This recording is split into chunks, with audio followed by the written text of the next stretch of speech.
In the night city of 2076 the rain fell as if it would never cease. Rainwater laden with industrial waste and toxic particles carrying a pungent odor spattered sparsely onto streets made of fast-drying concrete yet never able to wash away the perennial haze. The glitz and glamour of the city center far away could not illuminate the nearly deserted building ruins in the northeastern corner of Santo Domingo, a place called Coronado Farm.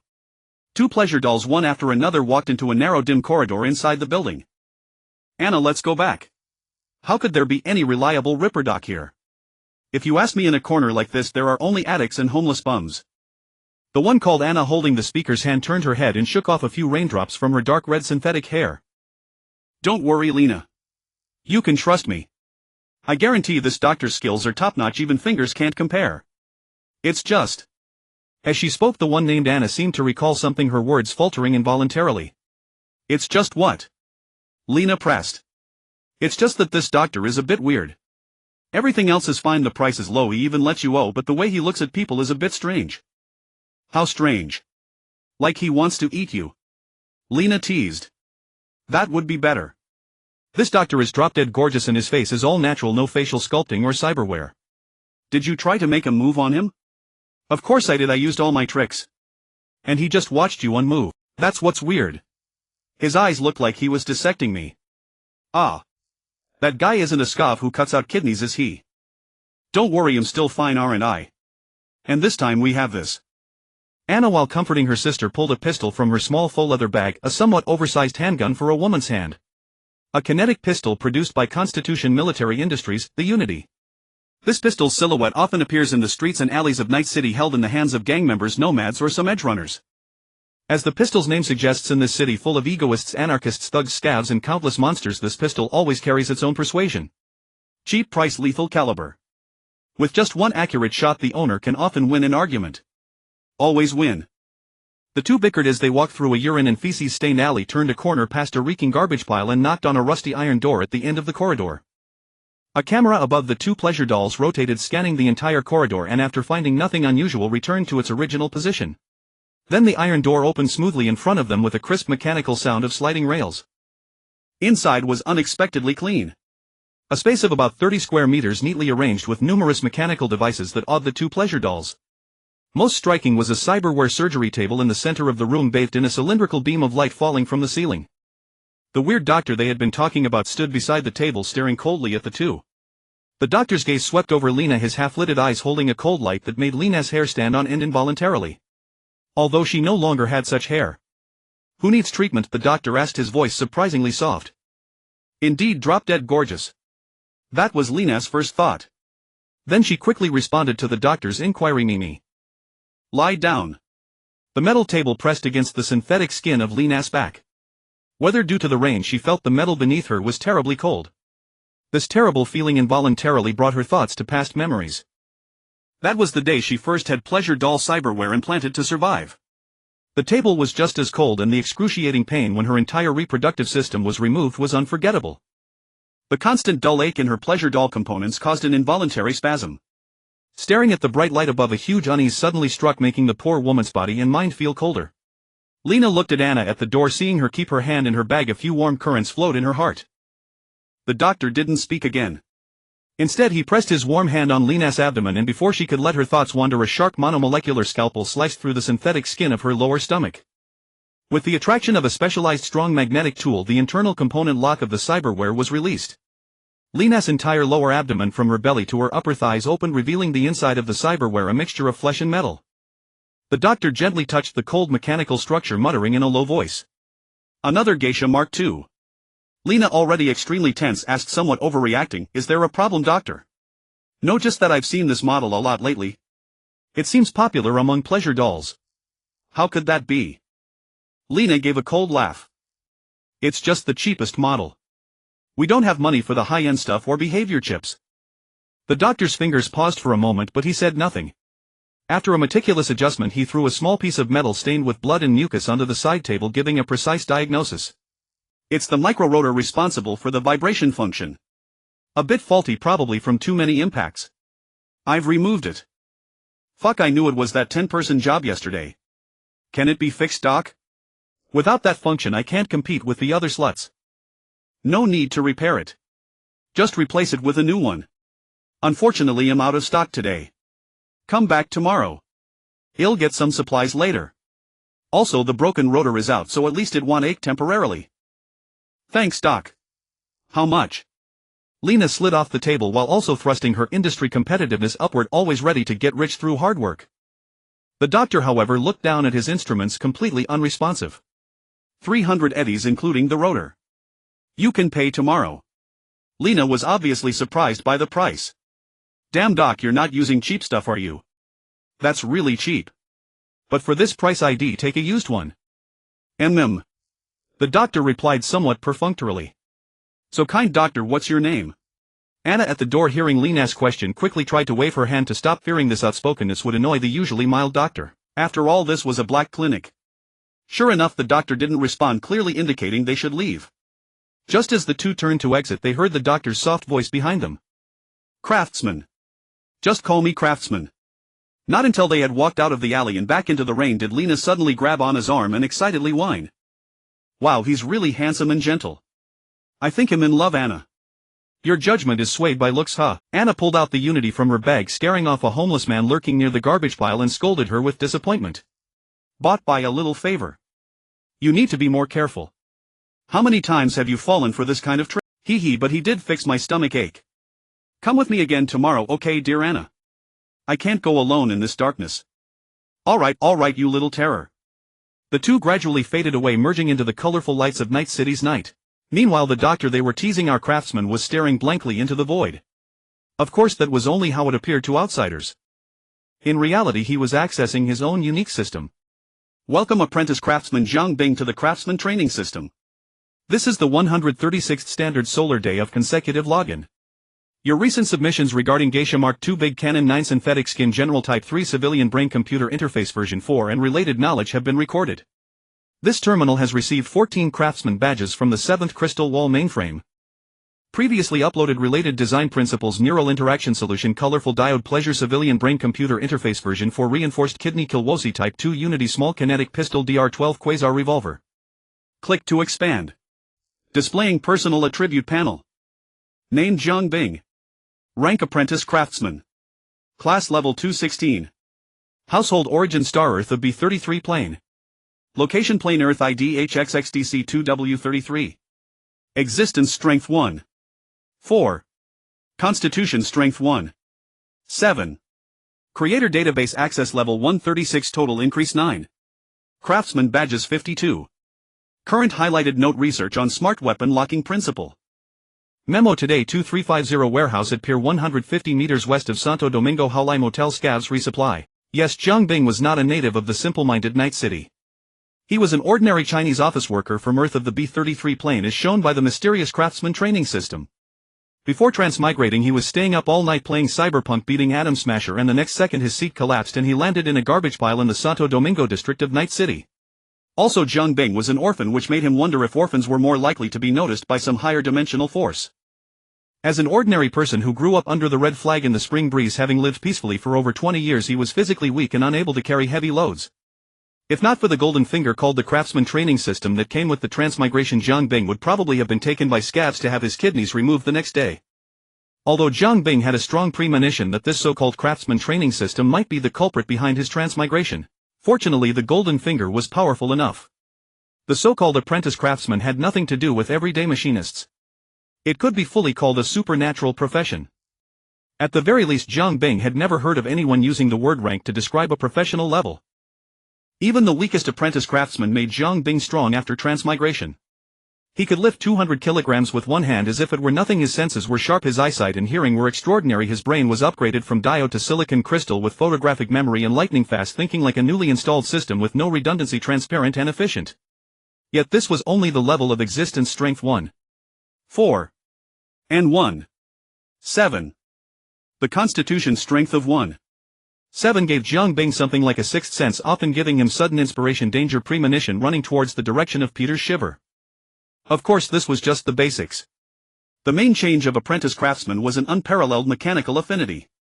A complex mechanical device with a touch of the hand and a glance, its internal structure was as clear as the lines on a palm. With a slight turn of the mind, operating principles and design ideas rushed into his mind like an avalanche. In design, inspiration flowed like a burst pipe. Progress soared. Often after finishing a design drawing, an improved version was already half-formed in his mind. His hand-sign ability was maxed out. Whatever his mind thought, his hands did. A design drawing passed before his eyes and he could replicate it on the spot. His brain thought he could and his hands agreed.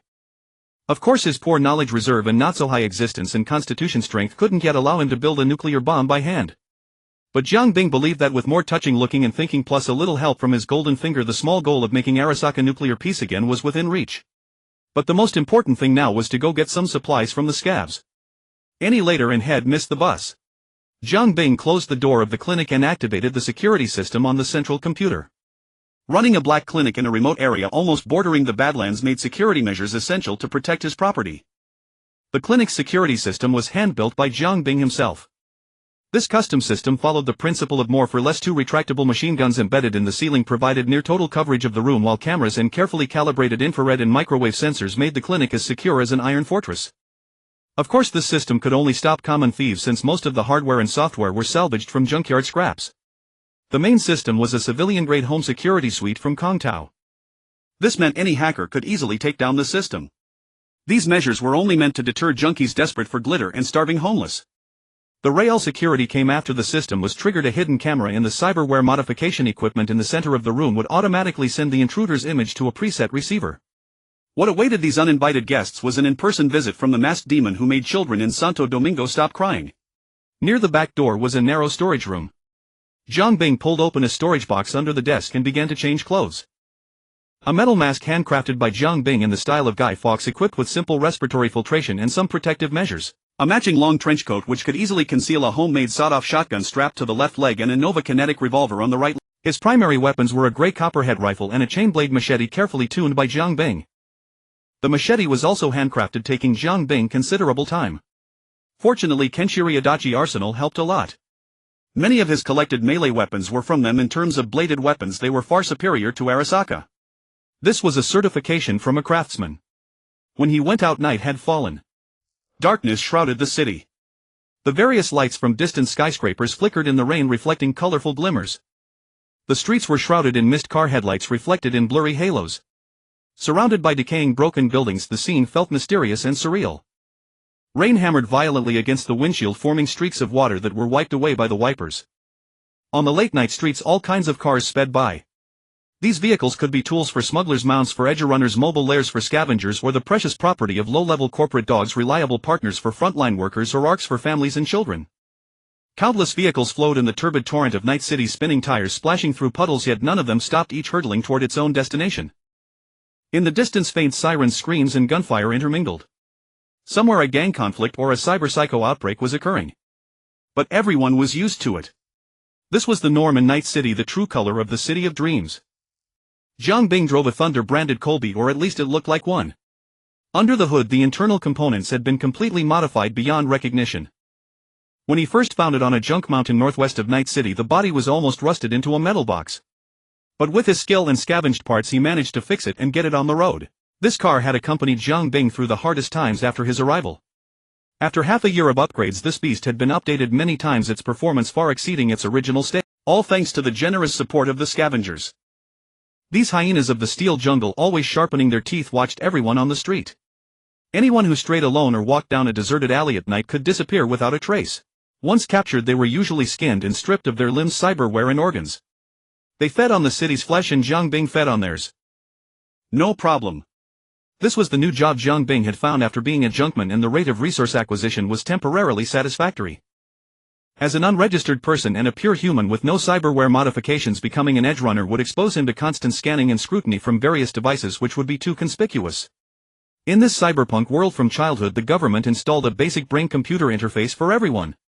Without it, daily life was impossible, like a person with 800-degree myopia without glasses. A pure human like Jiang Bing with no modifications at all, even wealthy families would at least do micro-modifications like skin carving, skeletal correction or facial plastic surgery to improve appearance. In 2077, such a completely unmodified person was only possible for the direct descendants of Kongtao or Arasaka oligarchs who had conservative tendencies. This condition was only possible for the direct descendants of oligarchs like Kongtao and Arasaka who had conservative sentiments. Another important reason was Jiang Bing's craftsman profession. Gaining experience points from killing or various scheming social interactions was negligible. Instead, activities like building equipment, crafting items, working as a cyberware doctor, analyzing designs, or learning any knowledge that conceptually aligned with craftsmen caused his profession panel's experience and the two dimensions of existence and constitution to soar. This felt extraordinary, as if when he succeeded in the profession he had assimilated with the concept of craftsman. Every behavior related to this concept allowed him to draw nourishment from a higher conceptual dimension. This made Jiang Bing suspect that the improvement of the craftsman profession was a process of ascending to a higher dimensional existence. Otherwise, it was hard to explain why the system used the term rank to describe the profession level. But these were later concerns. The most important thing now was to seize every opportunity to become stronger. In the real world of Cyberpunk 2077, the dangers threatening Jiang Bing were not just the situations V encountered in the game. The dangers in the game were only the tip of the iceberg. On a larger scale, AIs beyond the Blackwall were plotting to reclaim humanity. Infiltrating society. Corporations were at odds, ready to spark a fifth corporate war, and secret research and military preparations were causing man-made disasters. This budget Warhammer crappy world made Jiang Bing feel a strong sense of urgency from the moment he woke up in the garbage heap. After all, the big event where cyber-terrorists led by Johnny Silverhand nuked Night City had already happened. So Jiang Bing never stopped developing to get through the weak early stage and gain the ability to protect himself. As for what counted as self-protection, he had set a small goal long ago. At the very least, he had to survive a nuclear explosion. To this end, Jiang Bing worked day and night, harder than his previous life as a corporate slave. And these scavengers were the most cost-effective experience packs at this stage. These vultures were not as united as the 6th Street Tiger Claws or Valentinos. They mostly operated in small groups, each fighting for themselves. These characteristics made them ideal wild monsters for Jiang Bing's early development. The car drove around for about 10 minutes, finally stopping near a rundown motel north of the Coronado farm. The real Night City was much larger than in the game. As the largest city in the Free State on the west coast, located on the Del Coronado Bay, it had a population of about 10 million and an area of nearly 200,000 square kilometers. Although the vast Badlands and ocean outside the city occupied most of the area, the urban areas including Pacifica still covered nearly 250,000 square kilometers, equivalent to 1.5 times the size of Beijing. Of course, only a few areas were considered prosperous and livable. After all, vast Pacifica had been expelled from the city limits, and the Coronado farm area where Jiang Bing was currently located was also neglected by politicians. But Jiang Bing didn't care. The chaotic environment suited his need to fish in troubled waters. The target of this trip was not the motel named Good Luck Inn, but a nearby house.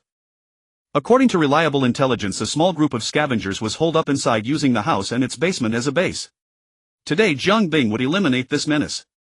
He got out of the car, tightened the gun strap on his body, and placed the cold metallic Guy Fawkes mask over his face. The mask's terrifying expression glinted in the dim light. A terrifying grimace coupled with cold eyes and a metallic mask created a stark contrast that sent chills down one's spine.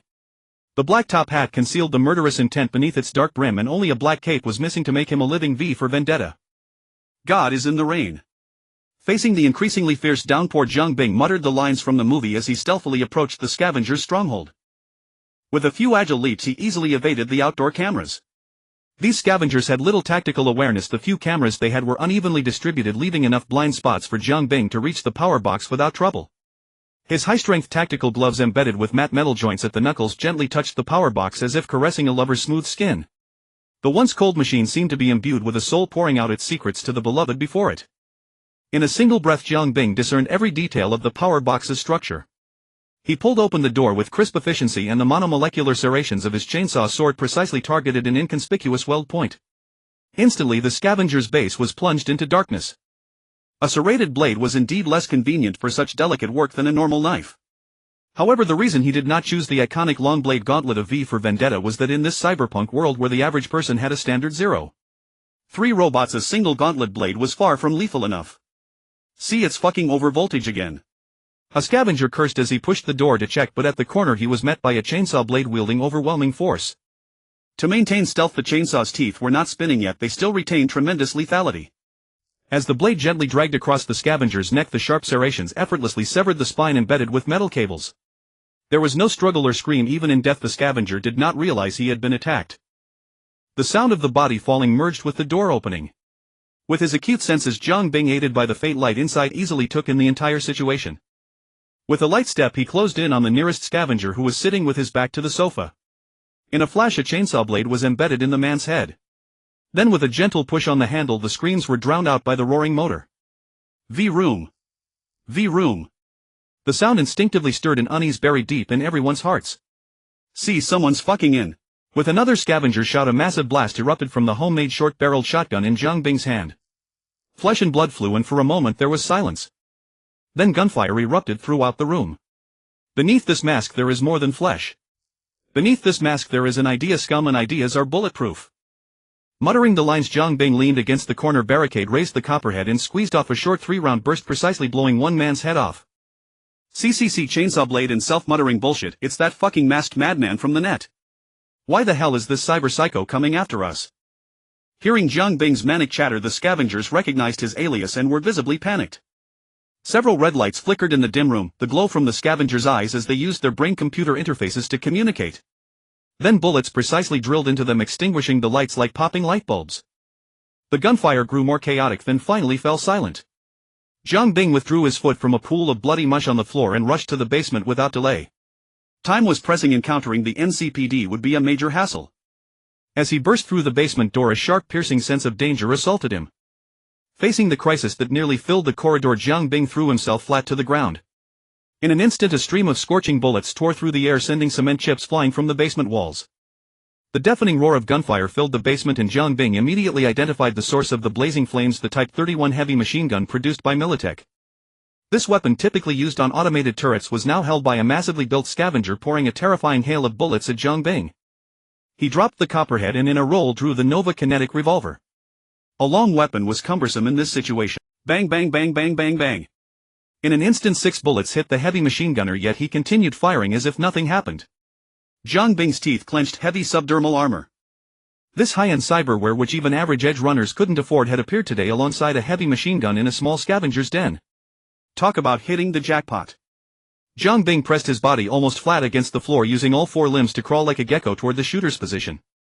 The hot, dense bullets licked at his heels, relentlessly chasing him. But with his powerful limbs, core strength and coordination that far surpassed any cyberware, he left a trail of bullet holes in the ground to no avail. Seeming frantic but actually in full control, Jiang Bing successfully closed within 2 meters of the heavy machine gunner. At this range, the bulky weapon was virtually useless. The tables had turned. Jiang Bing used his abdominal strength to spring up from the ground, his right hand gripping the chainsaw blade, which he slammed viciously into the heavy machine gun the scavenger hastily raised to block. The blade sank halfway, but behind the mask, Jiang Bing's lips curled into a cruel grin. He pressed his left hand firmly onto the blade's spine, and the chainsaw let out a desperate roar. Chainsaw blade overclock. A deafening roar filled the air as the micro-engine frantically gulped down specially refined high-octane fuel, boosting pressure and boosting again. The blade's rotor accelerated endlessly under the pressure, pushing the serrations to their limit before destruction faster and faster. The monomolecular serrations, with a melting point of 2,200 degrees, trailed a bright red line as they spun at high speed, the heat generated by friction between the teeth and the steel. A shower of sparks flew along the cut. In the terrified expression of the scavenger mini-boss, the chainsaw blade brutally ripped through the heavy machine gun, then under Jiang Bing's immense strength severed his forearm, not into his chest from the left side of his neck, savagely shredding his collarbone and most of his sternum, along with large sections of heavy subdermal armor. The spinning teeth finally stopped after flinging out a massive spray of blood. By now the internal components of the chainsaw blade were mostly destroyed. No help for it, the immense power of overclocking came at the cost of service life. There was no time to mourn the battle companion that had served him so long. The best end for a weapon was to burn out on the battlefield 1,000 times better than rusting slowly on a shelf.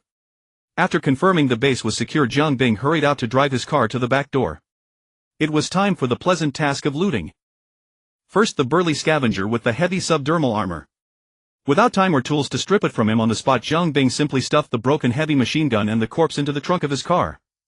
The scavengers he had killed earlier were also swiftly and precisely dissected with a scalpel, limbs cut off, cybernetic eyes dug out, and any with implanted artificial organs or skeletal cyberware were identified through Jiang Bing's keen mechanical intuition and carved out like a master butcher. Except for the unlucky one whose head along with his brain-computer interface had been stomped to pulp, the brain-computer interfaces of the others were all roughly extracted. After the whirlwind, looting, the floor was littered with dismembered body parts. White brain matter mixed with cyberware fluid oozed from the holes where the interfaces had been ripped out. It was safe to say that a large part of the masked demon reputation that had been scaring children in the Santo Domingo district for months came from such scenes. Scattered guns, bullets, a small amount of cash, the fruits of the scavenger's labor over many days, cyberware stripped from innocent citizens, and even moderately valuable electronics like braindance headsets, clothes with built-in microclimate control for heating or cooling, all were stuffed into the car. For the sake of efficiency, these hastily removed cyberware often still had traces of fresh blood and tissue from the original owners. piled together in the car, it was a gruesome sight. But for Jiang Bing, who had seen countless mountains of disemboweled corpses in various scavenger dens, this was no big deal. He was long desensitized. After sweeping all valuable loot, Jiang Bing pressed his ear to the window and listened. His hearing, several times more acute than a normal person's, confirmed there was no NCPD siren, that eternally unchanging sound. Then he casually gathered all the food and drinks found in the house, bundled them together and tossed them onto the passenger seat. With a stamp on the gas pedal, the fully loaded car agilely shot into the rain. Blood and thick organic fluid slowly dripped from the gaps in the car doors onto the ground, washed away by the increasingly heavy downpour.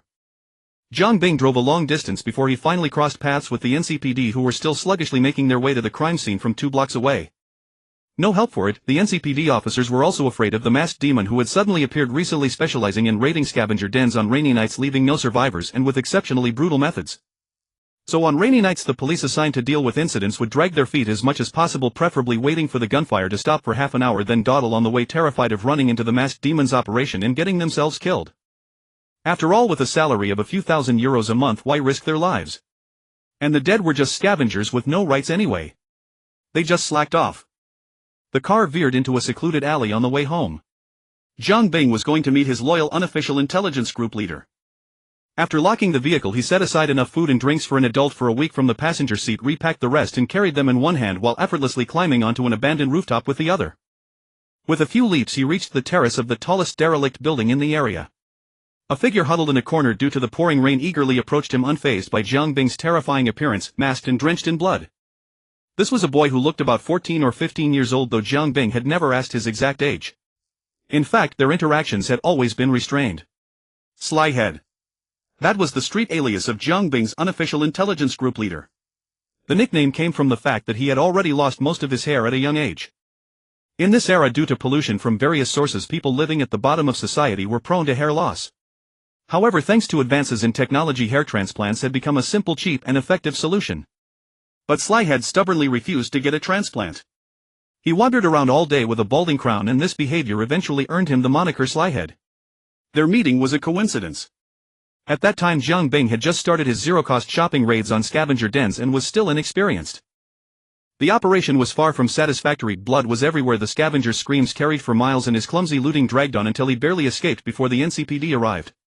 He ran straight into Slyhead and his 2 bold underlings who had come to scavenge for loot. Jiang Bing still vividly remembered their first encounter. The horrific scene in Jiang Bing's eerie outfit caused one of the underlings to faint and the other to flee, leaving only Slyhead, the self-proclaimed leader of the orphan gang, trembling as he struggled to stand upright. His small eyes darted around rapidly. Finally, just as Jiang Bing's patience ran out and he was about to kick him into a trash heap, Slyhead made a proposal. "Please don't shoot, sir." Slyhead raised his hands in a practiced surrender. "I think you must need intelligence on other scavenger dens. I can get it for you, and I guarantee it'll be detailed enough to tell you when they take a dump. All you need to offer is some trivial food and a bit of cash. I'm sure that's nothing to you." Perhaps it was his calm composure under pressure, his clear logic, or his audacious attempt to survive against all odds, a sign of potential to become a great figure. After careful consideration, Jiang Bing decided to give him a chance. After careful deliberation, Jiang Bing gave him an opportunity. The members of Slyhead's orphan gang were active throughout the entire Coronado farm. However, they were less a gang and more a collection of homeless, ragged orphans with no guarantee of their next meal. They wandered the dark alleys of Coronado Farm day and night, scavenging for leftovers and valuable trash and garbage piles, searching abandoned houses and apartments for supplies left behind by previous residents. Despite suffering from hunger, disease, toxic gases, bullets, adult homeless people and scavengers, and occasionally having members vanish without a trace, this group still managed to survive tenaciously in the steel jungle of Night City, where the strong preyed on the weak. Slyhead was the most resourceful among them. With his relatively healthy body and clearly above average knowledge, he quickly gathered a group of orphans, founded the orphan gang, and led them to huddle together for warmth, struggling to survive. Although Slyhead still collected a gang fee from his underlings, mostly food scavenged from trash, valuable electronic parts and alms, he spent it all on keeping the vulnerable members of the group fed. These vulnerable members included young children, severely deformed orphans, and newcomers who had just become orphans and hadn't yet come to terms with their situation. That first meeting with Jiang Bing happened because someone in the gang was seriously ill and they had risked going to the shootout scene hoping to find valuable items to sell for medicine. Under normal circumstances, they would have avoided such scenes at all costs, since scavengers, NCPD edgerunners, and corporate dogs were all difficult to deal with. Of course, Jiang Bing learned all this later through investigation. These factors were what ultimately made him decide to give Slyhead a chance and recruit him as his unofficial director of intelligence. In Night City no one wanted to be a do-gooder, yet everyone wished they had such a friend. And those who fetch firewood for the masses should not be left to freeze in the snow. As it turned out, Slyhead not only lived up to Jiang Bing's trust but performed exceptionally well. Through their collaboration with Jiang Bing, the orphan gang's standard of living improved dramatically. They not only had enough to eat but also acquired their own armed force, just a few old pistols, knives and clubs, but at least they had the means to fight back. Boss, congratulations on a successful hunt. Slyhead rubbed his hands together with a sycophantic smile as he approached. Jiang Bing tossed a large bundle of food in front of him and pulled several rolls of small bills from his pocket, stuffing them into Slyhead's arms. You know, Jiang Bing's voice was low and clear, carrying a sense of power, but muffled by the mask it became somewhat gloomy and mysterious.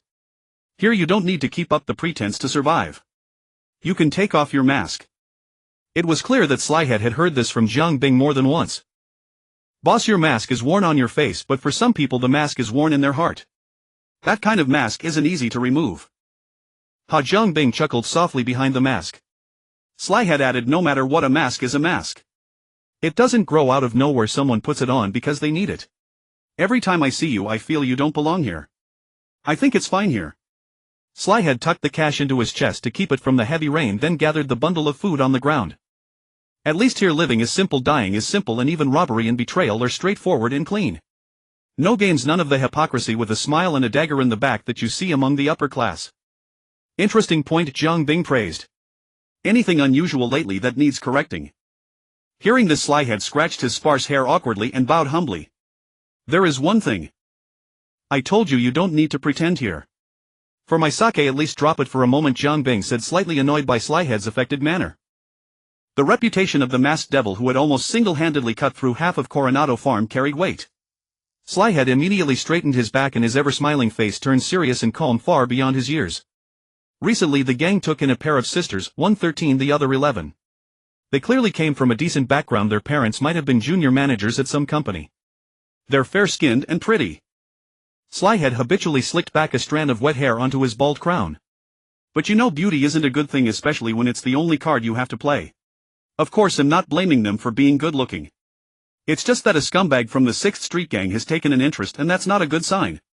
He treads upon the ground of death, his foot steps into the realm of the underworld. Hearing Jiang Bing's muttering, Slyhead sighed lightly. You really do love the Bible, the most archaic version. Jiang Bing didn't reply directly. Instead he extended his right hand to Slyhead, thinking to himself, or maybe it's just to keep up the persona. Where, who, and how many? The unexpected reply made Slyhead's cheek twitch involuntarily. Truly worthy of the masked devil, he muttered, yet he promptly pulled out an old data chip.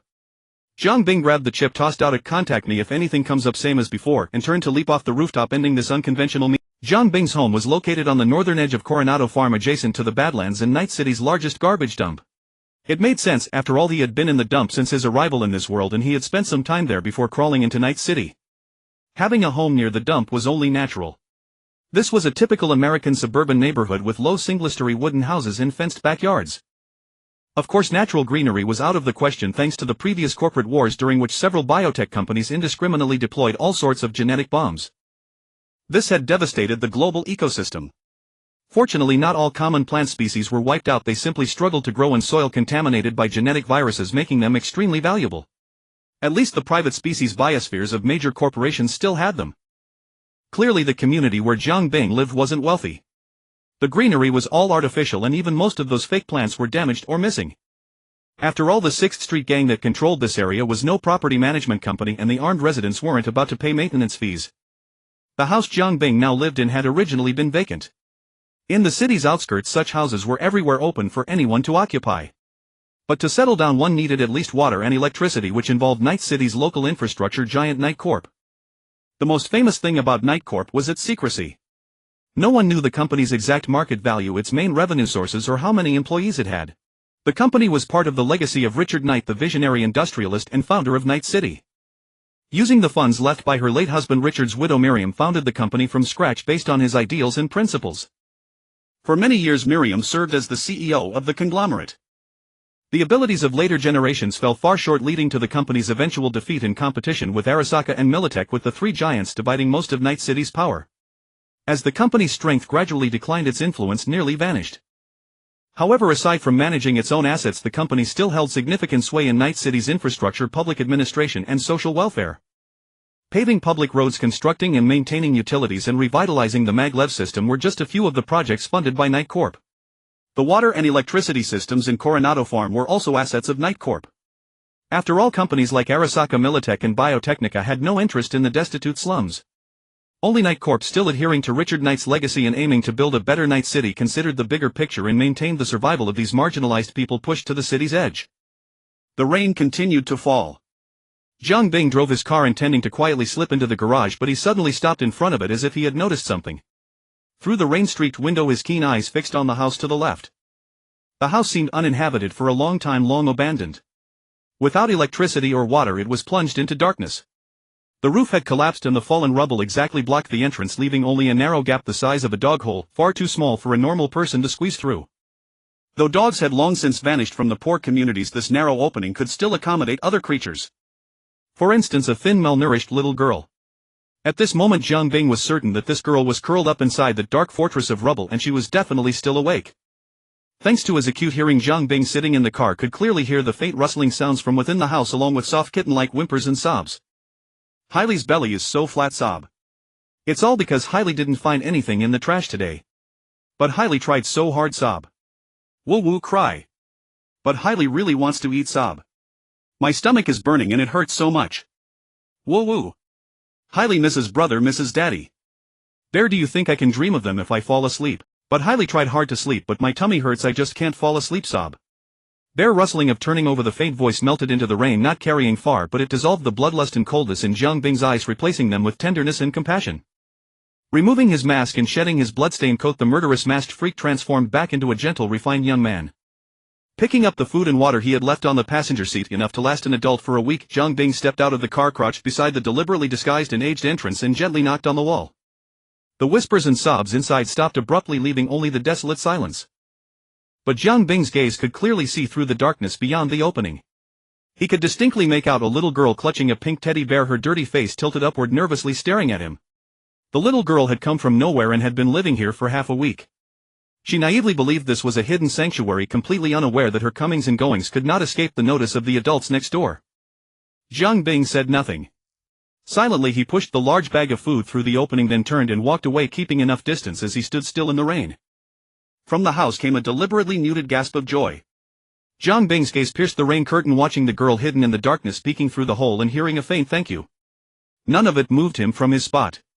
Only when the rustling sounds of chewing and drinking followed did he silently turn to look at the house to the left adjacent to this one. Under the eaves in the darkness, an old man cradled a needle-style double-barreled shotgun, also holding a bag of food and water. As far as Jiang Bing remembered, this house was occupied by an unemployed old man. So Jiang Bing was not the only one who had noticed the new neighbor. In fact, when Jiang Bing first approached the entrance of the collapsed house, he had sensed the old man's presence. The old man had been aiming his shotgun at Jiang Bing until he witnessed his actions, then lowered the weapon and cradled it. The old man limped into the rain, his shotgun in his arms. Jiang Bing's professional instincts immediately noticed the crude prosthetic on his right leg.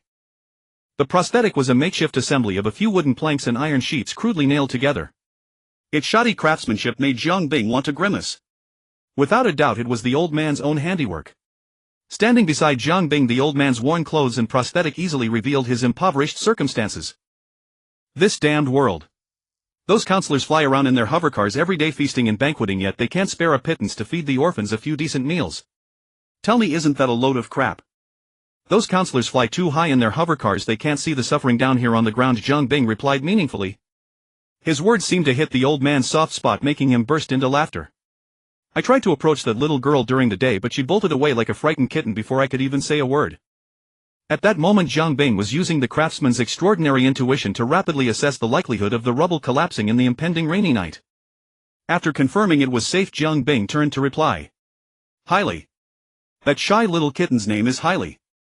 The old man paused but didn't ask further, simply nodding gently. Logan. Logan Steele. An unemployed old farmer. Care for a drink. Normally Jiang Bing never touched alcohol to keep his hands steady and precise, but now he felt the urge for a couple of drinks. So the two stood under Logan Steele's eaves, sharing a few bottles of beer. You can call me Sable. Sable Larek.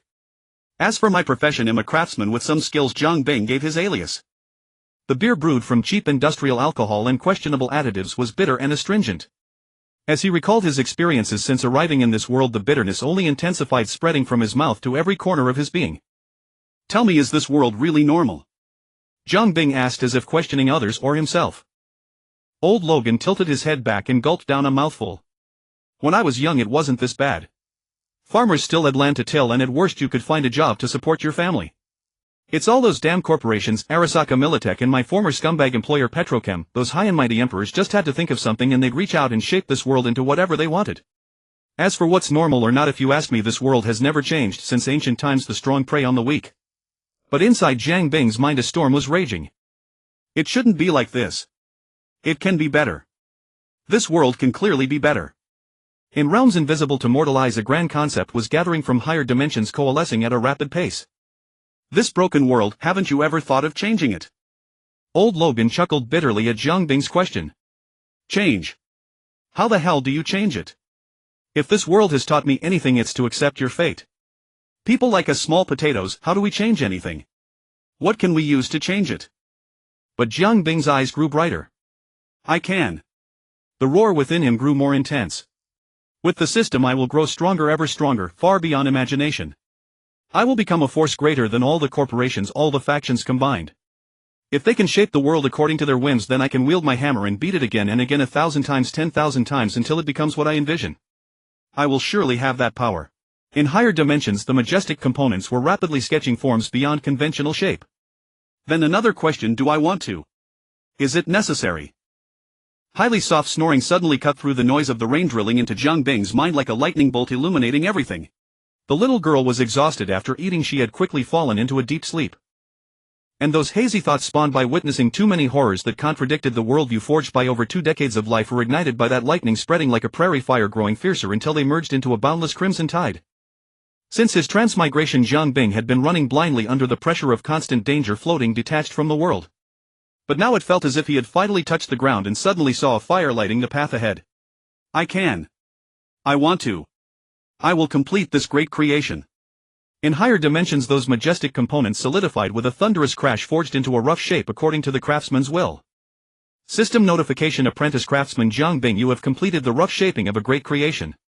As a result your existence strength increases by 0.7 and your constitution strength increases by 1.0. Please check the system for detailed values. Countless conceptual ethers flowed from all directions and from other channels imperceptible to humans into Zhang Bing's existence and constitution. His physical strength surged, his soul's essence thickened, and even the falling raindrops seemed to slow down. But this did nothing to curb Zhang Bing's urge to burst into song. Cheerfully he tossed aside his bottle, signaling that the night was over, and turned to head home, reciting poetry as he walked. Old Logan, who had spent his entire life at the bottom of society, of course understood no Chinese, so he muttered a remark that was both a warning and a comfort, then turned back into his own house. I'll keep an eye on her. Of course, if Old Logan had installed a Chinese translation plugin, he would have understood the poem Zhang Bing recited. Fields of wailing, a city bathed in blood, my only thought is to save the people. Null.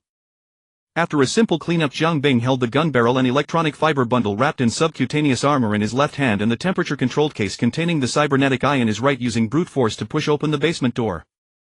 The space above was merely a raw material processing room. The true workshop of the artisan Zhang Bing lay below. Flicking on the light, a silent steel armor stood there, exuding an overwhelming presence. Might, the name of this exoskeleton combat armor. Unable to install cybernetic implants himself, the clever Zhang Bing borrowed ideas from a certain capitalist with a mustache and applied all the knowledge he had cobbled together, scavenged and stolen.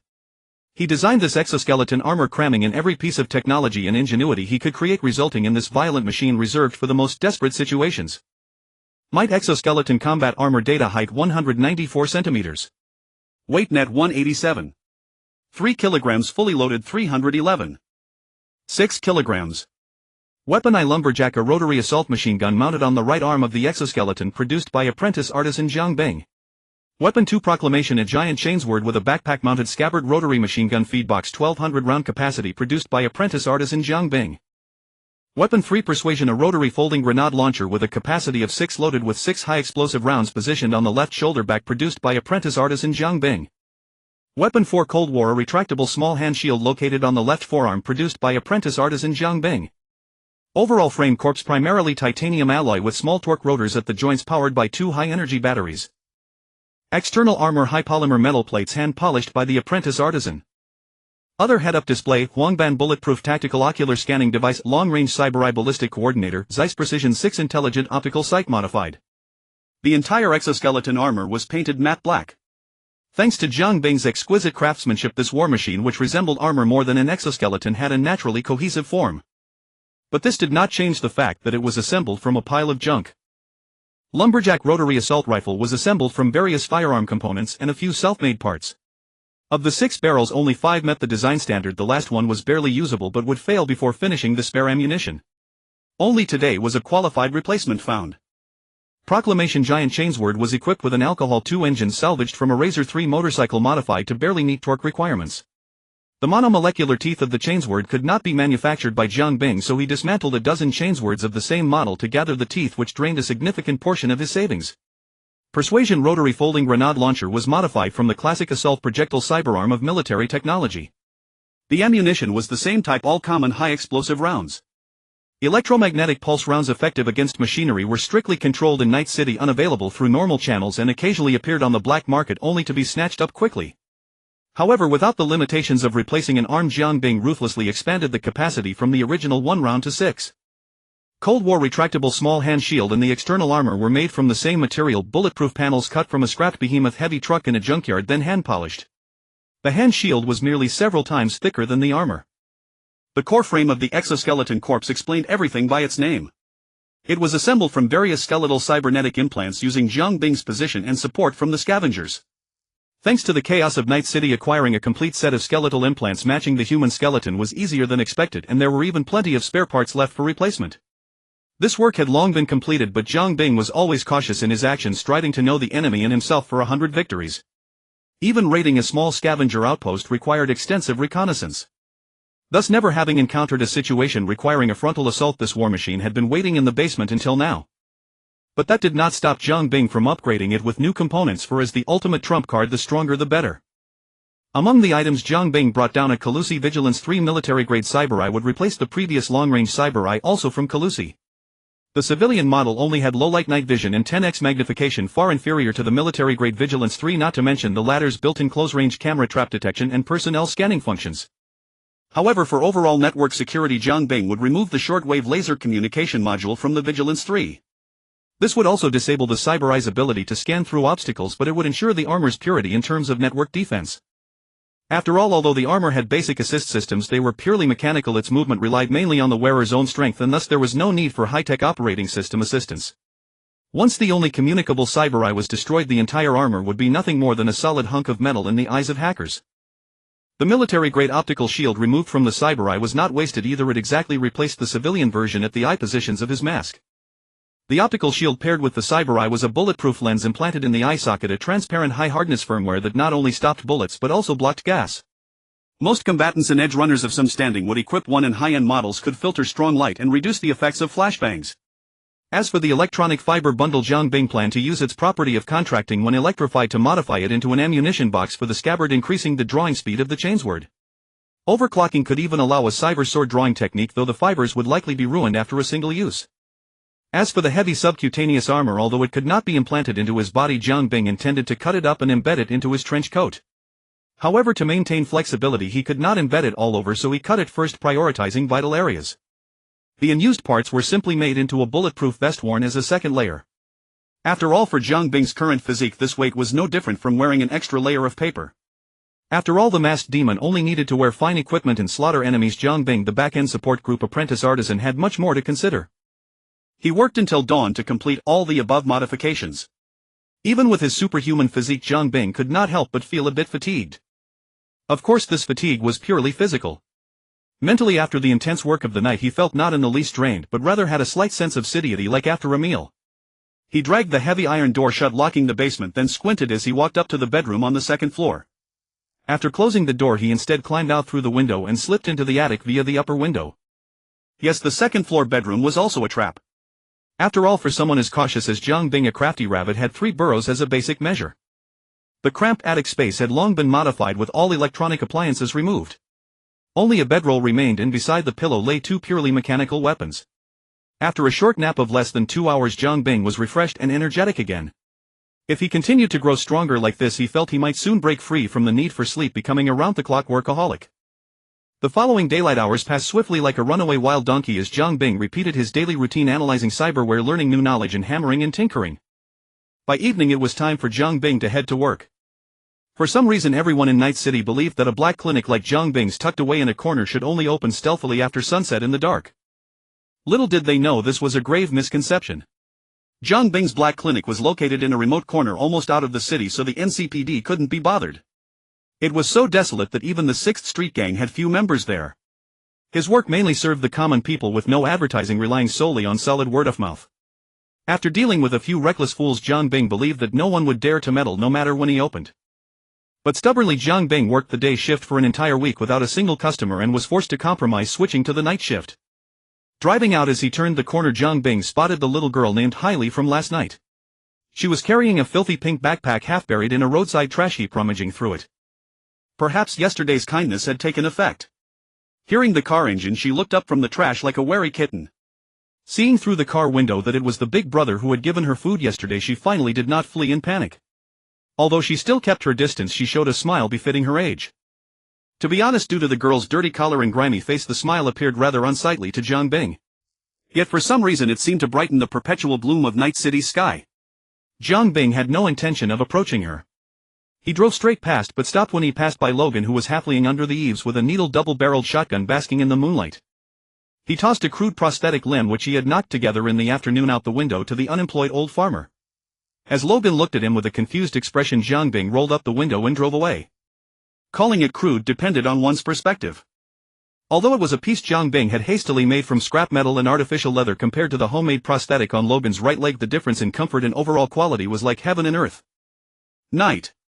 Lena, accompanied by Anna, once again visited the Black Clinic. Having been there once before, the sex doll felt less tense upon revisiting the familiar place. Before she could even knock this time, the clinic door slid open automatically. The doctor, who called himself the Craftsman, was sitting beside the cybernetic modification table, fiddling with a prosthetic arm lying before him. The arm belonged to a man in his 30s whose face bore the haggard marks of a hard life. "Just find a seat anywhere, I'll be done with this shortly," Jiang Bing said without lifting his head. But Lena, seasoned by years in the pleasure trade, keenly sensed that the doctor seemed unusually pleased today. Whatever Lena thought, seizing the chance to assess the doctor's skill. Flowing like water. Anyone witnessing Jiang Bing's procedure would have that word spring to mind. In Lena's eyes, unlike the Ripperdoc shed seen elsewhere in Night City, this doctor used no surgical assistance devices. With only a pair of unmodified bare hands, he made various tools dance gracefully in his grip. His incisions were made with unwavering confidence, every precise motion executed effortlessly as if no thought was needed. In the blink of an eye, the surgery was complete. Even as an outsider, Lena belatedly realized that this doctor's skill was undoubtedly extraordinary, at least 6 or 7 levels above the ordinary. Jiang Bing put his tools away and turned to the patient. "All right, the transmission shaft in your joint was badly worn. I replaced it with a second-hand part. Clearly you've been overworking lately, the damage is from repeatedly moving heavy loads." The man flexed his arm and sighed wearily. "What can I do? The higher-ups are pushing the deadline like they're racing to reincarnate. Everyone's at their wits' end. Even the foreman shelling out his own cash for stimulants. I've got to make a living." Jiang Bing replied flatly, having seen this scenario countless times. After confirming the arm moved freely without any stiffness, the man finally breathed a sigh of relief. "How much, doc?" "Just €320. The transmission shaft was a gift from a friend." The price was a steal, and the man paid cheerfully before leaving. Glancing at the display panel doubling as an e-wallet, Jiang Bing saw the €320 credited. He then turned to the sex doll who had visited the day before. "Your turn. Lie down. Any changes since yesterday?" "No, just that the vibration function's gone. Lost a good bit of business today." Jiang Bing silently criticized Night City's debauched daytime habits while retrieving a suitable rotor from a storage box nearby. "I'll fix it up for you right away." But before he could begin, the datapad beside him lit up with a new message. In 2076, the wealthy had long abandoned phones for advanced brain-computer interfaces and holographic communication, more convenient and versatile. But Jiang Bing, lacking a neural interface, couldn't ride that wave. He had to fall back on a phone, and for security he couldn't use terminals from major corporations. Instead, he relied on a self-built device for daily communication. Though it only handled texts, holograms, and payments, these functions sufficed. During work, Jiang Bing rarely replied unless the message was particularly important. But today's sender happened to be one of his flagged contacts. The message came from a black market dealer named Matthias who operated in Jig Street. He was one of Jiang Bing's many suppliers, not particularly powerful but well connected in the black braindance trade. "Hey Saburo, you're in luck today. I'd say buy a lottery ticket. Got a new braindance that fits all your requirements to a T. Military background Sandevistan implant and a cyber psycho who kills on sight, matches everything you asked for. It's a masterpiece. When are you coming to get it?" The combination of words caught Jiang Bing off guard. After a moment's thought he realized this must be the black braindance from Cyberpunk Edgerunners, the one David bought at the start. He replied he'll come by in a day or two and closed the chat window. Motioning the sex doll to wait, Jiang Bing used the datapad to pull up today's newsfeed from Channel 54. Sure enough, he found a report about a cyber psycho named James Norris running amok in the corporate plaza along with news that the military-grade Sandevistan implant on the psycho had gone missing. This signaled that events were about to spiral down the familiar path Jiang Bing knew well, unless he intervened. Would Jiang Bing intervene? Naturally. To achieve his goal of reshaping the world, going it alone was a dead end.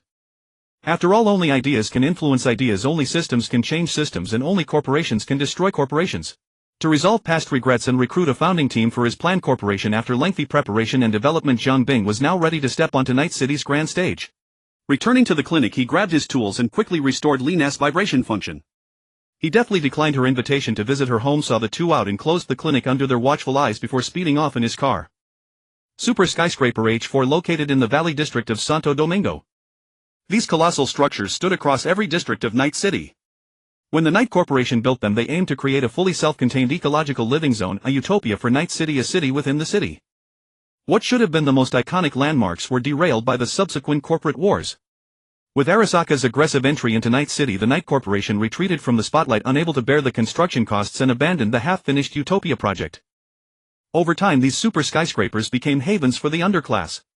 Vast populations crammed into these buildings like battery hens penned in cages. Thanks to his pre-transmigration knowledge of the Edgerunners anime and the fact that both parties lived in the same district, Jiang Bing had visited the area multiple times for various reasons. He had thoroughly mapped it out and naturally knew the location of David and his mother's apartment. He had avoided contacting the mother and son until now because first, he lacked a proper reason. Given Gloria's temperament, a sudden knock on the door would only earn him a gun to the head. If necessary, she'd blow his brains out. People raised in the rough-and-tumble Night City didn't trust easily. Second, Jiang Bing had long planned to recruit the gifted David Martinez to his cause, and now was the perfect opportunity. Without a harsh dose of reality, David and his mother would never grasp that storming the top of Arasaka Tower was far simpler than studying their way into it. Dressed in his masked devil outfit, Jiang Bing temporarily left off his signature mask and top hat. As he walked through the filthy, chaotic hallway, the stench of urine and feces was overwhelming. He pulled up his collar to shield himself as best he could. A few residents of Night City wearing braindance headsets and with sex toys still attached lay sprawled carelessly in corners, exuding an air of utter abandon. Thanks to the 6th Street Gang's protection, scavengers in this building generally didn't break the rules. That's why these people could afford to lie around so openly. In Coronado Farm, anyone caught doing this in public would either be snatched by scavengers or stripped bare sooner or later. Apartment B31376 was the Martinez home. The door was locked due to unpaid rent, but Jiang Bing could clearly hear anxious muttering and the sound of frantic rummaging inside. Glancing at the ventilation grill near the ceiling in the hallway, his sharp eyes easily spotted that one side of its fastenings had been sawed open. Pushing the grill aside would allow easy entry into the room. It seemed the mother and son, living hand-to-mouth and often behind on rent, had used this route more than once. Jiang Bing had no intention of crawling through awkwardly, so he knocked on the apartment door. David, who was frantically searching for money to cover his mother's medical bills, thought it was the landlord. Guiltily he froze, not daring to breathe, like an ostrich burying its head in the sand. When no one answered, Jiang Bing decided not to waste more time.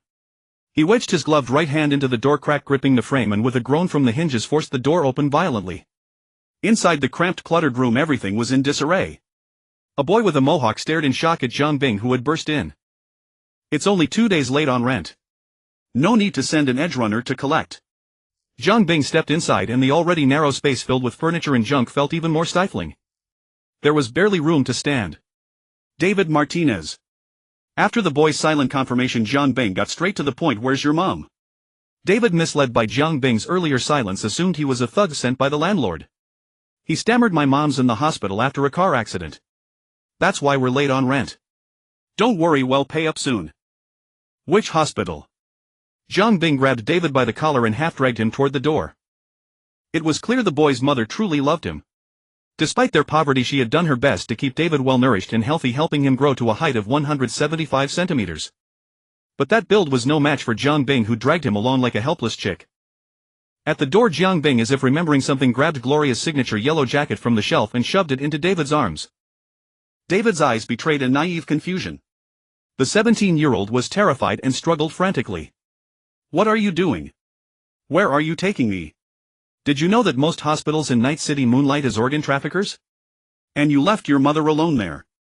It's clear your mom has sheltered you too well." Jiang Bing's words froze the boy, who had been thrashing like a crab moments before, stiff as a frozen fish. "No way. Use that brain of yours that got you into Arasaka Academy." Jiang Bing released his grip on David's collar and crushed him with a single pointed question. "Besides, are you willing to bet on it? Someone from the bottom rung who got into Arasaka's elite school couldn't be stupid." The doctor's odd reluctance to let him visit, the excessive probing about his family background and connections, Night City's chaotic reality, and the fragments of information had picked up over the years, all confirmed the truth of the Edge Runner's words. The boy nearly broke down under the weight of this brutal revelation. He went limp, tears and snot streaming down his face. "Fuck, I can't believe I did something so stupid. It's not too late yet." The master of human nature held David captive with a single sentence. "The doctor gave you time to gather money, didn't he? Even told you to raise as much as possible, maybe upgrade the treatment package." "How did you know?" David looked up in shock, a glimmer of hope in his eyes. "They won't let the patient die until they've bled you dry. At least have some faith in human nature." The master's words resonated powerfully. "So you filial son, stop dicking around and tell me where you sent your mom."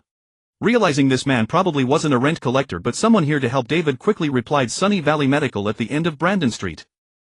He then muttered to himself, trying to find comfort, You're right. The doctor said I have until tomorrow evening to get the money. As long as the cash isn't in hand, my mom's still safe." "Should we call the cops? The NCPD? Would they handle this? Or should I just scrape together more money to buy her out? I've got some rare black brain dances and a basketball chip that could fetch a decent price." David frantically brainstormed ideas, but under Jiang Bing's cold gaze he shot them all down. Smart as he was, he knew these plans were useless. But what else could a 17-year-old alone and friendless in this cannibalistic city do? "You can't buy her back, but you can take her back." Jiang Bing pulled out a unity pistol and pressed it into David's hand. The cold metal grip made David shudder involuntarily, as if he'd been handed a fistful of death and blood. But in the next second, the boy, who had been sheltered under his mother's wing for 17 years, gripped the gun tightly, as if holding onto his mother's life itself, refusing to let go.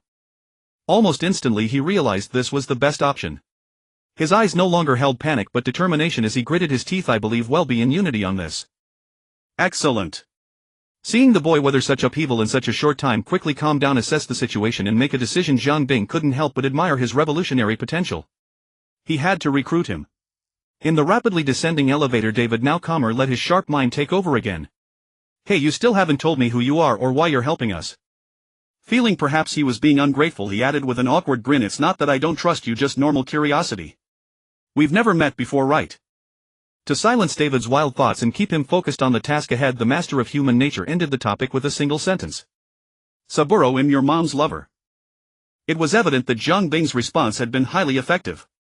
David sat in the passenger seat of Colby's car, opening his mouth as if to speak, then closing it again, hesitating repeatedly.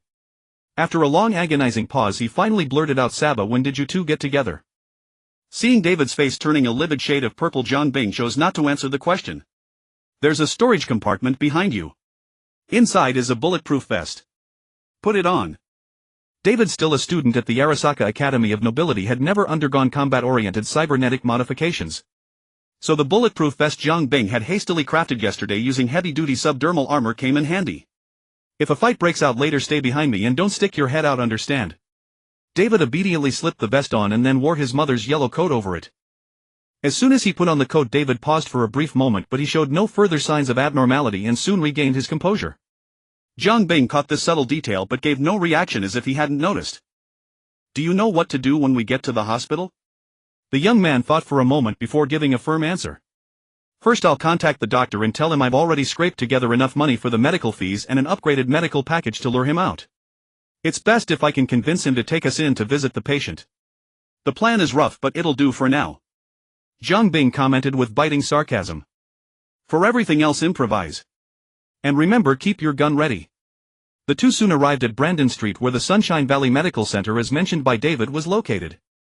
Since the chainsword had been damaged, Zhang Bing was now using a hand axe he had forged himself. It had no special features, only sharpness and weight perfectly suited to his formidable physique. Anticipating a possible escalation from words to violence, Zhang Bing left behind his long firearms except for the two pistols he always carried. Instead he retrieved a few flash grenades from the car and concealed them under his coat. The two got out of the car. Under David's lead they circled into a pitch-black alley, climbed a half-flight of stairs and arrived before an iron door. David's cybernetic eye began to flicker with the light of an incoming communication. The young man might lack social experience, but he handled the task with remarkable shrewdness. It wasn't long before a middle-aged man wearing an apron and covered in bloodstains that made him look more like a butcher than a doctor burst out of the door in a hurry. When the fat man saw David he looked like he had spotted a fat sheep, but when his gaze swept past David to Zhang Bing standing behind him the greed on his face froze. He quickly replaced it with a businesslike dutiful expression, though his eyes betrayed a hint of caution and panic. "Doctor, I've scraped together enough money for the upgraded medical package. Please let me visit my mother first." The doctor's face showed reluctance. "I forgot to tell you, your mother's condition took a turn for the worse not long ago. She's still undergoing treatment, so visits are not allowed right now. How about you pay for the upgraded medical package first so we can get her the better treatment?" The clumsy excuse was so transparent that even David could see through it. The young man clenched his teeth so hard they ground audibly, but he forced down his anger and pressed on, feigning calmness. "I just want to take a quick look from a distance. It won't interfere with your work." The doctor had grown exasperated, but his eyes darted to the immovable tower of Zhang Bing standing behind David and he could only make excuses. "Hospital regulations are hospital regulations. I can't do anything about it. Just pay the medical fees quickly, don't waste precious treatment time. We'll start the treatment right away, and when things improve I'll notify you to come visit." The doctor was already flustered by David's relentless questioning. Just as his gaze involuntarily darted toward the iron door behind him, a gust of wind rushed past David's cheek. In an instant Zhang Bing charged to the side of the corrupt doctor, grabbed him by the neck and slammed him against the wall with brute force. "The pleasantries are over. Now I ask, can you answer?" Having entered business mode, Zhang Bing's voice was icy and piercing. He first kicked the doctor's right knee backward, dislocating it, then stared into his bloodshot eyes wide with agony and began his interrogation. "Tell me, where is Gloria Martinez now?" After only a moment's hesitation, the screaming doctor saw the demon before him fix his gaze on his left leg. Forgetting all about the consequences of being liquidated by the director, he yelled, "Don't hurt me. I'll tell you everything. She's in the fruit basket area, she was brought in this morning." Betrayal was a matter of 0 or infinite. Having already spilled the dirty secret, the corrupt doctor went on to unload everything in one go. "Our director has a deal with the scavengers. Patients whose backgrounds and physical conditions are suitable are sent to the fruit basket area on the director's orders. The scavengers come to pick them up on schedule. Clearly Gloria Martinez, healthy with minimal cybernetic modifications, all natural organs, powerless, unable to afford large medical institutions, and with only a naive son, was precisely the suitable patient the doctor had referred to." Zhang Bing kicked the iron door open. With his left hand dragging the struggling doctor and his right hand drawing a revolver, the three of them advanced toward the fruit basket area at the back of the hospital, accompanied by the doctor's agonized wails. Patients and doctors they encountered along the way didn't show much alarm. They all retreated into their rooms with practiced ease, adopting an attitude of sheer indifference. David had already drawn his gun and was following timidly behind. "You were brutal just now, but I like it." Zhang Bing strode forward, dragging the doctor while offering some impromptu guidance to the battle-inexperienced David. "Focus on surveying your surroundings. If you encounter a situation, don't fire immediately. Find cover first. Survive, then think about counterattacking." Compared to the murderous frenzy of his future self who would storm Arasaka Tower, the current David was painfully green. "The fruit basket area ward is just ahead," the corrupt doctor said, his voice barely a whisper. As they turned the corner, a scavenger suddenly appeared before them. He was pushing an empty medical cart and was about to enter the ward. His garish flamboyant attire unmistakably identified him. The doctor, who had been behaving meekly all along, suddenly struggled and shouted, "Shoot! They're here to rescue the patients." The scavenger unhesitatingly drew his gun and opened fire. Bullets flew wildly. David immediately dropped to the ground while Zhang Bing with a furrowed brow yanked the screaming corrupt doctor in front of him as a human shield.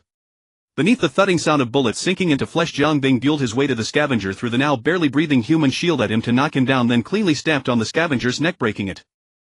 Realizing their cover was blown, the two rushed into the ward. But inside, among the two beds, one was empty. On the other lay a man with a multicolored mohawk, unconscious. It was obvious that Gloria Martinez had just been transported away by the previous scavenger. See. The feeling of success slipping through his fingers made David's eyes redden with fury. David could hardly bear to imagine the hellish torment his mother would suffer if the scavengers took her away.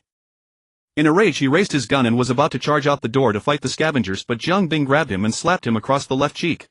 Control your anger or it will control you. With Jiang Bing's physical persuasion, David managed to regain his composure. They need to transport the goods to their den before performing the organ extraction surgery. Remember, if the person dies beforehand or the organs aren't stored in a specialized container shortly after removal, they'll become non-viable. The experienced and knowledgeable Jiang Bing, a veteran scavenger killer, analyzed. Most likely Gloria has just been loaded into the scavenger's vehicle. We need to move fast, these rats might slip away when they hear the gunfire. In the garage behind Sunshine Valley, a modified transport van, a Villeford Mackinac long box, stood with its door half open. The scavenger squad leader Liam Brown heard the gunshots and frantically called his underlings on the comm channel. When no one answered, he realized they were probably dead. See which idiot dared to off my men here. Liam held his rifle and signaled another subordinate to take point. The two of them moved toward the scene. Losing one underling was nothing, but that high-quality meat chicken had cost a lot of money. The money had already been paid to that greedy, miserly director. There was no way to get a refund. If he couldn't snatch her back, losing such a huge sum would mean the boss Wusua would skin him alive. Just as Liam was lost in thought, the iron door connecting the garage to the corridor was kicked open with tremendous force. The subordinate who was about to reach for the door was slammed into the wall along with the door. A shadowy figure burst through the doorway. Liam held down the trigger, unleashing a barrage of bullets from his pulse submachine gun, but the figure ducked low, dodging the majority of the shots. The few that hit were blocked by the target's armor. Liam, who had followed his boss through countless battles and survived, knew that most edgerunners had subdermal armor. So he didn't expect the bullets to kill the target. After emptying his magazine, he tossed the gun aside, flexed his arms, and a pair of sharp-heated mantis blades sprang out from his forearms. These mantis blades were a high-quality item stripped from an Arasaka corporate dog.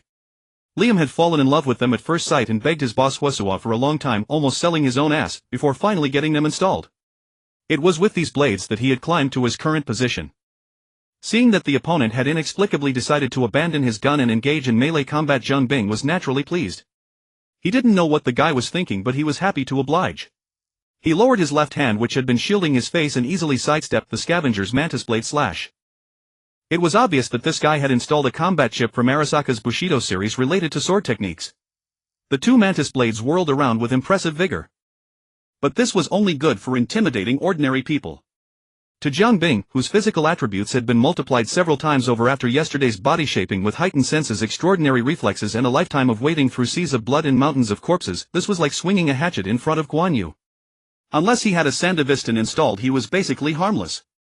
Little did he know that if Jiang Bing's definition of ordinary people were taken literally, it would include 99 of the world's population. Don't you know that relying entirely on a combat chip to control your movements makes your actions stiff and robotic? What a waste of such fine mantis blades. Sighing, Jiang Bing once again casually sidestepped a horizontal slash. With a swift swing of his axe, he struck the critical joint where the scavenger's left mantis blade connected to his arm, cleanly severing it in one blow. To David, the two seemed like actors in a well-rehearsed stage play. You attack, I dodge, perfectly synchronized. What appeared to the average person as lightning-fast slashes looked like slow motion to Jiang Bing. He tilted his head, dodging the scavenger's stiff robe-splitting variant strike by a hair's breadth. Amid the scavenger's incredulous and terrified expression, Jiang Bing effortlessly stepped into his inner guard. His arms, accustomed to hammering and forging steel all day, knew no restraint. Under the horrified gaze of the driver who had been sitting in the transport van, his axe split the target evenly from forehead to chin. This gruesome scene was evidently a bit too stimulating. The driver let out a strange cry and frantically tried to start the engine and flee. But the moment the engine turned over, Jiang Bing's elbow smashed through the bulletproof window. The dark gaping muzzle of the double-barreled shotgun shoved inside sent a chill from the driver's head to his heels. Goodbye. With the roar of the shotgun, the specially loaded bullets evenly splattered the driver's flesh and bones across the cabin. See, this car is ruined. How am I supposed to drive it now? After firing, Jiang Bing belatedly realized the problem. Bang. Bang. From the sound of the shots, Jiang Bing knew they came from the Unity pistol he had given David for self-defense. He turned around. Sure enough, the scavenger who had been pinned to the wall by the door now had 2 holes in his forehead. David, trembling after completing his first kill, turned to Jiang Bing and forced out an expression that was neither a smile nor a cry. I saw he was still breathing. I was afraid he might shoot you in the back when you weren't looking, so I... Seeing that David had taken the bait and single-handedly eliminated the experience point he had deliberately left behind, Jiang Bing felt secretly pleased that his plan to force him into the fold had taken another major step forward. On the surface, however, he nodded in approval as if he had indeed overlooked something. 17-year-old David was still a teenager at heart. Facing recognition, especially from a powerhouse who had just slaughtered a group of enemies, he couldn't help but feel a warm current surge within him. Little did he know this was all part of the unscrupulous capitalist's plan to rope him in. The feeling lingered in his mind for only a few seconds before being supplanted by the urgency to save his mother. When David cautiously approached the half-open van door and scanned the interior, his eyes finally landed on the familiar figure on the stretcher. Tears streamed down his face. "She's here, she's here." David choked, rushing into the van and clutching his mother's hand. All the pressure of the past 2 days finally poured out in that moment. Jiang Bing boarded the van and gestured for David to move aside. "Go cry somewhere else. See if you can wake her up with your tears. She doesn't need a worthless son who only knows how to cry, she needs effective treatment." David came to his senses and realized Jiang Bing was right. His mother had only just escaped the scavengers' clutches. The injuries from the car accident were still untreated. However, after everything he had been through, he instinctively developed a strong aversion to all doctors in Night City. "We need a reliable ripperdoc, but where can we find one?" The familiar words reminded Jiang Bing of a certain rare good person in Night City, a former boxing champion, a highly skilled ripperdoc, a certain Victor. Having been lying low in the Santo Domingo area and as a ripperdoc himself, Jiang Bing had rarely had any reason to cross paths with Victor, so to this day Jiang Bing had never met the real Victor. He didn't know if Victor matched the image in his memory, and he hadn't even been to Little Chinatown much.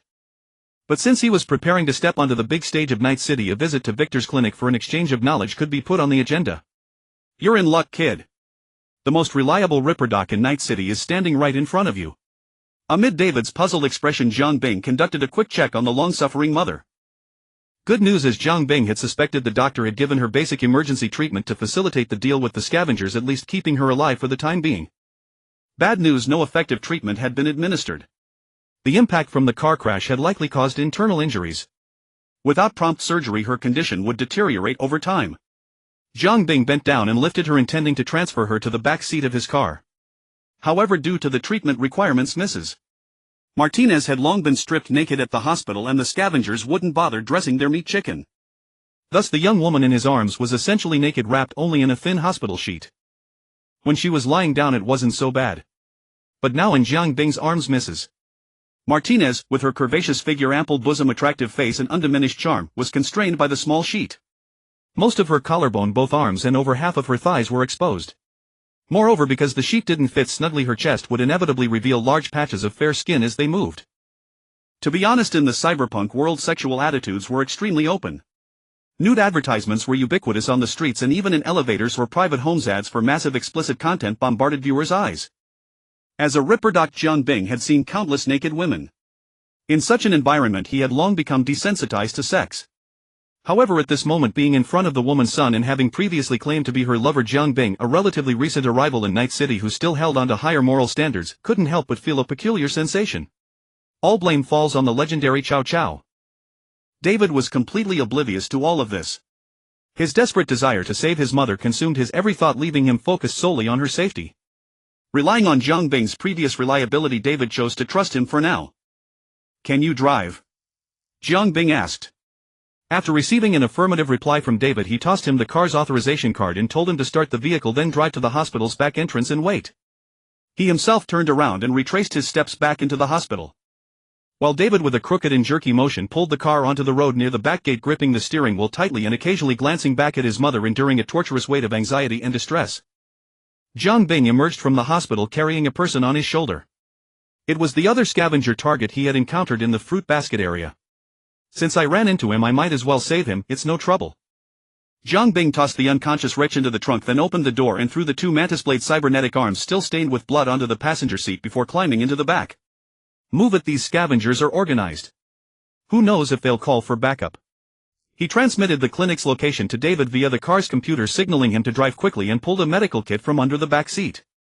Inside, besides basic scissors, gauze and disinfectant, there were several common treatment agents. Although these Biotechnica-produced treatments couldn't perform miracles like raising the dead or regrowing bones, some hormonal drugs could effectively stimulate the human body. At the very least, they could temporarily stave off death. Fortunately, by the time David, aided by the thick night, clumsily drove the car into Jiang Bing's black clinic, Mrs. Martinez's vital signs had remained stable and none of those agents were needed. At noon, Gloria opened her heavy eyelids and slowly awoke. The warm sunlight streamed through the window, bathing her in a pleasant warmth which eased her mind, still lingering on the scene of the car accident. Looks like I was saved, Mrs. Martinez thought silently. Especially when she saw David unharmed, tightly clinging to the hospital bed and fast asleep. Gloria finally let out a complete sigh of relief. Who did David find to treat me? This place doesn't look like a proper hospital. Looking around the cluttered environment, Gloria tried to get up from the bed but accidentally disturbed the wound on her abdomen. A sharp pain piercing into her organs made her cry out involuntarily. The commotion woke David. Looking up to see his mother awake, he hugged her tightly, tears streaming down his face. Mom, you're finally awake. I thought I'd never see you again. Startled by her son's sudden fervent emotion and embrace, the mother nevertheless unhesitatingly wrapped her arms around her child. She gently stroked David's hair just as she used to soothe him to sleep when he was little, calming his restless and anxious heart. At this moment, despite the myriad of questions in Gloria's mind, she chose to suppress them for now. David, while I was unconscious, you must have suffered a lot of grievances, didn't you? His tense body finally relaxed in his mother's arms. At that moment, young David truly realized what he treasured most. No, Mom. Lie down first, I'll go get the doctor. Calming down, David wiped his tears and quickly ran out of the room. Then, under Gloria's bewildered gaze, a man with a sturdy yet well-proportioned build, looking more like an edge runner than a ripperdoc, walked into the ward. Years of working in the municipal medical team made her keenly notice that the newcomer bore no traces of cybernetic implants, not even the iconic ear chip slot behind the brain-computer interface. Who exactly was this person? How did David come into contact with such a big shot, and why did he seem to trust him so much? One question after another arose in Mrs. Martinez's mind. Awake, huh? The doctor skillfully tried to lift the blanket to check the wound, but Gloria stopped him with her hand. With suspicion in her eyes, she cautiously asked, "Where are we? Are you a registered doctor of some medical institution?" This caught David, who was following behind, off guard, and a puzzled expression appeared on his face. You two aren't in that kind of relationship. Why do you look like strangers? Mrs. Martinez's vigilance intensified as she gestured for David to come over, shielding him like a mother hen. That kind of relationship? I don't even know him. Where did you find this doctor? David replied, "Don't pretend, Mom. I wouldn't mind if you found someone else. And he's a pretty decent guy." David's nonsensical words nearly made the woman who worked in the morgue bristle. She struggled to get up from the bed, intent on grabbing David and bolting out the door. What are you talking about? I don't know him at all. Jiang Bing was unmoved by this scene. In fact, Gloria's reaction was exactly what one would expect in Night City. In Night City, when you go to a hospital to save your life, your first concern is how to survive the doctor's hands before you can consider how the doctor will save your life. It seems the surgery was a success. You even have the strength to stand up. Jiang Bing, hands in his pockets, added, "Your spleen ruptured from the car accident. I replaced it with a Biotechnica Regan 2, not top tier, but it'll do for now. As for your questions, you can ask David yourself." With that, Jiang Bing turned and slipped away, leaving the space for the mother and son who had just survived a crisis to communicate. "Oh, by the way, when you're done chatting, come over and check the bill." Jiang Bing popped his head back in to say. After thorough communication, a dejected and drooping David followed his mother to the lobby of the black clinic, where he saw the colorful mohawk that had been rescued alongside them, now awake from anesthesia. Earlier, Jiang Bing had examined him and found no illness, just a large dose of anesthetic administered to him. Clearly there was a story behind it, but no one present cared. The Mohawk guy had been left on a recliner in the waiting area, only waking up by noon. The heavy dose of anesthetic gave him something like a hangover, but the guy was remarkably easygoing. He was lying on the recliner, holding his head, recovering from the anesthesia without any guard, completely unconcerned about being in a strange place. This was a typical trait of Night City residents. His past had forged a resilient nerve. As long as he wasn't dead, he could be content even lying in a garbage heap, taking things as they came. Done talking. Jiang Bing stopped his work on dismantling the mantis blades and looked at the mother and son. He was always restless, habitually seizing every moment to grow stronger. The bill is on the table. Take a look. David helped his frail mother sit down and picked up the visitor's datapad from the table. What? This much? After glancing at the medical expenses on the pad, the impoverished David let out an even more impoverished cry. Gloria took the datapad, scrutinized it closely, and her already pale face grew even paler. Mr. Saba. First, thank you for saving my life.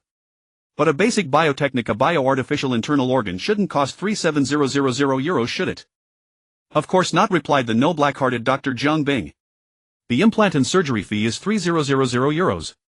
The rest is the price of snatching someone from death's clutches. Any problem? Facing the creditor's deadly stare, Gloria still struggled reluctantly under the urging of poverty. Hiring a powerful edge runner squad to pull someone from the scavengers wouldn't cost 3,400 euros either, the impoverished Mrs. Martinez weakly countered.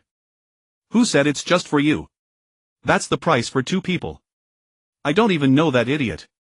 His share shouldn't be on my head. Mrs. Martinez glanced at the Mohawk guy still groaning on the recliner and said bluntly. Not him. Jiang Bing tilted his head toward David, who was eagerly pouring water for his mother. Gloria Martinez looked at her son with affectionate eyes, was silent for a moment, then sighed. You're right. It's 2 people. Ma'am. Thank you for your patronage, 3,700 euros. Mrs. Martinez's face showed embarrassment. I don't have that much money right now, Mr. Saba, but rest assured he'll pay you back soon. She lied. To afford David's tuition at Arasaka Academy, she had to scrimp and save every day from her morgue worker's salary, barely making ends meet. There was no way she could come up with such a large sum. Moreover, due to her consecutive absences, she had already received a text message upon waking informing her that she had been fired by the city government. Now even the side income from using her position to scavenge cyberware from the dead during body collection was cut off. Thinking of this, the woman who had raised David alone and believed no hardship could defeat her couldn't help but feel a bitter taste in her mouth and a sense of dejection in her heart. Having just narrowly escaped death from the scavengers, she was now cornered by the man-eating society of Night City. You can owe it for now. Jiang Bing's words were like a sudden rain shower, instantly moistening Mrs. Martinez's parched heart. She could hardly believe that in Night City there was a doctor willing to let a patient run a tab. If Jiang Bing could hear her thoughts, he would tell her, yes, there is. Not only one right now in Night City, there are at least 2. You've been unconscious for a few days, lost your job, right? But even if you hadn't been fired, you couldn't go back anyway. Jiang Bing continued to deliver blows. The implant I gave you, though the best I had, is a second-hand piece. It's not great to begin with. It can only barely sustain your bodily functions, no strenuous activity. To be safe, you'd better get a better one. I know, Mrs. Martinez retreated step by step under the barrage of blows, muttering to herself. Maybe I should drop out of Arasaka. I can find some paying work first. David interjected. No. Mrs. Martinez reacted with extreme intensity. I worked my fingers to the bone to get you into Arasaka so you could have a good future and not end up like me struggling in this mire day after day. I need a nurse here. You worked in the city medical team, so you should have enough medical experience to handle it. The kind-hearted Jiang Bing, who couldn't stand to see the poor down on their luck, hypocritically interrupted their argument. At the same time, he secretly rejoiced at the smooth progress of his plan to accumulate wealth. After much deliberation, Mrs. Martinez finally accepted the job offer. After all, there was no better option at the moment. But she couldn't start immediately. Even the Cyberpunk world's advanced cyberware modification couldn't make someone who had just had an internal organ replacement bounce back to life. She needed a few days of rest. With the matter settled, Jiang Bing gestured for David, whose expression was complicated, to take his mother back to the ward to rest. Meanwhile, Jiang Bing went to the Mohawk guy, scrutinized him in silence, and pondered how to deal with this burden. Sorry to disappoint you, but I'm broke, at least for now, the now-conscious Mohawk guy groaned. You can owe me too. Jiang Bing checked his pupils, confirmed there was indeed no problem, then pulled up a stool and sat down. Tell me, who did you offend to get such a brutal treatment? Instead of shooting you in the back to finish it, they went to the trouble of drugging you and handing you over to the scavengers. They must really want you to suffer. The Mohawk guy struggled to sit up. The excessive anesthetic still made his limbs uncooperative. You might not believe it, but I'm a journalist. The one who set me up is Christopher Miller, the director of Sunshine Valley Hospital. That rotten bastard found out I was investigating his shady dealings with the scavengers, had me knocked out, and then sold me to those dogs. What a fucking son of a bitch. The Mohawk guy spat fiercely, then sheepishly wiped it away under Jiang Bing's death glare. I doubt it's as noble as you claim. You're a paparazzo, aren't you? Seeing his lie easily exposed, the Mohawk guy gave an awkward smile. A freelance journalist is still a journalist. Jiang Bing ignored his excuse. Someone paid you to dig up dirt on that idiot director Christopher Miller, right? And you botched the job and got yourself caught. You could say that. Jiang Bing looked unimpressed. All right, noble journalist, I'm not interested in your ramblings. Give me something tangible as payment for hauling you out of that wolf's den. Otherwise the scavengers might have cut out your kidneys, but there's no reason I as a Ripperdoc can't. Perhaps Jiang Bing's pressure was too intense. The Mohawk paparazzo began to plead loudly like a submissive about to be forced. I really don't have any money. You have no idea how much trouble it was tailing that pig of a director. He spends his days hanging around high-end places. The deposit from the client wasn't even enough to cover the entrance fees, let alone the money I had to shell out to buy intel from the middlemen about the scavengers he deals with. The Mohawk guy seemed to hit a sore spot as he spoke, filled with bitterness. Before the job was even done, I'd already sunk all my savings into it. Now my pockets are emptier than my face. If I don't get the final payment, I might as well let the scavengers take my kidneys. Hearing that this paparazzo had intel on that group of scavengers, Jiang Bing's eyes lit up. Since those people could connect with medical institutions, they must be a sizable operation. He had been itching to pull off a big score, and this was like finding a pillow just when he was feeling sleepy. No wonder freeloaders are annoying, yet everyone wants to be one. He immediately grabbed the Mohawk guy and extended his hand, the meaning clear. Where is this intel you mentioned? Hand it over. Under Jiang Bing's physical persuasion, the tearful paparazzi had no choice but to copy all the data from their brain-computer interface onto the blank chip provided by Jiang Bing. The rooster-haired man, as if surrendering his entire fortune, underwent a dramatic change in attitude, fervently urging Jiang Bing to join him in tackling this commission, promising to split the final payment 50-50. Jiang Bing initially looked down on such petty work, only intending to obtain intelligence on this large-scale scavenger gang, then don his authority and gun them all down. But as the rooster-haired man elaborated, Jiang Bing conceived a new idea. The rooster-haired paparazzo, originally named William Johnson, was, as Jiang Bing had guessed, hired by Brian Scott, another shareholder of Sunshine Valley Medical. This kid's father had just kicked the bucket and he took over without even settling into his position. He was already scheming to dig up some dirt to topple Christopher Miller, the director, at the shareholders' meeting. But the pay was too low, the people he hired were incompetent, and his understanding of his own situation was poor. The wily old director had probably been keeping an eye on him all along. Not only did he get William beaten up, but he would likely face his own reckoning soon. Of course, all of the above were William's guesses, but such scenarios were far too common in Night City. The plot never changed, and one could easily guess it with near certainty. After hearing everything William had to say, Jiang Bing suddenly realized that this was an excellent entry point. A perfect opportunity to transition into a fixer. Though the growth rate of a ripperdoc surpassed that of a scavenger, the weight of a fixer was even greater, granting access to more resources. He had long planned to become a fixer but had lacked the right opportunity. Now the timing was just right. Given that he was a pure human without a single piece of cyberware, it was best not to be active in front of numerous cyberpunks and clients from all walks of life. As a craftsman, to grow stronger, he needed to invest time in accumulating knowledge and honing his manufacturing skills. Wasting countless hours on scheming with various factions would be counterproductive. Thus, hiding behind the scenes, pulling the strings like a puppet master, was undoubtedly the best plan. As for the puppet to sit on the dragon throne, wasn't there a perfect candidate right here in the hospital room? So, transforming into the idea king of Night City, Jiang Bing spread his hands to William, who was lounging on the chair, and began his persuasion. Listen, William Johnson, I have a plan, a big plan. Soon after Jiang Bing's earnest and logical convincing, William Johnson left the clinic with the big plan half believing, and went to find a way to contact Brian Scott. In the ward behind the clinic. What? You want me to be a fixer? Mrs. Martinez exclaimed excitedly. Mr. Saber, do you know what a fixer entails? Of course. Jiang Bing's words were firm and confident. A fixer, as the underground king of Night City, is the bridge between clients and edge runners. They are smugglers, organizers, and information brokers. As long as you pay, they can do anything for you: burglary, assassination, kidnapping, trafficking, or any illegal activity you can imagine. Seeing that Jiang Bing had a clear understanding of the concept of a fixer, Mrs. Martinez added, not only that, to become a fixer, solid connections are indispensable. You also have to learn to navigate among large corporations, gangs, edge runners, and all kinds of clients. Setting aside whether I can even do that, where do you think I, a newly unemployed vagrant, have the connections? Facing her doubt, Jiang Bing was patient. You don't need to have them. Everything you mentioned I can solve. Simply put, I provide the funds, connections, intelligence, all the support a fixer needs. You handle the clients, play the social games, coordinate. No need for fighting or worrying about where clients come from. Just focus on human relations. By the way, the pay is 10% of the commission. I believe you know how rare this opportunity is. Of course. Mrs. Martinez was deep in thought. Although I've never worked with a fixer, don't underestimate the information channels of the city medical team. When I was working, I came across edge runners who had taken fixer jobs almost every day. Most of them were corpses, but am not lacking in knowledge about this field. I know how much money that is. But am puzzled, Mr. Saber. Why would such a good opportunity fall to me? Why don't you run this business yourself? This opportunity was undoubtedly a pie in the sky, and in Night City pies don't fall from the sky. So Mrs. Martinez's skepticism was perfectly reasonable. Mrs. Martinez, I have my considerations and difficulties.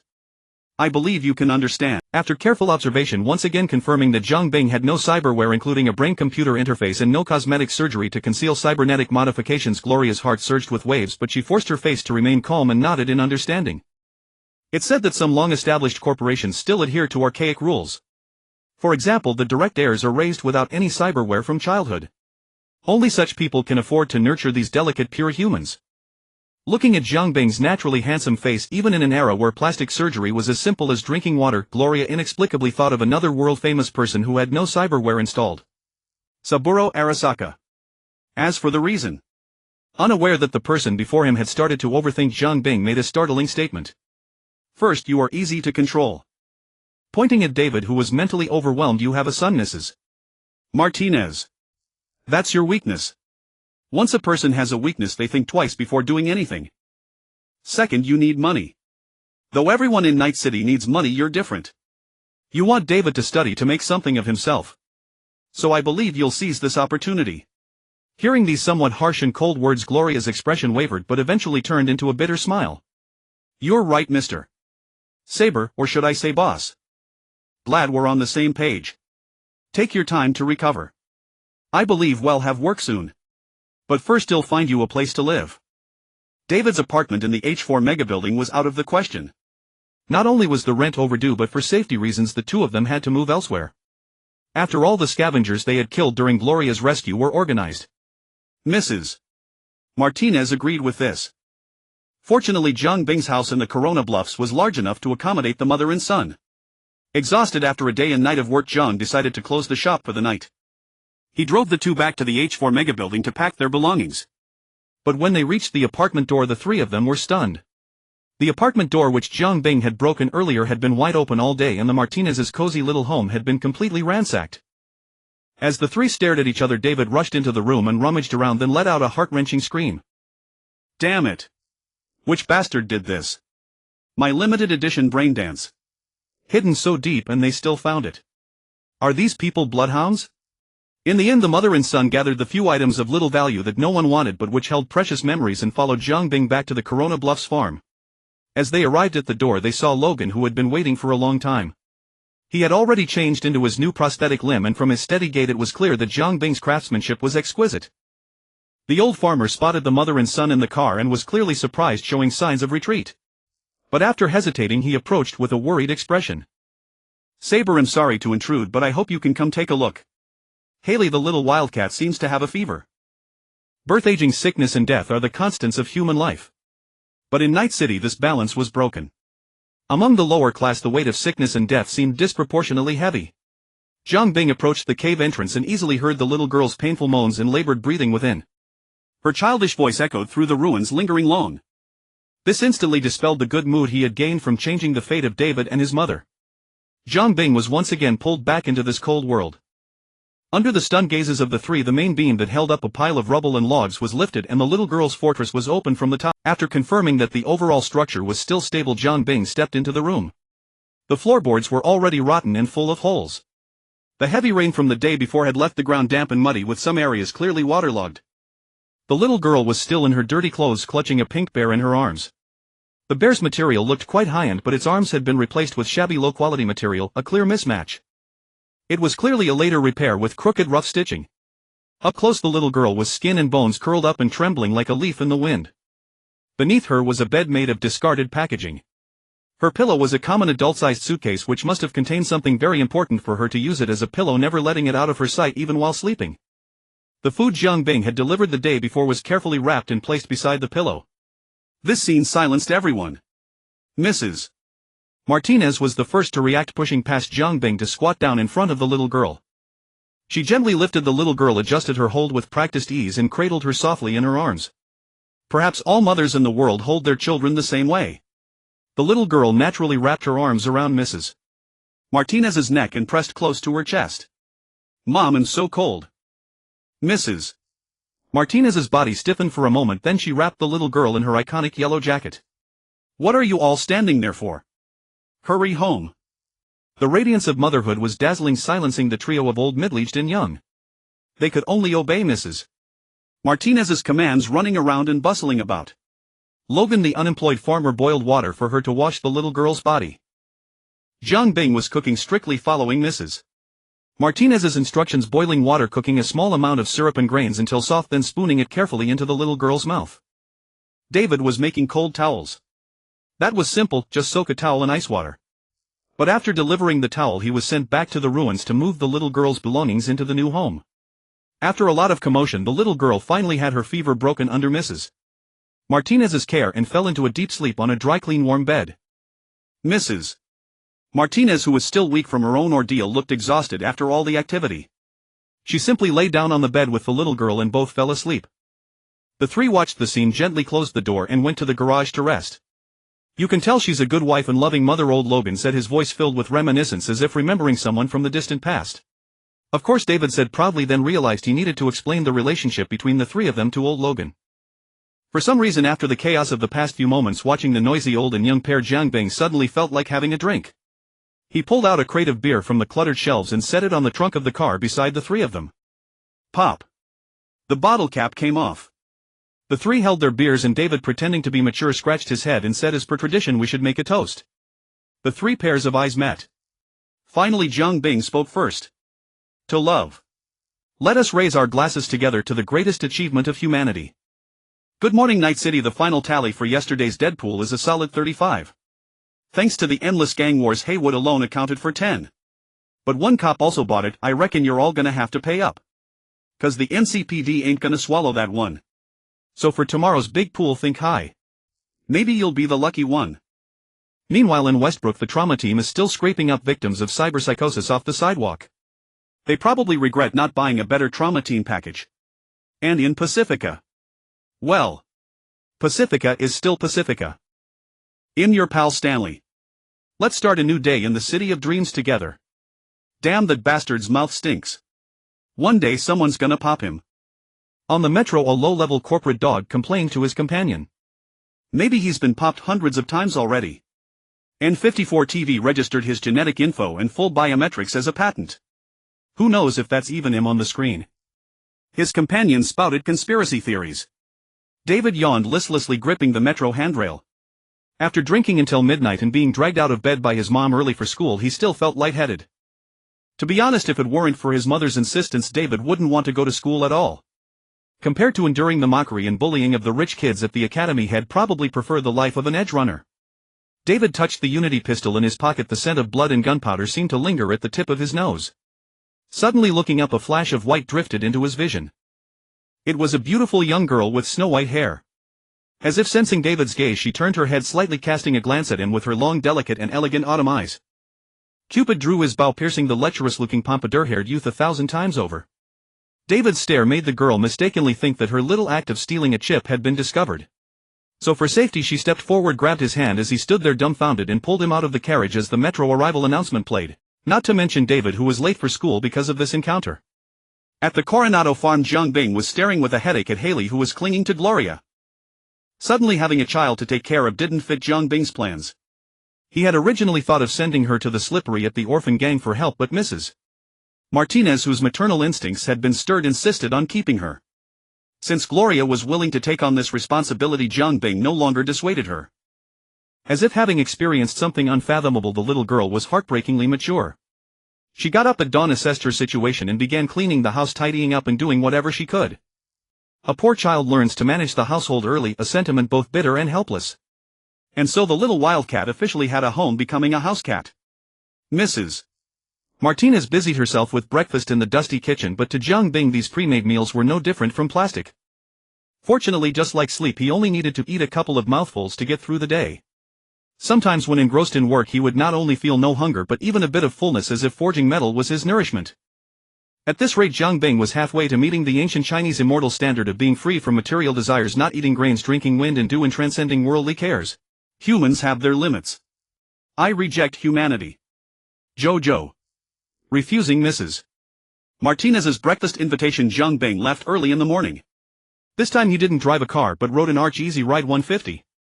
The Easy Ride 150 was a model released by Arch in 2057. It didn't have an eye-catching design or complex technical specs, but that was its charm. It was tailored for riders seeking simplicity and efficiency. The extremely simple structure and minimal parts kept the price rock bottom and made it very easy to repair. The decent power and light body allowed you to weave through every corner, handling various road conditions with ease. It was a bit slow, but whether it was narrow alleys, busy streets, flat highways or rough sand, the Easy Ride 150 could handle it. Most importantly, it could even handle the rough terrain of the Badlands. This model had a huge presence on the road. Although Arch stopped production after a few years due to low profits, its ease of repair meant you could even strip down a few scrapped Easy Ride 150s and piece together a working one. At the same time, the simple structure required minimal craftsmanship. You could even hammer out a frame by hand following a template slap on any brand of engine and it would run. Many regions and organizations with less developed industries loved to counterfeit this thing. These features kept its price constantly low, making it a favorite among cash-strapped drifters and edge runners. Many treated it as a disposable vehicle. The one under Jiang Bing was assembled by himself. Parts for this model were abundant in scrapyards, and he had once made a living selling his own assembled Easy Ride 150s. It's fair to say this model was one of the best designs in motorcycle history and also in a sense one of the most failed designs. Its profit margin was simply too low. After a few days of hard work, Jiang Bing gave up. No wonder it sold so well, yet Arch stopped production, it just didn't make money. Today he had some free time, so he might as well get Slippery's commission done quickly to avoid being sarcastically called the masked devil for his efficiency next time they met. Leaving home, he twisted the throttle of the Easy Ride 150 to the max and it slowly crawled to 90 miles per hour. His destination was the Badlands Base No. 4. This hidden base was on the northern slope of the Medsky gas station, not far from the out-of-town road by Red Peak. The base was built by Jiang Bing when he was still a junkman to facilitate cargo transfer. He skillfully rode up the ridge and the base entrance was hidden among a few dilapidated houses. When he came down the mountain again, his entire appearance had changed. Now Jiang Bing was dressed as a drifter, most of his face wrapped in a sandproof scarf and goggles covering his eyes. He had also switched to a Thornton Mackinac MTL1, a 4-seat pickup favored by drifters, sturdy but not bulky, with excellent quality. It had a bed in the back and a spacious cabin good for smuggling and hauling.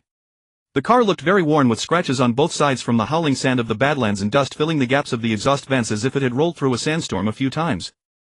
Anyone would instinctively think it belonged to an old drifter. In fact, it did. Back when he was hauling goods into the city, he got blocked on the highway by the Razor Fawn gang, those bastards who'd pluck every feather from a passing goose. He only had one car and no backing to speak of. No one had put in a word with the Razor Fawn, so he looked like an easy target. If not him, who else? These highway robbers were like cockroaches, kill one nest and another hatches. Jiang Bing killed wave after wave. As long as you frequently ran routes, you'd inevitably run into them. After enough killing, the road became a bit safer. This car was one of the spoils of war. The scumbag from the 6th Street gang mentioned in Slippery's chip was a minor leader named Anderson, nicknamed Bullethead. A fitting name for the 6th Street gang founded by veterans of the American Civil War. But the chip also mentioned that this idiot wasn't well regarded in the gang. Not long ago he was kicked out by Cannon, one of the gang's leaders to the south of Coronado. The 6th Street gang mainly controlled the valley area of Santo Domingo, the western and northern parts of Coronado, and parts of Charter Hill in the south. But their control over southern and eastern Coronado was weak, with few gang members there. This was the edge of their influence.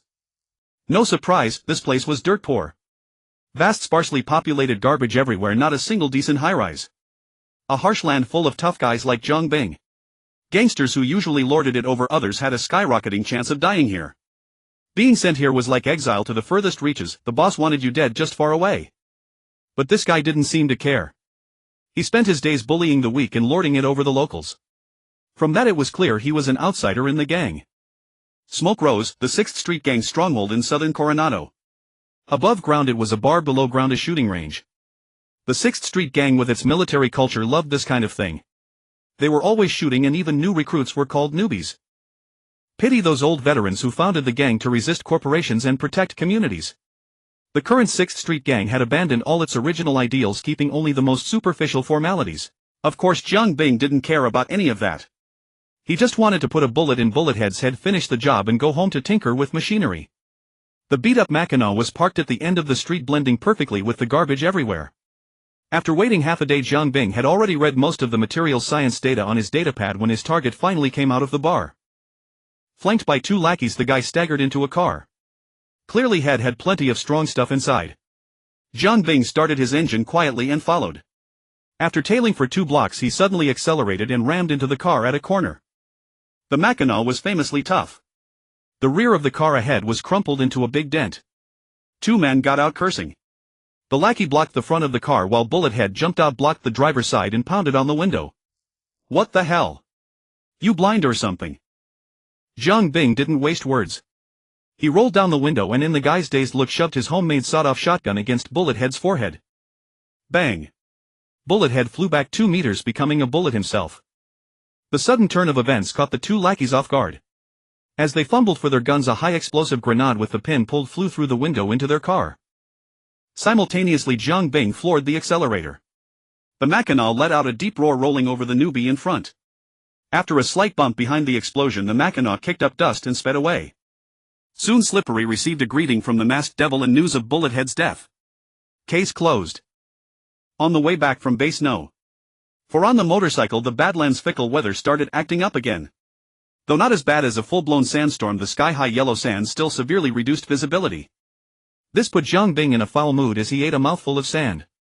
Along the way a group of Razor Fawn was taking advantage of the weather to rob an Arasaka transport team. Dozens of people surrounded a few behemoth trucks, gunfire crackling like firecrackers. These drifters, kicked out of their own tribes for robbery, rape and murder, were all-out villains. But it wasn't common for them to rob corporate convoys. Mainly because no matter which company's convoy, it wasn't easy to rob. Even if they broke through the transport's heavy firepower and escaped the subsequent pursuit, as long as a single piece of information got back, they'd face relentless purges and liquidation by the company's private armies. But today's robbery clearly had an inside man. Not only was the news blocked in advance, but the transport team's personnel composition and firepower distribution had been thoroughly scouted. Jiang Bing stared through the sandstorm using his superhuman senses to watch the show from a few hundred meters away. Seeing that the transport team was doomed and the outcome was clear, he found it boring and turned the handlebars, taking a detour home. These Razor Fawn were still as weak as ever. The most despicable and capable of them clustered at the highway gate from Night City to the Badlands, forming a Badlands gang called Night Ghosts. The Razor Fawn prowled the Badlands, ambushing unsuspecting travelers, corporate transport convoys and even other drifters' camps. These were their favorite targets. Compared to them, the Night Ghosts were more organized, more efficient and even more ruthless. Covered in sand, Jiang Bing returned home and first encountered the bruised David. It seemed that this kid had fallen victim to school bullying. However, David had no thoughts of self-pity. Instead, he kept chuckling from time to time. Jiang Bing, disinterested in David's apparent excitement, entered the workshop to prepare the materials needed for the evening's business. After 2 days of hard work, the number of badges had exceeded 60 and the goal of 100 was just around the corner. The contributions from the scavenger's hot melt mantis knife were the most significant, as this single piece of knowledge had brought in a profit of 5 badges. He skillfully entered the system interface. Listing your personal attribute panel. Name Jiang Bing. Rank apprentice craftsman. Profession level 252. Hometown B33, dimension origin star Earth. Current location HXXD C2W33, dimension Earth.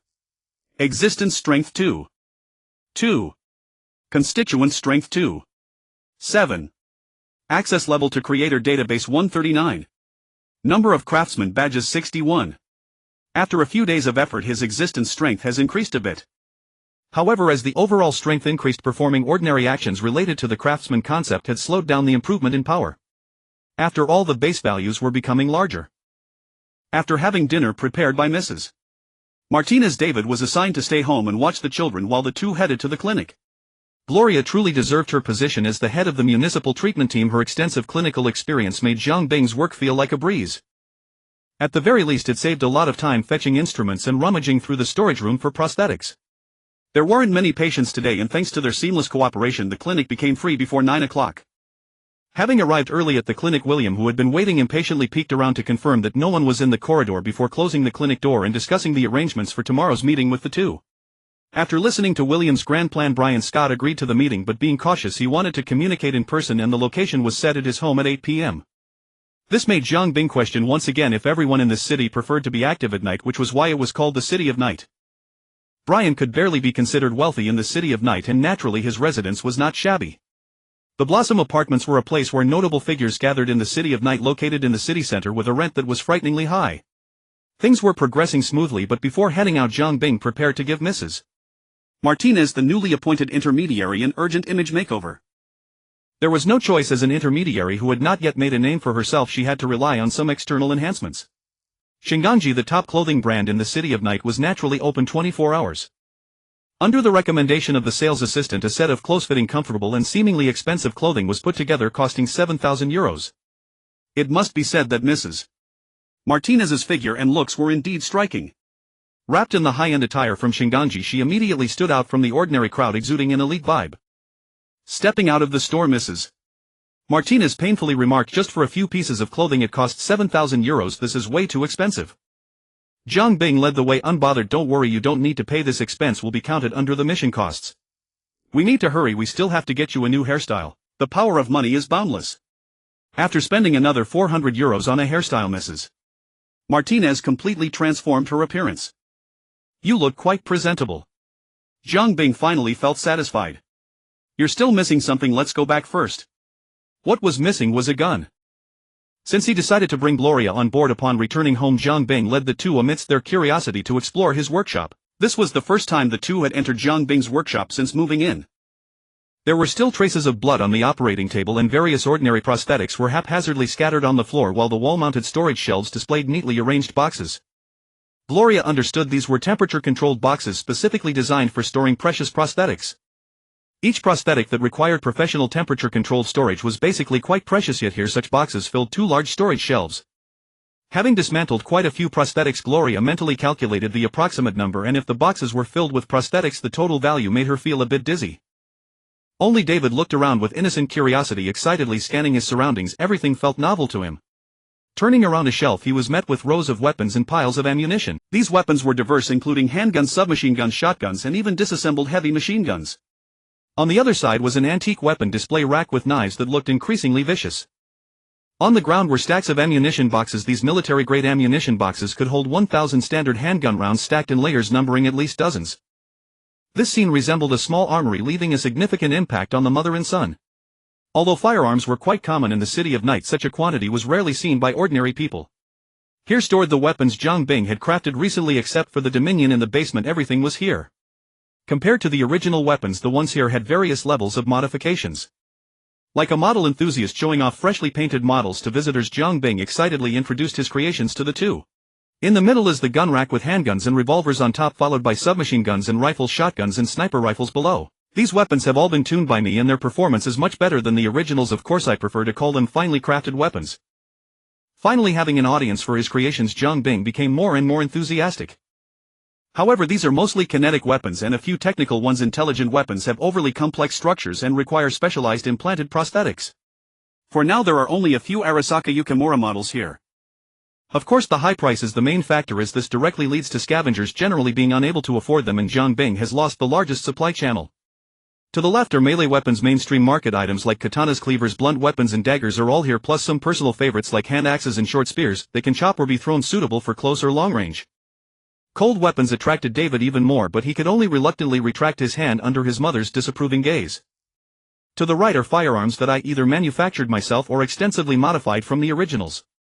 Since I am the reference for the users, these creations are not suitable for you, but you can take a look. The weapon modifications I personally use are solely based on the concept of brute force. These weapons generally maximize both power and recoil. Let's not even mention David and Gloria. Even an ordinary strongman without arm modifications would have the gun barrel soaring skyward after just a few shots. Zhang Bing rummaged through the shelves and finally retrieved an Arasaka Yuin handgun from the top of the middle shelf and handed it to Gloria. This compact and exquisite handgun was very suitable for women.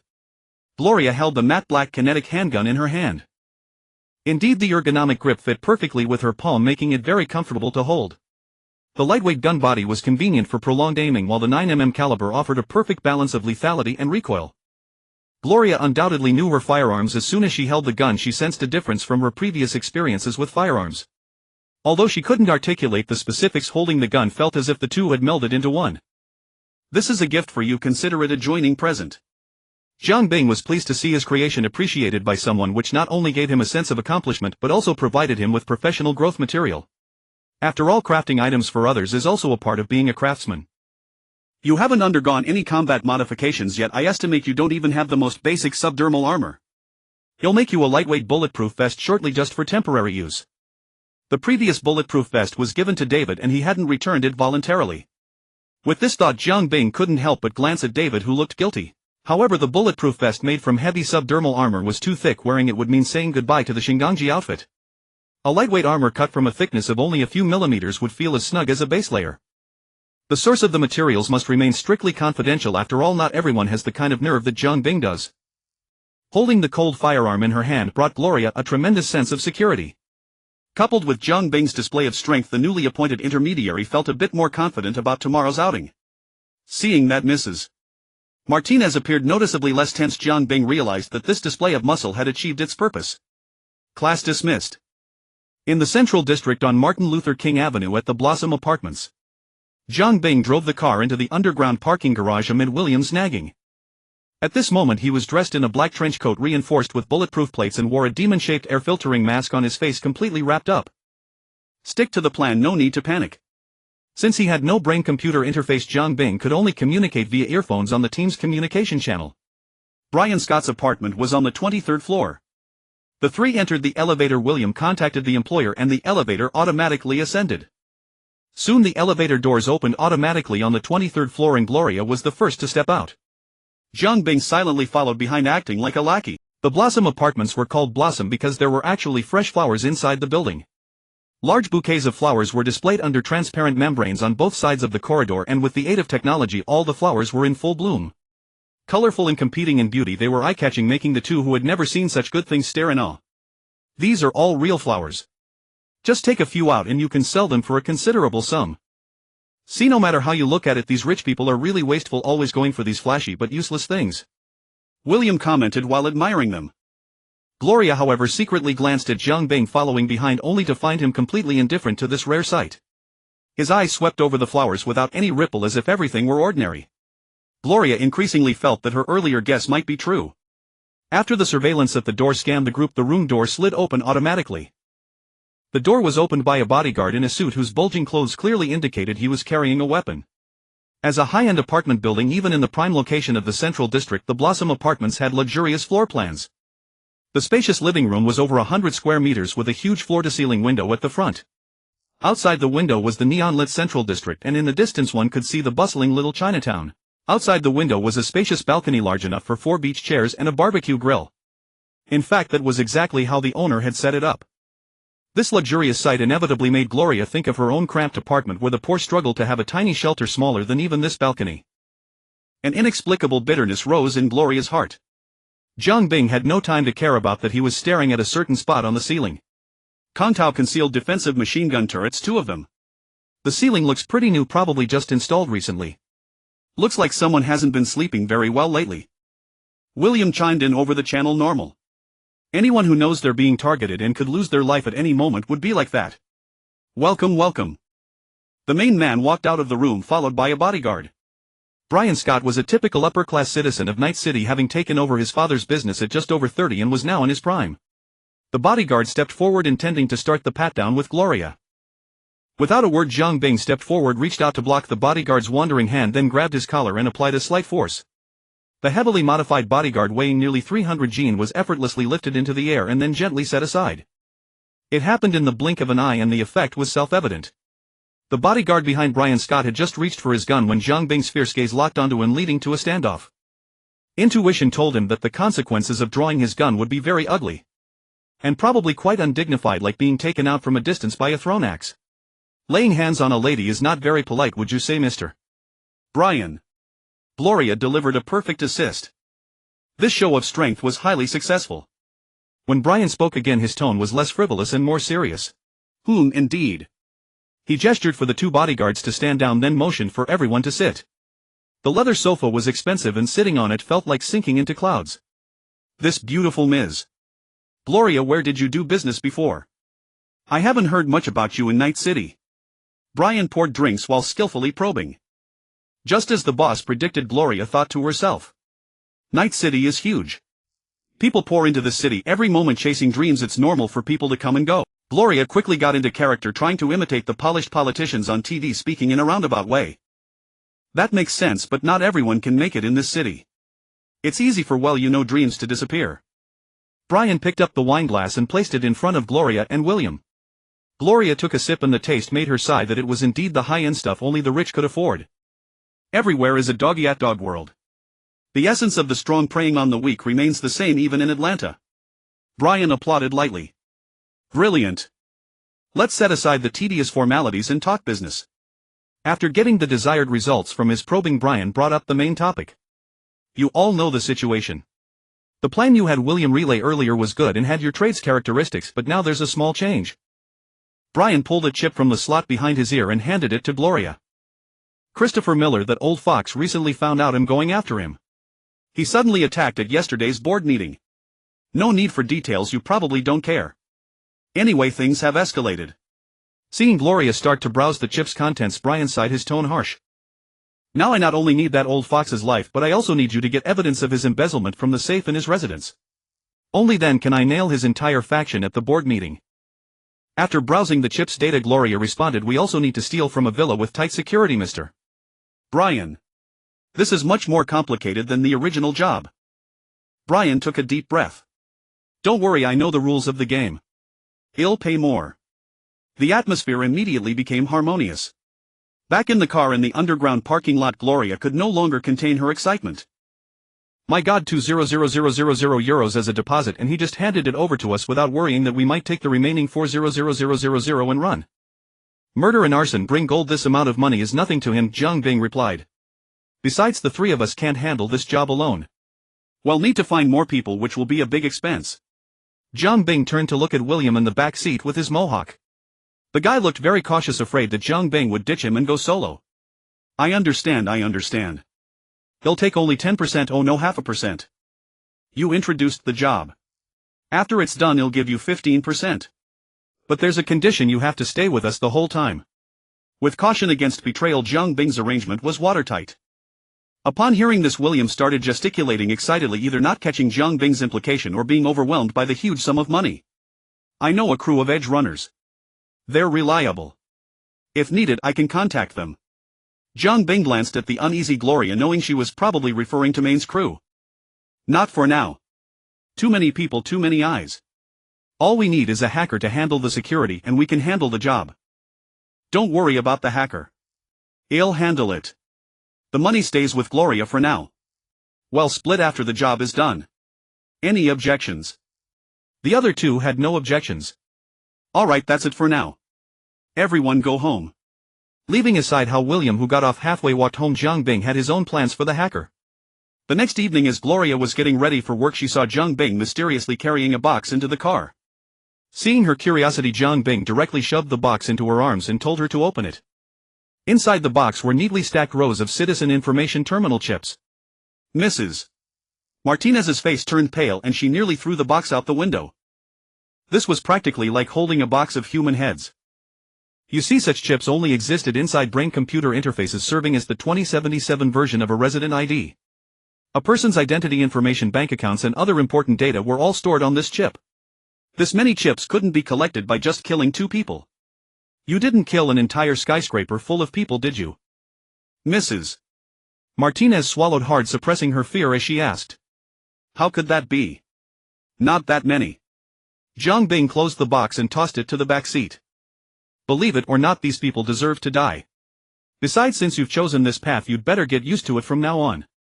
Hearing Jiang Bing's pointed words, Gloria tried to calm herself down so as not to affect her image in the boss' eyes. I know. I've seen plenty of death. I'm just not used to it all of a sudden.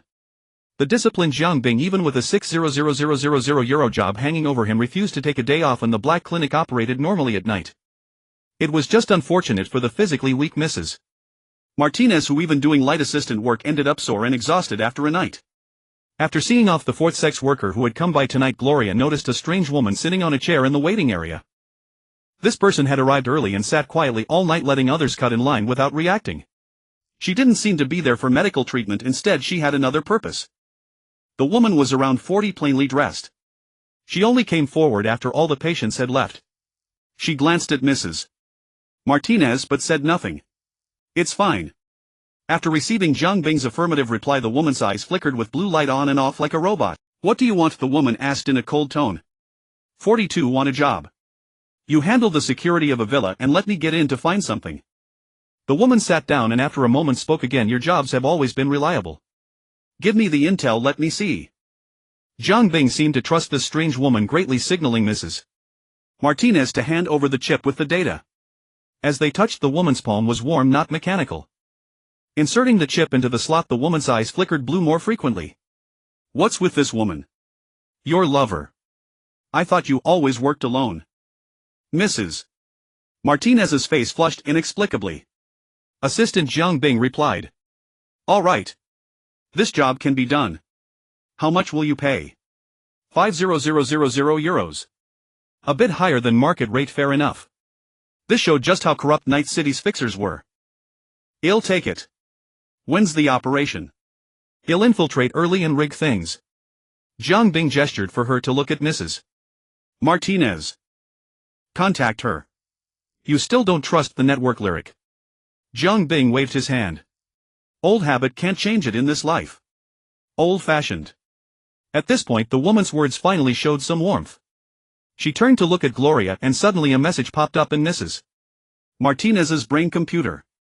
Have you slept with him? The sender was 42. It's you. Mrs. Martinez immediately identified the culprit. It's me, but not her. She's a handset. You haven't answered my question yet. Have you two slept together? Mrs. Martinez was a bit speechless at 42's tricky question and could only reply. Please be polite. Don't ask such strange questions. Besides, I'm married. Oh, what's the problem? 42 continued to shock with her words. Mrs. Martinez simply closed the conversation and stopped replying, just glaring angrily at the woman. All right, put away your gossiping hobby, 42. This is exactly why I don't trust the network. I don't want you hackers poking around in my head. Seeing this, Jiang Bing quickly guessed the situation. This is social research, not gossip. The woman continued speaking as her eyes flickered blue. What about the goods this time? Jiang Bing gestured for Mrs. Martinez to get the box full of chips from the car. You really don't have any thoughts of mating with her? Her appearance score is quite high among people I've seen. Jiang Bing was used to 42's weird questions. Aren't you going to change your strange phrasing? If you keep this up, I'm afraid you'll become a robot surfing cyberspace. 42 laughed rarely, even though it was strange on someone else's face, but neither of them minded. You're not much better, old-fashioned murderess, a mysterious undocumented weirdo. The pot calling the kettle black. And your strange Chinese phrasing, the woman added. Fortunately, Mrs. Martinez's timely return ended their conversation. 42 left a final remark: the previous payment details were sent to your account as usual. Remember to check. As the blue light faded, the woman seemed to wake from a dream. She was not surprised, but silently picked up the box and left through the door. What is a handset? Mrs. Martinez suddenly asked. A frontline operative of the sound transmitter, Jiang Bing explained. You've heard of the advanced sex doll system, right? It's developed from behavior chips. It allows sex workers to use a chip to control their bodies during work, storing all memories of the service on the chip, thus ensuring customer privacy. The handset is similar. Frontline operatives are called handsets, the middlemen are telephone lines, and the clients are landlines. When some big shots need to discuss important business but can't be present, they find a handset. Each handset's behavior chip can be provided and encrypted by the client, ensuring security. Not just the sound transmitter, actually every big corporation has employees dedicated to them. Jiang Bing added, the attrition rate for handsets is very high. Many clients choose to kill them to maintain secrecy. Knowing it's so dangerous, why would anyone do it? The pay is good and the money comes fast. Jiang Bing let out a deep sigh, stating the answer calmly. Mrs. Martinez was a bit lost. This world is really strange. You can say that again. Westbrook. The district with the highest green coverage in Night City. It boasts a scenic landscape. This is where the wealthier residents of Night City reside. The poor have many options for housing: megaskyscrapers, motels, row houses, various illegal structures, abandoned buildings, and at the very least street benches or underpasses. The rich have few choices. They can only pick between upscale apartments in bustling districts and the villas here. North Oak District is essentially a cluster of villas. To live here, one must be at least a step above Brian Scott. Christopher Miller's status is higher than Brian's, but judging by his villa at the foot of North Oaks Mountain, the margin is rather limited. Two Villaford Columbus V340F cargo trucks, one behind the other at a considerable distance, discreetly parked in the inner curve of the mountain road, awaiting the right moment. One of these trucks belonged to Jiang Bing and the other also belonged to Jiang Bing. The difference was that one was used for loading goods and the other was also used for loading goods. A joke. Did you really think Jiang Bing would act like V, only taking the mission items and nothing else? Dealing with such a landlord tyrant not stripping them to the bone would be an insult to these two highly capacious mini-trucks. Of course that was only part of the reason. The truck carrying Jiang Bing, Gloria and William was the main force tonight. The one piloted by David parked far away was merely insurance. Under normal circumstances it would not participate in the operation or transport the loot. Because that truck's cargo hold was already loaded with goods. When in Rome, do as the Romans do. Operations in Night City must be conducted at night. That's the proper way. Not until the moon was high in the sky after Jiang Bing had finished reading over a dozen material science documents did 42 finally send the signal to move. Jiang Bing and William moved one after the other, one bold and open, the other timid and cautious. They represented two different philosophies of stealth. Traditional stealth versus Assassin's Creed. Jiang Bing belonged to the latter. Besides the cameras at the main gate, there are several concealed motion detectors. Shutting them all down would definitely alert the security room. But we're not going through the door. Head to the wall. 42 began guiding the two through the team voice channel. Primary target is the security room. Once we neutralize security, I can implant a virus to simulate the system signals from the security room, temporarily isolating the villa's alarm system from the overall network. That buys us about 30 minutes. Jiang Bing and the other bypassed the gate and reached the designated spot, waiting quietly. I'll take control of this section of the wall, forcibly pausing the security alert in this area. The pressure and object sensors on the wall will be disabled, but not for long. If prolonged, security will notice. You have about 20 seconds to climb over the wall. Enough, Jiang Bing replied softly. Good, I've gained access. Prepare to move. 20 seconds. How could two people climb over a nearly 3-meter fence? The answer was that Jiang Bing carried William, and within the 5 seconds the cameras shifted, they dashed from cover to the wall. Then it took 2 seconds to toss a full-grown man onto the wall, another 2 seconds for Jiang Bing to climb up, and 1 second for both to jump down. Total time 10 seconds. We're over, Jiang Bing reported on the team channel. Good. The security room is on the second floor of the villa, to the right above the garage. Following 42's guidance, they reached the garage. Without a word, Jiang Bing climbed the outer wall to the window, glanced inside to see the person with their back to him, then tucked the hand axe back into his waistband and quietly climbed in. Seconds later he leaned out to signal William. This professional paparazzo wasn't as useless as he seemed. The legs beneath his grimy jeans had been modified, replaced with the Lynx Claw series, better suited for stealth and tracking. Though he lacked reinforced tendons for enhanced jumping, he still easily grabbed Jiang Bing's outstretched arm and entered the security room. My turn. William moved aside. The deeply sleeping security guard pulled out a cyberware link cable from the base of his left palm and plugged it into the computer. The screen began to flow with cascading strings of characters. Great. I've accessed the villa's security system from inside through William. Now I'm implanting the virus and forging normal alarm system signals. It'll take a few minutes. You two stay hidden and don't get caught. William looked relaxed. No problem, we're perfectly safe. 42 continued working while still having the energy to chat with them. Also, the target has a platinum membership with Trauma Team. When you move, remember to insert the blocking chip I gave you into his brain-computer interface first. That was Jiang Bing's job.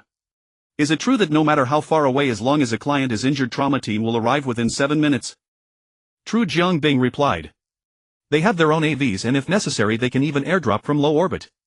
But you need to be rich and they're platinum member. And is it also true that they can revive a client even if they've been dead for less than an hour? 42, well-informed, answered true. But the body must be intact. They need to have their medical monitoring chip installed, and it requires a lot of money. A very large amount. William sighed. Money really is fucking great.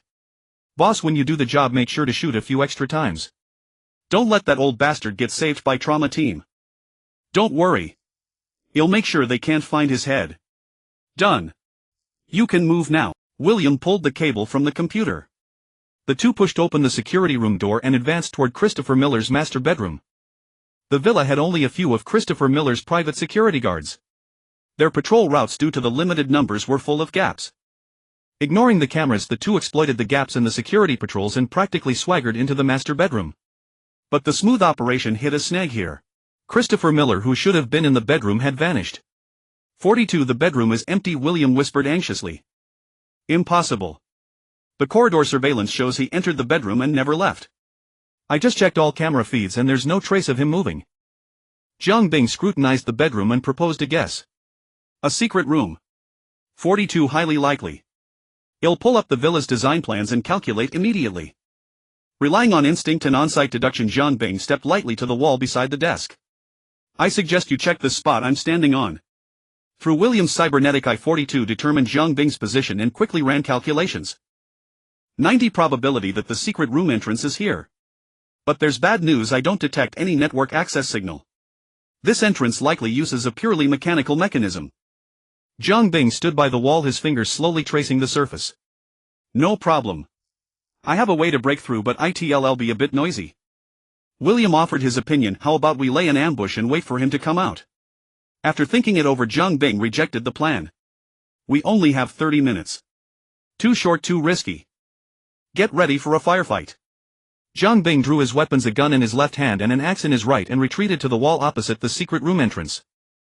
Under William's puzzled gaze, Zhang Bing took a long stride and sprinted, crashing into the weak point of the secret room entrance in the blink of an eye. With Zhang Bing's current physical condition, the impact was no less powerful than a car. Boom! The sound of the impact echoed through the villa. The secret door caved inward, revealing the steel plate sandwiched in the wall through the curled edges. Inside the secret room, Christopher Miller turned back in horror and saw only the bulging center of the door. Panicking, he shoved the notebook in his hands into the safe and slammed the safe door shut. Just then the secret door endured a second impact. After 2 brutal assaults, the door was on the verge of collapse. In Christopher Miller's despairing gaze, Zhang Bing kicked it open. There was no cliché exchange of curses or standoff. Zhang Bing stepped forward, grabbed the old man by the neck, inserted the prepared interference chip behind his ear, and with a slap sent the old man into a sweet dream. Though he might suffer from severe concussion upon waking, that assumed he would wake up at all. 42 spoke on the team channel. What can I say? Classic lyric. The entire villa's security has been alerted. I see several Kong Tao small defense drones and defense robots being activated. I'll handle them. Can you crack that safe? No problem, but William needs to stay connected to the safe during the cracking process. I have to use brute force, which means I won't be able to provide you with assistance. Zhang Bing, massaging his sore shoulder, walked out of the secret room. No problem. Imagine if someone's physical abilities were enhanced tenfold across the board: strength, speed, muscle density, metabolism, hearing, sight, smell, taste, cognitive processing, reaction time, all increased by 10 times. The result is not merely running 10 times faster, being 10 times stronger, or having 10 times more endurance. It's an exponential improvement. And what if that person also possessed a soul strength far greater than 10 times that of an ordinary person, unconfirmed yet undeniably real? Boom! The luxurious hardwood floor was dented. A high-strength bulletproof window was instantly shattered into a large hole. A Kong Tao small defense drone that had just flown to the window was snatched out of the air by the figure that burst through the hole. The basketball-sized drone, to reduce weight, had a high carbon fiber shell. But this shell, capable of withstanding medium-range pistol fire, was crushed by the terrifying grip, leaving 5 finger holes. Zhang Bing stretched his body in midair, the drone in his hand like a bowling ball, and hurled it in a turn. It emitted a shrill whistle, following a precisely calculated trajectory to hit another drone. The two collided in the air with a loud crack.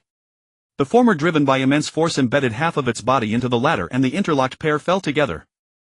After landing, Zhang Bing almost left afterimages in other cybernetic eyes, dodging a stream of bullets. Watch out! Sandevistan, a security guard, shouted. It seemed Zhang Bing's bullet-dodging move had caused a misunderstanding. With several sharp turns and changes of direction that would make even the most advanced titanium alloy joints groan, Zhang Bing executed a zaped maneuver, evading all bullets, and approached a Kong Tao automatic defense robot. This robot, modeled after the human skeleton's bionic form, was made entirely of high-strength alloy and integrated Kong Tao's flagship intelligent processing chip, capable of independently assessing battlefield situations and engaging in combat. Its appearance was rather terrifying, resembling a skeleton stripped of skin and muscle, leaving only the bones.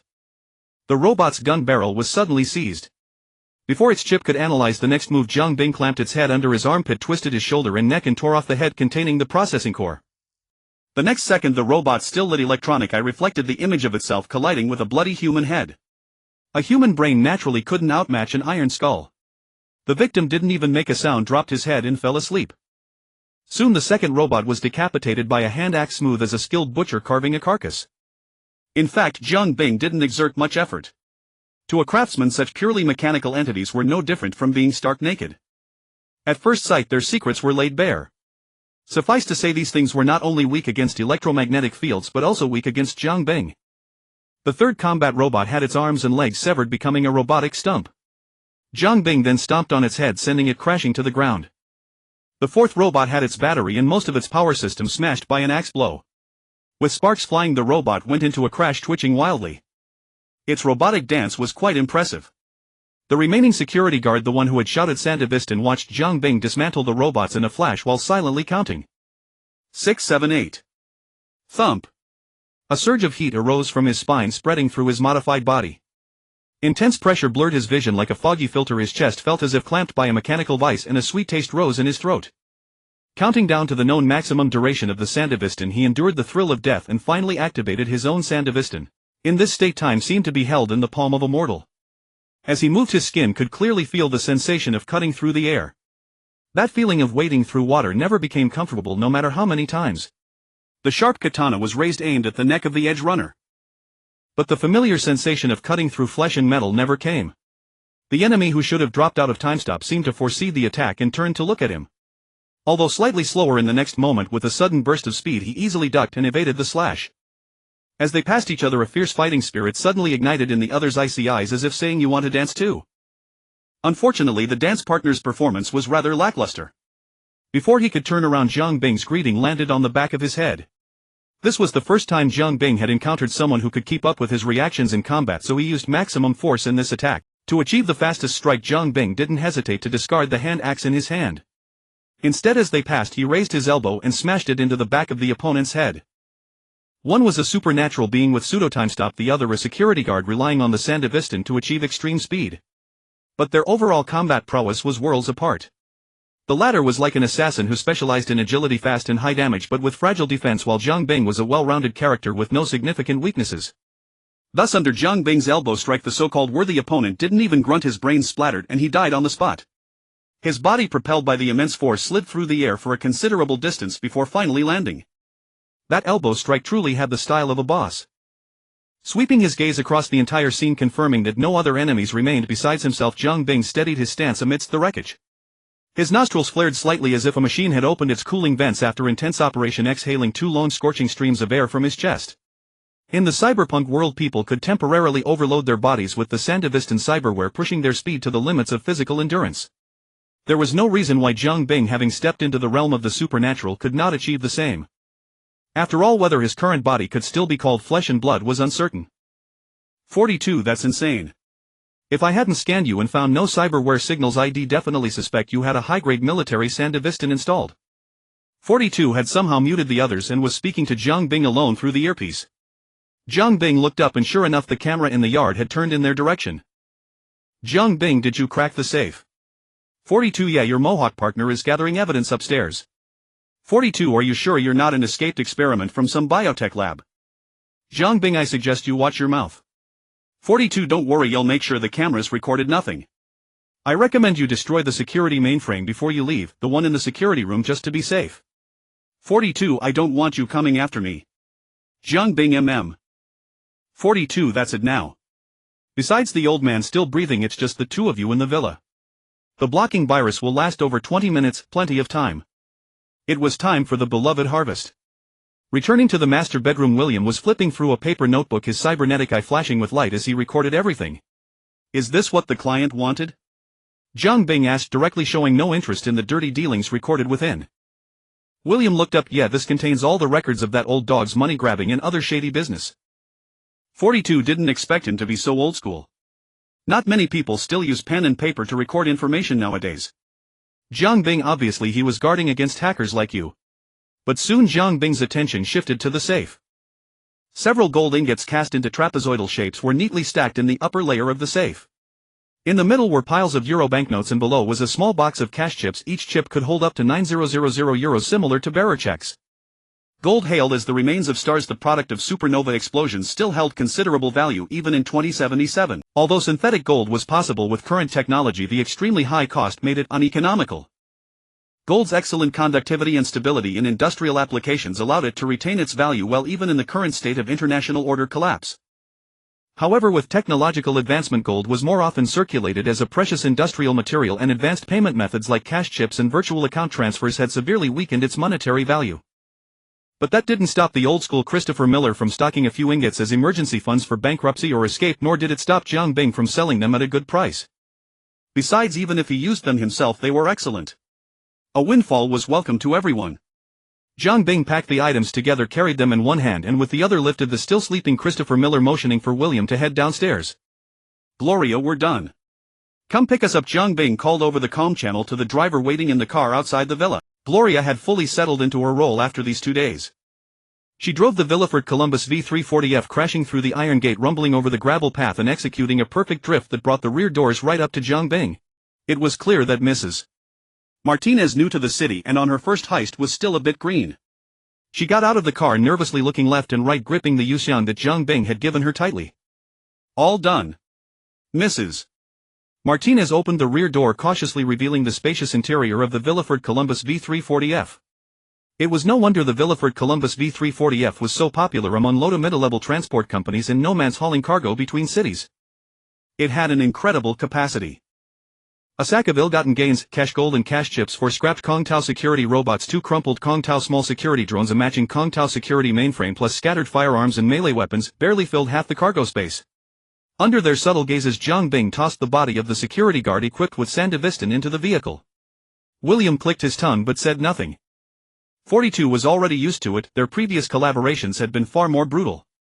Gloria took the initiative to cover for Zhang Bing, having experience in such matters. Boss, you're after the Sandevistan in his body, right? Looks like military-grade stuff, probably worth a lot.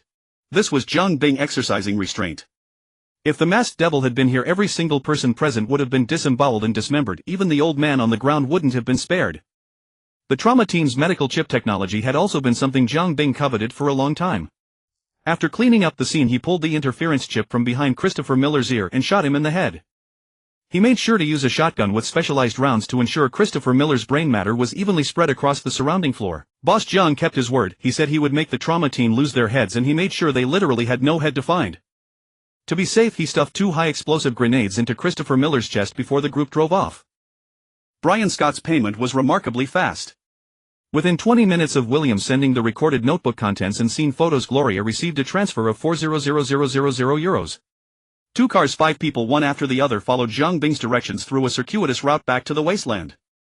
There was no helping it, Zhang Bing had many bases in the wasteland. The robots and drones on the truck were of questionable origin, so Zhang Bing planned to move them to Base 6 for storage to prevent anyone from tracing them back to his home in the Coronado farm. They drove along the beltway past the foot of Red Peak and stopped at the Sunset Motel. Base 6 was located in a garbage dump southwest of the Medeski gas station, where a gathering of scavengers had formed. The houses were illegal structures, but everyone was building them, and since they were in the foul-smelling dump, no one bothered to enforce the rules. From the Sunset Motel it was still a bit of a drive, but far enough from North Oak. Far enough for them to safely split the spoils. For security they rented a room, and William and Gloria almost immediately began counting the ill-gotten gains. 42 was still connected to the group channel for this reason. With nothing to do, Zhang Bing preferred not to stay in the dilapidated room with needles under the bed and unknown stains on the walls. He went outside to get some air and act as lookout. David also slipped out of the room, looking troubled as he approached Zhang Bing. Mrs. Martinez was too absorbed in counting money to pay him any attention. Boss Saba, that operation was flawless. We didn't even need that big thing in the car. The big thing in the car was the Changchuan. That was reserved for MaxTac, Zhang Bing said, referring to the most extreme contingency plan. David rubbed his hands together, wearing an embarrassed smile like a fly that had found food. I didn't help much. Will I get a share of the money? Everyone gets a cut. Besides the mission fee, you'll get a portion of the goods from the house. But given your contribution, it won't be much. David's eyes lit up at that. Then boss, could you hold back a part of my share now and give it to me later when we get back? Zhang Bing saw through David's little scheme at once. What, trying to save some pocket money? David sighed. You know how strict my mom is. After daily expenses, there's hardly anything left. Not even enough for 2 meals at a street stall, let alone going out with a girl. Zhang Bing's gossip radar pinged. He pressed on eagerly. What girl? How did you meet? How far have you gone? He was like a village auntie. Even David, who had watched plenty of adult braindances, grew bashful. Her name is Lucy. We met on the subway. When I ran into her, she was stealing a passenger's chip. You have no idea how cool that was. David grew more animated. She's an amazing hacker. With just a wave of her hand, the passenger's chips popped right out. And she's beautiful. She thought I was going to expose her, so she dragged me off the train. I ended up being late for school. David's face, which inherited his mother's good looks, flushed with the sour scent of young love. That's how we got to know each other. We exchanged contacts, she took me shopping for a bit and we grabbed something to eat. Jiang Bing thought to himself, are you sure she didn't just make you stay to prevent you from immediately calling the cops? Keeping your contact info was to monitor you better, she's a hacker. But he didn't voice these thoughts since they were just speculation and he didn't want to slander someone groundlessly. I want to take her out for a meal, preferably a nice restaurant, and then a few drinks at a bar, maybe the Lizzie's bar. Oh. You're trying to ask her out, Jiang Bing summarized with a sharp grin. David stammered but didn't deny it. Jiang Bing stepped forward and patted David's shoulder. Don't worry. For the sake of that boss you just called me, you'll make sure you have enough for the date and a new outfit. The bag of ill-gotten gains wasn't that large, so it was quickly tallied. Cash amounted to 180000 euros. There were 30 cash chips totaling 270000 euros and the gold was valued by weight too. For kilograms it's 73 euros per gram, totaling 175200 euros. The total value of the contents of Christopher Miller's safe was 625200 euros, exceeding the mission's commission, and this was even without counting the goods in the truck. Murder and arson led to wealth. No wonder so many edgerunners, despite the high mortality rate, still chose this path. The mission commission was distributed as agreed. Gloria got 60000, William 9000042 got 50000, and David received a symbolic 5000 euros. The spoils from the heist were split as follows: Jiang Bing primary combat 50, Gloria driver 10, the hacker 4220, William channel and tech 20, and David a participation award of 5000 euros. The distribution method was well established in Night City, home to many edgerunners, and no one objected. But David's money was predictably taken by his mother. Just like a mother keeping her kids' New Year's money safe. However, Jiang Bing secretly gave David 2000 euros in cash, enough to cover the date.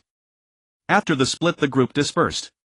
Jiang Bing transferred the spoils to the car carrying the Changchuan and prepared to haul everything to Base 6. The remaining 3 drove the other car back to the city. 42 didn't need anything, he just disconnected and could sit at home drinking a nickel. Nice. Mrs. Martinez, now with money, first paid off her debt of 3700 euros to Jiang Bing. The second thing was to move out of Jiang Bing's house, but not far. She settled right where Haley had once lived, in her cramped quarters. The efficiency of infrastructure in 2077 was astonishing, especially since the low-rise buildings in the Coronado farm used modular structures. Flush with cash, Mrs. Martinez splurged 8000 euros. The Knight Construction Company erected a new house on the original ruins in just a day and a half, like building blocks. Choosing this location, was it because it was close to the boss Jiang Bing, or because leaning against the powerful human tank of Jiang Bing felt safe? Or perhaps both.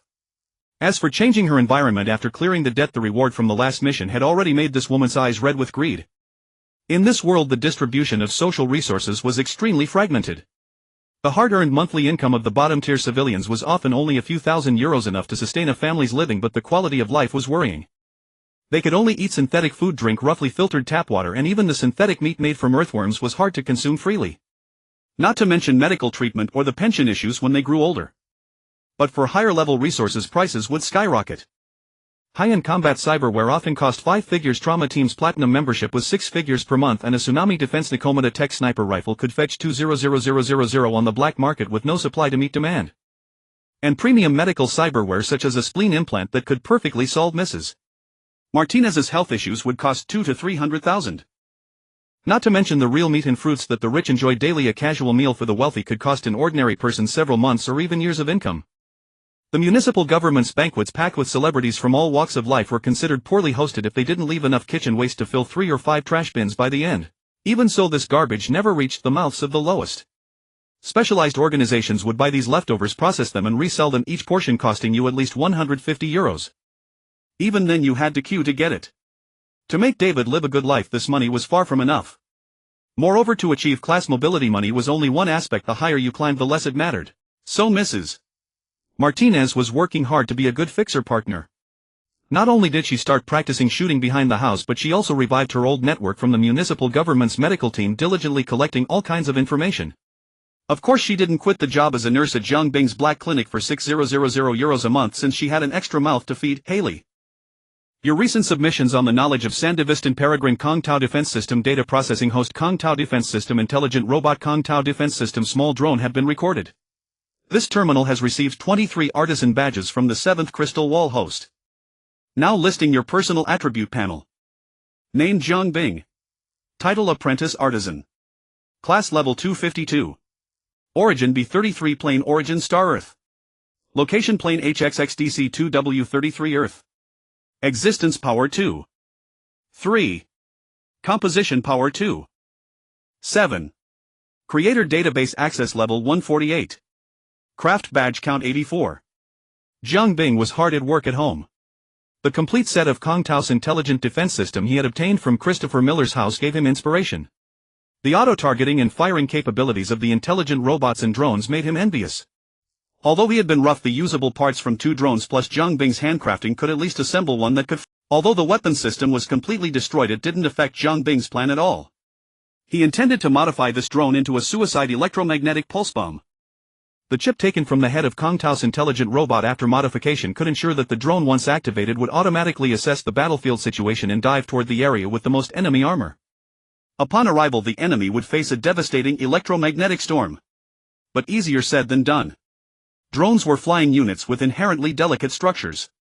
After cramming in many new components, repeated debugging was needed to ensure flight stability. Suddenly someone knocked on the door. Jiang Bing, wearing only a small vest revealing muscles like cast bronze and iron, put down his tools and turned to glance at the screen. David was standing at the door looking dispirited, holding a bag. With curiosity, Jiang Bing opened the door.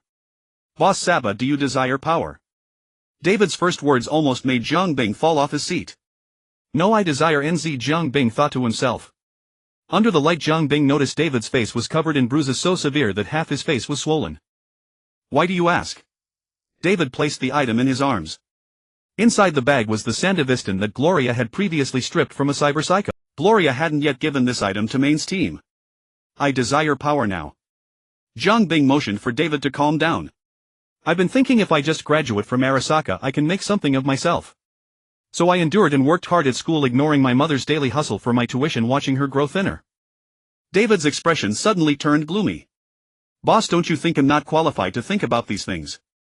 "I have no money, no status, can't fight, and I suck my mother's blood every day just to attend that damn Arasaka Noble Academy." Jiang Bing patted David's shoulder to comfort him. "Knowledge is always useful, but relying on Arasaka school to get ahead, that's really not possible." With Jiang Bing's affirmation, David suddenly gained a surge of courage and spoke out the thoughts that had been bottled up inside him for a long time. "I want to work with you, boss, to become an edge runner. I don't want to stay in that school and be bullied by those brainless rich kids every day. I also don't want to see my mom woken up every night by the pain from that cheap cyberware in her belly. Sometimes I regret studying so hard. The more I know, the more hopeless I feel about this world." "I understand. The top of the Arasaka Tower is too high. Even burning my mother's flesh and blood to ashes can't send me to the top of Arasaka Tower. There is no place for me up there." After saying this, David let out a light sigh as if exhaling the long-standing pressure. His gaze fixed on Jiang Bing. "Boss, do you know that my mom has been secretly coughing up blood these past 2 days?" Jiang Bing's expression turned serious. "It seems that second-hand cyberware is causing problems. They'll take her to the clinic tomorrow for a thorough checkup." "It's useless. You and I both know that as long as she doesn't get good cyberware, this will happen again." David spoke these words flatly. "And good cyberware requires money, a lot of money. I want to work with you, boss. I want to become an edge runner. I want to make money." Jiang Bing sat upright. "Do you know that becoming an edge runner means bloodshed and death are always around the corner?" I understand. If this cruel world requires bloodshed to survive, then let it bleed. Those high and mighty corpos, those gangsters who commit all kinds of evil, those corrupt politicians and wealthy fat cats, they are plump and healthy, it's time to let some blood." David's expression was resolute. He reached out and picked up the Sandevistan, signaling, "Or let it be my blood. But no more harm to my mom, she has bled enough." Jiang Bing fell silent, staring at the bruised and battered youth before him as if meeting this boy of Night City anew. After a long moment he uttered a single sentence, "Welcome to the world of adults." The world of adults is often not as beautiful as it appears through the eyes of the young. It is fundamentally fraught with difficulties. David lay on the cybernetic modification operating table, his limbs dangling like a squashed frog. The microbone saw roared wildly against the spine, crawling and carving out grooves suitable for the installation of the Sianwei Tan. Even with a sufficient amount of anesthetic inhaled, the pain would only be dulled. It still transmitted to the nerve centers in his brain. To ensure the quality of the surgery, David's nerves must remain active, which is why he is currently in a semi-conscious state. After all, the Sianwei Tan needs to connect to the human nervous system to simultaneously release microcurrents throughout the body, thereby accelerating its effects. However, the true measure of a cybernetic surgeon's skill lies in the perfection of the subsequent neural connections. This process tests the surgeon's observational skills and patience qualities that Zhang Bing possesses in abundance, setting him apart from others. The Sian Tan that David brought has been meticulously trained and sanitized, ready for installation at any moment. Strictly speaking, the Sian Tan is an entire system composed of a hardware cybernetic unit attached to the spine and a chip storing the operating system. It can indeed create the illusion of stopping time, but that is merely a result of the overall reaction speed of the body being accelerated. Without significant cybernetic modifications, it is difficult for weak limbs to keep pace with the hastened thoughts. Additionally, this state can exert tremendous pressure on the body. Prolonged exposure to such pressure can lead to a disconnection between thought and flesh, which is one of the causes of cyberpsychosis. The centipede-like cybernetic limb was precisely positioned where it needed to be, with nanofixation devices penetrating flesh and firmly nailing it to the spine and the ribs extending from above. David instinctively let out a muffled groan of pain. Fortunately, he had a strong constitution and high endurance, which complemented the machine that Zhang Bing had meticulously adjusted, resulting in very favorable readings on the instruments. Zhang Bing looked at this boy who was willing to risk his life to protect his mother. After much contemplation, he decided to lend him a hand. Confirming that David was in a semi-comatose state, Zhang Bing did not initiate the neural connection program but instead took a surgical knife from the side. He intended to enhance the cybernetic unit. The surgical knife struggled to slice through the palm and a vivid mercury-like blood oozed from the wound. The air seemed to suddenly grow hot, as if what flowed was not blood but searing magma and burning oil. The number of artisan badges in the system list was rapidly decreasing. These badges, essentially composed of refined ether elements, served as currency issued by the creator's database. In other words, to some extent it truly can serve as a general equivalent. As a cornerstone element of the world, this highly refined ether could essentially realize any idea Zhang Bing had at this stage. It would not be inappropriate to call it the Philosopher's Stone. What Zhang Bing did not know was that for machines the blood of a craftsman was far more important than ether. Blood, whether in terms of its symbolic meaning and mysticism or its practical significance for biological existence, has embodied numerous concepts since its inception. Moreover, it is the blood of a craftsman. Although Zhang Bing's status is not yet that powerful, the essence of existence differs by a thread and the manifestation of things can be worlds apart. With it, machines are no longer ordinary, they are imbued with higher dimensional power, equating to acquiring the key to ascend. All of this is beyond Zhang Bing's understanding. He is simply following an instinctive intuition to conduct the forging ritual he had whimsically begun. Under pressure, the blood infused with ether dripped from the edge of his palm onto the Sian Tan on David's back, merging into it like a bull plunging into the sea. Following the intuitive feeling, Zhang Bing suddenly received an epiphany. Along with the loss of blood, something else was also being shed. The second drop of blood fell and his intuition signaled that the quantity was sufficient. Zhang Bing relaxed his palm and the wound caused by the surgical knife quickly stopped bleeding and gradually closed, believing it would soon return to normal. The Sian Tan stained with blood appeared no different on the surface, but inside it was undergoing earth-shattering changes. In the cold circuits, electric sparks flickered and raced. The hard metal underwent subtle transformations. The machinery whispered it was no longer cold, beginning to gradually couple with David's flesh. The temperature did not rise at all, yet David, in a state of semi-awareness, felt as if the cybernetic unit on his back was being forged in a furnace, glowing red-hot, then pressed against his spine and hammered with an invisible forge hammer, the searing sensation nearly saturating his chest. Suddenly the Sian Tan seemed to come to life like a centipede awakening, stretching its 1,000 legs deep into his flesh, piercing every nerve. The pain surged, mixing with the heat as if it were merging with him. The neural connections proceeded rapidly without the initiation of the program. At the nanoscale, the space between flesh and metal was filled with a vivid red like dripping blood. After confirming there were no other issues, Zhang Bing encapsulated the Sian Tan's signature external armor onto the spine, completing the entire surgical process. System prompt: due to this forging action, your existence intensity and composition intensity have slightly decreased. System prompt: apprentice craftsman Zhang Bing, you have performed an extraordinary polish resulting in an increase of 0.1 in your composition intensity. For specific values, please check the system. Zhang Bing had long anticipated this. Such a crude and wasteful action had nothing commendable about it. It was merely a matter of piling materials together, and having any positive feedback was already fortunate. This was Zhang Bing's first initiative in magical side forging, and it felt quite wondrous. Unlike the technological side, which emphasizes rationality and precision logic in material, the forging process on the magical side focuses more on intuition and imagination, emotion and symbolism. One emphasizes the objective while the other emphasizes the subjective. It is indeed quite novel. Zhang Bing speculated that the magical side places greater importance on one's composition intensity while the technological side emphasizes existence intensity.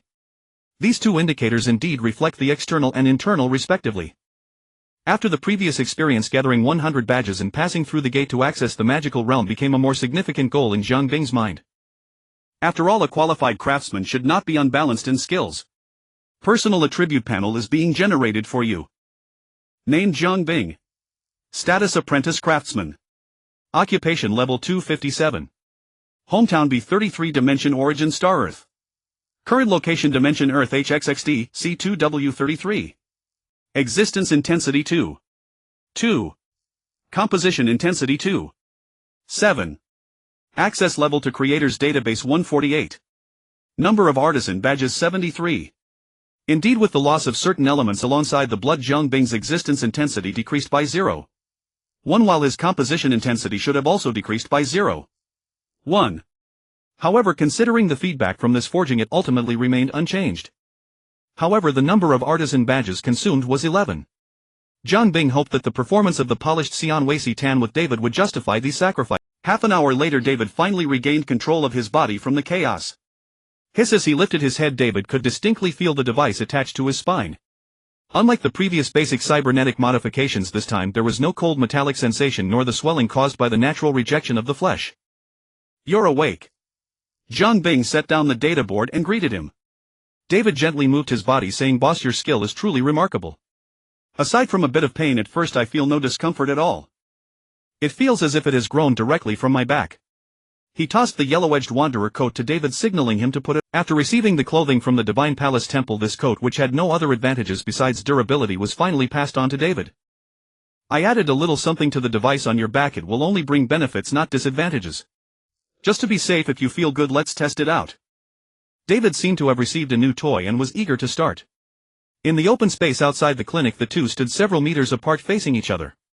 "At first you might not be used to this thing. Don't make any sudden movements and be careful not to strain your limbs. After the effect wears off, there may be a strong sense of pressure on your body. This is normal." Zhang Bing weighed the dirty tennis ball in his hand with half a basket at his feet. These tennis balls were a type of rehabilitation equipment. Sometimes after installing prosthetic limbs or eyes, these small tools were needed to test compatibility with the nerves. There was no choice. Most people who came to such places for treatment were poor and could not afford high-tech testing instruments. This was economical and practical. David twisted his body to warm up like a hyperactive child. "Don't worry, I feel great right now." "That's good. Let's start with a simple ball. Watch out." Before he finished speaking, Zhang Bing bent his arm and turned to the side. Swish. The tennis ball almost shot out with a sonic boom, heading straight for David's face.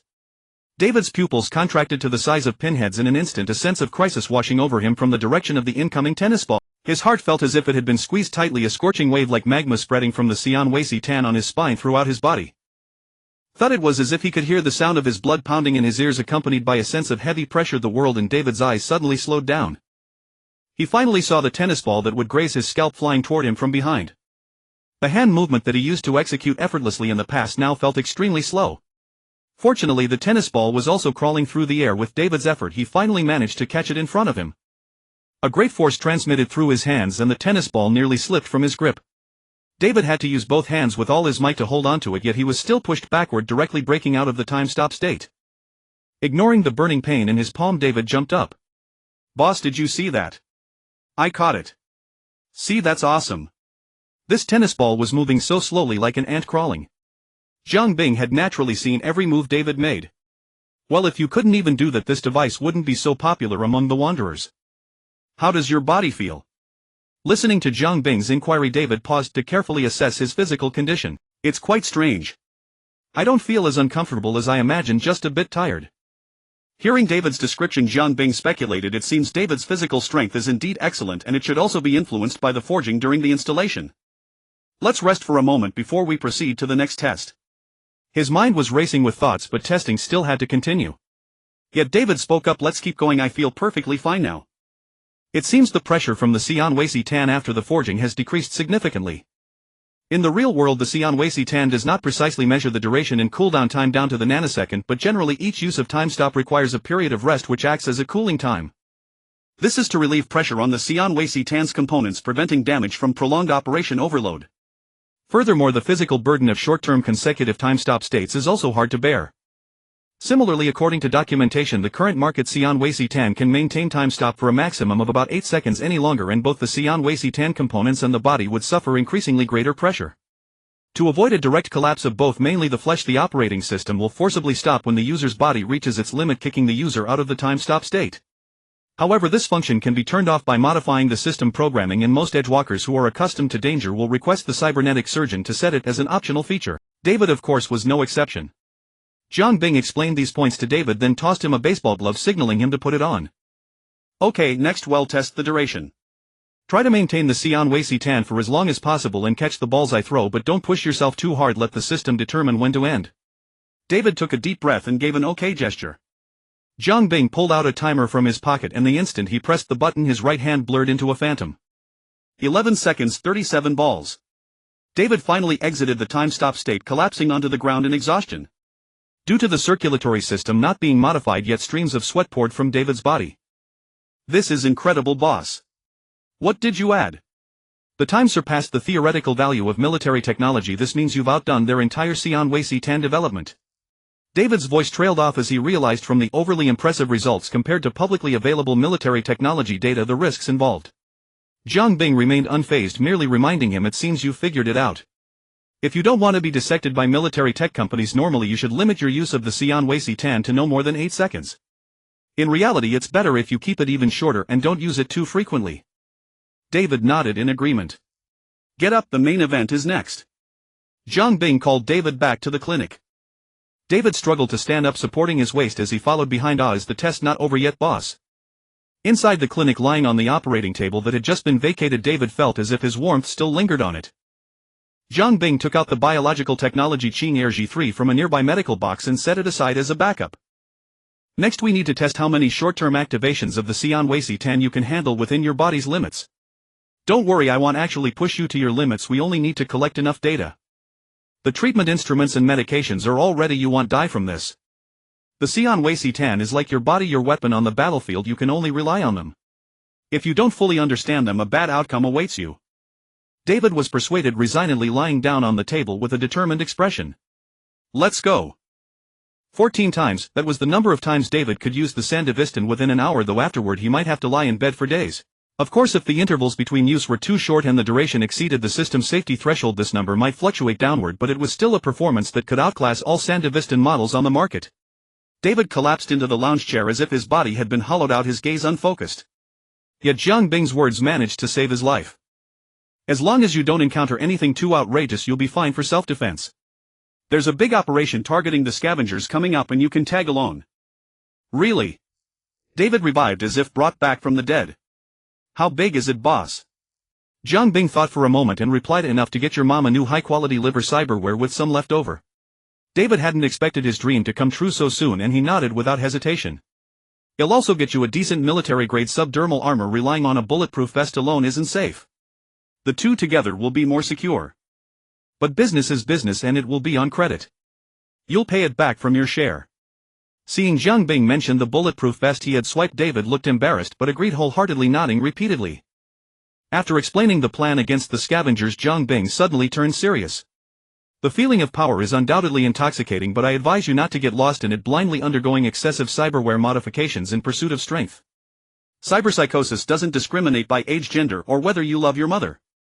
And not all cyberware is like the Sandevistan on your back. Seeing his boss so stern, David also replied solemnly, don't worry, boss. I've seen plenty of the horrors of cyberpsychosis. Even for my mother's sake, you'll take your words seriously. After saying this, a mercenary grin spread across David's face. Besides, I have a skilled boss like you. If I ever have any ideas, he'll definitely consult you first. Good grief, Jiang Bing thought, a torrent of curses running through his mind. You're a real little genius, not only smart and thick-skinned, but you've also mastered the art of freeloading without any guidance. I must say, this kid is terrifyingly formidable.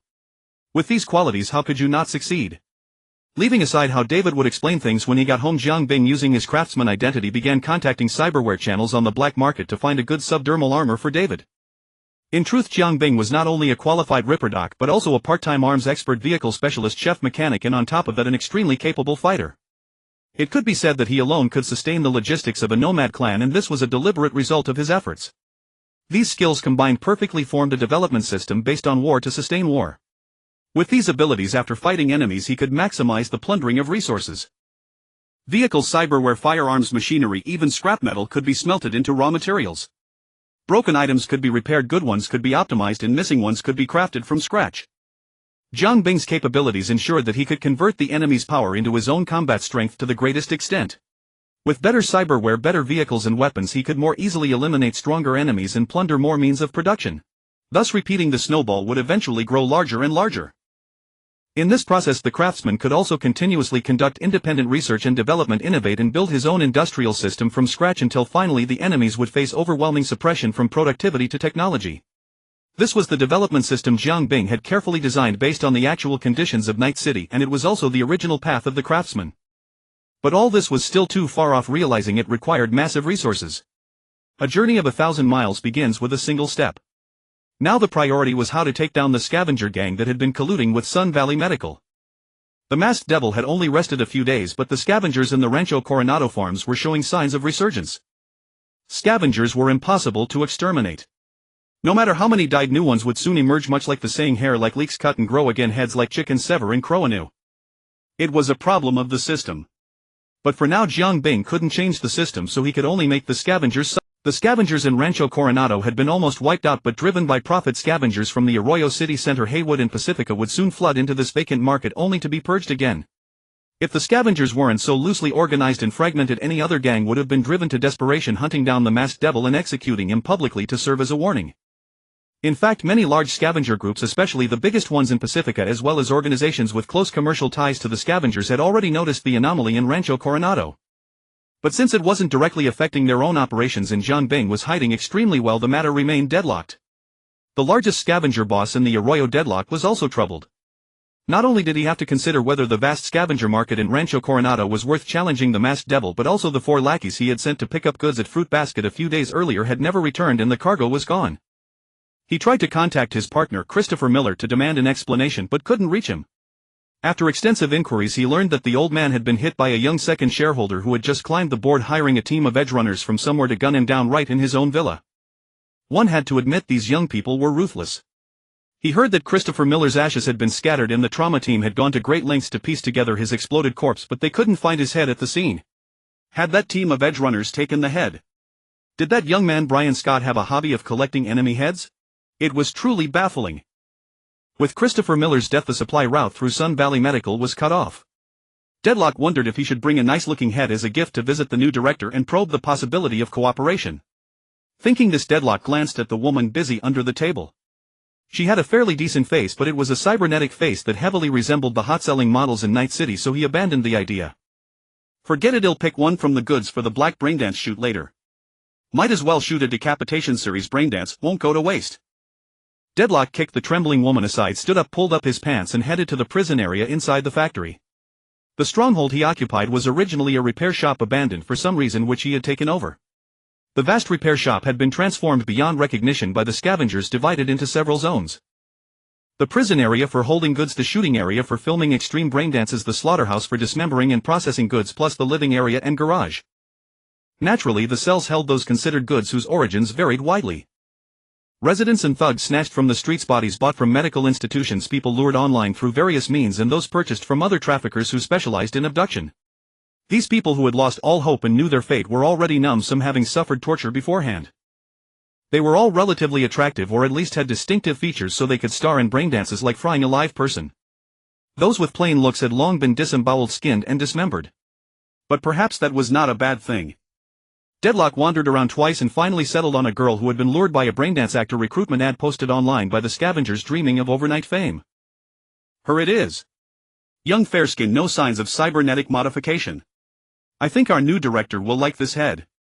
The lackey naturally complied, opening the cell door with a menacing expression. As he pinned the girl down amid her despair and regret, preparing to cuff her, a rapid beeping sound came from behind the adjacent wall. Before the lackey could identify the source, the wall collapsed in a large hole from the explosion. The chemical explosives from the petrochem conglomerate really pack a punch. A voice came through the smoke. Before the dust had even settled, a scavenger, recognizing the iconic Guy Fawkes mask on the intruder's face through his cybernetic eyes, screamed in terror. It's the masked devil. The next second a bullet was lodged in his forehead. After firing, David ducked back behind the wall. Almost instantly gunfire erupted inside and outside the cell. Jiang Bing, clad in might, stepped into the repair shop, nimbly ducking to avoid bullets from outside the cell. He fully extended the telescopic mini-shield Cold War on his arm, blocking several pistol rounds, then swung it back in the direction the bullets came from. The shield crushed the extended arm holding the gun, sending the scavenger flying into the wall. As he landed, David, crouching behind, blew his upper body apart with a shotgun.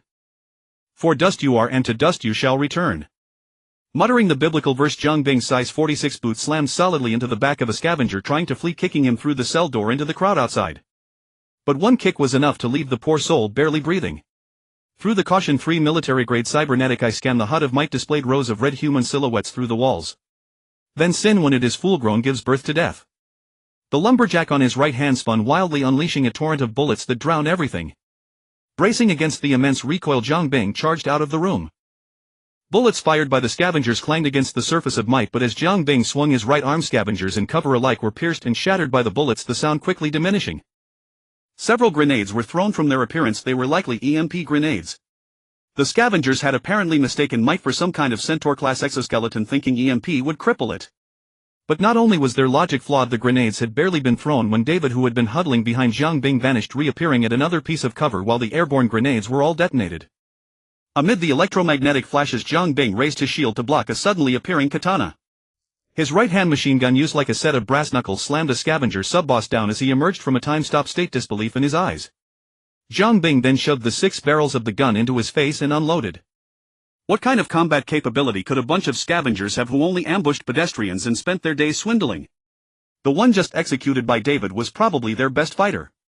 But against Mike, designed to counter the max tac, they were like chickens and dogs, utterly fragile. Moreover, David, who could enter time-stop at will, had a naturally sharp tactical sense and had initially grasped the concept of infantry-tank coordination, was sniping from the sidelines. The scavengers' morale collapsed. Some began to flee in all directions, only to be easily shot down by Zhang Bing. 42 Holy crap, guess what I found? A Centaur armor, they're booting it up. Watch out. Inside Mike, Zhang Bing's expression remained calm. The connector on his right arm for the lumberjack opened, the ammo belt disengaged, and he dropped the rotary machine gun without hesitation. His freed right hand reached behind him. Amid the roar that echoed through the entire repair shop, Zhang Bing executed a slash that cut a scavenger hiding behind a metal crate, along with the crate in two. The Declaration giant chainsaw sword was leveled. The folding shield retracted and he gripped the hilt with both hands. With a long stride he bisected 2 scavengers and the upper half of a car wreck with a standard 2-handed horizontal swing. David, who had been watching, was about to take a shot when his cybernetic eyes suddenly flickered, filled with static. He immediately retreated behind cover and shouted on the team channel, "There's a netrunner in being hacked." 42 got it, minor issue, don't panic. Look around for a camera or some bridging device, they're probably hacking you through that. Zhang Bing glanced back and easily spotted a camera above David's head. He squeezed the trigger on the left gauntlet and the Persuasion revolving folding projectile launcher automatically flipped over his left shoulder. With coordination from the Zeiss smart optics, Zhang Bing easily lined up the camera in the reticle of his tactical visor and pulled the trigger. Due to size limitations, the explosive range of the projectile was not large, even less than a high-explosive grenade. Its true advantage lay in mobility and accuracy. 42 Kid, after this operation you should upgrade your firewall. Your civilian-grade cyberware is too vulnerable in the hands of a skilled netrunner. David blinked, took a deep breath and felt his vision return to clarity. David, thanks for the advice. He'll upgrade when we get back. Zhang Bing, where's the netrunner?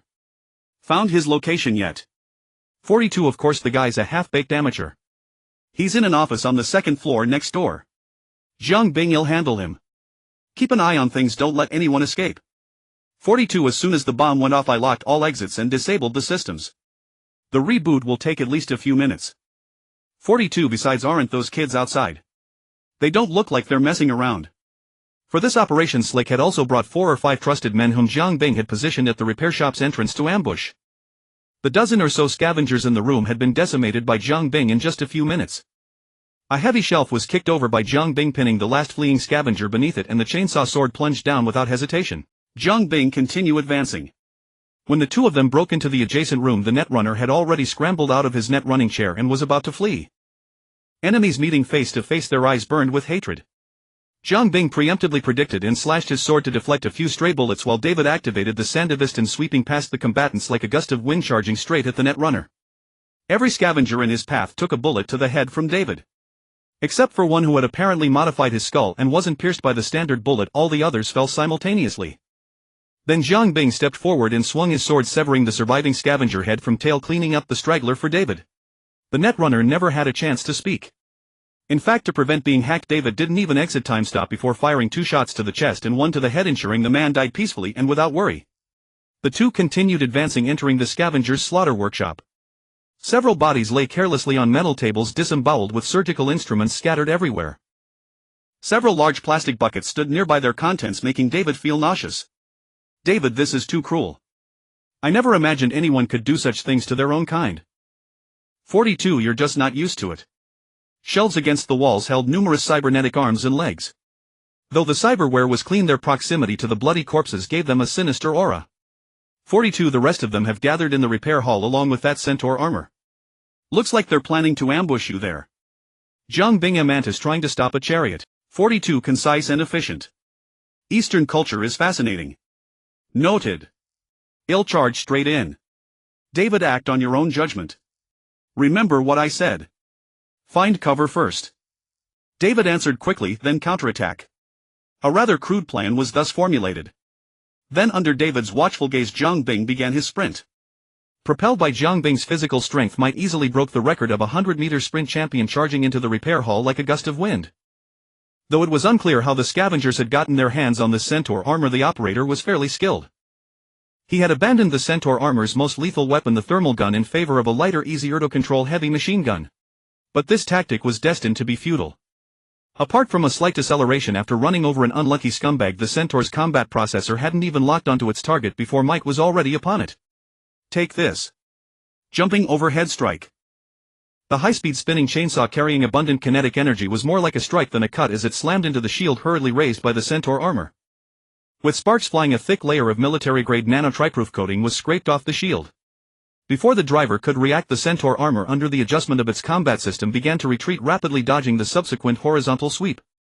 The immense pressure of death compelled the driver to activate the Sandevistan without hesitation.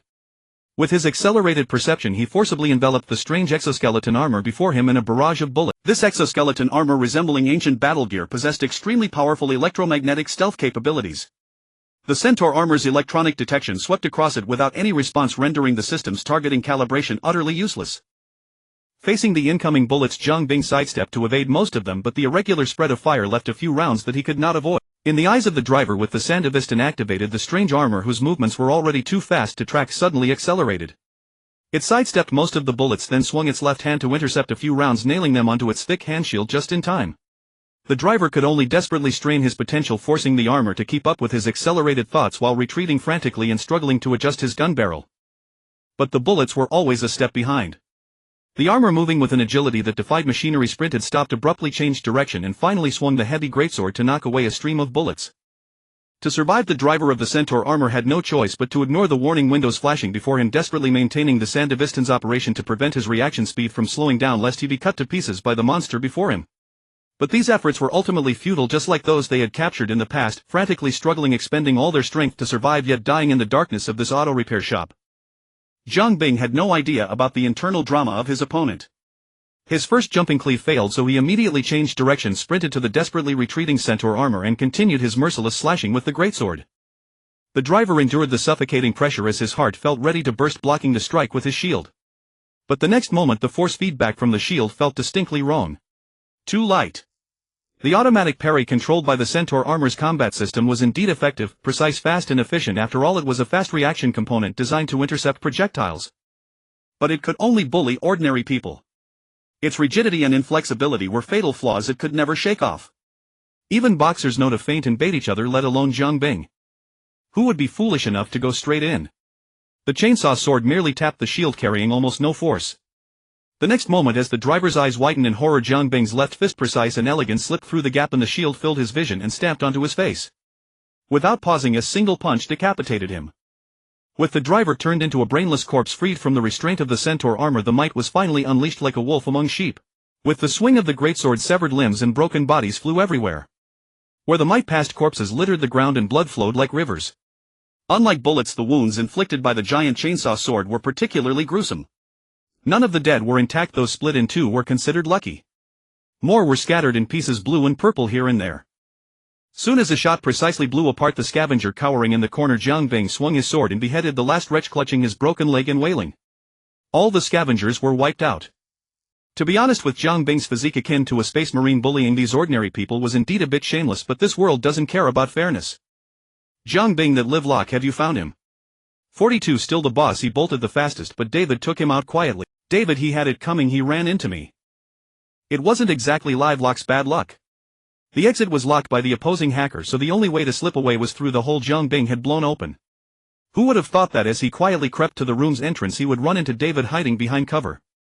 And so this blood-soaked murderous scavenger leader was taken down by David's ambush. Jiang Bing, 42, are they all dead? Check and make sure we didn't miss anyone. 42, one clever lookout jumped out the window but got shot dead by the guys outside. The rest are all here. Jiang Bing, good. Unlock the exit, let them drive the vehicles in. 42, keep watch through the cameras. Well, start low. David, what about the people they captured? I see a few still alive in the cells. 42, actually there's one in live lock's office too, and she's naked. Jiang Bing, David, take her to the cell area. Tell them, well, let them go when we leave. And don't take off your mask. David also wore a Guy Fawkes mask on his face. Jiang Bing intended to craft the masked demon persona into an organization, a symbol specifically targeting scavengers, a terrorist group more terrifying than the scavengers themselves. Learning from a certain Batman, he would use fear as a weapon. In fact, the masked demon was already terrifying enough in the scavenger community. After all, he didn't just kill, he flayed skin and broke bones, doing worse than the scavengers. When scavengers kidnapped people, they still bothered with some stealth and deception. But the masked demon would simply kick open your door while you were eating synthetic meat and drinking rainbow scorpion, shoot everyone dead without a word, then strip all cyberware, take everything of value, even the brain-computer interface. Even scavengers wouldn't touch that. He was practically a scavenger hunting scavenger. So what could be more terrifying to scavengers than the masked demon? A pack of masked demons. Several trucks were driven into the parking lot. Amid the thick smell of blood, Slippery looked grim but forced himself to stay calm and talk to Jiang Bing. You made quite a mess. We couldn't agree earlier. Slippery shrugged and gestured for his men to start working. As orphans who scraped a living from garbage piles, their other skills might be lacking, but their scavenging abilities were maxed out. A few orphans followed David, who was finishing off the wounded spreading throughout the auto repair shop. They rummaged around and soon a large pile of items gathered on the clean floor of the repair hall. Scattered cash, some valuable jewelry, microwaves, braindance headsets, other usable small appliances, clothes, stray bullets, and even edible food and drinks, all were dug out from corners, under beds, and beneath sofas piled together. These odds and ends were their spoils. Additionally, there were several scavenger vehicles parked outside, part of which would be there. Jiang Bing meanwhile skillfully gouged out eyes, chopped off hands, and tore out hearts and lungs. Unexpectedly, the large number of scavengers contributed too many cybernetic implants, and the temperature-controlled box he brought couldn't hold them all. Fortunately, as the scavengers' lair where they spent their days extracting cyberware from others, temperature-controlled boxes for preserving fragile implants were abundant. Using the original soup to cook the original ingredients, so to speak. Since the scavengers had been entrenched here for a long time, the repair shop was rarely visited. Coupled with 42's excellent security work, cutting off their signals before the fight, the group had ample time to loot. Thus they truly scoured the place down to the ground. Even the Zetatech cameras installed in the repair shop were pulled down, along with the Raven micro-cybertech hacker chair and a host of monitors and microelectronics. Not to mention that Slippery stripped all the clothes from the scavenger corpses, filling the trucks that originally belonged to the scavengers to the brim. The vehicles split into several groups, blending inconspicuously into the traffic of Night City. Slippery and his crew would deliver the vehicles and their contents to Jiang Bing's Base 6, located directly north of the Sunset Motel, then take their own share and head back to their territory. Base 6 was an abandoned, collapsed tunnel with vast interior space. Due to its remote location, almost no one went there. This hall was too large to fit elsewhere, so Base 6 was the only suitable place. This was also the base Jiang Bing had reserved for Project Gate. With these spoils, especially the Centaur Armory, it would be simple to gather the required tokens for the exchange. After tidying up the loose ends, Jiang Bing planned to stay at Base 6 for a while to establish basic defenses and complete the construction of the convoy was unremarkable in the bustling traffic of Night City. Jiang Bing and David drove at the rear, carrying the most important might and the largely intact Centaur armor, serving as a deterrent. This was mainly to guard against potential attacks from the scavenger factions on the road outside the city who might take advantage of the chaos. Late at night, the duo returning to the Coronado farm turned the corner in their car. The headlights illuminated two figures, one large and one small, standing in front of the garage door of Jiang Bing's house. Gloria, holding Haley's hand, stared at the windshield with a blank expression. Jiang Bing turned to look at the stiff David beside him. Looks like someone's in for a bad day. As David got out of the passenger seat ready to explain, Mrs. Martinez grabbed him by the ear. David, who could dodge bullets, now moved like a timid quail, sluggish and downcast. Mrs. Martinez held David's ear with one hand and pulled open his collar with the other, unsurprised to see the metal centipede embedded along his spine. Her beautiful face was now twisted with anger, her hand raised high, but when it fell on David's back it involuntarily turned into a gentle caress. Fury seething in her chest, the first words Mrs. Martinez uttered were, "Does it hurt?" David tried to joke his way out of it, but she grabbed him by the neck and dragged him home. Jiang Bing leaned against the car, quietly watching the scene. The next morning, Mrs. Martinez, her eyes swollen, knocked on Jiang Bing's door. Seeing that Gloria's expression no longer held the resentment of yesterday, Jiang Bing asked, "Looks like the family conflict is resolved." The mother of a troublesome son sighed, saying nothing yet everything was said. She brought other news. "Boss, you might not know, but that Sandevistan on David's back, I stripped it from a cyber psycho who caused a riot at the company plaza before my accident." Actually, I knew that, Jiang Bing thought to himself. So. Before the accident I sold it to an edge runner. Though I hadn't delivered it, the buyer had already paid. Jiang Bing, aware of the situation, played along. "Then just refund the money." Mrs. Martinez sighed. "The problem is he doesn't want the money, only the goods."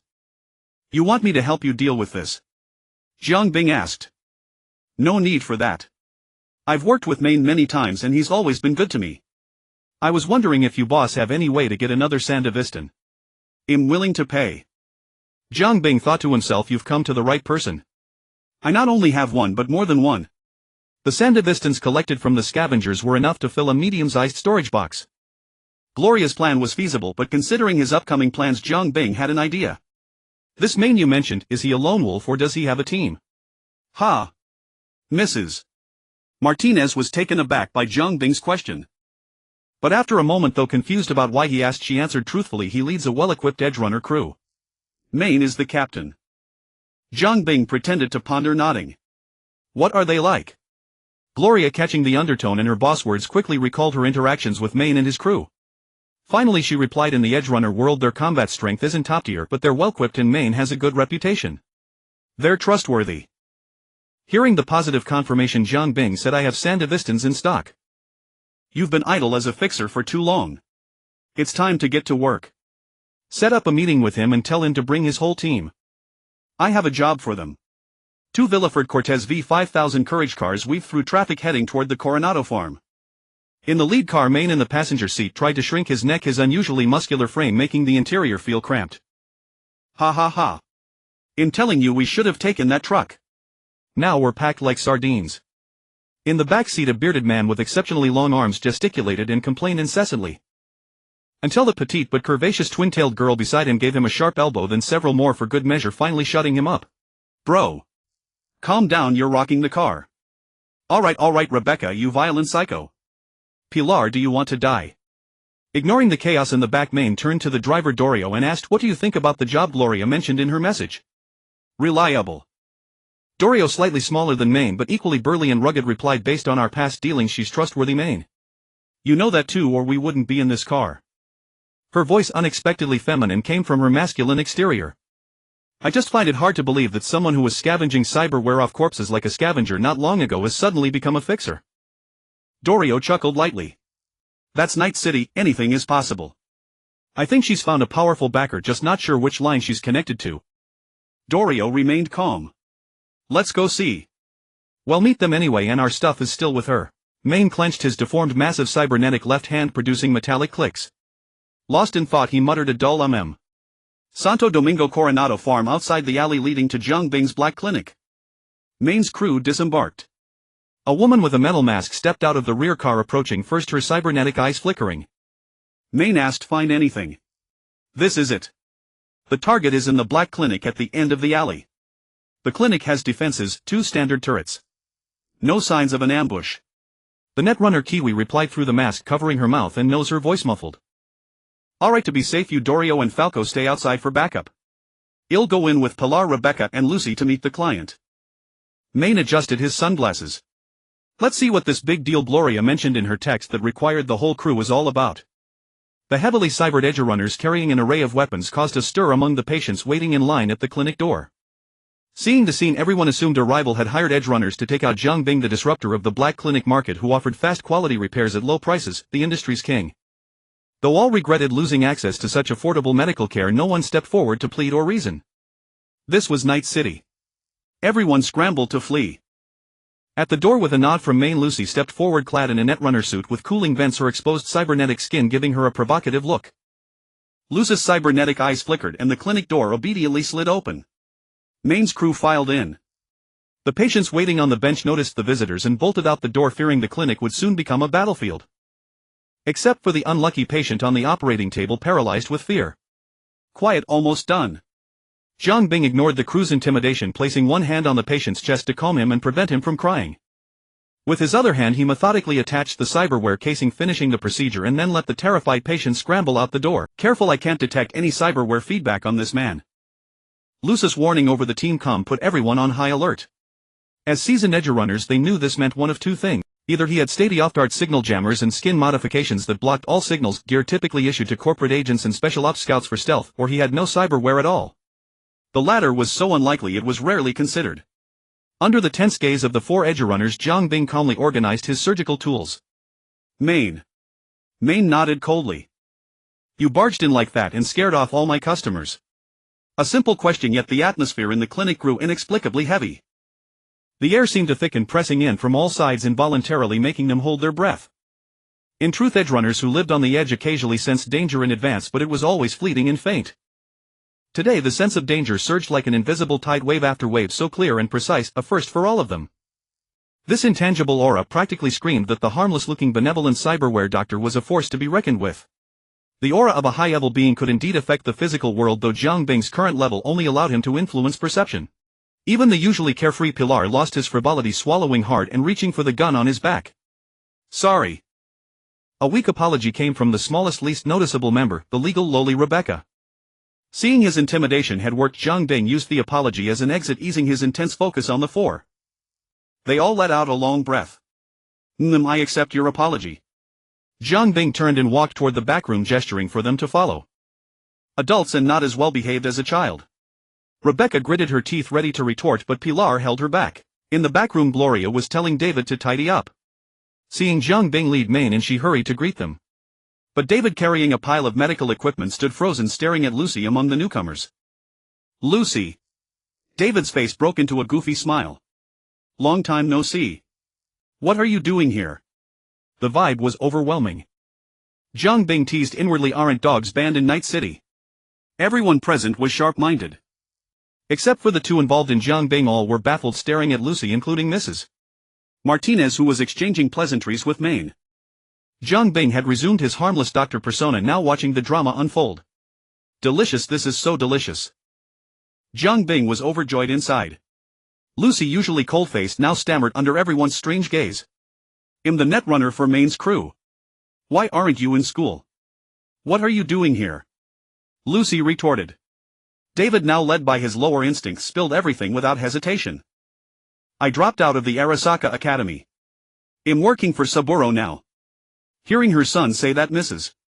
Martinez's eyes turned into a scrutinizing gaze fit for a daughter-in-law. Pilar used his long arms to poke Lucy from behind Rebecca. When she turned, he started making funny faces.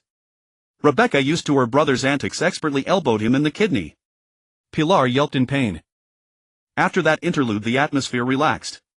Confirming it was safe, Maine called in Kiwi, Dorio and Falco from outside, packing the small room with 10 people. Jiang Bing gestured for Maine to sit. The others automatically positioned themselves behind Maine, the table forming a clear divide between the two sides. Dorio stood behind Maine while Rebecca perched on a wheeled medical bed, swinging her short legs. The rest either stood or leaned against the walls. David somehow had already sidled up to Lucy. Only Gloria, holding a folder, stood behind Jiang Bing like a secretary. The scene looked like a gang negotiation. So you're the client for this job? Man cut to the chase. You can put it that way. Jiang Bing wasted no words. I have a long-term task for you.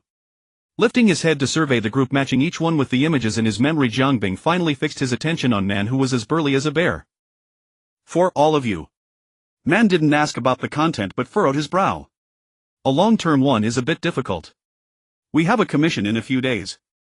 Jiang Bing leaned back in his chair, his demeanor relaxed and pressed with a smile. If it's convenient, which fixer's commission is it? Jiang Bing's question didn't touch any red lines, so Man answered bluntly, Mr. Faraday. Oh, that little bespectacled runt from Westbrook Militech's lapdog. Jiang Bing's tone was casual, his words dropping a secret that left everyone present stunned. Dorio slammed the table. What? Her reaction was only natural. Night City was a battlefield where megacorporations vied for power. To avoid triggering direct corporate conflict and sparking another corporate war, all corporations had long formed a tacit understanding during the prolonged standoff. In Night City, everyone hired independent edge runners for any matter pay on success, and no one needed to lose face on failure. Fixers acted as lubricants between edge runners, gangs, corporations, residents, and the government. In Night City, neutrality was the very foundation of their existence. It was not unusual for a fixer to accept corporate commissions. After all, in Night City, corporations were an inescapable presence. But openly leaning toward a specific corporation was forbidden. It broke the fixer's code of conduct. Simply put, acting as a frontman was acceptable, but being a dog was not. Such behavior undoubtedly undermined the very roots of the fixer profession. Without a neutral stance, what difference was there from the corporations directly getting involved? Without trust, how could fixers earn the confidence of clients and edge runners? After all, most edge runners were people who didn't want to be dogs for corporations. So the fact that Faraday was a Militech asset was a secret he desperately wanted to bury, one he would kill anyone who discovered it. Yet now Jiang Bing had exposed it in a single sentence. How could everyone present not be astonished? There are plenty of fixers in Night City who deal with corporations, nothing new. But someone like Faraday who willingly becomes a corporate dog is rare. I suggest you be careful when you deal with him so you don't end up being used as cannon fodder. Man's face was now grave. Having served in the new United States Special Forces, he was no political novice and understood the ins and outs. In fact, this commission is to go after Arasaka. With Man's corroboration, Jiang Bing's words hit the nail on the head. Arasaka, Militech's old rival, makes sense. I suggest you stay far away from that crooked glasses or you'll get splattered with blood. As they say, the one who most wishes you dead is your own kind. This kind of corporate warfare was truly simple and effective. At least now Man was no longer resistant to Jiang Bing's proposal. After badmouthing his fellow fixer, Jiang Bing tapped the table and brought the conversation back on track. Let's talk about my commission. A shard was handed by Gloria to Man, and after several hands it ended up in the hands of the netrunner Kiwi. This was to prevent any virus in the shard. Even though Jiang Bing's series of actions had temporarily earned the trust of Man's crew, caution was something an edge runner could never abandon. Because edge runners who lost caution often ended up in a sewer. The shard was quickly scanned by Kiwi. After confirming it was safe, the information was extracted and shared via the team's internal network to everyone in Man's squad. It was a map of eastern Night City and most of the Badlands, marked with the location of Base 6. The Badlands? Man asked. Yes, the target is in the Badlands. A few kilometers due north of the Sunset Motel there's an abandoned tunnel. I need you to hold it. Man quickly shifted into work mode. And the enemy? It's a godforsaken place, no enemies, hardly even anyone around. But if the plan goes smoothly, supply vehicles will soon be running frequently between here and Night City, which might attract some reckless blades from the Luandalhui and the Yeogue. The supply vehicles were mainly for transporting materials needed to build the base and the gate project. Oh, and you'll need to provide escorts for those transport vehicles. The transport job is yours too. Jiang Bing added. Man looked at the team's professional driver Falco. Seeing the nomad by origin nod, he spoke no problem. We have a driver who often runs the Badlands and we've done escort jobs before. He knows the routes. What's the mission duration? Jiang Bing thought for a moment and replied, conservative estimate 2 months. 2 months? That long? Dorio, the second-in-command, chimed in. You know, this place is far from major highways and communication towers, probably no local network in Night City, and it's constantly plagued by interference from how to wave. A long-term deployment here would be even harder than the nomad's life. Man picked up the thread, and 2 months is too long. It wasn't surprising they thought it was long. Edge runner jobs usually ended within a day, the occasional time-consuming ones were basically completed within a week. For a contract this long, the client might as well hire a company that provided security services, like Arasaka or Militech. Both offered such services. But what Jiang Bing was doing was precisely to avoid these corporations. How could he willingly seek them out? As for the network, a temporary signal booster station can solve the problem. Zetatech has many products to choose from. Jiang Bing began to refute their points one by one. As for other aspects, Jiang Bing fixed his gaze on the group and threw out an offer they couldn't refuse. At some point, Gloria handed Jiang Bing a datapad, its calculator function already open. Jiang Bing pointed at each person in turn and began to calculate. Man'll say 5,000 euros a day. As Jiang Bing operated the datapad with its volume on, dutifully announced. 5,000 times 60 equals 300,000. With the datapad's announcement, Zhang Bing clearly saw man across the table swallow hard. And this is... Zhang Bing turned his gaze to Dorio beside him. Though he knew everyone's names by heart, he still went through the motions as if by rote. After all, in the eyes of man's crew, they were meeting for the first time. Dorio, second in command, primarily responsible for combat support.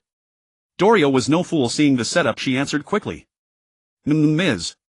Dorio, 3,000 euros a day for you. Just like a foreman hiring temporary workers at a labor market in his past life, Zhang Bing quickly operated the datapad.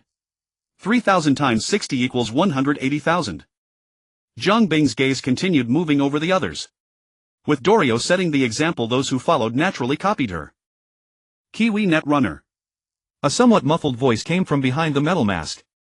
He'll give you 3,000 euros a day. 3,000 times 60 equals 180,000. My turn.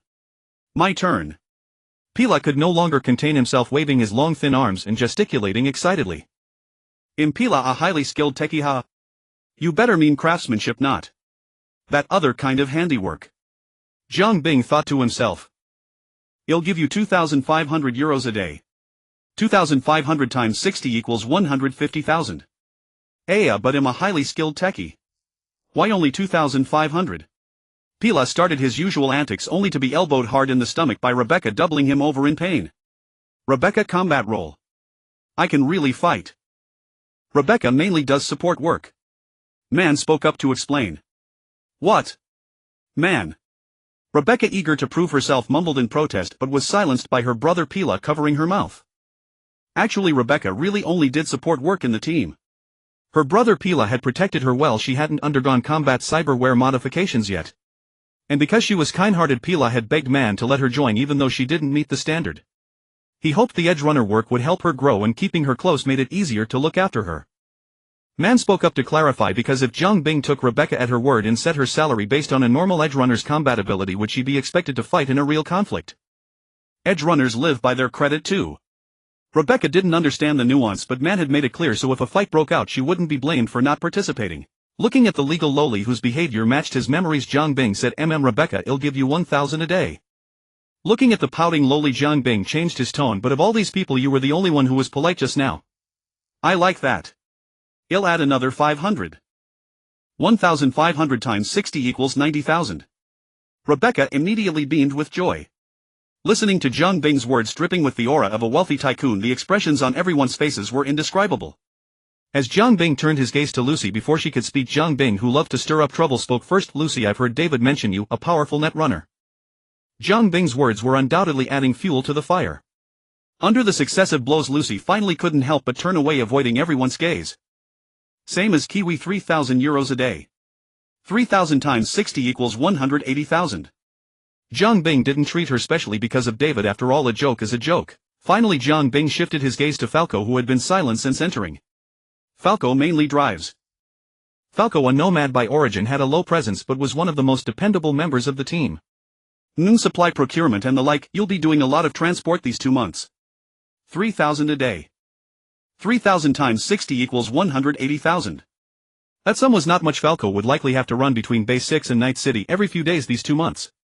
As Zhang Bing pointed, the datapad announced the total. Total 1,260,000 euros. A collective gasp of air came from around. Gloria's gasp was the loudest. Don't be fooled by Zhang Bing casually wiping out a scavenger's lair and reaping hundreds of thousands of euros in profit that was mainly due to the carefully constructed war-sustaining system he had. As a professional junkman by trade, when cleaning up a battlefield he would even strip the neural interface off you and crack the account's 200 euros to transfer them away. Anything with wheels that could move was driven away, anything that couldn't move was fixed on the spot and then driven away. Do you really think the masked devil John the Flayer was joking around? Moreover, as a craftsman with many skills, he had numerous side hustles that could bring in a fortune daily. Meanwhile, edge runners like Man, who engaged in no productive work, could only make a living by selling their brawn under fixers. All missions first had their profits skimmed heavily by the fixer, then they had to cover ammunition consumption and weapon wear, and if injured, medical expenses piled up. Even if they looted some spoils from enemies, it was mostly still usable weapons or easily detachable cyberware worth little. After earning money, they still had to live and spend heavily on entertainment to relieve the stress of life and death situations. To maintain their status, they had to constantly upgrade their cyberware, and the monthly suppressants were also a significant expense. Don't be fooled by the carefree appearance of Man's team. In reality, each of them had pitifully little savings. Some individuals had accounts so empty that electronic mice could run around in them. Therefore the offer Jiang Bing had just made was truly persuasive. Slap. Under Gloria's reluctant gaze, Jiang Bing lifted a small metal storage case from under his foot and thumped it onto the table.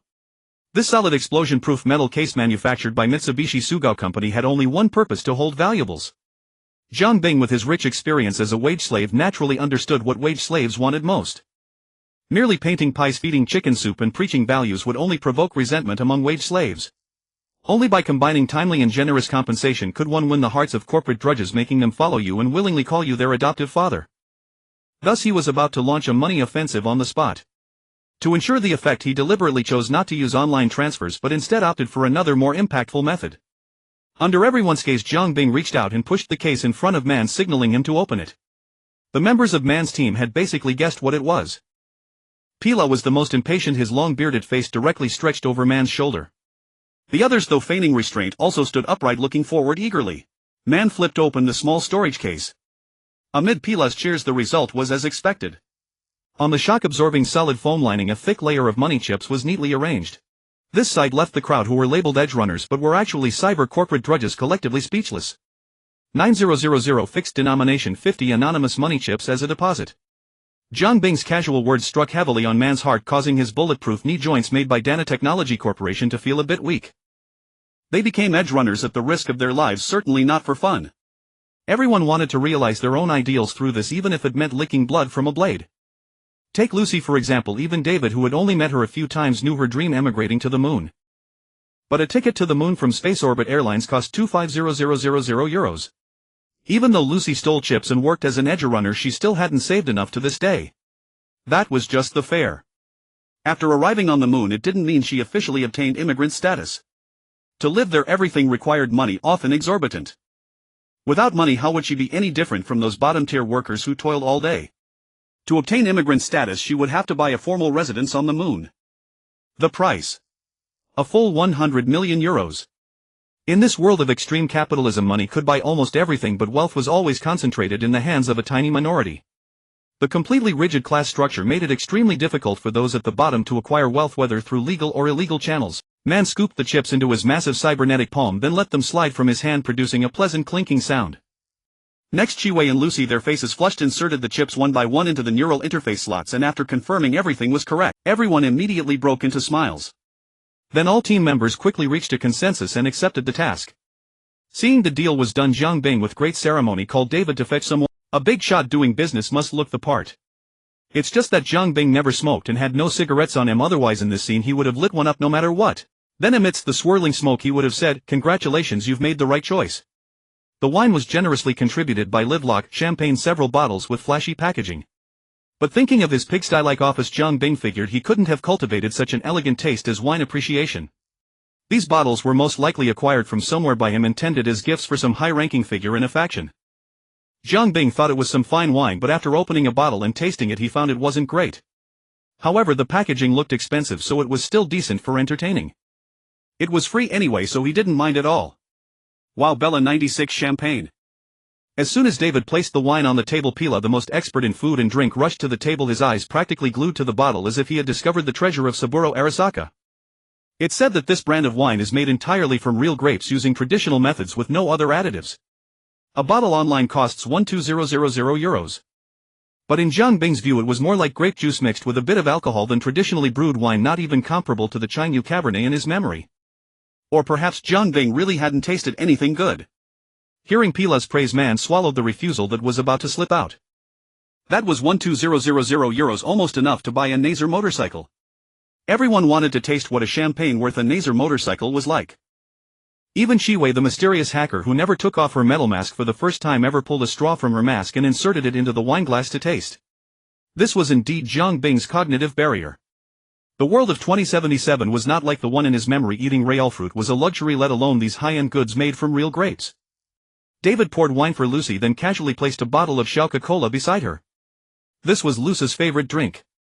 The looks from the others grew even more peculiar. And you say you have no relationship? He even knows what you like to drink. Man took a small sip of the wine. Though his mouth and taste buds had been eroded by all kinds of technology and harsh additives for years, he could still easily distinguish the quality of what he was drinking. The rich fruity aroma involuntarily lifted his spirits. These things that grew from the earth always carried the solidity of the soil, a feeling that someone like man who had eaten synthetic food and drunk coarsely purified polluted water since childhood could never understand. In just a few decades people were forced to abandon living habits that had been rooted in human genes for millions of years. The bond linking the earth and the soul was severed by the sort of industry they themselves had created. The soul in the abruptly changed environment had not yet found a new anchor and was forced to gradually unbind from the world, eventually drifting aimlessly in this cold universe. Thus this group of people who had spent their earlier lives steeped in adulterated industrial alcohol and carbonated drinks encountered genuine wine for the first time. It was as if ancient fragments within their genes were suddenly activated. Everyone fell silent for a moment, burying themselves in savoring the taste of the wine in their cups. Jiang Bing stared wide-eyed at this bizarre scene, silently raising the weight of normal food on his mental resource list. No wonder it dares to sell so expensively. This feeling is completely different from any other wine I've had.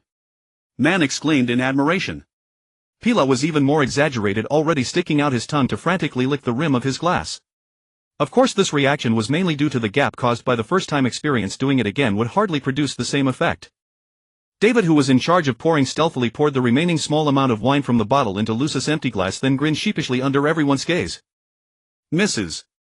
Martinez reacted particularly strongly. Good boy, your elbow is actually turning outward. Boss, when do we start work? Under the influence of money, Maine had already slipped into a diligent corporate drone state. No rush, you'll first return what belongs to you. Jiang Bing gestured for David to fetch the storage box he had placed in the back seat of the car, then set it before Maine and opened it. Militex Peregrine 3 Sandevistan already tuned, the quality is absolutely worth the money you paid, Gloria. Gazing at the Sandevistan in the box brimming with a sense of technology, Maine seemed somewhat silent. His thoughts involuntarily drifted to that rainy night, the time he stood for a long time beneath the Biotechnica building, and that figure he could never forget. Sasha. This was the power Maine had dreamed of. Coming back to his senses under the sway of some strange emotion, he reached out to pick up the cyberware. But Jiang Bing's hand moved faster, arriving first, and in Maine's astonished gaze he pressed his palm onto the table beside the box. Although I don't know what reasons you have for wanting to install this thing, I think you'd better not do it before the mission ends. Compared to Maine's massively modified giant metal cybernetic arm, Jiang Bing's pair of flesh hands appeared slender and delicate. But even though the cybernetic arm, as thick as an ordinary person's thigh, almost emitted an overclocked whine, Maine's palm remained completely still, pressed against the table. Through his palm, sensing the abnormal points that nearly covered Maine's entire body in the thick decaying aura, Jiang Bing suddenly leaned forward, stared at Maine's metallic face, and said word by word, "I don't want to see you go crazy during the mission." Jiang Bing's words were like a thunderbolt. Before Maine could react, Dorio, who was nearby, asked anxiously, "Mr. Saba, what do you mean by that?" Cyberpsychosis. A term that made people pale at the mere mention was uttered by Kiwi, who always carried a detached air. The words penetrated the cold metal mask, sending a chill down one's spine. Jiang Bing released his hand, watching Maine, who remained frozen in the same position. "May I ask how many times the normal dose of inhibitors have you used in the past week?" Maine slowly withdrew his arm, sinking into an unsettling silence. "This question seems irrelevant to the mission, doesn't it?" Jiang Bing withdrew his arm and sat back down. "Of course it's relevant. I'm protecting my own interests. This concerns whether the mission can be completed smoothly. I think as the client I'm entitled to know the answer." Jiang Bing's tone was not pleasant, but given the generous commission for this mission it was certainly understandable. Dorio gazed at the silent Maine.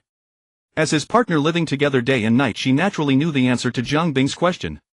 After a moment of silence, she answered the employer's question in a heavy tone, speaking for Maine. 4 times. Maine. Rebecca almost rushed down from the mobile hospital bed, shouting at Maine. "What's going on, Maine? Why have you never mentioned this?" "No, it's not that exaggerated. Just a little discomfort." Maine's voice had already taken on unease and hesitation. "You have to downgrade your cyberware, Maine," Dorio advised with concern, as she had done before. "No, Dorio. You know how hard it was for us to get where we are. I have to maintain my combat effectiveness. Even if you develop cyberpsychosis," Dorio demanded. Maine's lips trembled, but then he became resolute. "No, Dorio. At most I'll inject more inhibitors. I know my own body best. I can hold on." Snap. The box containing the Sandevistan cyberware was closed by Jiang Bing and tossed to Pilar nearby. "No, you don't understand." Jiang Bing denied it with an unquestionable tone. "In fact, you don't need to install this thing. The cyberware you already have is about to kill you." Furthermore, I think you're questioning the ability of the best ripperdoc in Santo Domingo, even in all of Night City.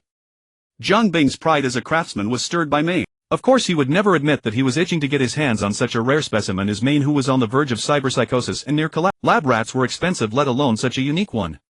Jiang Bing took the lead, walking past Maine toward the operating room. Come on, let's see what's really going on with you.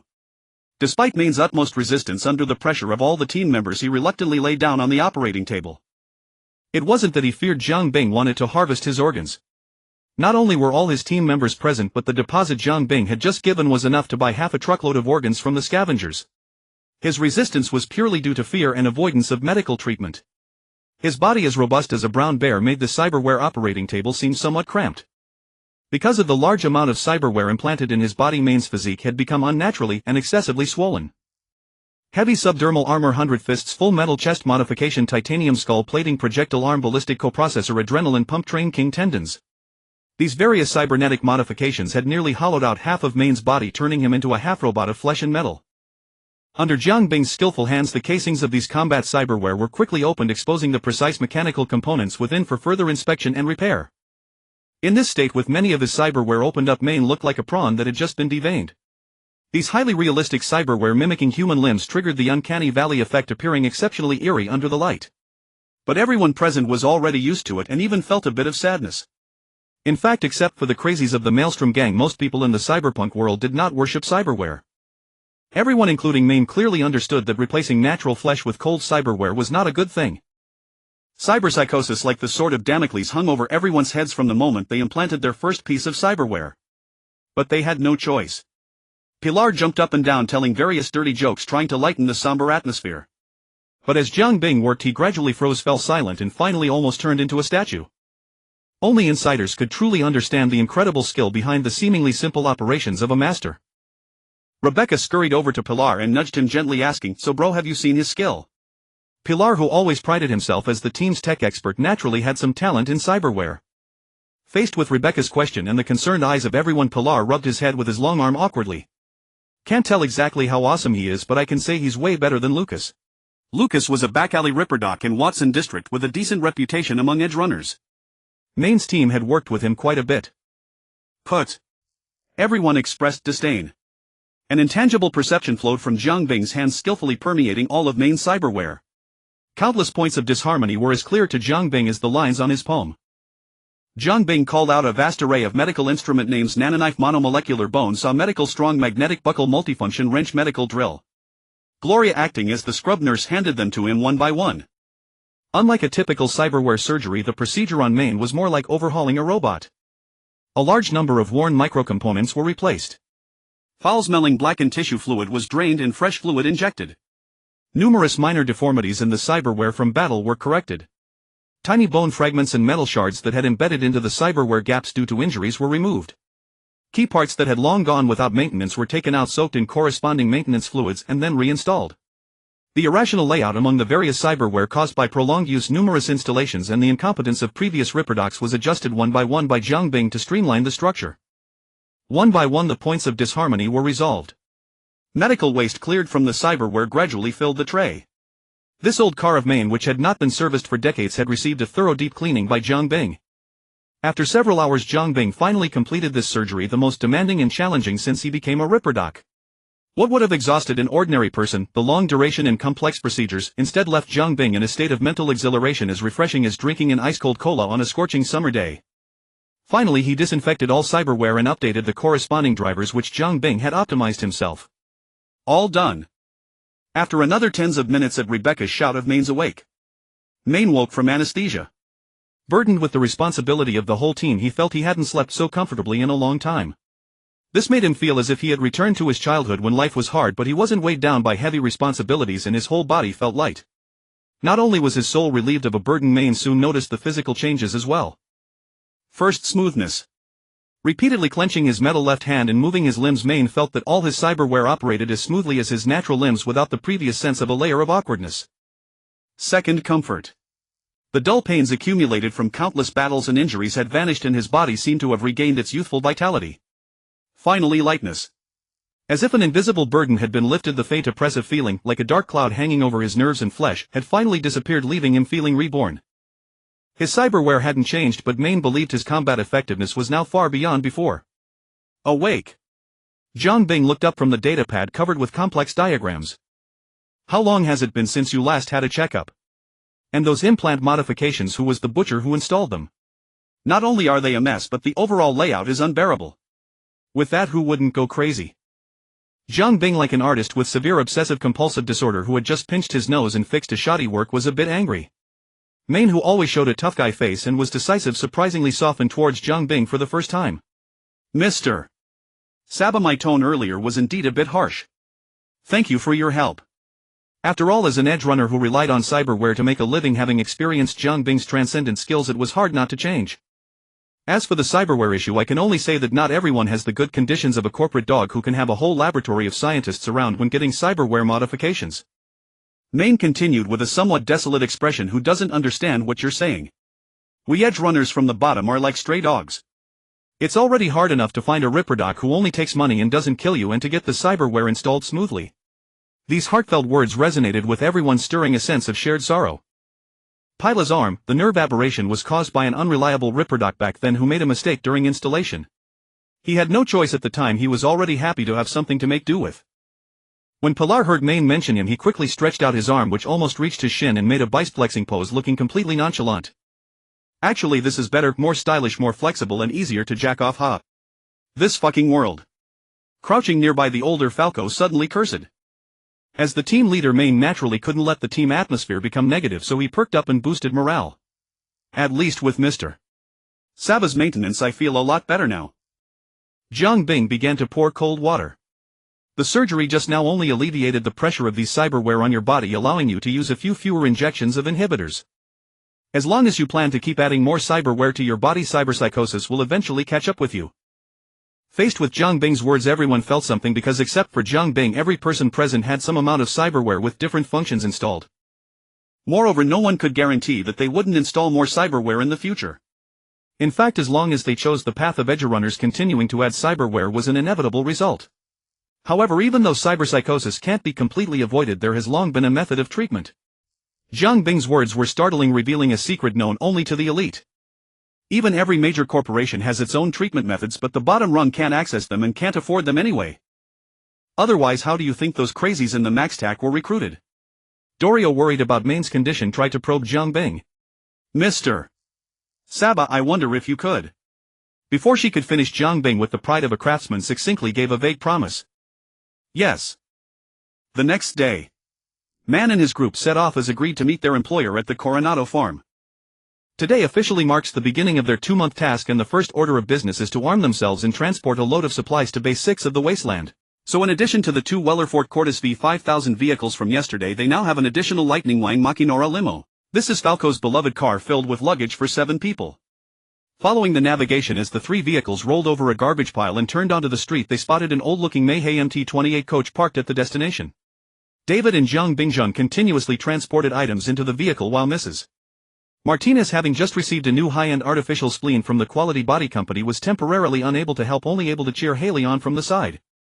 To be honest, the scene resembled something from an old American TV show where a family of 4 prepares for an outing if one ignores the 2 boxes of grenades that David is holding. As everyone got out of the car, pilot rushed to the front of the coach to peek inside.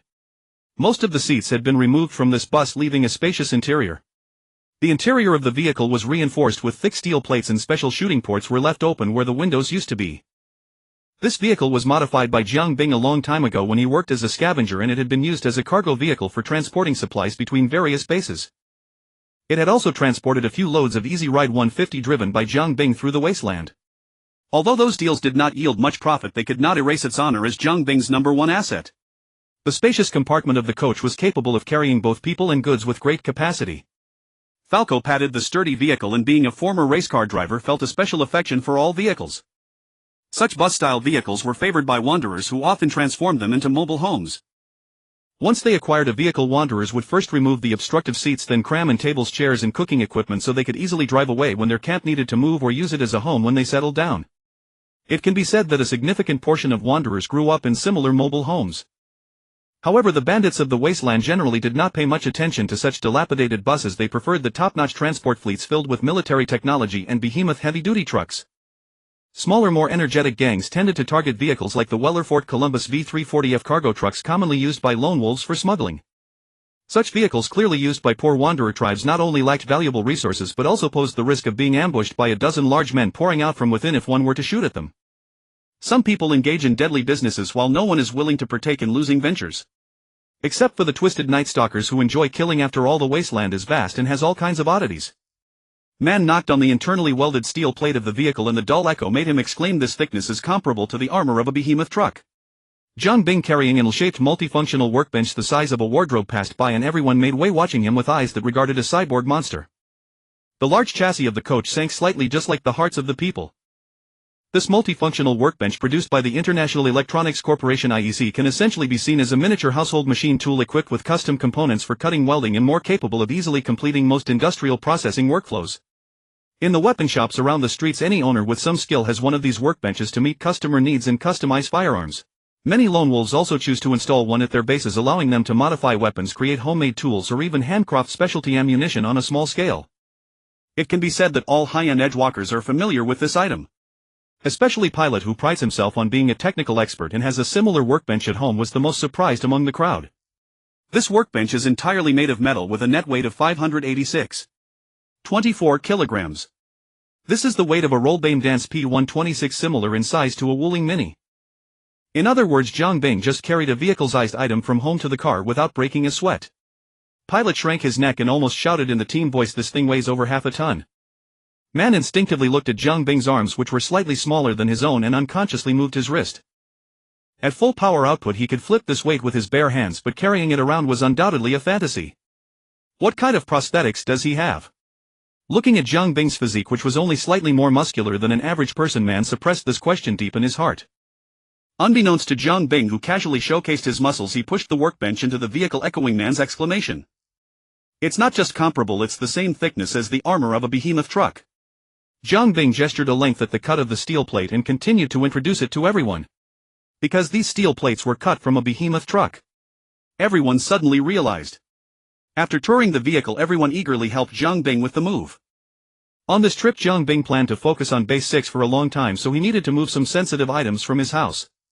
Being away for an extended period, the security at the Coronado farm was not very reassuring. These items mainly included his arsenal and the stored prosthetics, along with some production tools like multifunctional workbenches. It was the first time Man's team entered Jiang Bing's home, and everyone was quite curious about this mysterious employer's residence. Their curiosity was satisfied in Jiang Bing's workshop. Wow! Rebecca stopped in front of the weapons storage, unable to move her feet. Who would have thought that such a cute and naive girl had a deep obsession with firearms? Perhaps due to her small stature, she preferred weapons that were larger in appearance and greater in power, compensating for her height.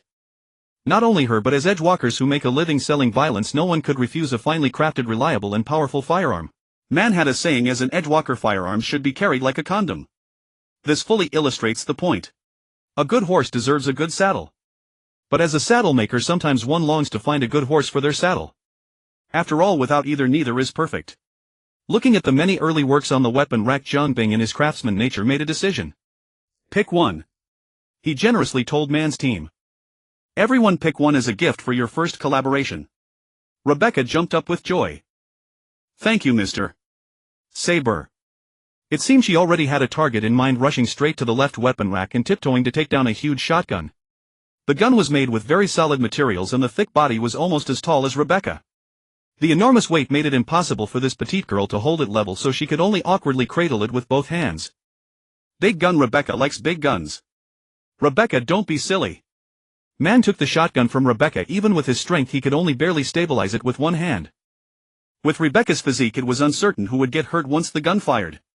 Putting the gun back in place, Man apologized. "I'm really sorry, Mr. Saber." Ha! Do you think I'm being polite? Jiang Bing shook his head. Pick one. The best home for a weapon is to be used. Leaving it here to gather dust is a waste. Besides, these are all common firearms on the market, not worth much. Seeing Jiang Bing's words, everyone could no longer contain their excitement and began selecting weapons.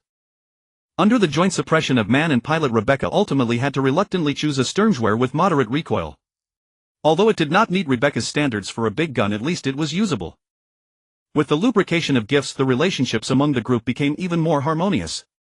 Jiwei also timely established a new encrypted communication channel, pulling everyone into it.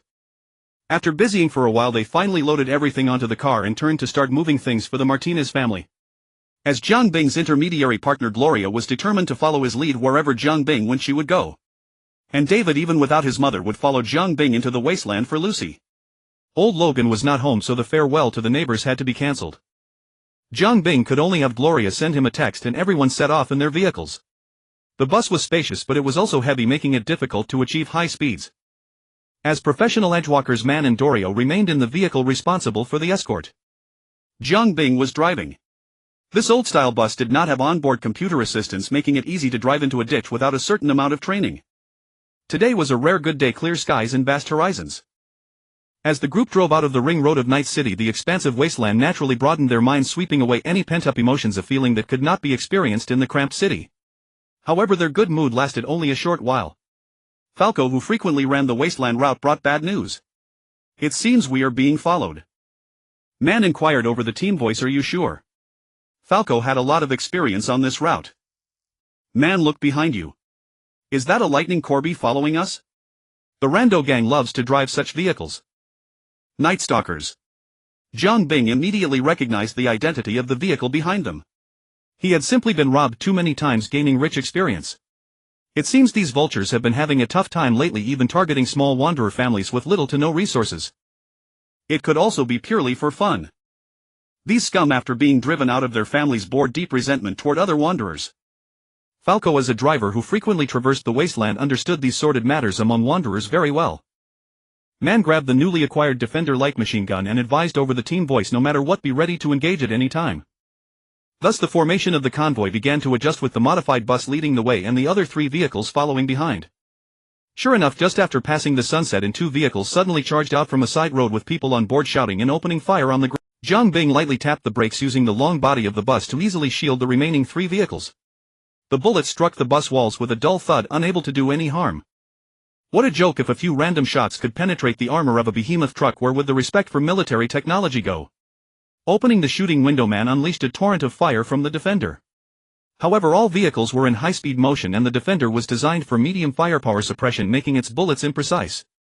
Most of them splattered onto the sandy ground of the wasteland and the rest struck the vehicle, making the bulletproof steel plates ring. It was still Dorio's few precise shots that took down a Night Stalker who was shooting from the window, securing the first kill in this battle. Jiang Bing remained calm, slightly angling the bus to provide Man and the others with a better shooting angle while shielding the less bulletproof Wellerford Columbus V340F cargo truck. David held a copper-patterned snake gun, making it thump, but in such an environment there was no room for the Sanwestein to showcase its capabilities, so it could only make noise. However, as a newcomer to a car chase gunfight under the influence of adrenaline, David did not care about his shooting results and blindly squeezed the trigger, shooting merrily. His frantic demeanor reminded Jiang Bing of his own first experience being robbed while transporting goods, which had been quite similar. However, Jiang Bing's weapons at that time were far more powerful than the copper-patterned snake. These fools are still using the same tactics without a hint of creativity. Jiang Bing idly turned the steering wheel, expertly blocking the shooting angles of the 3 vehicles opposite while allowing his team's members to unleash their fire. If it weren't for the consideration of the elderly, weak, sick and disabled on the bus, Jiang Bing would have slammed the steering wheel and crashed into them, then gotten out to take them all down one by one. "Lucy Chiwei, can you hack into those 3 vehicles? Just temporarily immobilizing them will do," Jiang Bing asked over the team voice. They were about to turn off the main road into the wasteland. If they continued shooting like this, they would soon reach the entrance of Base 6. "Lucy is driving. I can temporarily breach their onboard ICE and activate a forced brake, but I can only handle one at a time. If the distance is too far, the connection will break and they will catch up. That will suffice." Jiang Bing pressed a button on the control panel, opening the sunroof while a steel plate rose below, providing a foothold. "Man, check the sunroof. I have something good to show you." Man closed the shooting window, climbed onto the platform and leaned out of the sunroof. "Pull the yellow handle." Jiang Bing's shout came from inside the vehicle. Braving the strong wind, Man found the yellow handle in front of him and pulled it back hard. A large gun folded within the roof armor sprang out, embedding itself into a circle of rails around the sunroof. One might think Jiang Bing had the ability to turn a bus into a youth version of a behemoth and had the means to install some serious firepower on it. This gun was a replica crafted by Jiang Bing, referencing many electromagnetic acceleration weapons from tsunami defenses. Due to the excessive recoil, he could not endure it with his physique at the time, so he went to extremes and added 6 electromagnetic acceleration components, lengthened the barrel, increased the caliber and modified it into a youth version electromagnetic cannon mounted on the roof of the bus, serving as a transport vehicle. "I will count to 3, then brake." Way you immobilize a vehicle is for man, charge the trigger and release to fire the rest. I trust you know what to do. As Jiang Bing finished counting down, the bus skidded several meters with the piercing sound of the brake pads scraping coming to a stop. Meanwhile, one of the three vehicles that had been chasing alongside suddenly braked hard, stopping on the spot. Man on the roof pulled the trigger fully. A stream of electromagnetic coils charged up, emitting an increasingly loud buzzing sound like the whispers of death. At a few hundred meters, still targeting a stationary vehicle and with numerous aiming prosthetics assisting, if he missed, Man could basically give up his job as an edge walker and go home to grow ethanol wheat. As Man released his finger from the trigger, the bus shuddered violently. There was no thunderous roar of traditional gunpowder weapons, only a small amount of propellant provided the initial acceleration for the youth version of the electromagnetic cannon. The sound of the shot was so faint that it was drowned out by the other gunfire on the battlefield. But the Night Wanderer vehicle that Kiwi had hacked was engulfed in a massive explosion, triggering a secondary detonation of its fuel tank, turning the entire vehicle and its occupants into a blazing fireball. The shell was an armor-piercing high-explosive round handcrafted by Jiang Bing himself. Though it couldn't travel far, it was highly effective against vehicles. Continue, came Jiang Bing's somewhat lazy voice through the team comms. The ICE of the second vehicle was breached by Kiwi, and it activated its emergency brakes, halting in place. The familiar tremor shook the bus, and the second Night Wanderer vehicle, witnessed by all, followed suit, exploding into a similar fireball. By then the incessant gunfire that had been crackling like firecrackers had ceased entirely. Under the silent gaze of the group, the third vehicle swerved dangerously and turned to flee. But Kiwi coldly pinned it in place. The members of the scavengers on board scrambled to open the doors and escape, but Man had already released the trigger with a maniacal laugh. In the sudden silence, the passengers in the bus clearly heard the whoosh of the grenade leaving the barrel. The passengers inside were forced to take an unplanned flight, with only one nimble Night Wanderer managing to flee the vehicle in a panic. But before he could run far, the shockwave from the explosion sent him flying, crashing to the ground. Injured, he struggled desperately to get up. Over the utterly silent team comms, Jiang Bing's urging voice came through. "What are you standing around for? Give him another shot. Do I look like I can't afford the bullets?" After witnessing the tragic fate of a nomad convoy intercepted by the Night Wanderers, Jiang Bing had completely lost any sympathy for them. Man wasn't exactly a bloodthirsty killer, but when the time came to act, he never hesitated. Amid the now familiar whoosh sounds, the survivor was first blown into several pieces, then reduced to nothing in the ensuing explosion. He proved the saying, all anti-material weapons are excellent for anti-personnel use. With three still burning vehicle wrecks, the convoy continued its journey. The bus led the vehicles off the main road and into the vast, desolate Badlands. After the previous battle, the Badlands truly revealed their cruel face. Off the main road, only the boundless expanse of sand and gravel met their eyes. Through the windows, distant low hills, abandoned oil fields and piles of scrap formed a picture of a near-modern post-apocalyptic landscape. Fortunately, scattered Joshua trees dotted the Badlands, providing the only hint of green. At some point, sand began to pelting the windows, the sporadic tapping gradually merging into a continuous roar. The capricious weather fully demonstrated why this place was called the Badlands. On the horizon loomed a towering skyscraping wall of sand, advancing steadily but swiftly toward them. This was the Hatabo. Amidst the successive welcoming ceremonies of the Badlands, the convoy drove into the tunnel of Base 6. The convoy traveled another few dozen meters into the wide tunnel before finally escaping the sandstorm's assault. This tunnel was located at the northern foot of the Red Peak Hills. Originally planned for vehicle passage, it was built quite wide. If completed, it would have connected Sweet Brook with Stone Ridge Mountain. But for some unknown reason, construction was halted midway and all equipment was removed, leaving only an unfinished tunnel. After years of neglect, the tunnel had collapsed in an earthquake, leaving only the outermost 100 meters of space. Jiang Bing's Base 6 was located at the far end of this passage.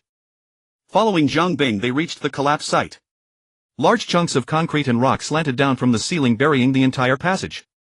Jiang Bing exerted force to move the largest concrete slab on the left side of the collapse, then shifted several half-man-sized rocks, revealing a door hidden behind the debris. This area was originally planned to be an office or equipment room for the tunnel workers, so the space was small, only about 20 square meters, but there was another door on the right wall of the room leading to the tunnel's maintenance passage. They walked through the dark corridor, turned a corner and arrived at the rear section of the tunnel on the other side of the collapse. Jiang Bing walked to the wall and pulled down the generator switch. As the pure wheat ethanol combusted, the dark spacious tunnel was illuminated. Also illuminated were the supplies and forging equipment recently moved here, as well as the Centaur armor and the power placed on the open ground near. The two imposing war machines immediately captured everyone's attention, but they all restrained themselves and kept their distance. The electromagnetic cannon on the bus earlier had significantly raised their tolerance threshold. The presence of two heavy weapons banned in Night City was barely within their acceptable range. The sealed air carried a musty smell, quite unpleasant. Following Zhang Bing's instructions, David found cables from the supplies and connected them to the generator, running them along the maintenance passage to the front section of the tunnel. With electricity, the only things missing from a decent camp were some appliances and furniture. Everyone began unloading the vehicles. Barring unforeseen circumstances, this would be their home for the next 2 months. The Hatabo grew increasingly massive. Even hidden deep inside the 100-meter-long tunnel, they could almost hear the sound of wind and sand outside. Kiwi leaned against the tunnel wall smoking.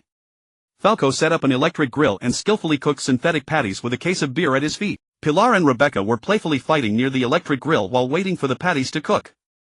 Haley surprisingly got along well with Rebecca. After thoughtfully bringing drinks for everyone, she crouched beside Rebecca. One was a child herself, the other childlike in stature and personality, and they quickly became friends. Dorio accompanied Maine on perimeter watch. Despite the harsh weather, neither let their guard down.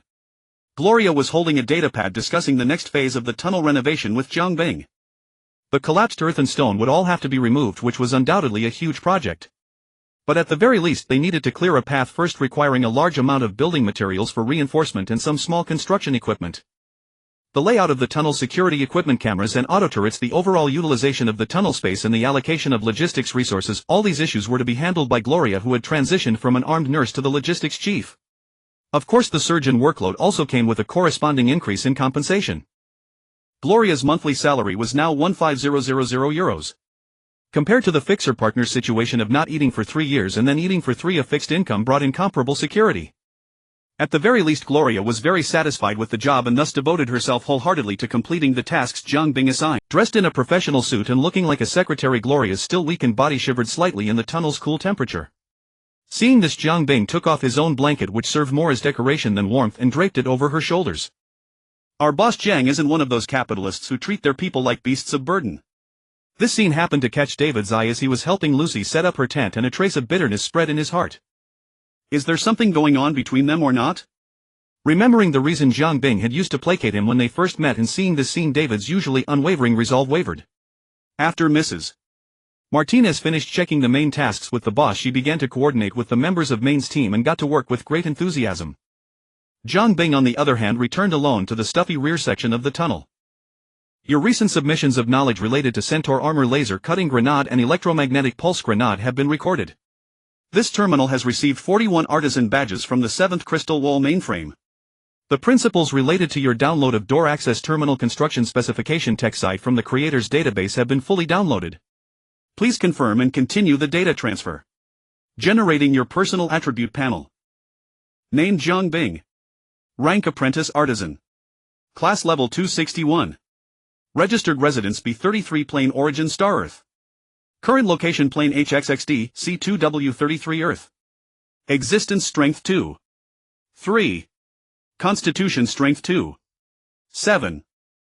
Creator's Database Access Level 159. Number of Artisan Badges 14. Grabbing a random crate to sit on, Zhang Bing began to continue receiving the knowledge he had purchased for 100 badges. Indeed, this beginner's gift pack was incredibly valuable. The knowledge it contained, even for a brain comparable to a small supercomputer like Zhang Bing's, needed to be received in phases and batches. These information streams from the system detailing the door construction specification text side knowledge had a transfer rate sufficient to instantly paralyze any hacker, yet they flowed into Zhang Bing's brain without causing any damage. Except for a slight rise in brain temperature and some lightheadedness after prolonged exposure.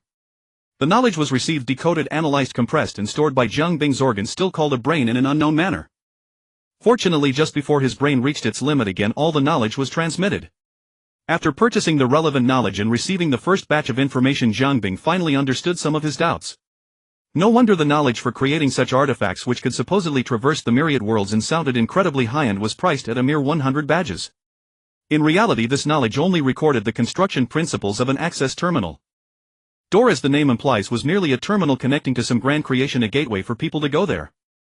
Even in this context, its complexity was enough to be abstruse and vast, making it the most advanced knowledge Zhang Bing had ever encountered. But in terms of practical hands-on application, it was very down-to-earth, clearly designed by its creator with the consideration that builders might be in various primitive plane environments. This text-side construction principle detailed the construction methods corresponding to all resources known to humanity. Rich and straightforward construction principles, extensive and accurate material substitution plans and detailed step-by-step construction procedures, it was essentially a hands-on tutorial from the creator. The blueprints were in place, the site was ready, and the funds accumulated over the past half-year were sufficient. Now with everything in order, Jiang Bing was eager to begin and could not wait to start the construction work. The Badlands were unusually mild today, so Falco opened the car's ventilation grill. The hot dry wind blew into the vehicle, stirring a nostalgic melancholy that made him feel as if an era had passed. The radio host was mocking the NCPD, his tone flamboyant and high-pitched, painting a picture of Night City's cops constantly being pushed back by some gang. In truth, that was often the case. But as the broadcast continued, Falco noticed that the case the host referenced had already occurred 3 days ago. In the old days, such a delay would have been nearly impossible, and this gave him a faint, languid sense of ease. To survive in Night City, staying alert to everything around you was a basic necessity. But over the past month he had felt as if he had returned to his former life as a racer, or even earlier, to his teenage years as a nomad. Back then he had also traveled between Night City and the Badlands, far from the noisy crowds and the ubiquitous violence. The tires ran over a bag of trash, causing the entire car to shake violently. Pilar leaned forward from the back seat, shaking his head. "Falco, drive steady. We're hauling water back there. If you spill it, this whole trip will be for nothing." Falco murmured in agreement, instinctively turning the car off the road and into the Badlands. After a few kilometers, a communication came through. It was Kiwi. "Falco, is that you? Yeah, tell them to take it easy and not accidentally hit me." The car slowed down long before reaching the tunnel entrance, following the designated safe route through the minefield. Finally it came to a smooth stop in front of the tunnel. The once desolate tunnel had long since transformed. Several buildings made of quick-dry cement and prefabricated panels stood on both sides of the tunnel entrance. A tall antenna jutted out from the roof of one building, the antenna of a network relay station. Several automated defense turrets swiveled toward Falco's car, but after identifying the incoming party they returned to standby mode. Pilar couldn't wait to jump out of the car and show off the new braindance he had just purchased to David, who had been waiting for a while. The two of them would probably be slapping each other on the back and heading back to experience it soon. But first they needed to unload the car. Falco carried buckets of fresh water into the tunnel, stacking them in a portable cabin about 10 meters from the entrance. Inside, numerous large containers were densely packed, all used for storing freshwater. Half of them were already empty. After unloading, Falco picked up one bucket and took it next door, pouring it into the freezer used for making ice. In the desert, ice was the most popular commodity.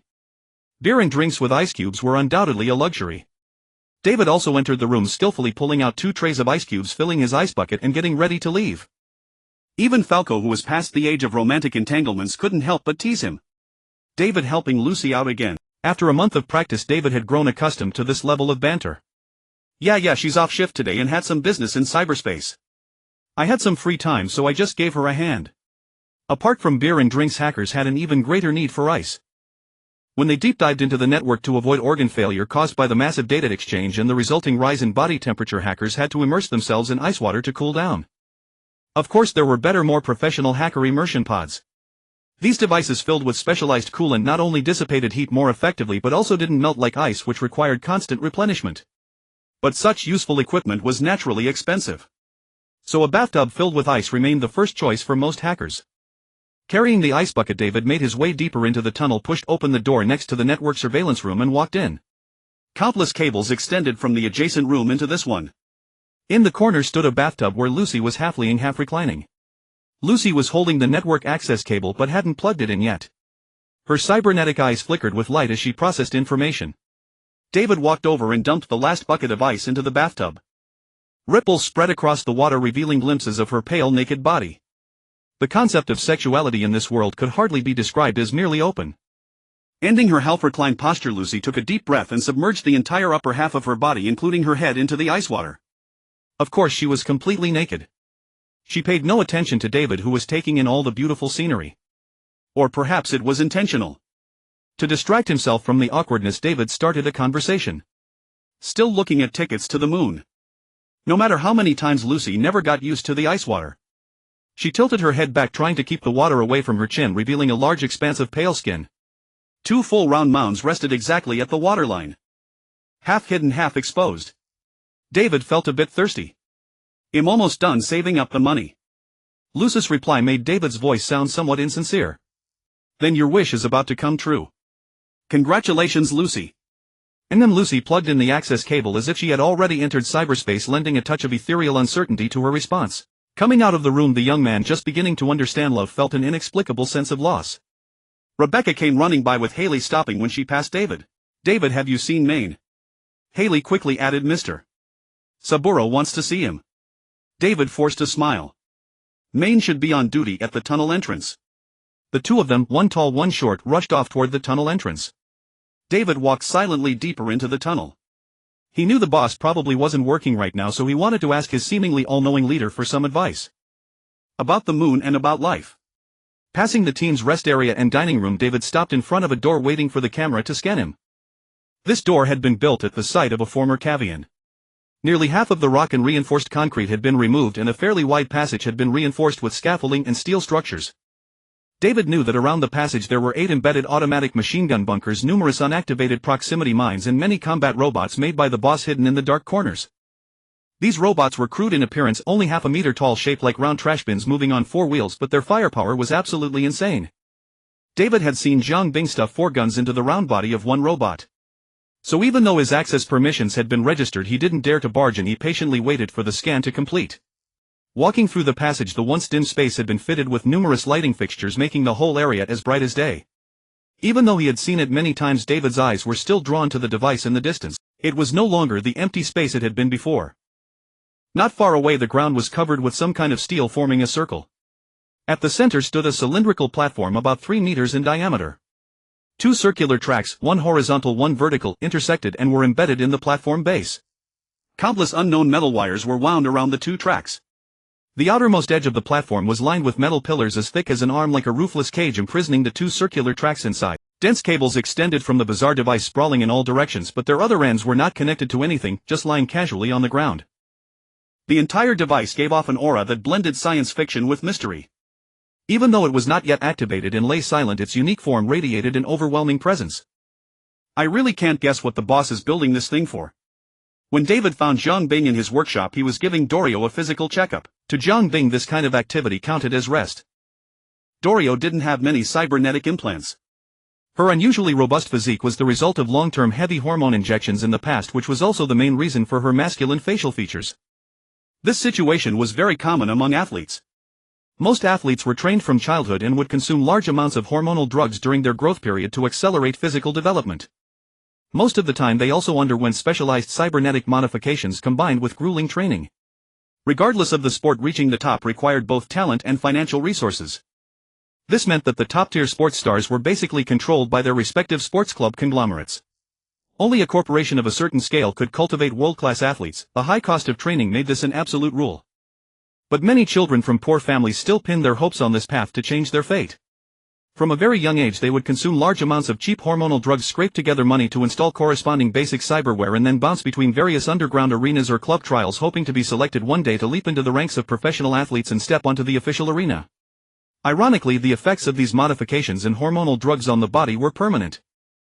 It was like the poor in feudal dynasties who wanted to become eunuchs in the palace to seek wealth, but the prerequisite castration step also required a considerable sum of money.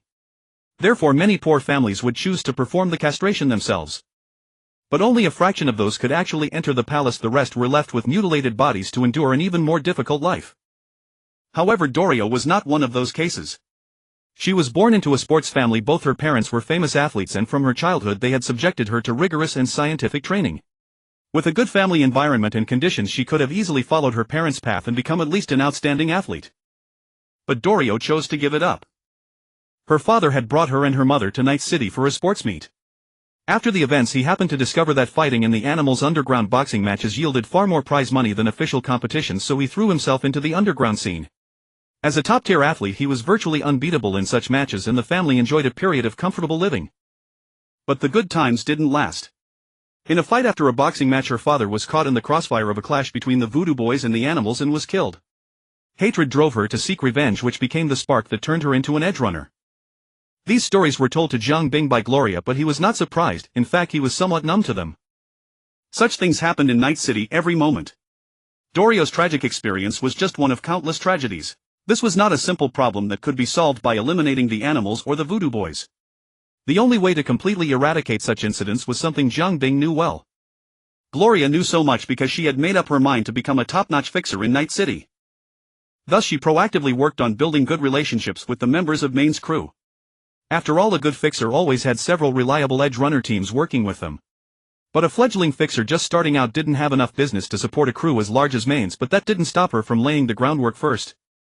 Perhaps it was because Gloria's own experiences were very similar to Dorio's father's, or because both of them played the role of mother, or because their personalities were very alike. Within Maine's crew, the two developed the fastest relationship. A month of living together made them almost inseparable, and the painful past of Dorio mentioned above was clear evidence of that.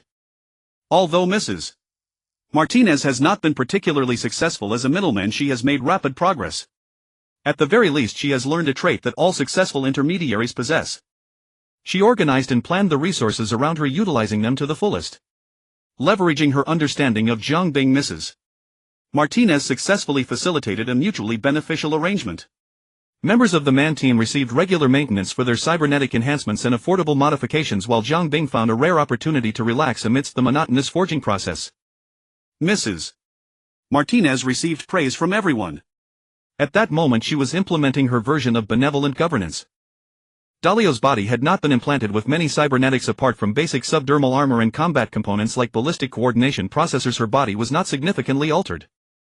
Moreover, influenced by her parents, she tended to be more conservative regarding cybernetic installations. In contrast, her physical strength far exceeded that of ordinary people, demonstrating the solid foundation laid by her rigorous physical training from a young age.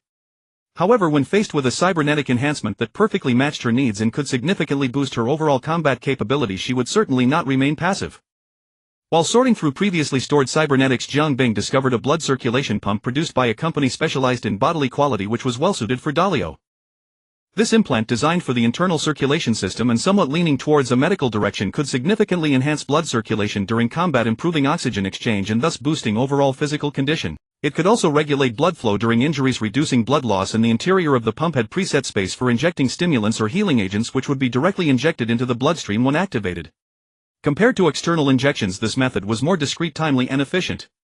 Faced with such a cybernetic implant that could significantly enhance her combat power, particularly her survival capabilities, Dalio hardly hesitated and nodded in agreement on the spot. This time the routine operation check for the implanted blood circulation pump was conducted, and a simple maintenance was also performed on her other bodily components. As a form of entertainment during breaks, Zhongbing generally did not charge for this service and occasionally provided some small accessories at no extra cost.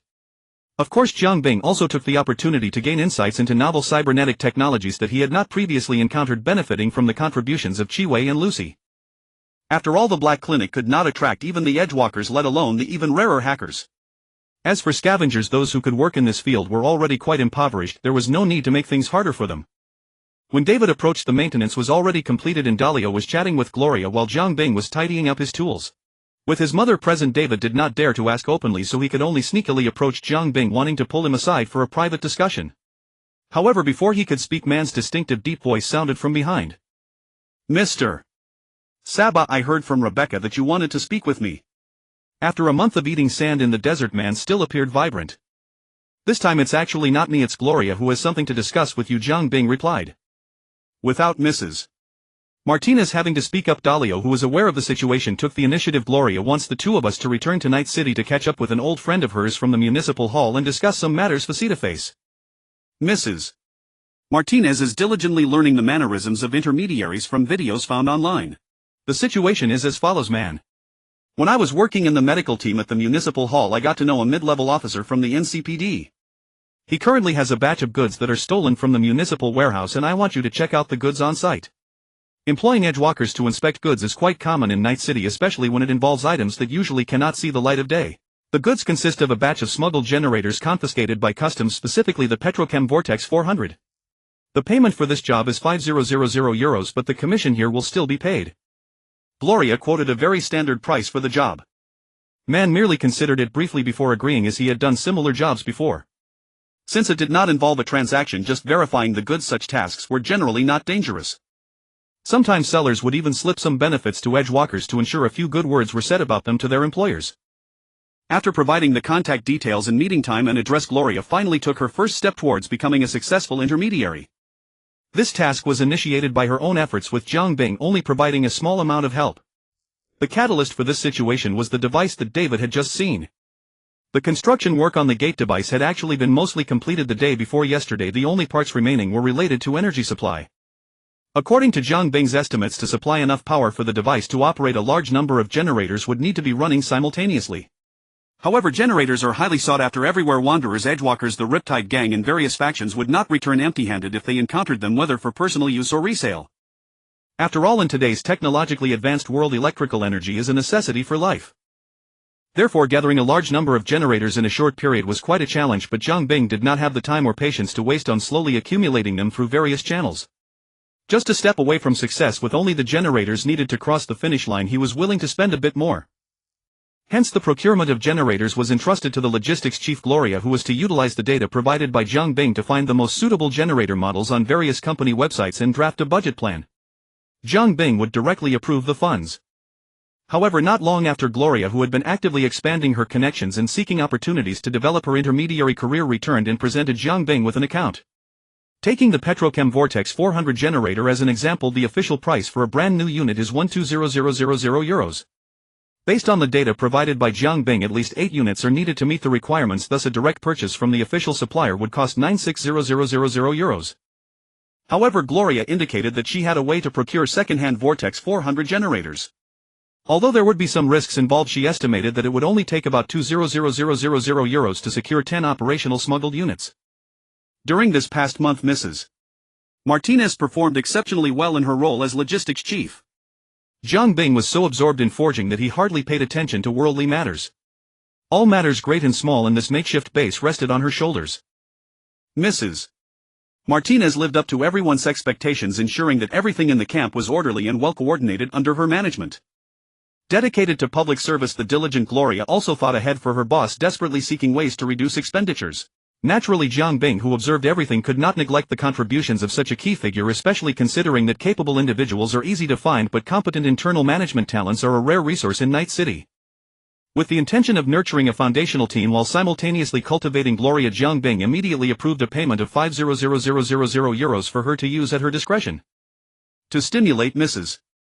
Martinez's initiative, Zhang Bing clarified that he would provide necessary support, and as long as the generators were obtained, any leftover funds would be hers to keep.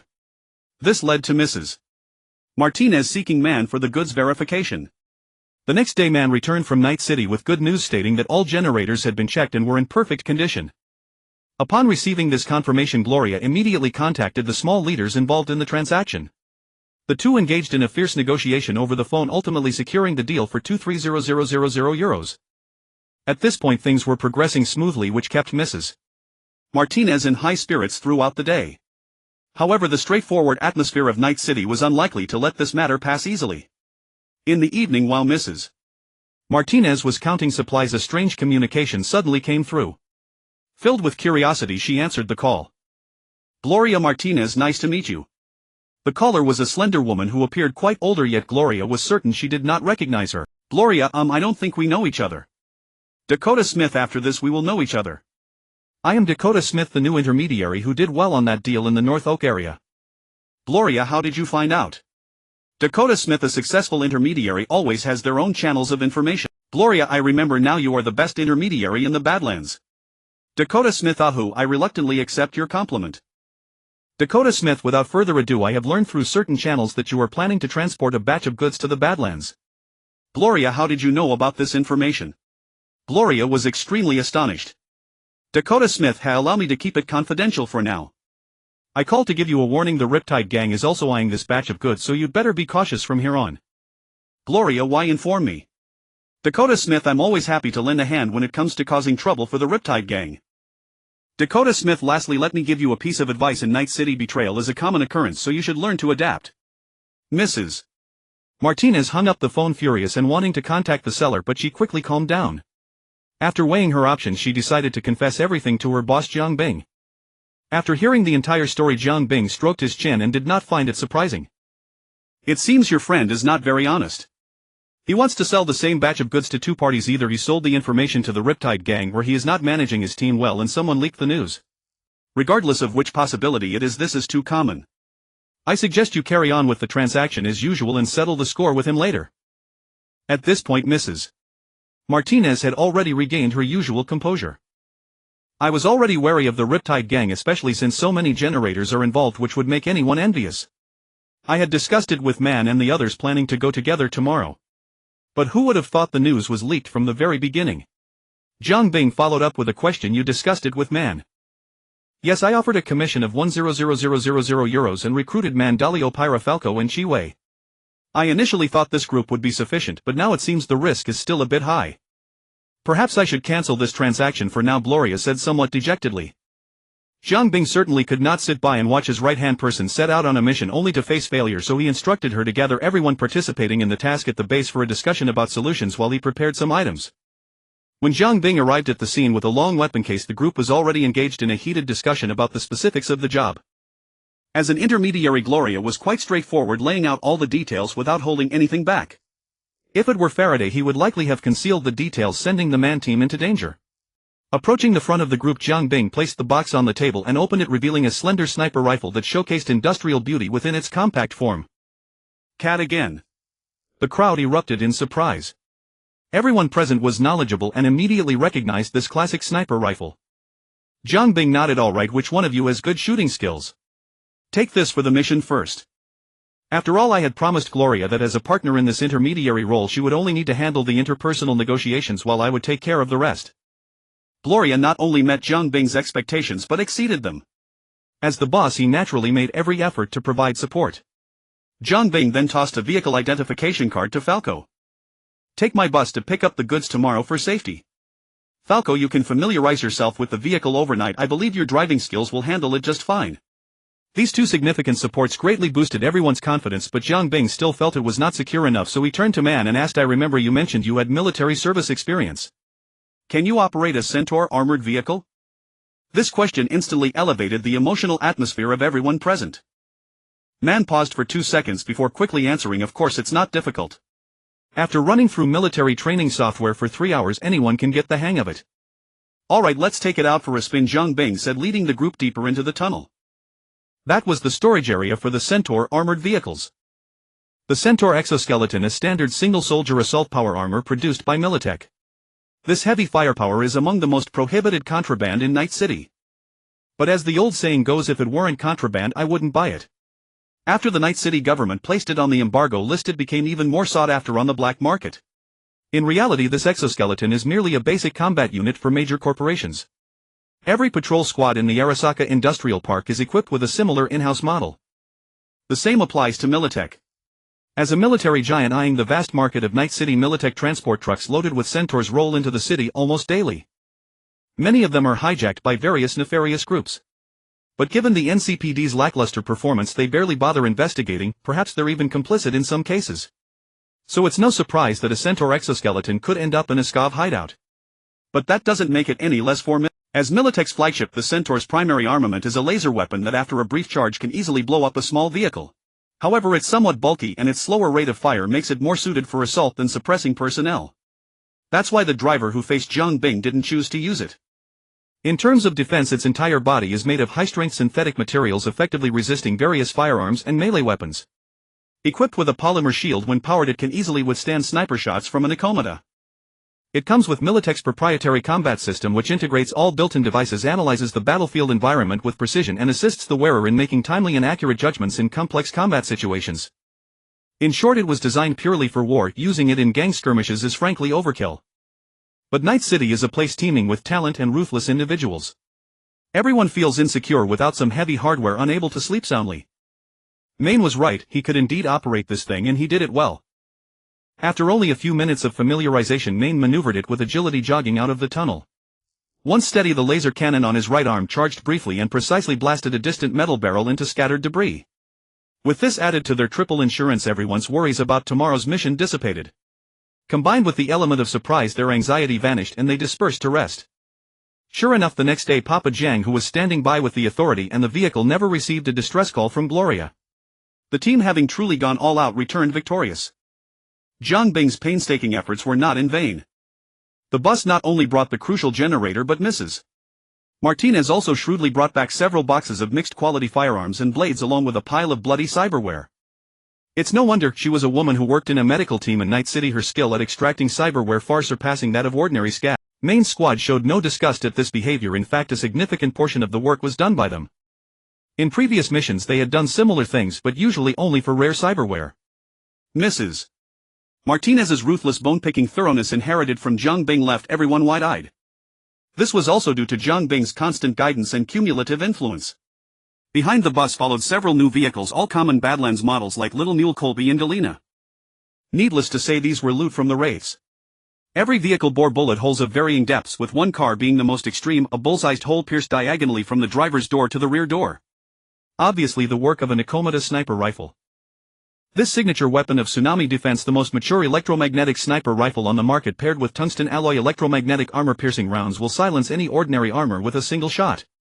While organizing the cyberware and weapons, listening to Gloria's animated report of the entire operation, Jiang Bing felt a mix of emotion. After over a year in this world for so long, as a craftsman, he finally experienced the luxury of raw materials coming to him while he stayed at home.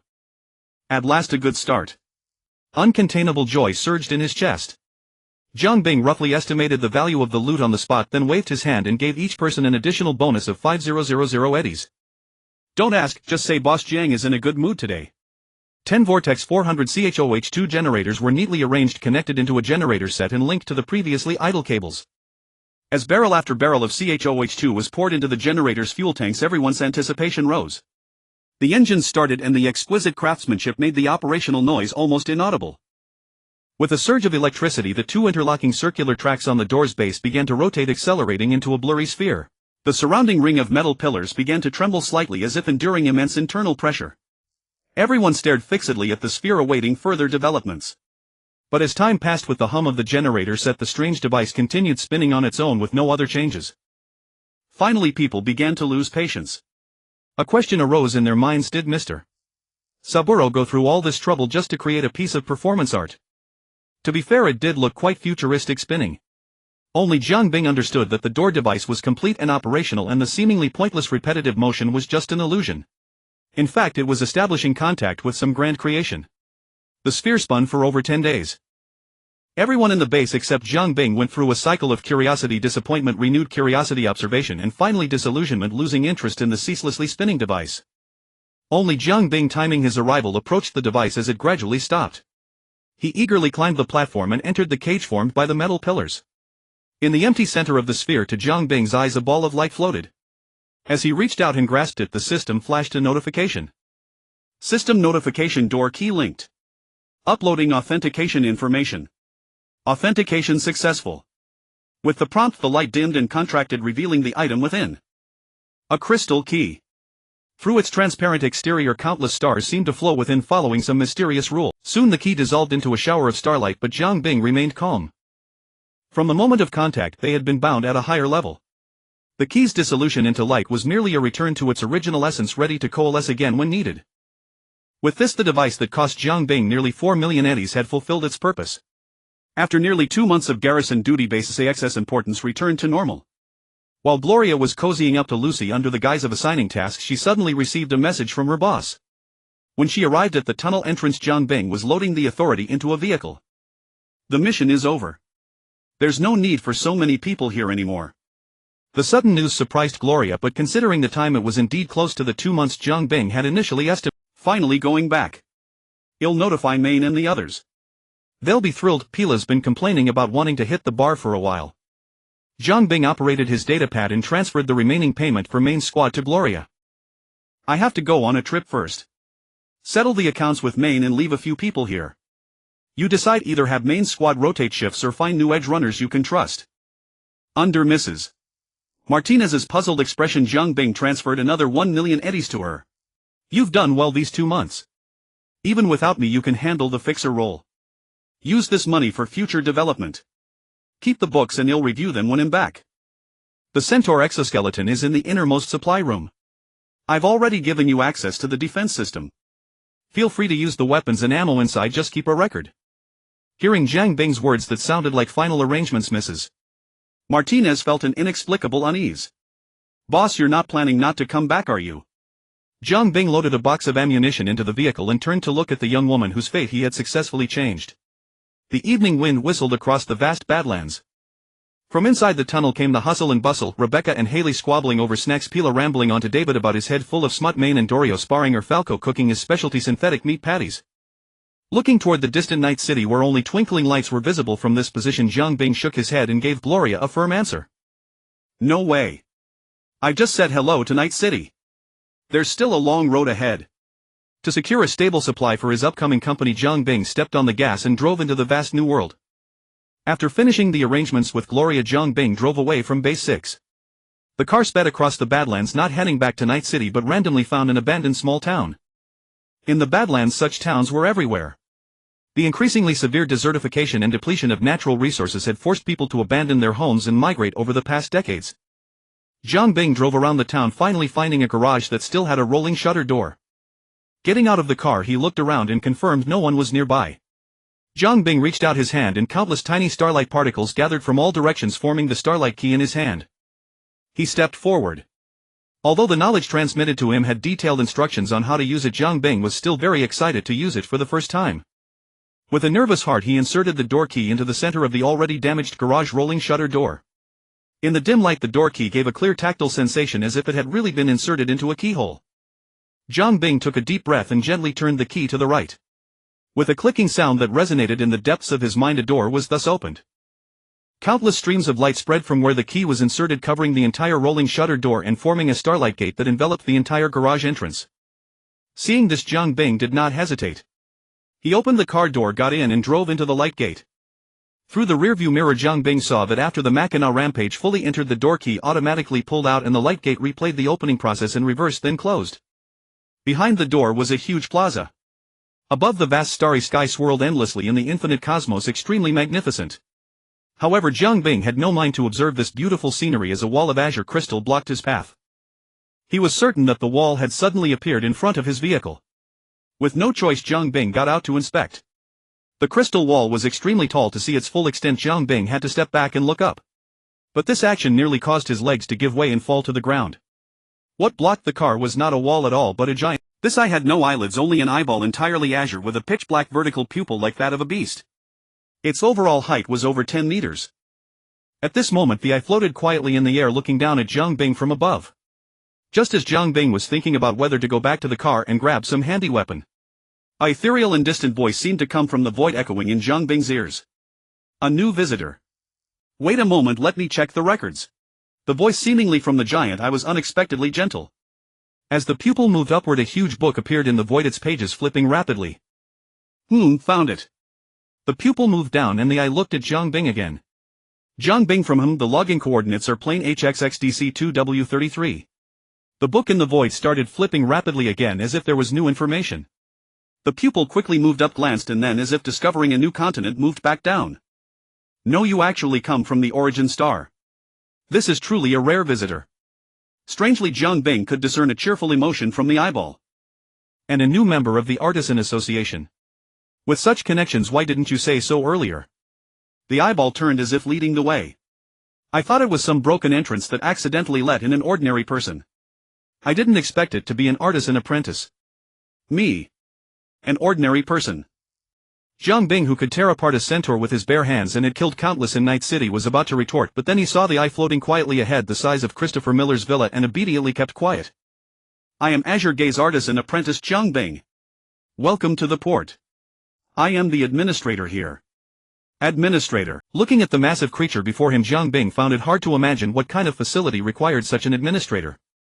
Since you have successfully arrived here, I don't need to waste words on many things. Azure Gaze led the way and Jiang Bing had to step on the accelerator to 80 miles per hour just to barely keep up. We're here. The two stopped before a towering pillar. Azure Gaze's single eye emitted a faint blue light, forming a feather pen in the air. This pen scribbled wildly on the book in the void as if registering Jiang Bing. Suddenly, a single star from the endless starlight in the sky fell from the galaxy, expanding into a square giant screen before the two behind which was a vast space. Thus one eye and one car entered the space. This is your warehouse. It's a bit small, but according to his regulations this warehouse is rent-free for Artisan Association members. However, this is limited to one warehouse. New warehouses will be charged. The warehouse was extremely spacious.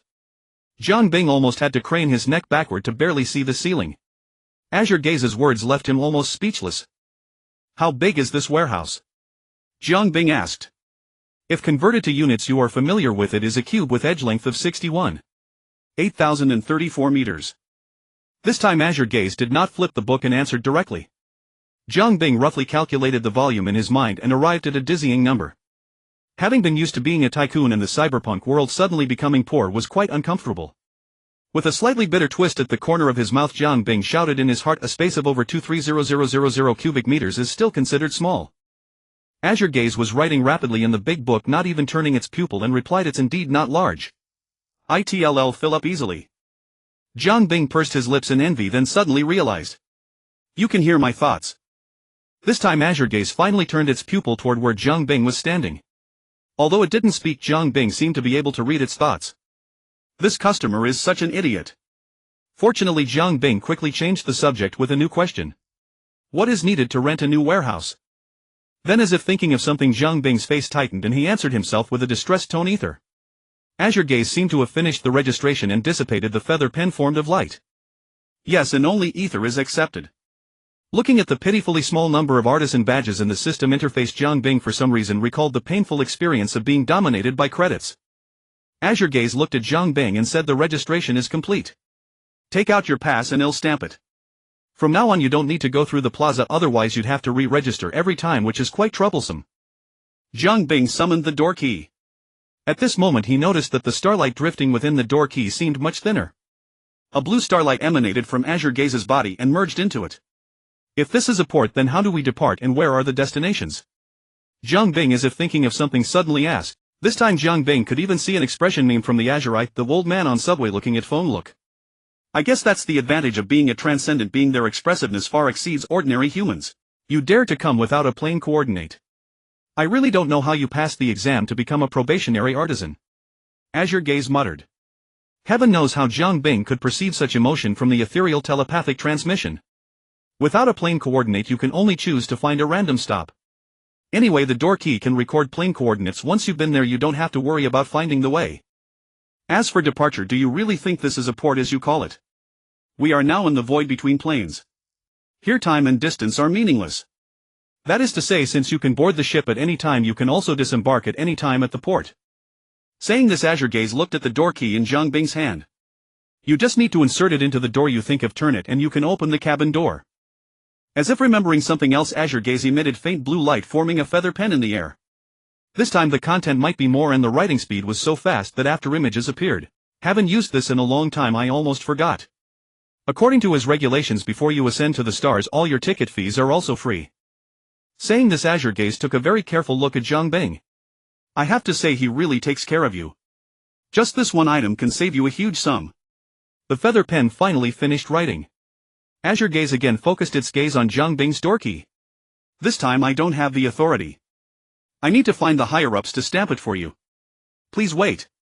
Under Azure Gaze's watch, the door key gradually rose into the air until it reached a height where it could meet its gaze, then disappeared from its sight. While waiting for the procedures, Jiang Bing asked the question that had been pent up in his heart. Who exactly is this he you mentioned? Azure Gaze did not seem surprised at all by Jiang Bing's question. He is he. Since you don't know him, I cannot tell you. Jiang Bing looked up at the giant eye and only read one message from it. This is a turtle's rear end, a rule. Soon, with a flash of light, the door key was teleported back.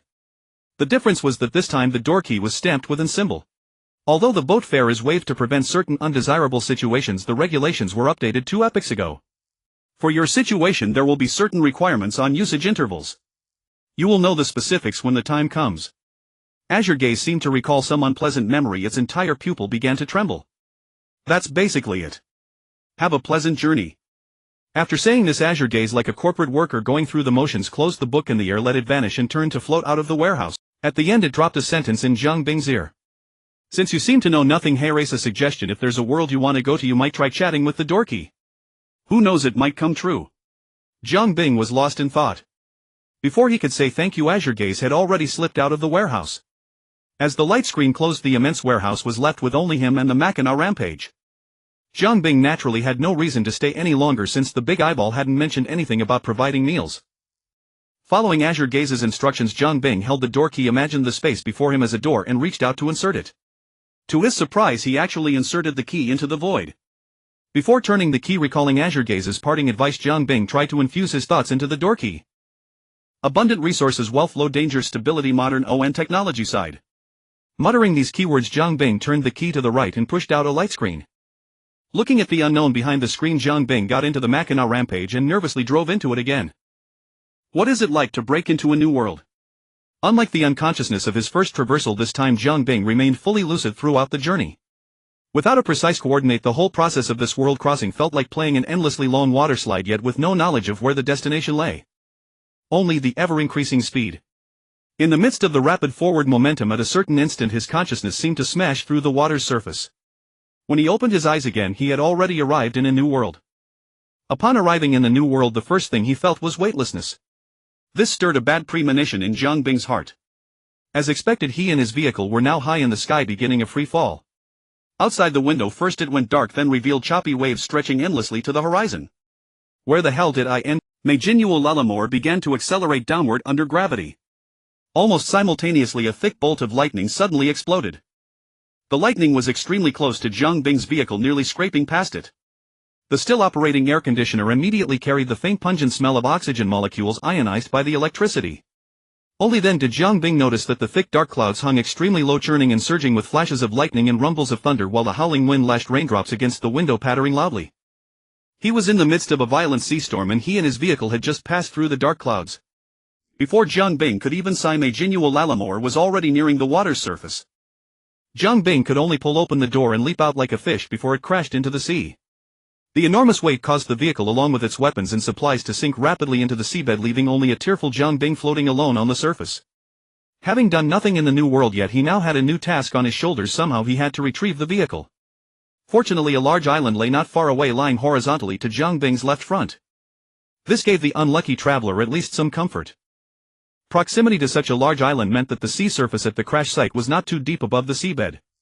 Having accomplished the feats of crossing mountains and seas, piercing clouds and waves, Majinuo Lalamore would not sink into the deep abyss, never to see the light again, making the retrieval of its contents not too difficult. Raindrops the size of beans pounded the sea surface around Jiang Bing. The storm's influence made the waves turbulent and chaotic, forming violent and dangerous underwater currents. Of course, such currents that could sweep away an ordinary person were completely useless against Jiang Bing. After lamenting his miserable plight of losing all supplies upon landing, he swung his powerful arms and began to ride the wind and waves, dashing toward the island at a speed not much slower than a motorboat. As he drew closer, Jiang Bing realized that the entire island seemed to be surrounded by a violent storm which had grown considerably larger in that short time. Thick dark clouds almost pressed down on the sea surface, constantly emitting silver chains between the seawater and the clouds, presenting a scene of apocalyptic destruction. Jiang Bing quickly swam to the coastline, chose a gently sloping sandy beach, and officially set foot on the island. The island was indeed very large, with dense vegetation and undulating terrain. Along the coastline, as far as the eye could see, there were towering peaks, and the forests were so thick they blocked out the sun. Amid the vast sea of trees he could also see clear traces of human construction. Pretty lucky, Jiang Bing thought. At least it wasn't a deserted island. The presence of structures meant humans lived here. The rugged seaside was littered with broken masts and hulls washed ashore by the surging waves. Some ship fragments were nearly ground to powder by the waves, and all kinds of debris were scattered everywhere. After a few steps, Jiang Bing saw the half-wreckage of a modern fishing boat, heavily corroded by seawater, wedged between two rocks. This reassured him somewhat about the current timeline. It seemed that the instructions he had given to the key of the gate before departure had really worked. Jiang Bing raised his hand and the key of the gate materialized before him. But now it had become very dim. The starlight that had once existed in the key was completely gone. The entire key was more transparent and ethereal. However, the newly carved symbol was shining brightly. A few strands of starlight continuously overflowed from it, flowing into the key of the gate, slowly replenishing its starlight. It seemed that these starlight represented the tickets. Jiang Bing tried to use it to communicate with his cargo hold in the port, but the feedback indicated insufficient starlight. Even opening the door costs a fee. Jiang Bing tried to ask the key of the gate about the pricing through his consciousness, and then understood from the information returned by the key. Opening the cargo hold and going to the port followed the same pricing standard, and both going to and leaving the port required half of the starlight in the key of the gate. But considering that opening the cargo hold was essentially opening the door to the port, this pricing standard seemed reasonable. He would have to find a way to get a portable space-type equipment when he had the chance, Jiang Bing mused. The cargo hold was indeed called a cargo hold. It was mainly used for transporting goods between two worlds, not suitable as a portable space. Too expensive. After checking the key of the gate, Jiang Bing skillfully opened the system to confirm the situation. System prompt: you have successfully entered a new plane Earth of plane number HXXDG9233. Your personal attribute panel is being listed.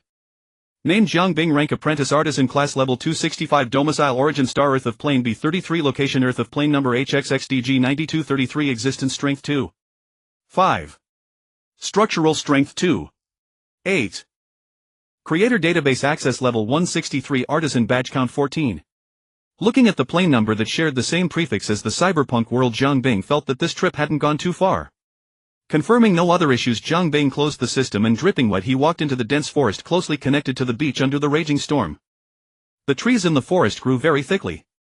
Large numbers of camphor nanmo and fir trees were luxuriant with sturdy branches extending out intertwining like dog's teeth and inadvertently blocking a considerable amount of the rain. The lush ferns also grew very vigorously, their roots intertwined making passage difficult. Stepping on knee-high weeds, Zhang Bing stopped beside a bamboo grove. He hadn't expected to find traces of human activity so soon. Although the building before him had long been abandoned and eroded into 1,000 holes by various plants under the power of nature, this pile of ruins was still very helpful to Zhang Bing now. Unknown vines coiled around the broken building timbers. From the layout and construction style, it was clearly identifiable as having a Japanese style. Zhang Bing moved aside the collapsed roof beams and using the timbers that hadn't been too badly decayed by sun and rain, he built a simple shelter along a corner of a still-standing wall. Although it leaked wind everywhere, at least it had a roof to block the rain and allow a fire. Starting a fire by friction was as easy as taking something out of his pocket for an artisan. He found a piece of decayed wood, carried it back to the shelter, stripped off the rain-soaked bark, and with his current hand strength kneaded the already rotten trunk like dough into a pile of highly flammable wood fibers. Without using any tools, he casually pulled a few tough vines, paired them with a suitably shaped tile and a hard dry branch, and a firebow was quickly. Thanks to Zhang Bing's exquisite artisan skills, the casually made firebow was exceptionally sturdy. With his steady high-speed hand movements, flames soon rose in this simple shelter. With the light of the fire, a wave of warmth finally dispelled the chill of the wind and rain. Although with Zhang Bing's current physique it was hard for normal natural environments to make him feel cold. Listening to the sound of rain pattering through the leaves, even with only a simple campfire, an inexplicable sense of safety welled up in his heart. Fire, as a faithful companion in the development of human civilization, has its influence rooted deep in the human genes. He took off his wet shirt and innerwear, hanging them on the building ruins to dry. Zhang Bing was now bare-chested and the dancing flames painted his bronze iron-cast muscles in warm hues. A long powerful howl rose from the deep forest not far away, followed by more howls echoing one after another. There were actually wolves here, and judging by the sound, at least a sizable pack. This fact made Zhang Bing doubt his earlier assumption that the island was inhabited. However, these howls that could easily trigger fear in ordinary people instead aroused Zhang Bing's appetite. Wolves. Living authentic, juicy and delicious wolf steaks. Having eaten nothing but synthetic and chemically processed food in the cyberpunk world, Zhang Bing's palate was utterly bored. In Night City, which was countless times more advanced than this island, the lower class couldn't even get a sip of clean, uncontaminated water. With that thought, Zhang Bing stood up, stretched his bear-like waist and tiger-like back, casually picked up a still intact clay pot from the ground, placed it in an open area to collect rainwater, and then walked bare-chested into the deep forest, heading toward the direction of the wolf howls. All kinds of plant leaves and branches rubbing against Zhang Bing's skin, which was many times tougher than old cowhide, left not even a red mark. The dense undergrowth was forcibly pushed aside by Zhang Bing, creating a path. Without taking any detours, Zhang Bing walked for less than 10 minutes before finding the victims of the day on a flat grassy clearing in the forest. Even more surprising, the wolf pack had already successfully hunted a sika deer. Several wolves resembling blackback dogs but more wild were crouching or sitting, all licking their teeth and waiting for the alpha to eat before starting their feast. But at this critical moment, a terrifying upright ape with a bare chest pushed aside the grass and barged into the wolves' dining area. After Zhang Bing caught a wolf leaping at him in midair like catching a sandbag and snapped its neck as easily as breaking a sugarcane stalk, the wolf pack wisely retracted their bared teeth and fled with their tails between their legs. In the jungle, knowing one's place in the food chain is crucial. Those who don't know end up on the table. With a wolf in one hand and a deer in the other, the benevolent Zhang Bing returned fully loaded. As Zhang Bing threw large amounts of specially collected fruitwood into the fire, the deer leg and wolf leg sizzled with oil, sending a genuine aroma of roasted meat mingling with the smoke rising through the leaky roof and dispersing into the forest.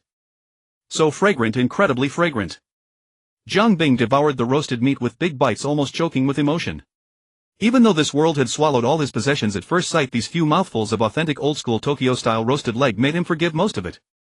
Washing it down with a couple of gulps of fresh rainwater carrying a hint of earthy scent, Zhang Bing, who hadn't eaten anything decent in over a year, was full and satisfied, lying down contentedly.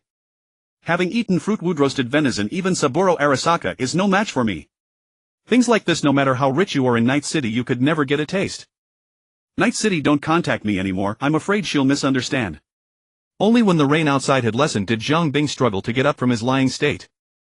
During the earlier hunt through the dense canopy, Zhang Bing had spotted a ruined village built on the mountainside of another hill hidden among the lofty peaks and ridges. Although it was obvious that the village had been uninhabited and abandoned for a long time, Zhang Bing, who had nothing, wasn't picky.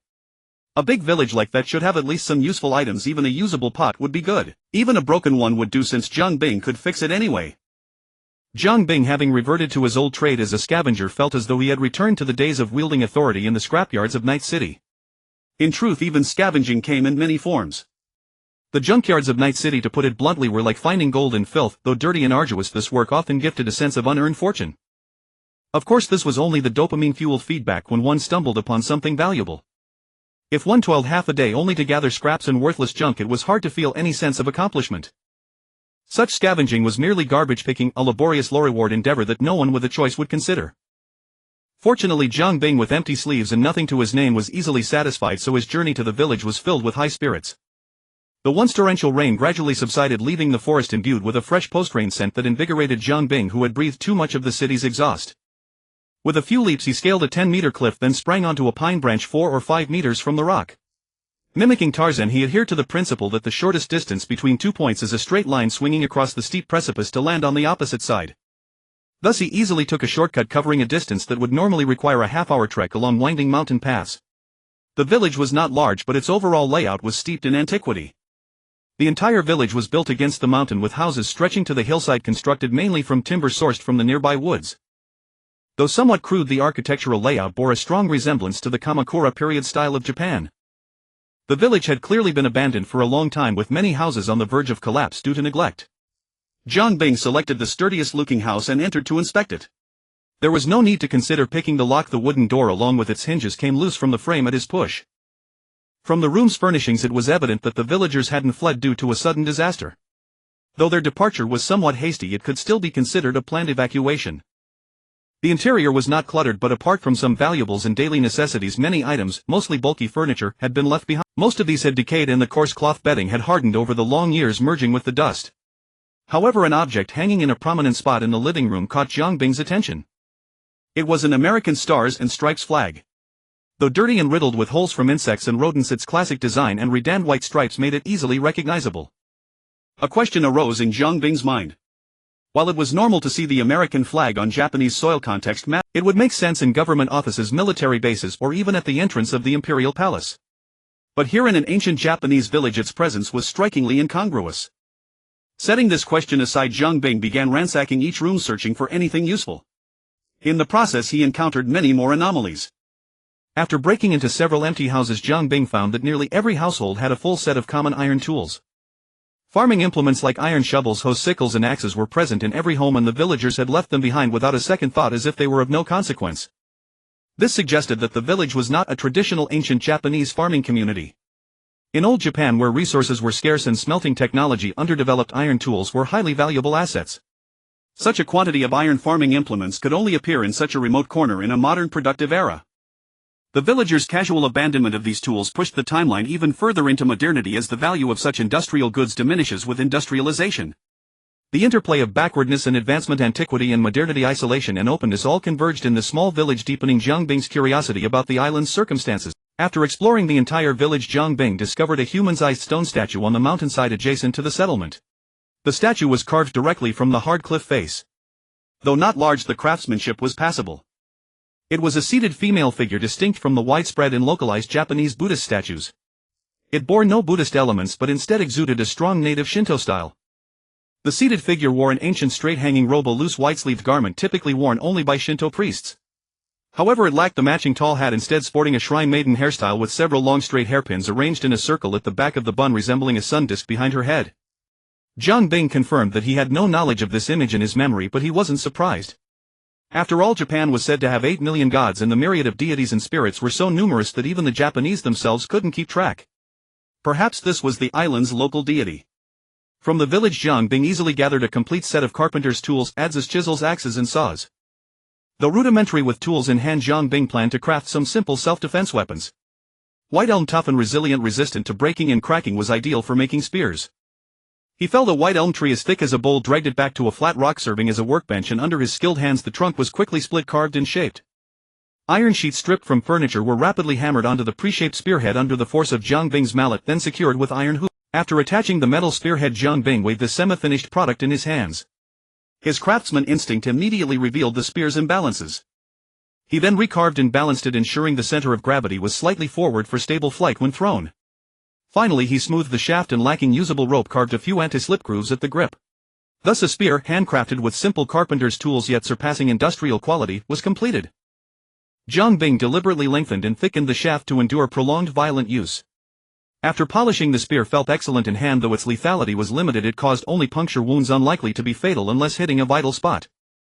This made him long for his chainsaw sword, which was perfect for gutting enemies. However, without even a primitive smelting furnace, building one from scratch was possible but unnecessary. He wasn't planning to stage a survival show on this island. Finding the nearest human settlement was the priority. Once in human society, these matters would be trivial. He packed the repaired tools into a box and stashed them in a house, then decided to return to his earlier makeshift shelter to retrieve the leftover food. The terrain there was also higher, offering a better vantage point to survey the area. He retraced his steps. The campfire had long gone out, but smoldering embers had produced more smoke, making it easier to spot from the air. Spear in hand, Zhang Bing had just reached the shelter's entrance when he frowned. Something was missing. Before leaving, he had hung 3 deer legs to smoke over the fire, but now only 2 remained. The untouched raw meat on the ground and a faint dark handprint on the missing leg indicated theft by human hands. Zhang Bing felt a surge of anger. If you're going to steal, just take it. Why touch everything with dirty hands? He resolved to confront the thief, which also offered a chance to formally meet the island's inhabitants. To avoid leaving footprints on the rain-softened ground, the thief had deliberately stepped on grass and bushes, occasionally hopping onto fallen trees and rocks and even climbing along tree trunks. A bit clever, but not much, Zhang Bing mused. Even without his superhuman senses, an experienced hunter could track the thief by the direction of flattened grass, broken twigs, scuff marks on rocks and tree trunks, and splattered mud. Moreover, in the latter half of the trail, perhaps thinking the distance was sufficient, the thief stopped concealing and sprinted along the forest path. Following the tracks, Zhang Bing arrived at a narrow cave entrance. From the crevice just wide enough for a person to sidle through came a familiar aroma. It was his roasted deer leg. Hearing the cheerful chewing sounds from within, Zhang Bing squeezed into the cave, trapping the culprit inside. It was a wild person. Long matted hair caked with grime, yet the original golden color was still discernible. She wore a loose, ill-fitting modern men's jacket, and her lower body was wrapped in strips of cloth, likely scavenged jeans worn to shreds by branches and rocks. These clothes were also covered in stains. This postmodern surrealistic ensemble gave Zhang Bing, who had just left an ancient Japanese village, a sense of temporal dislocation. The wild person, startled by his entry, hastily dropped the deer leg and scrambled to grab a long stick-like object as a weapon, trembling as she pointed it at Zhang Bing. With the natural light from the cave entrance, Zhang Bing finally saw her true face and the object in her hands. Beneath the straw-like hair was a young, typically Germanic female face. A long vertical facial contour, a high-bridged nose, thin lips, and deep-set green eyes gave her features a striking depth. Despite the dirt, her underlying features were excellent. Cleaned up, she would likely be a beauty. The object in her hand was a World War I-era standard-issue American M1 Garand rifle, but it was in terrible condition. To Zhang Bing, assessing the rifle was far easier than assessing the person. One glance told him this antique, on the verge of falling apart, was already damaged and, more importantly, unloaded. The situation grew increasingly surreal. On an island with Japanese-style architecture, a wild European woman appeared wielding a World War II relic, possibly older than herself. Yet this didn't stop her from bluffing. She snarled menacingly, pointing the rifle at him, her voice hysterical. "Fuck, don't move or I'll put holes in you." Having been threatened countless times and amassing ample experience, Judge John watched this contestant's bluster and offered a sharp critique in his mind. "The lines are stiff and rigid, the emotion lacking, a textbook case of bluster. I give it a 2. Go back and refine your craft." Planting his spear on the ground, Zhang Bing said coldly, "Enough with the act. That gun is completely ruined, worse than a fire poker now." The wild woman panicked but struggled to maintain her composure. Zhang Bing nodded toward the discarded deer leg. "Tell me, why did you steal my things, and where is this place?" Strangely, at his questioning, the woman, who should have been more flustered, suddenly calmed. She stepped forward and scrutinized Zhang Bing at the cave entrance. After confirming that his clothes, though stiff from seawater and drying, were still decent, his face was clean, not unkempt, and his body bore no repulsive tattoos, she relaxed in a peculiar way. And she asked a question Zhang Bing hadn't anticipated. "Did you just arrive on the island today?" Though intensely curious about how the woman before him had deduced that he had just arrived on this island at their very first meeting, after a brief moment of contemplation, Zhang Bing gave a slight nod of acknowledgement. This gesture seemed to lift a tremendous burden from the woman, allowing her entire being to relax completely. "Oh, thank heavens." She dropped her rifle, attempting to approach Zhang Bing, yet after being alone for so long she appeared somewhat at a loss, her movements hesitant. "How did you get onto this island?" The woman muttered to herself, then answered her own question. "How need I ask? It must have been that damned storm." After venting for a good while, the woman finally calmed down. Somewhat wearily she answered Zhang Bing's questions, unraveling all the mysteries that had accumulated since he set foot on the island. I heard those damned religious fanatics mention it. This place is called Yamatai, a land cursed by a demon. Yamatai. The island cursed by the Sun Queen Himiko from Tomb Raider. No wonder there was an unending storm encircling the entire island, and no wonder American flags and standard-issue World War II American rifles were found here. In the history of this world, during the retreat of World War II, Japan, seeking to defend its homeland, set its sights on Yamatai, perpetually shrouded in storms. After paying a terrible price, a handful of survivors from the devastated fleet managed to land on the island and built fortifications to study the secrets of the storm. Upon receiving word, America also dispatched troops to the island. But none anticipated that getting in was difficult and getting out would prove equally, if not more, impossible. Not only did neither side uncover the secret of the ceaseless storm, but both were trapped and perished on the island. Understanding all this, Zhang Bing instantly grasped why the woman before him was on this island. "Were you a tourist shipwrecked here?" Zhang Bing inquired. The woman, who seemed not to have had a proper meal in ages, picked up the deer leg from the ground, heedless of the dust clinging to it, and tore into it ravenously. After devouring a few more mouthfuls of venison, the woman let out a satisfied sigh and replied more or less, "I'm a professional sailor." As if recalling a past event, she continued with a note of poignancy, "I ended up here during a circumnavigation regatta. I was sailing nearby when a terrifying storm suddenly hit. I woke up washed ashore on this island." The woman seemed on the verge of breaking down. "Damn it, the weather was perfectly fine, then out of nowhere this accursed storm appears." Zhang Bing, of course, would not explain to her that it was all the doing of the undying Himiko. Looking at the female sailor who had nearly turned into a feral survivor, Zhang Bing pressed on, "How long have you been here? And why have you ended up like this?" Zhang Bing's question seemed to touch a raw nerve. She sprang up from the ground, shouting, "The island is full of madmen. And a bunch of religious zealots. They not only loot and kill, but they also capture people for live sacrifices. I've seen many survivors washed ashore from shipwrecks, but they were all caught and taken away without warning, never to be seen again." The female sailor screamed almost hysterically, "They're dead. They must all be dead. Probably sacrificed to the devil."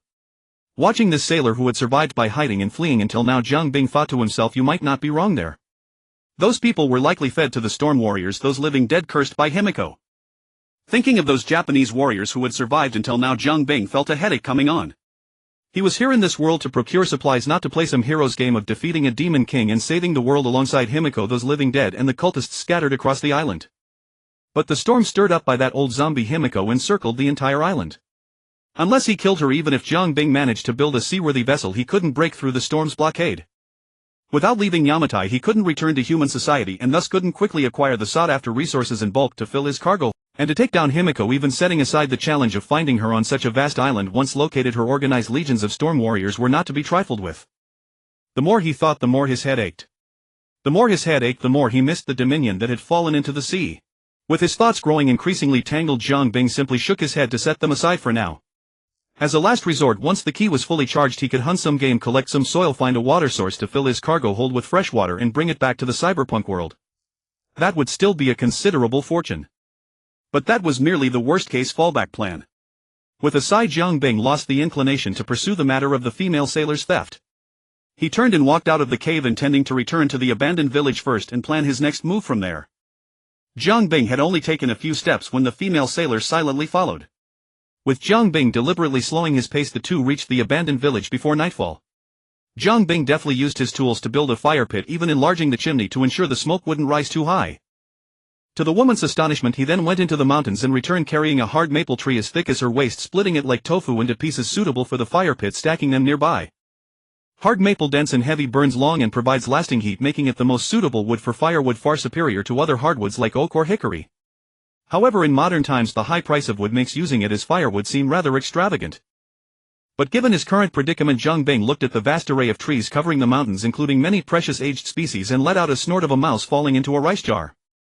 Burn, burn, fiercely burn to death. After all, it all belonged to that. Well, Himiko, who was living quite comfortably. No need to worry about waste. From going into the mountains to fell trees to stacking a waist-high pile of firewood by the pit, a task that would take an ordinary person a full day, Zhang Bing accomplished in less than half an hour. The female sailor stared in amazement. As Zhang Bing continued into the mountains under the twilight glow, dragging back 2 cypress trees, he found that she had already tidied up the room and begun rummaging through the village for useful items. She was indeed a smart woman, already striving to demonstrate her value. When she returned carrying a large half-rotted earthenware pot, she discovered a set of cypress tables and chairs along with several wooden bowls, chopsticks, spoons and forks now furnished in the room. Meanwhile, Jiang Bing was fetching water using a bucket he had just made. When choosing a site for a settlement in ancient times, the first factor to consider was the proximity of a water source. Clearly a water vein ran beside this village. A clear stream cascaded down from the mountain. Jiang Bing strode briskly with a bucket weighing dozens of kilograms. Back in the room, the female sailor had already begun clumsily processing the remaining wolf and deer meat. Holding a piece of scrap iron she had found somewhere, she was struggling to use its freshly sharpened edge to cut through the hide.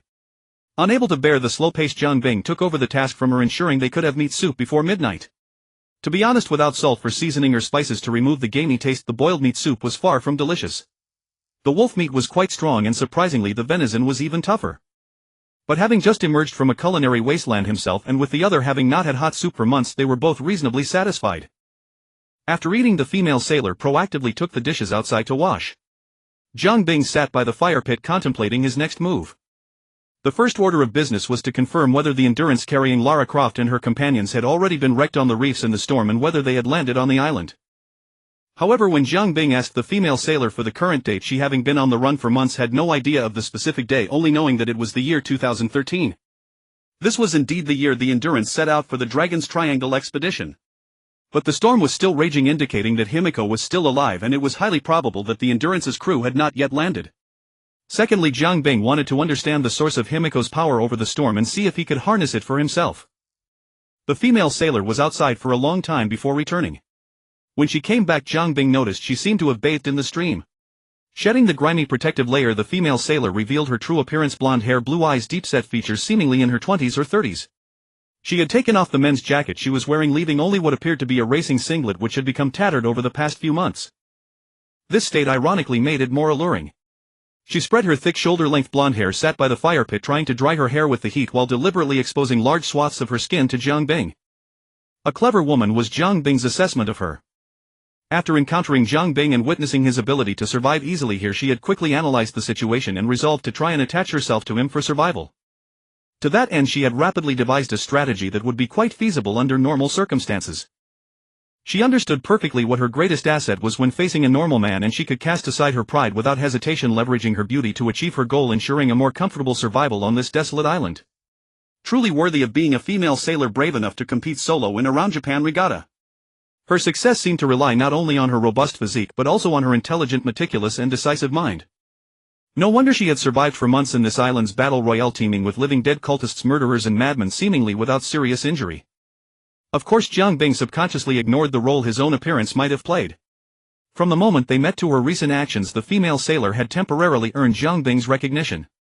Recognition of her qualification as a companion. "What's your name?" Jiang Bing suddenly asked.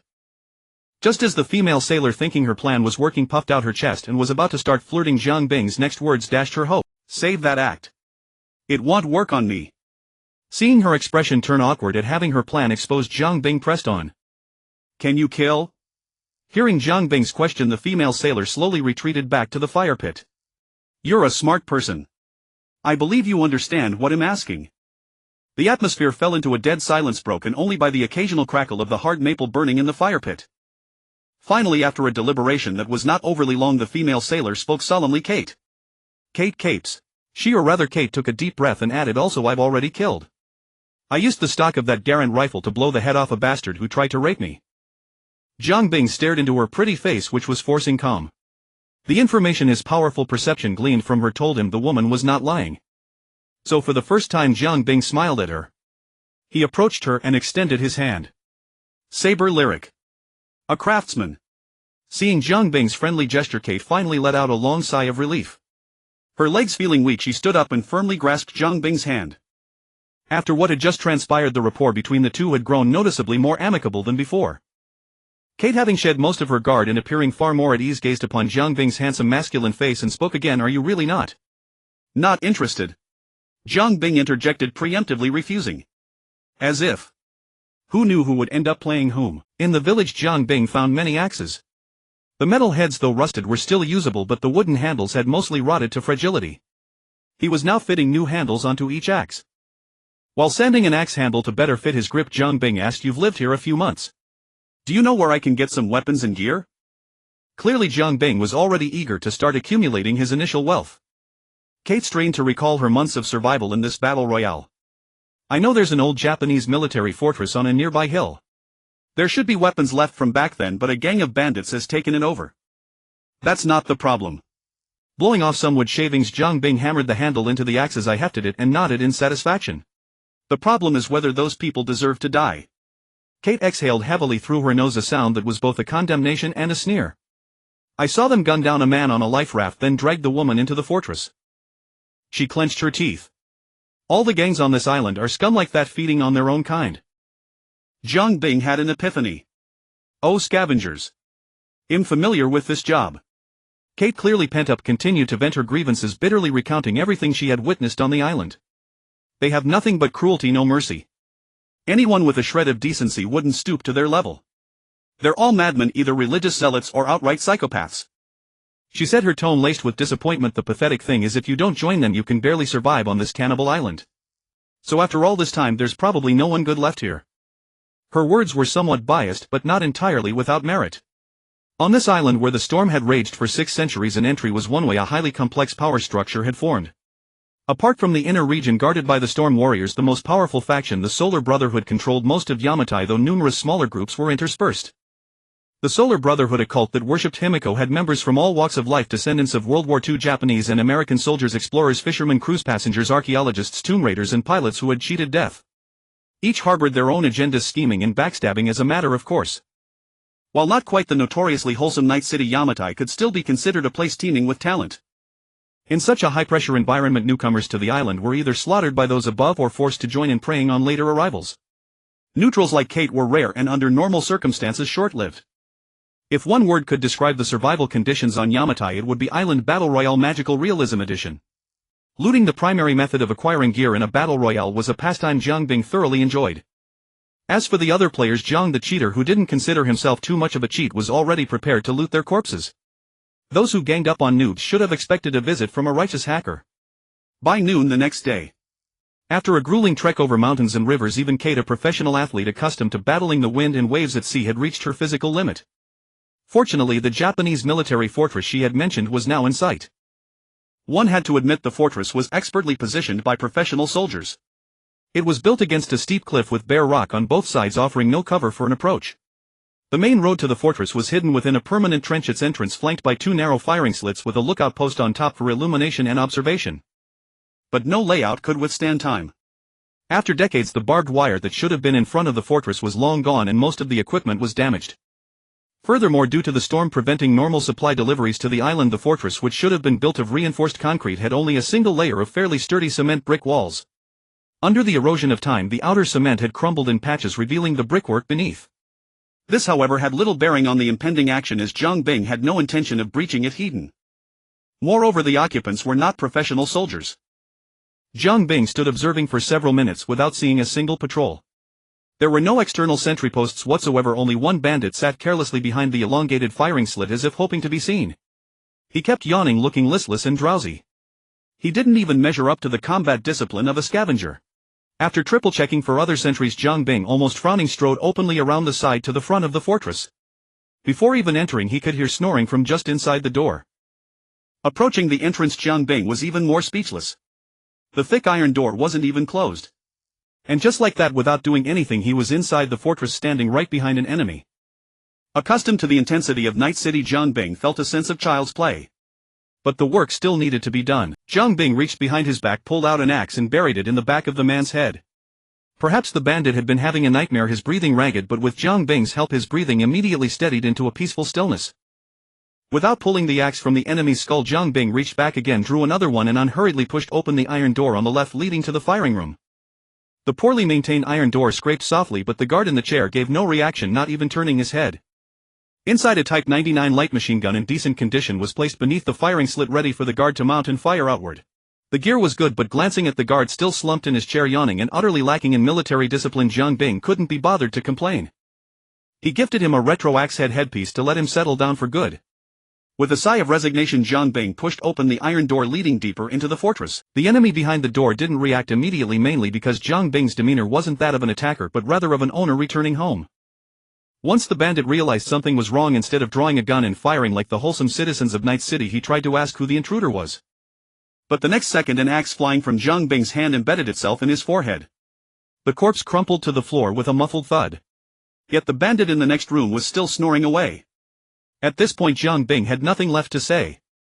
He casually pulled another axe from his back and with a flick of his wrist split the man's skull. Zhang Bing continued his advance through the dilapidated fortress. Finally, when he reached the spacious command room, the enemies inside finally reacted. Perhaps because they were in familiar territory or simply because they were too low-level and complacent, these two enemies didn't have their guns nearby. One bandit was foolish enough to turn his back and run for his weapon during a fight. Zhang Bing, having no educational obligations, threw an axe that nailed him in the back of the head. The corpse pitched forward. Learning from his comrade's example, the other enemy managed to resist the urge to grab his gun and instead drew a tactical knife from his boot. Ah. Well. Zhang Bing looked at the knife held in a reverse grip, then at the sturdy spear in his own hand, and wondered if Night City had given him an irrational fear of insufficient firepower. A long gun is inconvenient, fine, but you don't even carry a pistol. No pistol. At least bring something bigger. Who could you possibly kill with that little knife? Or was this the normal state of civilian brawls in the real world? The opponent took a few deep breaths, mustered his courage, and charged forward with a yell. But before he could take 2 steps, Zhang Bing's spear, a blur of motion, drove upward from beneath his chin, pierced through his skull, and burst out the top. Zhang Bing lifted the man on his single-handed spear, shook him a couple of times to ensure his brains were thoroughly scrambled, then withdrew the spear, letting the body fall to the ground. And so a gang entrenched in a military fortress was annihilated by Zhang Bing wielding cold steel without a single gunshot, with only one yell, and without any fierce struggle. Speechless. Truly, when one is utterly speechless, one becomes utterly speechless. Having been overly cautious and made too many useless preparations, Zhang Bing felt his respect had been wasted. From Kate's perspective, the whole affair was even more astonishing. This robust yellow-skinned man named Saba, whom she had only met yesterday, armed with nothing but a few tool axes and a self-made medieval spear, observed the fortress of murderous bandits for a moment, then strolled confidently towards it from the side as if on a leisurely walk. The casualness of it all caught Kate off guard. She had thought he was just scouting. Less than 5 minutes later he emerged from the fortress with the same leisurely stride and told her as if it were nothing that the entire fortress had been cleared. Throughout the process there were no gunshots, no struggle, no shouts of battle, nothing. The man named Saba wasn't even out of breath, his clothes were spotless as if he had just taken a stroll inside. Kate even wondered if the fortress was abandoned and empty. But that thought was forcibly dismissed when she was tasked with disposing of the bodies. Kate forced the bile rising in her throat back down, suppressed her physical revulsion, and pulled the axe from the enemy's forehead. The axe was deeply embedded in the skull, requiring Kate to brace her foot against the corpse's neck to lever it out. She understood this was a test. Steeling herself, she flicked off the unidentified white matter, wiped the axe clean on the corpse's clothes, and placed it in a nearby basket. Then with effort she pushed the body off the adjacent cliff, letting it vanish into the vast sea. Afterwards Kate returned to the fortress 100 meters away, once again laboriously dragged a semi-rigid corpse to the cliff's edge, once again forced down her rising breakfast, used both hands and feet to extract the axe, and then rolled the body off the cliff to destroy the evidence. As body after body was dragged from the fortress, Kate grew increasingly curious and fearful of the mysterious man named Saba. What kind of person possessed such ruthless skill and such calm indifference to life? A spy?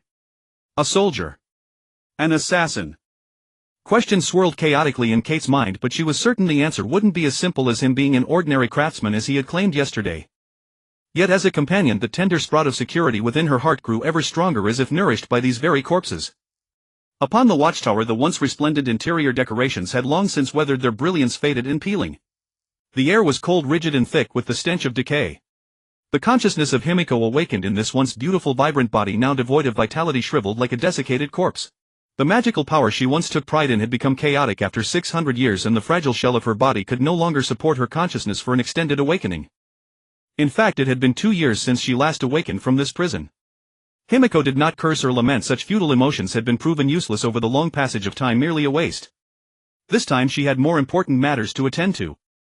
The immense magical power accumulated over centuries surged into the back of her mind, flowing through the 13 elongated metal hairpins emblematic of the Sun Queen before cascading downwards, spreading through countless metal pipes into the depths of the earth, where it was captured at a certain point. Then, accompanied by an explosion of consciousness akin to a supernova, Himiko's vision expanded almost infinitely. Her loyal Yamatai and the storms she had unleashed were soon left behind. Under the reckless infusion of magical power, her sight seemed to traverse endless oceans, propelled forward by the pulsating bloodline originating from the realm of the soul. At last the Sun Queen spotted the salvage ship racing across the ocean. The Perseverance. And on the deck a yellow-skinned girl excitedly taking selfies. Star. A surge of boundless hatred stirred a violent storm within the watchtower, causing the station storm warriors to kneel repeatedly. I finally waited for you. The magical power was squandered without regard for cost. Under immense pressure, Himiko's already carbonized face began to fracture, splintering until it resembled a weathered stone statue ravaged by sun and rain. Having paid such a painful price, the nearby waters of the Perseverance suddenly began to stir with fierce winds. Quickly under the howling winds the clouds began to shift, accelerating their movement and merging, ultimately forming thick dark clouds. The intense friction between the clouds generated a significant amount of electrical charge, leading to the emergence of lightning. Thus an unexpected storm took shape. In an instant the winds howled, torrential rain fell, and the waves in harmony with the storm battered the Perseverance, nearly lifting it off the surface of the sea. The storm intensified and the ocean transformed from its usual calmness into a different visage. Even the steelcraft hull appeared fragile under the might of nature. Amid the prayers echoing from the crew aboard, the hull of the Perseverance ultimately cracked in the middle, launching both people and cargo from the ship into the ocean. Then, perfectly caught by the storm's gusts, they were pushed wave after wave towards Yamatai. Having completed all this, Himiko suppressed her fatigue and withdrew her vision. Initially planning to channel the available magical power into her loyal storm warrior, she reconsidered upon seeing his consciousness now stiff and numb from the passage of time. After a brief contemplation, Himiko chose to shift her vision to a sleeping middle-aged man outside the coronation chamber. She projected the image of the girl she had seen on the ship into his mind, leaving behind a divine message of "Bring her before me and I shall grant you your freedom," before dissipating her magical power. At this point the shell had begun to collapse extensively. Not only the exposed face, feet and left forearm, but even the splendidly draping body began to show signs of severe decay. No more power can be displayed. This shell cannot hold up any longer. A young healthy body is far better at withstanding the wear of using power. Himiko skillfully quelled her active consciousness within this broken shell. However, I believe I will soon be able to completely escape this prison. Inside the military fortress, Jiang Bing halted his hammering on the thick metal sheet before placing it back into the newly built furnace to heat it. This iron sheet weighed a hefty 40 kilograms, made from all the metal gathered in the military fortress, including several severely damaged Type 99 rifles. The parts of these rifles were either severely deformed or completely corroded by time and moisture, rendering them beyond repair, so Jiang Bing opted to reforge them. The metal sheet quickly turned bright red under the licking flames, then was extracted with tongs and laid on the anvil for further hammering. The hard steel under Jiang Bing's mighty strikes was easily molded and folded like clay, and after repeated hammering to expel impurities, the cooled metal sheet was fed back into the furnace. In the meantime, Jiang Bing mixed 2 small buckets of somewhat congealed lubricant with a measured amount of water to concoct a quenching solution. This military-grade lubricant used by the Japanese for machinery maintenance could barely serve for quenching, though its effectiveness could only be described as mediocre. The raw materials for quenching, while made from high-strength alloys intended for firearms, still did not meet Jiang Bing's desired standards for strength and toughness. If forged into a sword, the artisan, who was intimately familiar with his creation, knew that with his current strength it would dull after chopping down 100 to 180 foes. Moreover, he would inevitably also have to cut through armored foes. Of course, there were also those storm warriors clad in full Kamakura armor. Given the strength of Yamatai at that time, the armor they wore was indeed crafted from solid materials. Thus Jiang Bing made some minor modifications to the form of this creation, boldly abandoning his favorite sword shape in favor of a sturdier, more durable and powerful broadsword that wouldn't be affected by dulling even if it sustained damage. At the same time, he made sure to pile on the material. Naturally, such a flaw would also be quite evident. Ugly. The metal sheet was pulled from the furnace once more. This time Jiang Bing wielded a large hammer. With a series of clanging sounds, the hammer was swung, and soon a massive cleaver with a broad back and a blade as wide as a cutting board was shaped. The cleaver was inserted back into the furnace, heated to a bright red, then pulled out again. Now it was time to refine the details. With precise control over force and angle, the unevenness created by the large hammer was quickly smoothed over with a smaller hammer, the jagged edges corrected, and the entire blade's curve refined for optimal force transmission during swings. Jiang Bing gripped the rough metal handle, testing the balance of the blade, and then amidst the storm of hammering he adjusted the weight distribution of the great sword. Subsequently, the nearly completed broadsword was tossed back into the furnace. Under the meticulous control of the artisan, the blade was first thoroughly heated, and as it reached a delicate critical temperature it was swiftly pulled out and immersed in the quenching solution. Hiss! White mist billowed as Jiang Bing gauged the timing, retrieving the broadsword from the quenching solution for final polishing. The sword was indeed quite ugly, though this did not imply it was unattractive. In fact, weapons crafted by Jiang Bing exuded an impressive craftsmanship at first glance. It simply lacked any semblance of elegance in its overall form. The first impression anyone would have of it was that it looked wild and simplistic. With 40 kilograms of weight remaining after refining out impurities, this massive weapon was extended to a length of 1.5 meters, complemented by a similarly thick and long handle, bringing the entire sword's length to a staggering 1.70 meters. The back of the blade was 3 fingers thick, comparable to a brick, while the edge, well, it hardly had a proper edge at all. To prevent dulling, the blade was nearly 1 centimeter thick.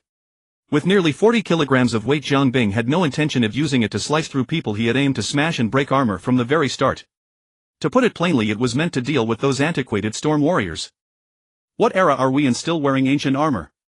Can it withstand bullets? The Qing dynasty has already fallen. Yet in the storm-closed Yamatai, finding substantial modern weaponry was nearly impossible. Ammunition was scarce. If it weren't for the heavy airdrops from both the American and Japanese sides at the end of World War II, the primary weapons on the island would likely still be bows and arrows or handswords. Hence Sai. Our traditional Japanese samurai are quite impressive, and their armor's defensive capability is indeed quite formidable. It's almost a reversal of fate. To achieve maximum chopping power, the blade tip was not shaped in the common arc but was instead blunted and widened, shifting the center of gravity forward to gain more momentum with the same acceleration distance. After wrapping the handle with non-slip rope, this massive weapon resembled a dragon-slaying sword from a web game. One was glimmering gold while the other was a dark matte. One was adorned with dragons and phoenixes with a splendid hilt, dazzling and eye-catching, while the other was stark and sturdy, lacking in finesse. Jiang Bing also lacked a brother in dire need of a good chop. Great chop. This massive weapon, filled with the philosophy that bigger is better, rough is beautiful, and lacking lethality means no lethality, was vividly named by Jiang Bing as a WIAG. If Rebecca were here, would she like it? A ridiculous thought suddenly floated into Jiang Bing's mind. I should ask her when I get the chance. Just as Jiang Bing continued to hammer and forge a weapon rack to secure the great chop to his back, Kate burst in energetically. And she was successfully startled by the great chop in Jiang Bing's hands, exclaiming, "Sea buffalo." Jiang Bing glanced at her, surprised to discover that this girl sailor had Spanish blood. Kate inquired with astonishment, "Is this the simple self-defense weapon you mentioned?" Jiang Bing effortlessly lifted the sword and, under her wide-eyed gaze, casually smashed several hard maple branches beside him. This act spoke volumes, and Kate had no choice but to fall silent. "I think you should come and see.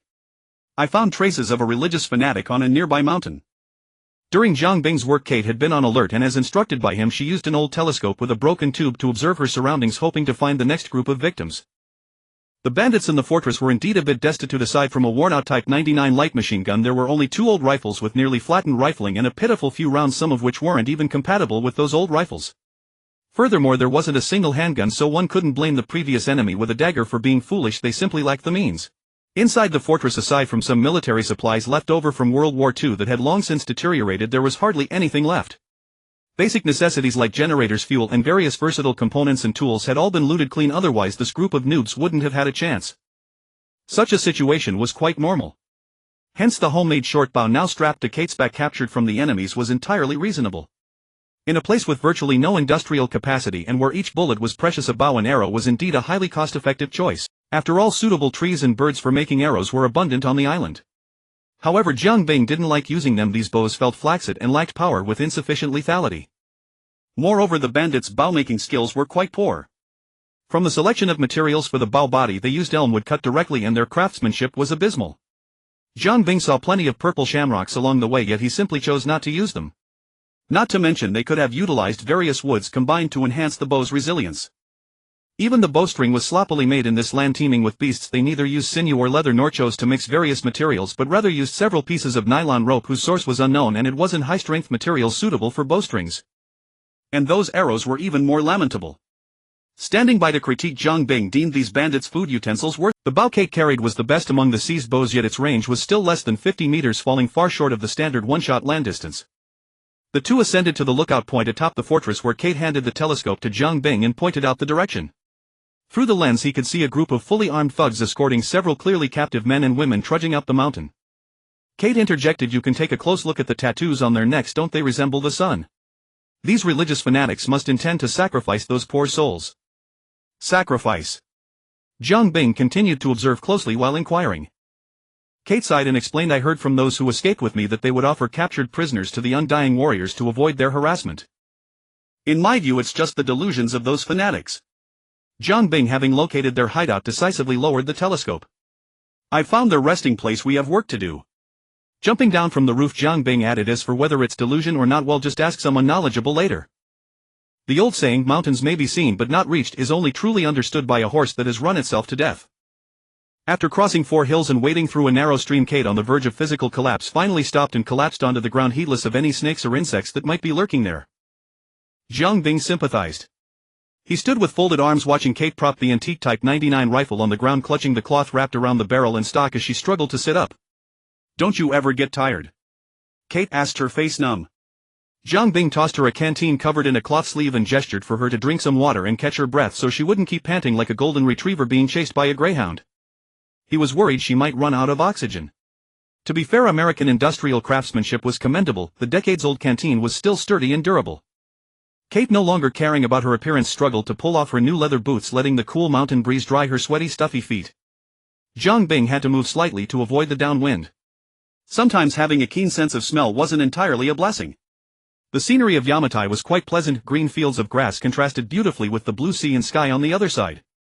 Jiang Bing suddenly turned his head, climbed up a tall rock in a few swift steps, and gazed toward the distant sea. Just now a strange fluctuation had passed overhead, projecting toward the sea far away. Glancing at the oblivious Kate, Jiang Bing didn't think she had noticed anything. It seemed that only he with his extraordinary perception could detect this fluctuation. The wave originating from the center of Yamatai was likely connected to him. As expected, the change occurred in the next moment. The once calm distant sea suddenly erupted into a mass of dark clouds and storms. From a distance, Jiang Bing could clearly see that the suddenly appearing storm was equally bizarre. It only covered a small area of the sea. "Do you think this is related to the storm around the island?" Kate, who had just managed to stand up, also saw this abnormal scene. "Is this really the curse of that Sun Queen?" Still pondering the fluctuation he had just sensed, Jiang Bing nodded in response. The two must be connected. This might be the key to Himiko's ability to summon wind and rain. Though there was no evidence yet, at least they had a lead. But why would Himiko suddenly stir up a storm so far from Yamatai? Suppressing the question for now, seeing that Kate had finally recovered, Jiang Bing jumped down from the rock and prepared to continue. This group of cultists was entrenched in a modern building that, judging by its appearance and structure, was likely one of the research institutes built by the Japanese army during the war. Of course it could have been built by the U.S. military. The entire building sat in a flat valley, and after decades of wind and rain, its metal framework still ensured the structure's stability. Compared to the bandits, these people were more professional. After traveling until the late hours of the night to reach their destination, they could see from afar the sentries patrolling with torches outside the base, as well as guards occupying the high ground. The overall security plan of the Research Institute was quite methodical. It seemed that among these cultists there were capable individuals with a military background. "What do we do next?" Kate was participating in such a thrilling and dangerous operation for the first time, and her voice trembled uncontrollably. Jiang Bing meanwhile focused on observing the armed guard on the rooftop. The guard was holding a Mosin-Nagant rifle with a scope which posed the greatest threat in this environment. "Stay here. If anyone comes, shoot them in the dark. I'll handle the rest." Jiang Bing's tactics were still very concise. Kate was clearly unsettled by his arrangement and pressed for more detailed plans. "Any specifics?" "I'll sneak and kill anyone I see. If I'm discovered, I'll engage them hidden. Does that make sense?" This obviously didn't meet Kate's expectations, causing her to have some doubts about the plan. "Don't we need to scout the situation first? Like how many people they have, then sneak in, find their leader, and execute a decapitation strike?" Jiang Bing tightened the strap on his back, adjusting the decancan, and observed the 7 or 8-man patrol team, most of whom were armed with short bows and knives, with only 2 or 3 long guns. "Given the current situation," Jiang Bing said, "I don't think that's necessary yet. Just focus on protecting yourself." Jiang Bing crouched low, easily avoiding several tripwires with bells in the dark, moving deftly between trees and building corners as he approached the Research Institute. Due to the limited conditions, the exterior of the institute had only a few simple lights illuminating only a very small area. The patrol team couldn't afford the luxury of each having a flashlight; they had to rely on their torches for illumination. This made Jiang Bing's infiltration extremely easy. Taking cover behind piles of garbage and empty oil drums, Jiang Bing had closed in to a distance suitable for a surprise attack. But first he needed to deal with the sniper on the roof. He leveled the javelin, his body stretching like the twisted sinew of a ballista, taut and ready. The world record for modern javelin throw is 98.48 meters, and the distance between Jiang Bing and the sniper was no more than 50 meters. However, modern javelin throwing doesn't require hitting a specific target, while Jiang Bing had to precisely strike a human-sized target from 50 meters away. This was no ordinary feat, but then again Jiang Bing was no ordinary man. With a twist of his waist and a stretch of his back, the javelin flew from his hand, whistling audibly as it traced a graceful arc, precisely piercing the target's chest and pinning him to the ground. Zhang Bing didn't believe that a sniper without cybernetic enhancements could survive such an attack, so the moment the javelin left his hand he was already charging out of cover, sprinting at full speed. Who goes there? Amid the enemy's warning shouts, Zhang Bing rammed into one of the 7-man patrol, sending him flying, then swung his decadent horizontally, bending 3 others into a shape. Dodging an arrow with a velocity of less than 40 meters per second, he swung his massive weapon sideways, deflecting a bullet from an enemy's rifle while smashing it into the foe's face. Without even glancing at the result, Zhang Bing crouched and lunged forward, punching another enemy in the abdomen, then twisted his waist and swung the decadent in a beautiful arc ahead of him. What kind of damage could a 40-kilogram giant weapon deliver when wielded with over half a ton of force? Devastation. It was a touch of death. Another enemy within the arc was not only broken in bone and sinew but also torn open by the blunt blade, his organs crushed and deformed, spraying unknown fluids from his chest cavity. The last enemy, his mouth twitching, raised his gun to fire, but Zhang Bing dodged the bullet with a slight tilt of his head. "Human Sandevistan kid, did you think I was joking?" This terrifying scene completely shattered his will to fight, and he turned to flee without looking back. But a spinning blade greeted. The sight reminded Kate of a forgotten horror movie she had seen long ago, where a supporting character was accidentally caught and the rotor blades of a crashing helicopter turned into a mist of blood. The scene was eerily similar. Zhang Bing stepped forward to retrieve his decadent. The grip was slick with blood, making him regret throwing the blade. The gunfire had alerted the entire institute, and a large number of armed men poured out of the entrance within moments. The scene stirred a sense of nostalgia in Zhang Bing. The soft soil was churned up as Zhang Bing weaved through the hail of bullets, crossing the entire distance before the arrows could reach him, almost brutally throwing himself and the decadent into the crowd. Several people experienced the feeling of being in a car crash at that moment. After using 2 or 3 human cushions to brake urgently, Zhang Bing ignored the gun barrel nearly touching his face, held the broad blade in front of him like a steel wall, and pushed everyone together while delivering a chaotic barrage of slashes as if mincing meat on a chopping block. Blood gushed like a spring, and bones and flesh turned to mud. Having fully warmed up, Zhang Bing hoisted the decadent onto his shoulder. The next moment, a sidekick that almost left a blur slammed into the chest of a cultist who had crept up trying to land a kidney shot. "Actually, I know a thing or two about martial arts." The door, made of scrap iron and wooden planks, shattered instantly. The leader behind it, forcing down his urge to pee, stared wide-eyed at the entrance, ready to order a volley of fire the moment a figure appeared. But what came through wasn't a person, it was a precise bullet that pierced the forehead of his trusted subordinate and then hit the wall. That's one advantage of the Type 38 rifle. Zhang Bing praised the accuracy of the antique gun he had picked up, then unhesitatingly worked the bolt and fired again. Charging in with a blade always consumed energy and left you covered in blood, which was quite undignified. But firearms, weapons meticulously designed by humans to slaughter their own kind, were different.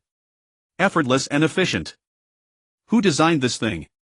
Enraged, the cultists finally pulled out their last resort. A Mark II hand grenade was thrown, but before it could leave the doorway it was shot out of the air by a bullet from the Type 38. The cult leader was nearly in despair.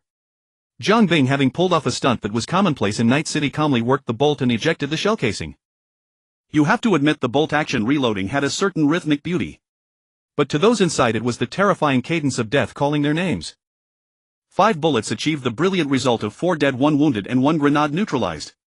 This rifle was indeed known as the easiest to maintain, with its powerful penetration allowing bullets to pass through a human body cleanly, leaving only a small hole. Thanks to this trait, 1 bullet passed through a man's head and then hit the shoulder of the person behind him. At this stage there was hardly any organized resistance left. After all, they were just a band of criminals using religion as a pretext for robbery and murder, mere pigs waiting to be slaughtered.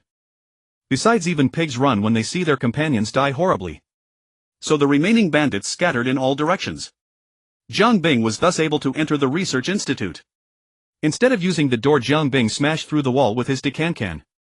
Due to the scarcity of resources, the walls inside the institute were pathetically thin. The giant weapon tore through the wall, simultaneously disemboweling a thug who had been lurking behind the door waiting to ambush. His heavy breathing rivaled a bellows by the hearth. Trying to ambush while in that state was simply foolish. But it had to be said, the cramped indoor environment was indeed unsuitable for using a giant weapon. Some clever thugs, thinking the same thing, hid around the corner of the corridor, putting up a last-ditch resistance. The results, however, were far from ideal. The first to charge was punched so hard by Zhang Bing that brain matter spattered. The second was lifted off the ground by a rising knee to the groin, taking flight. As for the last one, Zhang Bing easily grabbed his knife-wielding hand and then used him like a whip, slamming him against the wall. It was safe to say that while gunfights were somewhat evenly matched in close-quarters combat, the two sides were no longer in the same league. It was like Rebecca beating up Taylor. The gunfire soon ceased within the research institute. Taro, while directing Kylie to clean up the battlefield, offered his assessment of the skirmish. Unremarkable. Fortunately, he had grown accustomed to such mediocrity. Due to the fierce resistance earlier, no one capable of speech remained alive. Yet the cultists had fled in such haste that they left behind most of their belongings. Among them were the captives from yesterday. The men were casually locked in a reinforced room while the women were confined in cages. When Jiang Bing and Kate discovered them, the three women were nearly naked, their expressions vacant, sluggish, huddled in the corners of the cages. There was no need to imagine what those people had done to them. Damn beasts, they deserve to burn in hell, Kate gritted her teeth. The three were freed from the cages and given enough clothing to cover themselves.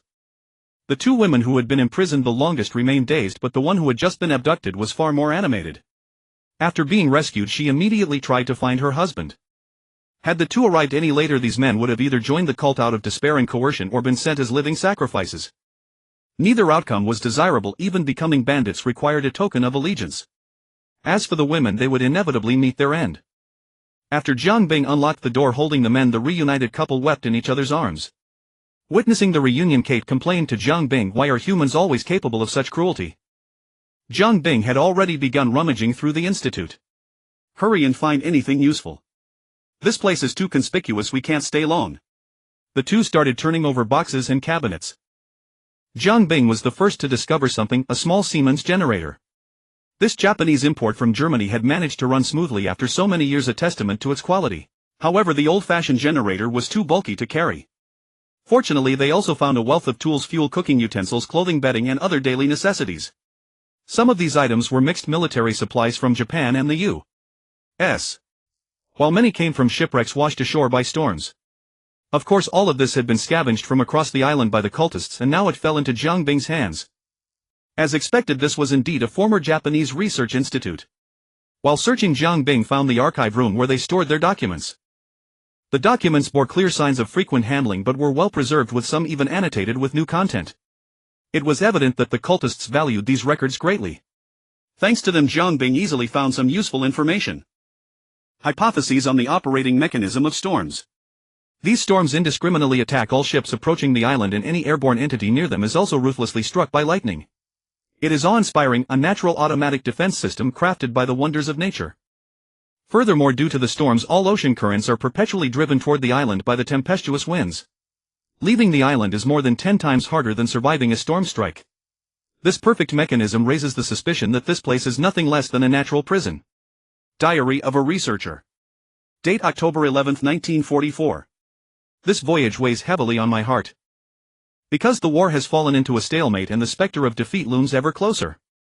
Facing this situation, my comrades and I left our homeland to come to this island perpetually encircled by storms. We paid a terrible price. The raging winds and waves swallowed many cargo ships and warships, a heartbreaking loss. It makes me doubt whether placing our hopes in mysterious forces and pouring so much manpower and resources into this storm-ridden Yamatai is truly the right decision. We built communication towers, ammunition depots, and other facilities with our limited supplies, preparing for the exploration ahead. My heart is filled with anticipation and unease. What will the future bring? I cannot predict. Perhaps this place truly holds the power we crave, capable of changing the nation's fate, or perhaps it will become our grave. Himiko, did she really exist? According to the book of the later Han treatise on the Eastern barbarians and the records of the Three Kingdoms Book of Wei account of the Wa people, Himiko was the queen of the Yamatai kingdom during Japan's Yayoi period. Legend says she never married, mastered the way of spirits and gods, and could control storms, leading the people of her domain to jointly crown her. Furthermore, the texts record that Himiko had 1,000 attendants and priestesses, and few ever saw her true face. She conveyed her commands through the storm warrior chief. Her palace towers and city walls were heavily guarded and the laws were strict. However, some historical records claim that this Sun Queen lived until the Kamakura period, disappearing from Japanese history along with Yamatai. Could an 800-year lifespan truly be possible? Below this document a sentence was added in handwriting: "She is still alive." Jiang Bing naturally knew that Himiko was still alive and that the storms mentioned were her doing. He thus skipped such materials and continued searching.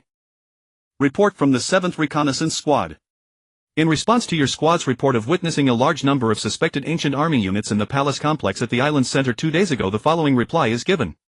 Please confirm again the witnessed entities are a group of Japanese warriors in ancient armor. Please confirm again whether they possess physical forms and consciousness and whether communication is possible. Prioritize your own safety. If threatened, you may decide whether to open fire. This document caught Jiang Bing's attention. It seemed they had encountered the storm warriors in the palace complex at the island's center, suggesting that Himiko was likely there. For now he couldn't determine whether the old mummy was hiding in her tomb before the inheritance ceremony or like in a game in the tallest building of the palace complex, the Tenshikaku. Nevertheless, the greatest find in the archive was a hand-drawn map of Yamatai.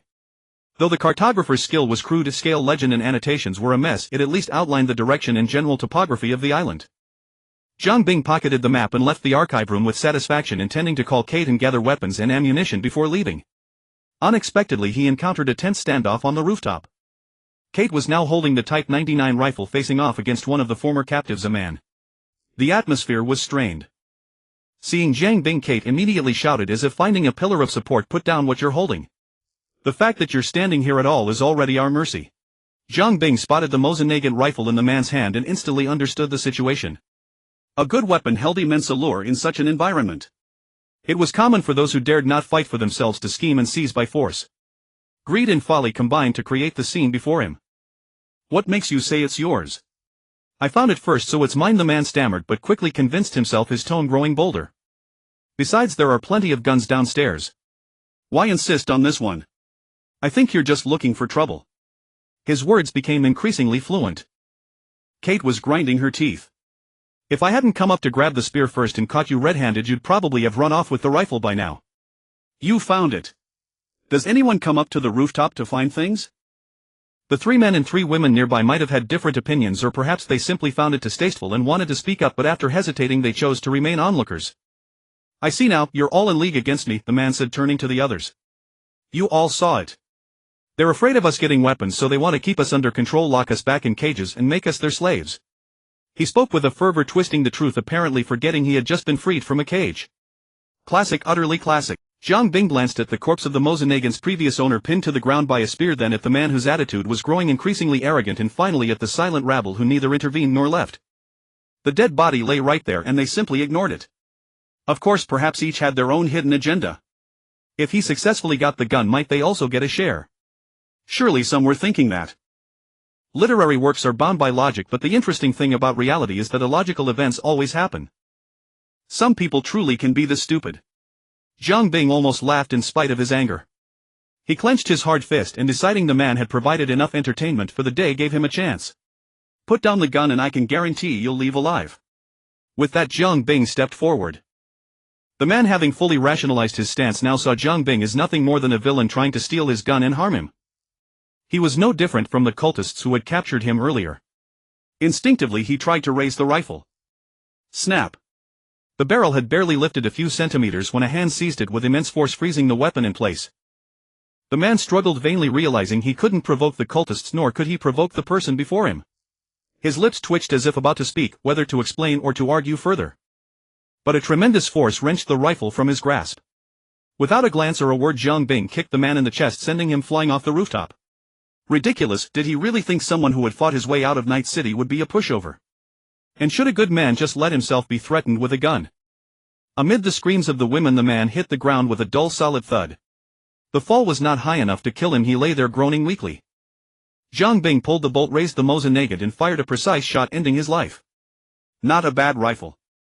The rooftop fell into dead silence. The petty fear authority, not virtue. Now Zhang Bing's words carried far more weight. "What do you want?" someone among the rabble finally dared to ask. "Now all of you get back into the cages." Zhang Bing pulled the bolt again, ejecting a shell casing that clattered to the ground, a crisp sound like truth itself. In principle, Zhang Bing's words would certainly have been met with opposition, but now that the principle was held in Zhang Bing's hands, everyone had no choice but to obediently return to the previously imprisoned room. No sooner had the door closed and the two had not gone far than intense discussions and accusations erupted from within. This incident fully illustrated why special forces sometimes tie up hostages before evacuating them during rescue operations. A godlike opponent is not as fearsome as a teammate who is as stupid as a pig. Kate, a teammate of normal competence, somehow found a large lock from somewhere and hung it on the cell door. Such an excellent act made Zhang Bing's mind spin. The supplies within the research institute were indeed abundant, but the mountain paths were rugged, and with only the two of them they could only carry away a very small portion. Those few iron barrels of fuel alone were a problem. Thus, under Kate's gradually accustomed gaze, Zhang Bing used the tools and materials at hand to assemble a four-wheeled cart on the spot. Although it was so crude that it leaked air everywhere, the overall structure under the skillful hands of the craftsman could be guaranteed to be very sturdy with absolutely no problem in load-bearing capacity. Several iron barrels filled with fuel, a small box of paper documents and stationery, a large amount of daily necessities including food, bedding and sewing supplies, several large boxes of tools and common hardware parts, and a pile of rifles and shotguns were all loaded in. Finally, there were a pitiful 6 wooden ammunition boxes commonly used by Japan during World War II, containing various calibers of bullets from all over the world, adding up to less than 5,000 rounds in total, but in this environment it was a huge fortune. Now all of it had been taken by Jiang Bing. He believed that when those ex-cult members made a comeback, someone would be shedding tears. The fully loaded four-wheeled cart weighed nearly a ton, so Kate pulling it was completely out of the question. Jiang Bing had to condescend and personally take on the role of a beast of burden. After Kate threw that large lock into the cart spin, the two officially set off on the journey home. After passing the smooth sections built by the Japanese army years ago, the numerous potholes and mud pits, sharp turns and sudden stops and undulating terrain fully displayed the rugged and treacherous nature of the mountain path. Fortunately, Jiang Bing was no ordinary beast of burden. Such harsh conditions were not enough to stop this extraordinary beast of burden, whose shoulders could exert a strength of 1 or 2 tons. But they could stop this simple four-wheeled cart. The violent jolts caused the cart, which was already pieced together, to break down unexpectedly. Fortunately, a highly skilled craftsman was on site, and the cartspin contained a full set of tools so emergency repairs could be carried out immediately. The female sailor, holding her newly upgraded equipment, that manhwaedit rifle with a scope, took the initiative to find a high point and began to stand guard. Jiang Bing didn't like using this rifle. Its 3.5x magnification scope was not as clear as what he could see with his own eyes. So the rifle ended up in Kate's hands. Jiang Bing himself found a Mauser 98K to make do with. The rifle's rapid reloading design gave it a higher rate of fire, making it more suitable for Jiang Bing, a human aimbot, allowing him to deliver stronger firepower in a short time. Compared to the 720mm barrel of the rifle in the female sailor's hands, the 98K with its shortened 600mm barrel was indeed more suitable for mobile combat. But this did not prevent Kate from hugging that precious manhwaedit and looking around with the scope. It must be said that a specific environment can indeed change a person's personality and preferences in a short time. This kind of environment in Siamatai can make anyone develop a martial habit in a short time. Hey Saber, look. Kate, as if discovering something novel, suddenly moved the scope away from her eye and looked toward the nearby sea, signaling to Jiang Bing. With her reminder, Jiang Bing, who had stood up from behind the cart, spotted a huge object on the sea surface at a glance. A half-shipwreck was drifting with the waves. If nothing unexpected happened, it would eventually run aground on the reef piles of Siamatai. His eyesight, better than any scope, allowed Jiang Bing to see clearly and completely the ship's name printed on the side of the half-hull. Rance, although only the latter half, it was enough for Jiang Bing to conclude that this should be the wreck of the Jianrenhao exploration ship that Lao La and her party had taken. This timing is a bit delicate. Jiang Bing recalled the unexplained fluctuation that had spread from the center of Siamatai not long ago, as well as the storm that had occurred in the distant sea. He was basically certain that the fluctuation was the key to Bai Mi's ability to control the storm. And such great effort was certainly aimed at the people on the Jianrenhao, specifically that girl who carried the same bloodline, Bai Mi's perfect possession target. Guided by the principle, whatever the enemy opposes we support, whatever the enemy supports we oppose, Jiang Bing withdrew his gaze and swung the wrench and pliers with a whoosh, speeding up the repairs in order to quickly deliver this cart of supplies back to the military fortress, and then set off to find the crew of the Jianrenhao. The most important thing was to find that descendant of Bai Mi and keep her firmly under their control, while the importance of meeting Lao La Lao Fu was secondary to this matter. This ship must have been swept in by that damned storm again. Should we go salvage the ship next? The wreck of a ship just washed ashore is sure to have a lot of supplies. The consecutive victories made Kate change her previous cautious strategy, prompting her to proactively propose this seemingly aggressive plan. In the past, without her even mentioning it, Jiang Bing would have been even more covetous of this half-ship, an industrial product of modern society. The role this half-ship could play in his hands was incomparable to what those survivors could do by simply dismantling furniture and decks and moving some supplies. Given enough time and the massive metal hull, Jiang Bing could even forge equipment for a modern armored legion. Even the cheapest bottom-tier Centaur armor could easily beat the Storm Warriors, those old relics. However, the landing of the crew of the Jianrenhao made time very tight, and this plan had basically no room for implementation. Not for now. You rest in the fortress first. I'll be away for a while, there are some things to do. Seeing Jiang Bing's reply, Kate didn't even ask the reason but nodded obediently in agreement. She was very clear about her own abilities and had a realistic understanding of the role she could play. As a newbie, she had to have the awareness of a newbie. When the big shot went out to hunt, she just needed to guard the base. Moreover, the big shot had given her equipment, helped her level up, and even brought back this huge pile of supplies. At this thought, Kate hugged the manhwaedit in her hands and hurried to the front to scout the... Soon the four-wheeled cart was repaired and the two continued their journey. Along the way, the already changeable climate over Siamatai saw the gathering of fish-scale-like clouds, while large patches of dark clouds drifting from elsewhere blocked the sunlight, dimming the entire Siamatai by several shades. Watching the clouds pressing lower and lower, feeling the gradually moist air and the increasingly strong salty sea breeze, Jiang Bing easily reached a conclusion. The storm is coming. In a dazed sleep, Lao felt the warmth in front of her slowly fading and the cold like a clinging bone erosion wrapped around her again. The cold reclaimed bit by bit the ground that the campfire had occupied. The massive loss of heat caused the wound that had pierced the edge of Lao's lower left abdomen to start aching again, and as time passed the pain seemed to intensify. Under the dual assault of pain and cold, Lao abruptly woke from her stupor. The large amount of sweat that had seeped out at some point mixed with the light rain that had also started at some unknown time, becoming cold and sticky under the night's cold wind. Lao gasped for breath, her consciousness still seemingly trapped in that cave filled with human bones and corpses, the stench of rotting flesh still lingering at the tip of her nose. The shipwreck in the storm, being pierced by wooden splinters, being hunted and fleeing in panic from a collapsing cave piled with corpses and skeletons, any one of these events alone would have been extremely stimulating for any ordinary person. But in just over half a day this young girl, only 21 years old, had experienced them all in full. After the series of encounters she had only had a nightmare. This was enough to show her extraordinary talent in certain areas. Soon the fierce wind and raindrops brought her fully awake. Looking around, Lao found that the firewood in the campfire had all burned out, apparently not extinguished by the rain. This gave her a simple estimate of how long she had been asleep.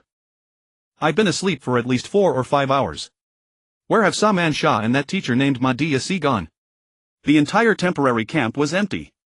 At that time, after escaping the cave, Lao had walked a long way before encountering her friend Saman Shah and a man who called himself Manhwa at this temporary camp. It was during the conversation with the two that Lao confirmed the area was temporarily safe, so she relaxed her mind and fell asleep. The shipwreck of the Jianrenhao had been too sudden and abrupt. Lao had no time to make thorough preparations. At this moment she was only wearing a thin grey tight-fitting tank top and soon began to shiver in the wind and rain. "Damn it, I need to get moving." The wilderness survival knowledge she had learned in the past made Lao act quickly. She kept rubbing her hands and tried to walk, but a sudden sharp pain in her waist made her stumble, nearly falling to the ground. "Damn it!" The phantom pain of being pierced by the wooden splinter surged within her, causing Lao to instinctively cover her wound, her limbs involuntarily feeling weak. Saman Shah Manhwa, the successive blows and pain added a few hints of sobbing and panic to the young girl's cries. But aside from the rustling sound of the wind passing through the treetops, there was no response. Strands of loneliness and unease converged from all directions of the forest wrapping around her. Several howls of wolves rang out in the coastal forest. The threat of nature's apex predators made the already trembling girl's heart shake as well. Panic made her involuntarily tremble in her hands and feet with a dry mouth and throat, but this feeling was forcibly suppressed by her will to survive. Lao perfectly understood that in the current environment panic was useless except for hindering the brain's ability to make correct decisions and increasing the body's heat consumption. She tried fiddling with the radio at her waist, but there was only crackling static and no other response. Lao could only call out the names of the two in a low voice, groping her way along the intermittent stone steps toward the inland. But before she had gone far, a sound of a spring being triggered came from under her left foot. The next moment, with a piercing pain, a trap snapped shut, clamping tightly onto Lao's left calf. "No! No! No!" Lao sat down on the ground trying to pry the trap open with force, but no matter how hard she exerted, the trap clamped onto her leg remained motionless. Fortunately, the trap itself was quite old, having endured long exposure to wind and rain, causing some aging of its internal metal parts, which greatly reduced its clamping force. Otherwise, even with the protection of her thick high-top exploration boots, the serrated teeth would have easily bitten into the flesh of Lao's calf instead of just holding her tightly but without drawing blood. Saman Shah. The successive blows finally brought Lao to the brink of collapse. Just as she was frantically struggling to free herself from the trap, several wolf howls suddenly came from not far away, rapidly approaching her. Her struggling figure instantly froze and waves of chills climbed up her spine. The rain grew heavier. The intensifying storm brought fierce gusts of wind. Lara could only sit on the ground, her hands gripping her bow and arrow tightly. The grass, which once reached only to her waist, now loomed tall from her perspective, completely obscuring the space around her. Under the gale, the grass swayed incessantly as if hiding some deadly beast behind it. At this moment, despite Lara's extraordinary talent, her bold heart could not help but pound violently. On her youthful, pretty face, her delicate features were almost scrunched together. Apart from her uncontrollable heavy breathing, the silence around her was eerily still. Suddenly a rustling sound came from the grass not far to her left. Lara's heart jolted, and as if electrified, she instinctively drew her bow and aimed in that direction. The next moment a robust Japanese wolf emerged from the swaying grass, its jaws wide open, lunging at Lara. Twang! With a twang of the bowstring, the arrow at such close range plunged deep into the wolf's neck. The force also neutralized the momentum of its leap, causing the wolf to crash straight to the ground. Lara, hardly daring to breathe, swiftly drew a new arrow and nocked it, bracing for the next attack. This time it came from the right. The cunning wolf pack seemed to know that Lara's current posture made it inconvenient to turn, so they chose to attack from the right. Thus when Lara released the bowstring, the attacking wolf had almost leaped above her head. Fortunately the arrow arrived before the wolf its immense force, sending the beast flying backward. The tremendous pressure of life and death left Lara feeling drained, but the surging adrenaline only sharpened her hearing, extended her vision and strengthened her arms. This time rustling came from both directions. Purely out of instinctive anticipation Lara drew and shot. A wolf that had just emerged from the grass was pierced by the preemptive arrow, dropping stiffly to the ground. Then Lara fired another arrow at a wolf that had already burst out of the grass. However, the rapid succession of shots affected her aim and this arrow failed to strike its vital spot. Still, this arrow successfully hindered the wolf's attack. Lara seized the opportunity to finish it with another shot, pinning it to the ground. After this assault the surroundings fell silent, as if both sides had entered a stalemate. Suddenly a piercing wolf howl sounded not far away and the rustling in the grass began to recede. Feeling the ache in her arms, Lara thought it seems that after losing these wolves the alpha chose to retreat. Just as this thought crossed her mind, rustling came from the grass on her left again. Could the pack have faked a retreat? Shocked, Lara drew her bow fully and released. But this time what emerged from the grass was a face of Asian descent. Oh no! Under Lara's despairing and remorseful gaze, Jiang Bing casually caught the arrow flying toward him, looked down at the wolf carcass on the ground and realized his timing was off. He had clearly been mistaken for one of the pack. With the crisis over, Jiang Bing relaxed his grip on the decancan. You just... Seeing her wide-eyed expression, Jiang Bing couldn't be bothered to explain, merely shrugged, returned the arrow and offered a perfunctory response. Kung Fu, Chinese Kung Fu. Among those with the Western stereotype that all Chinese people know Kung Fu, another name was added: Countess Croft. Jiang Bing crouched down and pried open the animal trap. Lara quickly pulled her left leg free and struggled to stand. Hello, I'm Lara. Lara Croft. Thank you so much for saving my life.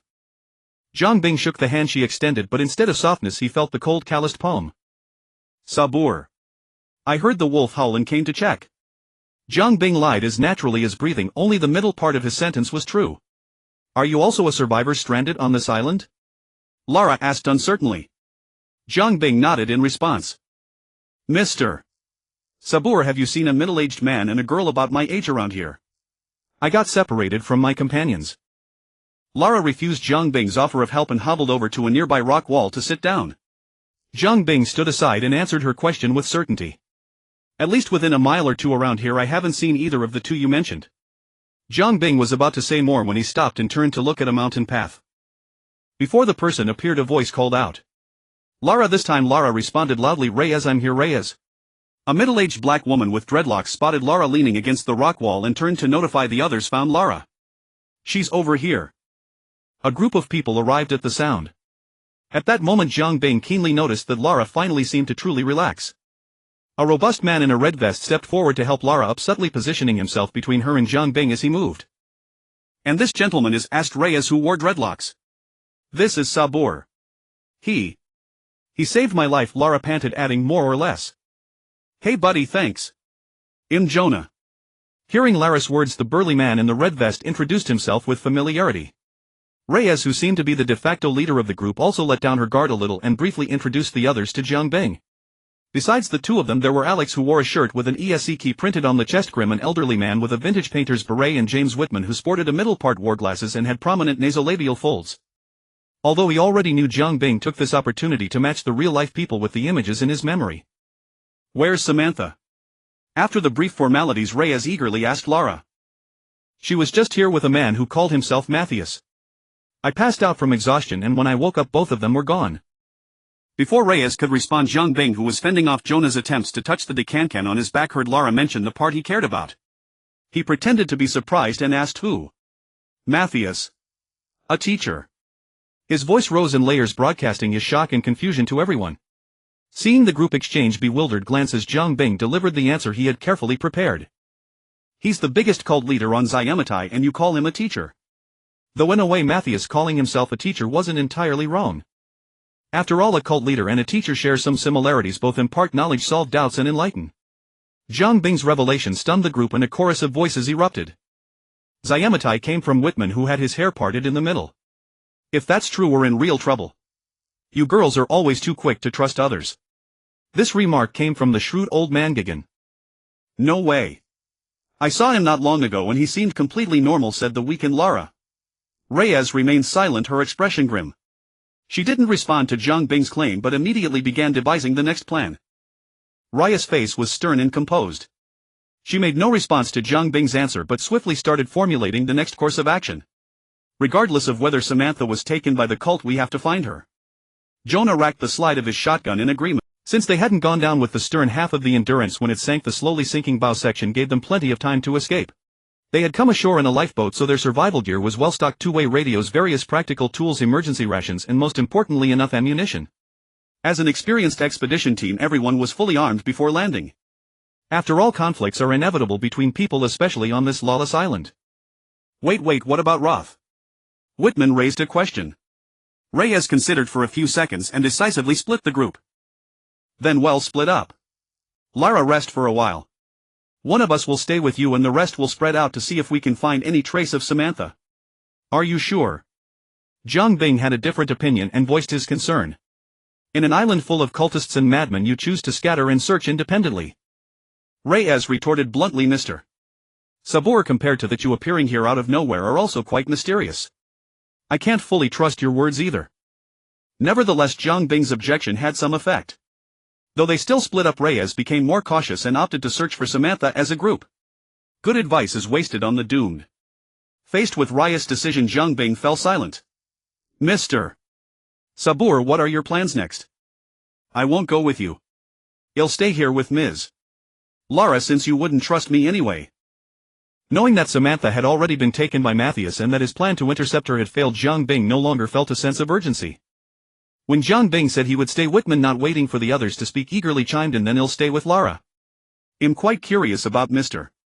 Sabur's claim that this is Zyamatai. His words and expressions subtly revealed that confirming this was Zyamatai held more importance for him than finding Samantha. Whitman, who had come aboard midway, was merely a historian and TV host with little combat ability. Since he chose to stay, the others, including Lara, had no objections.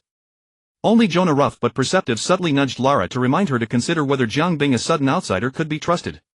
After their encounter earlier, Lara had already made up her mind, so she nodded to Jonah to indicate she had it under control. These little gestures in the dark night were not lost on Zhang Bing. The campfire was rekindled. Lara, supported by Whitman, sat down by the fire to rest. Whitman, already impatient, hastily pulled out his notebook and penned the moment Lara sat down, eager to conduct an on-site interview with Zhang Bing. Esteemed Mr. Sarbo, could you please tell us what makes you so certain that this is the long-lost Yamatai in history? Indeed, that was the real reason he chose to stay. It wasn't surprising. For this voyage of the Endurance, apart from the support from Samantha's family, Whitman had also invested his entire fortune. Now he was counting on the archaeological discovery of Yamatai to salvage his career. In fact, Lara was also curious about Zhang Bing's unique insights on this matter. She quietly perked up her ears by the fire. Hearing is not seeing, seeing is believing. Zhang Bing, too lazy to explain, said directly, I know a place that can answer your question. The allure of Yamatai was too great for both of them. Even Lara, who was already somewhat exhausted, seemed extremely eager. After the storm dispersed, the moon shone bright and the stars were sparse. Led by Zhang Bing, the three of them set off along an upward mountain path. The farther they went, the more human-made artifacts appeared around them. As they crossed a creaking wooden bridge, Whitman suddenly quickened his pace and rushed to the front of the group. It's a torii.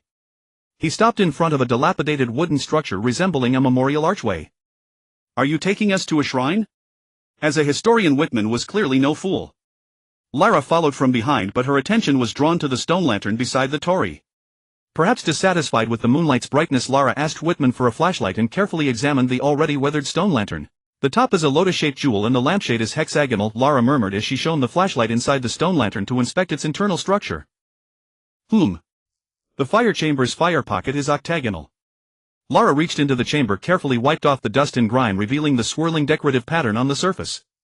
It's a fern scroll pattern, she exclaimed in surprise. Glancing at Whitman, who seemed equally puzzled, it was clear that Lara's professional expertise was superior. This stone lantern is most likely from the Kamakura period. Lara shone the flashlight into the darkness beyond the torii and turned to Whitman, saying, ahead there really might be Himiko's shrine. Professional. Watching Lara's performance, Zhang Bing gave an approving nod. The three climbed the steps and soon arrived before a thick wooden door. Just as Zhang Bing was about to step forward, the other two began commenting on the stone statues flanking the entrance. Whitman, these are Fujin and Reijin, the standard layout of a Japanese-style shrine gate. Lara, the one on the left holding a windbag, should be Fujin from Japanese mythology. Most of the paint has peeled off, but judging by the gentle posture and simple carving curves, it's also likely a Kamakura period sculpture style. Whitman Fujin was usually painted blue-green and Raijin vermilion. Unfortunately, we can no longer see them in their complete form. Jiang Bing silently watched the two, showing off, finally understanding a bit of how others had felt about him in the past. Has the gate been renovated? Lara noticed a problem as soon as she approached the shrine entrance. After all this time, it seems someone on the island still worships Himiko. Based on what they had seen along the way, Lara was now mostly convinced that this place was indeed Yamatai. Most likely those ex-cultists who call themselves the Sun Brotherhood, Jiang Bing replied. Why does Himiko have such power? Why does she still attract so many worshippers long after her era? On this island her era hasn't ended yet, Jiang Bing thought to himself. Whitman took over. Legend says she was the Storm Master. This island is prone to storms, maybe out of fear of nature. No, Jiang Bing said, meeting their gazes. It's fear. Lara looked thoughtful. Fear of what? What else? Jiang Bing shook his head. The unknown. Makes sense, Lara agreed. Whitman, impatient, began inspecting the gate. After they finished their exchange, he quickly said, this gate is a lifting type, but it's too heavy. I think we might need to use that device over there. Whitman pointed to the winch beside the door. The handle has been removed, Lara said, stepping forward. Probably a security measure to prevent anyone from entering the shrine casually. Whitman, already eager to see inside the shrine, pressed further. Then where can we find a handle to fit here? Would the person who set the trap have hidden it nearby? But Lara had already started inspecting the left wall of the gate. Clearly she was looking for a place to climb over. That was the sensible approach. The wall was barely 3 meters high, with some effort they could climb it. But Jiang Bing didn't want to bother. Under their gaze he bent down, slipped his fingers under the heavy wooden door, and with a creaking sound lifted it inch by inch. Shouldering the door, Jiang Bing gestured for them to enter. Feeling the weight on his shoulder, he estimated the door's approximate weight. A trivial matter, only about 700 or 800 gene. Stunned by Jiang Bing's display, Whitman was speechless, but curiosity about the shrine eventually won out and he ducked in first. Lara, however, had some mental preparation after seeing Jiang Bing catch an arrow with his bare hands earlier. Is this also Chinese Kung Fu? As she bent down to pass by him, curiosity flickered in her beautiful eyes and she asked with a hint of teasing. Jiang Bing replied noncommittally. Too smart a woman could be annoying, although she understood the principle of seeing without telling. It didn't stop her from finding opportunities to be passive-aggressive. Come on. Whitman had walked quite far ahead but didn't dare go deeper alone, so he stopped and called out to them. The shrine was not large. Following a path marked by low stone walls, the three walked for a while without finding any major buildings. The entire shrine had a uniquely Japanese sense of smallness. Finally, light appeared ahead. Careful, someone might have been here, warned Lara, taking off her bow as she noticed a large number of burning candles placed before a statue in the distance. Whitman was a beat slower, then reached into his shoulder bag. As they advanced, the details around the statue gradually came into view. The candles seemed homemade, likely from animal fat, giving off a bright light but producing a lot of black smoke and a pungent smell. Fortunately, Lara and Whitman were too captivated by the statue to mind. Incredible, it really is Himiko. This island is Yamatai, or at least part of it. Whitman was ecstatic. He quickly pulled his hand out of his bag, but instead of a gun he brought out a camera. He circled the statue, seeking angles to capture a complete image. Lara gazed at the statue, adorned in splendid robes and a tall crown, but her attention was drawn to the small sun ornament on its head. The emblem of the Sun Queen. This statue was indeed Himiko. Meanwhile, Jiang Bing had quietly positioned himself at a corner of a stone wall, coldly watching an ex-cultist hiding in the shadows. You seem scared of me, Jiang Bing said, observing the man drop his bow in a panic, as if afraid a moment's delay would mean instant death, and then crouched trembling before him. Lara soon noticed the anomaly and walked over. As she approached, she spotted the basket of identical candles beside the cultist and quickly deduced his identity. He's the one lighting the candles. But why is he? The cultist looked up, revealing a face full of beard and rough features. That. The Institute. Oh, Jiang Bing understood. So the ex-cultists who had escaped from the Institute had come here today. Fate truly brought them together, little brother. The trembling cultist hadn't initially recognized Jiang Bing as the one who had attacked the Institute and had planned to use his bow for a backstab. But when he got closer, he recognized the massive weapon slung across Jiang Bing's back, the big chopper, and immediately tried to slip away, only to be caught on the spot. Just one question, Jiang Bing said, unslinging the big chopper, and as the cultist's eyes bulged, thrust it head down into the ground beside him. He pulled out a hand-drawn copy of the Yamatai map he had obtained earlier and spread it before the cultist. Mark the location of Matthias, your Sun Brotherhood's headquarters, and you'll keep your limbs intact. The cultist was extremely cooperative. He reached out and pointed to the northeastern foot of the highest peak on the map. I only know the headquarters is on the mountain southeast of the ancient city. But the location of the Holy Lord is known only to the bishops. I don't know. Having said that, the cultist kicked his short bow far away, raised his hands and pleaded, that's all I know. And am unarmed now. Can you two let me leave? Lara suddenly spoke up, judging by the burn marks on the altar from previous candles, you don't come here for daily worship. So you wouldn't come to light candles today for no reason, unless something significant is about to happen and you worshippers of Himiko seek her protection. Lara's interrogation temporarily stopped Zhang Bing from reaching for the big chopper. You couldn't have gathered the raw materials for so many candles by yourself. Watching the cultist's face grow increasingly panicked, Lara continued, given your level of devotion to Himiko, such a major event wouldn't be entrusted to just you alone. Unless... Lara raised her voice, your bishop is nearby, isn't he? The cultist suddenly lunged, not to attack but to flee rapidly back. Lara only felt a rush of wind beside her. Zhang Bing, far faster, caught up to the fleeing cultist, grabbed his neck from behind and with a slight twist snapped his spine. To ensure no mistake, he also struck the man's skull with a fist, guaranteeing instant death before tossing the body into the bushes. You just killed him. Lara was taken aback. Believe me, if you had seen what they do you wouldn't ask that question. Besides, it's better him dead than us. Lara opened her mouth, but her sharp mind understood the logic. Unable to argue, she forcibly changed the subject. You didn't even ask where the bishop is. Zhang Bing tilted his head, listening to the shouts and curses coming from the direction the cultist had fled, then lifted the big chopper from the ground and slung it back over his shoulder. He already told me. Watch them, don't let them escape. Along the direction where the ex-cultists fled, the two hadn't walked far before they faintly heard a Russian sentence. The island's personnel composition is quite diverse, it seems to be a multinational group. Zhang Bing thought. They seem to have captured someone, Lara said, once again displaying her abundant knowledge. And they have guards posted. Zhang Bing replied. Under Lara's astonished gaze, of you understand Russian too? Zhang Bing raised his hand to signal that enemies were ahead. The two hid in waist-high grass, carefully observing the enemy's situation. This should be the main body of the shrine. Numerous wooden buildings of varying heights surrounded a slightly low shrine in the center, and these buildings were lit with faint candlelight through which one could dimly see many Shinto sculptures and ritual objects inside. Beside these buildings was a bonfire made from an iron barrel. Around the bonfire people were bustling. The one who had spoken earlier was indeed a Russian. At the moment he was listening to a report from his men. In the open space behind him 3 captives were kneeling. They are crew members of the Endurance, Lara exclaimed in a low voice. As a massive ocean-going exploration vessel, it certainly couldn't be operated normally by just Lara and a few others. In fact, there were over 20 crew members on the ship. When the shipwreck occurred, some were directly buried at sea, some followed Reyes and their lifeboat to the island, and the rest could only fend for themselves. These 3 unlucky ones like Lara were washed ashore by the waves after falling into the sea, but they had worse luck. They encountered the ex-cultists first and were pinned down here like little chicks. And had several guns pointed at their heads. Lara scanned the situation and made a decisive judgment without hesitation. We have to save them. As she spoke, she already had the short bow from her back in her hand. We had to save them. After all, that Russian looked like a bishop. But Lara, your nature of daring to fight a dozen strong men with just a bow is almost no different from some residents of Night City. Zhang Bing took the 98K off his back and tossed it to her. Can you use it? Of course. Lara expertly pulled the bolt, checked the gun's condition, and then unabashedly extended her hand to Zhang Bing.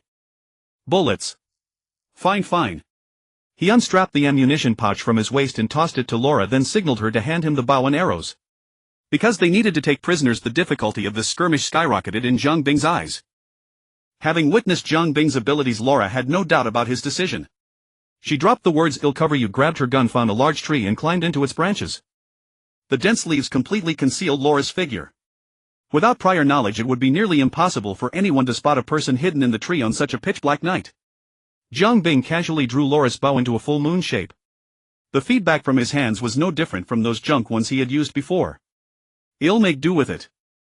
Zhang Bing disappeared into the darkness. A cultist humming a tune turned a corner of a building with his gun. Just as he left his teammate's line of sight, an arrow flew from not far away, piercing precisely through his left temple and exiting his right temple. The body fell to the ground with a moderate sound. Fortunately, the surrounding ex-cultists were far enough away that it didn't cause any stir. Zhang Bing continued to crouch low, crawling swiftly and stealthily through the shadows. At the edge of a building, an ex-cultist leaning against a low wall had just lit a self-rolled cigarette when a sturdy arm silently reached out from behind and tightly clamped around his neck. Jiang Bing tightened his left arm, having the width of the ex-cultist's neck, while also using his right hand to pluck the cigarette from his mouth. This cigarette was made of who knows what kind of tobacco. When lit it stung so much that one couldn't open their eyes. Smoking is harmful to health. The body was dragged behind the low wall and hidden. Before leaving, Jiang Bing kindly helped him stomp out the cigarette butt. The third victim soon appeared. Cursing and scratching his crotch, he walked behind a tree to relieve himself and was shot in the head from behind by an arrow. To be fair, this man was quite cautious. For safety, he chose a spot to urinate that was not completely out of sight of the other gang members. Even though he was urinating behind a tree, he deliberately exposed half of his body. But Jiang Bing shot the arrow almost flush against the man's head. After penetrating the skull, the arrow still protruded out, pinning the body firmly to the tree. Thus, with the arrow as a fixed point, the corpse stood leaning against the tree in a strange tilted posture. Coupled with the dark and windy night at that distance, others could only see a silhouette, so this method bought Jiang Bing a few more minutes. Watching the gradually spreading wet stain on the ex-cultist's pants, Jiang Bing made sure to crawl far away from it. Looks like he really held that pee for a long time. The fourth victim's death was rather pathetic. He was killed by Jiang Bing with an arrow. Earlier, when drawing the bow, Jiang Bing used too much force. Loris' bow hadn't fallen apart yet, but if he used it again, it might break next time. The ex-cult group here seemed to be the trusted force of that Russian bishop. Almost everyone had a gun, which dashed Jiang Bing's plan to use the bow. Timing it perfectly, Jiang Bing boldly walked past a lighted area, and before anyone could turn their gaze back, he crept to the side of the shrine. Laura, hiding in the tree, was even more nervous than him. Jiang Bing looked up and through the gaps in the railing peeked at the idol enshrined in the shrine. Unsurprisingly, what he saw was the familiar big face of Himiko. This person has a strong desire for control. Recalling that since landing on the island, apart from the Wind and Thunder generals at the gate, he had seen almost no other idols besides her, Jiang Bing commented inwardly. Definitely very vengeful. Turning to the back of the shrine, using the low eaves of the shrine as a springboard, Jiang Bing climbed onto the roof of the building behind the shrine.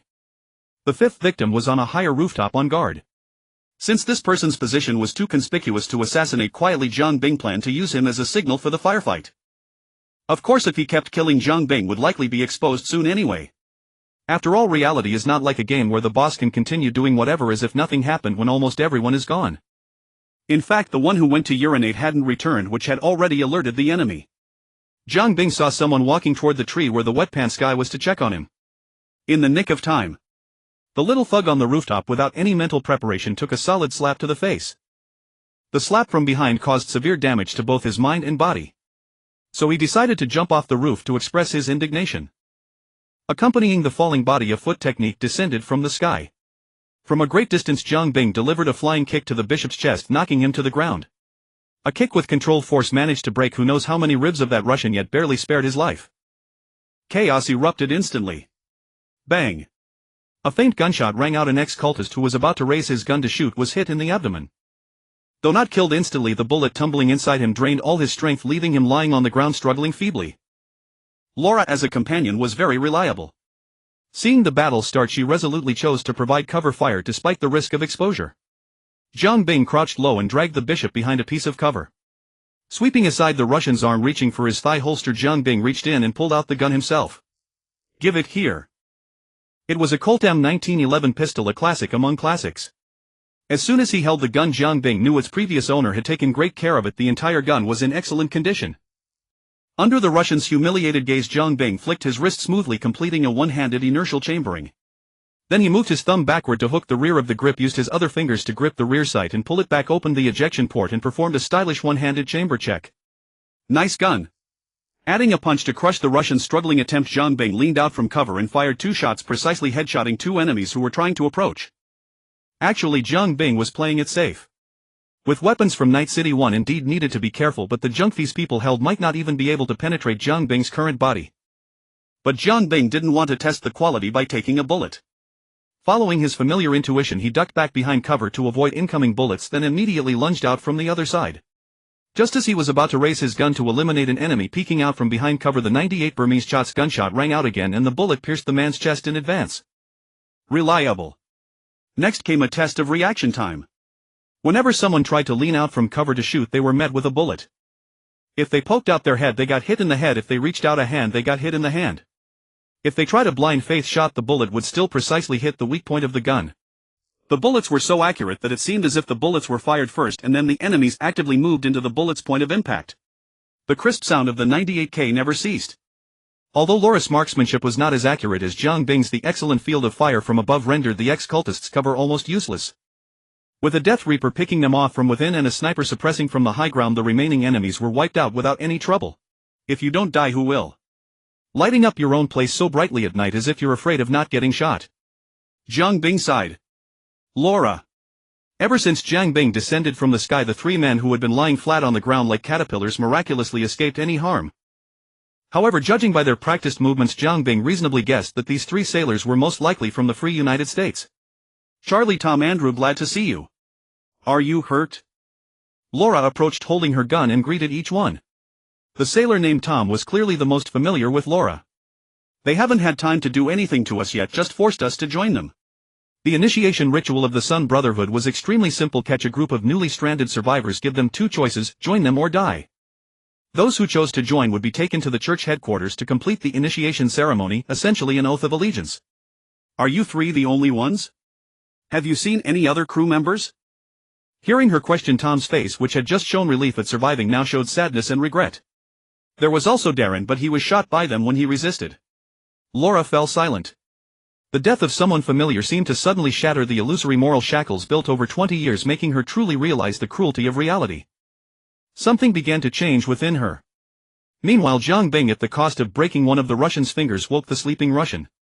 However, facing this tough guy Russian, Jiang Bing first set the tone for the entire interrogation. Don't speak Russian.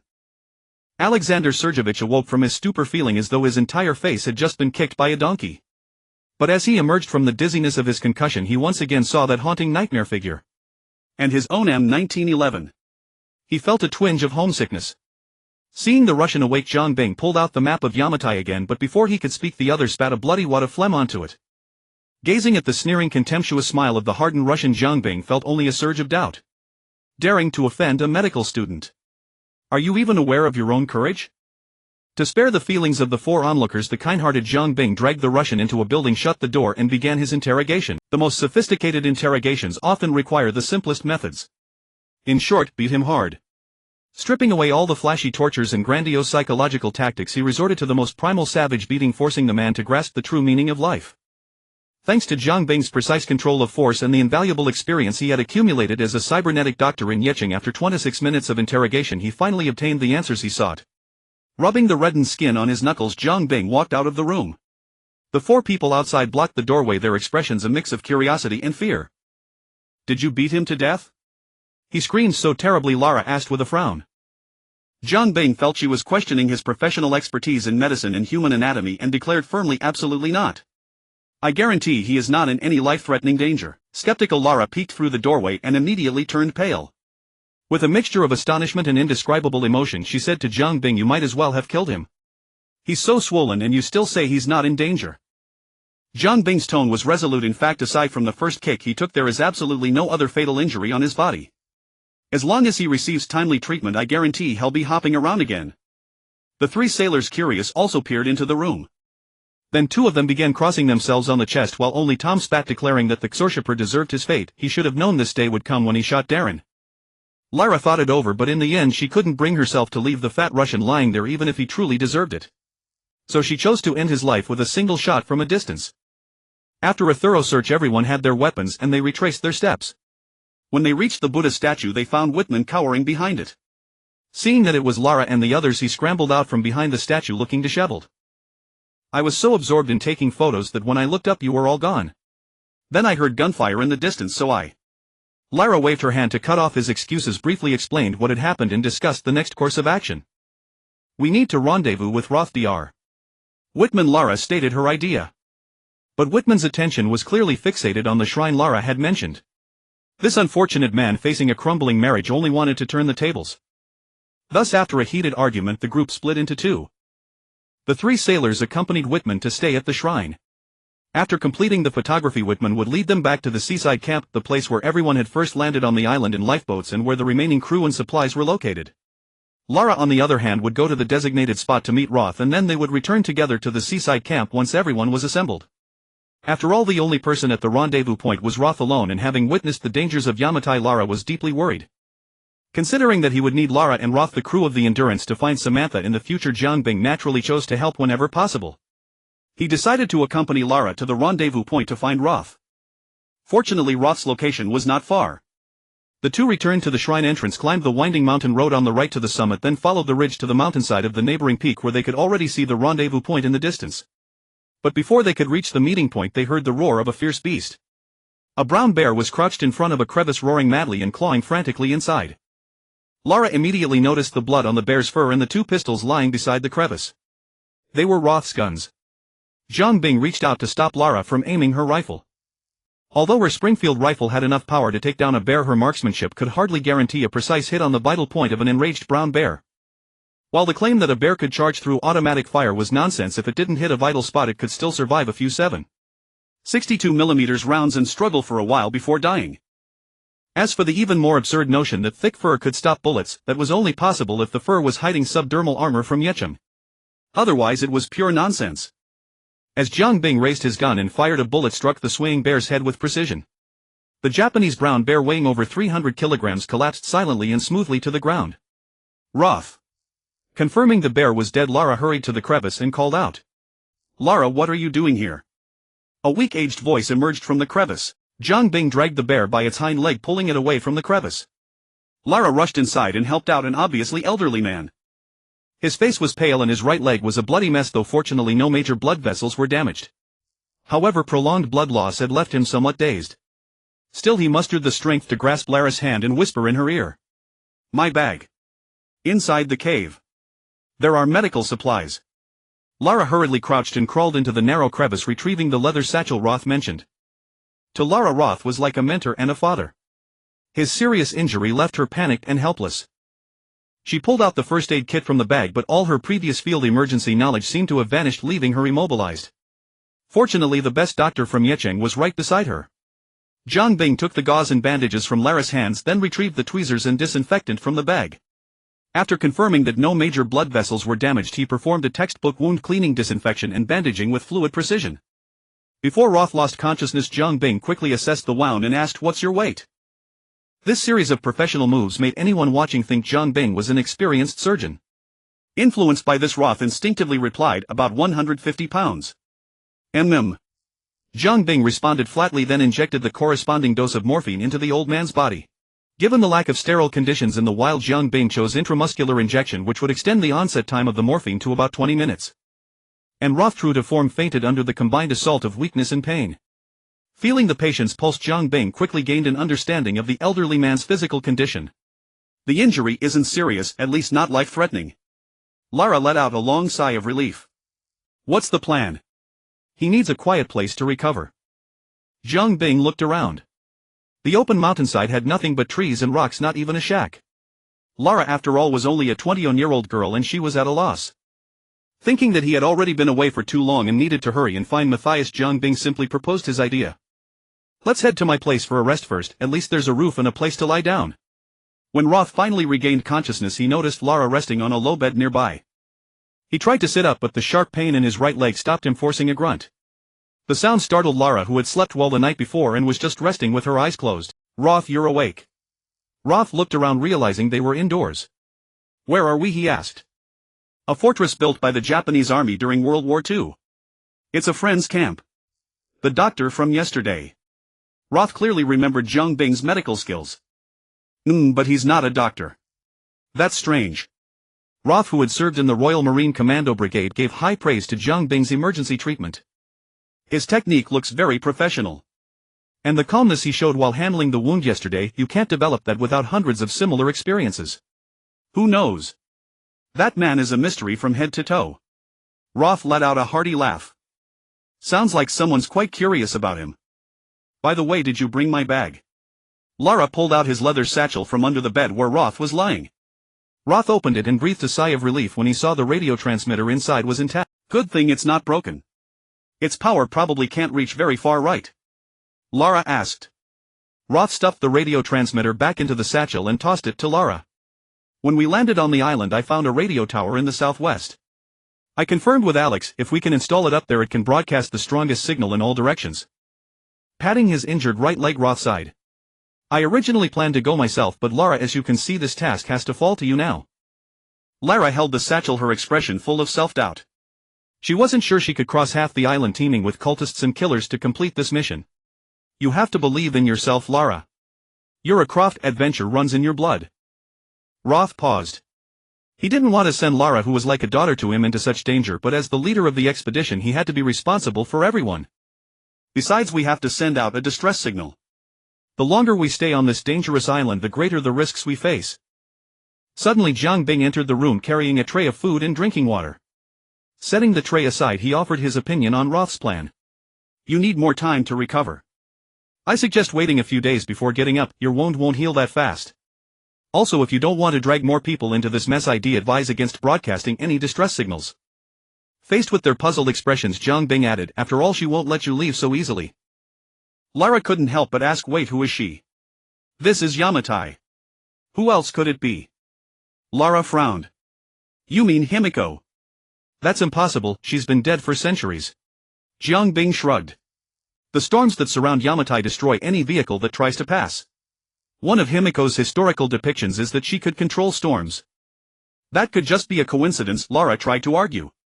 Jiang Bing didn't bother to argue, simply dropping a "you'll believe it soon enough" before turning and walking away.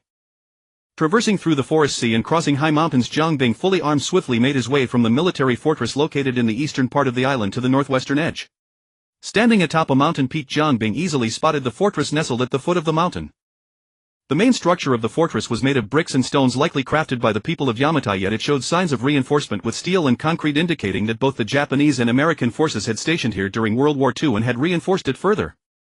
However, there were large amounts of iron sheets and wooden strips patched haphazardly all over the fortress exterior. Needless to say, these repairs came from the Sun Brotherhood, and their crude craftsmanship gave the fortress a distinctly post-apocalyptic wasteland vibe. Of course, this was just the surface appearance. According to the Russians' descriptions, beneath the fortress was a vast and grand underground tomb with numerous exits leading in all directions. Matthias, the leader, would hold meetings with all church members in a large tomb chamber directly beneath the fortress, while smaller meetings with higher management would be held in randomly chosen locations. The Sun Brotherhood was not exactly peaceful either. For safety, Matthias would not linger in one spot for too long. Moreover, the layout of the entire fortress indeed matched the intelligence Jiang Bing had gleaned from the ex-cultists. After confirming the accuracy of this intelligence, Jiang Bing turned westward. At the far west of Yamatai stood a 1,000-meter-high mountain with a steep vertical cliff on the eastern side. To ascend the mountain, one could only start climbing from the foot located on the western side. The capital of Yamatai was built upon this towering peak nestled against the mountain. From a distance, Jiang Bing could see the storm that raged atop the mountain, making the whole peak appear formidable and unassailable. Countless wooden and stone structures lined up from the foot of the mountain to the summit, their grand scale silently narrating the prosperity of the Yamatai kingdom in its heyday. However, desolation had become the dominant hue of this city. As far as the eye could see, it was a scene of decay. The forces of nature had encroached upon the edges of the lost ancient city, and the green of the forest had begun to spread into its ruins. The remnants of a fallen civilization intertwined with the lush new vegetation of nature, creating an impact that was beyond words. One cannot help but marvel at the unique creation of this world when confronted with the treasures of history, artifacts of civilization that humanity has bestowed upon time. Jiang Bing crouched at the edge of the ancient city, peering in like a paparazzo, desperately trying to glean various secrets of Himiko. This city was not far from the Sun Brotherhood, and being located inland on the island, it could be considered calm. However, oddly enough, there were not many traces of modern human activity. This was not surprising. Anyone who had seen the ancient Japanese warriors lurking here would be reluctant to step into this eerie, ghostly lost city. Those few with the courage to venture forth would soon find themselves taught a lesson by these storm soldiers who were merciless in their killing. Jiang Bing did not rashly infiltrate the ancient city. He waited for a while and soon spotted a patrol of ancient Japanese warriors on the outskirts. From the outside, these cursed warriors appeared no different from normal humans save for their ancient armor. However, all the warriors were unusually careful to conceal their faces, leaving only two dark hollow eyes visible. They moved with the unique solemnity of ancient military troops, each appearing quite lifeless yet displaying a distinct sluggishness in their movements. Having ventured out, Jiang Bing intended to bring back some local specialties. After all, as a craftsman with a spirit of scientific inquiry, he was indeed curious about the famed Storm Warriors. Storm Warriors, the Immortal Legion, it sounded quite grand. Thus Jiang Bing stealthily approached. These warriors' senses were much duller than normal humans. He was nearly close enough to touch the rear of the soldier at the back of the line, and none of them reacted. Then as the patrol rounded a corner along their ingrained route, the soldier at the rear suddenly vanished. Inside the military fortress, Kate was following Jiang Bing's medical advice to change Ross bandages. Although the female sailor was quite well informed, she still paled in comparison to the seasoned adventurer Conrad Ross, who had traversed half the globe and lived a life of adventure. When Jiang Bing returned carrying a large package, the old adventurer was already engaged in lively conversation with Kate. Looking around, not seeing Laura, Jiang Bing turned to Ross, who was using a shaped tree branch as a makeshift cane, and asked, "Has Laura gone to the radio tower?" The old adventurer raised his hands to signal seeing is believing. Jiang Bing was not surprised that they didn't believe him. With a thud, he dropped the package he had been carrying onto the table, unwrapping the layers of old cloth to reveal the corpse of a storm warrior. Seeing is believing, Jiang Bing echoed the old adventurer's words. "By Merlin's beard." The old adventurer, being well-traveled, immediately guessed what it was. "Is this a storm warrior under Himiko?" Upon receiving Jiang Bing's affirmation, the old adventurer nearly dropped his cane in excitement and stepped forward to closely examine what should only exist in history. First, there was the leather armor on the corpse, which was equally infused with the quaintness of ancient Japan. As the lowest-ranking foot soldier, it only had a simple leather armor. The leather armor, which could only cover the main areas of the body, was mixed with a small amount of metal pieces to enhance the protection of vital areas. The primitive craftsmanship and design indicated its antique identity. Ross, being knowledgeable, could not accurately determine the age of the armor, but could at least discern its authenticity. Although the armor was rudimentary, it was very practical. Leather covered the chest, shoulders, and back, leaving the limbs exposed. What was strange was that the flesh and blood of this storm warrior were not dried or shriveled. Apart from some rough skin, it appeared no different from a normal person. Most striking was the face of the corpse, as the fabric that had covered it had been removed, exposing the face to the air. "What the?" Ross and Kate simultaneously exclaimed. This storm warrior surprisingly bore a very typical Caucasian face. "This is a storm warrior under Himiko. It can't be a disguise by those ex-cultists, right?" Kate was the first to ask. Ross touched the leather armor on the corpse, still half in doubt. However, this armor is indeed of ancient Japanese design, and judging by the wear, it has been worn for quite some time. Ross and Kate continued to discuss their doubts while Jiang Bing remained silent, already having an understanding in his heart. This was the truth behind these storm warriors living for 600 years. Although it was unclear what means were used, they, like Himiko, constantly possessed and changed bodies. Upon first contact with this storm warrior, Jiang Bing keenly sensed a strong sense of dissonance emanating from the target's body. From a craftsman's perspective, the brain region of this corpse emanated a potent stench of decay. Clearly, this was the price of changing bodies. Based on observed traits, Jiang Bing deduced that this possession method would at least lead to personality disorders, memory loss, mental impairment, and a disconnection between the soul and body. This also explained why the Sun Brotherhood performed regular sacrifices to this group of storm warriors, with the offerings predominantly being young adult males. It also explained why most of these storm warriors wore masks, and those without masks covered their faces in various ways. It was likely that a significant portion of the entire storm warrior legion had their faces transformed into blondie-haired, blue-eyed Caucasian features. This was indeed a reversal of fate. This also explained why Himiko was so adamant about choosing descendants with blood ties as vessels, as this was most likely to avoid the backlash from the possession ritual. This was quite reasonable. Two souls intertwined, akin to mixing a bucket of white paint into another bucket of black paint, and as the process continued with other colors like yellow, green, and blue introduced, the end result could only be a murky mixture with no identifiable color. However, if both buckets were white paint, even with slight differences in shade, the end result would at least still guarantee white. I should find a way to learn some knowledge of mysticism, Jiang Bing thought to himself. Yet the database of the system's creator contained no relevant information. Though it was called a database, there were only a pitiful 2 pieces of knowledge available for exchange. Aside from the already exchanged knowledge of the gate device, the only other was the crafting specifications for the ether essence furnace 4 class terminal, priced at 100 craftsman badges. There was no knowledge or principles related to other magic and technology. It was unclear whether it was due to his insufficient level or because these pieces of knowledge were not high enough in rank. Subsequently, Jiang Bing dissected the corpse, confirming it was no different from a normal person, then rewrapped it with a banner he had taken from the ancient city and threw it into the sea to destroy the evidence.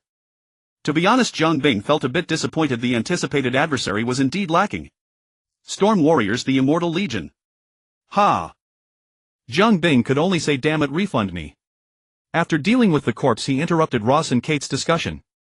"Captain Ross, there's something I want to confirm with you. You traveled here on an ocean exploration vessel, right?" After receiving a definitive reply from Ross, Jiang Bing continued to inquire. "Did that ship carry any equipment for underwater salvage?" Ross was naturally well aware of the equipment on his ship and replied to Jiang Bing's question with familiarity.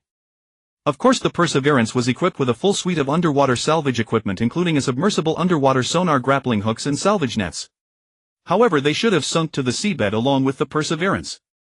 Thinking of his beloved ship, Ross couldn't help but feel a touch of sadness. Where on the ship were these devices primarily installed? Jiang Bing's question seemed odd, but Ross still provided an answer. They were all located on the front deck. Finally obtaining the information he wanted, Jiang Bing's mood lightened. I don't think they all sunk to the seabed, Captain Ross. I recently spotted your Perseverance off the western coast of Yamatai, although only the front half was visible. Do you have something to salvage? Ross retorted. Jiang Bing gently nodded. Yes, I brought some gifts that were originally meant for the owner here. Having been deceived by unscrupulous merchants' false advertising, a certain Jiang named customer, feeling a bit embarrassed and angered, prepared to take matters into his own hands. 4 days later. As Lara, supporting Roth, who could now walk with little difficulty, arrived at the ship graveyard, she saw a bustling construction site. There was also a makeshift dock. Due to the unique geographical structure of this place, most of the ships wrecked near Yamatai were pushed here by the waves. Over centuries these ships had piled up layer upon layer in the bay, so that looking out it seemed as if a patch of land had been formed by the wreckage of various vessels. From the shore to the open sea, the forms of the shipwrecks were very evocative of the ages. Innermost were ancient wooden sailing ships and small fishing boats. The most decayed in the middle were modern steel-clad steamships, and on the periphery were modern composite cargo ships, yachts and fishing boats. The wreck of the Endurance lay in the outermost waters. However, the expedition ship, already battered by storms, had now been mostly dismantled, revealing its hot-rolled galvanized steel keel. Kate, coming down from the watchtower, greeted the two and led them to Jiang Bing, who was busy in his temporary workshop. "Find a place to sit, it'll be done soon," said Jiang Bing, shirtless but wearing a leather blacksmith's apron as he hammered away at the forge. Although they had found a large amount of electrical equipment on the Endurance, as well as some modern machinery like laser cutters and automatic welders, these few tools could not cover all aspects of industrial manufacturing. Some things could not be made with these tools, so Jiang Bing simply built a small furnace and crafted them by hand. After tossing the finished iship part into the quenching tank to cool, Jiang Bing put down his smithing tools and led the two to a nearby restroom. The restroom was a log cabin that Jiang Bing had built in his spare time. The tables and chairs inside, also showing the natural grain of the wood, were clearly made to match the cabin. The craftsmanship of the cabin was excellent, with a level floor and solid walls. The deliberately enlarged windows allowed the cabin to have only a faint scent of wood. Kate brought 2 cups of hot tea brewed with mint and licorice, placing them on the table that had been polished to a mirror-like shine. Something was off. Lara, smelling the rising scent of mint tea and looking at her own unwashed clothes since landing on the island, felt 9 parts out of 10 that something was wrong. Everyone was just surviving in the wilderness, and after a few days, how had he suddenly become like someone on vacation? This feeling reached its peak when Kate brought another plate of peeled rock pears. Roth, being an old hand, maintained a calm expression as he picked up a few rock pears and tossed them into his mouth to taste. "These aren't cheap, and they'd be even better for pickling liquor." Jiang Bing dispensed with pleasantries and asked, "Is there something?" Lara's expression darkened. "You were right. I saw with my own eyes the rescue plane shot down by a sudden storm. This island is truly cursed by Himiko." "Whom?" Jiang Bing's reaction was very flat. The cabin's window faced the sea, offering a clear view of the Endurance wreck. Upon seeing the Endurance, Roth couldn't help but stand up and walk to the window for a closer look. "This ship was like an old friend to me, accompanying me on expeditions across most of the world." Roth turned his head and fixed his gaze on Jiang Bing. "In my many years of exploration, I've encountered many miraculous things, Mr. Saber. But that Himiko, a person from nearly 2,000 years ago, is still alive. This fact still shocks me." Lara stood up as well, but as she moved, the wound on her abdomen rubbed, causing her expression to tighten noticeably. "Saber, we came here to join forces with you and break the curse together." Roth chimed in, "After all, many hands make light. Your teammates, they were captured by Matthias." Jiang Bing sharply exposed the motive behind their visit. Having her subjective reason for seeking cooperation revealed at first meeting, Lara, being thin-skinned, couldn't help but lower her head. Roth was completely unaffected and continued to elaborate his own viewpoint. "We share the same stance, Saber. Himiko and Matthias' son brotherhood are the common enemies of all survivors who want to leave this island. Cooperation between us has only benefits, no drawbacks." This old fox had already played the emotional card from the start by mentioning the Endurance that Jiang Bing had dismantled, and now he was laying out pros and cons. It had to be said he was indeed a master of persuasion. However, his point was not without merit. The key had already been charged more than halfway, and Jiang Bing, having spent too much time on this island, was growing impatient. That was why he wanted to use the salvage equipment from the Endurance to retrieve his own gear, preparing to storm straight through Yamatai. After all, the mysterious protective coloration of the Storm Warriors had already been thoroughly exposed by Jiang Bing. With such a caliber of Storm Warrior Legion, Jiang Bing was confident he could cut down 1,000 or 800 before his chains were dulled. Given the current state of Yamatai, whether Himiko, that merchant skilled in false propaganda, could even produce 1,000 men from her pocket was doubtful.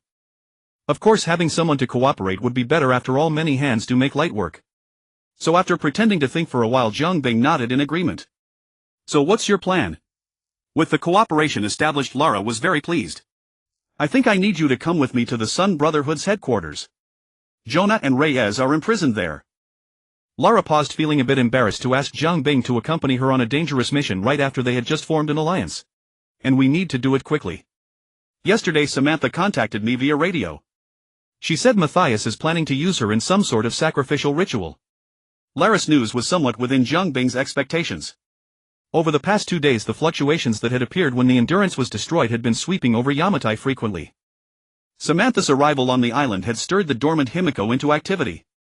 Jiang Bing had already completed most of the salvage preparations. Once he retrieved the Mackinac Larimer, he could take Samantha and storm the palace. By then, with Samantha as the carrot dangling, Himiko would have no choice but to face Eden. Fortunately, dealing with the Sun Brotherhood wouldn't require the authority. Having understood the cause and effect, Jiang Bing agreed to Lara's request. Well, set out tomorrow. You two rest here today and I'll prepare some more things. Jiang Bing looked at Lara's left hip. I'll treat your wound while I'm at it. I don't want to bring a wounded soldier into battle. Lara finally had a hot bath, something she hadn't enjoyed in a long time, which gave her long-tensed nerves a precious relaxation. Saber is truly a strange man. Warm water flowed from the black-painted iron bucket above along the hollowed bamboo, sprinkling onto Lara. The warm sunlight of the day had heated the fresh water in the bucket to just the right temperature.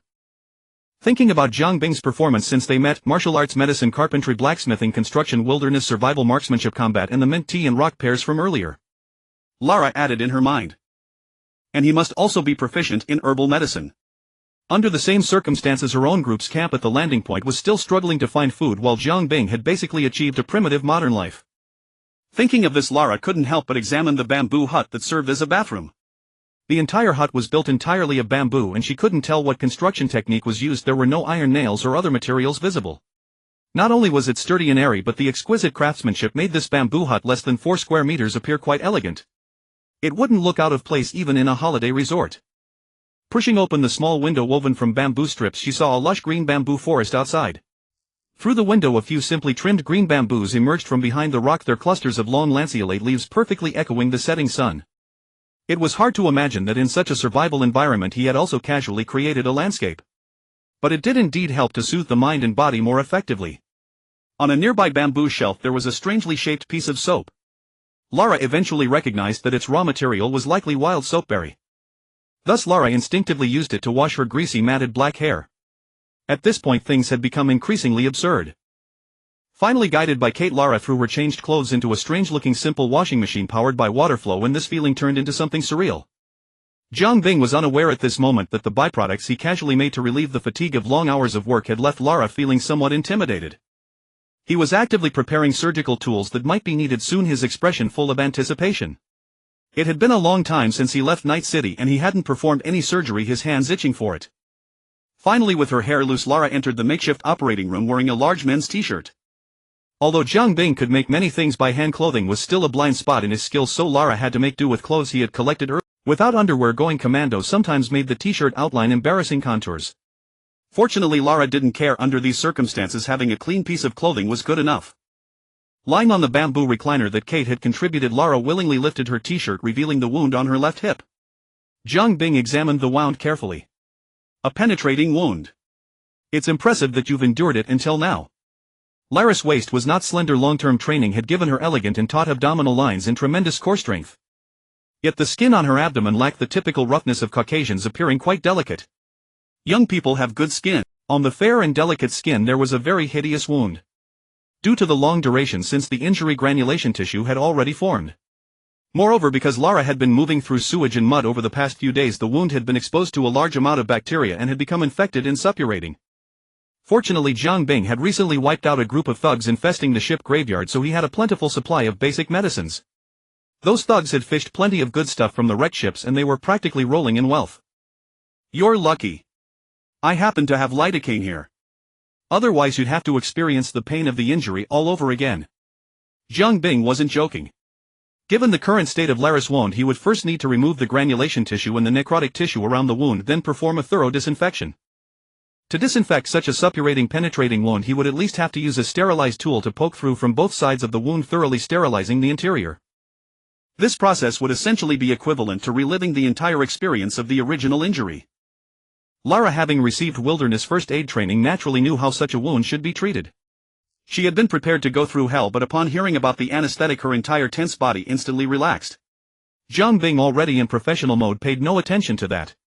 He held up the prepared anesthetic and tossed Lara an old cushion. "Put this under you and lift your hips. I can't treat the wound like this." The fortress of the Solar Brotherhood. Deep within the catacombs, Matthias stood upon a towering altar, his back to the cliffs and cascading waterfall, delivering a fervent oration. "Brothers, hear me." Now clad in a hooded robe, his face painted with white patterns of unknown significance, Master Matthias resembled a shaman from some primal tribe. "In the world beyond we are but nameless nobodies." Lara, nestled within the rock face, peered down from her lofty vantage point, spying on the scene. "It's Samantha." On the altar, Samantha was bound in a crucifixion pose, her feet heaped with kindling. They intend to burn her. Anxiety seized Lara. But here we are all Stellaris. We are all children of the sun. Matthias' impassioned tone only fueled Lara's growing desperation. "We must act now, they will light the fire any moment." Lara urged Jiang Bing, who was fiddling with a crate strapped to his back. "Almost done," Jiang Bing replied absently. Lara, observing the dense throng of cultists in the clearing below, frowned as she formulated her plan. "There are too many of them. I think we can circle around to the back of the altar and take Matthias hostage first." With a click, Jiang Bing calmly fitted a cylindrical component into its corresponding slot. "No need for such trouble. Matthias, she brought us together for a reason. I know you all crave freedom." Clinging to the rock, watching Matthias' mesmerizing speech, Lara turned to ask Jiang Bing for his plan, only to see him assembling a massive apparatus. An M2 heavy machine gun. Weighing 38 kilograms empty and 58 kilograms with its tripod, this weapon was typically affixed in placement. But Jiang Bing had modified this behemoth, removing the tripod and welding on a hand grip. A shaped metal stock connected to the gun's frame, transferring all recoil to the user while stabilizing the weapon's trajectory. A weight no ordinary man could lift, Jiang Bing could. Recoil no ordinary man could withstand, Jiang Bing could. He pulled the long belt of 12 799mm rounds from a recess in the crate's base and fed it into the feed tray. Matthias' impassioned oratory still drifted to Lara's ears. "I know you all want to escape this place." Jiang Bing shouldered the ammunition crate, hefted the machine gun and adjusted the U-shaped stock to conform to his body. "If you seek freedom, we must free our great queen." Against the backdrop of his rhythmic cadence, Lara swallowed hard. "Isn't this a bit too much?" The locking catch on the adjustment mechanism clicked into place. Jiang Bing simply nodded in acknowledgement. "The queen is a prisoner just like us. If we can free the queen, we free ourselves." Matthias, gesticulating wildly, pointed his scepter, a makeshift assembly of gears and wood, toward Samantha behind him. "This girl carries the blood of this land in her veins. She may be the key." Gagged, Samantha writhed in despair, muffled cries escaping her lips. "The ritual fire will reveal the truth." Taking a torch from an underling, Matthias declaimed with fanatical fervor, "Himiko, you who are and who are to come." With a clack, the bolt of the M2 was drawn, chambering around. Under Lara's stunned gaze, Jiang Bing smirked, then leaped from the cliff face. He had been waiting for this moment. Matthias raised the torch toward the pyre. "Speak to us, grant us your divine oracle." Boom! Jiang Bing landed in a textbook superhero pose, the ground seeming to tremble. Himiko had not delivered an oracle, but a hulking man wielding a heavy machine gun had descended from the heavens.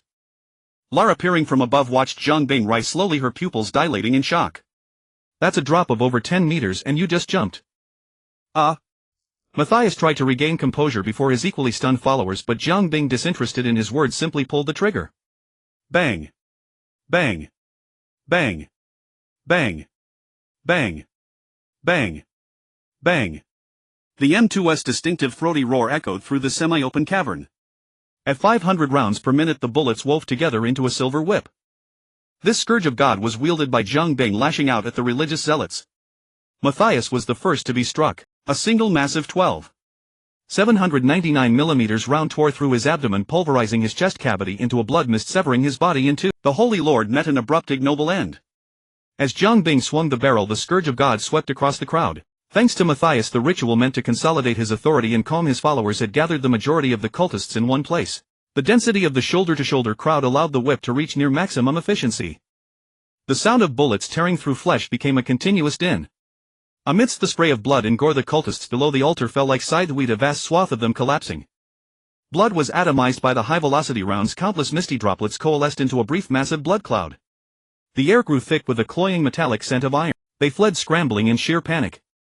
Like beaten curs or cornered rats, all the cultists scattered desperately seeking. Death lay everywhere. There were no wounded, no exceptions. A single hit from an M2 round meant shattered flesh and rapid fatal blood loss.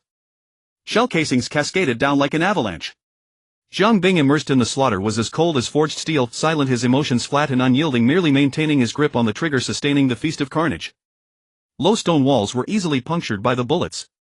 Sturdy pillars gnawed upon by successive impacts became riddled with holes until they fractured and collapsed from the middle. They had no escape. No path to heaven, no door to hell. The relentless gunfire began to slow as Jiang Bing switched to precise short bursts for targeted eliminations. Among these cultists some were decently equipped, wielding rifles and even wearing body armor. But none attempted to fight back. No one could mount a counterattack under the suppression of Jiang Bing's heavy machine gun. In 42 seconds Jiang Bing expended every round in the ammunition crate. The weapon, sponsored by the thugs of the ship graveyard, had fulfilled its purpose. 50 or 60 lives bore witness to the mission humanity had assigned it at its inception: to kill humans more quickly and efficiently. Jiang Bing released the locking mechanism, discarding the gun and the crate onto the ground. The scorching hot barrel met the pools of blood, emitting a sigh that seemed almost content while releasing the nauseating stench of seared protein. When Lara found a path down the cliff and arrived, her boots squelched through the spreading pools of blood.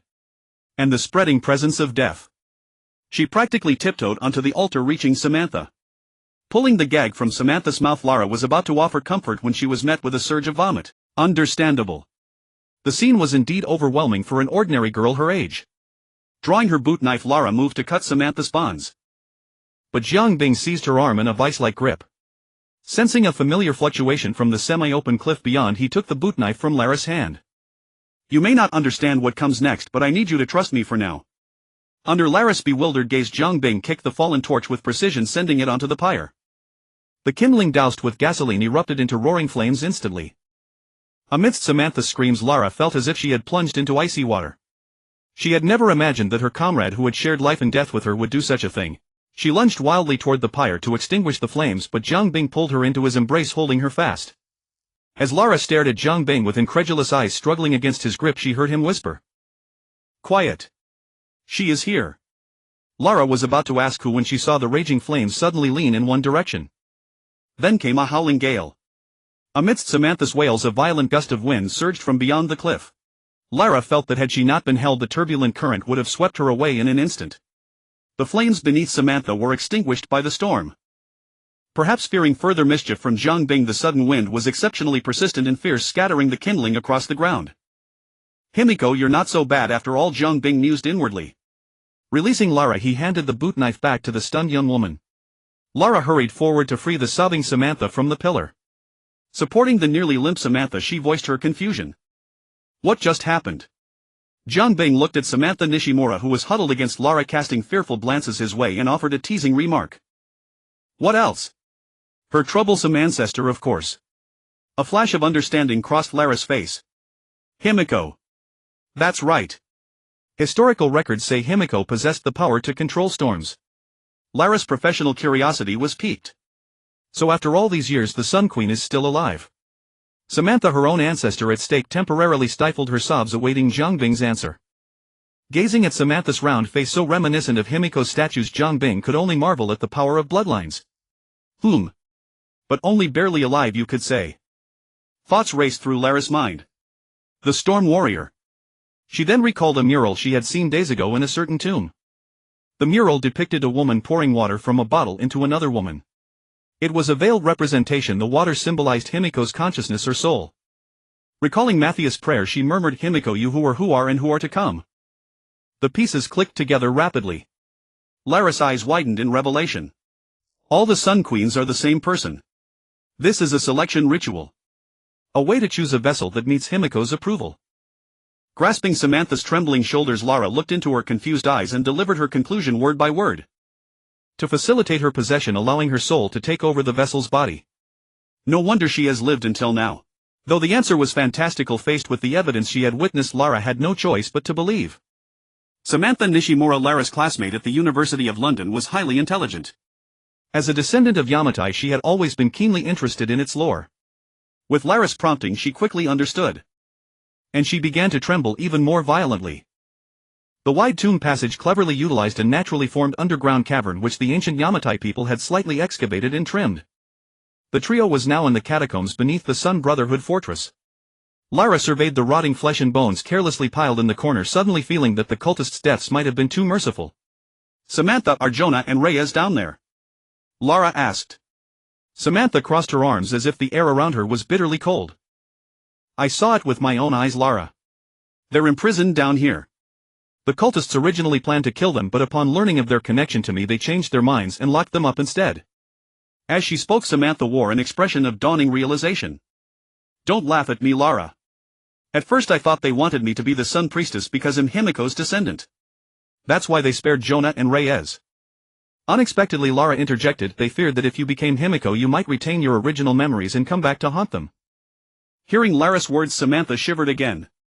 The thought of being used as a vessel for possession was utterly chilling. This is terrifying, Lara. So insane. I never imagined I could cease to be myself and become a complete stranger. The very thought gives me goosebumps. Lara put an arm around her schoolmate's shoulders. Don't worry. We won't let that happen. Thanks to Jiang Bing's recent massacre, which had cleared most of the cultists from the fortress, the trio traveled unimpeded. They followed the passage through several turns and arrived at a spacious burial chamber. The chamber was connected in all directions. Lara was about to ask Samantha for directions when she followed Jiang Bing's gaze and was drawn to the murals on the ceiling. These ancient histories always held a unique allure for Lara. Looking up, she quickly discerned the mural's narrative. This depicts the ancient Yamatai craftsmen constructing a massive tomb. In the mural, countless artisans were carving into the mountain to build an underground mausoleum. Its location was familiar to Jiang Bing, the mountain's core where the lost city stood. Lara studied the colossal project depicted in the mural and offered her judgment. This should be the construction of Himiko's tomb. But why were so many metal supports placed during the building? Were they needed to reinforce the mountain? Jiang Bing was equally intrigued by the part of the mural Lara mentioned.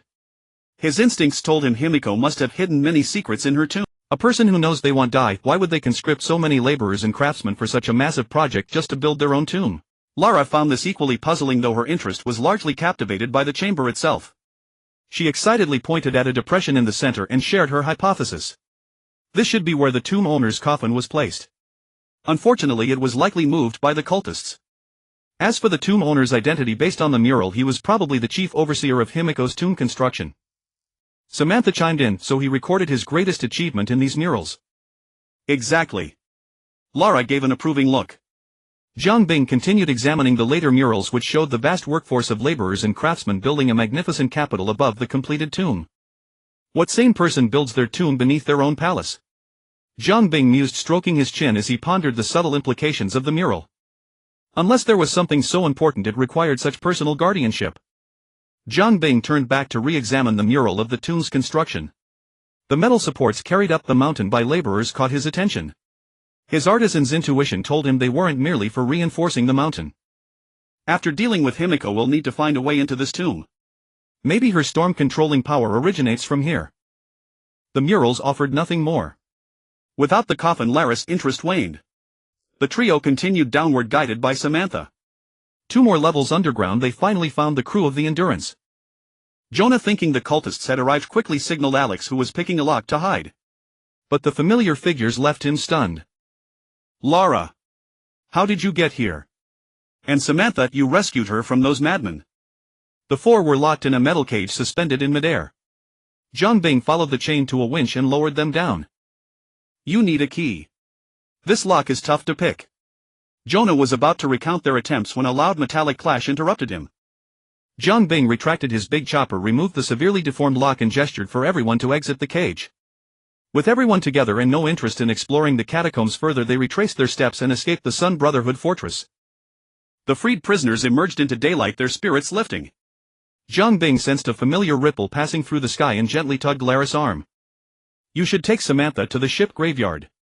It's open terrain, easy to defend but hard to attack. Unless you want to face an ancient army, I'd suggest following my advice. Then Jiang Bing pointed subtly at the sky and then at Samantha, saying meaningfully, after all, she's been frantically searching for her. The other 2 who had witnessed the storm extinguishing the flames understood his implication. Thus Lara and Samantha communicated the plan to head for the ship graveyard. Amidst the others' exclamations, everyone reached a consensus, mustered their strength and continued onward. in a certain sea area east of Yamatai. Jiang Bing wearing diving gear surfaced from the water. As he gave a thumbs up, Kate on the boat notified Lara in the cabin. Calling it a boat was inaccurate. This vessel built by Jiang Bing specifically to retrieve his vehicle was more of an offshore work platform. Eschewing traditional ship shapes, the platform was designed in AO shape with the central area for salvage operations and equipment mounted around the perimeter. This unique structure minimized its own weight using buoyancy to support the salvage work. Thus even the platform expanded to 12 meters per side could only lift small lightweight objects. Fortunately Jiang Bing didn't plan to reuse it, it just needed to survive this one operation. With the roar of 4 motors, the makeshift winch cobbled together from scrap began to turn. Through a linkage it tightened the thick chains, descending into the sea. Finally, amid the motor's roar, the body of the Mackinac Larimore gradually surfaced.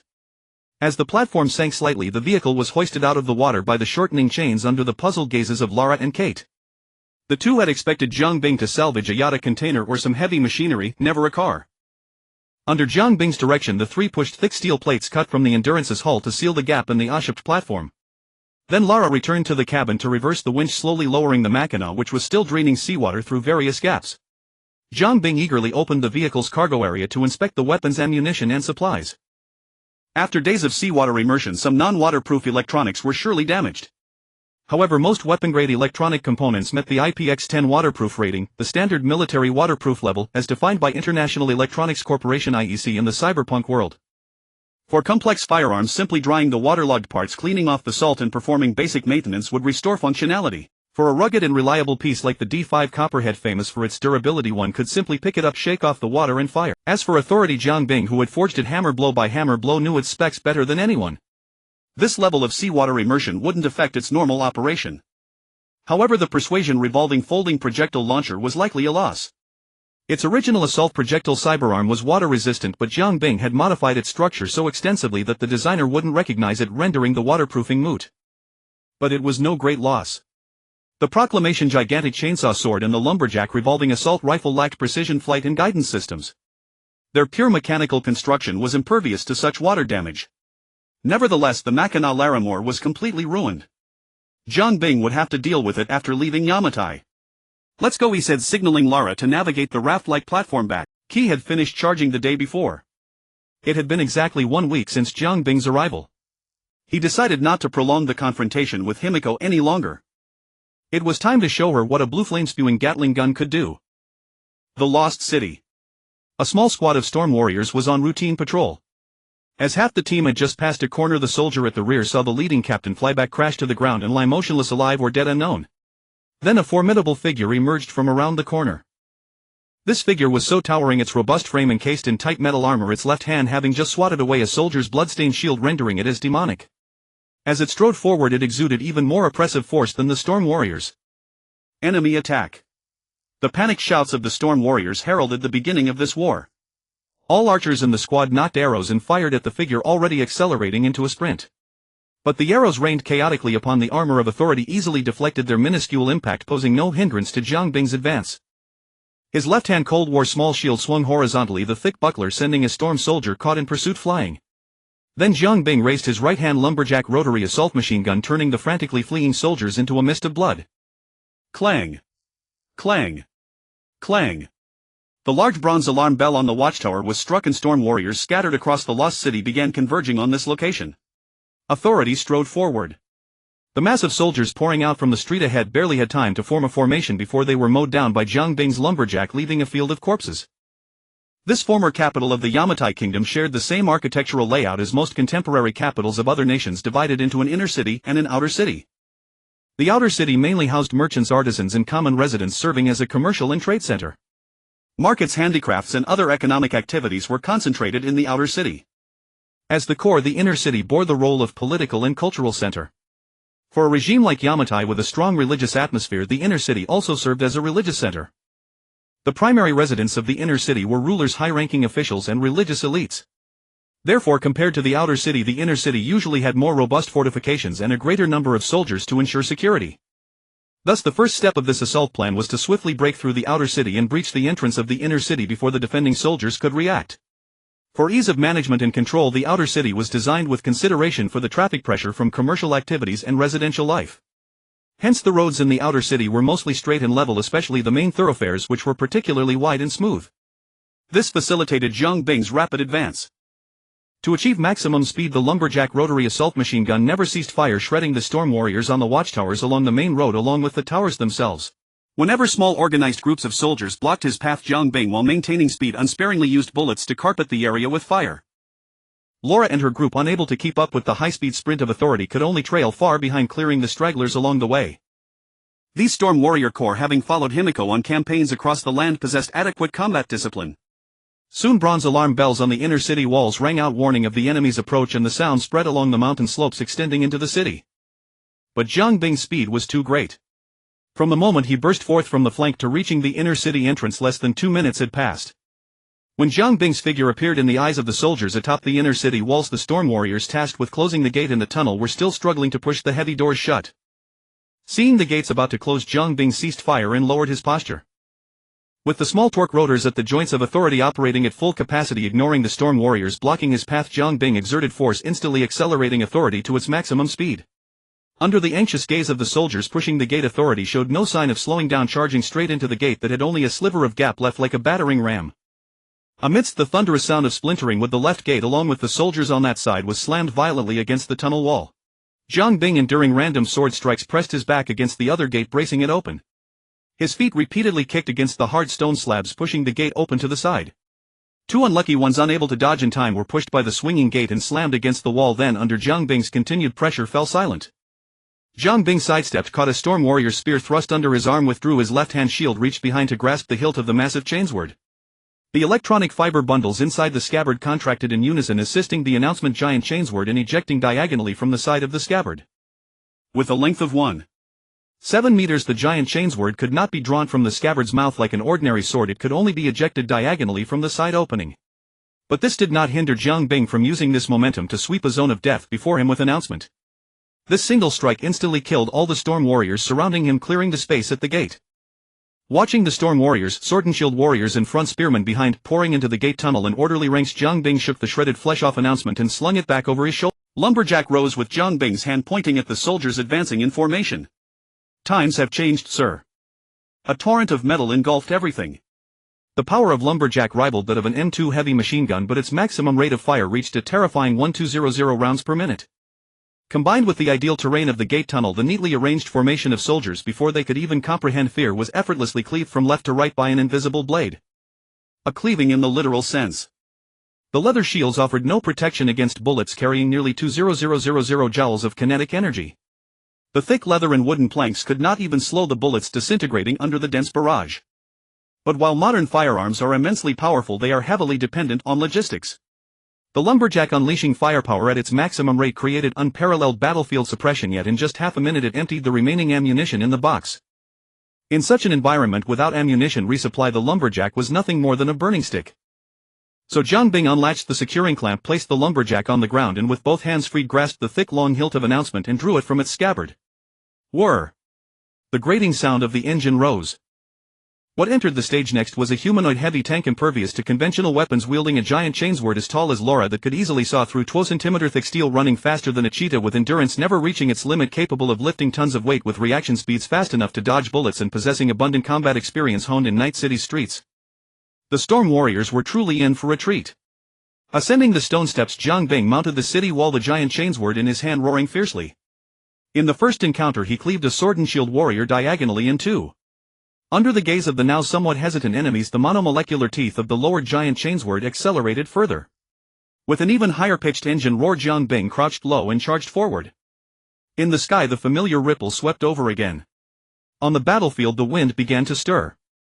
Laura led Reyes and the others through the tunnel to the inner city and encountered Jiang Bing leaning against the wall, his sword planted on the ground. The wind whipped around the tilted but still standing banners, making them rustle loudly. Here they come. Jiang Bing first checked on Samantha's condition. Good. Though clearly resistant, she was still closely following at the rear. During the pre-battle planning, everyone had agreed Jiang Bing would lead the assault, the others would assist, and Samantha would serve as the carrot dangling before the donkey, ensuring Himiko remained obediently in her palace. In the sky the ripple Jiang Bing had grown familiar with swept over once more. Since they had entered the lost city, the frequency of the ripples had increased. Clearly the donkey was growing anxious to get the carrot. Due to the proximity, Jiang Bing could roughly sense that the ripples actually originated from deep within the mountain. This reminded him of the colossal scale of Himiko's tomb depicted in the murals. The donkey's hooves were about to be exposed.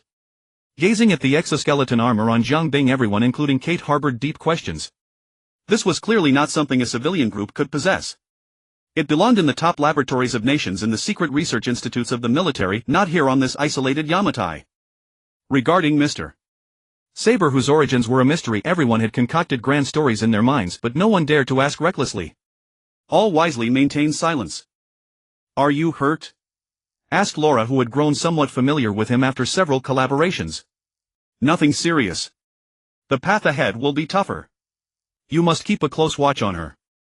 Jiang Bing gestured to Samantha. "As long as Himiko doesn't have her, she will keep sending her storm warriors to seize her. That way we can slowly bleed her dry."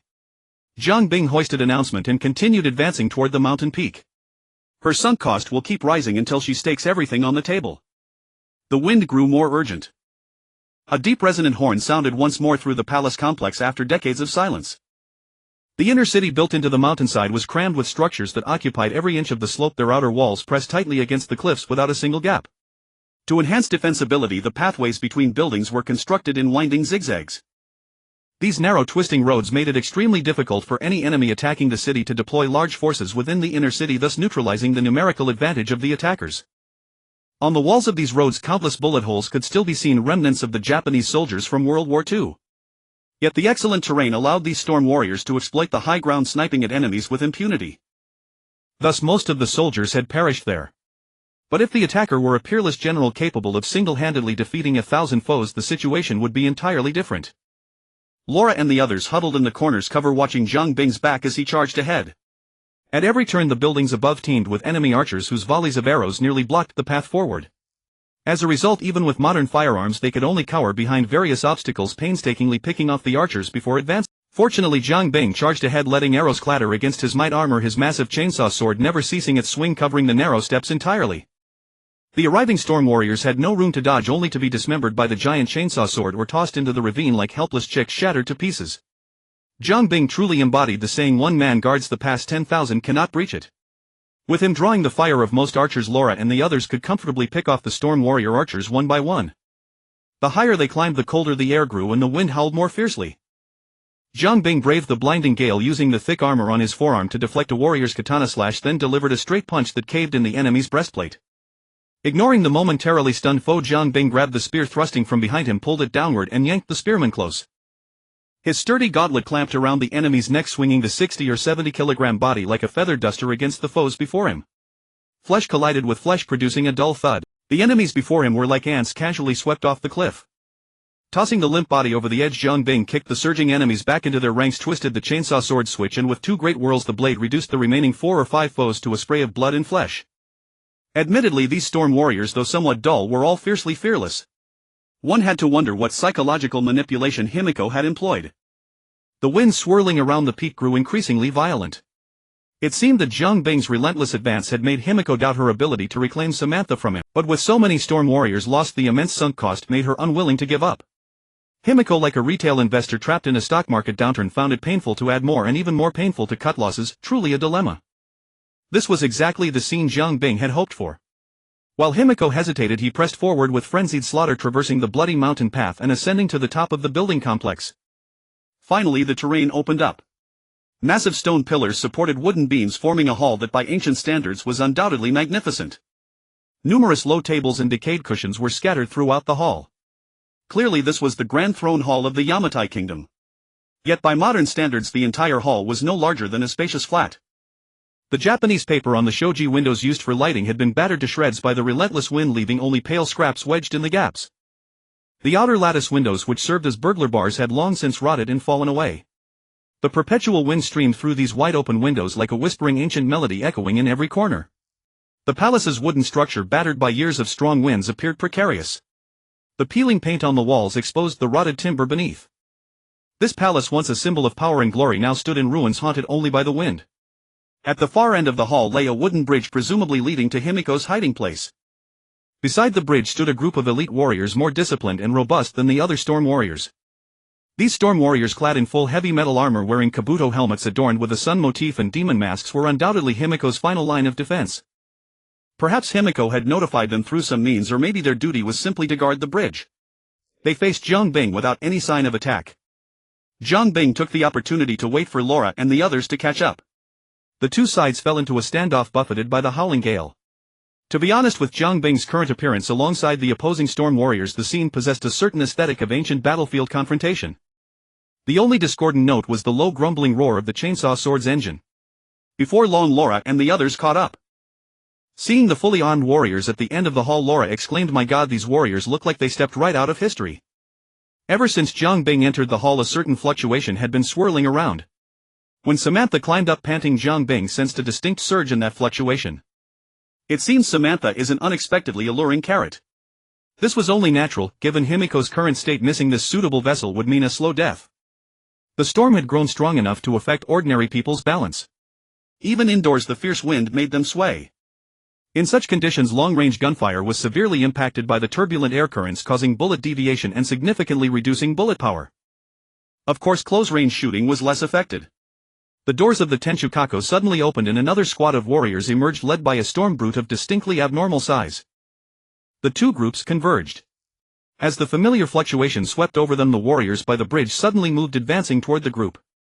It seemed Himiko had decided to double down, increasing her investment with a hint of desperation.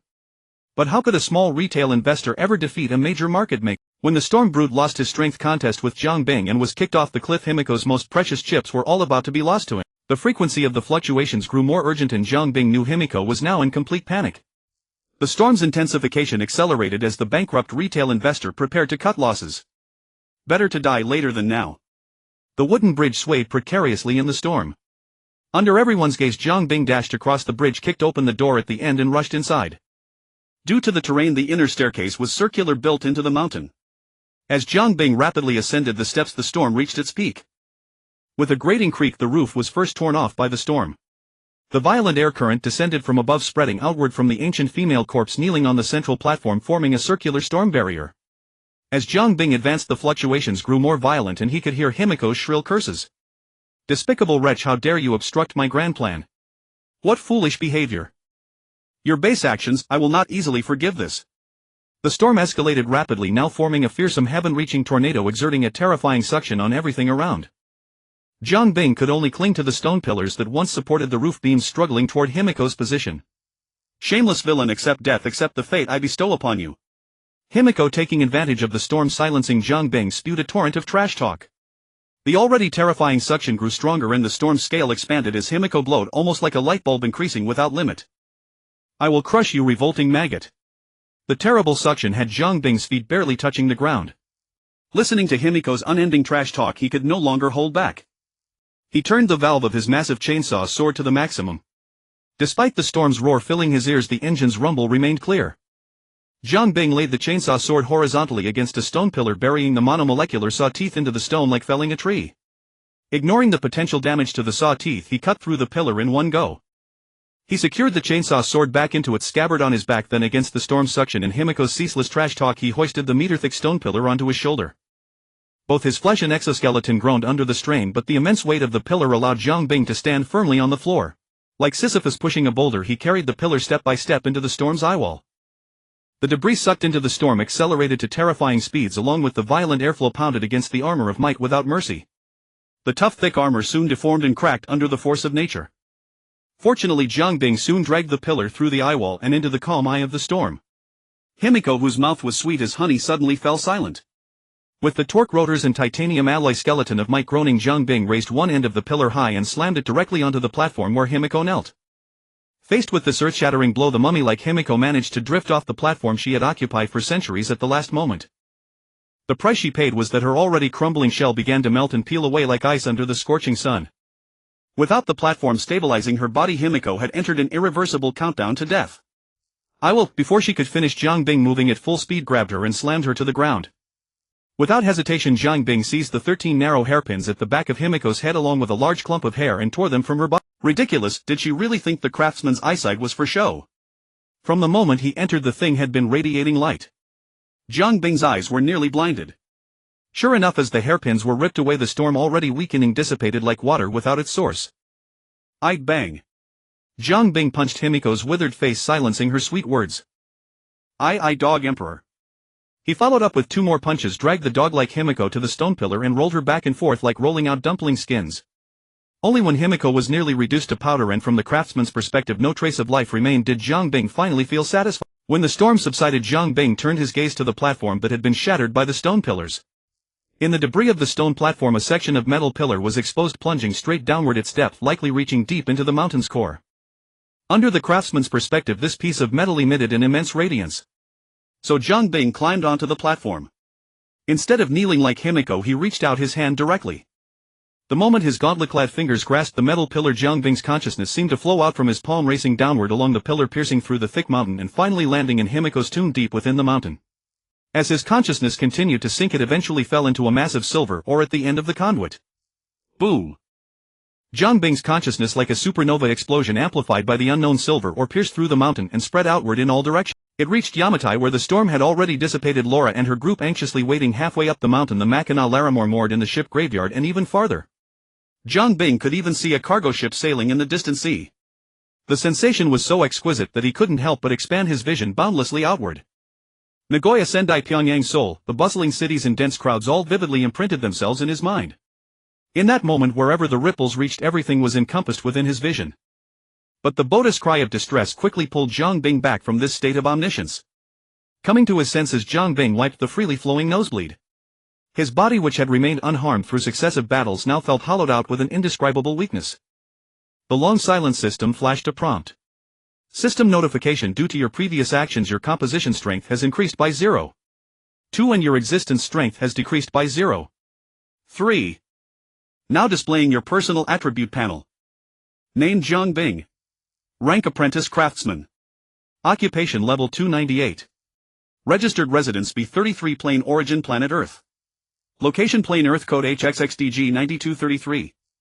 Existence strength 2.6, originally 2.9.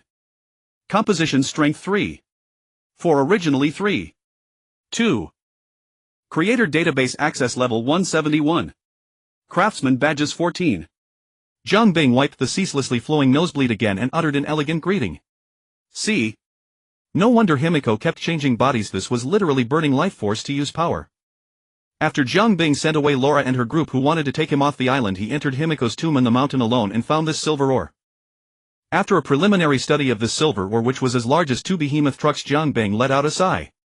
If an ancient person happened to pick up a tablet with infinite battery and the ability to connect to the internet ignoring space, how would they use it? Himiko's answer was to use it as a mirror. In this tomb, the most secret in all of Yamatai, the origin of this meteorite was recorded on golden silk. Yes, this ore was picked up by Himiko. Discovered together with it were the golden ores that had been forged into narrow hairpins. Under the craftsman's analysis and a few simple experiments, Jiang Bing quickly grasped most of the properties of this ore. This ore, temporarily named Alpha, was found to have 2 characteristics. The first characteristic was assimilation. All metallic materials in contact with it would be temporarily assimilated, gaining the ability to connect with consciousness. The efficiency of assimilation was also extremely high. With less than 10 grams, Jiang Bing's consciousness could flow unimpeded through dominion, making it as responsive as his own body, achieving a state of unity between man and armor. This was precisely the most urgently needed commodity for the craftsman at present, bar none. It was worth noting that assimilation was not permanent. If Alpha was separated from dominion, dominion would lose that property. Thus the correct use of Alpha ore was as a raw material fused with other materials to impart the property of assimilation. The second characteristic was its ability to amplify human consciousness, or rather spiritual power. It could also allow one to enter that state of boundless vision expansion. However, Himiko and Jiang Bing had verified through personal experimentation that entering this state required life force consumption. Jiang Bing always felt that this function might be a derivative ability resulting from the enormous volume of the Alpha ore. And then Himiko used it to play the sorcerer, developing perverse uses like body snatching. In fact, the craftsman's intuition told Jiang Bing that using Alpha would impose a burden on the body. However, if the dosage was controlled, an ordinary person's body could not only withstand it but even gradually increase existence strength through such training. Jiang Bing's previous reckless behavior had verified this hypothesis. But if the amount of Alpha was too large enough to overload the user's body, the immense burden would crush the body. It was like eating too much ginseng and getting a nosebleed. Although not all of Alpha's effects were understood, its value to the craftsman was still unparalleled, especially for Zhang Bing at his current stage. And he had so fortuitously fallen into this world and so coincidentally landed near it. This made Zhang Bing, when he summoned the key to open the door to the warehouse, couldn't help but ask it. Did you do it on purpose or by accident? As Azure Gaze had said, time held no meaning in this port. The door from the Tomb Raider world to the warehouse had been kept open for over a day and still showed no signs of closing. The starlight in the key had not diminished either. Just as Zhang Bing was holding the key and gesturing against another wall, trying to open another portal to the Cyberpunk world, thereby using the warehouse as a transfer station to build a two-world portal. Azure Gaze, like a patrolling security guard, shuffled in through a suddenly appearing light curtain into the warehouse. It saw through Zhang Bing's intentions at a glance. Don't waste your effort. This bug was fixed 11 epochs ago. Hearing this, Zhang Bing had to stop his movements. No wonder, no matter how he tried, there was no response. Why are you here? Because of the friendly relationship after Azure Gaze's previous departure tips. Your channel has been open and hasn't closed. I came to check. Azure Gaze was like an elevator inspector whose elevator door wouldn't close because some customer was stuck. Zhang Bing asked cautiously, does this behavior violate the port's regulations? Azure Gaze raised its floating body eye higher, crossed the small hill of soil, bypassed the area piled with wood, bamboo, various plants, animal carcasses, past a dozen sick deer penned in a wooden fence, and stopped before a large pool half a person's height in the corner. Gazing at the various sea fish swimming back and forth in the pool, Azure Gaze replied in a calm tone, not really. It's just that someone once forgot to lock the door, causing a large amount of hazardous waste to flood into the warehouse, causing severe pollution. Hazardous waste. Zhang Bing savored Azure Gaze's words. A bunch of disgusting, aberrant gods. From Azure Gaze's tone, what that person who forgot to lock the door let in wasn't so much aberrant gods as it was a pile of running feces. What happened to the person who forgot to lock the door? Zhang Bing continued to probe. Perhaps because Zhang Bing's question didn't touch any regulations, or maybe Azure Gaze wanted to use the story to warn Zhang Bing, it answered readily. What else? Got a stack of tickets and had to clean the warehouse himself. It was a very cautionary tale, instantly extinguishing many dark thoughts in Zhang Bing's mind. Azure Gaze continued to wander in the warehouse. As it drifted past the massive Alpha Ore, it suddenly stopped its eye step and spoke in a tone of astonishment that shook Zhang Bing for a whole year. Where did you get such a huge piece of mithril? Azure Gaze approached the ore, staring wide-eyed.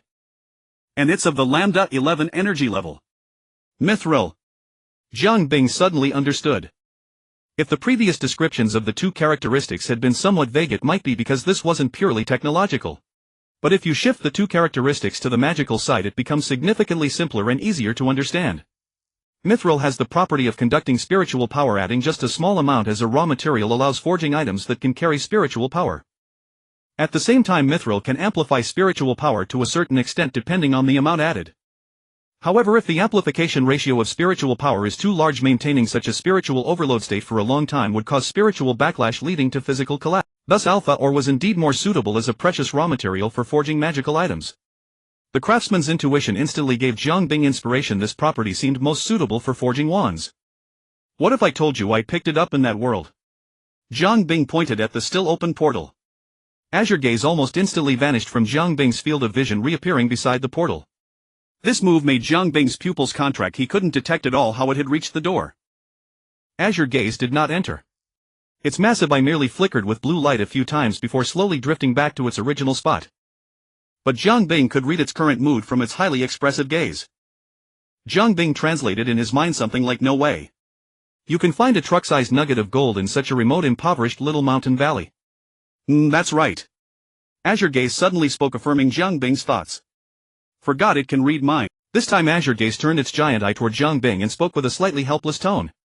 Which craftsman association did you graduate from? You don't even know such basic common sense. Azure Gaze lectured Zhang Bing in a tone similar to telling a child not to run a red light. If you don't want me to read your mind, either restrain your thoughts or don't include information about me in your thoughts. Otherwise I can't help but hear it. The lesson was very straightforward, making the learner instantly understand and even follow the thread to deduce many things. All thoughts are known.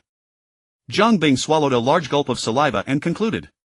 You know this, so why do you keep thinking about me right in front of me?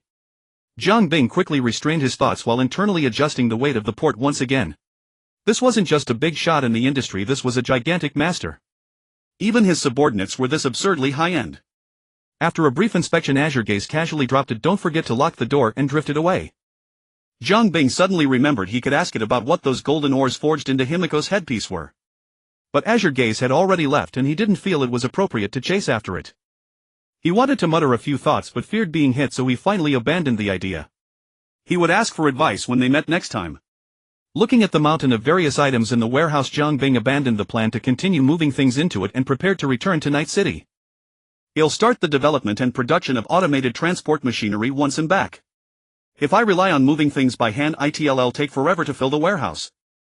From Jiang, the Yamatai natural destroyer, the offshore electric fish archmage, the green mountain barber, the animal protection Zhang San, the earth burrowing warrior, the demolition generation, the ancient artifact sedimentation expert, Bing muttered. Night City. Westbrook, Nyonyo Street. The streetwalkers, both male and female, flaunted their charms with exaggerated gestures, their pale arms, legs, buttocks and lecherous mouths all in relentless motion. Hey handsome, come play with me. The syrupy voice came from a slender, fair-skinned male sex worker. The target of his invitation was a cyberpunk gaudily dressed, bedecked with so many metal accessories that they clinked with every step, enough to string together into a door curtain. Across the street, under the envious gaze of a blue-haired sex worker with a single side shaved cut, the cyberpunk turned to negotiate with the male escort, and soon they were embracing each other as they entered a nearby apartment building. Worth noting, the cyberpunk was also male. Sis, do you think I should get a bigger cyber cannon installed? Business seems to be getting tougher lately.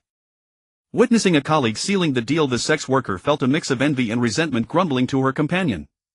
Nowadays being versatile seems to be in vogue. I heard that Little Duck installed 2 sets of cyberware.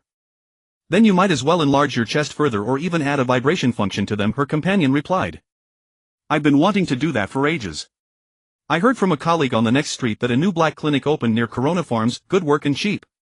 I've been planning to go, but I don't know why it's been closed lately. Maybe someone got whacked. If you ask me. Their chatter was swallowed by the clamor of Nyonyo Street. Inside Okada Wakako's pachinko parlor. A scrawny nose-ring-wearing punk with yellow-dyed hair was staring intently at the pachinko machine before him. He repeatedly slapped the buttons on the machine, sending balls cascading from above, then pressed another button in a futile attempt to topple the precarious pile of chips. Every attempt failed. Soon the euros in the machine were exhausted. The yellow-haired punk face flushed glared at the teetering tower of chips, clearly addicted to the thrill. After only a brief hesitation, a blue light flickered in his cyber eye, indicating a transfer. As the stored value on the screen skyrocketed, he plunged back into his fervent obsession. Time slipped away in his complete absorption. Eyes bloodshot, breathing heavily, he stared at the stubborn chip tower that refused to fall, instinctively slapping the button. But this time no balls dropped from above. He finally snapped out of it, looking up at the retro digital display showing the remaining balance. The 4-digit number that had started with a 6 was now a big fat 0. In disbelief, he rubbed his eyes vigorously and stared at the display again. Still 0. After a frozen moment, he shot to his feet, pounding the pachinko machine wildly. Bastard. Fuck you. Spit my money out, you fucking piece of shit. Before he could make another move, a thick cybernetic arm clamped onto his shoulder. Looking up, he saw the grim-faced store security guard behind him, and his manic energy instantly evaporated. A chair clattered to the floor as the yellow-haired punk was tossed out of the shop. The guard was about to teach him a further lesson when an elderly woman's voice came from inside. What's going on, Tanaka? Tanaka, a burly man in a black suit and white shirt, gave a respectful slight bow to the old woman emerging from the back room. Lady Wakako, a sore loser, was causing trouble. I'll handle it. Have the wisdom not to lose in gambling. Okada Wakako recited an old proverb in Japanese, but the yellow-haired punk had no translation package installed, so he didn't understand a word. Zhang Alex, if I remember correctly, that's you. Facing the uncrowned queen of the Japanese district, the punk didn't dare act out, nodding meekly. Did you lose all the money your brother-in-law gave you for supplies again? Okada Wakako stated the matter casually, fitting her reputation as the most powerful fixer in Japan Street. Only half of it, the punk replied dejectedly. Lady Wakako, seeing as I'm a regular, could you lend me some money? If I can't get the supplies, my sister will break my legs when I get back. Okada Wakako let out a slow-aged laugh, a dark, unsettling sound. It's precisely because you're a regular that you're still talking to me instead of lying in some trash heap with 2 new holes in your head. Money is the cause of losing friends. With another proverb, Wakako flatly refused the loan request, then abruptly changed the subject. However, I can give you an idea that will let you get by with half the money, if you're willing. Her languid, slow tone was like a predator waiting for prey to walk into its trap, fitting her usual style, words of advice but her mind always on business. The punk had no choice but to grit his teeth and nod. Good. Wakako's cyber eye glowed blue, sending a contact to his brain implant. Tell them my name when you meet, might get you a discount. The punk picked himself up dispiritedly, climbed into a battered pickup and sped off down Nyonya Street. Tanaka, get ready. If that kid's still alive, well, head over to Cyril's place for a meal tomorrow. Like a tiger retracting its claws, Okada Wakako retreated into the back room of the pachinko parlor. Completely unaware he was being used as a scout, the punk drove the battered pickup several blocks before daring to pull over and call the contact Wakako had given him. The other party's holographic phone avatar was a simple yet massive shotgun embodying the violent aesthetic of bigger is better. Who's this? When the call connected, a surprisingly sweet girlish voice answered. Lady Okada Wakako gave me this contact. She said you sell high-quality organic meat. There was a few seconds of silence on the other end, then an address was given. 20 minutes, this address. 7,000 euros, no haggling. Make sure you bring enough cash. The call ended abruptly. With no other options, the punk headed toward the given address. The destination was in the northern part of Watson District.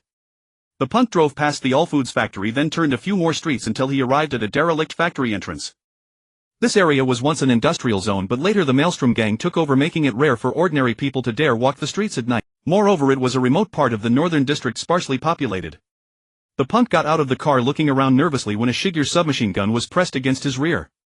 He raised his hands stiffly and turned around under the gun's direction. Before him stood a lowly with twin tails, Rebecca. Rebecca chewed her gum, putting on an air of world-weary experience as she asked, "Did you bring the money?" The young man with yellow hair held at gunpoint raised his hands high and nodded repeatedly. Seeing that he was alone and carried no heavy weapons, seemingly sincere in his intent to trade, Rebecca lowered her submachine gun and kicked a metal case out from behind the grass. The young man, who often ran errands for his brother-in-law, was quite familiar with this type of case. The temperature-controlled case was primarily used to store cyberware that required specific environmental conditions or to preserve precious high-grade organic meat. At Rebecca's signal, the young man opened the case, revealing several large pieces of vibrant red meat inside. Though he couldn't tell what animal the meat came from, its appearance confirmed it was undoubtedly organic meat. Relieved, he transferred the money to her. With the transaction complete, Rebecca left without even a word. For new clients like this, it was necessary to be cautious during the first deal. After all, in Night City, the organic meat business was essentially a seller's market. Still, the stuff was incredibly expensive. 2 kilograms cost 5,000 euros. Even now, when her wallet was rapidly filling up, it was a luxury Rebecca wouldn't have dared to dream of. Back at her home in North Long Beach, the moment Rebecca opened the door, she heard Pila's lecherous laughter. With veins nearly bursting from her forehead, Rebecca stormed over and glanced at the computer screen in front of Pilar, which displayed the online store of a braindance micro-celebrity named Lena Molina. Pilar was drooling over a Lena-branded masturbator. Rebecca kicked him off the chair, and as his howls echoed, she turned and walked into the inner room. Jiang Bing's mission had netted everyone a considerable sum. Recently, Pilar had been either rotating shifts at Base 6 or holed up at home buying all sorts of things, spending a small fortune on items like that. In truth, the last time Maine's crew received their commission from Mrs. Martinez, it only made their wallets bulge for a short while. These edge runners spent money like water in many ways. The constant sense of danger from living on the edge drove most of them to prioritize strengthening their abilities with their first big payday. And the siblings Rebecca and Pilar had plenty of expenses themselves. Pilar upgraded some coveted cyberware, bought a huge stash of restricted braindances, and acquired many modification parts. These consumed half his commission. He also insisted on covering part of Rebecca's cyberware upgrades. Though the remaining amount was still decent for daily expenses, Rebecca was sure his account would soon be empty enough for electronic mice to run through. Rebecca, earning nearly 6 figures for the first time, combined with some of Pila's money, finally got high-end subcutaneous armor, a new Kiroshi optics set, and a full suite of aiming cyberware, including a ballistic coprocessor, granting her formidable combat prowess. At Pila's insistence, all these cyberware were brand new factory originals, which was the main reason the budget exploded. Thanks to employee benefits, Jiang Bing waived the installation fee. Of course, this was also why she dared to go alone for the trade that night. Opening the freezer in the corner of the inner room specifically for storing organic meat, Rebecca saw the dwindling supply and knew she'd have to cross the dusty Badlands tomorrow to settle accounts and restock at Mrs. Martinez's place. The thought of those complicated accounts gave Rebecca a headache. But glancing at the over 3,000,000 euros in her account, knowing she'd get 15% of it, the little lowly was instantly revived by the motivation of cash, bouncing back to her usual energetic self. Then, thinking about her brother who was just lazing around in the outer room living off her hard work, Rebecca's temper flared. She yanked open the door and charged back into the outer room. Pilar, accompanied by Pila's pleas for mercy, the apartment immediately erupted in chaos. Early the next morning, Falco parked his car downstairs from Pilar and Rebecca's place and sent a message. Within minutes, Rebecca got into the car, pulling a small foldable trolley behind her. Falco skillfully started the engine and turned onto a route head driven almost daily for the past few months. Rebecca restocking again. Rebecca sat in the back excitedly pressing her face against the window brimming with joy. Yeah. Falco, why didn't you bring water this time? The veteran driver executed an ethereal acceleration precisely slotting the car into a gap in the traffic ahead, then explained, not just this time. Ever since Mr. Saburo returned the base hasn't lacked water. With that, Falco smacked his lips in recollection and added, and it's all high-purity clean water, not like Night City's water which tastes like plastic. Had apparently been drinking plenty of it. How's your organic meat business going lately? Falco glanced at the foldable trolley in the back through the rearview mirror and said, this is already the third time this month. It must be selling well. Mentioning her recently launched venture, Rebecca became enthusiastic. I've already got a lot of regulars. I deliver every day now. I never imagined there would be so many rich people in Night City willing to spend a fortune just to eat a small piece of organic meat. Falco smiled, genuinely happy for Rebecca. Previously without combat-oriented cyberware and lacking direct fighting capability, Rebecca only handled odd jobs in Maine's crew. Edge runners adhered strictly to the principle of distribution according to work, leaving Rebecca in a tight financial spot, relying entirely on Pila's commission to support them both. So Falco was sincerely glad she found a new job with good pay and less work. Even if it meant temporarily leaving the crew and stepping away from the edge runner life. Or perhaps that very reason made him even happier. Chef Knife was a high-end restaurant located in a building in the bustling downtown area. It only accepted reservations from regulars, maintaining a very private atmosphere. In the kitchen, Cyril was glaring at his brother-in-law. The young man nervously glanced at the temperature-controlled case on the nearby shelf. Where did you get this meat? The young man quickly answered, from typings. How the address you gave me? Bullshit. Cyril brandished his kitchen knife, wanting to chop his unreliable brother-in-law in half. I messaged the Voodoo Boys supplier yesterday to verify. You never even went there. Cyril looked at him with utter disappointment. Did you gamble away the meat money again and then buy cheap synthetic meat to pass off as real? No. The young man's voice lacked conviction. Seeing his brother-in-law's reaction, Cyril was even more certain he was right. He stormed over to the shelf with the case and lifted the lid. Let's see what you've pulled this time. But what was inside the case stunned Cyril.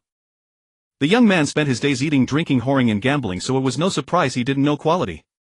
But Cyril, who prided himself on his culinary skills, truly had the expertise, otherwise he couldn't have run such a private kitchen alone. He recognized at a glance that the case contained genuine organic meat, specifically venison, and of very high quality. He glared fiercely at the young man, wiped his hands and carefully lifted the meat out of the case. The meat felt firm and dense, clearly from naturally raised deer, completely different from the stuff mass-produced with technology and chemicals. Tell me the truth, where did you buy it and how much did you spend? Cyril's tone softened involuntarily. 5,000 euros introduced by Ms. Wakako. The young man had no choice but to confess. I knew you'd been gambling again. I'll tell your sister later. Cyril took out a portable measuring device had acquired at great expense and checked the various data displayed on it. But this batch does look good. Please, brother-in-law, if my sister finds out, she'll break my legs. The young man begged. Send me Wakako's contact info. I'll let it slide this time. Now get the hell out. The young man, as if granted a pardon, his cybernetic eyes glowing, transmitted the contact info to Cyril and bolted out of the kitchen. Staring at the horizontal S logo in the upper left of the case, Cyril read the word beneath it. Entropy. What new company is this? Could those maelstrom lunatics be trying to break into the high-end organic food market? And doesn't this company know selling organic meat in Night City is illegal? They even put their logo on it, so arrogant. Base 6 had undergone a complete transformation. The tunnel entrance, which had once been a simple cluster of a few buildings, was now a bustling construction site. Old Logan was directing the unemployed workers he had recruited, busy pouring cement into pre-built molds, waiting for it to solidify before assembling them according to the blueprints. This method of constructing prefabricated cement houses was remarkably simple, ideal for novice builders eager to follow the instructions and build with their own hands. It was likewise a product of the Night Group. Leaning against the car window, gazing at the clamorous construction site, Rebecca clicked her tongue in amazement. Is Saber really going to build a base here? Never mind the Blade Runners, but how are they going to deal with the Hadabo sandstorms that hit every few days? Falco parked the car. Mr.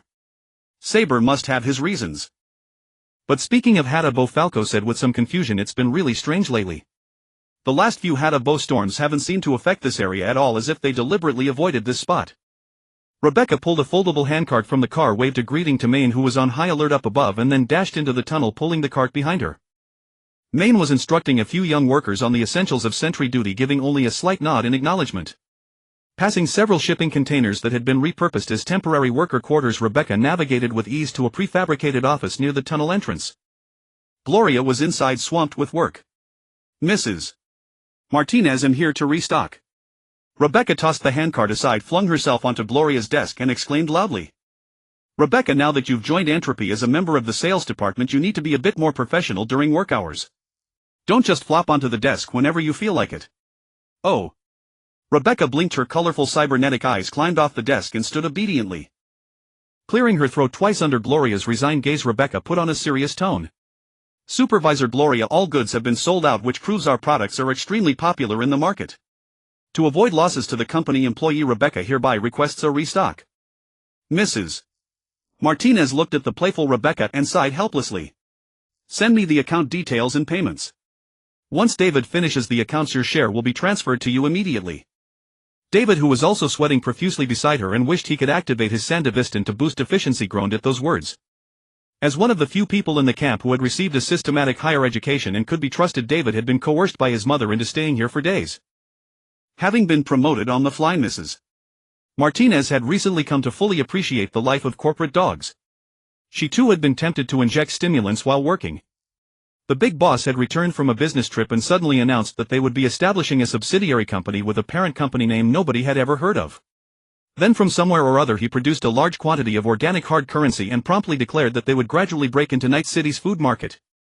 After laying out his plans, Jiang Bing simply patted his backside and retreated into the tunnel, spending his days tinkering and hammering away, detached from worldly affairs, leaving Gloria to deal with a mess of a venture that was just getting off the ground. Base construction, organic meat sales, animal husbandry, crop cultivation, raw timber sales, security arrangements, logistics support, payroll settlement. She was handling personnel, finance and operations all at once. Though she appeared to hold great power, Gloria was constantly on the verge of collapse from the countless tasks piling up above her. If not for the doubled salary, she would never have continued. At that thought, Gloria sent out a talent-seeking message to several newly acquainted fixers on her contact list, asking them to scout for some reliable professionals. "David, once you're done with your current work, restock for Rebecca, then go with her to Night City to run some errands for me. I'll send you the task list shortly." Hearing that his mother was finally letting him leave the camp, David nearly jumped for joy, typing even faster on his keyboard. "If we don't hire more people soon, I'll probably be dead at my desk." Gloria, with dark circles under her eyes, sighed and buried her head back into the mountain of paperwork. The new little grunt Rebecca had no such worries. She was currently being dragged by her good friend Haley to the exclusive Entropy Internal Cafeteria.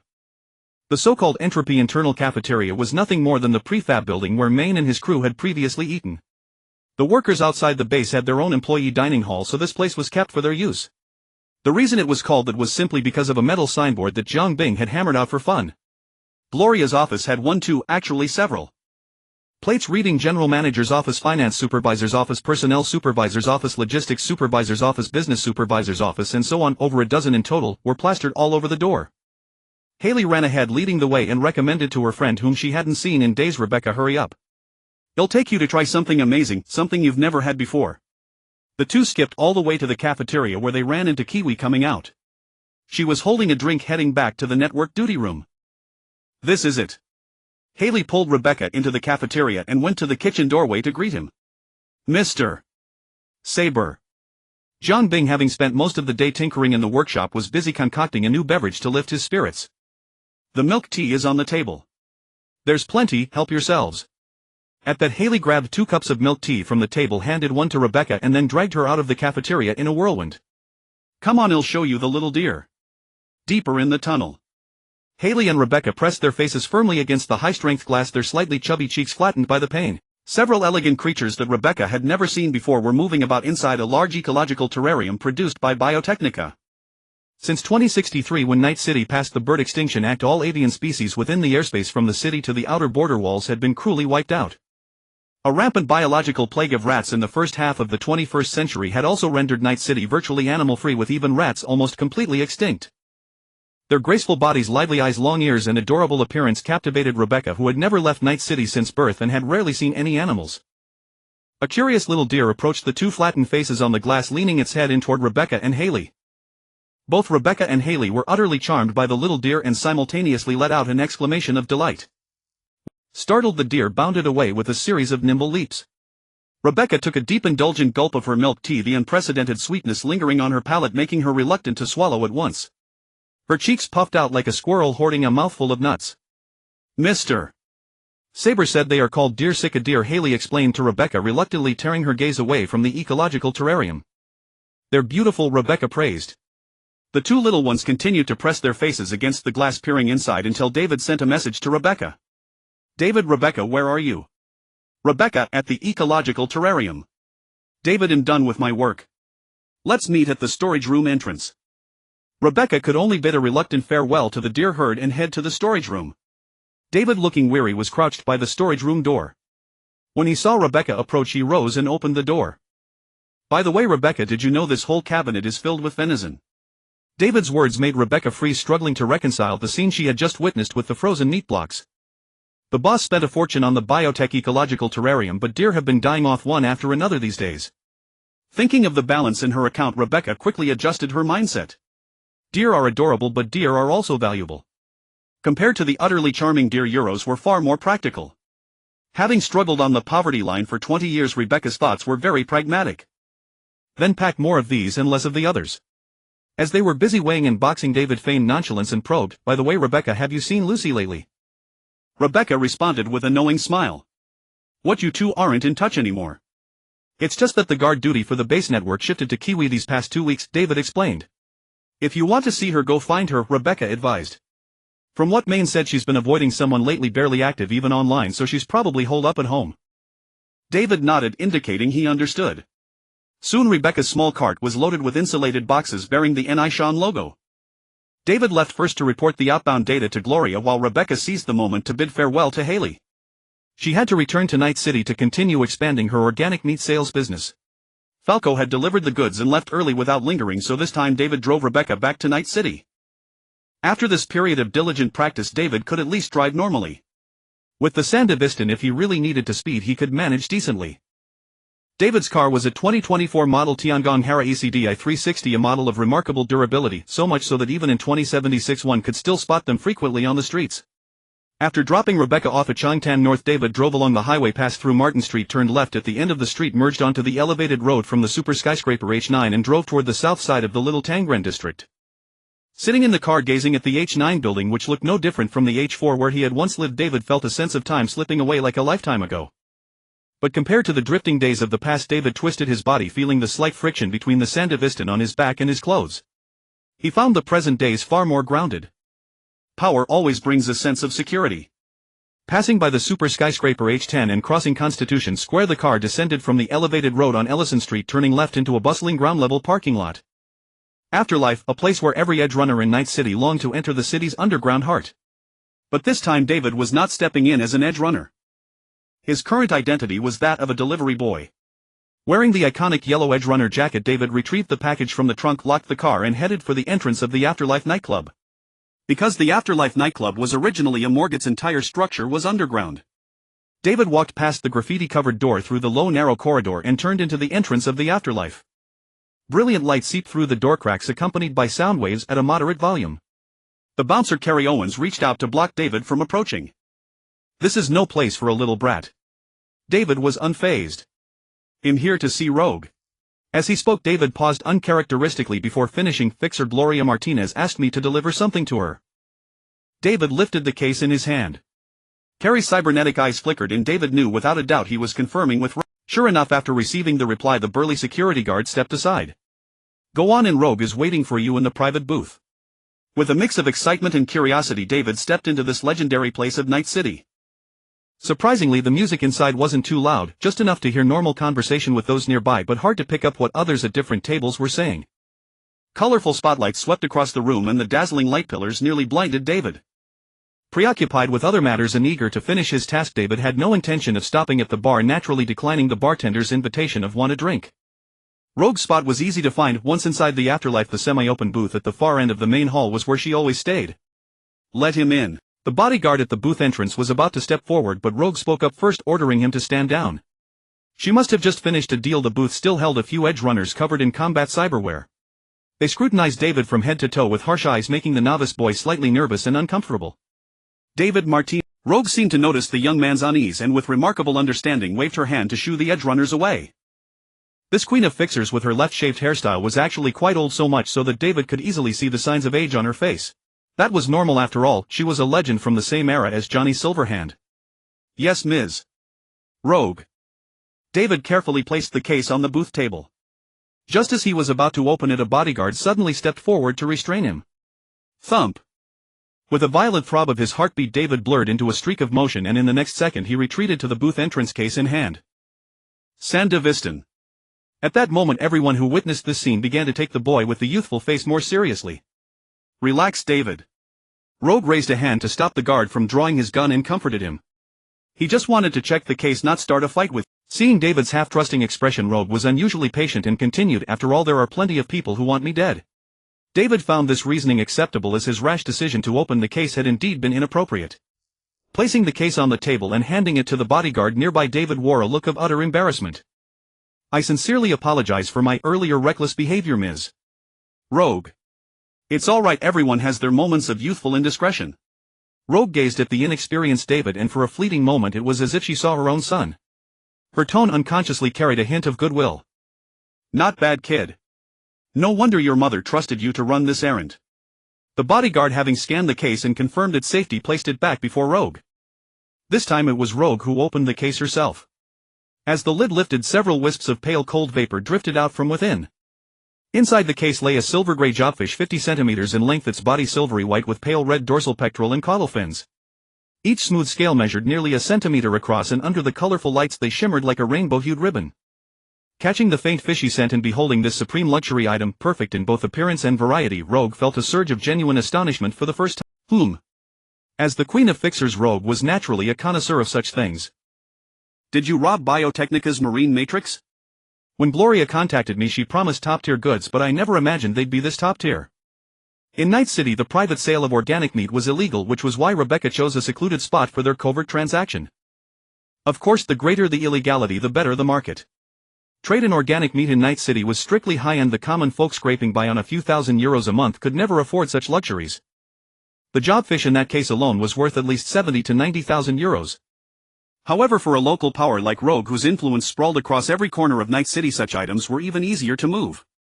Whether among high-ranking officials, celebrities, political figures, top gang leaders, or corporate executives, there was no shortage of interest in such premium ingredients. After all, a price that seemed astronomical to ordinary people was merely a string of not-along digits in the eyes of some. Rogue snapped the case shut, her cybernetic eyes glowing as she initiated a communication. All right. If everything is this top-notch, you'll take the deal. Rogue patted the case. You're the ones behind the common organic meat that suddenly appeared on the market recently, aren't you? Since your mother has sent such a generous gift, I can't let you leave empty-handed. A man suddenly entered the private room and placed a data chip on the table. Rogue picked it up and handed it to David. Inside is information on all the factions involved in organic food in Night City, both legitimate and illegitimate. Consider it my gift in return. It was no wonder that among all the fixers, Rogue had earned the title of the Queen of Fixers. Super tall building, H8 rooftop. After leaving the afterlife, David hurried to meet Lucy, whom he hadn't seen in days. He had been puzzled as to why Lucy, who lived in Charter Street, would arrange to meet him here. But as he sat on the rooftop steps and followed her gaze toward the sky, the confusion dissipated like the wind. The bright moon hung high. This fifth largest satellite in the solar system, a celestial body that had silently accompanied Earth for billions of years, remained motionless in the sky as if eternal and unchanging. Lucy lit a cigarette and stared at the moon, her gaze distant and dreamy. Sometimes I think if I went there, maybe I could escape all of this. David pulled his hand out of the pocket of his oversized coat, revealing a cup of milk tea. He handed the cup, which he had carried all the way from the Badlands to Night City, to Lucy and gazed blankly at the same bright moon. So your dream is to go to the moon? I've been to many places, David, but everything I've seen has disappointed me. David felt that Lucy seemed exhausted, as if she had been busy with something these past few days. Not far to the west of Supertall Building H8 lay the spaceport of the new Orbital Airline in Night City. Lucy had chosen her time and place with precision. A rocket bound for the moon was preparing for launch. So you've saved enough for the fare to the moon, but you've never had the courage to make the decision because you're afraid the moon will disappoint you too. With the final commission from Mrs. Martinez, Lucy had indeed saved enough for the fare. Lucy turned to look at David, her eyes on the boy with the pompadour filled with an inexplicable emotion. After traveling so far, I just suddenly feel tired. You could try taking a break, Lucy. Don't keep yourself so wound up. Looking at the boy who was about her age but still held a burning passion for life, Lucy couldn't help but reach up, brush aside her white hair and touch the back of her head. What her fingertips met was cold metal. It was the deep cybernetic modification Arasaka had installed to enable netrunners to dive deeper into cyberspace. "I'm not like you, David. I can't stop, and besides the moon I have nowhere left to go." A rumbling roar came from the distant spaceport. A manned rocket spewing massive plumes of exhaust slowly ascended into the sky before their eyes. David carefully edged closer to Lucy and handed her the milk tea. "Try it. It's a new concoction the boss whipped up. Everyone says it's sweet and delicious." Lucy stared blankly at the cup of milk tea, then at David, who was trying so hard to appear cheerful. Finally she slowly took the now slightly cool cup from his hand and took slow sips as she watched the rocket soar into the sky. Gazing at Lucy's profile, David was silent for a long time. Then he suddenly took a deep breath. "Maybe you could wait a little longer. I'm working for the boss now and I'm earning a good amount. He'll soon have enough for the fare to the moon too. Then I could go with you, so at least you'd have company." Lucy's hand holding the cup jerked to a stop, but she quickly forced herself to act normal again. "I still need to take care of my mom, so I can't stay long, but at least I can help you get familiar with the place. It's better than being all alone and having trouble with everything. And he'll definitely earn more in the future, so the ticket money won't be a problem. I could visit you often." "It's not sweet." Lucy suddenly spoke, her voice soft, interrupting David's feigned rambling. "What?" David asked, confused. "I said it's not as sweet as you claimed." Lucy shook the milk tea in her hand and repeated herself. "That can't be. Did I grab the wrong one? If you don't believe me, try it yourself." Lucy held up the cup, gesturing for David to come closer. Scratching his head, David shuffled forward. He reached out to take the cup from her, but Lucy's other hand suddenly grabbed him by the collar. Pulled forward by the force, David had no time to react before a warm, gentle kiss carrying the faint fragrance of a young woman left him frozen in place. Her hot breath brushed against his face and his heart pounded so fiercely that David thought the Sandevistan on his back had activated on its own. After a long moment they parted. "Not sweet, is it?" Lucy said, feigning nonchalance. But she received no reply. The boy opposite her was staring at her, utterly transfixed, his mind completely blank. It was not until the early hours of the morning that David returned to Base 6 in the Badlands. Gloria had already fallen asleep and David dared not disturb the matriarch, who had been working until the dead of night every day recently. If there were no urgent matters, Mrs. Martinez, who relied on this brief window for rest, would surely have given David an unforgettable lesson in family discipline. Fortunately, the chip given by Rogue was not urgent intelligence. Reporting it tomorrow would be soon enough. David opened the trunk of the Skyhara ECDI 360, retrieved two massive packages, placed them on a small trolley and pulled them deeper into the tunnel. Gloria had instructed David to pick up these packages from Night City and deliver them directly to Jiangbing. The boss should still be awake at this hour, David thought to himself. In truth, not only was Jiangbing awake at this hour, but he had essentially stopped needing rest altogether. David passed the still intact gate device, traversed a long stretch of tunnel, and after navigating a more heavily fortified passage he found Jiangbing at the end, engrossed in work amid a myriad of machinery. "Boss, your packages have arrived," David said, his voice brimming with barely concealed jubilation. "What, did you win the dead man's lottery? You're awfully cheerful." Jiangbing paused his work, turning to look at David, who was almost skipping. David just grinned foolishly, saying nothing. Jiangbing stepped forward, lifted both heavy packages from the trolley, opened them and handed one of the paint cans to David. "Since you're here, help me paint this." David didn't hesitate. He carried the paint can to the creation Jiangbing had spent days perfecting. It was a throne. Positioned on a small dais with two steps, its back against the tunnel wall, it boasted a majestic and solemn structure in a Gothic style. The throne was crafted to be exceptionally tall, its main body made of gleaming cold white metal. The armrests were intricately engraved by Jiangbing with enigmatic patterns. Countless metal cables extended from the backrest, plunging into the ground and the wall behind. The throne was also adorned with gears of various sizes, creating a striking clash of the ancient and the avant-garde. To David, however, it seemed rather incongruous. When the paint can was opened, the golden paint shimmered under the light with the ostentatious gleam of a nouveau riche. David carefully brushed the cold white throne, slowly transforming it into gold. Unable to contain his curiosity, he asked Jiangbing, "Boss, what is this thing for?" Jiangbing certainly couldn't tell him that this was a brainwave amplifier, a wide-area magical surveillance camera with no blind spots and 247 coverage. Not to mention whether David had ever seen old films like X-Men, but even on the matter of whether he had spied on Mrs. Martinez, it would be hard to explain. This is a symbol of power and authority. Once you sit on it, no matter if it's Militech or Arasaka, they'll have to talk to you calmly and peacefully. Zhang Bing's words went completely over David's head like a sieve with 7 holes, 6 of which were blocked. Still he didn't press further, quickly finished painting the entire throne, bid Zhang Bing farewell and skipped back to his room.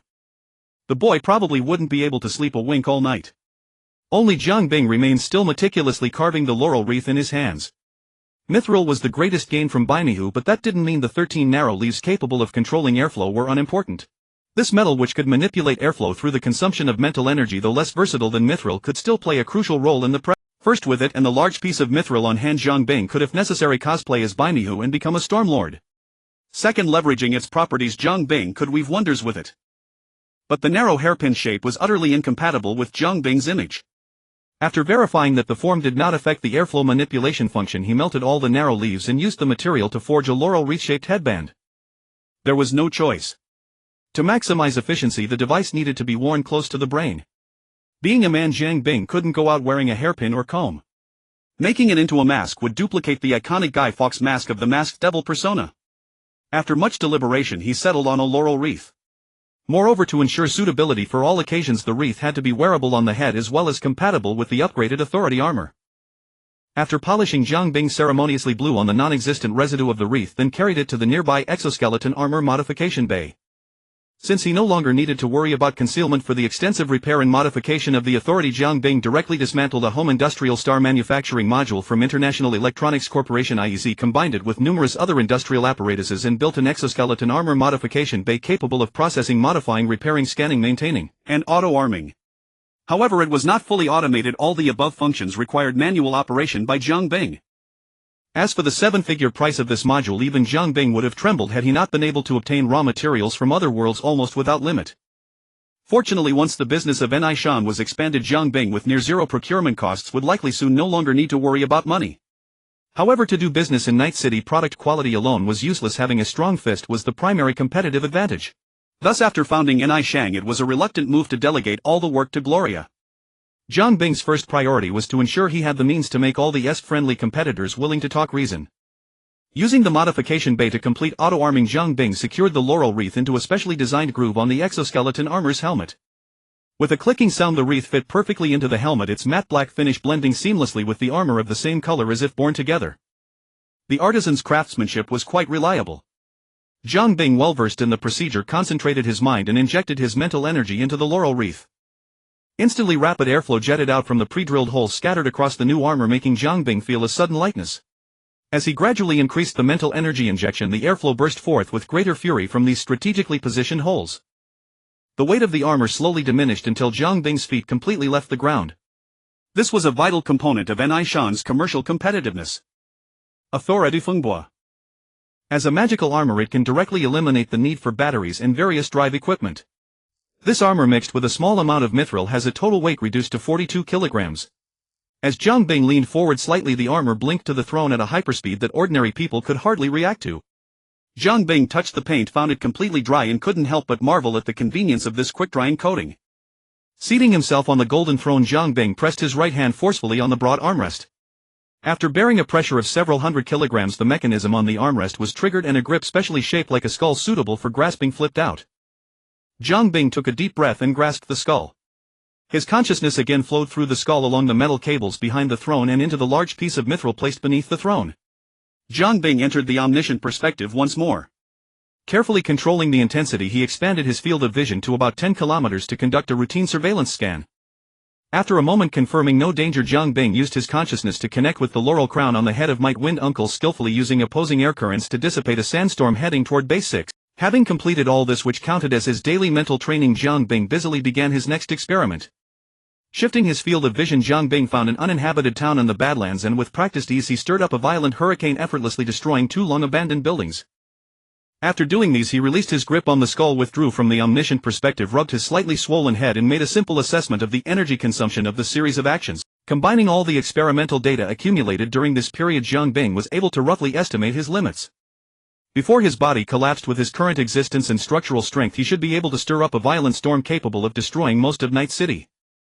Or he could create a terrifying tsunami in the ocean, sweeping inland and randomly taking away a few unlucky ones. Only with nuclear peace can there be peace. With this weather weapon, Zhang Bing finally barely had the chips to sit at the table and gamble with other players in this world. After all, when others suspect you have weapons of mass destruction, you'd better actually have them. At the break of dawn, Mrs. Martinez, yawning heavily, came to find Jiang Bing. Boss Dakota Smith recommended an agricultural expert from a nomad background, originally from the Red Ochre family, now going solo. I scheduled him to come this afternoon, so remember to make time for the interview.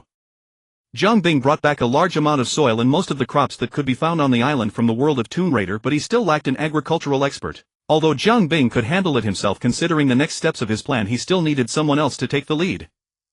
Similarly, he also lacked a breeding expert who understood the biotechnology of this world. The dozen deer Jiang Bing brought back were almost all dead. Although he could restock at any time, always relying on imports was not a wise move. Not to mention that this would take up a lot of Jiang Bing's time. Even if he had time, he didn't want the upcoming business of entropy reversal to have factors that could easily be choked off. After all, what one has for oneself is better than what others have. Even between husband and wife there is still a gap. Therefore talents must be recruited at all times. In the afternoon, under the watchful eye of Dorio on duty for today's security, a nomad vehicle of the new generation drove up to the gate of Base 6. Duke Lawson immediately got out of the car under the aim of 4 automatic defense turrets that looked very much like Kong Tao products. After all, with the armor of his car, once it was focused fire, standing outside was no different from sitting inside.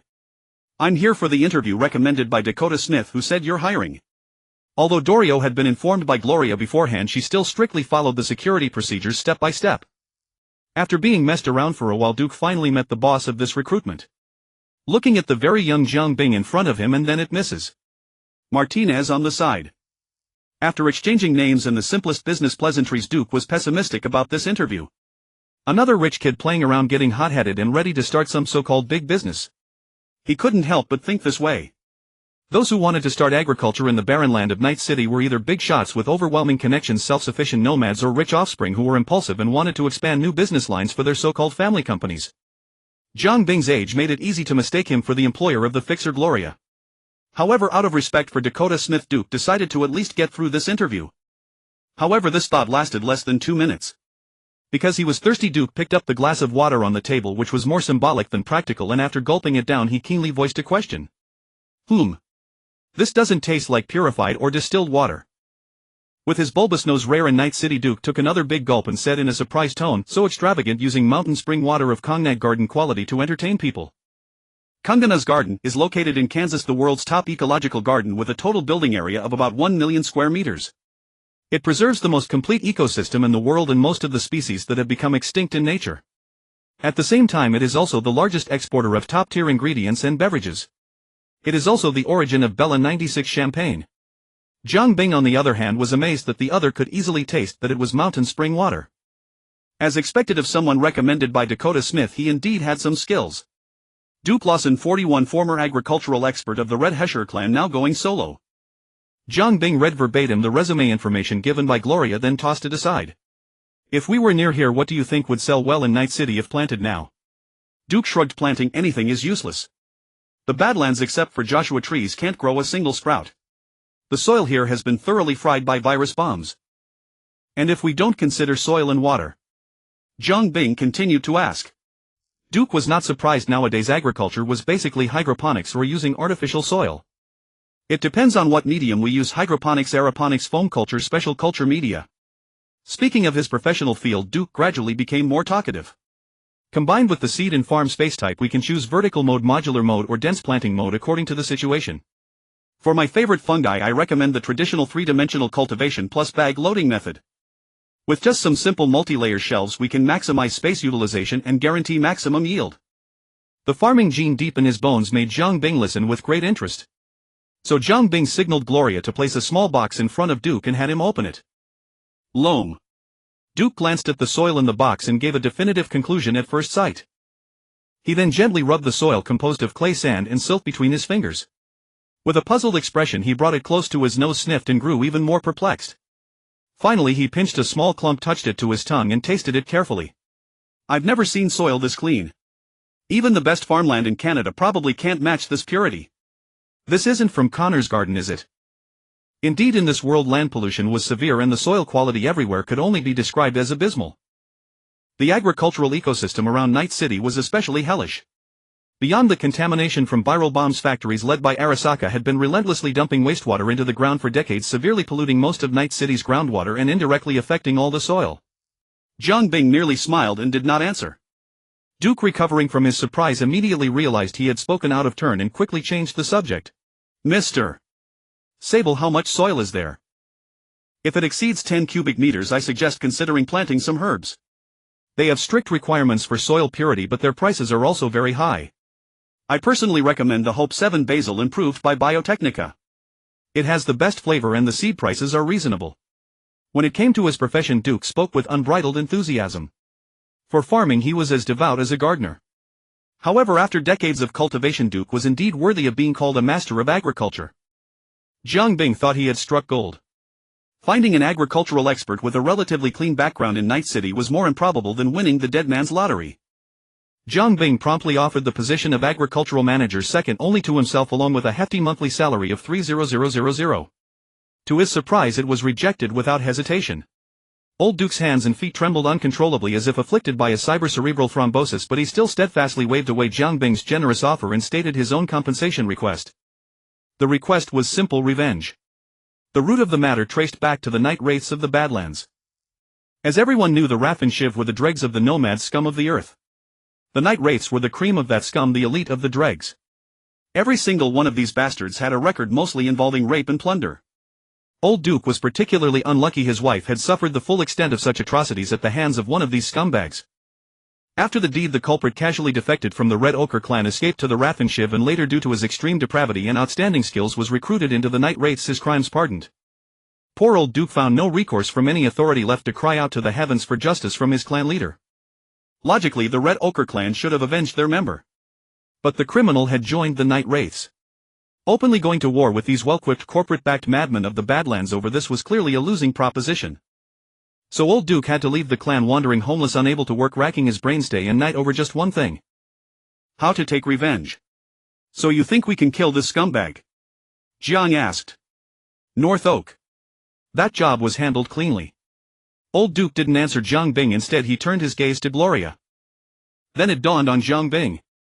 It wasn't that the man thought they had the capability to settle the matter, but that he believed Gloria, the fixer who had been making waves in Night City, could handle it for him.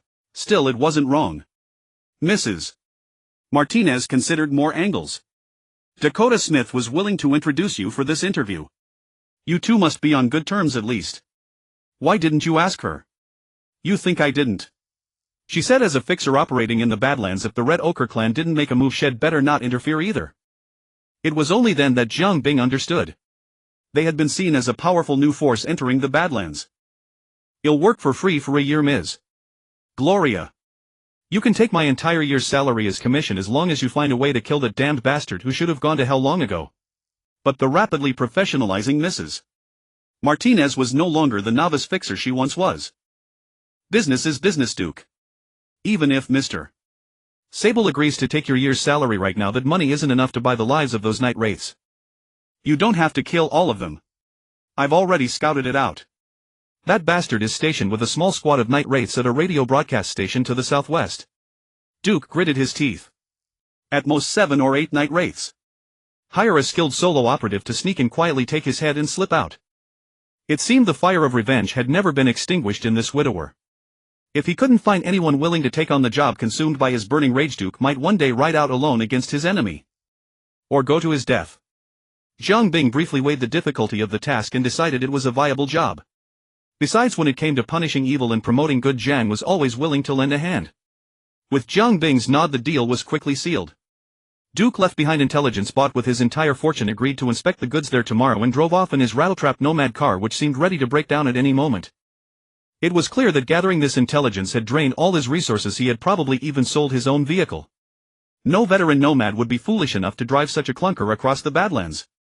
When the night was dark and the wind high, Jiang Bing for once drove out of Base 6. Tired of inaction, he figured 7 or 8 night wraiths were no big deal, not warranting a full deployment. He decided to handle it himself. He also wanted to test the Might Wind Master in actual combat. To be honest, the upgraded exoskeleton was surprisingly well suited for stealth. Not far from the abandoned radio broadcast station, Jiang Bing parked the car behind a large clump of Joshua trees and donned the Might Wind Master. Surrounded by currents of air, the Might Wind Master glided 100 meters in just a few seconds. Without even pausing at the man-high iron fence, Jiang Bing leaped with force, the armor's weight drastically reduced by the surging air currents. He floated over the wall as silently and lightly as a swallow. Utilizing the mithril integrated into the armor, the ripples spreading from the Might Wind Master instantly gave Jiangbing a complete picture of the interior of the entire broadcast station building. Ding! X-ray vision online. He drew the monomolecular katana, its polished blade gleaming under the moonlight. Jiangbing decided that upon returning he would paint it matte black as well. Yet this did not hinder the ensuing carnage. With a gentle rising breeze, Qianqiu and Fengwa suddenly dissolved into the tranquil night. 7 night wandering spirits, 42 seconds. Their deaths were uniformly identical, each decapitated by a single stroke. Only Duke's nemesis was knocked unconscious by Jiangbing's flying elbow to the back of the head, then injected with a large dose of anesthetic, sleeping as soundly as a log. Kicking open the iron door atop the radio broadcast station, Jiangbing dragged the captured night wandering spirit onto the rooftop and leaped without hesitation from a height of nearly 20 meters. The mechanism retracted behind Qianqiu and Fengwa was released, unfurling a cape made from the polymer fabric retrieved by Dewey. Under the influence of the rising air current, the two glided all the way to the vicinity of their vehicle. Jiangbing dispersed the airflow and landed safely on the ground. Briefly assessing the mental energy consumed by this maneuver, he felt quite satisfied. Compared to forcibly using air jets to hover or fly, the mental energy expenditure of using the cape as a glider was so low that he could glide all the way back to the base from here. Though the speed was somewhat slow and he would become an easy target in the sky, the flaws did not outweigh the virtues. Stowing the snoring carefree night wandering spirit into the trunk, the repaired Mackinac LaSalle made a U-turn and drove back to the base. After this field test, Jiangbing was extremely pleased with his creation. He planned to equip the armor with throwing knives to complete his ranged combat capabilities.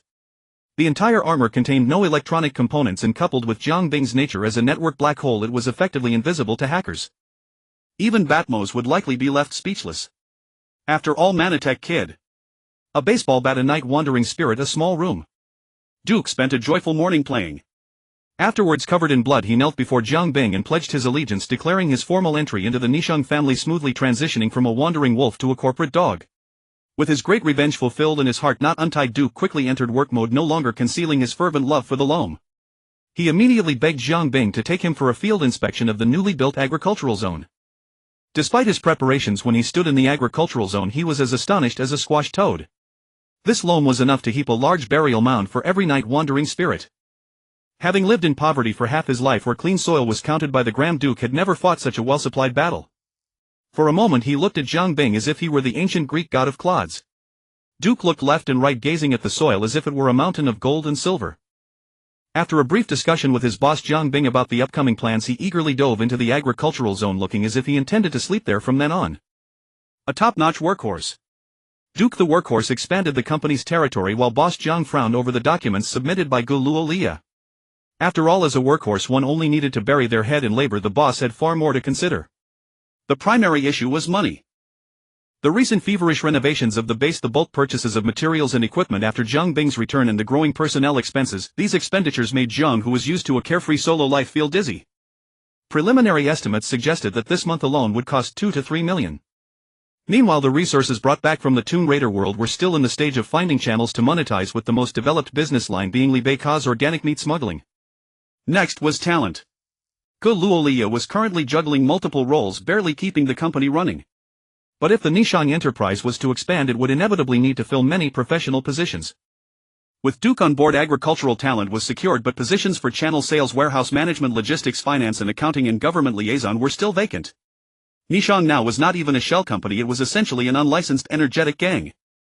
Fortunately, such energetic gangs were everywhere in Yijicheng, and according to Jiangbing's plan for Nishang's early development, he had no intention of engaging in lawful operations. Thus, this was not a problem. After accumulating the first pot of gold, if any legitimate business needed to be developed, it would not be too late to put on a legitimate corporate facade. After all, setting up a wholly owned subsidiary was no trouble. Big corporations like Huangban Junyong KG and Shiyu Huagong had done it plenty of times. Zoma Corporation, a subsidiary of Shiyu Huagong, specialized in biological weapons that the public despised. But the public didn't know. Thus, on the international public opinion level, a situation emerged where Zoma Corporation was bad while Shiyu Huagong Jituan was good. Shiyu Huagong Jituan also controlled most of the world's arable land and was the world's largest seller of agricultural products and food. However, in Yijicheng, Shiyu Huagong's food business was not going smoothly. The lowest grade synthetic meat business was dominated by the Xuanhua Bank's Quanshi Pin Gongchang. Their main products were synthetic dairy products made from soy and protein, vegetables and fruits from hydroponic greenhouses, and some hydroponic meat. But given the Xuanhua Bang's nature, one could never be sure if human meat buns were among them. This accounted for only a small portion of Yi Zhiqing's food market. The bulk of the market was held by Xingwu Keiji. Their vast protein factories entrenched in the southernmost part of the Eta supplied meat and meat substitutes to most of Yi Zhiqing. However, Xingwu Keiji's raw materials of choice were crickets and earthworms, which could be mass-bred. Whether it was the beef ramen in the Gawiki-chu market, the lamb skewers in Wyzetbuluk, or the hamburgers in Heywood, most of them came from this farm. These insects and earthworms were ground into a paste, then processed through a series of steps into synthetic meat slabs ready for packaging and sale. Downstream companies would then inject various colorings and flavorings into the synthetic meat slabs according to actual demand, producing the diverse range of foods available on the market. But at least it was better than the goods from Quanshi Gongchang. After all, it was real meat, albeit a bit more expensive. As for high-end organic food, the legitimate sources were mostly imported from major global grain-producing regions like Canada and Australia. The illegitimate ones either relied on ingenuity to be self-sufficient or were smuggled through various channels. This led to a chaotic and diverse organic meat market with a mix of good and bad. In Jiang Bing's plan, Nishan would first enter Yi Zhiqing's vast commercial market, from this segment draw strength and gradually develop. Once they had the ability to protect themselves, they would expand into arms manufacturing and biotechnology. After all, given enough time and resources, it was inevitable that Nishan would surpass the latecomers. However, the bad news brought by Guluolia that afternoon showed Jiang Bing the raw, unadorned business warfare tactics of Yi Zhiqing. Li Beika was missing. Pai La was severely injured. Gloria drove at breakneck speed, carrying Jiang Bing and David, racing to the location indicated in Maine's message, the Riverside District Coastal Boulevard. The situation was urgent. Maine had no time to bring the severely injured Pila to Jiang Bing, so he had to take him to the cybernetic doctor they had frequently collaborated with before. Upon arrival, Jiang Bing did not rush to ask about what had happened. Instead, he first cast a few glances at the unlicensed quack doctor's surgical procedure, then decisively made him step aside and took over himself. The black market doctor, waving his two mechanical arms, initially wanted to argue, but then Jiang Bing's few words struck the crux of the matter, leaving him speechless. That's the beauty of technical fields: if it works, it works; if it's good, it's good. From the moment he left the base, Jiang Bing's expression had been as calm as still water, revealing no other emotion.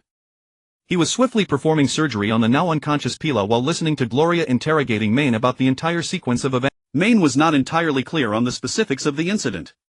Earlier he had been relaxing at his usual haunt, the Big Barrel Bar, his spirits high and his courage bold, when he suddenly received a distress message from Pila. In the message, Pila mentioned that he was under attack by an unknown force at his home, asked Maine to immediately check on Rebecca's situation, emphasized not to go to his own home, and finally attached his current location address, after which there was no further reply.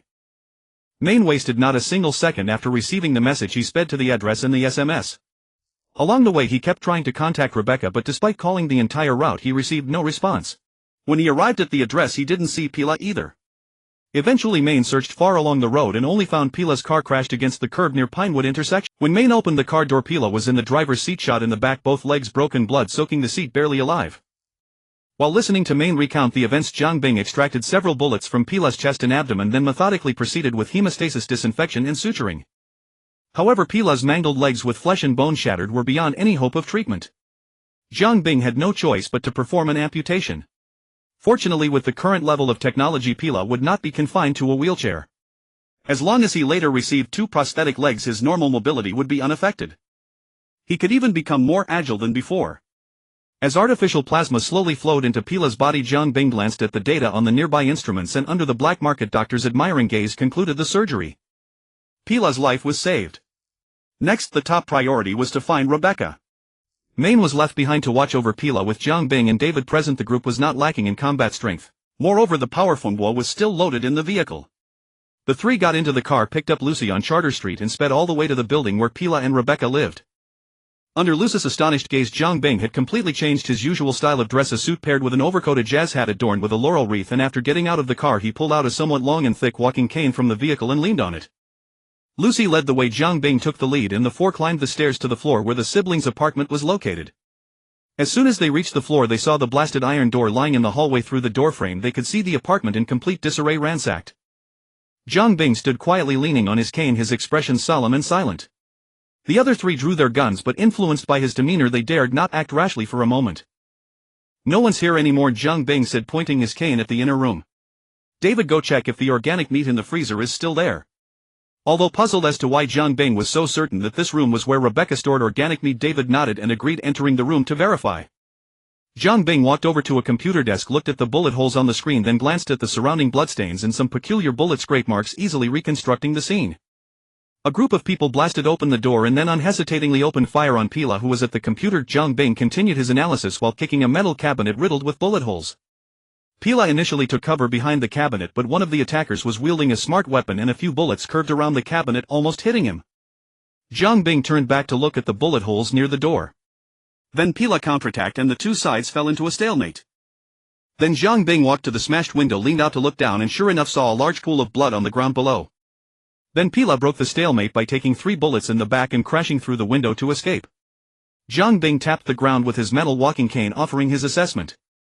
"Something strange here," David said as he came out of the inner room somewhat surprised. "Boss, you were right, this is indeed where Rebecca kept the organic meat and the freezers are all empty. There's no way Rebecca could have distributed all that organic meat in such a short time," Gloria judged. As the young girl's direct superior, Gloria had been responsible for business coordination with Rebecca and was fully aware of her organic meat sales during this period. "The attackers took all the organic meat. They must have been after these items," Gloria asserted with certainty. Lucy's eyes lit up and she suddenly spoke to the three. "Everyone, I've discovered something. I just hacked into all the surveillance cameras near this building, but all recent recordings have been wiped. Also, I checked the logs of the communication base station near this building. Besides being tampered with earlier, I also found traces of it being blocked.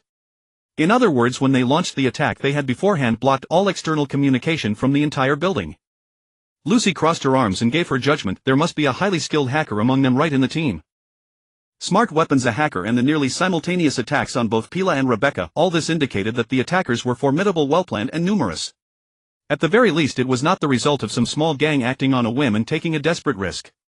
Zhang Bing was the first to leave and the others followed him downstairs. "They might not be after these freezers of organic meat. They could also be trying to find the supplier behind this meat. That is us." Mrs. Martinez exercised her keen judgment as a fixer. "It seems that Rebecca was probably intercepted while delivering the goods. No wonder they were able to follow the trail and find this place." Standing at the spot where Pila had landed, Zhang Bing looked at the 2 bloody trails left on the ground as Pila, dragging his broken legs, had desperately crawled forward. The 4 followed the bloodstains for over 10 meters until they abruptly disappeared at a parking spot. Clearly Pila had gotten into a car here and driven away to escape the pursuit. By now the sequence of events was crystal clear. After Pila was attacked, he quickly realized that Rebecca's recent organic meat business had aroused covetous eyes. Upon discovering the signal was jammed, he made a swift decision, braving bullets, to leap out the window, all to escape the signal block zone as fast as possible and warn Rebecca of the danger. Of course, even if he had died on impact, the large pool of blood on the ground would have been a stark enough warning for Rebecca when she returned home. This counterintuitive plan caught the attackers completely off guard, allowing Pila to narrowly escape and break through the encirclement. Yet all his efforts were in vain. After driving out of the jammed zone, he immediately contacted Rebecca. But when the communication went unanswered, he realized she must have been attacked as well. So he contacted Man, informed him of the situation, and set the subsequent events in motion. Zhang Bing looked up at the window nearly 20 meters high, then down at the bloodstains on the ground. With deep admiration, he gave the highest praise one man could offer to another. "That's a real man. Rebecca, is she still alive?" Lucy asked the question that weighed heavily on everyone's hearts. Gloria comforted, "They made such a big fuss just to get the organic meat smuggling line, so they'll definitely try to extract the specifics from her. They won't kill her until they get what they want." But Zhang Bing knew there was no smuggling line. He hadn't even passed through Night City's border checkpoint. He had brought the goods straight from another world using the door key. Not even Rebecca nor Gloria knew the source of the goods. But the attackers were unaware of this. In their eyes, such a quantity of organic meat could only mean Zhang Bing had employed some method to smuggle it past the heavily guarded border or produced it himself. The metal-capped cane struck the floor with a dull thud like a judge's gavel, delivering the final verdict, temporarily ending the discussion. "Dead or alive, I want to see her body." Zhang Bing gave his answer. On the ride back, Gloria tried to contact other fixers and see if there's any news about this. Offered to buy information. Mrs. Martinez nodded, her cybernetic eye glowing as she entered work mode. Zhang Bing checked the time, estimating that Pila would soon wake up, so he urged David to speed up. Sure enough, not long after returning to the back alley clinic, Pila gradually regained consciousness. After hearing everyone's assessment, his face was etched with unmasked worry. If not for his 2 broken legs, he would have leapt up to search for Rebecca. Who was Rebecca delivering to the last time she went out? Zhang Bing questioned Pila carefully. "She never told me that." Pila was filled with regret. Zhang Bing quickly adjusted his approach. "What about the customers? Do you know where they came from?" This question instantly jolted Pila's mind. Okada Wakako. I worked for her for a while so we were on good terms. When Rebecca started the organic meat business I asked Wakako to introduce some customers. Fencing goods was a fixer's bread and butter. Pila's thinking was spot on. Pila grew more confident in his suspicion. Actually Wakako played a huge role in Rebecca's organic meat smuggling taking off so quickly. She introduced most of the customers and Rebecca has been settling commissions with her frequently. Given that if anyone is involved she can't be innocent. Good. With this tip from Pila, Jiang Bing's mind became clearer. At least they had a lead to follow. The group wouldn't be wandering around the city like headless flies. Jiang Bing gave Pila a sedative to prevent him from tearing his freshly stitched wounds due to emotional agitation, then began assigning tasks. Manu and Gloria take Pila to the base. It's safer there. Jiang Bing turned his gaze to Mrs. Martinez, whose cybernetic eye had been blinking since she got in the car. Gloria, go back with Man and keep contacting other fixers. David, Lucy and I will pay a visit to this Okada Wakako. Twist Avenue was always bustling with noise and desire. Okada Wakako sat in her chair eyeing the uninvited guests before her. Tanaka, leave us. These people seem to have business with me. Jiang Bing looked at the seemingly kind but subtly sharp old lady and got straight to the point. Ms. Wakako, I apologize for the abrupt visit. I'm here to ask about Rebecca. Oh. Wakako glanced at Lucy standing coldly by the door, apparently recognizing her as a member of Man's crew. Then you shouldn't be coming to me, believer who shows up unannounced. She remarked with a hint of sarcasm. In Night City only monks refuse to have any cyberware installed on their bodies. Even so, basic implants like the brain-computer interface which the government installed in all children required later surgery to remove. Thus most monks in Night City bore scars from such surgeries on the backs of their heads, cyber stigmata so to speak. And Jiang Bing, not being a monk, stood out rather conspicuously. But with the golden throne in hand, Jiang Bing no longer had the previous concerns, so he didn't bother to hide much. At worst he could sit on the golden throne and throw a feast for the whole city. Wakako rose slowly, lighting a Japanese incense stick. As the smoke curled upward she said unhurriedly, I'm just an old woman who's lived too long, my eyesight is already failing. You're too modest, Ms. Wakako. Everyone knows you're the most formidable fixer in Japantown. The scent of incense gradually filled the air. Jiang Bing's keen sense of smell detected notes of agarwood, vetiver and cinnamon. Compared to the traditional Japanese pursuit of subtlety, Wakako's taste was distinctly heavier. No wonder she was the widow of 9 tiger claw bosses, her wealth was undeniable. This incense stick wasn't cheap. With the incense fragrant, Wakako lit a cigarette, leaned back in her chair and studied Jiang Bing. So sir, who burst in unannounced, tell me, why are you looking for her and what is she to you? The cigarette, a blend of synthetic tobacco and chemical additives mixed with the incense, assaulted Jiang Bing's nose. Most cigarettes in 2077 used synthetic tobacco and chemical additives. This reminded Jiang Bing that on his next trip to another world he could bring back some tobacco seeds. After all, though it seemed unremarkable, it was actually more lucrative than shine. She's my people. Wakako looked unsurprised. So it's you behind her recent little business, huh? A few thin wisps of air stirred around Jiang Bing, slyly wafting away the mingled scents of incense and cigarette smoke. The currents were so faint that none of the others in the room took notice. We're all just trying to make a living, of course, and I must also thank Ms. Wakako for her generous support. After a brief polite remark, Jiang Bing shifted his tone, but she just went missing right in the middle of her work. Jiang Bing emphasized the word work and Wakako caught his meaning at once. He. She let out 2 of her trademark elderly chuckles. So you think I'm responsible for this? Jiang Bing's tone remained unchanged as he gazed at Wakako's forced smile. No, not at all. I was just thinking that since you, Ms. Wakako, have introduced so many jobs to Rebecca, you might know something. I understand the rules of intermediaries, money is not an issue. Wakako leaned back in her chair, took a few puffs of her cigarette, then rose to stub it out in the ashtray on the table. Clearly she had made a decision. Zhang Alex, the chef and the knife in the Central District. You can try that place.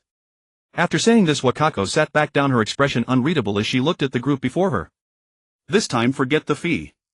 Pila and Rebecca are like family to me after all. Much obliged. Having obtained the information he needed, Jiang Bing exchanged a polite farewell and turned to leave. As for whether Wakako's final words were sincere or an attempt to shirk responsibility, Jiang Bing didn't care at all. Central District, the chef and the knife. The restaurant was actually quite famous online and the 3 of them found it without much trouble. As they stepped out of the elevator on the 16th floor, a member of the animal gang stood like an iron tower at the entrance. As a group obsessed with the untamed aspects of human nature, the animal gang relentlessly pursued the most savage and primal side of humanity. They generally avoided traditional cyberware, instead relying on massive doses of testosterone, other growth hormones, or even animal supplements to enhance their bodies. Of course, the price was that these muscle-bound brutes were usually none too bright. The gang's internal relationships mirrored animal packs with no fixed territory scattered across the streets and alleys of Night City, involved in every trade. Because they universally possessed a set of intimidating bulky physiques, most business owners preferred to hire animal gang members as bouncers. Hey, what are you looking at? The animal gang member guarding the door of the chef and the knife was clearly in a foul temper, having apparently overdosed on testosterone and growth hormones recently. Jiang Bing had only glanced at the place for a moment before inciting the man's ire. But Jiang Bing's own temper was even more volatile at that moment. Hey, I'm talking to you. Didn't you hear me? Got your ears stuffed with donkey hair. Without a word, Jiang Bing walked up to him and delivered a slap that sent the burly guard, who was taller than himself, spinning 360 degrees in midair. Fuck. You're asking for it. The animal gang member scrambled to his feet ready to fight, but before he could act, Jiang Bing grabbed him and flung him against the wall. Before the man even hit the ground, a long leg followed, demonstrating what it meant to hit someone like hanging a painting. Keep that filthy mouth in check or you'll die because of it. Not caring whether the nearly unconscious animal gang member could hear him, Jiang Bing vented a little of his anger and pushed open the door to enter the restaurant. The restaurant was small but exquisitely decorated, with no main dining hall. All meals were served in private enclosed booths. It clearly was designed for privacy and elegance. Seeing Jiang Bing leading two men with an aggressive air that clearly wasn't for dining, the receptionist was puzzled as to why the doorman had let them in, but she stepped forward to greet them nonetheless. Good evening, sir. Do you have a reservation? Jiang Bing did not speak, he just tapped his cane on the floor. His subordinate David understood the cue and produced the unity, quickly reaching a consensus with the receptionist. Do you know Zhang Alex? The clerk behind the counter, upon hearing the name, showed an expression of I knew it. It was apparent that the name's owner was not well liked by her.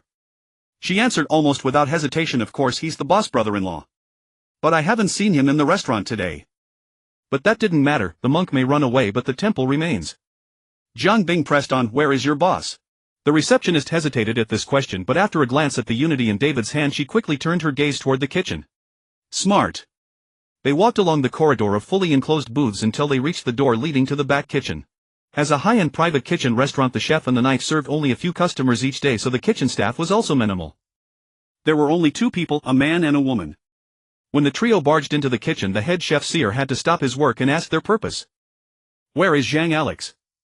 Jiang Bing carefully inspected the kitchen, quickly spotting a constant temperature cabinet in a corner shelf used for storing organic meat. He was very familiar with this item. The logo on it, bearing the word entropy, was a mold he had personally cast, so there was no mistake. Gentlemen, please don't get agitated and disturb the other guests. I am the owner of this restaurant, Seer. If there's a problem, we can sit down and resolve it.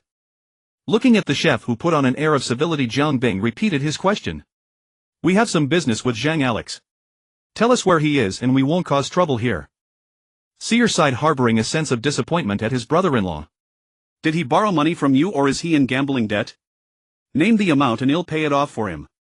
It's not that simple, Chef Seer. His debt is something you likely can't afford.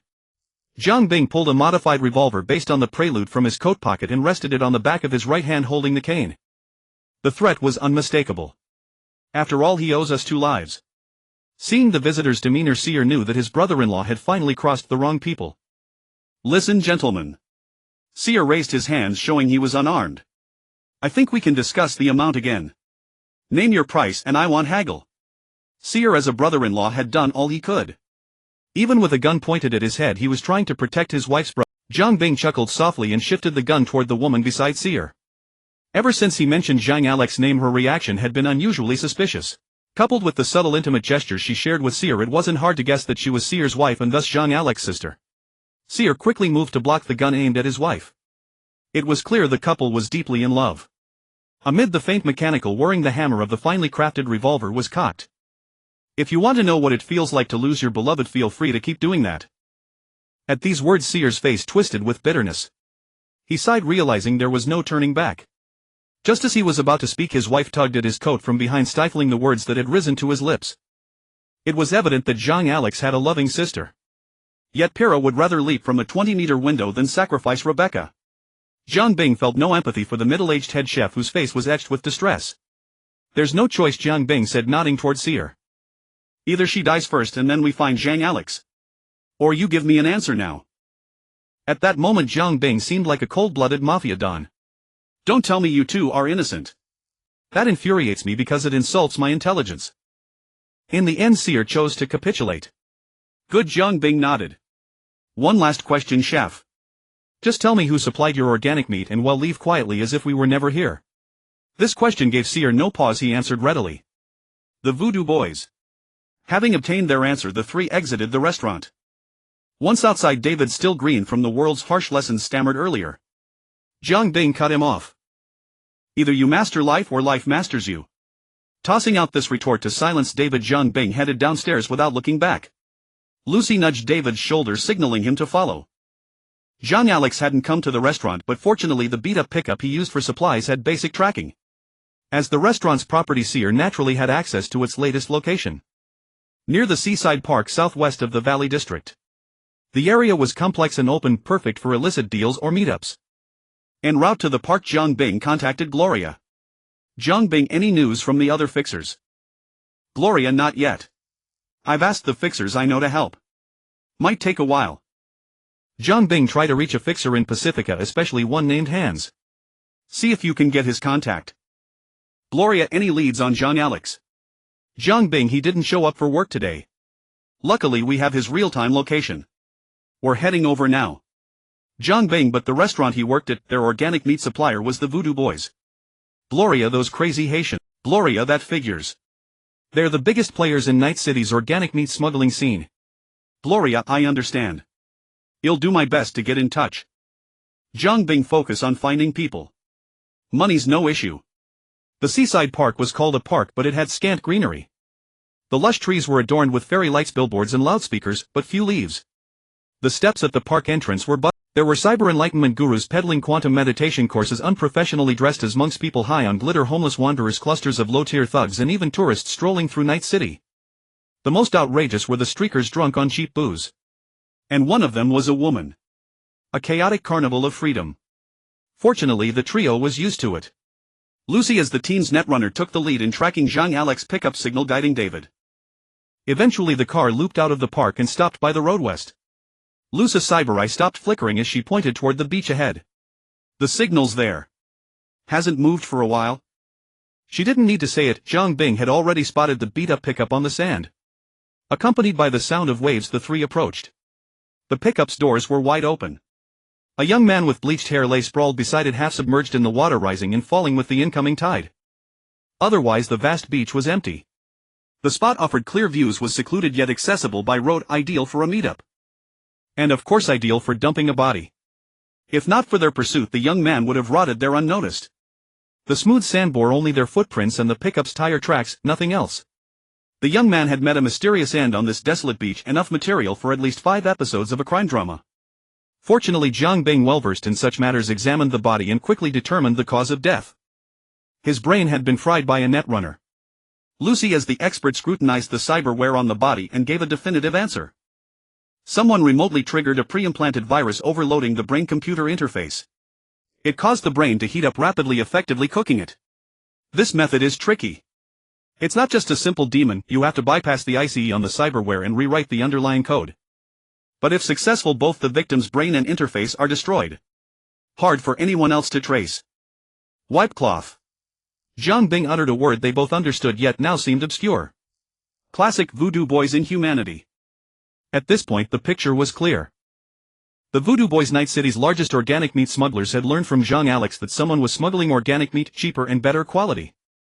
At that price even shipping costs couldn't be covered. So based on his intel, the Voodoo Boys concluded the competition had a new farm on the outskirts of Night City. After all, they could never guess the meat came from another world with zero transport costs. Not even procurement costs, a few dozen deer had cost only 2 steamed buns. Whether to eliminate a competitor or to trace and seize the farm, they investigated, learned about Rebecca's situation, and launched a murder and theft operation without hesitation. As for the informant Jean Alex, he received no payment and was silenced. With his death all traces were erased. Even if suspicion fell on the Voodoo Boys, there was no evidence. No hard proof meant the authorities could do nothing. And if anyone wanted to take matters into their own hands, this gang entrenched in Pacifica was fearless.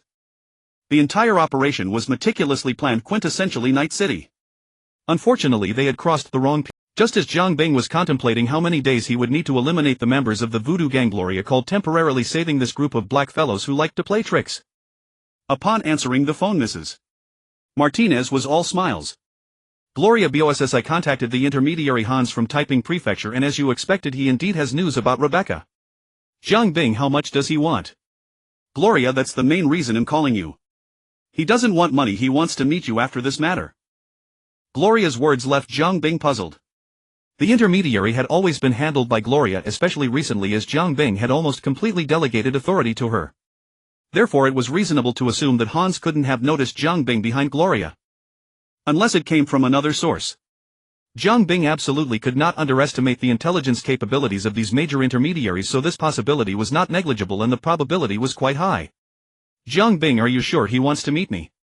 Gloria, yes, although I don't know how he got the information. He specifically requested to see you, boss. Jiang Bing contemplated his recent actions, confirming that he had not left any clues that should not be exposed, and made a decision. Jiang Bing agreed to his request. As he had a moment of respite, Jiang Bing turned to instruct Lucy. Send a copy of this little blonde's matter to her brother-in-law. We can't take the blame for something that isn't our fault and find someone to collect the body to avoid polluting the ocean environment. Having not killed anyone, Jiang Bing felt a sense of satisfaction from his verbal strike. Soon a segment of surveillance footage was sent by Gloria along with an address in Taiping Prefecture. The surveillance footage came from a camera at an intersection. In the video, several vehicles dragged a heavily bullet-riddled Lingwai Kubi CX-410 solitary peak through the intersection. This vehicle was Rebecca's ride, personally equipped by Jiang Bing for the first employee of Rebecca's entropy sales department. Jiang Bing would never mistake it. Hans' people even kindly paused and enlarged a portion of the video. Through the glass of the cargo area one could vaguely see Rebecca's unconscious figure. This eased Jiang Bing's mind slightly. Taiping Prefecture was initially planned as a resort destination for Night City. In the 1960s, led by the Night Corporation, numerous investors followed suit, all hoping to profit from this tourism project, pouring vast amounts of money into transforming this impoverished southern suburb into a thriving tourist hotspot. During the construction of Taiping Prefecture, a large number of drifters, locals, and many Haitian immigrants were employed. However, later, due to a global economic crisis, investors began to withdraw their funds, resulting in the indefinite shelving of the Taiping Prefecture resort project, with most buildings left half-finished. By 2070, after the United War ended, former investors wanted to restart the project, but the many gangs and residents entrenched here were unwilling. Over a long period, parts of West Wind Manor and the coastal area had been transformed into slums. The company used various means, including lethal force, to dislodge these stubborn residents, but they were thoroughly beaten by the local forces led by the Voodoo Gang. Subsequently, with the arrival of the NCPD, the entire situation escalated. To avoid a large-scale war, the NCPD ultimately announced its withdrawal from Taiping Prefecture, and the city government also declared the closure of all services here. However, the local residents continued to live quite well on their own. As neither the NCPD nor the company could manage this place, Taiping Prefecture truly became a lawless territory. A large number of arms, drugs, and transactions, as well as frequent large-scale gang shootouts, had become commonplace for the residents here. Not to mention that a former military technology army group known as Dogtown was entrenched here. However, Jiang Bing was not concerned with any of this. He came here to accomplish three things: slaughter, death, and salvation. Taiping Prefecture, atop the Great Empire Shopping Mall. Wearing the power wind messenger, Jiang Bing crouched at the edge of the rooftop. As night fell, Taiping Prefecture and the nearby Night City district exhibited a stark contrast. Without the public electricity from the city government, the residents of Taiping Prefecture could only rely on generators to be self-sufficient. This led to a lack of widespread lighting in Taiping Prefecture. Compared to the brightly lit valley area, this place could only be described as dotted with stars barely illuminating the pitch-black night. The wind began to rise. The dark moon and high winds were perfect for killing. Not far away, at the entrance of a half-finished building, a flash of light announced the beginning of the attack on the Voodoo Gang by man. Everyone recalled the pre-battle plan and remained calm, steadily advancing without rushing. Although their distance did not close much, various faith-based shooting stances created a vivid display of firepower. As expected, this action firmly attracted the attention of the enemy. With the gunfire growing louder, the battle became increasingly intense. Noon had arrived. Seeing the opportunity, Jiang Bing pulled down his mask and fell from the rooftop, spreading his cloak in midair like a falcon gliding towards the battle. Tonight, Jiang Bing joined the hunt. Under the gentle breeze, the falcon precisely landed on the rooftop of the half-finished building occupied by the Voodoo Gang. The dark samurai sword was drawn and embraced by the ubiquitous breeze. This uninvited guest vanished into the darkness. Damn it, those fools dare to provoke me. A black man with dreadlocks cursed as he clutched a heavy machine gun fixed at the window, firing wildly at man and the others below. The team voice chat was filled with sweet nothings. The dreadlocked man fired his machine gun, kicking up dust from a concrete pillar. David behind cover was in imminent danger under his scope, but suddenly he flashed out with several afterimages escaping the concentrated fire from the machine gun, and even fired several shots, putting several holes in a voodoo gang member on the opposite side. However, these shots did not hit vital points. The voodoo gang thug who was shot took a few puffs of black lace and stood up energetically, crazily shooting back at the exposed Dolio. "For eyes, why are you so slow? Hurry up and lock onto that idiot from the other side driving the C and Wei C Tan." The hacker called 4 Eyes complained in the team voice chat, "There's a combat hacker on the other side, damn, I've already tried my best, you better hope you don't get your brain fried." The dreadlocked man continued to spew sweet nothings, then skillfully changed the magazine. Just as he was getting man in his sights, a shadow suddenly floated out from behind him like a ghost. Realizing something was wrong, the dreadlocked man released the heavy machine gun and rolled to the side. However, halfway through he was cleaved in two by a blade of black light. Before he breathed his last, the dreadlocked man only caught a glimpse of a menacing form concealed in the darkness. "Damn it, there's someone sneaking in from above." In his final moments he tried to make one last contribution to his gang. Losing a high ground, heavy fire suppression point significantly reduced the pressure on man and the others, allowing them to advance further. The slaughter inside the half-finished building continued. Jiang Bing's pent-up fury poured onto the blade as his physical strength and airflow accelerated fully, causing the power wind messenger to emit a sharp howl as it moved. Abandoning the chainsaw sword, Jiang Bing, now wielding the samurai sword, changed his usual reckless fighting style to one that was precise and frugal in action. He barely made any unnecessary movements. In the haunted gaze of two voodoo gang members facing incoming bullets, he showed no intention of bending down to dodge. The holes on the side of the power wind messenger spewed fierce airflow, allowing Jiang Bing to maintain the posture of raising his sword above his head and glide several meters, evading all bullets. Before the two could shoot again, a charged diagonal slash cleaved them into 4 pieces. The voodoo gang's team voice chat nearly exploded. "There's a cyber maniac with a C and Wei C Tan in the building, damn, he can even split bullets. For Ice Catpool, if you two don't lock onto a cyborg, we're all going to be chopped to pieces." Catpool's voice was nearly in tears. "Catpool, I'm trying. My head is about to cook, but damn it, I can't find his cyborg signal at all. Just wait to die, where did he go?" Jiang Bing leaped out from a room filled with chicken cages, and the intense airflow from his arm pressed his body against the wall. After flipping into a corridor, the airflow from the armor's wind tunnel pushed back, transforming the entire armor into a streak of black light running along the corridor walls. Amidst the incoherent shouts of a voodoo gang thug, Jiang Bing completed lateral jumps against both walls in an instant, crossing past him while effortlessly severing his head. Catpool watched the entire process through the corridor's camera, which nearly scared him out of his wits. Just as he pulled the network cable from the back of his head, Jiang Bing burst through the door.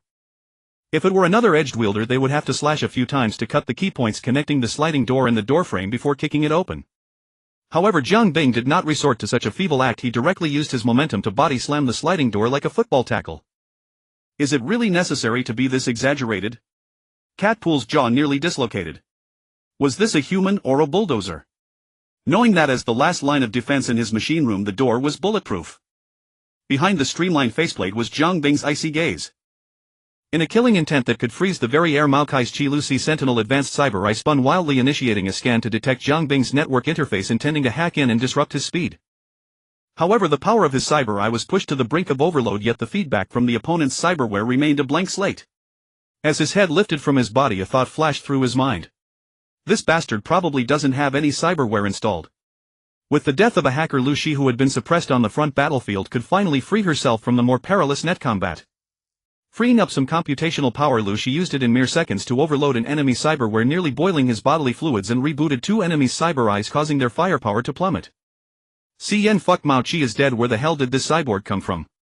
Huangban Laboratory. Is he even human? CN believed that if he hadn't recently upgraded his prostate, he would have probably peed himself right now. Boss, let's retreat. In a room deep within the unfinished building, CN lifted his head, still connected to the network cable, and suggested to the nearby leader Pai Air, who was forcing calmness. Pai Air, with a Warhammer-style metallic protruding cyber eye flashing, made a decisive decision and shouted to another Haitian woman busy at the computer, "Suafe, stop working on this neat chicken for now. We need to retreat. Go back and find Buli Chi Te to take them on." The Haitian woman turned her head. A data cable connected her to the computer and massive amounts of data were scrolling rapidly on the screen. "I've already breached the ICE of her brain-computer interface and am downloading the recorded data. If we don't bring back this intelligence on the organic meat smuggling line, you can't even bear the responsibility for this unauthorized attack on the suddenly appearing Nishan, let alone this time. Then the boss will definitely burn the 3 of us." And the target from whom Suafe was downloading data was none other than the twin-tailed lowly Li Bei Kao, lying motionless on the table. These words were quite reasonable and well-founded. Pierre gritted his teeth and was about to say a few more words in the team voice channel asking the brothers to endure a bit longer when Cien suddenly pulled out the network cable and shouted to the two in the room with a drastically changed expression. "See, let's go. That cyber psycho has already chopped up most of the defense machines." It was too late to lock the stable door after the horse had bolted.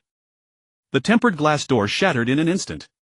Jiang Bing burst into the room, his left hand carrying the wreckage of a hidden gun turret he had torn from the ceiling of the corridor. Before Cien could react, he was smashed into the large computer case behind him by the turret wreckage thrown by Jiang Bing. With a few crisp sounds in the air, most of the bullets fired by Pierre were deflected by Jiang Bing's katana, while the remaining two passed through his afterimage and struck the floor in vain. Pierre's speed suddenly increased, turning into a blur as he emptied his gun's magazine while retreating. Xianwei Sitan was not rare as a leader of the Wudu Bang. It was normal for him to have this installed. He was fast, but Jiang Bing was faster. With a sudden gust of wind sweeping through the room, Jiang Bing sidestepped several meters in midair, dodging the bullets. All wind tunnels roared simultaneously in that instant. Jiang Bing's spiritual energy suddenly dropped by a notch. Changquan Fengbo transformed into a black lightning bolt, passing by Pierre, who had activated the time-stop state, and flashed behind him. Only after Jiang Bing steadied himself did Pierre's upper body slowly slide to the ground. This move was fast, but it placed a heavy burden on his body. Jiang Bing took 2 deep breaths before recovering. Changquan Fengbo's full speed was truly terrifying. Even Jiang Bing's increasingly powerful physique couldn't control it. The previous action was less a cut and more a bisection by inertia. Throughout the process, Jiang Bing had no time to swing his blade. He simply placed the katana horizontally at his side and ran past his opponent. Ni Yin gave Jiang Bing a clear understanding of Changquan Fengbo's current state. This impromptu move had caused most of the wind tunnels on the back of the armor to need repolishing and repair. The remaining Haitian woman, perhaps a hacker specializing in programming and cracking, did not draw a gun to resist. Instead, she raised her hands high to signal surrender. Jiang Bing tilted his head to glance at Li Beika, who lay on the table with a data cable plugged into her condition unknown. He shook the matte black katana, now nearly serrated like a saw, and silently stepped forward, raising the blade to strike. "Did you think you could get away with harming Anishan's people? None of you will live." The unfinished building front entrance battlefield. Manan stood up from cover, shielding his face with his broad metal hand. Under the barrage of the enemy's small-caliber bullets, he fired a projectile from his arm. The projectile, trailing a plume of flame, struck precisely, blasting the enemy into a mist of blood. The death of this enemy signaled the end of the battle. Duo Liu spat a mouthful of bloody saliva to the ground, clearly wounded. Fortunately, thanks to the cushioning of her subdermal armor, the bullets hadn't fully penetrated her flesh. They merely delivered a few kinetic punches to her abdomen. As the frontline assault firepower, she and Manan had shouldered most of the pressure on the battlefield. Fortunately, Jiang Bing's massacre inside the unfinished building had eliminated almost all the internal personnel in a short time, making their pressure progressively lighter from the start of the battle. Without fire support from the building's high points and without hackers to restrain them on the network level, the remaining enemies were just a handful of stragglers, no match for Manan's team of edgewalkers. Not to mention Dewey, a troublemaker who could activate his Xianwei Sitan after just 2 breaths. Pushing open the door, which had been largely destroyed by bullets, the group entered one by one. Blood. Everywhere inside the building was splattered with blood. Numerous decapitated Wudu Bang members with blood spurting from their chests dyed the corridor and ceiling red, giving the building a somewhat savage and bloody atmosphere of the Voodoo religion. Seeing the smooth cuts on the necks of the many corpses, Dewey felt a chill on his own neck and couldn't help but shrink his head. Damn, the boss is too brutal. Manan, a tough guy, forced himself not to gape, but his eyebrows under the sunglasses were almost raised to his forehead. The more experienced an edgewalker was, the more they understood what kind of strength it took to achieve such a feat with just a katana. The group paused briefly before a pile of defense machines that had been chopped into pieces, then silently stepped into the room where Jiang Bing was. Li Beika. Duo Liu, who had always played the motherly role in the team, cried out and rushed forward upon seeing Li Beika lying on the central table. When she reached the table, the first thing that caught Duo Liu's eyes was Li Beika's hands crushed into pulp. Without a doubt, this was the mark of interrogation by the Wudu Bang. See. Duo Liu kicked a corpse on the ground far away, then drew her pistol and fired repeatedly at the corpse in anger. Dewey gritted his teeth, his cheeks bulging. Li Beika. Li Beika. The little lowly lay quietly on the table, showing no response to Dewey's calls. Boss, how is Li Beika? Can she be saved? Dewey turned his head to Jiang Bing, who was busy at the computer, and asked. Jiang Bing, with a cold face, continued his operations without pause. He looked up from the screen and gave everyone a reassurance. Don't worry, she won't die. Rebecca was out of immediate danger, but her physical condition remained critical. After failing to extract information through torture, the Voodoo Boys resorted to a brute force attack on Rebecca's brain-computer interface, attempting to forcibly download the data and analyze it for clues about the organic meat smuggling operation. To avoid triggering the brain-computer's anti-theft lockout mechanism, they could only perform the brute force assault while Rebecca was still alive. Though this indirectly kept her alive, it inflicted a prolonged synaptic meltdown debuff. A vast number of neurons were incinerated in the process, leaving Rebecca in a vegetative state, effectively a death sentence. In comparison, her hands, which had been pulverized, were the least of her injuries. Those bastards from the Voodoo Boys deserved to be ground into meat paste. Dorio's eyes were bloodshot, her fury having no outlet. She wanted to fight someone but found no target, so she slammed her fist into the wall with all her might. Maine's face was ashen. After examining Rebecca's hands meticulously, he practically growled out, "That's it, Dorio. It's over." "What?" Dorio couldn't believe her ears. "I said it's over." Maine was almost shouting. He looked at the bullet wounds on Dorio's body, his expression dark. A single Voodoo Boys outpost had nearly cost her everything. "I can't lead you all into a firefight with the Voodoo Boys just for Rebecca's life. Her life matters, but so do all of ours." Maine's face was icy cold. He was transported back to that rainy day, standing numbly in front of the Biotechnica building, watching Sasha crash onto the car roof before him. Just like before, he could only stand there helpless. But as the team leader, he had to be responsible for the rest of the crew. The pain felt like 1,000 insects gnawing at his heart, devouring the flesh of this strong man. Maine's pragmatic words made Lusa's eyes dim with sorrow. Click. The sound of a data cable being plugged and unplugged broke the heavy silence. Jiang Bing gently lifted Rebecca's less than 50-kilogram frame and, under everyone's gaze, walked out of the room first. Moments later, under the watchful eyes of Maine, Dorio, David, Lucy and half of Taiping State, a trauma team heavy hovercraft descended from low Earth orbit, its flashing lights cutting through the night as it landed in front of the unfinished building. Ear-piercing alarms warned the surroundings, and a twin-barreled autocannon was enough to deter any malicious intent from bystanders. Under the direction of the lead trauma team operative, 2 medics gave Rebecca basic treatment and placed her on a stretcher, loading her into the hovercraft. Encased in heavy blast armor, the trauma team leader ignored Jiang Bing's armor and approached, warmly flattering him. "Honorable Mr. Saba, do you have any further instructions?" Maine and the others were astonished. The trauma team, known for their violence and cold demeanor, were suddenly so deferential and obsequious. The reason was simple: Jiang Bing had unleashed his wealth. The monthly premium for a trauma team platinum membership was €13500, but that was just the base fee. Each minute of field service cost an additional €100, and ammunition and treatment were billed separately. Of course, the trauma team also offered temporary memberships, albeit at a higher price. As one of the top medical conglomerates globally, their medical technology was beyond reproach. For Rebecca's injuries, it was hardly a major problem for the trauma team.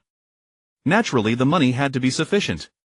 Jiang Bing had just purchased a temporary platinum membership for Rebecca, plus prepaid medical expenses totaling a cool €1 million. Faced with such a lavish expenditure, the trauma team leader's obsequiousness was hardly surprising. The four, accustomed to poverty, never imagined that Rebecca's hopeless situation could be resolved this way, leaving them all speechless. Since the money was already spent, Jiang Bing simply waved for Dorio, who had been shot, to board the vehicle as well. Naturally, Maine followed suit and ascended. Watching the hovercraft's taillights fade into the night, Jiang Bing gestured for the two to follow him and quickly secure the scene. Having just shelled out a large sum, Jiang Bing was eager to recoup his losses.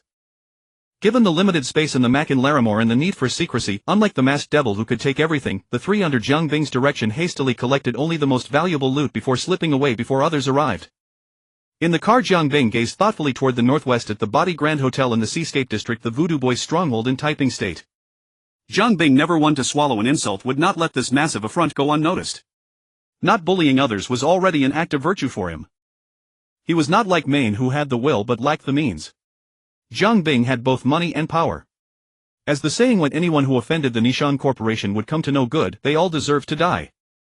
Jiang Bing was already contemplating how to help those Voodoo Boys brothers find an early passage to the afterlife.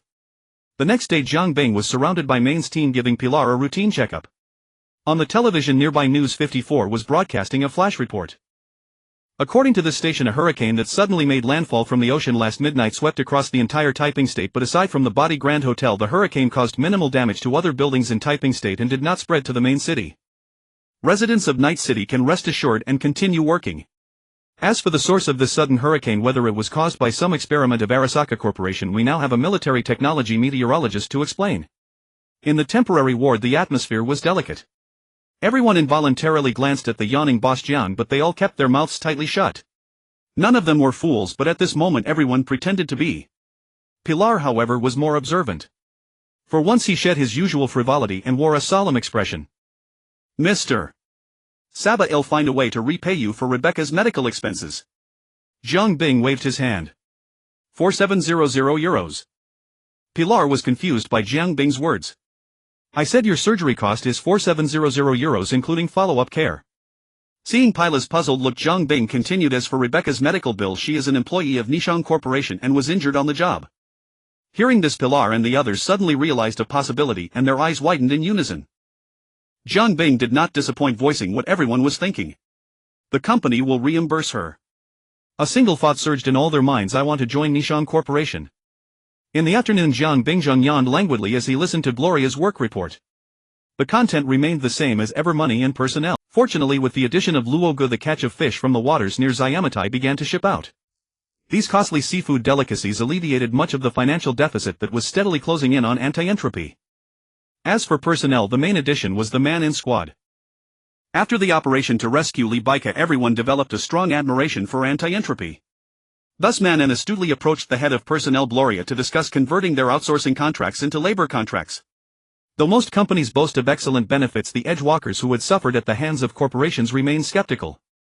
However, anti-entropy's approach was truly surprising. Their actions spoke far more convincingly than their words. This also highlighted how crucial it is to choose the right boss. The two sides had cooperated for a long time and knew each other well, so there were naturally no issues. Beyond that, the next major human resource gap for anti-entropy was the need for delivery drivers. After the Lee Baika incident, the selection of delivery personnel had to be replanned. Fortunately, Jiang Bingjiang had an idea. After all, the barren wastelands lacked nothing but skilled and battle-hardened wanderers. However, he first planned to take a long trip to acquire some useful tools for the Suntobe employees. Designation HXXD G09234 Dimension. The Sure Cun How.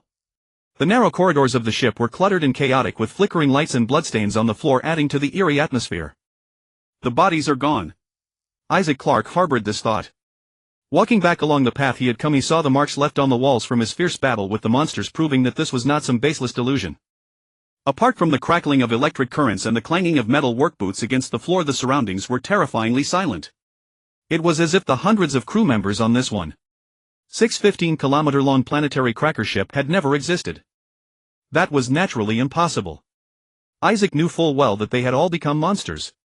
And they had already greeted him several times, though the encounters had been rather unpleasant. The unnatural silence made his heartbeat quicken involuntarily and his breathing grew heavier. The moist air fogged the visor of his intermediate engineer suit, only to be dried again by the microturbine ventilation.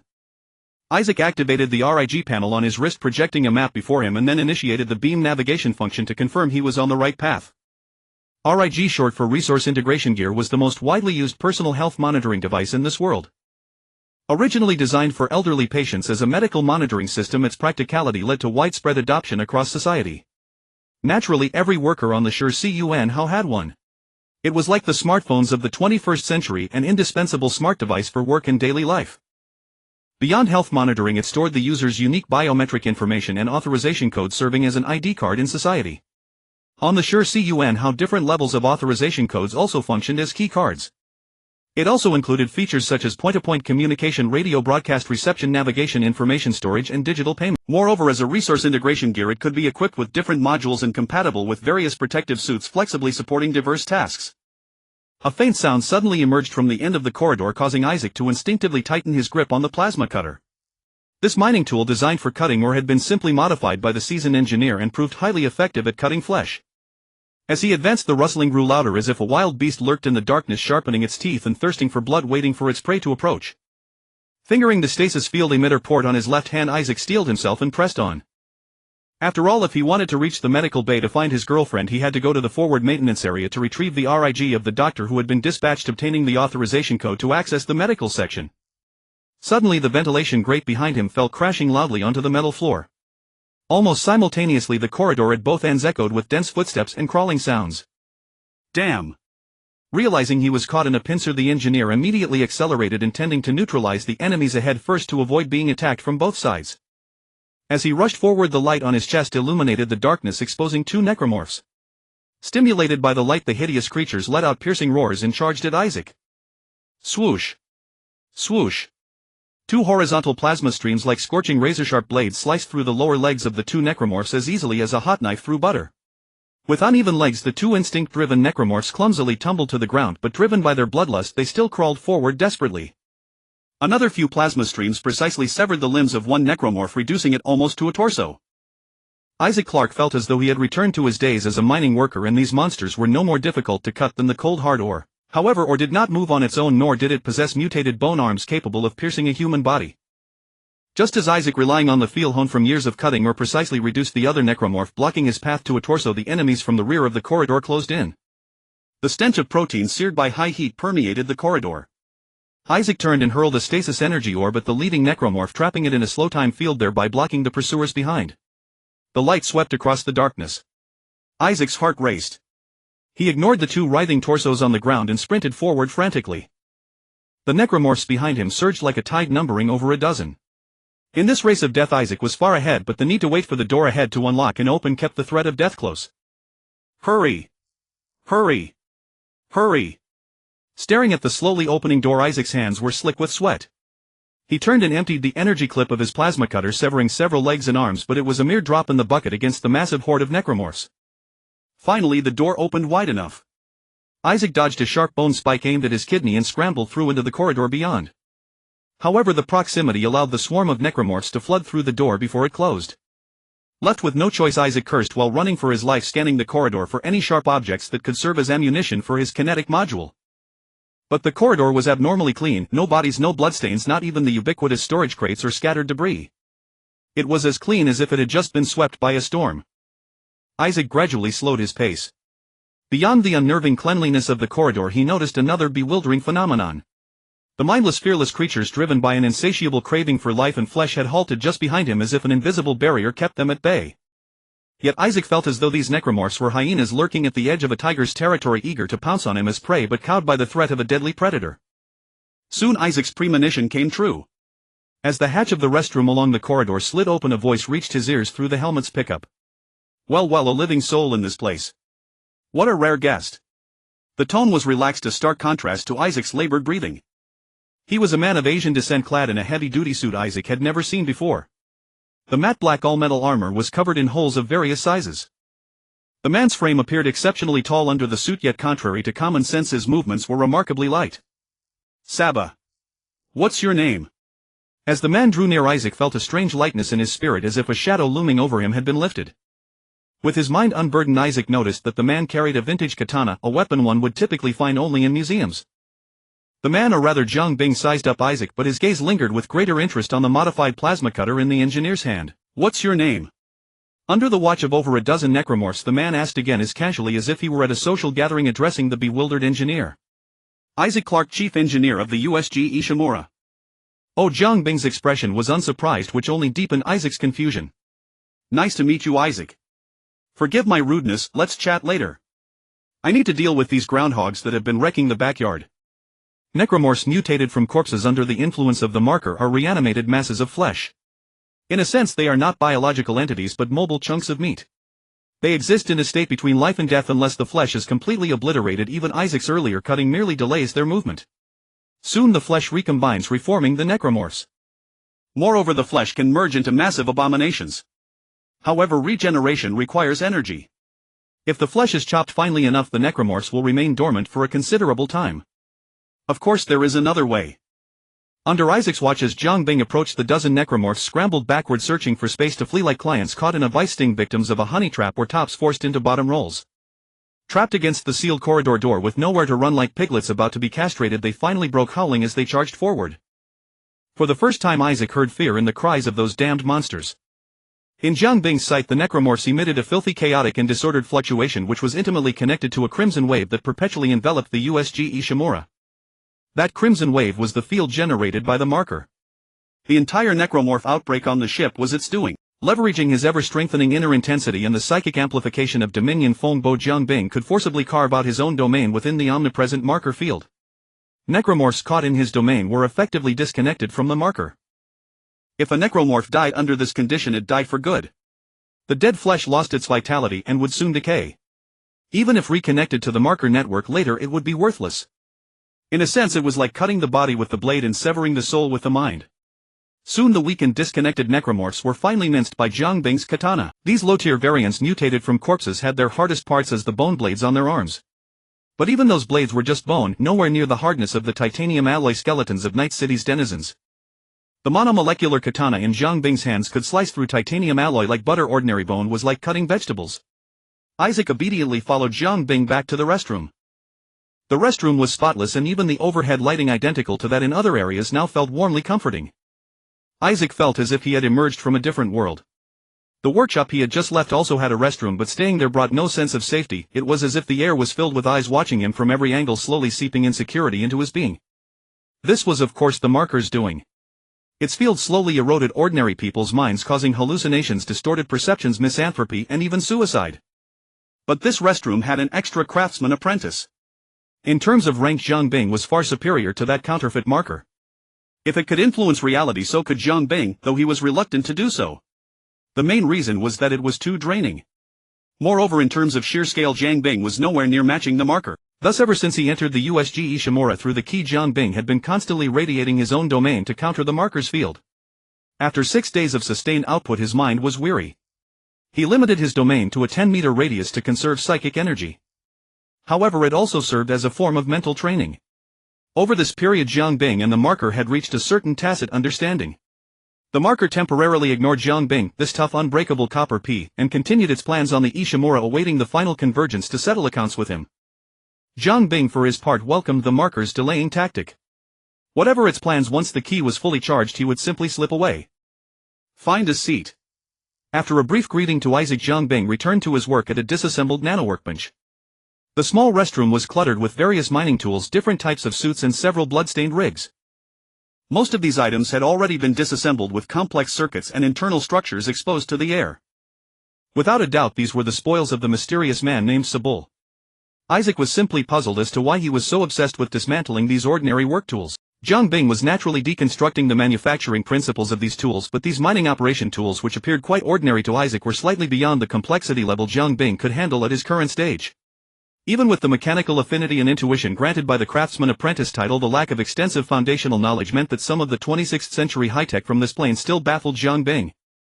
For instance, the C-99 Super Particle Collider contact ray device he was currently disassembling. Despite its small size, it was essentially a miniature particle collider. In the 21st century, such high-tech would have been worshipped as a holy relic of the omniscia by scientists, but in this world its primary use was for commercial blasting, such as breaking large rocks.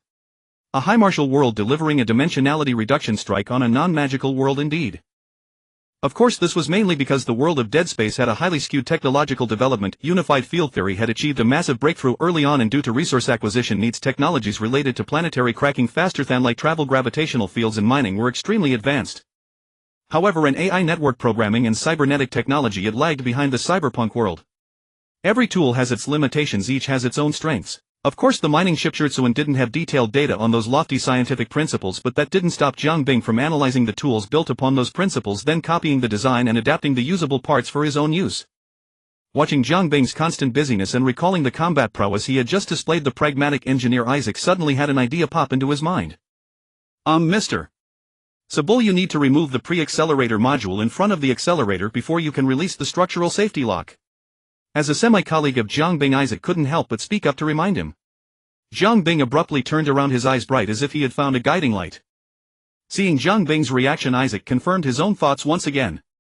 This engineer, who had been struggling aboard the Shirtsuan for several days, now had a remarkably flexible moral bottom line. If you're interested in the structure and principles of these tools manufactured by the Schofield Corporation, the mechanical area has a complete set of maintenance manuals that record the structure and design principles of all tools currently in service on the Shirtsuan. Jiang Bing's eyes visibly lit up. As a patrol engineer, I have the authority to export these maintenance manuals. If you need them, I think I can export a copy for you. Observing Jiang Bing's expression, Isaac knew his plan had basically succeeded, so he revealed his true intention. Just as long as you can accompany me to the mechanical area to find a RIG. Are engineers in this world also required to study social engineering? Jiang Bing saw through Isaac's plan at a glance, but thinking of the skill book he mentioned, he couldn't bring himself to refuse. Watching the other's resolute expression, willing to go through fire and water for his beloved, Jiang Bing had only one thought in his mind. The ancestors truly had wisdom. You really can't judge a book by its cover. I never would have thought that someone as honest looking as you, Isaac, could be so slick. Thus the two smoothly completed their transaction.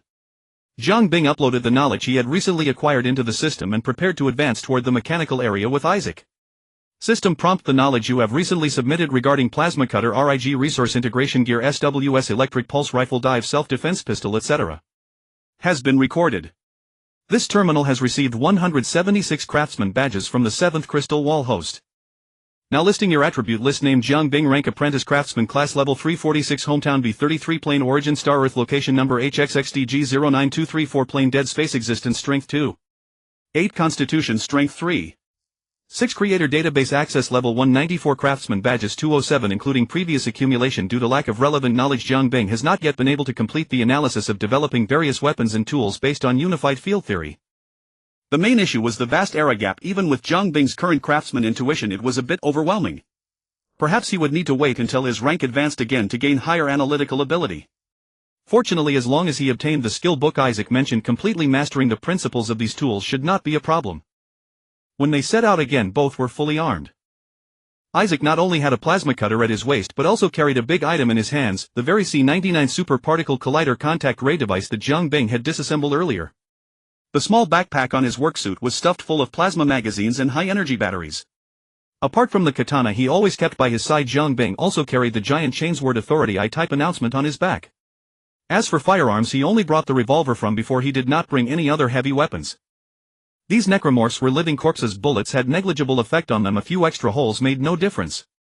In contrast, the chainsword, which could make flesh and blood fly with each swing, was significantly more lethal. Moreover, the Shirtsuan was still floating in space. If a weapon too powerful accidentally damaged the hull, that would be a real problem. As a planetary cracking ship, the Shikan's primary mission was mining, so compared to commercial passenger spacecraft, its interior space was quite compact. The two twisted and turned through the flickering corridor and soon arrived at the mechanical area. The journey was very calm, which made Isaac, whose nerves were tense, feel a bit unaccustomed. The mechanical area was adjacent to the mining operation area, primarily responsible for the maintenance and repair of planetary cracking devices. It also handled storage of parts, maintenance of large operational equipment, and manufacture and upkeep of small engineering tools. Strictly speaking, it was the stronghold for engineers like Isaac, but now the mechanical area was devoid of the former bustling sounds of people and machinery. Isaac had a clear goal. He headed straight for the personnel rest area in the mechanical zone, having located from the main bridge that the field doctor's RIG was in that spot. The two passed through the maintenance workshop, then through a narrow airlock, and finally arrived at the personnel rest area. As soon as the sealed hatch opened, an overwhelming smell of blood wafted out. Isaac glanced at Jiang Bing, who seemed not to notice the smell of blood and was still calmly examining the ship's structure. Influenced by him, Isaac's suddenly racing heartbeat gradually began to calm down. The employee rest area, originally intended for temporary staff relaxation, had been transformed into a crude makeshift ward. Rows of tables serving as makeshift beds were neatly arranged indoors, but the patients who should have been lying on them now lay dead on the blood-soaked floor. Each victim's throat had been slashed open with a large gash, the precise cutting technique ensuring as much blood as possible drained from the sacrificial vessels. "This looks like the work of a doctor well-versed in human anatomy," Jiang Bing said pointedly. On the ground a strange religious pattern was drawn with blood, a spiral circular design resembling the cross-section of DNA. On the surrounding walls, densely packed characters were smeared with dark, foul-smelling blood. The entire employee lounge had become a primitive cult sacrificial site. Judging by the degree of blood coagulation on the ground, this cruel sacrificial ritual had taken place tens of hours ago. Jiang Bing was astonished that even in the space-age humanity had not shed these religious superstitions. Isaac, however, gritted his teeth and sighed, spitting out the words "Unification Church." He was about to step forward to check whether the doctor who had gone on a field mission was among the corpses on the ground. But Jiang Bing suddenly grabbed his forearm and gestured for him to pay attention to the sounds coming from the inner room. The two stealthily crept toward the source of the sound. Just as they turned into an adjacent workshop, Isaac was suddenly shoved away by Jiang Bing, narrowly dodging a ball of static energy that flew from the darkness. Ha ha ha ha! A mad shrill laugh echoed from the darkness. Beyond a recently closed transparent observation window, a man dressed as a doctor laughed nervously. As expected of the Antichrist, indeed. The doctor still held a bloodstained scalpel in his hand, and on the table behind him lay a corpse with its chest and abdomen ripped open. Charles Mercer. The engineer clearly recognized the man before him. Jiang Bing watched the chaotic blood-red ripples emanating from the doctor's body and confirmed that he had been thoroughly tainted by the divine seal. "Did you do that outside?" Jiang Bing asked. Dr. Mercer admitted without hesitation, "They have returned to the embrace of unity. Soon they will merge with everyone in sweet slumber. We will all become one, indistinguishable. Cut the crap. Jiang Bing tapped on the transparent isolation window, pondering the feasibility of shooting the madman through the window. Isaac, however, was extremely agitated. "You brainwashed lunatic of the Unification Church, I don't care about your absurd words." He raised the large weapon in his hand and pressed it against the glass. "Tell me, where is Nicole Brennan?" The doctor turned to look at this anxious lover. "Ah, you must be Isaac. Nicole has mentioned you. Where is she?" Isaac pounded the glass with his collision device, making loud bangs. "You will see her. After all, we will all become one." Jiang Bing had enough of his crazy talk. He raised his elbow and punched a large hole through the high-strength glass. "Why waste words on him? Let's take him down." The man was startled by Jiang Bing's action and quickly spat out harsh words. "Antichrist, it was right. You are indeed a great enemy of our faith." The mad doctor suddenly tilted his head as if listening to the void. Then, as if receiving an order, he bared his pale cold teeth at Jiang Bing, saliva dripping, and shouted with a crazed expression. "Listen, listen. They are coming. Its messengers have arrived." From the ventilation ducts came the rustling sound of numerous small creatures crawling. The next moment a large number of infected creatures mixed with several lurkers mutated from cloned infants surged out of the ventilation ducts. These infected creatures, resembling manta rays, did not attack the two men but instead crawled frantically in the direction from which they came. Dr. Mercer, with a fanatical expression, spread his arms and shouted, "Embrace your destined fate." But his coolness lasted less than 3 seconds. After Jiang Bing smashed most of the glass with 2 punches, he could only scurry away in disgrace toward the compartment behind him. One infected creature pounced on the corpse behind him, extending a bone fong from its mouth that deeply pierced the corpse's forehead. Within 2 seconds the corpse's flesh began to writhe wildly, undergoing massive mutation in extreme heat. The entire mutation process took only a few seconds and an open-hearted slaughterer was born. Even worse, the compartment they came from also emitted loud sounds of flesh writhing. It was not hard to guess that the corpses on the ground had also been transformed into corpse mutants by the infected creatures. Isaac thrust the muzzle of his collision device into the hole Jiang Bing had made. With a loud muffled sound, a visible shockwave blasted the slaughterer that had just climbed off the table into pieces of meat. V-room. The roar of an engine sounded in Isaac's ears. The proclamation giant chainsword activated. Holding this deadly weapon, Jiang Bing charged into the employee lounge, carried by a surging current of air. An infected creature with flapping flesh wings used the fong nailed to the corpse's forehead to drag the corpse off the ground. The corpse's flesh tumbled and rolled violently, but before it could fully form, it was split in two by Jiang Bing's powerful overhead strike, along with the infected creature clinging to its head. Blood and flesh flew everywhere, but the airflow surrounding Authority Wind Master kept it all at bay. Thanks to Dr. Mercer's sacrificial ritual, the corpses were arranged very compactly, which greatly accelerated Jiang Bing's dismemberment progress. With the aid of the airflow, Jiang Bing swung the chainsword as far away from his body as possible, then used his core strength. Relying on his superb balance and the omniscient perspective granted by Mithril, he spun himself and the chainsword wildly. Under the immense centrifugal force, the tip of the chainsword nearly broke the sound barrier. This budget version of Bladestorm swept through a group of corpse mutants, slashing and smashing. For a moment blood and bones flew with the storm, the great sword mingled with blood. Jiang Bing, riding the airflow, spun, leaped and closed his eyes in the employee lounge.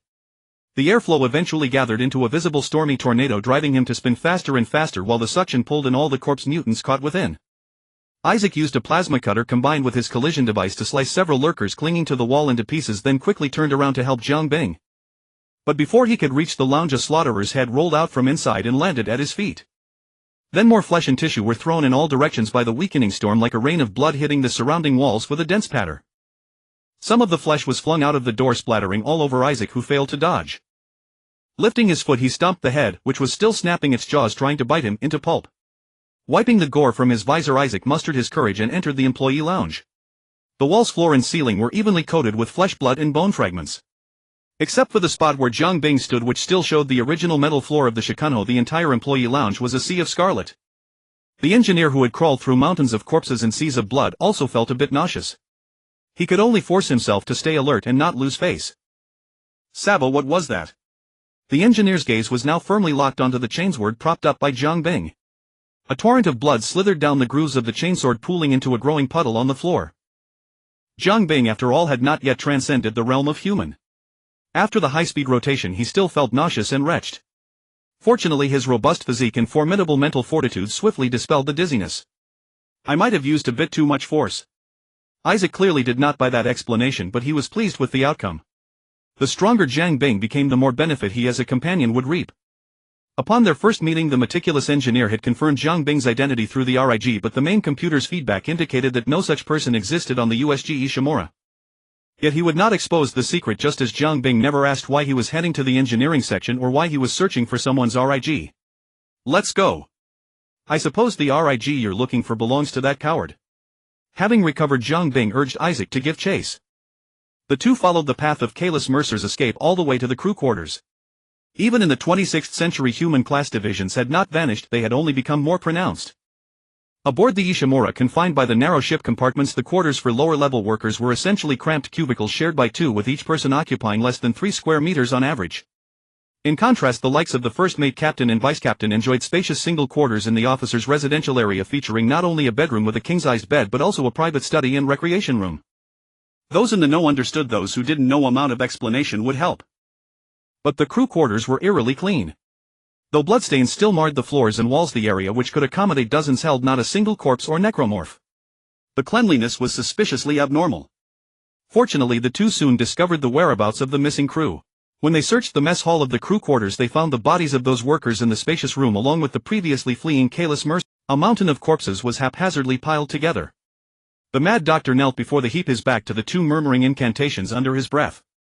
Isaac was about to raise his plasma cutter when Jiang Bing pressed his hand down. Through the artificer's vision, a massive surge of blood-red waves was emanating wildly from within Mercer's chest. As Isaac looked on in confusion, Mercer finally ended his ritualistic prayer and turned to face them.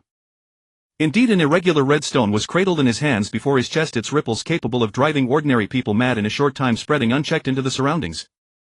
Isaac also saw the stone and was momentarily stunned.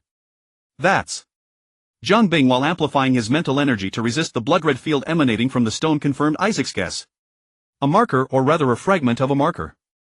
Mercer's expression was wholly consumed by fanaticism. Jiang Bing doubted whether he still retained any self-awareness. You cannot stop the convergence. You cannot halt the sacred convergence. I've had enough of your cryptic ramblings. Isaac, whose family had been destroyed by the unitology, raised his plasma cutter again. The path to eternal life, the way of death. Mercer did not dodge, his words were filled with fervor and a longing for death. Jiang Bing instantly realized he was actively seeking death, so he once again pressed down Isaac's cutter and signaled him to hold off. He feared that if Isaac fired that plasma bolt, the instantly slain Mercer, under the influence of the marker fragment in his chest, would transform into a powerful necromorph. Why do you call me the Antichrist? What profound insight does your stupid god have? Jiang Bing engaged him in conversation while pondering how to charge forward and seize the marker fragment from the unknown source. But he or it clearly would not give Jiang Bing that chance.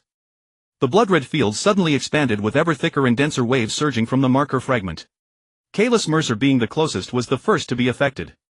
His fanatical expression stiffened, then turned into a dead, icy coldness, like a machine devoid of emotion. Transcendence must be eliminated. Mercer raised the marker fragment high above his head with both hands, then reversed it, driving the irregular sharp spikes deep into his own heart. In this suicidal act, Mercer showed no human instinct for survival. The strike used nearly all his strength. The marker fragment instantly pulverized his heart, embedding itself deeply into his chest. As life rapidly drained away, Mercer remained silent to the end, slowly collapsing into the pile of corpses behind him. Watching the increasingly violent blood-red field, Jiang Bing could barely suppress a cold gasp. This is going to be a huge problem. Mercer's corpse acted as a catalyst. The moment it fell into the pile, the entire heap of bodies boiled like hot water, flesh and bone rapidly dissolving and softening, merging under the marker fragment's command into a single entity. In just a few seconds, the entire corpse pile was molded like clay into a massive necromorph. Powered by the marker fragment and using dozens of corpses as raw material, the necromorph reached over a dozen meters in size. Its massive body resembled a slime, yet from its rounded form extended several colossal tentacles, lashing wildly at the surrounding space. Without a word, Isaac stepped forward, charged his contact beam to full power, and unleashed a devastating blast. The invisible shockwave struck the center of the slime's body, blasting a crater several meters deep into the flowing flesh. But to the creatures, such a wound was an insignificant scratch. The next second, to their horror, the scattered bits of flesh, as if alive, slithered back from the floor to the mother body. Under the nearly limitless energy supply of the marker fragment, the blasted crater was filled by flowing flesh as if time had reversed. The two exchanged a glance, both feeling the dire situation. The necromorph swung its tentacles, forcing them back, and then something even more troublesome occurred. It truly moved like a slime, undulating toward them. Although its movement seemed clumsy given its immense size, each undulation carried it several meters forward. They turned and fled. Yet the necromorph seemed tireless, swallowing all the flesh along its path, growing even larger as it pursued. This cannot go on. If we let it keep devouring, it will eventually fill every space on the Ishimura, leaving us nowhere to run. Isaac shouted to Jiang Bing, we need to lure it to the mineral cracking workshop. At its current size, ordinary weapons are useless. We can try the workshop's mineral cracker. Although Jiang Bing had never witnessed the might of the mineral disintegrator that Isaac mentioned, seeing the man's confidence made him willing to give it a try. Under Isaac's guidance, the two decisively changed course and headed toward the workshop. Along the way, a massive number of necromorphs summoned by the god seal fragment relentlessly pursued and besieged the duo. Though Jiang Bing cut them down with his sword and Isaac crushed them underfoot, no flesh went to waste, all of it was devoured and absorbed by the colossal necromorph that dogged their steps. Perhaps this was the true intention behind the god seal fragment summons. By the time they reached the mineral disintegrator workshop, the necromorph had swollen to a size that completely blocked the corridor, writhing and surging forward like a mudslide. The mineral disintegrator workshop was a facility designed to crush ores which were hauled from the planet to space by gravity tethers, often measuring tens or even hundreds of meters in diameter. As a result, the workshop itself was built on a massive scale. When the colossal necromorph squeezed into the workshop, it no longer filled every space but instead resembled a flowing hillock. Set against the mineral disintegrator workshop, which soared hundreds of meters high, it even appeared somewhat diminutive. Isaac, a seasoned inspection engineer intimately familiar with the Ishimura's internal structure, quickly devised a highly feasible plan. He shouted to the frowning Jiang Bing, I need you to hold it off for a while. I'll go shut down the artificial gravity in the workshop, that should at least severely limit its mobility.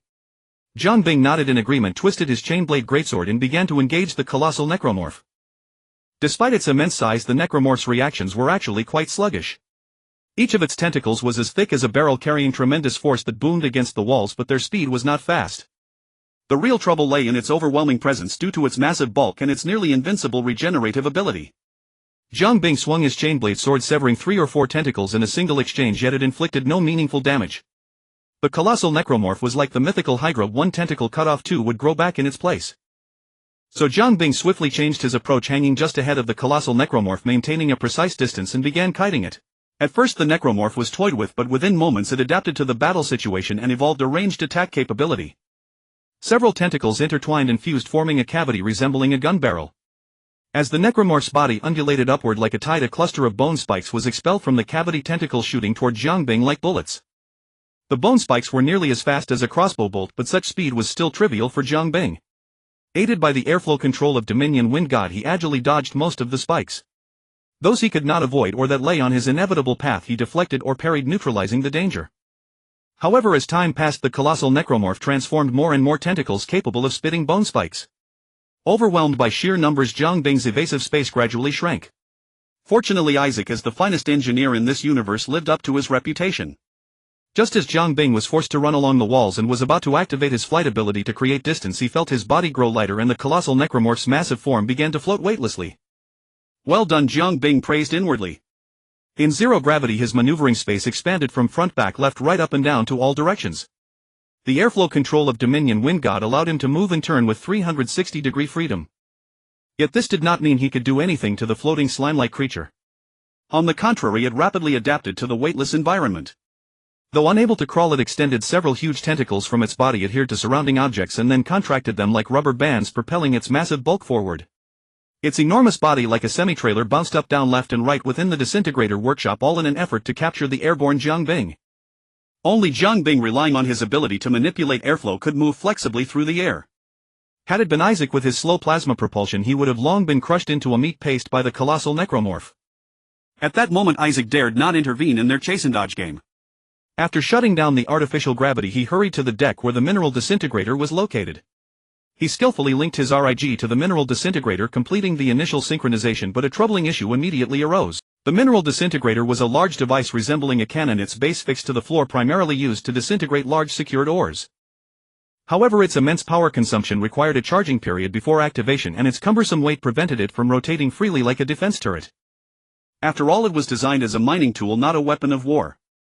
Fortunately, Isaac, as an experienced engineer, was resourceful. He quickly unlocked the massive grappling hooks used to secure ores, released the fixture, then set the grip strength of the hooks to maximum and slowly turned the disintegrator's barrel toward the hooks. Thus a simple trap was set. Isaac signaled Jiang Bing to lure the colossal necromorph, which was bouncing around like a pinball, toward the grappling hooks so that he could activate the disintegrator and destroy it. As a biological weapon, this slime was indeed highly qualified. Its infinite regeneration combined with the ability to rapidly evolve according to the situation made it adaptable to most battle scenarios. Jiang Bing felt that even if it were cast into the freezing void of space it would manage to survive and eventually evolve the ability to move through the cosmos. But as a product of small-scale aggregation its intelligence was clearly lacking. At least at this moment it did not detect Jiang Bing's intention to lure it toward the trap.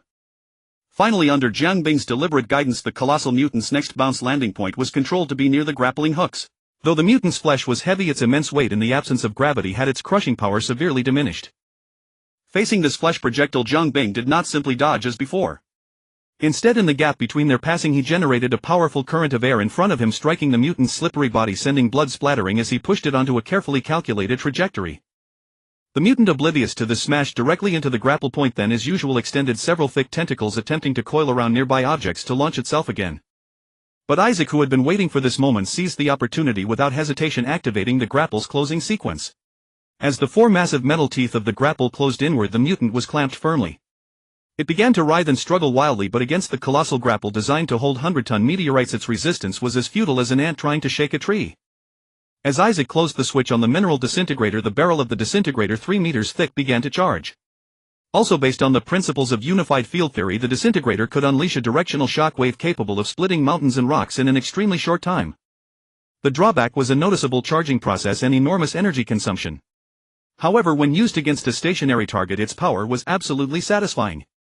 As the charging finished, there was no distinct sound. The crackling arc at the muzzle of the disintegrator suddenly flashed bright. In the next instant, the colossal mutant clamped at the grapple point was struck by an invisible shock wave, emitting a miserable shriek from some unknown vocal organ. To complete or disintegration, the shock wave emitted by the disintegrator did not have strong penetrating power but instead possessed extensive surface pulverization capability. This caused the massive body of the mutated creature to be smashed like a tomato crushed by a car, with the shock wave pulverizing nearly half of its form, sending flesh and blood scattering in all directions with tremendous force. However, such seemingly severe injuries were hardly even wounds for the colossal mutant, which was powered by the marker fragment and thus possessed nearly infinite energy. As the tentacles swung wildly, the blood-red field abruptly expanded and contracted. A massive amount of splattered flesh, as if endowed with independent life, rapidly aggregated and upon reaching a certain volume flowed back onto the colossal mutant, quickly restoring the otherwise fatal wound to its original state. Unconvinced, Isaac fired a few more shots. Amidst the flying flesh and blood, the colossal mutant remained lively and vigorous, its vitality undiminished. Instead, it used these regenerations to extend a large portion of its body beyond the grapple. This thing is completely useless against it. Isaac uttered the harsh truth in distress. But this did not mean the resourceful engineer had no other tricks. We can banish it into space. I just noticed that the main control room has switches for the workshop and the space airlock. Jiang Bing, who had been silently observing beside the colossal mutant, suddenly interjected. It's that marker fragment. Gazing at the field continuously radiating from somewhere inside the creature, Jiang Bing analyzed an alternative solution. If we can separate that marker fragment from its body deprived of infinite energy, it will likely perish on its own. If we throw it into space, the rig you've been longing for will be ruined. Jiang Bing concentrated, sensing the exact location of the marker fragment inside the slime. Jiang Bing's words were not only for Isaac but also for the marker fragment itself. As a high-dimensional artifact that ran through the entire world of dead space, it would be a lie to say that Jiang Bing, as the artificer, was not curious about it. The intact marker was still beyond his reach, but the gallstone inside the slime in front of him was a very suitable soft target. Isaac keenly sensed the unspoken meaning in Jiang Bing's words and quickly pressed. Saber, do you have a good idea?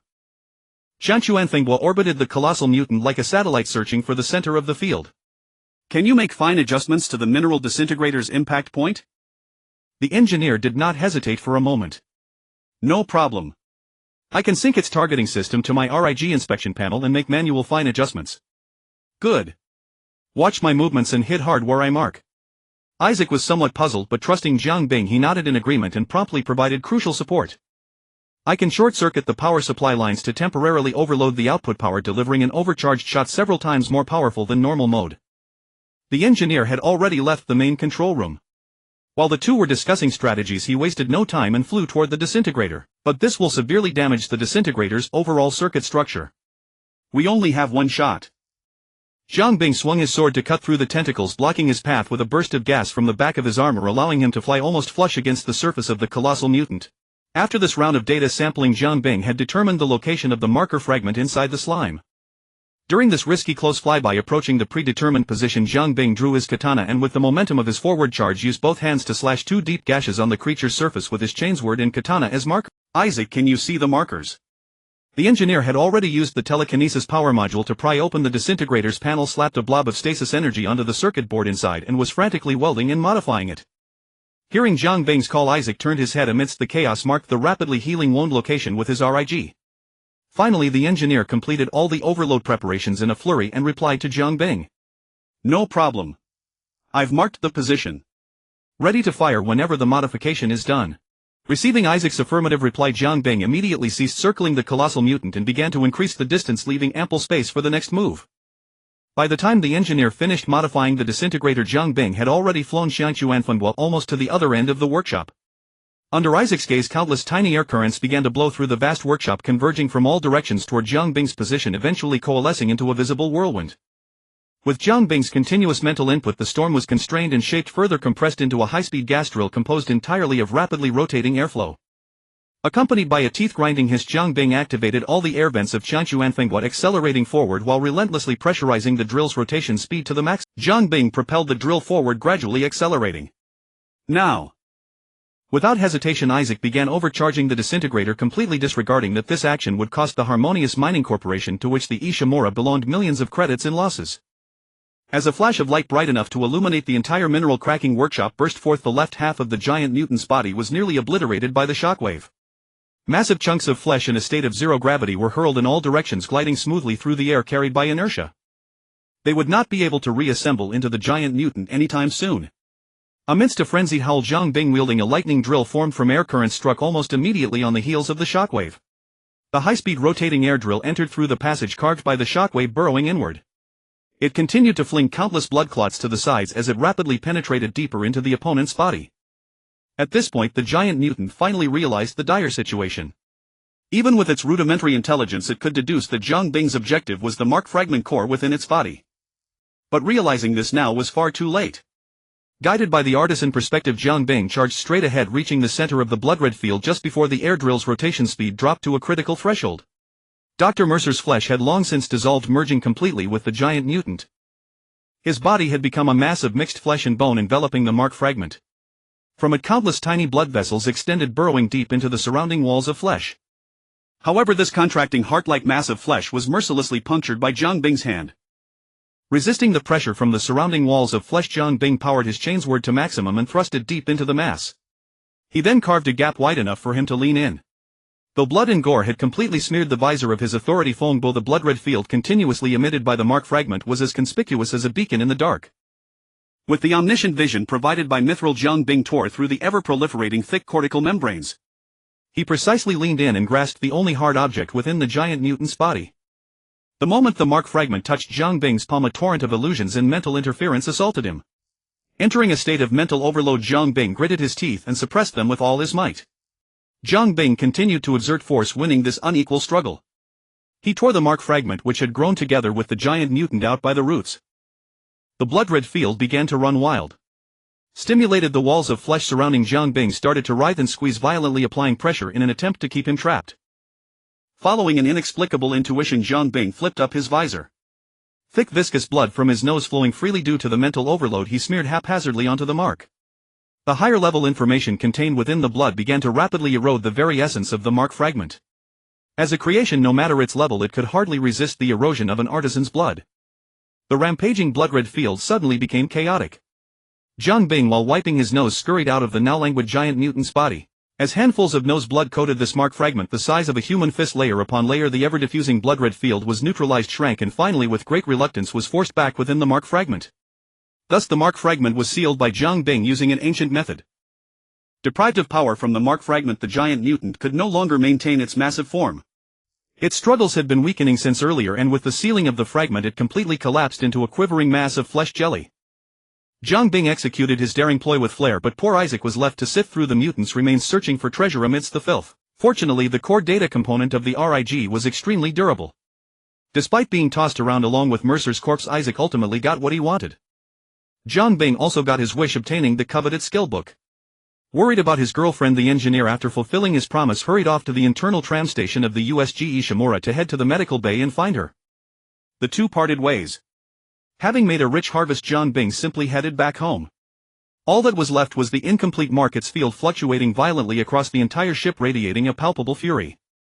In the cyberpunk world, David, tasked by his mother, found Jiang Bing holed up deeper in the tunnel. He saw him pale-faced, winding a bandage around his wrist. On a nearby table lay a cylindrical transparent container already filled with blood. Needless to say, the blood inside came from Jiang Bing himself. Curious, David approached the container, now stained red by the blood, and noticed an unknown object floating inside.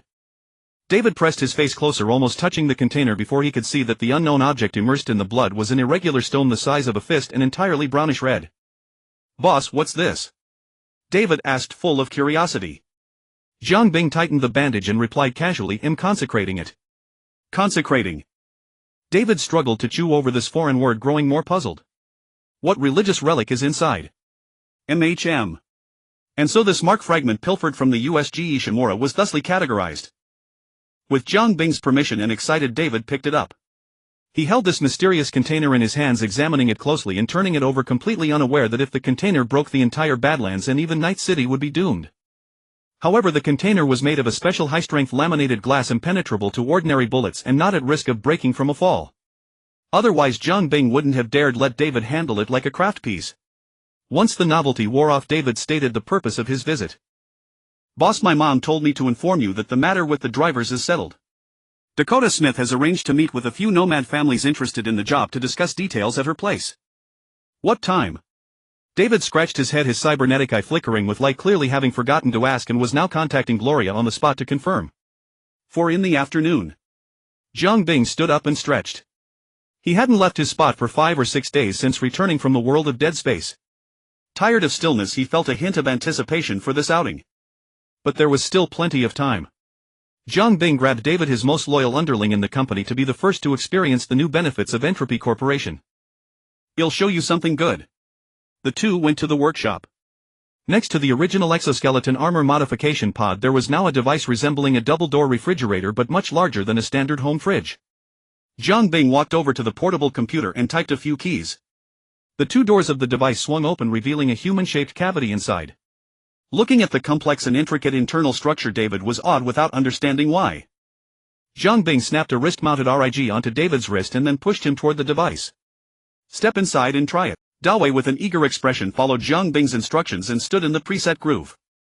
Jiang Bing tapped the computer to start the program while advising Dawei, "Don't be nervous and don't move around. It will be done soon." Before Dawei could respond, Jiang Bing had already activated the newly minted automatic armor donning program.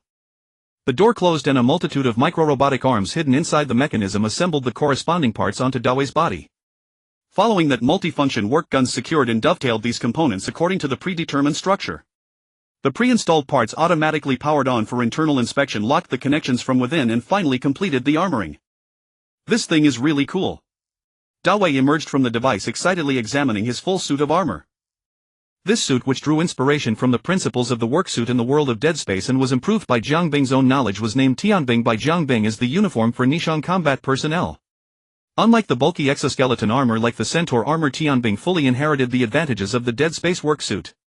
It was lightweight with 3 proof capabilities: water, dust and shock, and the ability to sustain life briefly in extreme environments such as zero-gravity, vacuum, toxic gas and high temperatures. Moreover, it was extremely light and thin, allowing the wearer to move freely without external power assistance. In the cyberpunk world, there were still heavy protective suits similar to bomb suits. The military technology's Bull Terrier was a benchmark heavy bomb suit popular among many armed factions. Therefore, equipping combat personnel with a protective suit that was not overly bulky was not particularly unusual. In Dead Space, the defensive capabilities of the protective suit were not particularly outstanding. As a tool for special operations personnel, it leaned more toward the aforementioned survival ability in extreme environments. However, Jiang Bing, combining his knowledge, made modifications to Tianbing during its design. He drew inspiration from the engineer suits and laid metal strips that increased defense against impacts, optimized the overall distribution and layout of the metal strips, replaced the material of the strips with the high-strength bulletproof materials at hand, and added multi-diamond woven defense plates at vital points to enhance bulletproof performance.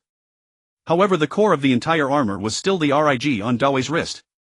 As a universally compatible integration platform, it could connect Tianbing with the wearer's own cybernetic system, allowing the addition of other corresponding components without affecting the original functions of the cybernetics.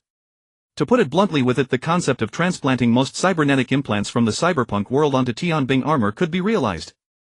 And the Tianbing suit Dawei was currently wearing had a smart weapon synchronizer installed at the palm position, allowing him without palm modification to link smart weapons with his own cybernetics through the armor and complete the locking of smart weapons. The seamless connection between the two systems was mainly due to the trace amount of mithril in the circuits. Under the blessing of the magical properties of mithril, the transcoding issue between the cybernetic system and the RIG system was smoothly resolved, achieving harmony and unity at the consciousness level. One could only marvel at the wonder of magic. Dawei cooperated with Zhang Bing in various tests of Tianbing and was unwilling to take it off until it was time to depart. Compared to other protective suits on the market, leaving aside other advantages, Tianbing's appearance alone left competitors far behind. Inheriting Zhang Bing's consistently impeccable aesthetic taste, this prototype worksuit featured a wealth of Chinese elements. Besides the matte black paint, the defensive metal plates extending from the shoulders to the vital areas of the chest were engraved with numerous cloud patterns and animal motifs. The metal strips covering most of the body were shaped like willow leaves, providing considerable defense while showcasing exquisite craftsmanship. Whether it's powerful or not is just a matter of armor. Being handsome is a lifelong thing. Even though he lived in a cyberpunk world, Dawei was still a youth. It was only human nature for a young person to admire beauty and fancy fine clothes. Zhang Bing simply let him keep wearing it, conveniently testing the performance of this prototype worksuit in real-life situations. Tossing the user manual he had written to Dawei for him to figure out the usage, Zhang Bing changed into his enhanced suit, picked up his cane and led Dawei to meet with Jeluolia, heading to Dakota Smith's hideout. As the most well-connected fixer on the Badlands, she could be considered a crafty rabbit with multiple burrows. However, the destination the three were invited to this time was Dakota Smith's Badlands auto repair shop located south of Shijishan. This repair shop was located right beside the main road leading out of the city to the north. Its business had always been quite good in the not-so-peaceful Badlands. All the nomads, including the Wrath and Shiv, would give face to this sharp-eat fixer. Even if some small groups harbored improper thoughts, they would soon be left dead in the wilderness fertilizing the Joshua trees. The vehicle carrying the three had not yet driven from the sand onto the main road when Zhang Bing, sitting in the back seat, suddenly spoke out of the blue. "The Haboob is coming." Sure enough, as soon as the car turned onto the road, the Haboob swept directly over them, engulfing the vehicle. Visibility instantly dropped to 0. There was no choice. As a novice driver who had only been on the road for a short time, Dawei could only slow down and crawl inch by inch in this yellow world. Misfortune might come without warning. Sometimes even if you don't seek trouble, trouble will come to you. With the roar of an engine coming from behind, a red Thornton Galena GA40 XT Viper sped recklessly. It was not until it approached that the driver realized there was another vehicle on the road. Fortunately, the driver of this car was clearly skilled. At the critical moment, he fiercely turned the steering wheel, barely brushing past the left side mirror of the Magenual Lalamore and speeding away. Dawei was so startled that he almost drew his gun. "Are you asking for death?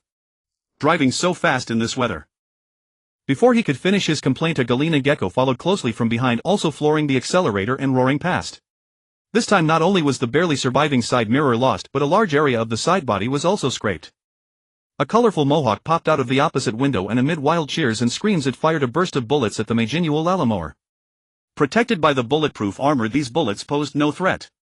The member clearly from the Wrath and Shiv did not intend to attack Zhang Bing and the others. He was just as usual engaging in impromptu lottery-style shooting at passing vehicles while chasing a target. As for the reason, the panicked reactions of the attacked car owners and their erratic driving paths would delight all the brothers in the car. This would give them a feeling of pleasure from trampling on others and humiliating them wantonly. Such a thrill grants these stray dogs a sense of smug superiority. As for the potential casualties, this question never even enters the drug-addled minds of these scumbags. Of course they are merely insane, not stupid. The targets for their outbursts are only common vehicle models, mainly those that appear cheap. When encountering a Shuegue Sun MZ2 2060, a Gadila Turbo 740, or even a Leifei Erdisches Hongjian, sports cars that clearly cost a fortune, they meekly reign in their aggressive nature, reverting to the human scum that bullies only the weak. Unfortunately, the low-key Zhang Bing had his ride heavily modified inside and out, yet it retained the original unassuming appearance of a Mackinac Lalamore. This caused the passing Blade Society to take them for easy targets. An undeserved disaster applicable to both sides. A familiar scene, a déjà vu plot. Gloria couldn't help but react, subconsciously gripping the armrest tightly, fearing that the next moment would bring a repeat of yesterday. But times had changed now. They were at the top of the food chain. David was burning with rage. If not for the consideration that his boss Zhang Bing was still sitting in the back, he would have already caught up to discuss things with them. Zhang Bing was almost amused despite his anger. Only one thought occupied his mind: the Blade Society must be eradicated no matter what, it had to be done. Imagine this: you're eating hot pot and singing when suddenly some asshole in a passing car sprays you with a burst of bullets. What kind of behavior is that? Is there no law? Is there no justice? But criminals don't fear you when you take up the law, they fear you when you put down the law and take up arms. Fortunately, all three were well armed and capable. Catch up, the boss ordered. As if receiving an imperial decree, David floored the accelerator. The unassuming Lalamore, with its engine roaring wildly, achieved a sports car level 0 to 100 acceleration, racing along the road where the dust had suddenly cleared. Soon the faint sound of gunfire came from deeper within the dust. Fasten your seatbelt. Jiang Bing patted Gloria's tense shoulders, signaling her to relax. He had full confidence in this car, which he had personally modified. Ram them! David was so excited he nearly stomped the accelerator through the floor. The mechanical beast, now at 240 km/h, reached the battle site in just 2 or 3 seconds. Because the car was moving too fast, David didn't hesitate to activate the Cyanweiston, using the time-stop state to observe the combatants. At a disadvantage was the red Tingwei Giolana GA40XT Fuchsia that had passed by first. For some reason its speed had suddenly dropped and it was moving erratically, wobbling and stumbling. The Giolana Bihu, following closely behind, circled nearby like a hyena waiting to go for the anus. Meanwhile, people leaned out of 3 windows, firing wildly at the other car's rear. Fortunately, the Fuchsia had also been modified. At least its bulletproof armor was of good quality, allowing the driver to endure the assault, struggle forward and return fire from the window. However, this situation was soon broken by the Lalamore's intrusion. Most of the others present were nomads and knew the common wasteland vehicles. But the Lalamore, a classic car theoretically capable of only 150 miles per hour, was now as if afraid of flying too low, hurtling at a jaw-dropping speed to precisely ram the Giolana Bihu carrying the Blade Society. David's hands on the steering wheel moved so fast they left after images. With fine adjustments in the time-stop state, he managed to drive the car's front into the vulnerable side of the other vehicle at the moment of impact. The driver and the 2 passengers on the left side were crushed by the twisted, deformed body, broken bones, torn muscles. Without exaggeration, they were nearly squeezed until their bowels gave way. Due to the extreme speed, the Lalamore's heavy front end became embedded in the other car, pushing it another dozen meters until the enormous inertia was spent and they came to a stop. A collision of this magnitude was hardly fatal for the heavily cybernetically enhanced residents of Night City. At least the 2 surviving Blade Society members, having narrowly escaped death, opened the doors and got out ready to shoot at the Lalamore's front windshield. David took a deep breath. The Heavenly Soldier helmet ejected from its preformed space and snapped shut. The Cyanweiston activated simultaneously, turning David's body into a blur. When he reappeared, he had already circled the car and was at the enemy's flank. David flung a blue-white stasis energy sphere, hitting one enemy who couldn't react, trapping him in an inertial time field. The other Blade Society member frantically turned his gun, but David, who had already raised his weapon, sprayed him with a burst of bullets, causing him to fall bleeding all over. The stasis module from Dead Space made its debut in the Badlands, and the results were highly satisfactory. Apart from the slightly slow flight speed of the stasis energy sphere, this high-tech component, originally a tool, demonstrated powerful battlefield control capabilities. The victim trapped in the inertial time field felt that except for himself the whole world suddenly fell into a colorful hyperspeed state. When everything returned to normal, a thick cane had already swung in front of his face. Jiang Bing's cane had a shell made of high-strength alloy filled with a large amount of mithril. In Jiang Bing's hand it felt as light as a feather, but its total weight was nearly 20 kilograms. What does that mean? To put it in perspective, the iron maces used in ancient times to break heavy armor normally weighed just 1 to 2 kilograms. Even a naturally strong general could at most swing a 5-kilogram one. This young Blade Society member had no chance to struggle. Even though his skull had been combat modified and reinforced with special metal, the swung cane still smashed it, sending brains flying. Because the skull had been reinforced, it didn't shatter under the violent blow but underwent severe deformation. The deformed cranial cavity squeezed the brain tissue out through the 7 orifices like toothpaste. Literally, physically, brains splattered everywhere. Gloria held her pistol and finished off the 2 unlucky ones who had been sent to the afterlife at the start. However, with the keen eye developed over years in the corpse retrieval team, Mrs. Martinez only needed one glance to conclude that both of those idiots were already dead. Under the immense impact, those 2 unlucky bastards had been flattened into paper figures. Apart from some hardcore otaku, it's hard to imagine anyone surviving such injuries. After dealing with the 4 troublemakers, the trio's attention turned to the red foo she parked not far away. Wanderer. David walked at the forefront of the 3 and spoke first. The driver had already turned the vehicle around and stepped out, waiting for the 3 to approach. This handling was highly astute. The door was one of the thickest areas of bulletproof armor, serving as a temporary shield to protect most of the body, while the properly oriented vehicle could seize the initiative, whether advancing or retreating in the event of a conflict. One glance revealed that the other party was an old hand at long-haul smuggling. This type of vehicle parking was also most common among smugglers roaming the wastes. Thank you three for stepping in to help. The driver was a young man in his 20s, his face slightly gaunt and haggard from years of braving the sandstorms. He wore an entropy-style coat, his left hand resting on the roof, his right hand hidden behind the door, watching the trio warily. Jiang Bing was certain that the other's right hand was gripping a gun. The scum of the Luandao deserved to be wiped out by all. David spoke with supreme righteousness. Seeing that the newcomers had no intention of attacking, the driver visibly relaxed. Jiang Bing and David's attire hardly resembled that of wanderers, especially David's combat suit, which seemed to overflow with high-tech vibes, looking like something only a corporate dog would wear. He had witnessed every second of their fight with the four from the Luandao. MV from the Baker family. What may I call you three? Jiang Bing's heart stirred as he carefully studied the young man before him.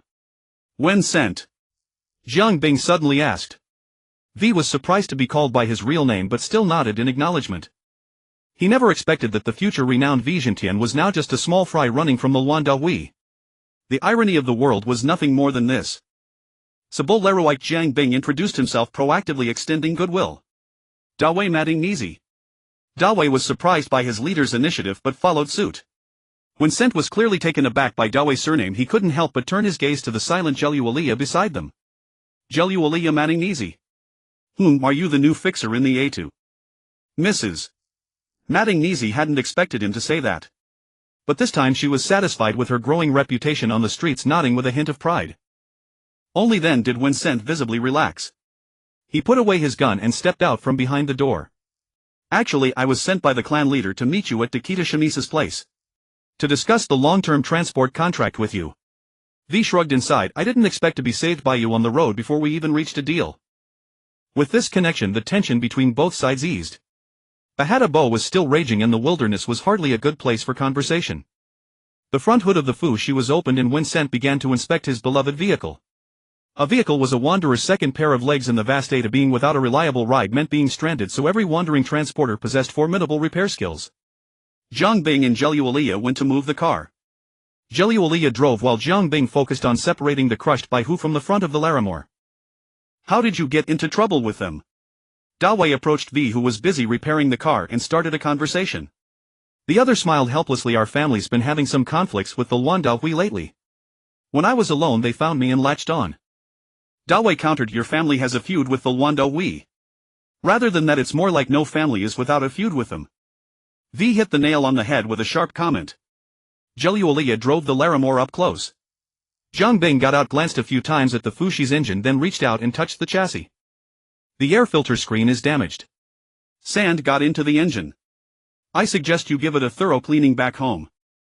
Vincent was clearly skeptical of Jiang Bing's words, but after following Jiang Bing's instructions to check, he successfully found the cause of the malfunction. This time the look he gave Jiang Bing carried a hint of admiration. With foreign objects in the engine, it would soon be ruined if driven any further. The only option was to have the Larimore tow the Fushi to Dekita Shamisa's repair shop for further treatment. Fortunately, the distance wasn't too far. Sandstorms in the Ada came and went as they pleased. By the time the 4 people in 2 vehicles reached the repair shop, the Ada had already calmed down. Dekita Shamisi was a tall female wanderer, plain in appearance. If her face weren't perpetually marked with a hint of sorrow, her looks would have been higher. She was leaning against the pillar by the repair shop entrance, holding the oxygen tank that never left her side. When she saw Jiang Bing and his group, she took the initiative to greet them. She took a breath of oxygen and greeted them, her voice low and steady. Trouble on the road. Jelualia stepped forward. Just a few annoying Luandao members. Small matter. They've been getting bolder and bolder lately. Dekita complained a few times, then turned her gaze to Vincent. V right. The Baker family only sent. Her tone was full of displeasure. Ever since Sarita died, the heads of your family have become more indecisive than the last. With a tone of disappointment she scolded a bit, but wisely stopped short.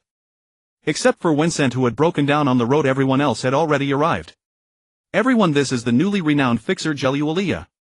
Dekita introduced her to the group. She's also the fixer for this contract. A male wanderer with a thick beard and a brown headscarf immediately responded. I know. Not long ago that battle in Taipingzhou really slapped the Wudu Bang in the face. Though the wanderer's base was in the Ada, they still kept a close eye on developments in Yijichang. Im Kangdare from the Lubisai family. This is my old partner Sider. Sider's expression was gloomy and uncertain. He didn't seem in the mood for conversation, only nodding slightly to the group as Kangdare introduced him. Im Miki, and this is Panam. were from the Bulaite family of the Atakaduo. These two were also old acquaintances in Zhang Bing's memory. Vincent also introduced himself. V from the Baker family. Panam, whose temper was as fiery as her figure, spoke bluntly, "Let's talk about the contract." Jeliualia entered work mode and began to brief the group on the contract details. In fact, after a few days of business development, the organic meat from Nishan had successfully kicked open the door of Yi Zhicheng's smuggled meat market thanks to its high quality and cost-effectiveness. Especially the massacre targeting the Wudubang and Taipingzhou had greatly accelerated this process. At the very least, decent smuggling gangs had heard about it, which curbed many of their petty schemes against Nishan's business. Suffice it to say, this example of killing the chicken to scare the monkey was remarkably effective. Rog, the queen of fixers, brokered a series of premium seafood deals. In the current era where the ocean has been reduced to a viral soup, the catches from the Xiamatai waters were nothing short of a divine treasure. In particular, Rog somehow managed to forge connections that allowed these aquatic products to enter the Yujin restaurant. As a top-tier fine dining establishment in Night City, its clientele of wealthy patrons created an immense demand for these high-end marine delicacies. Fortunately, Rog's team handled all the negotiations, leaving Entropy only responsible for transporting the goods from the Badlands to the designated locations. Although this ceded some control over the distribution channel, it remained a mutually beneficial partnership for both parties under the current circumstances. Coupled with Rebecca's earlier management of the low-end market and Duke's flourishing variety of spices and fungi, Entropy's need for drivers grew exponentially. Falco, the sole remaining driver, had been making at least 3 round trips between Night City and the Badlands every day in recent times. The nomads were not the well-dressed elites of Night City, and the Badlands could not compare to the bustling metropolis. This resulted in negotiations devoid of prevarication, verbal sparring, or flattery. Everyone spoke bluntly with questions that were straightforward, sharp, and unadorned. For instance, Panam wasted no time in directly inquiring about the compensation. Gloria had already worked with the big boss Zhang Bing to establish the relevant standards. Facing Entropy's current financial constraints, Zhang Bing shamelessly devised a compensation system combining euros and Entropy credit points. This was a necessary step toward becoming a global conglomerate, establishing a completely independent monetary system. With all due respect, I have never heard of this company before. Isn't this Entropy company's credit points a bit too much of a joke? Seidel's words perfectly matched his grim expression. Gloria promptly distributed a freshly printed credit exchange list to everyone present. The items listed on it exceeded all expectations, eliciting sharp intakes of breath that made a significant contribution to global warming. The popularity of a currency is determined by 3 criteria: representation of value, universal acceptance, and ease of circulation. As an internal currency issued by a little-known new company, Entropy credit points had virtually zero universal acceptance and ease of circulation. Therefore, Zhang Bing had to focus on representation of value. Thus, after discussions with Gloria, the craftsman opened most of his inventory to the exchange list. The allure of a craftsman apprentice's inventory was such that after seeing the exchange list, everyone present eagerly vied to take on the job, which spoke volumes. On the exchange list, Zhang Bing included most of his practice weapons along with a large number of cyberware contributed by the scavengers, all with installation included. These 2 points alone were enough to guarantee the intrinsic value of Entropy's credit points. Beyond that, the ultimate trump card for these nomads was the availability of virtually unlimited high-purity drinking water for exchange, which was even more critical for those wandering the Badlands. The list specifically indicated that the TDS value of this water was below 40, whereas even the famed True Water distilled water in Night City had a TDS value around 50. As an essential element for human survival, water, like food, is a necessity. Especially in the arid and heavily polluted Badlands, its value was equivalent to tangible wealth. This alone was enough to elevate Entropy's credit points to the same status as euros in the minds of the nomads. The nomads who drifted across the Badlands day after day had no means to obtain large quantities of pure water. They could only rely on crude equipment to roughly filter mildly polluted water, or resort to drinking beer and various beverages full of science and harsh additives, or purchase slightly contaminated water barely fit for consumption. Although the unit price of these basic supplies was low, the constant consumption over the years accumulated into a considerable expense for every clan. Not to mention the countless people who developed various health problems each year from drinking highly contaminated water. From a drinking perspective alone, an adult male requires 2500 to 3500 milliliters of water daily. Considering the dry, high-temperature environment of the Badlands, this standard should be raised to 4000 milliliters. Over the course of a year, one person's theoretical drinking water consumption is 1465 liters. That is 1,465 cubic meters. For Entropy, in theory, replenishment could reach over 210,000 cubic meters in 7 days with virtually zero cost. And this 210,000 cubic meters of drinking water would be enough to meet the annual needs of 140000 people. This calculation does not even account for repeated filtration and reuse. In fact, many nomad clans when facing extreme water shortages would filter and reuse urine.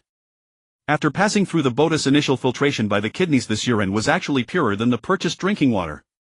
This led to the phenomenon that the kidneys of Night City's residents were always the first to fail, and the supply-demand relationship meant that the organ harvester gangs could never find redemption.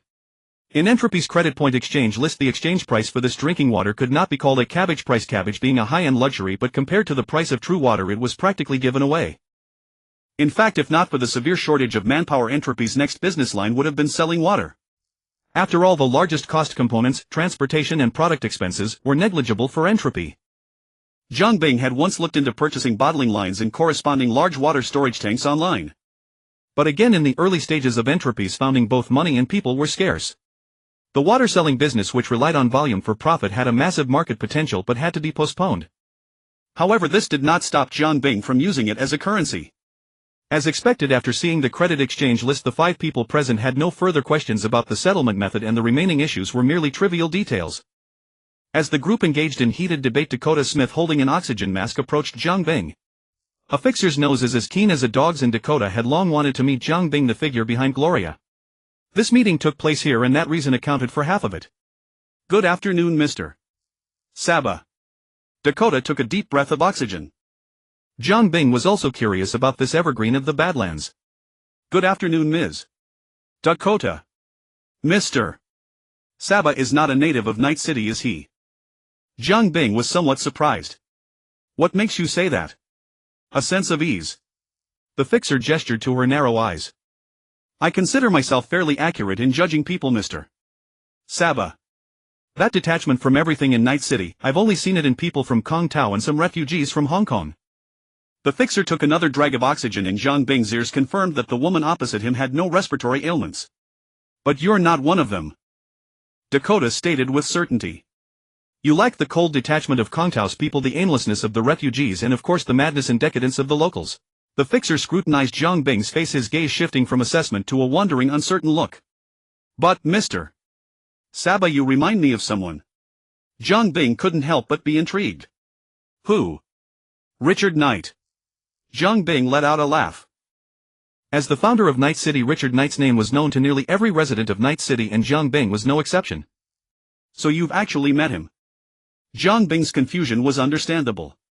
In 1994, Richard Knight, to build his utopia, a safe, clean, prosperous and crime-free Pure Land, purchased a bay area at the border of Northern and Southern California, the land now known as Night City, and attracted massive corporations with favorable tax conditions.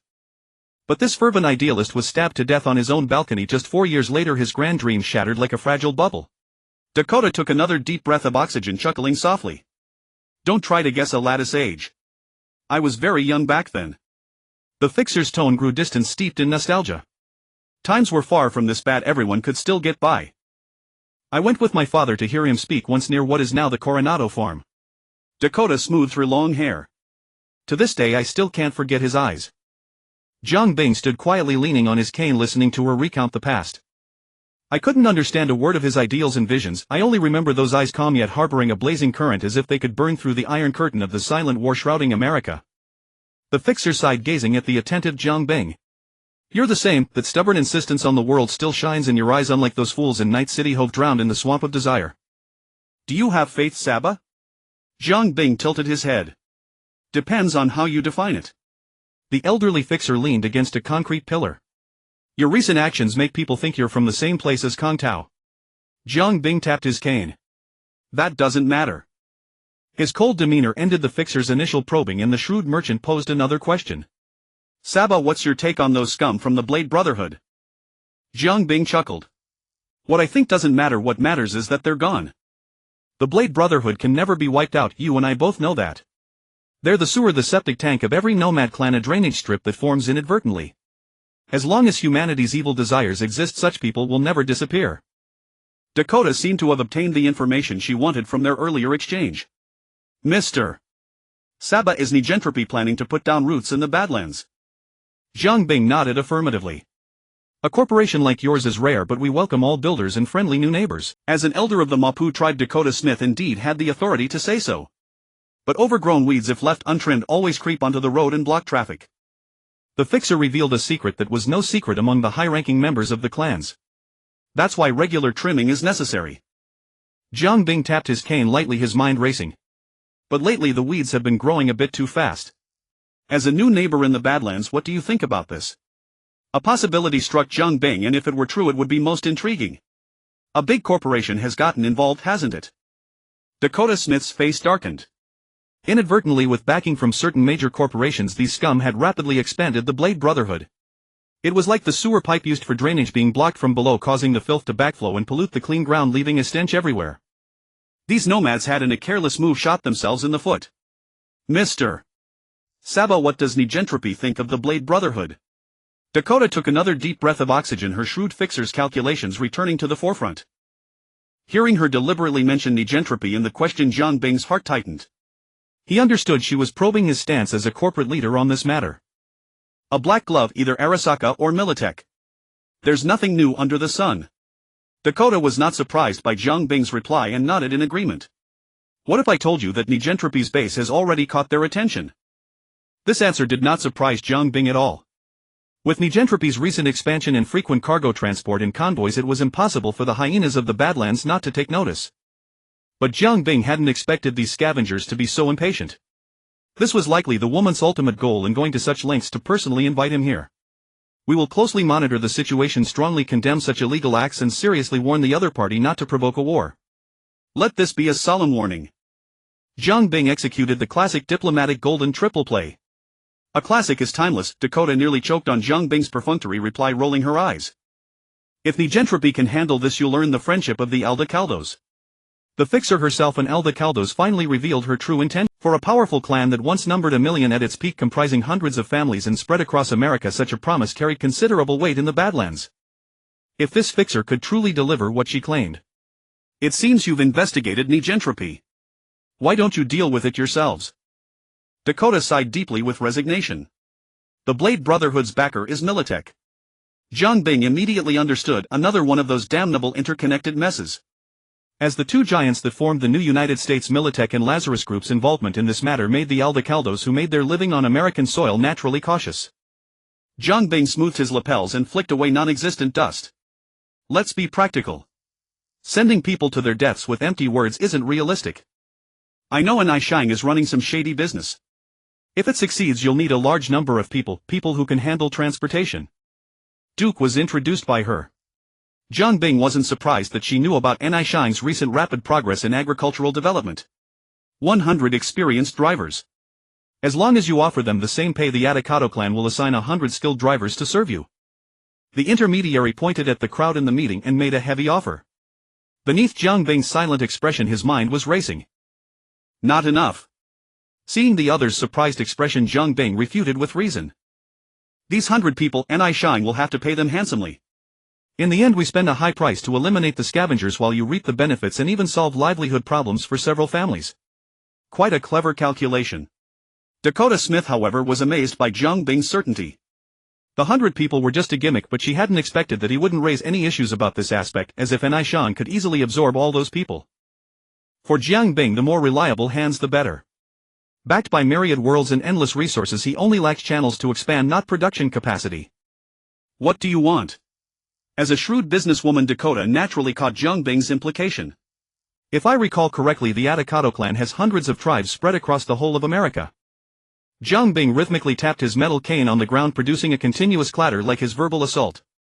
I don't care about the other 6 nomad clans. I only need one promise from Atacado. The intermediary's expression turned grave. What promise? NUSA's products must be transported across America with your help, or smuggling if you prefer. Jiang Bing finally revealed his ultimate goal. What he had wanted all along was the nomads' channels. Don't rush to object. I think you should first understand what we can offer. Jiang Bing stopped her from retorting and asked Gloria to send a current credit exchange list to Dakota. She looked at the list and her chaotic emotions suddenly turned into water-like silence. When elevated from the individual to the collective level, the power of money is greatly diminished. After all, it is only one kind of resource. Though many claim money is omnipotent, some resources cannot be bought even with wads of cash. According to the TDS standards and prices listed here, how much water can you supply? Dakota wasn't very interested in the guns and ammunition. As the intermediary of the Atacado clan, her focus was entirely on the necessities of life, especially water. How much do you need? Without a moment's hesitation, any delay would be an insult to her intelligence and her clan. She replied, "Whatever Nishan can provide, well take." Seeing the fish bite, Jiang Bing flashed a smile like a Middle Eastern tycoon. "Whatever you need, Nishan can provide." What a joke. Do you know the value of a trader across countless worlds? Dakota pressed her lips tight, staring intently into Jiang Bing's eyes. Seeing no hint of joking, she quickly strapped on her oxygen mask and took deep, heavy breaths. Her heavy breathing made her look as if she had been wounded by the invisible aura of Jiang Bing's money power. "If what you say is true, I can accept your proposal right here." An almost unlimited supply of low-cost, high-quality water would have an immeasurable impact on the entire clan's development. No wonder Dakota was excited. Her regard for Nishan had been elevated infinitely, even surpassing Militech and Arasaka. In the silence, a thunderclap was heard. Nishan was definitely not the trivial operation it appeared to be. Looking at Jiang Bing's yellow skin, Dakota felt that beneath his robust figure lay immense secrets. Could that low-profile country have quietly developed some advanced seawater purification technology? Perhaps Nishan was another tentacle extended by the east toward Night City and the new United States, just like Kong Tao. Two tentacles, one in Night City, one focused on the Badlands, one military, one civilian, one propertied, one propertyless, encircling the cities from the countryside while the cities support the countryside, uniting the upper echelons and the nomads below. The style was unmistakable. Dakota, lost in self-induced delusion, had 1,000 thoughts swirling. The other's reply came as no surprise to Jiang Bing. "As for the scavengers, they'll be dealt with soon. After that you can start gathering the 100 drivers. Only children make choices." As an adult, Jiang Bing chose to have it all. Seeing Jiang Bing's reply so firm and resolute, Dakota, who had been thoroughly suppressed in the negotiation, composed herself and forced down her turbulent emotions. "Then I'll wait for Mr. Sable's good news." After all, these were just one-sided claims. Until she saw the actual goods, no matter how eloquently Jiang Bing spoke, it meant nothing. Dakota unzipped her waist pouch, took out a data chip and handed it to Jiang Bing. "This contains information about the scavengers. Nishan can use it as a reference." "May I ask how Nishan plans to handle these people?" Jiang Bing gave a slightly cruel smile. "Eliminate evil completely. Important matters are discussed in small meetings, trivial matters in large meetings." After a long verbal battle, Gloria finally reached an agreement on cooperation with the three families, completely unaware that the two people in the corner had quietly reached a preliminary deal that could affect the entire North American situation. The so-called three families were actually just the people present. Condal and Seidel had no issues and agreed readily. Mitch was just accompanying Panam to check things out. In fact, the only person from the Bright family applying for a driver was Panam. V had no other thoughts and agreed readily, since Nishan's pay was indeed very generous. Moreover, the recent series of unreliable decisions by the Backer family had caused the family to lose cohesion, making him consider leaving the family to go solo. This job was a perfect stepping stone. They agreed to gather at Base 6 tomorrow morning to start work. No choice. If they didn't get more hands, Falco would sooner or later join the ranks of those corporate dogs driving while high on stimulants. V stayed at the garage tinkering with his beloved car. The rest dispersed like birds returning to the forest, and horses released to the southern hills, each heading home. On the road, Jiang Bing pondered the gains and losses of the negotiation. Confirming no mistakes, he instructed Gloria, "Gather the main crew. We have a big operation coming. Have them assemble at Base 6 to discuss the plan. Also, it's a good time to upgrade their equipment." Dark clouds pressed down upon the city, threatening to crush it. A once-in-a-century sandstorm swept across the wasteland. The stronghold of the Wandahui, located at the foot of Hongfeng Mountain, was an abandoned, dilapidated factory. Not far from the factory, beside a hill, a convoy of a dozen vehicles was parked. The windows were pelted by gravel lifted by the gale, creating a cacophony, yet the people inside waited in silence for the attack to commence. There was one exception. Pila Insho, though his reckless nature had been somewhat tempered after the last incident with the Wushan gang, still could not shake his habit of spouting lewd jokes. "What should we call a sandstorm bigger than Ha Debo?" Patting his Train King prosthetic leg, Pila, seeing no one respond, could only mutter awkwardly, "Ha Jubo." "Quiet," Dolio scolded in a low voice. "Careful, the Wandahui sentries might hear." Pila was about to retort when the door suddenly slid open, revealing David clad in a heavenly soldier combat suit. He folded down his fully sealed helmet, revealing a flattened pompadour. "Just as the boss predicted, the storm has peaked at maximum intensity. We can start the operation now." Man, also wearing a heavy combat suit, nodded upon hearing this, indicating his understanding. Subsequently, the temporary combat channel established by Chiwei issued the order to begin, and a swarm of people disembarked from the dozen vehicles. Most of them were workers originally recruited by Old Logan, later retrained as security personnel for Nishang. Old Logan knew every one of them inside out. They were the rare good folks of Night City. However, in the upcoming battle, these dozen or so security personnel were mainly responsible for supporting fire and getting their hands dirty. The true main force was Man's crew along with their new equipment. This campaign to eliminate the Luan Daohui was treated as a small-scale training exercise for Nishang as well as a test for the new gear Jiang Bing had painstakingly developed. The Heavenly General Nishang's heavy assault combat suit with its thick armor plating and solid construction could ignore most bullets. As a frontline tank, the Heavenly General's primary weapon was a bulletproof shield large enough to cover both the wearer and the comrades behind him. The solid metal shield was a full 15 centimeters thick, crafted from extreme high-density alloys, bringing its weight to a terrifying 2 tons. Man deployed his helmet encasing his head. On his left arm was mounted a kinetic module from the Dead Space universe modified by Jiang Bing to primarily counteract the shield's immense weight. Man inserted his left arm into the specially designed slot on the shield. The modified kinetic module activated and the artificial gravity field rendered the heavy shield nearly weightless, allowing Man to lift it effortlessly before him. As he moved the Heavenly General's arm, the shield emitted a muffled whoosh. To Man it felt no heavier than a sheet of foam. No matter how many times, this thing is unbelievable. With his right hand he lifted the oddly shaped handheld gravity field accelerator, then turned to look at his partner. Dolio also wore a Heavenly General heavy combat suit of the same model. However, as a fire support specialist she was not equipped with a heavy shield like Man. Instead she carried a Gauss rotary machine gun, a heavy weapon dubbed Annihilation. It was based on the SWS electric pulse rifle's technology, firing not conventional bullets but small steel pellets. Accelerated by the built-in electromagnetic coils, these pellets could reach supersonic speeds.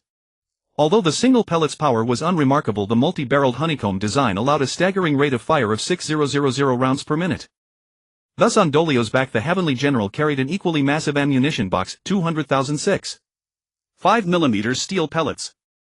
Weighing nearly a ton, had it not been for the same gravity field technology used in Man's left arm, the weight would have crushed her instantly. But now the ammunition box, roughly the size of an old single-door refrigerator, felt light as a feather on her back, as if it weighed nothing. One specialized in offense, the other in defense. They were the absolute main force of the day. Pila on the other hand climbed to the top of a rock and resumed his old role as a sniper. However, the rifle in his hands had been replaced by Jiang Bing's new sniper rifle, replacing the previous Nikomata. This sniper rifle, named Flying Thorn by Jiang Bing, was a new type of sniper rifle combining the 935 type rivet gun and the electromagnetic acceleration technology of Tsunami Defense Systems. The two technologies, both based on the principle of electromagnetic acceleration of projectiles, were skillfully merged by the artisan to greatly enhance power while achieving significant breakthroughs in the stability of the electromagnetic acceleration coils. In practical application, unlike the Nikomata, which could only use armor-piercing rounds of specific sizes and shapes, the Flying Thorn's ammunition, due to its high stability, could be more flexible and diverse. For example, it could use special high-explosive rounds, gas rounds, EMP rounds, and so on. However, its overly intricate structure meant it could only be handcrafted by Jiang Bing himself, and mass production was not yet possible.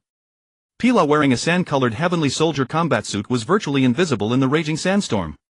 Attack! Man took the lead, charging forward with the heavy shield raised yet running at a normal person's sprinting speed, covering Dolio as they rushed toward the gate of the Luan Daohui stronghold. Close behind came Jiang Bing's bus carrying Chiwei, David, Lucy, and Falco. All of them were also wearing Heavenly Soldier suits, but Chiwei and Lucy's suits were slightly different, featuring additional heat dissipation grills and metal pipes connecting their helmets to backpacks. This was a liquid nitrogen cooling system specially designed by Jiang Bing for hackers. With a barely audible thud, Pila precisely shot down a human heat source marked by Man's RIG. The massive sandstorm made it nearly impossible for ordinary people to survive outdoors, but despite such harsh conditions the Luan Daohui still had 2 thugs guarding the gate. Man raised the handheld gravity field accelerator in his right hand. After a brief charge, a violent shockwave erupted from the fist-sized muzzle, directly obliterating the thick iron gate. This mining tool, which Jiang Bing had barely modified, was also based on gravity field theory. The artificial gravity field it emitted had an explosive power far exceeding conventional explosives, yet the recoil was almost negligible. Originally designed to clear space debris and dust, it proved equally effective at destroying obstacles and any enemies in its path. As Lucy, who was lagging behind, got out of the vehicle and took control of the surrounding cameras, the Luan Daohui members immediately detected the attack and began organizing a fierce counteroffensive. First, an Mk.31 heavy machine gun from military technology began spewing flames. But the powerful bullets were deftly blocked by Man's heavy shield. The round striking the solid metal shield left only tiny dents, and the impact force buffered by the artificial gravity field generated by the kinetic module was reduced to a gentle caress by the time it reached Man's arm. As for other pistol and rifle rounds, they had virtually no effect on the shield. With a ZZT Annihilation unleashed a metal storm forward. Designed as heavy firepower and a suppressive weapon, Jiang Bing had never prioritized precision in its initial design, resulting in a terrifyingly scattered distribution of impact points. The active automated defense turret was engulfed by the metal torrent spewed by annihilation. The all-metal turret seemed to have its own time accelerated. Within mere seconds it aged like millennia, its structure eroded by tiny steel pellets rapidly weathering to dust and vanishing without a trace. The high-strength concrete bunker under the relentless assault of thousands of tiny steel pellets with every breath was shattered alongside the enemies hiding behind it. Enemies killed by annihilation rarely left intact bodies, all dissolving into the metal torrent. Cover. In the face of absolute firepower, your cover is as laughable as you are. Man blasted an enemy wielding a shotgun who attempted a flanking ambush into fragments, creating a safe firing zone for Dorio. David and Lucy meanwhile coordinated around these two human tanks in an infantry-tank synergy, continuously taking opportunistic shots. To be honest, the fight had become somewhat unfair by this point. The Celestial Soldier and Celestial General suits based on the work suit principles from Dead Space allowed wearers to move freely in space, so a minor sandstorm naturally posed no issue. But these members of the Scattered Blade Society had no high-tech combat suits to wear. After charging out of the abandoned factory they faced constant sand and wind harassment outdoors. They were essentially blinded, the howling gales masking all battlefield sounds and the swirling sand reducing visibility to near zero. A few clever ones activated thermal scanning on their cybernetic eyes, but guess whether combat suits from the 25th century had thermal shielding capabilities. The fact that they still mounted an effective counterattack despite these disadvantages spoke volumes about their caliber as the Badlands troublemakers. As Dorio exhausted an entire high-energy battery, the entrance area was reduced to rubble. Vehicles, containers, prefab huts, searchlights and concrete bunkers were either pockmarked and riddled with densely packed steel pellets by the grazing metal torrent, looking gnawed and uneven, or were completely obliterated. The positions that had been concentrated fire were already indistinguishable from the swirling yellow sand. Shiwei man upstairs. Alerted man swiftly redirected his shield just before the enemy fired, blocking a high-explosive round from a Type 05 sniper rifle. Several smart rounds flew from David's newly acquired Shingen smart submachine gun, making micro-adjustments midair before precisely drilling into the sniper's skull. However, the tracking capability came at the cost of reduced power, so these shots failed to penetrate the enemy's modified metal cranium. But as Lucy glared over, her ICE was breached by a golem she had programmed. The virus quickly performed a self-check on the enemy's systems, then locked down the weakest left arm cybernetic. David seized the opportunity to fire several more rounds. After nearly half a magazine of sustained fire, the enemy finally collapsed. Smart weapons were undeniably easy and brainless to use, but they consumed significant wealth. In the same scenario, a few traditional rounds would suffice, while smart weapons required several times the ammunition. A single smart round could buy over a dozen traditional powder rounds, yet delivered only half the power or less. This was why smart weapons never replaced traditional kinetic firearms. Not to mention their requirement for cybernetic eyes with scanning and locking capabilities and hand cybernetics compatible with the smart weapon. Nevertheless, they suited wealthy, inexperienced shooters who could quickly become a crackshot with enough money spent. With the external enemies of the abandoned factory eliminated, the survivors wisely retreated into the vast building, reducing the impact of the sandstorm and attempting guerrilla tactics using the complex interior terrain against Man and his team. But this scenario had been anticipated. Dakota Smith's intelligence was thorough. The layout of the Scattered Blade Society's stronghold had been thoroughly studied, and Jiang Bing had prepared accordingly. The dozen newly hired security guards huddled behind the wall thanks to Night City's gunfight education from childhood. Though achieving few kills, they obediently stayed behind cover, firing suppressive shots toward the factory, providing decent fire coverage. This already exceeded Chief Instructor Man's expectations. At least they didn't make the mistake of pointing their guns at their own people. After decades of ruthless exploitation by inhuman corporations like Arasaka and Biotechnica, Entropy had won their absolute loyalty with far more generous pay and humane schedules compared to competitors. After all, no comparison, no harm. If technological progress hadn't rendered the lower-class resistance so feeble and feudal, Jiang Bing would have long been forced into a yellow coat due to the cold. So the security guards willing to come today were determined to stand with Entropy. Though part of it was also for the bonus promised by Boss Jiang. Facing the enemy's turtle tactics, Man decisively called for backup. Man, Falco, drive the vehicle in. Shiwei, it's your turn.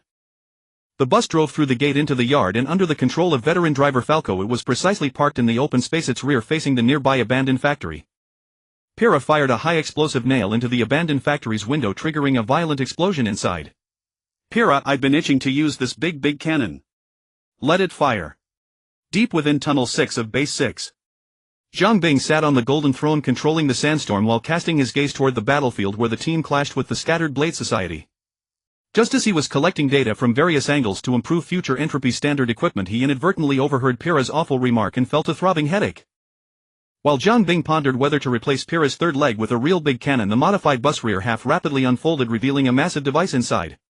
Under the action of numerous mechanisms, the folded instrument quickly expanded, and the iconic 3-meter-thick barrel revealed the true nature of this device, which resembled a cannon more than a machine. Or cracker. When leaving the Dead Space world, Jiang Bing figured the vast cargo hold was empty anyway, so he picked up some trash discarded by the Harmonious Mining Corporation.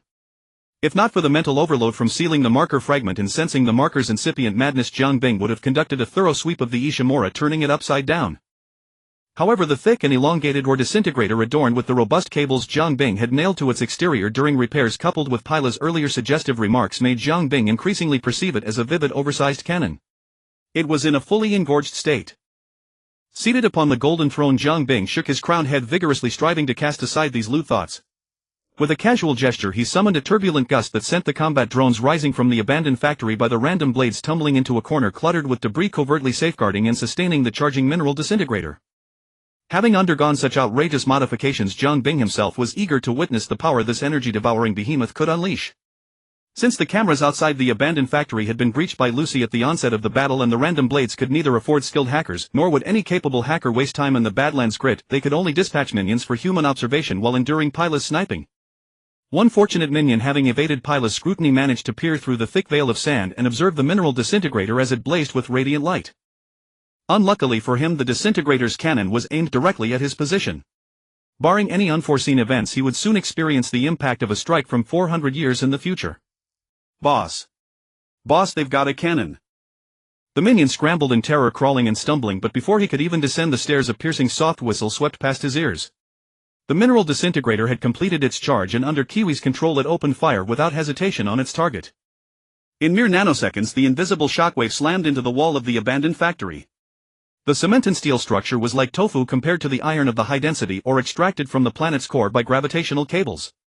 There was no explosion, no blaze of fire. The invisible shockwave following the cannon's trajectory swept through nearly half the main structure of the abandoned factory before its energy was fully expended. The steel framework supporting the entire building was rapidly torn, crushed, deformed, and finally succumbing to gravity. Nearly half the factory collapsed with a thunderous roar. Pilar, holy crap, Maine, did you see that? That was one hell of a blast. Maine, Kiwi, keep aiming at the other side and fire another shot. Having served in the military tech special forces, Maine was well aware of the dangers of indoor close-quarters combat. With such a devastating weapon capable of leveling fortresses in an instant, he had no intention of letting his team risk a frontal assault into the factory to fight the random blades hidden. His only thought now was to blast away, keep blasting until there was nothing left. No need to see the impact point. That place was a lowlying pit. Kiwi, I can't fire again so soon, Captain. This thing consumes way too much energy. Maine, then we wait. All units hold your positions. Do not advance recklessly. Wait for artillery cover. Affirmative responses echoed through the squad's comms. But the first to lose their nerve were the random blades members inside the factory. Lucy crouched behind a piece of cover, using a camera bridge to scout the interior of the warehouse. The cooling system behind Celestial Soldier was working at full tilt to cool its wearer. Lucy, no time left, they've already gotten into the vehicles and are trying to escape. Watch out. Unwilling to sit and wait for their doom, the random blades members piled into their vehicles and surged out of the abandoned factory en masse, attempting to break through this way. Leading the charge was a military tech behemoth armored vehicle. Its thick armor had led the random blades to use it as a vanguard, hoping it could block the torrent of metal fired from Annihilation. Maine charged through the sandstorm to intercept the vehicle's path. As the driver stared in disbelief, Maine slammed his massive shield firmly into the ground. The behemoth's front collided with the thick shield. With a thunderous roar from Maine, the steel behemoth continued to push him backward, but its speed had been drastically reduced. What awaited them was David, who suddenly materialized beside the driver's cabin. Wielding a plasma cutting saw, he delivered a single slash that carved a gash into the thick composite bulletproof glass window. The Sandevistan on his back seemed to have truly merged with him, the cold steel machinery operating with the fluidity of living flesh, countless precision components pulsing in sync with his heartbeat. David took a brief ragged breath before activating the Sandevistan once more, transforming into a streak of light. In an instant he had punched a hole through the cabin window. Then, swaying his body to dodge bullets fired from some unknown source, he thrust his gun barrel through the hole and unleashed a point-blank burst into the driver. The driver was riddled with bullets on the spot. With his control lost, the massive truck instantly ground to a halt. With the vehicle stopped, the random blades members in the rear compartment sensed something was wrong. They flung open the doors to disembark, only to be blasted back inside by a cannon shot from the charging Maine. David's adrenaline surged. Amidst the hail of gunfire he treated the Sandevistan's time stop as if it were his natural state. Barely catching his breath he entered the time stop again, flashing to Maine's side. With a single swing of his saw he severed a gun barrel protruding from the compartment, then casually tossed a high-explosive grenade inside.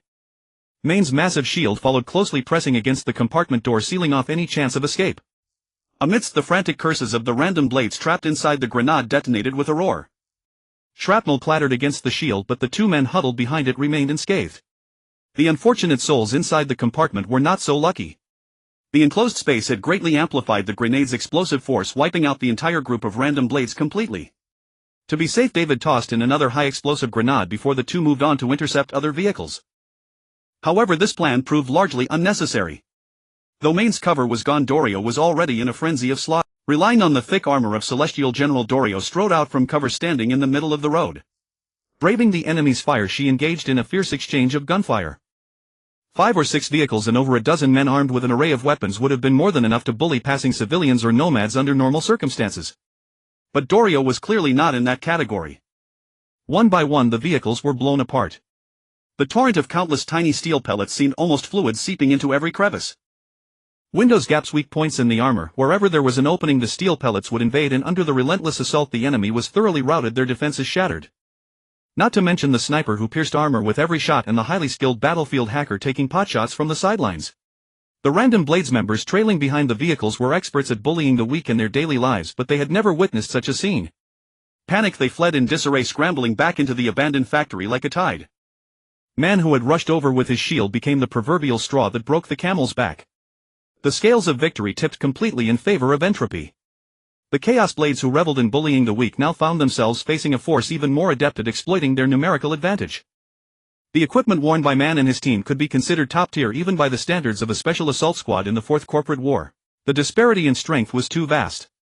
Constrained by the Night City Heavy Firepower Prohibition Act, even if Militech provided support to the Chaos Blades, they were limited to supplying only civilian-grade weaponry.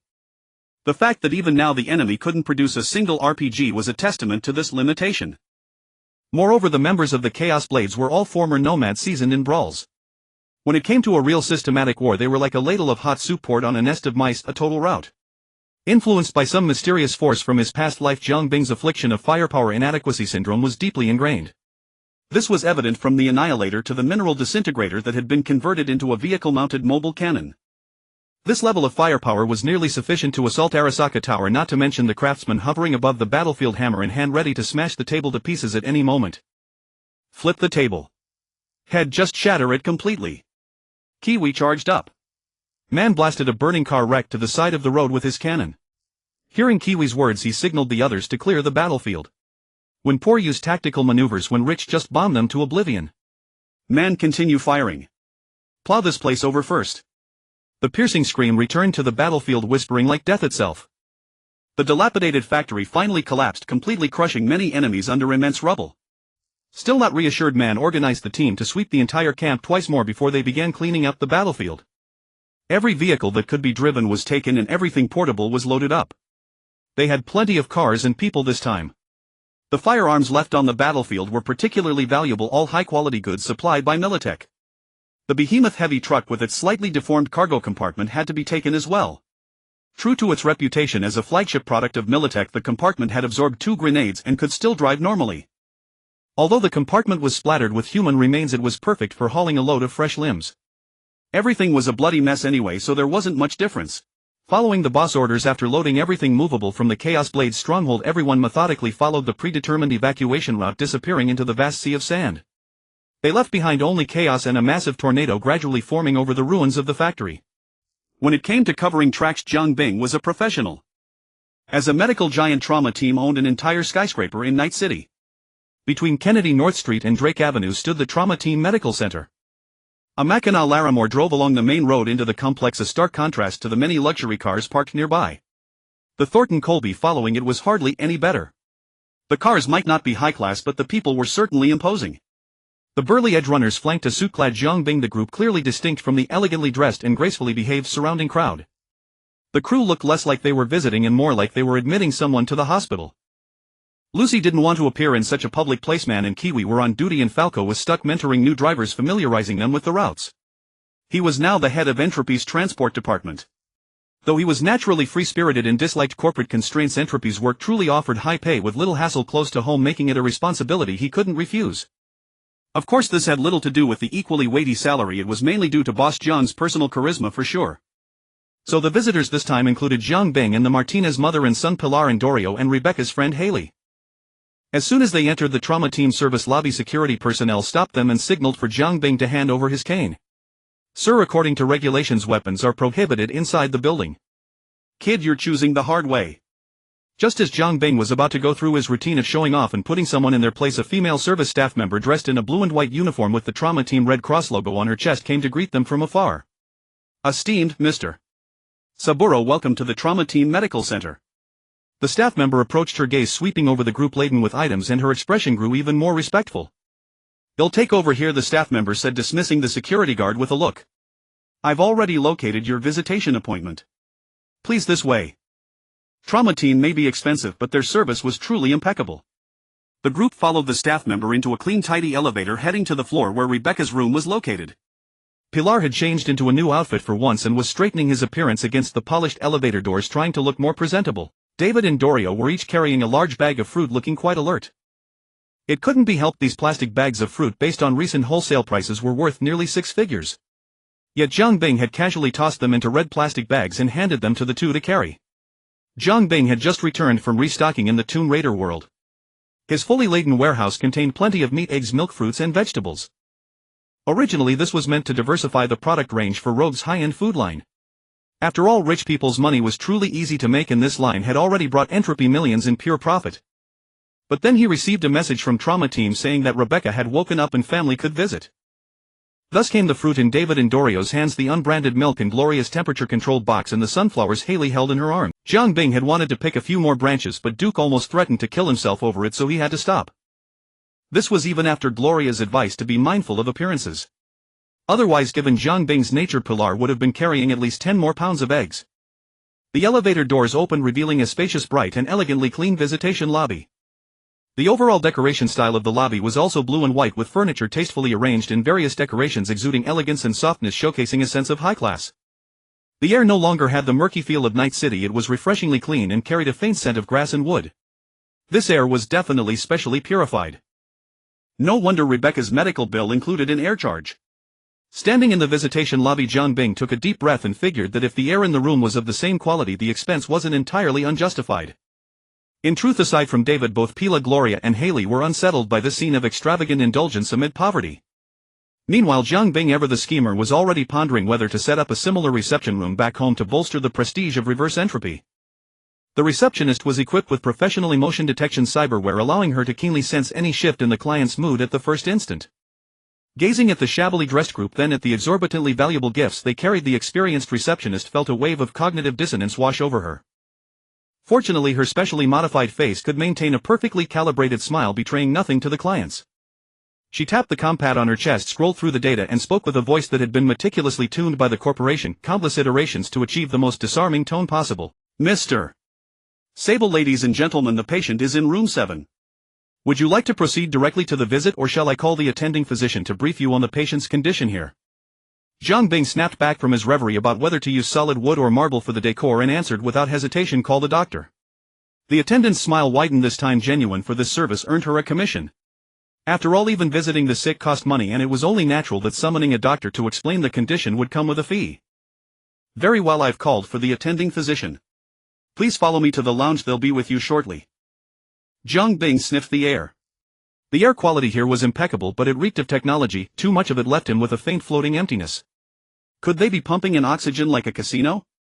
Pondering such irrelevant nonsense, Jiang Bing grew slightly impatient with the upper class's penchant for empty formalities. No need. Have the doctor go directly to the room. We'll head over now. The attendant, ever the professional, readily agreed. Leading the way, she brought the group to the Platinum VIP ward reserved for Trauma Team's elite members. The room was nearly all white, but carefully placed accent colors and thoughtfully designed lighting kept it from feeling cold or monotonous. Attracted by the sound of the door opening, Rebecca clutched the blanket with her translucent hands and stared at the entrance, her face a mask of anxiety and unease. Despite the luxurious conditions, the little girl found no sense of security here. The doctors and nurses came and went with seemingly warm smiles, but every action was steeped in robotic routine. Most were here not to save lives but for the seductive allure of euros. Not to mention the sterile IC ward, the terrifying array of surgical instruments, treatment devices, pills, injections and rehabilitation. In truth, from the moment she awoke she had been engulfed by a profound loneliness and helplessness. Her brain-computer interface, temporarily locked for treatment, had turned her into an island, cut off from the world. This total isolation from external contact was something unimaginable to modern people who had grown up with a smartphone embedded in their minds. If not for her weakened body, Rebecca would have already tried to escape. So when she saw familiar faces pushing open the door instead of doctors and nurses, the little girl's nose tingled and she nearly shed a tear. The group filed in and the cold ward quickly grew lively. Pila stood at the foot of the oval bed, animatedly recounting his fabricated heroic exploits, carefully omitting the part where he had jumped and injured himself. Haley meanwhile was busy arranging the sunflowers she had clutched all the way at the bedside. The flowers placed in a transparent vase immediately captured the little girl's full attention. Once she confirmed that Pila was standing before her in one piece, her brother's endless chatter shifted from comforting to grating. The two small faces, just as they had when observing the fawn, drew close together, intently studying the vibrant, energetic sunflowers, a natural wonder they had never seen before. "So beautiful," the little girl murmured, unable to resist reaching out a finger to stroke the golden silken petals and the sunlight disk. It was then that everyone noticed her hands had been replaced with two crystalline transparent prosthetics. "Real IX bionic limbs," a slightly cool voice announced from behind. Everyone turned. A woman in a doctor's coat, the epitome of an elite intellectual, stepped into the room. This was of course Rebecca's attending physician. The doctor wore a rare pair of transparent glasses and her slightly gaunt face exuded an air of sharp professionalism. "Aurora, Rebecca's attending physician. A pleasure to serve you." Perhaps the trauma team had internal groups where client information was shared in real time, for the doctor immediately zeroed in on Jiang Bing, the one in charge, and extended a warm hand. Having spent his days scraping by in the underbelly of society, Jiang Bing was used to greetings that involved bombs and sour pickles. Suddenly being treated to high society manners felt a bit off. Still, shaking hands wasn't difficult, at least no harder than disassembling scrapper parts. As one of trauma team's top external cyberware specialists, Aurora noticed through the mere handshake that Jiang Bing had no hand cyberware, not even the standard external interface port that most civilians had on their left hand. And when she saw his face, which had grown increasingly perfect with his rising professional level and increased attributes, her smile widened even more. She didn't need to touch it, she could stake her career on it. That face had never undergone any kind of human sculpting surgery, it was entirely natural, born that way. Subtly straightening her ample chest, she softened her voice. "Mr. Sable, allow me to answer any questions you may have." The female doctor quickly slipped into professional mode. Without waiting for Jiang Bing to ask, she began explaining Rebecca's hands. "The Real IX bionic prosthetics are a new product developed in collaboration between Trauma Team and Biotechnica." She glanced at the sunflowers with surprise, clearly she knew their worth. "This series of cyberware is designed to replace damaged limbs and simulate the original tactile sensation to the greatest extent. Most importantly, its unique design yields the world's lowest rate of cyber rejection." Her eyes swept over the fresh fruit casually stuffed into a bag and her lips twitched involuntarily. She clearly knew its value. This makes them nearly as flexible, sensitive and integrated as the patient's original hands. Seeing the group captivated by her words, Aurora's cybernetic eyes quickly scanned their information, pausing briefly on the occupation field. Aurora had not risen to her position through sheer intellect alone, her emotional intelligence was equally sharp. She immediately curbed her self-aggrandizing spiel and pivoted to topics that would interest these edge runners. "However, it possesses no combat capabilities whatsoever. Its high-sensitivity materials render it exceedingly fragile, as delicate as flesh and blood." Jiang Bing nodded, acknowledging the doctor's professional expertise, concluding that his expenditure had not been in vain. Pila, most anxious about his own sister's physical condition, could not help pressing further. "Doctor, how is Rebecca's condition now?" Aurora replied patiently. "Due to her unfortunate past experiences, a large area of the synapses in Ms. Rebecca's brain, responsible for brain-computer interface connections, has undergone necrosis. Fortunately, after this period of treatment there is no longer any serious concern. However, the newly regenerated synapses are extremely fragile and she will need to wait some time before she can use the brain-computer interface again." Hearing these words, the group finally felt entirely relieved. Aurora walked back to Jiang Bing's side, curious to see what further questions this wealthy and handsome man might pose. "Data, Dr. Aurora. I require all the data from Rebecca's treatment." Jiang Bing, not disappointing expectations, made a demand that was decidedly hardcore. This unexpected request caught the female doctor somewhat off guard. However, she did not entertain thoughts such as, "Could you even understand it if I gave it to you?" Instead, considering the 4-figure per hour consultation fee in Jiang Bing's handsome face, she patiently addressed the question. "I'm sorry, Mr. Saba, but this cannot be provided for now, as some of the data involves our commercial confidentiality." Zhang Bing was not surprised by this. Then please provide me with a copy of the data that does not involve confidential matters, especially Rebecca's recent physical data. This clearly fell within the scope of reasonable requests, so Zhang Bing soon received a data slate. Data is always more direct than words or observation. After reviewing Rebecca's relevant data and under the doctor's increasingly bright gaze asking several key questions, Zhang Bing confirmed that the female physician's statements were not false. However, from her responses, Zhang Bing discerned that she indeed possessed considerable skill to have become the responsible physician for a platinum VIP member of the trauma team. Aurora in turn was astonished by his extensive experience in cybernetic modification and his profoundly solid knowledge of human anatomy. She thus began to engage Zhang Bing with the genuine expertise she reserved for colleagues. Thus the two individuals, both possessing an ample thirst for knowledge, extended their conversation from Rebecca's condition to topics such as cybernetic modification, human organs, and medical advancements. For a time they were evenly matched, meeting their match, and conversed with great pleasure. Aurora, swimming in the ocean of knowledge, only reluctantly ended the conversation upon receiving a call from the dispatch center. After leaving Zhang Bing her contact information, she left the ward, looking back repeatedly. Rebecca was overjoyed at this moment, bantering with the goofy Pila. The siblings had been like this since childhood. Even during days without food, it was Pila's forced optimism that gave them both the strength to carry on. Although times had changed, Pila's flamboyant nature had long become an integral part of his personality. Like a slick tongue, it had become a mask ingrained in his heart, one difficult to remove in this lifetime.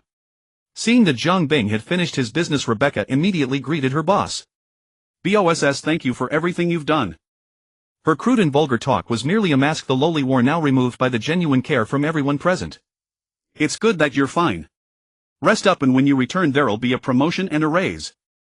Boss Zhang never forgot his capitalist identity, his first words aimed at winning loyalty. "Boss, I..." Rebecca placed the pair of hands, which resembled works of art, before her, examining them for a moment before voicing her thoughts. "I don't need these hands, boss. They are not something I can possess." The clamor came to an abrupt halt. Rebecca scrutinized her 10 fingers carefully, feeling the feedback transmitted from above identical to that of a natural flesh and blood body. Yet she still unhesitatingly continued to voice her thoughts. "These hands cost 240,000 euros, boss. They belong to the upper class who don't need to work, not to me." "Don't worry about the money. The company will fully reimburse this expense." Zhang Bing improvised. "In fact, from now on all employees of Entropy will enjoy a unified internal company insurance plan, and this expense will also be covered by the company." With one sentence, Zhang Bing created a minimum of 6 hours of extra work for Gloria. If the upper echelons move their lips, the lower ranks run their legs off. Truly it was just so. "I am not yet worthy of possessing them, boss." The little lowly clenched her fists, feeling the feedback of their feeble strength. "What I need now is power." Her crystal-like hands opened and closed, continuously grasping at the air, bearing the epiphany of harsh reality after long deliberation. Rebecca spoke of her intent. "They can't grasp much, at least not the life I want. I want to change to a pair of larger, more powerful cybernetic limbs. Maybe gorilla arms. They might be ugly, but at least they can bring power." Zhang Bing did not dissuade her. None of them spoke to dissuade her, and none of them had the right to accept for Pila. But at this moment Pila looked somewhat bitterly at his own already modified metal hands, as if lamenting the inevitable fate of the siblings, and remained silent in dejection. This pair of siblings, born into a family of edgerunners, were forced step by step into atavism by the cruel reality. Only the short-statured Haley by the bedside brightened visibly upon hearing her friend's thoughts. "There is no principle for taking back what I have given." Zhang Bing started with a classic CEO speech. "Keep them, Rebecca. When you want to undergo combat modifications, I will personally perform the surgery. Until then, wear these. After all, the future remains uncertain." Finally, Zhang Bing transferred another sum of money and simply told Pila to stay and accompany her so he wouldn't have to see Rebecca's pitiful expression when she was discharged. In Night City, certain high-end vehicles can activate an auto-parking function simply by connecting to the city's internal network. The vehicle will automatically drive to a nearby parking garage, and when summoned by its owner will also automatically navigate to the owner's nearest location. Of course, this service comes with a fee. Zhang Bing's vehicle that Mackinac Larimore as a car from over a decade ago simply did not support such advanced functions. The Thornton Colby series was in the same boat. The group had no choice but to go down to the parking lot again and drive out of the trauma team complex. Night City was as lively as ever, with gunfire sounding incessantly from all directions. After driving just a few streets, they saw several NCPD Thornton Harry ECHI 860 NCPD enforcers parked on the road ahead. A dozen cops were engaged in a passionate firefight with gang members across the way. How rare. When have we ever seen the NCPD work this hard? Gloria was quite surprised by this and directed David to steer the car onto another road. This was a narrow path nestled between towering skyscrapers with not many vehicles or pedestrians passing through. On both sides of the road were numerous alleys, the playgrounds of criminals, the trash cans harboring filth, the festering swollen appendix of Night City. Jiang Bing was determined to investigate thoroughly today. Once the Mackinac Laramie stopped at a small alley entrance, everyone watched perplexed as Jiang Bing pushed open the door and stepped out. The air was thick with the pungent stench of fermenting garbage, a mixture of various refuse. Yet within that overwhelming odor an even more nauseating foulness lingered. However, this particular stench could only be detected by Jiang Bing, for it was the scent of cyberpsychosis. Jiang Bing had never encountered such a deeply decayed odor. The owner of this scent must have long descended into hysterical madness beyond any hope of recovery. "There's a cyberpsycho nearby." With those words, everyone instantly drew their weapons ready and vigilant. Cyberpsychos indeed possessed that kind of charm. Unwilling to miss such valuable research material, Jiang Bing held his breath as he stepped into the dim alley. The first thing that came into view was a pile of trash. That was normal. Half buried in the trash lay a rotting, stinking corpse. That was also normal. Moving further ahead, behind the trash pile were more bodies, mangled remains almost piled into a small hill.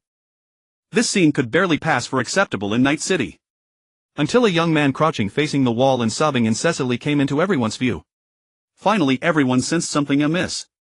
The source of the foul stench was this young man cosplaying as SCP-096. Undoubtedly he was the cyberpsycho. The corpses on the ground were presumably all victims. Jiang Bing, grasping his cane, barely paused as he walked behind the figure. The cyberpsycho, still whimpering, heard the footsteps behind him and erupted without warning, swinging his left arm, equipped with various wrenches and screwdrivers, to deliver a powerful elbow strike at Jiang Bing. But the moment he leaped, Jiang Bing met him with a front kick, slamming him against the wall. As he landed, Jiang Bing placed a foot on his back, rendering him unable to rise. In the throes of psychosis, the cyberpsycho ignored system warnings, his entire cyberware operating at overload output in a desperate attempt to push off the foot on his back and counterattack. Yet no matter how frantically his limbs flailed like a windmill gouging a groove in the ground, his chest remained unable to lift a single millimeter from the floor. The scene grew somewhat awkward. Finally, unable to bear it any longer, Jiang Bing struck him several times with his cane, reducing him to a Class 1 disability, then pinched his nose and tossed him into the trunk of the car, granting him the same treatment as the elite scavengers. "Boss, what do you want with the cyberpsycho?" David asked while driving. Jiang Bing closed his eyes to rest, sensing the faint irregular waves emitted from the madman's brain in the trunk, wild and chaotic. A guinea pig. The divine seal fragment had been nearly marinated, eroded by blood over the years, and had essentially taken on Jiang Bing's form. Now the good buddy in the trunk came in handy. With his selfless contribution, Jiang Bing could commence research on whether the mental interference of the divine seal fragment could treat cyberpsychosis. The young man with his limbs and comminuted fractures still refused to stay still, thrashing and writhing in the trunk like a maggot. This continued until Jiang Bing carried him into a sealed room and threw him before the divine seal fragment. Only then did he settle down. Whether it was because his abnormal mental state made him more susceptible to the influence of the divine seal, or because a jar of blood soaking a strange stone itself seemed rather ominous, remained unclear. The cyberpsycho was now terrified, crawling on the ground in an attempt to flee. Only after Jiang Bing confirmed that this place was far enough from the golden throne did he fish the blood-red stone out of the jar. Such caution was necessary. The divine seal fragment combined with the psychic amplifier mithril could spell disaster. If anything went wrong, not only Night City but even the Crystal Palace floating in space would be doomed. Fortunately, after days of soaking, the blood had fully saturated the stone. In the higher dimension, the information of the artificer had repeatedly beaten the existence information of the fragment into submission. This allowed Jiang Bing to roughly perceive the fragment's state and through the fused blood begin to exert preliminary control over the divine seal fragment. Blood a sinister stone, a man with broken limbs, a sealed room. The scene inevitably veered toward occult sacrifice. Fortunately, Jiang Bing, deep in work, remained utterly focused, unaffected. He controlled the divine seal fragment to release a small blood-red field, carefully enveloping the cyberpsycho within. Jiang Bing opened his datapad and began recording the subject's subsequent reactions. Hours later. The experimental results were highly unsatisfactory. The typical external traits of cyberpsychosis, mania, bloodlust, frenzy, were indeed sufficiently suppressed after bathing in the blood-red field. Yet frustratingly, with the absence of mania and bloodlust, the subject exhibited severe depression and a strong tendency towards self-destruction.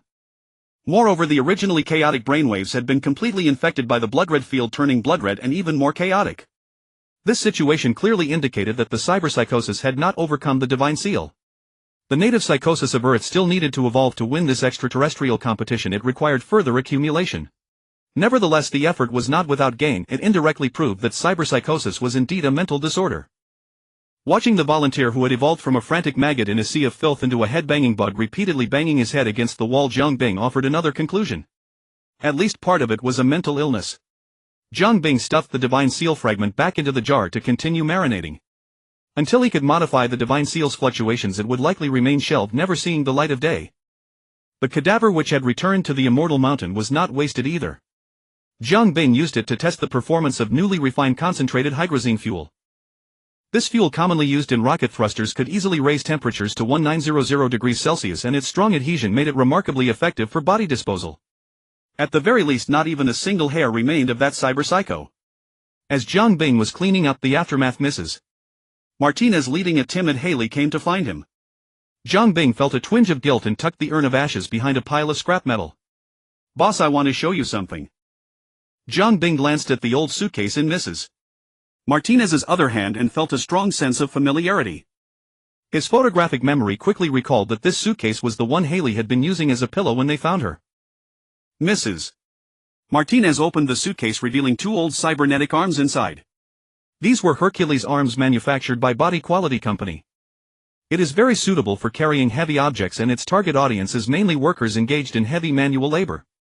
Jiang Bing had repaired too many prosthetics of the same model before.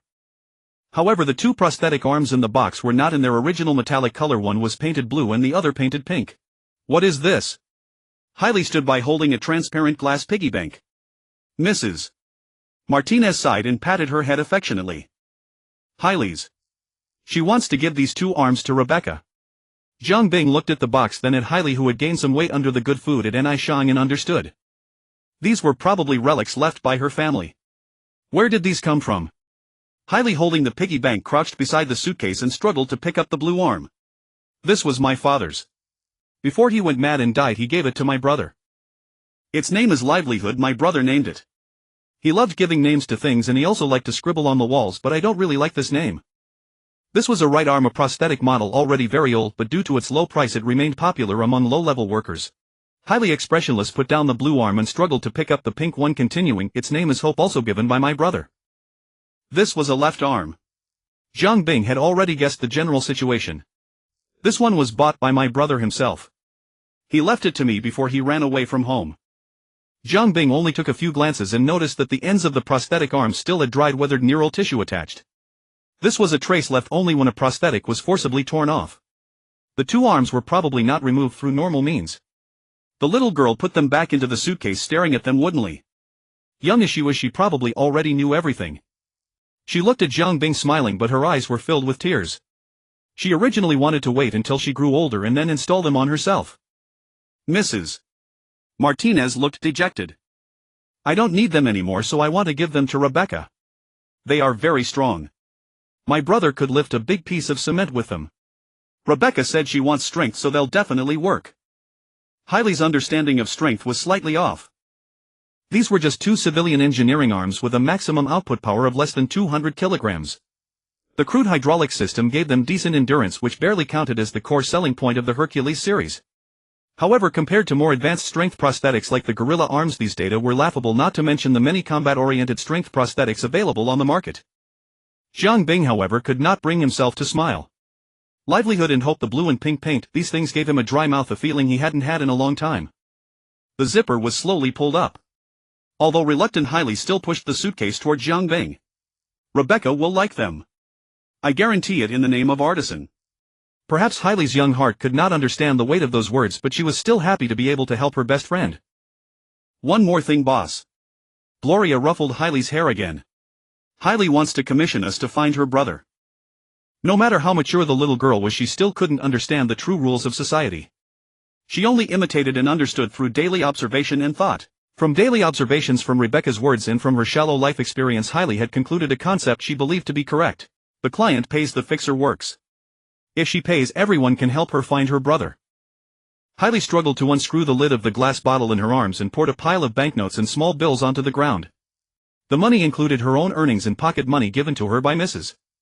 Martinez, David, Rebecca, and others. A considerable portion of it was Hailey's reward from scavenging through trash bins. The streets of Night City were filled with specialized automatic recycling machines, and many small grocery stores also dealt in second-hand goods. Rebecca had helped her friends sell goods many times. She could always sell everything, and at prices far above the market. The little girl gathered all the money together and held it out to Jiang Bing. She had counted this money countless times. Hailey has 868. 3. If it's not enough, Hailey can save more. Jiang Bing took the banknotes and looked at her little face, which was pretending to be mature. That's enough, Hailey. Maybe even a bit too much. As he looked up, Jiang Bing exchanged a glance with Gloria. Both knew in their hearts that Hailey's brother was long gone. The little girl probably knew it too. But that didn't stop Jiang Bing from accepting the commission, even though he could tell with his little finger that behind it were those inhumane gangs, the even more unscrupulous corporations, and the bloated politicians. Every tragic event in Night City one by one was tied to these big shots. Going up against them, 868. €3 might not even cover the gas money. But it didn't matter because Boss Jiang was willing. Hello everyone, I'm host Stan. It's been almost 2 weeks since the once-in-a-century sandstorm. Has anyone noticed any changes? Yes, the tickets to Atlanta have dropped in price. This is thanks to those Chaos Blade scumbags being mysteriously buried under thick layers of sand. Without their disruption, the cost of crossing the Badlands has significantly decreased. What are the residents of Night City waiting for? The Night City to Atlanta tourist line operated by Nightcorp is currently on a hot promotion. The cost for 7 days and 8 nights is only €6,999, and it comes with a free high-value death insurance. Excited. A middle-aged man dressed as a worker sneered at the host's exaggerated performance on TV and complained to his friends. This fucking idiot is talking nonsense again. What's the point of going to Atlanta? To eat trash. During the Unification War, Atlanta was nearly razed to the ground by both warring sides. Most high-rise buildings were destroyed and half of the city still had huge piles of construction debris. Hey, he must have taken some dirty money again. Normal. Coronado Farm still looked as half-dead as when Jiang Bing left. Trash everywhere, black smoke filling the sky, abandoned houses scattered around, but the obvious difference was that the number of idle unemployed workers on the streets had significantly decreased. Kader Garcia, Hailey's brother's name. Jiang Bing, David and Lucy stood on the street explaining the details of this missing person mission.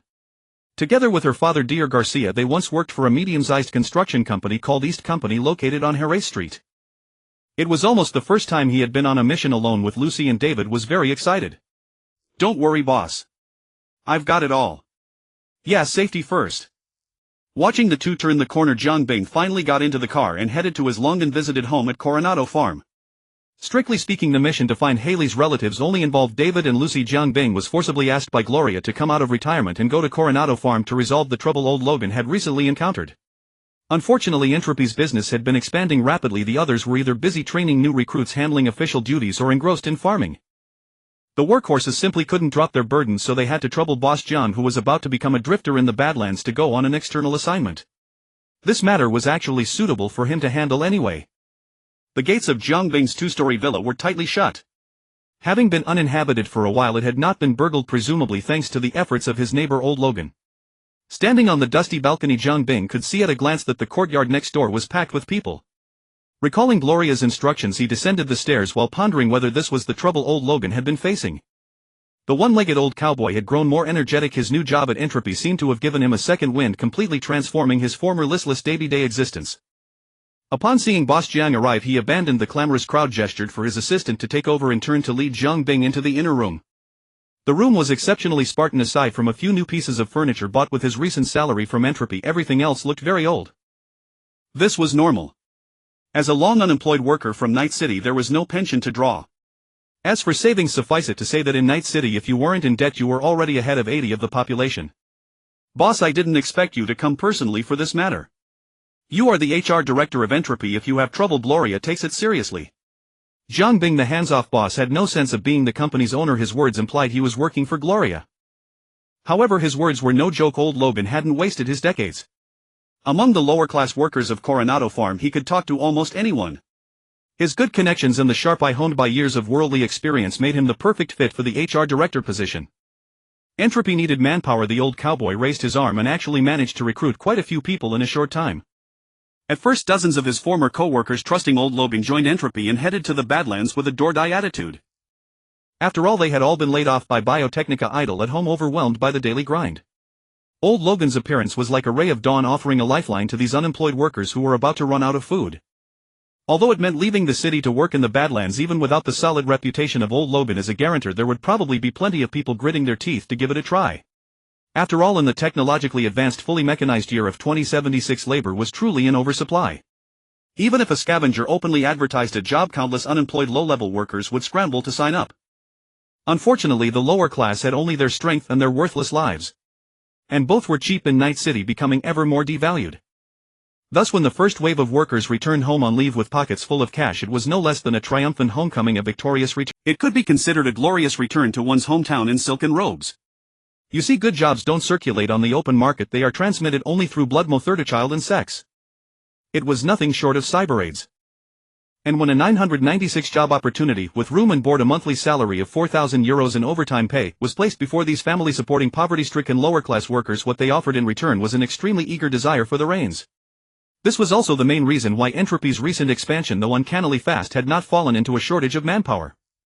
In just over a month, Duke's agricultural department had grown to over 20 people. The infrastructure team maintained a scale of over 30. The logistics personnel directly under Gloria, doing cargo handling, cleaning and daily maintenance, numbered over a dozen, and man's security team had grown to over 20. Excluding the 100-plus drivers from the Aldecaldos, Entropy's employee count had swelled to around 100. The vast majority of these personnel came from Coronado Farm, hand-picked by Old Logan. As it turned out, his judgment remained as sharp as ever. Aside from one or two petty thieves, the rest were decent and honest. It's worth noting that the monthly payroll for these 100-odd strong laborers barely exceeded $600,000, merely the cost of a dozen extra fish on the dinner tables of Night City's clear soup lords. Are they all here to apply for jobs? Jiang Bing looked at the noisy workers outside and asked. Old Logan scratched his head, somewhat embarrassed. No, boss, they're here to report a situation. Jiang Boss' first guess was off the mark, a slap in the face. Report a situation. At the mention of this, Old Logan felt a surge of anger. These people outside are all future employees of Entropy. I personally led the team to vet every one of them, hardworking and reliable, guaranteed no slick talkers or traitors. But recently, just like the issue I reported to Director Gloria before, they've all received death threats. Someone threatened that if they dare to join Entropy, they'll kill their entire families. Hearing this, Jiang Bing frowned. Where did some damn fool come from so arrogant as to dare to provoke the god of death? Old Logan, as an original resident of Coronado Farm, was no pushover. Especially after joining Entropy, he had the backing of a big tree to enjoy the shade. Gloria, the chief steward, not only allocated him a large amount of activity funds but also gave him several positions in Entropy's HR department, all under his supervision as the director. Old Logan used these resources to quickly build a small team. Now he had both men and guns, and with decades of connections accumulated at Coronado Farm, he was not far behind the average fixer. He wasn't idle either. Within a few days of the threats, he had already identified the culprit behind the scenes. It must be that motherfucking scab Vic Vega who did it. At the mention of that name, Old Logan gritted his teeth. Clearly there was old enmity between them. He can't stand to see us dirt poor workers get any benefit. Only he would stoop to such despicable deeds. Jiang Bing tapped his cane, signaling him to calm down. He's just a mad dog raised by the corporation, specifically used to tear apart us vulnerable lower-class people. Old Logan sighed. You seem to know him well. Of course. The old cowboy's nostrils flared, breathing heavily. I've been watching him all along, after all my son died at his hands. Jiang Bing had never asked about the other man's family, for death was a common sight in Night City. Why dredge up the past and add to the sorrow? But today the man spoke of it willingly, and Jiang Bing listened patiently. My son was also a worker. Old Logan lit a cigarette and took a deep drag. He was brilliant and well-liked, but a bit hot-blooded and reckless. The tobacco, laced with too many chemicals and harsh additives, stung so fiercely it nearly brought tears to Old Logan's eyes. One day he and his fellow workers felt their workload was far from matching their pay, so he advocated for a raise. He led a strike, a protest.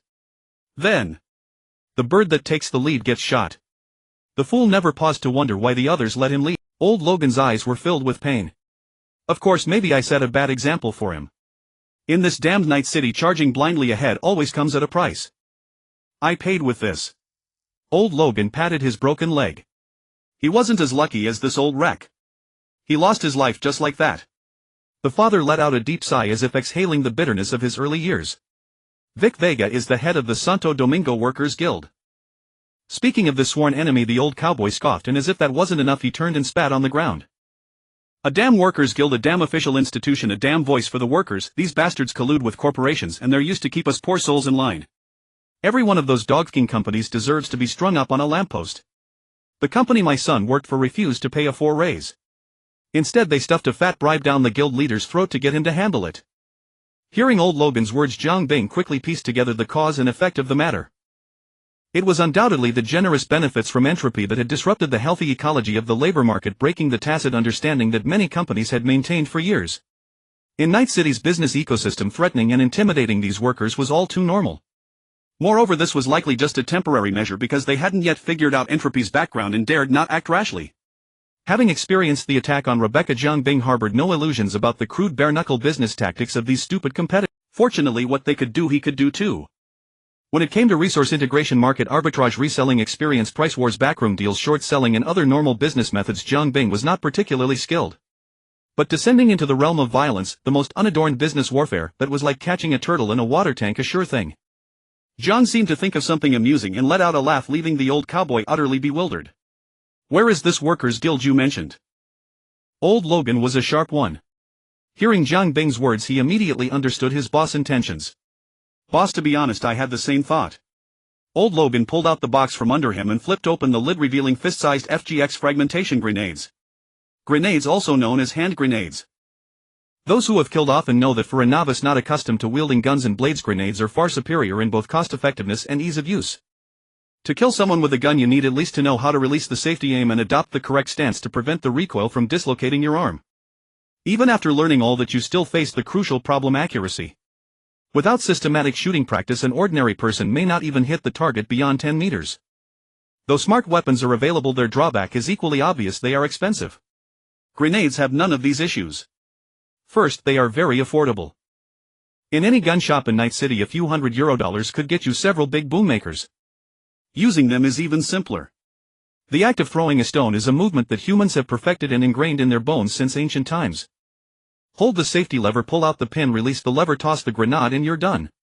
The throw might not be standard or stylish, causing it to fall short or miss, but none of that matters. The explosion's metal fragments will smooth out all imperfections.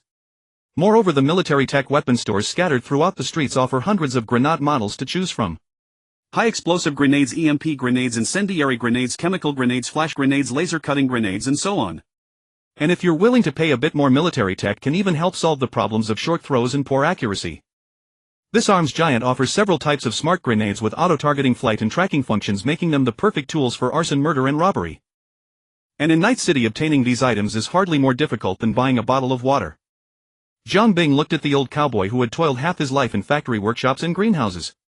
He shook his head, firmly closed the lid of the grenade box, took it in hand and tucked it under his arm. Let a professional handle professional matters. Old Logan, the HR manager, only needed to focus on recruitment. Violence wasn't his forte, nor was he as skilled as Jiang Bing. Besides, if anything happened to him, the loss to entropy would be incalculable. Jiang Bing couldn't find anyone better suited for the HR manager position. A man of worth does not sit where danger lurks. But Jiang Bing, the boss, was different. The company could run without him. And again, let it be emphasized, this was his specialty. Practice makes perfect. Carrying a box of grenades, the boss, whose net worth was at least 1.5 Earths, looked like an old Beijing man out for a stroll with his caged bird. With an air of leisure, he ambled over to the Workers' Guild building old Logan had mentioned. Mr. Jiang had no inclination to procrastinate. Revenge was never delayed overnight. He truly embodied the ancient adage, in the morning hear the way, in the evening die content. It was an office building at the end of Maragray Street owned by Night Estate. The entire building had been leased by Vic Vegas Workers Guild. When Jiang Bing entered the lobby, it was empty, no workers in sight. Peace and order, oh what a sight. At the front desk, a receptionist with a yellow sideswept fringe was surfing the net. Seeing someone approach, she put down her datapad, scanned Jiang Bing, and noting his mafia-like attire, clicked her fingers impatiently and demanded, "What do you want?" Her arrogance overflowed, her tone devoid of any semblance of being a public servant. It was no wonder they reacted that way. Jiang Bing's clothes were entirely handwoven by himself, their plain and understated style a stark contrast to Night City's mainstream fashion, which flaunted individuality and self-expression. There were no sequins, no colorful LED strips, nor the garish reds and greens that assaulted the eyes. His conservative silhouette was also worlds apart from the trendiest garments of the time. Moreover, they lacked Jiang Bing's discerning eye, which could instantly recognize that the matte black laurel wreath on his hat was worth enough to buy half of Night City. Why else would a worker come to the union if not to seek help? The other rolled their eyes. What kind of help do you need? I'll note it down here and a dedicated staff member will get back to you later. That wasn't just perfunctory anymore, it was an outright dismissal. Jiang Bing naturally had no reason to be angered by such a minor figure. Wage theft. Someone owes money and refuses to pay. Company name.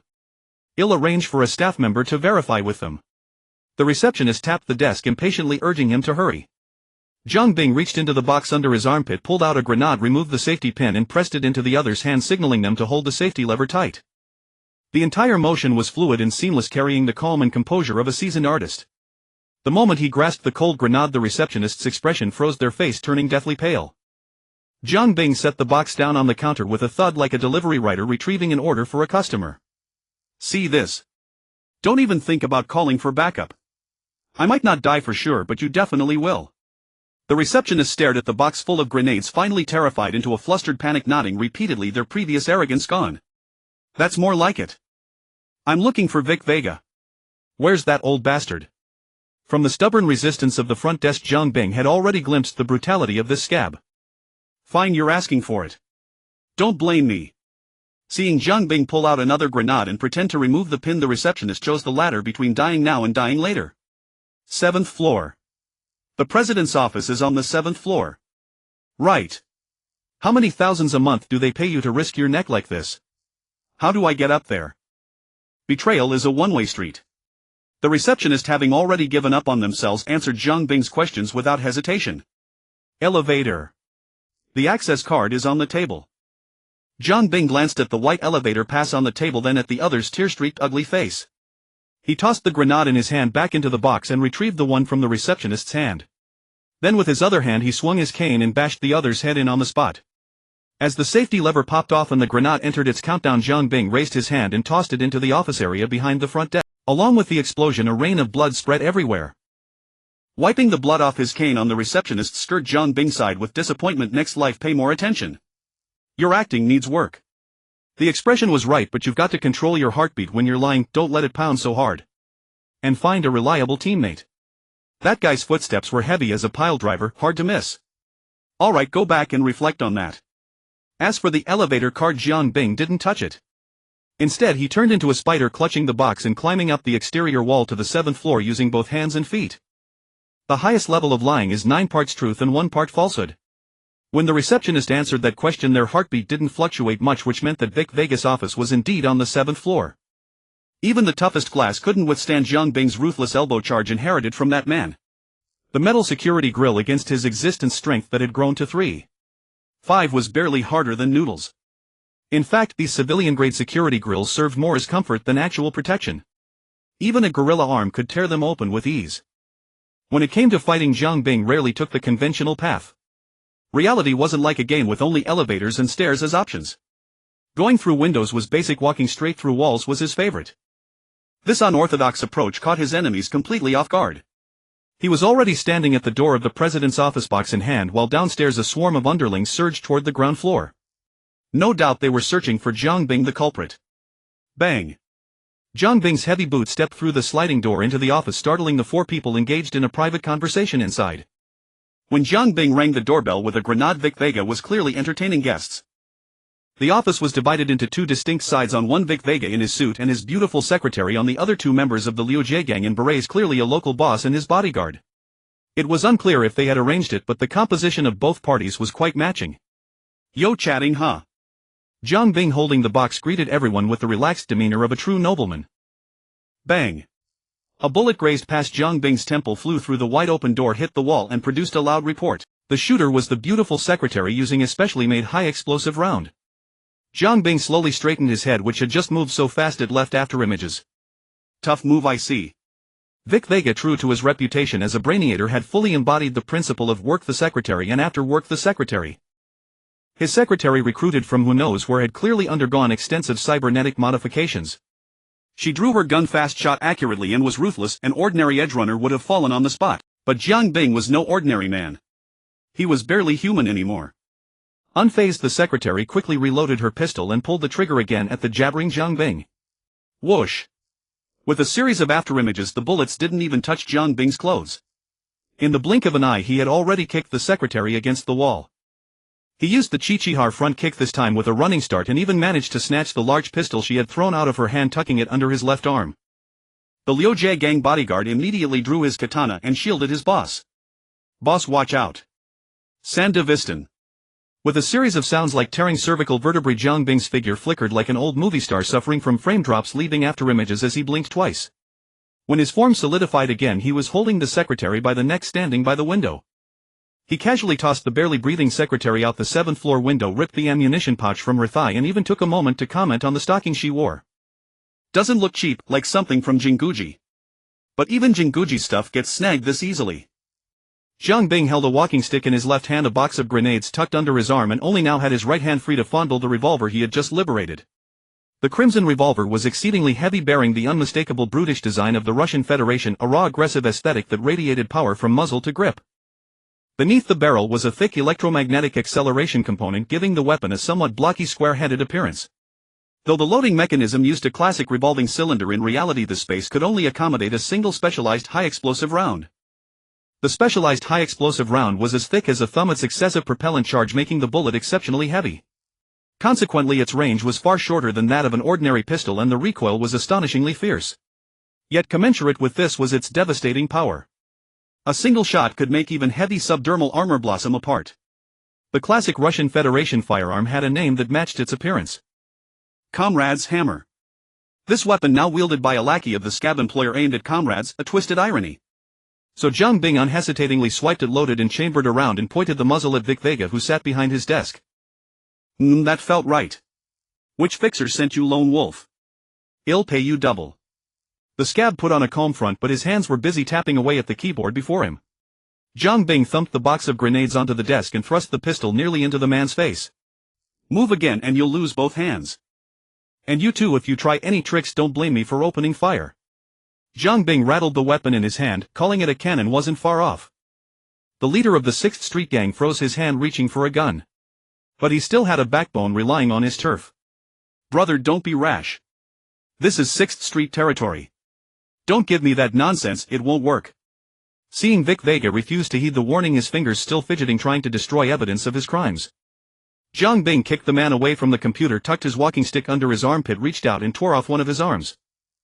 A mixture of milky tissue fluid and electrolyte spilled across the floor amidst the victim's screams. Stop howling, you won't die. As a craftsman, Jiang Bing had a precise hand. When he said you wouldn't die, you definitely wouldn't. After thwarting the criminal's attempt to destroy evidence, he finally had time to start the interrogation. Vic Vega, right. Tell me, which corporation sent you to threaten the workers at Coronado Farm? Only when asked this question did Vic Vega realize why he had been paid a home visit today. Are you working for Entropy Corporation? He wailed, his square face twisted with pain and an unabating madness. Few in Night City's underworld weren't unhinged. The whole city felt like Gotham, with every big shot being a neurotic mess. You don't even know who you're messing with. You're dead. Fine, I'm dead. Jiang Bing was tired of hearing such threats. You son of a bitch, Stark, are you just going to stand there? Don't forget you had a hand in threatening the workers too. If I die, no one gets away. Vic Vega tried to drag the 2 6th Street members who had been watching coldly into the mess. Whoa. The 6th Street gang leader Scott quickly raised both hands to Jiang Bing, signaling he was harmless. Faced with such a ruthless figure who seemed to have a Sandevistan on constant overdrive, even he was intimidated. Brother, I don't know which fixer gave you this job, but I'm sure it has nothing to do with us. The 6th Street gang may have been involved, but we were just paid to do a job. You wouldn't want any unnecessary trouble, would you? It was clear the man had a silver tongue, his blame shifting was plausible, his cost-benefit analysis incisive, and his words carried a subtle undertone of veiled intimidation. Too bad, he was completely wrong. If a genuine edge-runner Lone Wolf had been here, he might have been swayed. But Jiang Bing wasn't a mercenary for hire, he was defending his own property. So instead of being deterred by the threat-laced argument, his eyes lit up. So you're saying you had a part in all this after all? That's right. The Coronado Farm is on your turf, so hiring you for intimidation and threats makes perfect sense. Hearing this, the man's face turned cold. You're asking for trouble. Having risen to the position of gang leader, he didn't lack decisiveness. Seeing the negotiation fail, he drew his gun. His bodyguard, who had been itching for a fight, didn't wait for the order. He activated his Sandevistan, turning into a blur of light, and swung a blade at Jiang Bing's face. But Jiang Bing, with a simple straight punch, taught the 6th Street grunt a lesson: sometimes the gap between people is wider than the gap between a person and a dog. The moment the bodyguard closed in before his blade could descend, even in the time-stop state of his Sandevistan, he found Jiang Bing's fist was fast. He strained with all his might, forcing the raised katana downward, only to have Jiang Bing extend his gun-holding hand. That hand struck after the blade but arrived first, firmly catching his wrist, stopping the katana cold. Then a plain unadorned straight punch drove his facial features along with his entire face into his skull, ending the race. Stark's pistol was a Militech M76E Omaha tech pistol capable of firing 3 rounds in a single trigger pull, delivering devastating damage.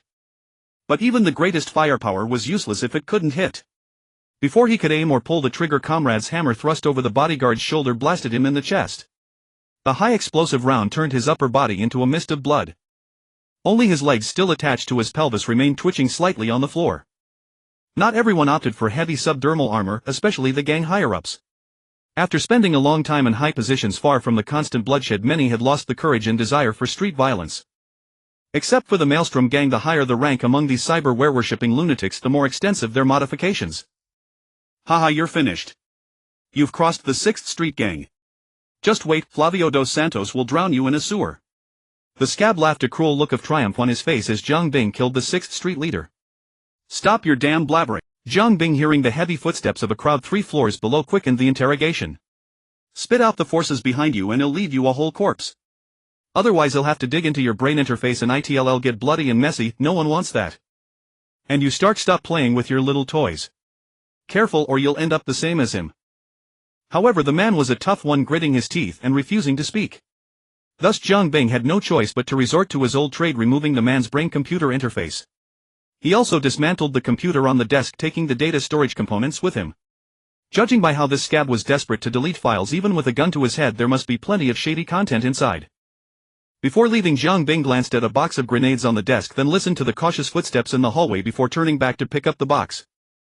These were gifts old Logan had spent a considerable sum on. As a guest bearing gifts to seek a favor, there was no reason to take them back. Regardless of how uncooperative Victor Vega was, at least part of the task was accomplished. Old Logan's box contained a substantial number of grenades, enough to arm 5 or 6 people, totaling 30 to 40 pieces. That was sufficient to distribute 1.5 to each of those aiding the oppressors below. Thus Jiang Bing, who had originally planned to leave through the window, opted for the stairs instead. It took him over 4 minutes to shake off the enthusiastic farewells of those people and step out of the office buildings in trance. The gifts were forcibly left behind amidst the scuffle with the crowd, and no one raised any objections. However, if the Knight Corporation wanted to lease the building again, they would likely have to spend a considerable sum on cleaning and repairs. On Hearst Street at the East Construction Company. David's face was flushed red, but not because Lucy was pressing down on his shoulders. Rather, it was because every time he looked up he saw many things that made his blood boil. Lucy's hacker cooling suit was already scantily clad, and with the current peculiar position, David had an unobstructed view of things he should and shouldn't see. Lucy, how's it going?" Hearing the shyness in David's voice, a faint, barely perceptible smile curled at the corner of Lucy's lips. The specialized cyberware connection line at her wrist was bridging into the power line of a camera, and a cascade of code streamed through her cybernetic eye. "Just hold on a little longer, almost there." Being a hacker wasn't just about uploading a packaged daemon. Writing daemons, tampering with systems, cracking specific ICE, cyberspace infiltration, intelligent machine control and counter-control, information retrieval, surveillance and eavesdropping, all these were tasks an exceptional hacker needed to master. Of course, all of this relied on specialized cyberware support and a vast reservoir of network knowledge. Programming languages, various network protocols, common operating systems of major corporations, database technology, encryption and decryption techniques, programming skills, reverse engineering and a significant portion of social engineering, all were essential knowledge for anyone aspiring to become an advanced hacker. Although the existence of brain-computer interfaces in cyberspace greatly enhanced the efficiency of knowledge acquisition, the sheer volume of knowledge and the rapid pace of iteration made lifelong learning a constant state for a hacker. What Lucy was doing now was hacking into the peripheral security terminal through the camera's wiring to gain control over the peripheral security devices. The advantage of hacking through the power lines was that it wouldn't trigger an alarm from the main security host, offering greater stealth while allowing her to obtain information on all devices connected to the same power grid in a short time. However, this option had a drawback: high-end display systems were not only wirelessly powered, but all power nodes had specialized anti-infiltration partitions. But such advanced equipment would only be found in places on the level of the Konpeki Plaza. As a mid-sized construction company, East Construction wouldn't spend a fortune on such a system. This gave Lucy an opening. Done. Before David could suffocate himself, Lucy completed the data overwrite. Now we have free reign in the peripheral security zone. Gazing at the East Construction Company just a wall away, David knew there were 2 production workshops and a separate office building inside. What's next? As an advanced hacker, Lucy was also proficient in social engineering. Having done this kind of data theft many times before, she already had a comprehensive plan in mind. Companies of this scale usually have a corporate subnet complete with their own dedicated network server for data storage. Our next goal is to locate and get close to the area housing that server. The two found a secluded spot, successfully climbed over the wall and entered the factory premises. East Construction Company mainly handled subcontracting projects for larger construction firms. Most of its employees were out on construction sites, but it also had some proprietary products, hence the few production workshops. Ignoring these, they slipped inside, dodging the sparse guards as they ventured deeper. Lucy scanned the distribution of power lines while calculating the layout of the factory's security devices, quickly leading David to the security booth. Looking at the guard inside the booth, the two exchanged glances, silently agreeing on a plan of divided labor. After this period of growth and adjustment, the side effects of activating David's Sandevistan had been greatly reduced.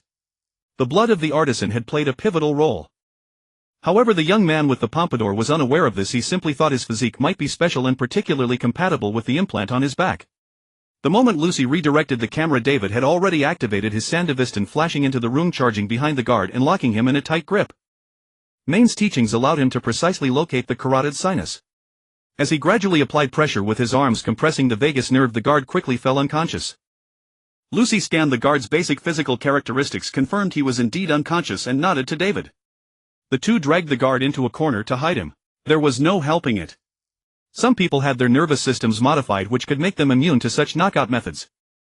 The most typical nervous system modification was the pain editor, an implant that uniformly edits the botus neural signals to regulate the sensation of pain. However, overusing this device could easily trigger cyberpsychosis, as the pain system, being a complex neural activity, serves a purpose far more intricate than it appears on the surface. Now it was Lucy's turn to take center stage. Plugging her access line into the surveillance host, she swiftly began her hacking work. Because she was connecting from within, the built-in ICE of the entire security system offered virtually no organized resistance before Lucy seized administrator privileges. Thus the data fortress that would have taken hours to breach through cyberspace channels fell effortlessly under Lucy's control. Such was the power of social engineering.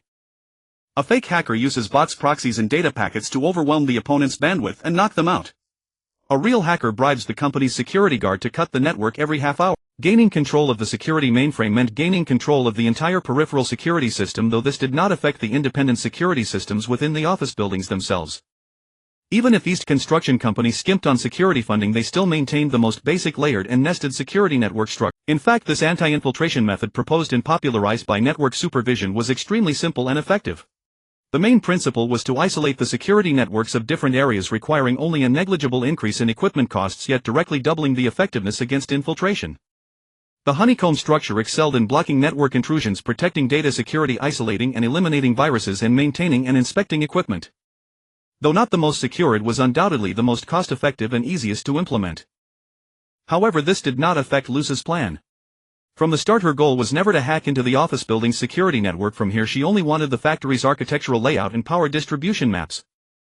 These could be roughly deduced from historical data records in the security mainframe, where some less meticulous organizations might even have the relevant blueprints backed up on the host. Found it. Lucy unplugged the cable, helped the unconscious security guard back into his chair, and posed him as if he were sleeping. This simple disguise was enough to fool anyone passing by the door. The guard's sleep would last until they finished their business, and Lucy had checked the schedule to ensure no one would disturb his slumber today. After finishing, Lucy led David to the nearby power supply room. Under David's puzzled gaze, the young hacker deftly located the smart transformers interface, uploaded a golem she had randomly copied from cyberspace, then pulled David back the way they came, slipping out of the factory building. David watched Lucy busily working on a communication base station on a rooftop, his curiosity overwhelming him. Lucy, weren't we supposed to sneak into the server room to get the data? Why did we go in and then come back out? Lucy plugged her cybernetic connection cable into the base station while her right hand continued to work rapidly on the control panel. The data in a server is a company's lifeblood. That's true for any company. The server room is often the most heavily guarded place in the entire organization. To sneak in without alerting anyone, given our current situation, no intel, no backup, no equipment, the odds are slim. Lucy unplugged her cable and gestured for David to plug his in. David complied. So what are we doing now? Lucy's fingers began to dance across the base station's control panel. I hacked into the network router from the security room and found out the server model East Construction Company uses. A confident smile spread across Lucy's face. Just as I thought, they use equipment from Procurator Technology. The Enterprise V mid-range server. Their products are cost-effective and suit small to medium companies, but a hacker previously disclosed on a deep dive forum that this model has a vulnerability in its power surge protection system. The company never issued a recall for it. David quickly caught on. The golem for the smart transformer. Exactly. That golem will control the smart transformer, create voltage fluctuations and release a specific power surge. This surge will spread to all devices on the power grid. David's eyes lit up. Lucy finished the last step and signaled David to unplug his cybernetic cable. The surge is very weak and won't affect other devices except for that Enterprise V server. It will cause it to crash, nothing serious, but it's just enough to trigger the repair procedure. As mentioned earlier, social engineering plays a significant role in hacking. Through this hands-on example, Lucy gave David, who never graduated from Arasaka, a valuable lesson. The school of life is still a school. So we're here to intercept their communication with Procurator Technologies' repair team, ambush them halfway and then disguise ourselves as corporate dogs to infiltrate the server room. Having spent so much time with Zhang Bing, David had picked up a bit of his bandit-like attitude. No need for that. Lucy's pale purple cybernetic eyes rolled slightly. Attacking corporate dogs could cause complications. I've checked, all communications in this area go through this base station. I've set up an interception net. All calls to Procurator Technology will be intercepted. Throwing around the term corporate dog left and right, the two seemed to forget that they themselves had now become proud members of the corporate dog army. Seeing the dawning realization on David's face, Lucy added, and then redirected to you. After that came the tedious waiting. Fortunately, neither of them lacked patience, and the base station sat atop a 4-story building usually visited by no one. On the empty rooftop, aside from a worn-out mattress and a few scattered packaging bags left by a homeless person who once squatted there, only David and Lucy remained. Back at the base there were too many people and too many eyes, and they each had their own work.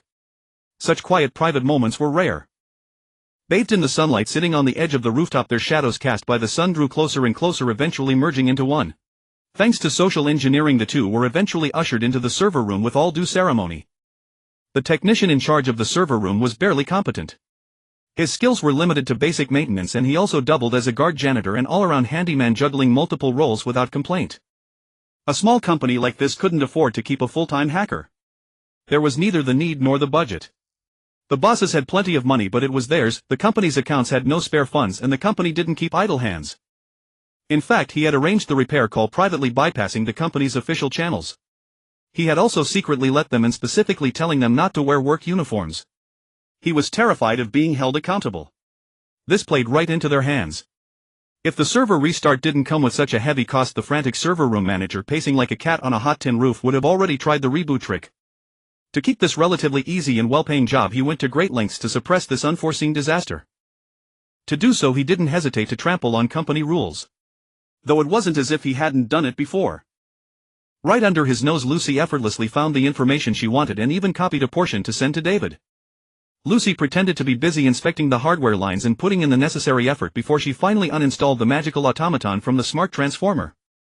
With the medicine, the illness was cured. Even so, fearing repercussions, the data center manager secretly bribed both of them with €1,000 each, hoping they would erase the maintenance attendance record. With ulterior motives on both sides, they reached a tacit understanding. Lucy and David obtained the desired information along with some extra money, while the data center manager solved the problem and kept his job, ensuring a bright future for everyone. For this, the other party had to thank the two of them. The information Lucy obtained was quite detailed, and they easily found the relevant data about Cadel Garcia. The attendance record shows that he was fired 3 months ago for prolonged absenteeism. David rummaged through the materials Lucy had packed, searching for clues. This coincides almost perfectly with the time boss discovered Haley. David, take a look at this. Lucy's eyes brightened as she sent David a piece of information. It was a scheduling table from 4 months ago. Such a heavy workload. David was astonished. Based on the workload on the schedule, frontline workers including Cadel Garcia were required to work 16 hours a day without rest to meet the demands. Lucy sent David a financial report and an operational risk assessment from the same period as the schedule. David combined the two with his smart brain, having gained admission to the abandoned Slope Academy, and quickly reached a conclusion. The report shows that the financial situation during that phase was poor, especially for the engineering team, as there weren't many projects needing manpower. East Construction Company aimed to lay off excess frontline workers for business adjustments and restructuring. Despite the chaos in Night City as a modern metropolis, there is a mature legal system on the surface. Companies must compensate employees according to relevant laws when firing them. These vampires intentionally increased the workload to an unbearable level just to save on severance pay, forcing them to resign voluntarily. These beasts. David, fresh out of his shell and still passionate, had expected these capitalists to be inhumane but did not anticipate their cruelty to this extent. Lucy, accustomed to this magical scene after traveling through various countries, sent David another schedule, this one from 3.5 months ago. What's this? David immediately spotted Cadel Garcia's name on the schedule, which had significantly fewer names. Lucy seemed to be reminded of something, her expression tinged with subtle sadness. He endured it. Faced with the company's unreasonable difficulties, Cadel Garcia chose not to resign but grit his teeth and persisted, as he still had a sister to support. Not only him but many workers also endured to avoid unemployment. So why did he later go missing? David furrowed his brow. The answer was surely hidden within the complex data. As a professional hacker, Lucy's data processing ability with her cybernetic body far surpassed David's. In no time she sifted through the vast sea of information and found a clue. As usual, she sent it to David first. This was an internal company announcement. To all frontline employees of Engineering Department 1, to commend the recent remarkable improvement in per capita efficiency and to care for employees' physical health, ensuring everyone's work is worry-free, the board has decided that the company will uniformly procure immunosuppressants from biotechnology and distribute them to all frontline employees at cost price, thus guaranteeing everyone's physical and mental health and ensuring the smooth progress of engineering. Note-related costs will be deducted directly from the corresponding month's salary. Supervisor of Engineering Department 1 Tom Selvig. Workers engaged in heavy physical labor need to install corresponding engineering prosthetics. The prolonged and heavy physical labor puts pressure on both their bodies and prosthetics, requiring all workers to inject immunosuppressants on time, otherwise they risk developing cyberpsychosis. This can also be considered a kind of occupational disease in the cyber era. The company procures and distributes uniformly at cost price to employees, which appears to be a policy benefiting the workers. There's something wrong with this. Since Lucy sent this announcement to herself, David naturally knew there must be an issue within. Timing. Lucy's eyes were filled with suspicion. Moreover, this announcement is too abrupt. She threw a health information form for the company's grassroots employees at David. Before this, there hadn't been any sudden illnesses among the workers. Why would the board suddenly issue such a directive out of nowhere? Furthermore, shortly after this announcement was released, Cadel Garcia was fired for absenteeism along with several other similar co-workers. Lucy sent David another attendance sheet, this one from a week after Cadel Garcia went missing. The number of employees had decreased significantly, precisely matching the estimated number of layoffs the company anticipated. Examining these materials, David came to a horrifying conclusion. Lucy, do you think after deducting the cost of these immunosuppressants the remaining salary is enough for them to buy additional immunosuppressants? Lucy already had her suspicions and quickly accessed the financial expenditure sheet. Others may not know, but Cadel Garcia is unlikely to be able to afford them. Do you suspect there's an issue with the immunosuppressants? David looked at Lucy. Words alone won't suffice, but someone must know something.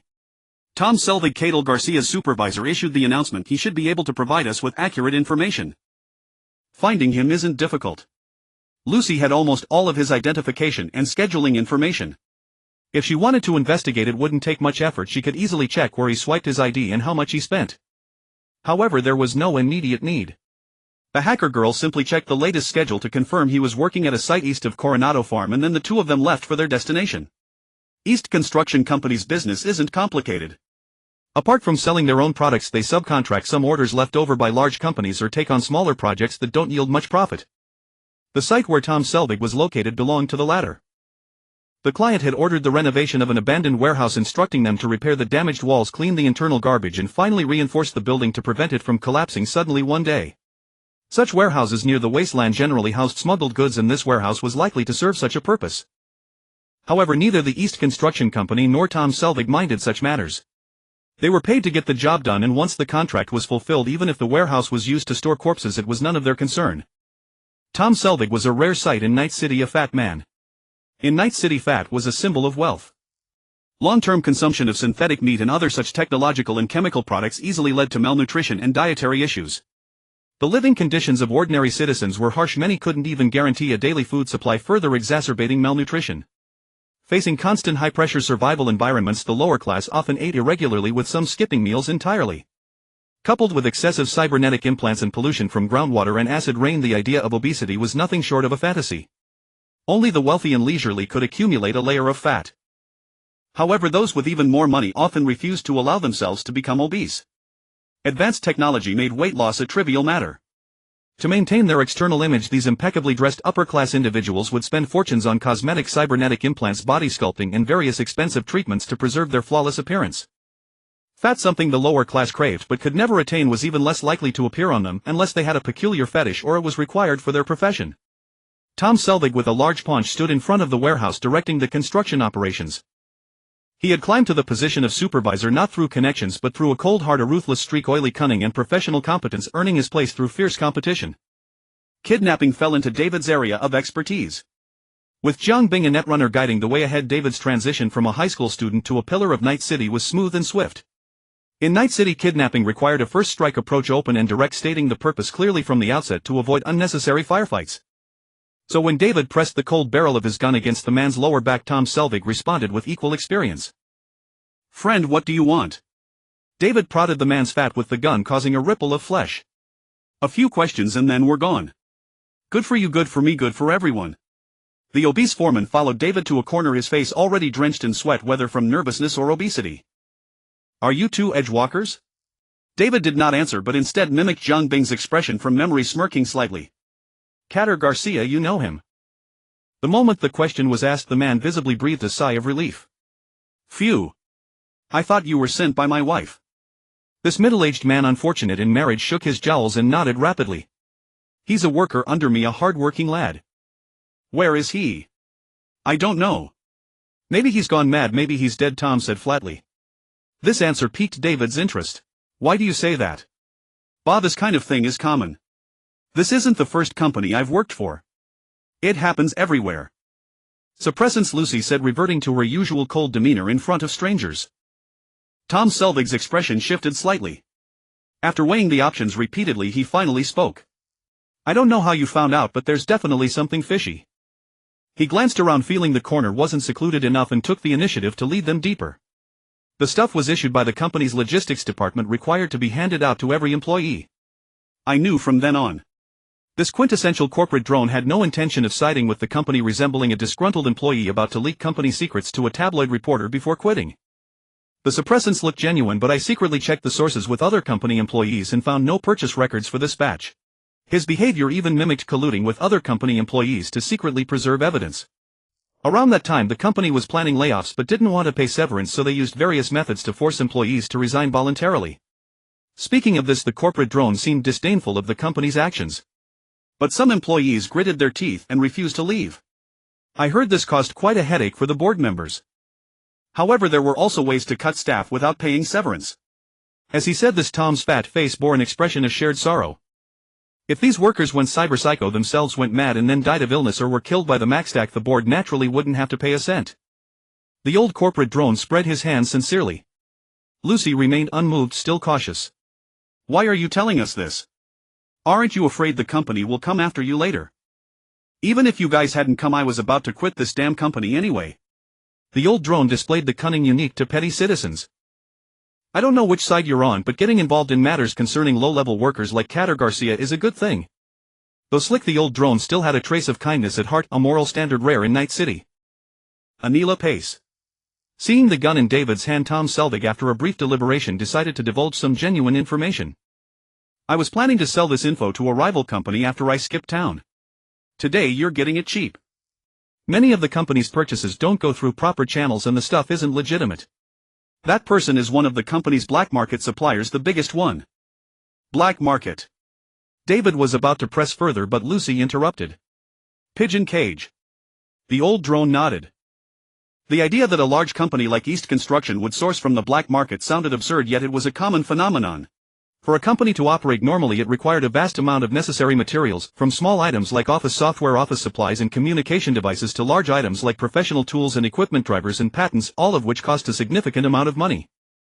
However, many of these items had extremely low production costs. Their value lay in the patents and technological added value they embody. To reduce operating costs, many companies opted to buy cracked versions from the black market or use counterfeit substitutes made by small workshops. Where there was demand, there were suppliers. Where there were suppliers, circles naturally formed. The Pigeon Cage was one of the most famous black markets in Santo Domingo. David, having been in the underworld for a short time, was unaware of it, but Lucy, who spent her days surfing cyberspace, was well-versed in such underground channels. In fact, she not only knew about it but had visited it many times. Hackers' encapsulated demon chips were a hot commodity on the black market, especially low-level demons used for breaking and entering, spying and surveillance, which sold the best. At the Medeski gas station, Zhang Bing idly traced patterns on the terminal of a fine vehicle not far from the station. Aside from a magical hound, the vehicles were rather mundane, but the owner of the fine vehicle intermediary, old Captain Muamir Reyes, piqued Zhang Bing's interest. His assessments of each car were fairly reasonable, showing a discerning eye. This gas station was one of the frequent haunts Zhang Bing visited during his time as a scavenger. It was located not far from the eastern outskirts of Night City at a crucial intersection leading to the massive waste processing plant outside the city. It was adjacent to the main road leading to the border checkpoint and bordered the main route into the depths of the dump. Many scavengers would fill up their tanks here before heading out. Zhang Bing was no exception. Just as his impatience grew while he lamented the nearby garbage mountain, reminiscing about the past, a Lacquer 47 produced by Soton Corporation pulled up beside him. This vehicle manufacturer primarily produced everyday vehicles for the general consumer, focusing on the low-end market with the motto of providing you with your first car in life. The low prices led many new drivers to purchase one to navigate through the bumpy learning phase. Many economically strapped families would also consider their products for commuting needs. However, the vehicles from this company were not common in Night City. They were more frequently seen in Atlanta, New United States. A middle-aged woman stepped out of the car, her cybernetic eye flashing blue. Needless to say, she was a microphone. "Why did you suddenly seek me out?" Zhang Bing pulled a box from the car containing the brain machine of Vic Vito. 42 I need your help. I want to extract some data from this brain machine, mainly the recent communication records. The microphone glanced at the box. "Is it urgent?" Zhang Bing sighed. "Otherwise I wouldn't have arranged to meet you directly." The fluctuating blue light in the microphone's eye indicated that the person behind was clearly contemplating. "You are still somewhat respectable among humans. I will help you." Zhang Bing had long since become immune to 42's peculiar way of speaking. "Based on your past performance and personality profile, considering the time and our relationship, you can directly bring the items to my hideout, which is nearby." An address was sent to the data pad Zhang Bing carried, which could also be considered a smartphone equipped with many necessary features. Zhang Bing was quite surprised by the response. "No way have you been possessed by AI. Didn't you say before that as a true cyber hacker you would never meet anyone offline?" The microphone continued, conveying 42's thoughts. "I am not there. It is merely a branch hideout. A cunning rabbit has 3 burrows. This is a common practice for those edge walkers who live on the knife's edge, and the cunning hackers even more so." The blue light flickered in the microphone's eye, and before it extinguished it tossed Zhang Bing one last statement. "This task was added on the fly. According to custom, you will pay for the microphone's fee." Zhang Bing had no objections. Watching the microphone get back in the car and drive away, he activated his vehicle according to the address on his phone and left the gas station. This dump processed nearly all the garbage of Night City, covering an area larger than that of the Corona Du farm. The address given by 42 was at the southernmost end of the dump, deep within its confines. Zhang Bing could only drive to the center of the dump as there were no roads ahead suitable for vehicles. The remaining journey could only be completed on foot. Fortunately, Zhang Bing's half-year experience as a scavenger was not in vain. Combined with his strong physical condition, traversing the uneven garbage mountains felt as effortless as walking on level ground. Even at this speed, it took him a full 10 minutes to climb the towering garbage mountain. From the peaks of the undulating garbage hills, Zhang Bing could directly gaze upon the southern Laguna Bay and the conspicuous dam. 42's branch hideout was not so far that it couldn't be reached. As Zhang Bing descended from the hilltop, he followed a steep path into a valley, arriving near the hideout. It was surprising how few people came to this place on a regular basis. The terrain was rugged and remote, and the garbage inside consisted of old, worthless items with no recycling value. Currently, the garbage was being dumped in the eastern section of the dump. Of course, the scavengers following the garbage transport trucks were closely aligned with the operations.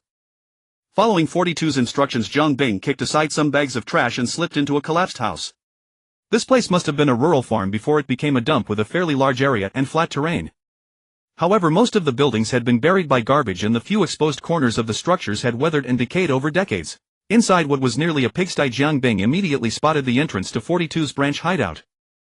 In this desolate, uninhabited area on the fringes of society, a basement door that clearly opened and closed frequently stood out remarkably. Zhang Bing pulled open the door and descended the steps. The space below was not small. It appeared the original owner intended to use it as a wine cellar, excavating a size of 40 to 50 square meters. As Zhang Bing arrived, he heard the buzzing of numerous devices running simultaneously, with the lights in the basement automatically illuminating the dark space became brightly lit. The first thing that caught his eye was a row of neatly arranged shelves. The shelves were filled with an array of strange square devices, countless cables protruding from the devices coiling around a small server against the wall. Zhang Bing surveyed the equipment in the room, unable to hide his astonishment.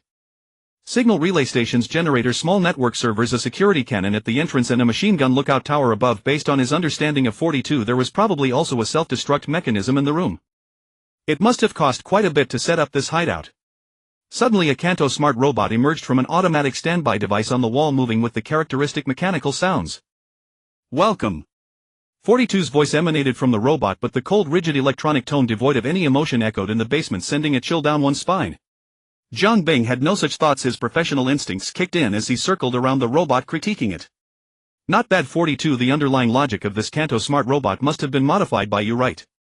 His keen eyes scanned over the robot's hands, and Jiang Bing quickly added, the modifications are quite significant. Just these two nanotechnology companies' Type 3 multifunctional engineering arms are not something an ordinary robot operating system can handle. Then you'll have to upgrade the processing core as well, otherwise the driver won't run even if you write it. 42 caught a misjudgment from Jiang Bing and suddenly spoke up. Actually, I didn't. I removed all combat irrelevant content from the system, and the freed storage space is enough to accommodate other drivers. That's true. Jiang Bing had already started working. This robot is specifically for mechanical work, isn't it? I can see the observation equipment and the prosthetic hand stability are quite good. But why didn't you just get an engineering robot? Those are more professional. Much better than this custom-built one. The robot speakers continued to emit a cold electronic voice. Can't get it. The reason was so powerful that it instantly killed the topic. Not everyone has Boss Jiang's capabilities. Even the cheapest industrial robot from Zeta Technology, a model that could meet 42's needs, would cost over €100,000, and these things are much harder to buy than weapons. There are no legitimate channels, making them very difficult to obtain. Going through the black market would double the price. Rubbing his chin, Boss Jiang looked as if he had discovered a new world, surveying the layout of the equipment in the basement. But this is really a good idea. Placing an engineering robot in the base that can be remotely controlled at any time through the network is like having an external avatar ready to switch when needed. 42 external avatar, an interesting term. Recorded it. Besides, this plan is not relevant for you, a primitive human without cybernetic implants. Jiang Bing laughed heartily. Alright 42, it seems all that intense browsing hasn't completely erased your humanity yet. You can still crack jokes. 42, haha. Jiang Bing placed the box in his hand on the table and gestured to the robot. Under 42's control, the robot's hands were very dexterous. Her previous collaboration with Jiang Bing involved cracking bank account data from brain-computer interfaces, no different from this task. She was already quite proficient at such work. The two prosthetic arms continuously switched between various disassembly tools. Under 42's operation, Vic Vegas brain-computer interface was rapidly dismantled and the data storage components were extracted. Data storage components are usually integrated with the identity authentication module, and the two cannot be separated. Once the brain-computer interface locks, it means both are locked simultaneously. 42, I should state beforehand, once the owner dies, the system lock on the brain-computer interface will lock it. I don't have the corresponding unlocking technology from the manufacturer. I use brute force cracking and am not responsible for any data damage. Jiang Bing already knew all this. He impatiently urged 42 to get to work, eager to see her methods. 42's warning was just routine. She manipulated the robot to walk over to the shelf, found an idle one among a row of running square devices, opened it, inserted the data storage component of Vic Vegas brain-computer interface, closed the device and remotely activated it.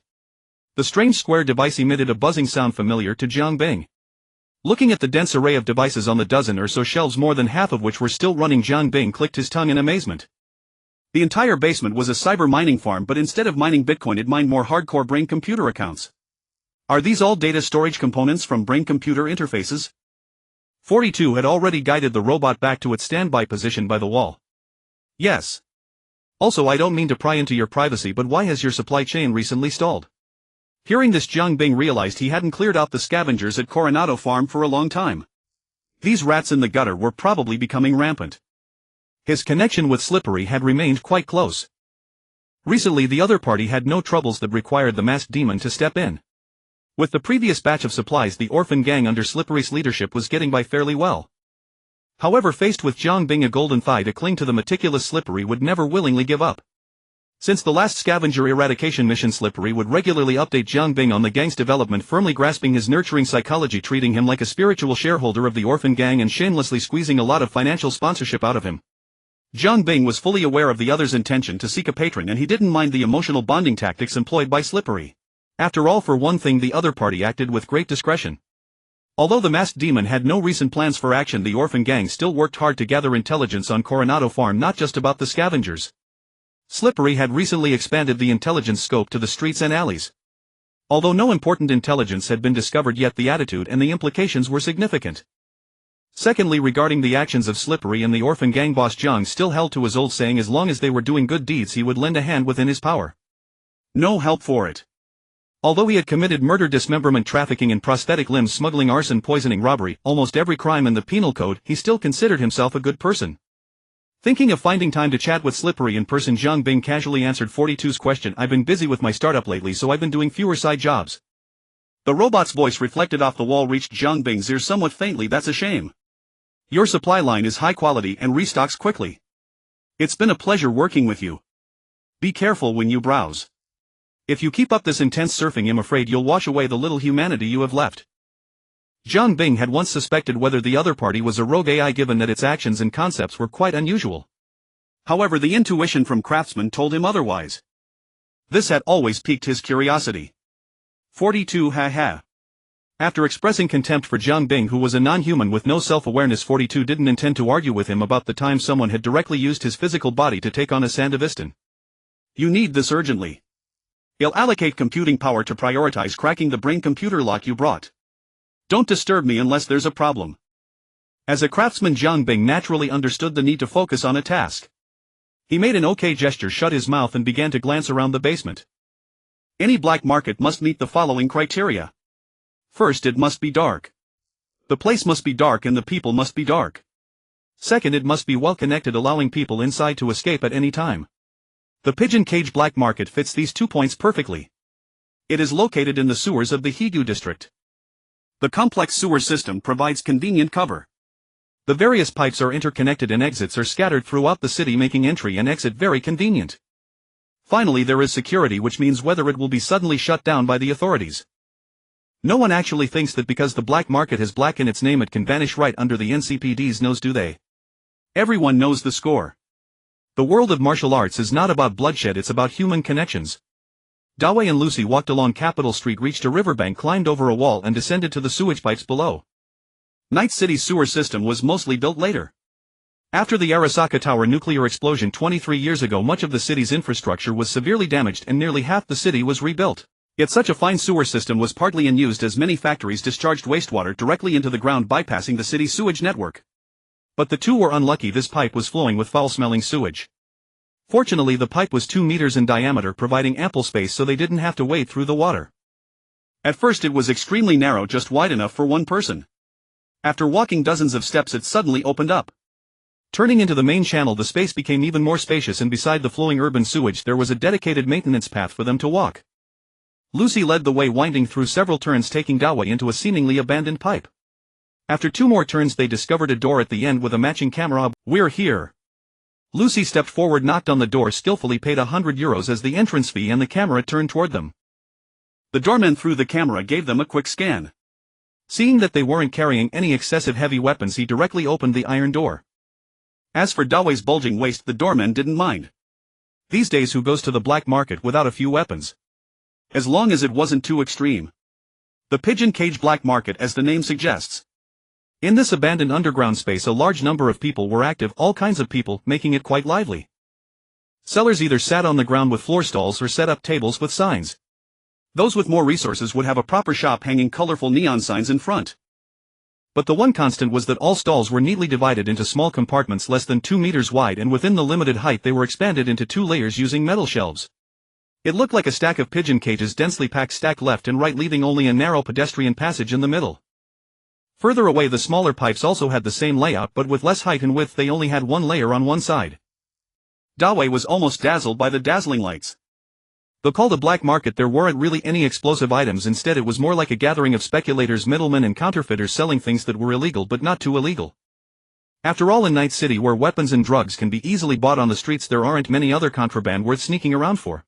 Other large items were inconvenient to bring here due to limited space. Therefore many stalls only symbolically displayed some goods. The real deals had to be inquired from the shop owners. For bulk heavy weapons, military war equipment and large quantities of contraband, the big players would go directly to Dogtown and Pacifica, where the real heavyweights gather. This place was at best a substitute for Dogtown. Fortunately, the down market always has a place in society. Lucy held Dawei's hand and weaved through the crowd. They first passed several weapon stalls, then walked past some black market braindance stalls under Dawei's sparkling gaze, finally arriving at the pharmaceutical area. Here they mainly sold various combat stimulants and addictive drugs. Immunosuppressants, for example, were common on the stalls. Such drugs which suppress the immune system and the brain's rejection response to foreign objects are actually produced by many biotech companies. Among the various products, Biotechnica's immunosuppressants sold the best in Night City, offering the best value for money and solid quality. The ubiquity of this product is similar to cold medicine in the 21st century. Almost everyone has used it, as anyone undergoing cybernetic modification needs it to some extent, making its market share enormous. Profit margins were also high.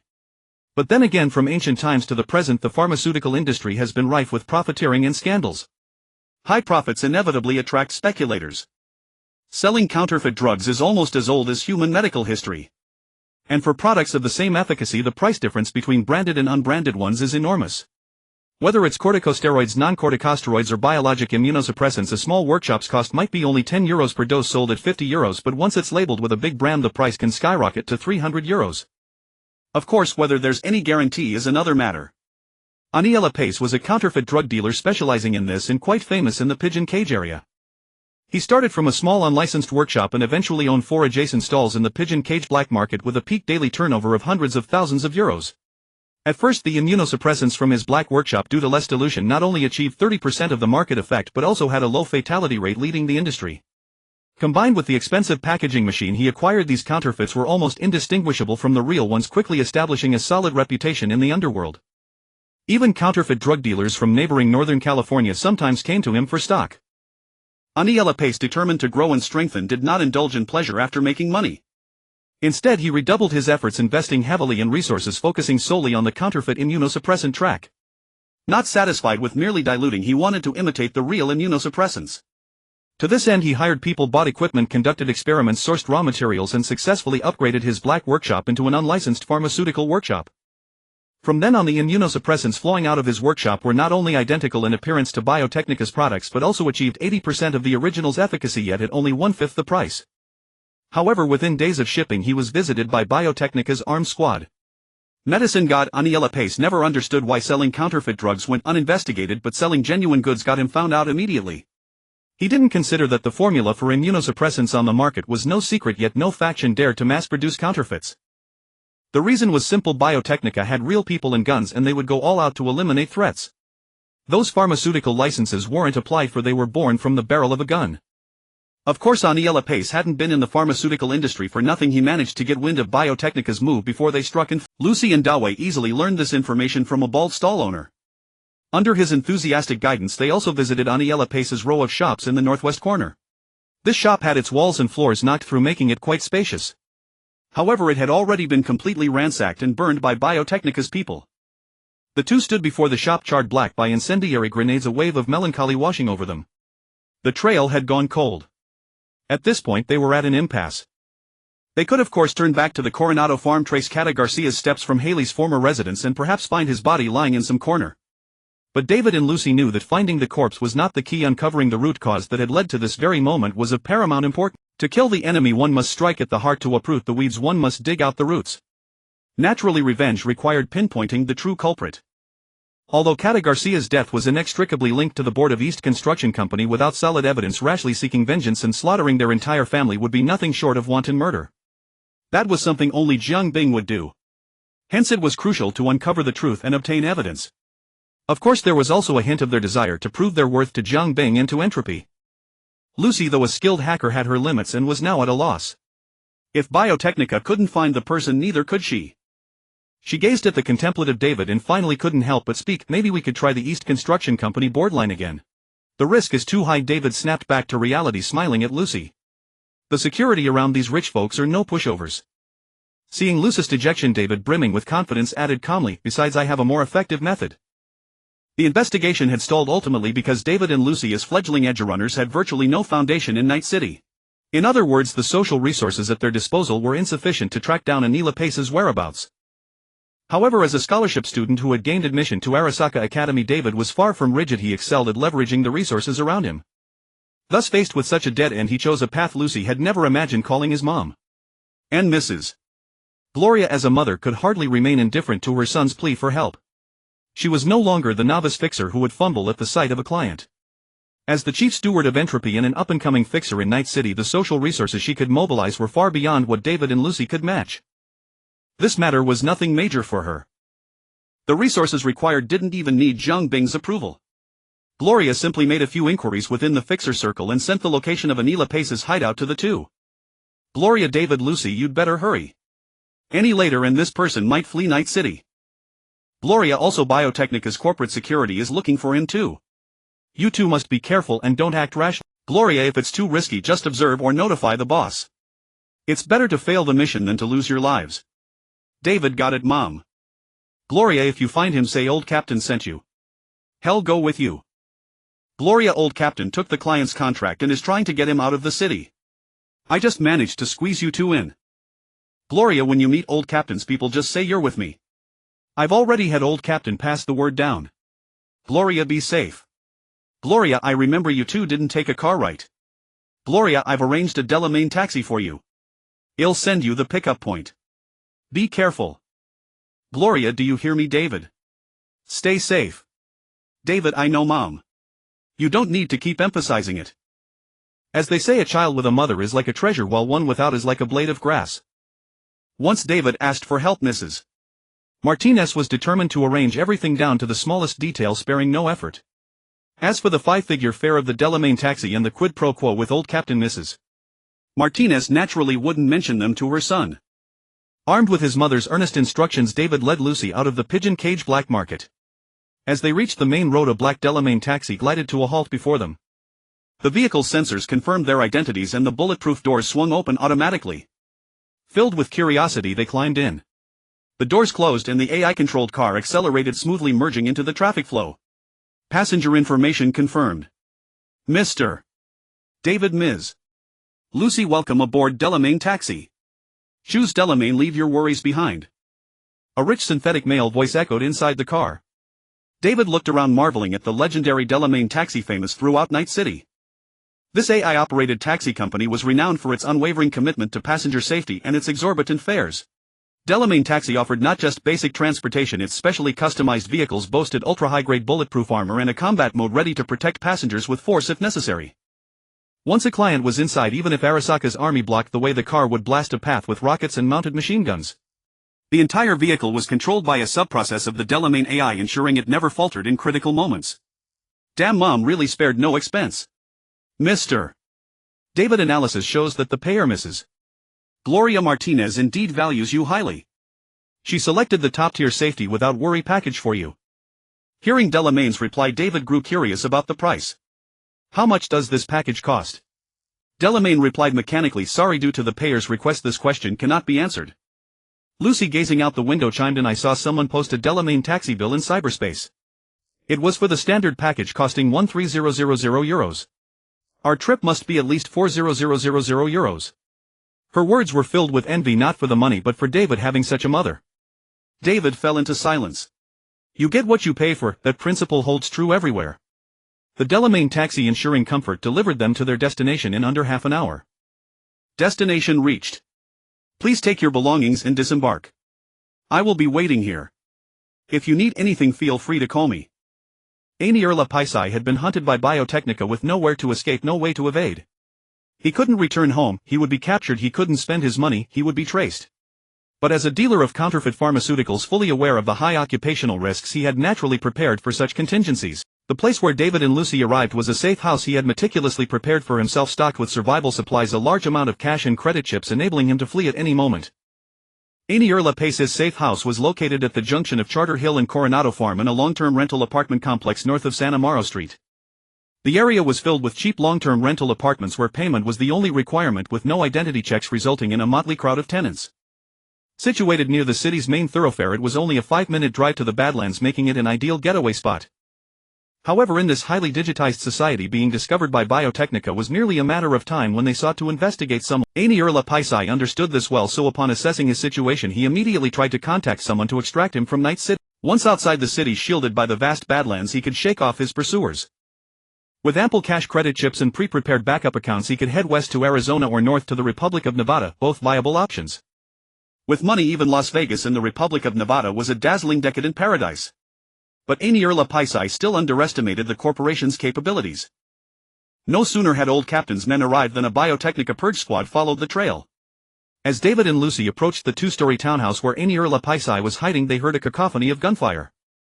Bound by the tacit agreement among major corporations in Night City, Biotechnica could not deploy its own military forces into the city that would trigger alarm and suppression from both Arasaka and Militech. However, dispatching a small team of a dozen operatives under the guise of mercenaries to operate freely in Night City was feasible. Such a force was enough to handle average corporate enemies. With Lucy's assistance and their hidden position, the two quickly assessed the battlefield situation. Anierla Paisai had paid an unknown price to have Old Captain send 2 vehicles and half a dozen mercenaries to extract him from the city. But Biotechnica's forces had trapped him in the building. Both sides engaged in fierce firefights around the two-story townhouse, but Biotechnica's firepower was clearly superior.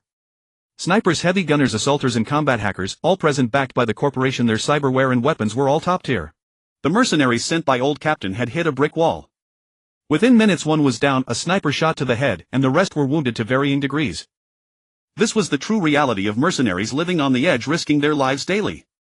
After observing the battlefield, Lucy immediately concluded that this chaotic battle was beyond their involvement. "David, let's go." Lucy pressed her lips together and signaled David to retreat. But David surveyed the surroundings with a different plan. "This situation is beyond what we can handle, David." Lucy's face was full of anxiety. "That's a Biotechnica purge squad, professional soldiers, highly trained, nothing like the gangs in Night City." David's cybernetic eyes scanned rapidly, assessing the terrain, analyzing the situation and weighing their options. Lucy were not without a chance. David calmed her and analyzed coolly. "We don't need to fight them to the death. Eliminating them all isn't our goal. We just need to extract Anierla Paisai." Lucy pondered his words and questioned, "Under these circumstances, how do we get to Anierla Paisai with a dozen heavily armed Biotechnica operatives blocking us? Even if we could rendezvous, how do we extract him under such intense firepower? With our current gear." For mobility, they didn't even carry a single long gun. "Delamain, if it lives up to its exorbitant fare, I'm confident it can carry us out of pursuit. As for the rest..." David pulled a rectangular brick-sized metal block from his waist and smiled confidently at Lucy. "This will be enough." Cutter Prototype, a prototype weapon adapted from the SHB-1 plasma cutter technology in the Dead Space universe, optimized into a trial version. This weapon was more a handheld microsaw than a short blade. Derived from the SHB-1 plasma cutter's variable rotation system, its speed could be freely adjusted. The plasma superconducting sawtooth, originally designed for cutting ores and metals in the Dead Space universe, possessed incomparable power compared to monomolecular serrated blades. With sufficient energy supply, no matter how thick the metal under the plasma flow on the superconducting sawtooth's surface, it was as soft as tofu. However, every coin has two sides. Its unparalleled power came at the cost of extreme energy consumption. Despite Jiang Bing using high-energy batteries from the Dead Space universe, this lethal weapon's full power operation time was less than 20 seconds. Once the energy was depleted, the plasma enchantment faded and the superconducting sawtooth was no tougher than ordinary alloy. In contrast, monomolecular serrated blades were forged as a single piece and required no additional energy after completion. In common usage, a monomolecular weapon does not mean the blade's thinnest edge is only one molecule thick. Rather, the material or coating of the weapon is made of a single molecular substance, typically metal. Molecules are stable states capable of withstanding immense impact and pressure, resisting rust and self-repairing by combining with ions upon damage. In layman's terms, a damaged blade might only need charging to restore itself, unless the damage is excessively severe. The short duration and high energy consumption failed to meet the requirements of standard close combat weapons for entropy-armed personnel. Thus, Jiang Bing only crafted a prototype for reference and shelved the development direction. But this did not prevent him from gaining new upgrade ideas for persuasion, since the marker fragments seemed to provide infinite energy. This semi-finished prototype weapon was beneath the notice of Jiang Bing the artificer, but David treasured it. During the previous operation to eliminate the Maelstrom gang, David had used the plasma handsaw to cut through the door of a behemoth heavy truck, and since then he had fallen in love with the sensation of frenzied sawing. It was hard to say whether this was influenced by Jiang Bing's combat style and teachings. Thus he obtained this more compact foldable prototype weapon from Jiang Bing under the pretext of collecting daily carry and combat test data. "Who the hell are you?" Amid the intense exchange of gunfire, Lucy had just established communication when the leader of the Edgewalkers, dispatched by the Old Captain, bellowed over the comm channel. "We're with Ms. Gloria." Lucy, mindful of Mrs. Martinez's instructions, identified herself immediately. "Ha, so you're the ones who cut in line. Now you're calling, what, trying to reap the spoils without lifting a finger?" Resentment laced his words. Understandable, given his brothers had just fallen. If you want to live, move toward the back wall of room 205 and bring Anila Pace with you. And one more thing, our people will be coming through. Keep your trigger fingers in check, no friendly fire. In work mode, Lucy was utterly composed. The others' complaints failed to shake her focus. David, about 2 meters ahead and directly above you is the designated spot. You sure this will work? David hunched low, made the extravagant move of activating his Sandevistan to sprint, finally circling around to the rear of the row of apartments. The apartment complex was L-shaped with Biotechnica's liquidation squad blocking the front entrance gap. These cheap motel-style units built for security and privacy had no windows at all. That was why the corporate dogs were certain the targets couldn't escape. After all, even the high-explosive grenades that edgewalkers commonly carried as their heaviest firepower were useless against 240mm thick high-strength concrete. Not everyone carried petrochemical high-explosive compounds in their pockets. Of course, it also came down to their limited manpower. I checked, Lucy, no enemies behind the apartment. The plan will work. Contact Delamain now and have him circle around to pick us up. At this point, the arrow had left the bow. Lucy told him to stay safe and began contacting Delamain, who was waiting outside. David climbed hand over foot using drainage pipes in various grooves to reach the rear wall of room 205. He unfolded the brick-like cutter prototype with a flick of his wrist as the locking clips engaged. A plasma cutting saw about 30 centimeters long materialized in David's hand. The principle of plasma cutting relies on the high energy density and instantaneous heat of the plasma jet to melt the target, directly achieving the cut. It didn't require high torque to spin the saw teeth for physical cutting, so the cutter prototype operated with little noise. That was its difference from a chainsword. David turned it head down and plunged it straight into the hard concrete wall. Like a hot knife through butter, the plasma blade of the cutter prototype melted into the wall without David having to exert any force on his arm. David wielded it like Ma Liang's magic brush, instantly drawing a door on the wall. Carefully shutting down the cutter prototype, David made sure the blue plasma had completely vanished from the superconducting teeth before he dared to fold the deadly tool back and stow it at his waist. No help for it, the prototype weapon's power was frankly terrifying. David kicked the wall down a few times and stepped through the door he had cut into the room. Though they had been notified in advance, the people inside were still astounded by his method of entry through the wall. All this elaborate effort was to avoid making noise. Without an explosion, Biotechnica's cleanup squad wouldn't think of the possibility of a breakout through the wall. Under the circumstances, the edgewalkers under the old captain knew breaking out meant certain death and had long since agreed to converge their formation toward room 205. Who's Anila Pace? David identified the target first. Me. A redneck with a face full of wrinkles raised his hands from his head, signaling to David. A lean male edgewalker suddenly spoke up. What, I lost 2 brothers and you want to steal the prize? David was about to argue when an edgewalker at the doorway, firing a light machine gun downward, had his right arm and the gun twisted into a mess by a Biotechnica sniper's shot. With the suppression lost, the enemy's fire intensified, bullets slamming through the doorframe at an angle, pounding the ceiling with a clatter. In Night City, every edgewalker worth their salt had skills. The lean man who had clashed with David earlier ripped open his white coat, pulled out a string of modified grenades and tossed them outside, pushing back the enemy's advance. Lucy, David, Delamain is almost here. With Lucy's message and the dire situation, David abandoned any intention of arguing. He swung around to reveal the escape route behind him, signaling the others to haul the wounded and Anila Pace out immediately. This gesture defused the tense standoff. David kicked Anila Pace off the second-floor ledge and followed right after. The lean man followed, carrying a female edgewalker who was unconscious from blood loss. Last came the gunner with his ruined right arm. His injury looked terrible but wasn't fatal. He must have had an internal circulation system mod. You actually called a Delamain taxi. The lean man, the squad leader, couldn't help exclaiming when he saw the unmistakable model of the Delamain taxi. Is the mission pay enough to cover the fare? David didn't answer. He shoved Anila Pace into the back seat and waved for the 2 to get in quickly. Fortunately, the 5 of them were within the Delamain taxi's capacity. It was a bit cramped, but no one inside cared about that now. Once everyone was in Delamain under pursuit from the relentless Biotechnica squad, wheeled around and began a full-speed escape. Bullets clattered against the bodywork, but Delamain lived up to its steep price. It executed a few agile drifts, dodged most of the shots, then accelerated hard, soon leaving the fire zone, hitting the main road and racing away. Seeing David's escape, Lucy, who had been hiding nearby, slipped away quietly. Lucy, keep an eye on Anila Pace. We'll meet at the destination. Ivy is dying. The lean man in the back seat spoke with deep grief. Delamain is equipped with basic life support systems but requires authorization from the primary client. The AI's unique voice rang out in the car. The man turned his gaze to David in the driver's seat, his eyes pleading. David didn't hesitate. Authorized. Authorization confirmed. Please connect the wounded cyberware cable to the corresponding port behind the driver's seat. The man quickly complied. Scanning injuries. Establishing appropriate life support protocol. Delamain's tone remained utterly flat. Please retrieve the life support device from under the passenger seat, insert the green tube into the wounded's vein and begin the drug injection. The man complied unconditionally. The gunner in the passenger seat suddenly spoke up. We can't go to the planned extraction point. What we need most right now is to find a Ripper dock immediately. The panicked Anila Pesh immediately retorted loudly, no, absolutely not. That's not safe. Those corporate dogs from Biotechnica will sniff us out soon.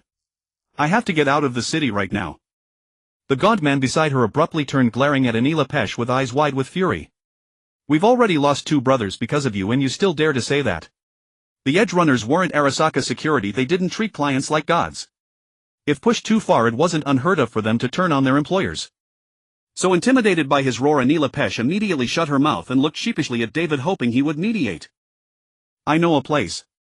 It has a reliable Ripper dock and is absolutely safe.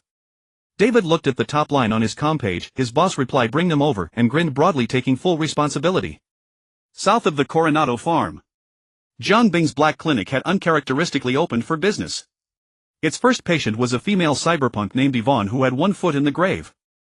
Fortunately, once on Jiang Bing's operating table, even if death himself sent her an offer, boss Jiang could still argue with him about jurisdictional limits. Doctor, how is Yvonne? Shell live. The enemy used tungsten steel armor-piercing rounds. Overkill, really. They went clean through her abdomen, which ironically made it easier to treat. It just caused massive internal bleeding from organ rupture. Swapping and corresponding organ cyberware will fix it. The other mercenary's right arm injury was even simpler. It didn't even require the operating table. Since the arm was already cybernetic, it was essentially a hot-swappable device. Jiang Bing detached the damaged arm, performed a simple disinfection, and was done.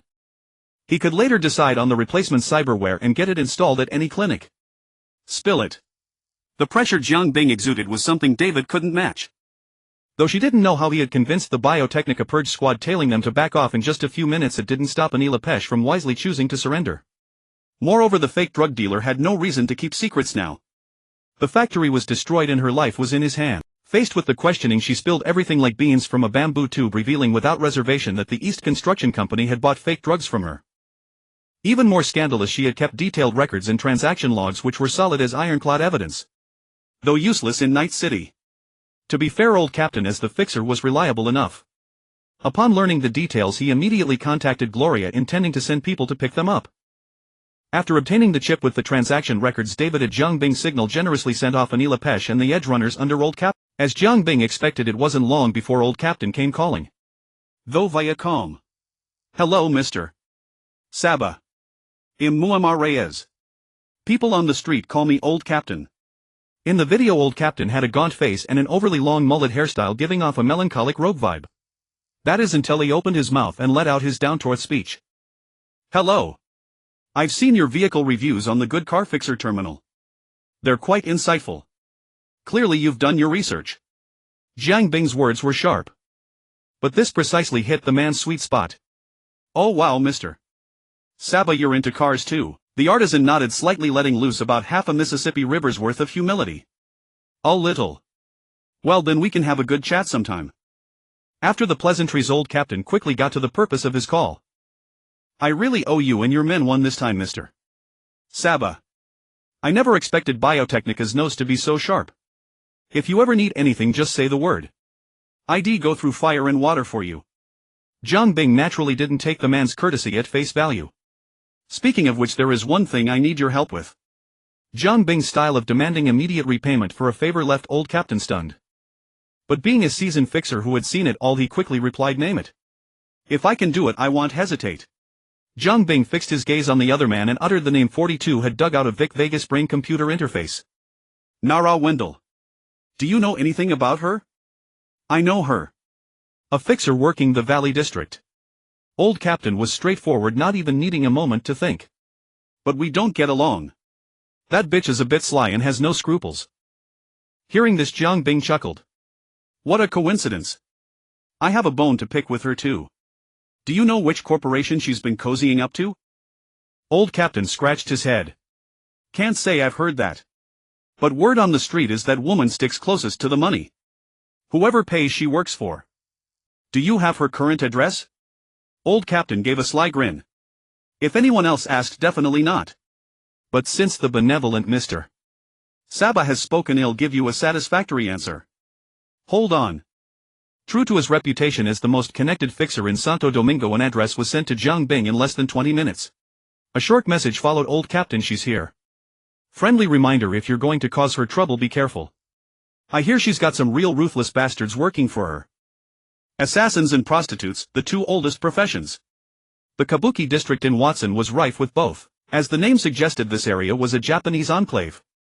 When the three of them reached Allen Street, they could see their destination from afar. The Phoenix Club. Jiang Bing spent a good while clicking his tongue at the large Chinese characters for Phoenix on the sign before entering the club. Though the sign was in Chinese, the club was under the Tiger Claw's control. As soon as they entered, deafening music assaulted their eardrums. The main hall featured a spacious dance floor with laser light balls hanging from the four corners of the ceiling. As they rotated, they bathed the dim space in a layer of decadent, ambiguous atmosphere. Pulsating waves of sound filled the entire space. A throng of men and women seeking to drown their sorrows freely radiated pheromones, using desire as their seasoning. Unlike Afterlife, the lower levels of the Phoenix Club were pure nightlife, a den of gambling, sex and drugs. With the Tiger Claws keeping watch, patrons could generally enjoy safety, and the club's reputation in Kabuki was well known. Waitresses in shorts so high they barely covered half their buttocks carried drinks back and forth, and equally scantily clad male models navigated between the various VIP booths and private rooms. The mingled scents of various perfumes were so overpowering that Jiang Bing sneezed 3 times in a row as soon as he entered. Nightclubs, especially high-end ones, were known for their 3 highs. High-class elegance, high spending. And high spending meant David had never been to such places before. So he was overwhelmed by the decadent nightlife of Night City, his face flushed with excitement. Lucy, on the other hand, was worldly wise, her provocatively dressed outfit blending surprisingly well with the atmosphere. Jiang Bing listened to the seductive music coming from a row of private rooms in the distance and abandoned the idea of renting one. Just as the three of them were about to sit down at a booth not far away, 2 love-struck individuals were blatantly engaging in intimate contact in public. Jiang Bing's expression stiffened, realizing he had underestimated Night City. Well, the booth seats had probably suffered the same fate. For the sake of their mission, the three of them made do and sat down. To appear normal, Jiang Bing waved over a waitress and ordered a pile of drinks as a cover. Jiang Bing marked off a long list on the menu: Orbital large Alps Pearl Bolshevik vodka cognac Old Man Gulson, along with a dozen bottles of Brothers Lager and a dozen Happy Skull, plus several snacks like rice popcorn and organic 5-flavor mix, filling the table to overflowing. But what was the recent standard of their meals? As a core member of Nishan, Jiang Bing was never one to do the silk-clad, not silkworm farmer kind of thing. Since his first return from the world of Tomb Raider, the small canteen had been serving braised pork and newer Hong wine almost every day. Thus only David tried opening a bottle of Alps Pearl, but after just one sip he put the glass back on the table with a melancholy expression, remaining silent. There was no going back. Having tasted organic meat and real wheat juice, David knew he could never return. So the three of them looked around, wondering where their target Nala-Wendir might be. The old captain's intelligence was reliable. According to him, Nala-Wendir came here every few days to indulge in pleasure, enjoying the vanity of squandering money. However, before the three could spot their target, they were spotted by 3 young delinquents. Well, calling them delinquents wasn't quite accurate. They weren't exactly gang members. Joining a gang in Night City required a certain threshold. Their main target was the people, David and Jiang Bing, along with the pile of drinks on the table, and possibly Lucy as well. Aside from David, who showed his nervousness from the start, Jiang Bing and Lucy appeared calm and composed, but in reality they were like dung beetles propping up a table leg, just putting on a brave face. Counting the 20-plus years before his transmigration, Jiang Bing had never been to a high-end nightclub. Lucy was even more exhausted from being chased by Huang Ban, and whenever she had money her first thought was how to better protect herself. All 3 of them were rookies in the nightlife scene. If Pila Insho were here, he would definitely tell the 3 that in Night City's nightclubs, if someone orders a table of drinks but doesn't drink them, keeps looking around, it's a subtle signal to everyone in the venue that they are looking for free drink buddies. As for how the free worked, it could be said that Jiang Bing and his friends paid for the drinks, so the other party naturally had to provide something else in return so that neither side would be at a loss. After all, this table of drinks cost Jiang Bing over $2,000, enough to buy a trunkful of alcohol outside. Yo, handsome, how come it's so quiet here? It was the leading delinquent who spoke. She sported the most fashionable double bun hairstyle in Night City, wore a palm-wide tube top, and had golden leather pants paired with fishnet stockings, leaving most of her body exposed. Without any hesitation, she plopped down next to Jiang Bing so fast that he didn't have time to react. Her but must be modified. It shouldn't be that perky originally, he thought. Out of professional habit, this thought flashed through Jiang Bing's mind. The other girls also sat down without ceremony, nearly causing the two introverts at the table to bristle. She pulled Jiang Bing's arm into her embrace while her other hand naturally reached for a bottle on the table. Handsome, first time here. I've never seen you in this place before. The familiar greeting from the forward delinquent temporarily dispelled Jiang Bing's thought of driving them away. He signaled with his eyes for the other two to calm down, then turned to chat with her to gather information. You often hang out here? Jiang Bing asked. Looking at his face, her eyes were practically glued to him. The delinquent tilted her head back and gulped down half a bottle, then replied in a coquettish voice, "Of course, my sisters and I are here every day." Seeing her behavior, Jiang Bing immediately thought she's probably a cyber drink hustler hired by the Tiger Claw gang. "So you're quite familiar with the regulars here." The delinquent's enthusiasm cooled a bit. You're looking for someone. Mainly hoping to get to know some big shots. Those who frequented such high-end places were naturally no nobodies. After all, a few bottles of wine could cost a low-level worker half a month's salary. "No way, you don't look like those mercenaries who live by their guns." Jiang Bing pulled his elbow back, subtly blocking her hand that was reaching for his thigh. "I'm in a small business trying to develop some clients or get in touch with some middlemen to open new channels." She took the bait. "Looking for middlemen? You've come to the right place.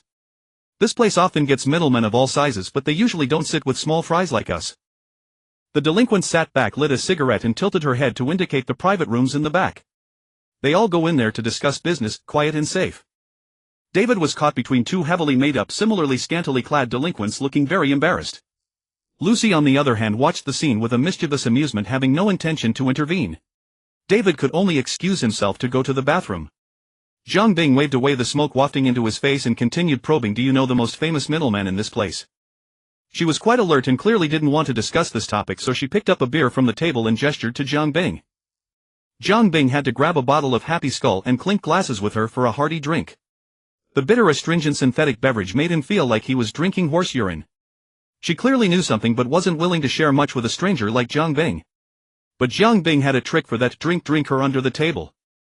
As a kind of poison, the reason people still flocked to it was that it brought pleasure, numbed the nerves, allowed one to briefly set aside worldly troubles, shed acquired shackles, speak freely and return to one's true nature. What Jiang Bing valued was the unfettered speaking. He waved over a server and after a brief inquiry ordered a few bottles of the strongest battery brew here. "This drink has no kick." Jiang Bing swirled the beer in his hand, condescending for the sake of information, and flashed a smile that dazzled the other. Then, with one intent on plying drinks and the other harboring ulterior motives, the atmosphere quickly heated up. Lucy saw through Jiang Bing's plan, so she uncharacteristically spoke up, diverting the attention of the remaining two hooligan girls, creating an unknown battlefield for Jiang Bing. But what she didn't know was that with Jiang Bing's current physique, drinking was no different from drinking water. On second thought, if he ever fell on hard times, he could become a gigolo and make a name for himself. Why not sell my charm and collect 800 euros from the Anglo-Saxons? His keen perception allowed him to easily see through the woman's emotional changes. With his outstanding physical attributes plus the added advantages of wealth and knowledge, the other party was like a pitiful tom toyed with in the palm of his hand. With the catalyst of alcohol, within 20 minutes the hooligan girl had collapsed into Jiang Bing's arms, laughing uncontrollably, her eyes brimming with spring. Jiang Bing took the opportunity to extract all the information he wanted. Nara Wendell, as a highly reputable fixer and a regular at this club, was naturally not unknown to her. Just as Captain's intelligence had indicated, she had indeed come here today, but not to indulge, rather to discuss business. This girl, her face flushed, nearly delirious from alcohol and desire, spoke with intense envy, spilling everything she knew to Jiang Bing. "VIP room 3, southeast corner, best location, best view." She was certain of this. It was Nara Wendell's usual room. Every time she came, she would book this room. Anyone who frequented the Phoenix Club's nightlife knew this. It was no big secret. He dumped the nearly unconscious clingy girl onto the booth seat. Just as Jiang Bing was about to get up, David, returning from the restroom, mysteriously called him over. "Boss, look at the bar."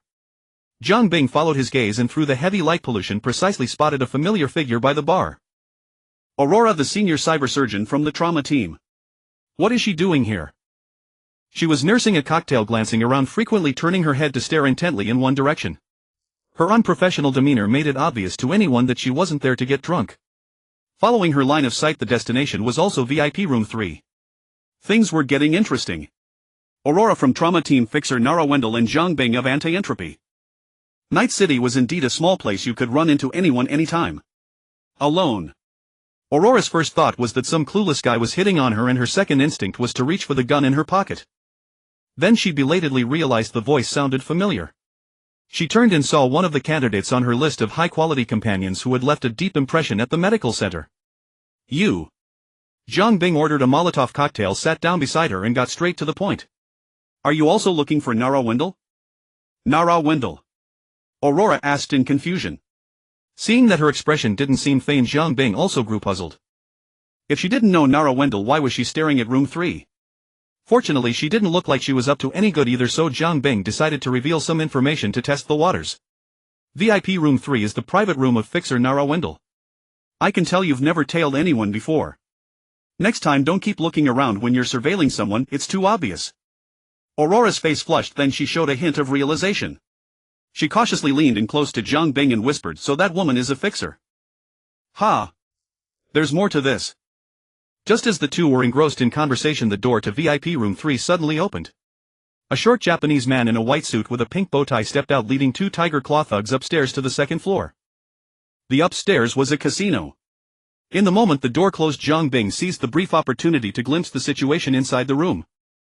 A woman in a Wynard suit was sitting in the center seat of the room, speaking quietly with a young man beside her. I suggest you leave now. Zhang Bing left the device, signaled David and Lucy to follow, and got up to head toward VIP room 3. The tiger claw thug at the door was about to spout some trash talk when Zhang Bing grabbed him by the neck and lifted him like a chick. The locked sliding door was pried open by Zhang Bing, gripping its edge as easily as if it were unlocked. He tossed the unconscious thug into the room and stepped inside. Nara Wendell. Zhang Bing addressed the woman in the center seat. Who are you? She asked, composed. I want to ask you something. Nara Wendell let out a cold laugh, displeased. These days every Tom, Dick and Harry dares to act so arrogant. Kill him. The bodyguard beside her, upon hearing the employer's order, didn't hesitate for a moment. He immediately reached into his coat to draw a gun and take him out. Bang! A low gunshot rang out, but because it was inside the room and masked by the deafening music in the hall, no one outside noticed the shot. The bodyguard's eyes widened as he saw Zhang Bing instantly appear beside him. The gun in his hand was seized by the barrel and lifted high by Zhang Bing. That shot therefore hit the ceiling. With a piercing screech, the alloy barrel was crushed in Zhang Bing's grip. And it wasn't over yet. As his hand continued to exert force, the deformation worsened and the metal oozed out from between his fingers like squeezed dough. Squeezing iron into mud. The bodyguard froze, cold sweat streaming down the thermal vents on his face. Zhang Bing grabbed the gun, tossed it onto the table and sat down casually. Now he was the center of attention. These days every Tom, Dick and Harry dares to act so arrogant. Zhang Bing threw the same words back at her. The taunt was devastatingly effective. With strength it's called showing off, without it it's just embarrassing. Who exactly are you? Nara Wendell asked with a stiff face. Hold on, who is this guy and what does he do? Zhang Bing completely ignored her and focused on the timid young man beside her. He's William Welch, a level 1 researcher at Richardson Life Labs under Biotechnica, just like me. Aurora, true to her stubborn nature, hadn't run away at all but had followed the three into the room. She was the one who answered Zhang Bing's question. William Welch seemed utterly incredulous at seeing Aurora here. Aurora, are you following me? His gaze shifted to Zhang Bing and the Lucy and David behind him. Are these the mercenaries you hired? I'm going to report this to the supervisor. The other party, like a moron caught red-handed, seemed flustered and exasperated. Slap. That modified revolver based on the Prelude was slammed onto the table by Zhang Bing, its dark muzzle aimed directly at the other party, the threat self-evident. William Welch immediately shuttered, his eyes, once filled with rage, instantly clearing. Aurora, however, gritted her teeth, deeply resentful of his violent reaction. What, caught red-handed in your filthy private human experiments and now you're panicking? Nonsense. I'm talking nonsense. William, data doesn't lie. Your thrombin project was stuck in clinical trials before, but recently it's made leaps and bounds. What did you receive Hippocrates' guidance in your dreams? I see you've completely forgotten the Hippocratic Oath. The Bologna Academy will be disgraced because of you. Zhang Bing noticed that when Aurora mentioned human experiments, Nara Wendell's expression suddenly turned somewhat unnatural. The light in the private room was very dim. If not for Zhang Bing's sharp eyes, he might not have caught this detail. Stop your wild thoughts. Zhang Bing brought the pace back on track. Nara Wendell, a well-known broker in the Heywood district. Looking at her feigned calm face, Zhang Bing spoke unhurriedly yet pressed step by step. I have only one question, Vic Vega. Zhang Bing rose from the sofa and a crushing pressure descended upon the other party as he stood. Tell me who commissioned this job, and your life may still remain with you today. The broker backed into a corner, kept flickering his eyes, clearly thinking at high speed. To be fair, in this situation even the most trustworthy broker's primary concern would have to be survival. And Nara Wendell was clearly very resistant to Jiang Bing's question, but she couldn't fight or run, so she could only try to change the subject to brush it off. My friend, I don't know the person you're talking about at all. Are you sure you've got the wrong person? Jiang Bing raised his cane, piercing through the hand that was reaching for a gun in the sofa beneath it. Think carefully before you answer. My patience is limited. Watching her body tremble in pain, Jiang Bing, now in business mode, was devoid of joy or sorrow. Pain and terror, after all, are not death. There is still room for redemption. But a strange thing occurred in the private room. Even under such threat, she still clenched her teeth and remained silent. It seems you consider the answer more important than your life. Jiang Bing pulled back the hammer, producing a faint mechanical click. The sound was so tiny, yet it tolled like a great bell resonating with death. Bang! The gunshot rang out, and the bodyguard, who could no longer restrain himself, was hit squarely in the forehead. Without even looking at the corpse, Jiang Bing moved the muzzle back to the broker. Whether I speak or not, you won't let me go. She finally spoke, her tone resolute. Tisk, those who rise to prominence in Yicheng are rarely simple characters. Seeing her resigned to her fate, Jiang Bing withdrew his gun again. Vic Vega was as stubborn as you, but I still found you. Do you know why? Under her feigned calm gaze, Jiang Bing gave the answer. I couldn't pry open his mouth, but I could pry open his brain machine. Nara Wendell's hanging heart finally died, but she still remained stubborn, stiffening her neck and refusing to speak. The hammer was pulled back again. This time he truly intended to kill. After all, they were on the Tiger Claw Gang's turf. Dragging things out too long would inevitably lead to complications. Before you kill her, may I ask a question? Aurora, standing by, forced herself to speak. Jiang Bing turned his gaze to her. The lingering fierceness in his eyes completely shattered the image of a gentle, refined, young and wealthy man she had held of him. I have a Trauma Team Platinum membership. You'd better not act rashly. Fortunately, Jiang Bing had a bit more patience for knowledge and those who possessed it than for ordinary people. Moreover, he too had a love for gossip, especially when it came to internal affairs of Biotechnica. He stepped back slightly and gestured for her to ask. Madam, did William Welch buy live subjects from you for human experiments? Before Nara Wendell could speak, William Welch reacted with surprising vehemence. He almost jumped off the sofa, his face bright red, trying to prevent the broker from answering. Bullshit. I know you're jealous that my project is about to succeed and you don't want me to get the final promotion. That's why you're trying so hard to slander me. You're framing me, idiot. That was the unanimous verdict of everyone present. Especially Nara Wendell, the broker, who was almost too embarrassed to look at her utterly stupid teammate. What is a self-incriminating confession? This was a perfect example. The stupid pig roared for a good while longer before finally shutting up under the amused gazes of the others, his face turning pale and flushed by turns. This wasn't an internal Biotechnica hearing, and Aurora wasn't an investigator who needed evidence. Besides, illegal human experiments were hardly a big deal within Biotechnica. All she needed from start to finish was an answer. Jiang Bing's ears twitched slightly. He suddenly raised his gun and, as the broker's face showed disbelief, pulled the trigger, freezing her confusion, terror and the hidden hope deep within her eyes forever. The Tiger Claw Gang has discovered us. Without any hesitation, Jiang Bing trained the muzzle directly on William Welch, intending to kill him on the spot as well. Don't shoot. He's also a Trauma Team Platinum member. But those words were useless to Jiang Bing. Even if he were the father of the Max Tac, he'd still catch a bullet today. But William Welch, though a bit foolish, was by no means stupid. Being a first-level researcher at Richardson Life Lab, as Aurora called it, meant he had brains. I have information. He shouted out his last bargaining chip almost at the exact moment before Jiang Bing pulled the trigger. Jiang Bing listened to the crowd being quietly evacuated outside the private room and the heavy footsteps approaching, but he suppressed his anxiety and gave the other a chance. You have only 3 sentences. The backer behind Nara Wendell. I know who it is. 2 left. Nara Wendell was introduced to me by that person. 1 sentence left. Jiang Bing pulled back the hammer again. This completely shattered the other's psychological defenses. There was no help for it. Jiang Bing really did shoot when he said he would. It's Biotechnica. Nara Wendell is a black glove cultivated by our company. Her backer is someone from the Yicheng Food Department. Finally, some useful information was extracted. The revolver's hammer was pushed back into place and the other party let out a heavy sigh. There was no time to continue interrogation. Jiang Bing gestured for David and Lucy to take care of the other party. The Tiger Claw Gang could no longer hold back. They had no intention of negotiating. Accustomed to bullying and domineering, they had only one way to deal with someone like Jiang Bing, who dared to break the rules of their turf. Shoot him full of holes, hang him at the club's entrance, make an example of him to warn others. But chickens also come in two kinds: free-range chickens and the celestial rooster.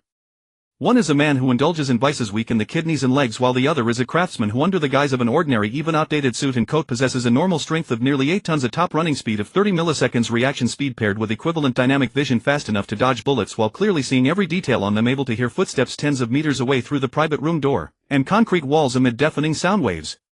The gap between people can sometimes be larger than the gap between Aji and a start. You ask who Aji is.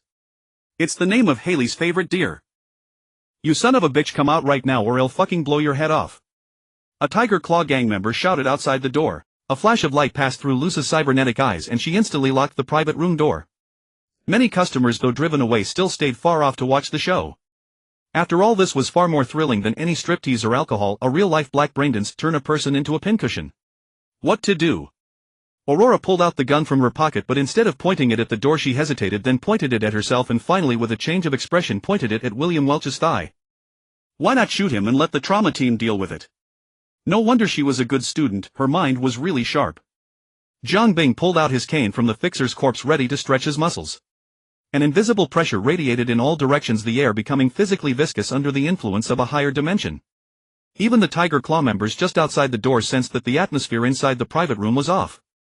With a series of cracking sounds from his bones, Jiang Bing's already tall stature expanded slightly, filling out his originally loose suit to the brim. Ever since the Golden Throne was completed, granting him the trump card of co-eternity with heaven and earth, his style of action had become much more aggressive and his methods more violent. Under the four startled and uncertain gazes, Jiang Bing walked to the corner of the private room, turned sideways, and using his strength directly smashed a large hole through the thick wall with his shoulder. Then he added 2 kicks, cleanly carving out a hole in the wall large enough for a person to pass through. Outside was the alley behind the Phoenix Club.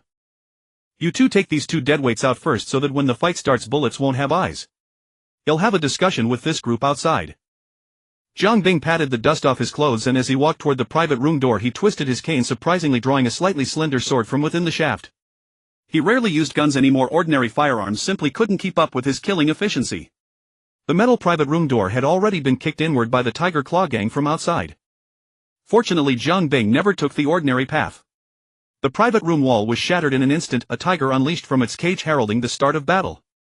Clang clang clang, with sparks flying in the air, several bullets were instantly slashed away by Jiang Bing in his rushing state. A Tiger Claw member was kicked flying over 10 meters, tumbling and rolling, crashing into the liquor cabinet behind the bar. As a blur flashed through the hall, 7 or 8 Tiger Claw members were disemboweled, blood and entrails staining the floor red.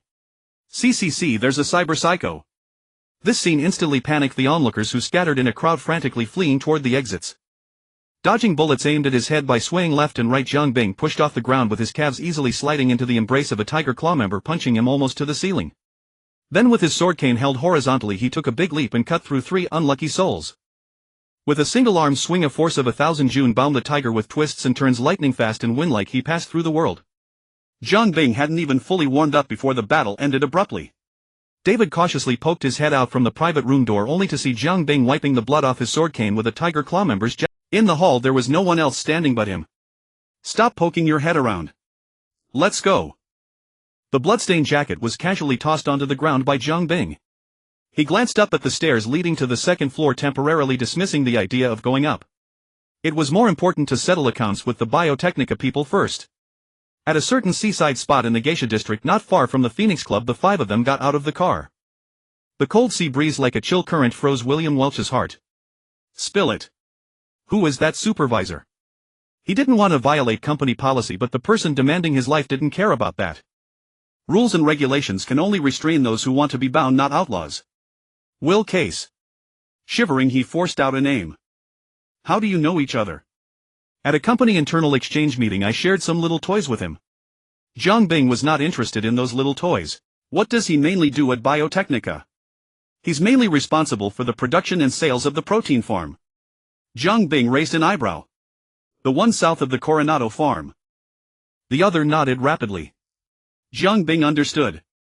The protein farm south of the Coronado farm was enormous, supplying most of the synthetic meat consumption in all of Night City. Although most of the production process was now automated, the sheer scale and complexity still required worker involvement. Jiang Bing turned to look at Aurora, nodding toward William Welch on the ground. What do you plan to do? I will report his actions to the Medical Risk and Ethics Review Panel. You know that won't work, right? Jiang Bing stated the truth. The other's eyebrows almost twisted into a knot. In the face of the other's slightly helpless expression, Jiang Bing pulled out the revolver from his pocket again. Why not try my method? You can't do this. This is a crime. I'm an important employee of Biotechnica. If you kill me, the company won't let you go. William Welch instantly panicked. Jiang Bing gave him a disdainful look.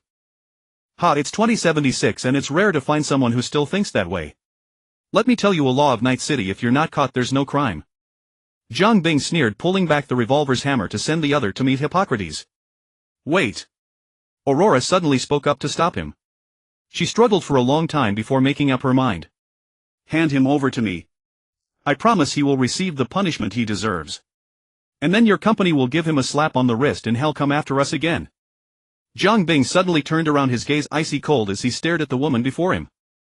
What right do you have to make this decision for me, and what makes you think we won't suffer retaliation, Ms. Aurora? Actually, putting a bullet in each of your heads and tossing you into the nearby sea would be the optimal solution. What do you think? The woman had no doubt that he would do exactly that. By my name, she said, meeting Jiang Bing's deep gaze. By my name, Aurora Richardson, and by my uncle on the board. This statement stunned the four people present to varying degrees. William Welch in particular nearly leaped to his feet from the ground. You never mentioned you were a Richardson. If the dean is your uncle, why would you compete with us for those promotion slots? I want to prove myself. Fine, so this is how you play it, huh? All these corporate high-level second-generation types love to go on about independence, proving themselves, class awakening and all that. What do you want to dance with Yorinobu Arasaka too? She couldn't understand why Jiang Bing suddenly brought up Yorinobu Arasaka, but she still wanted to argue and try to save both their lives, at the very least her own. I guarantee he won't have a chance to retaliate against you. And if you agree, you'll gain the friendship of a future Biotechnica executive. Hearing her terms, Jiang Bing suddenly asked, if I remember correctly, Biotechnica's headquarters are in Italy, right? Though she couldn't keep up with Jiang Bing's leaps and thought, Aurora nodded to confirm this common knowledge. Rome, Italy.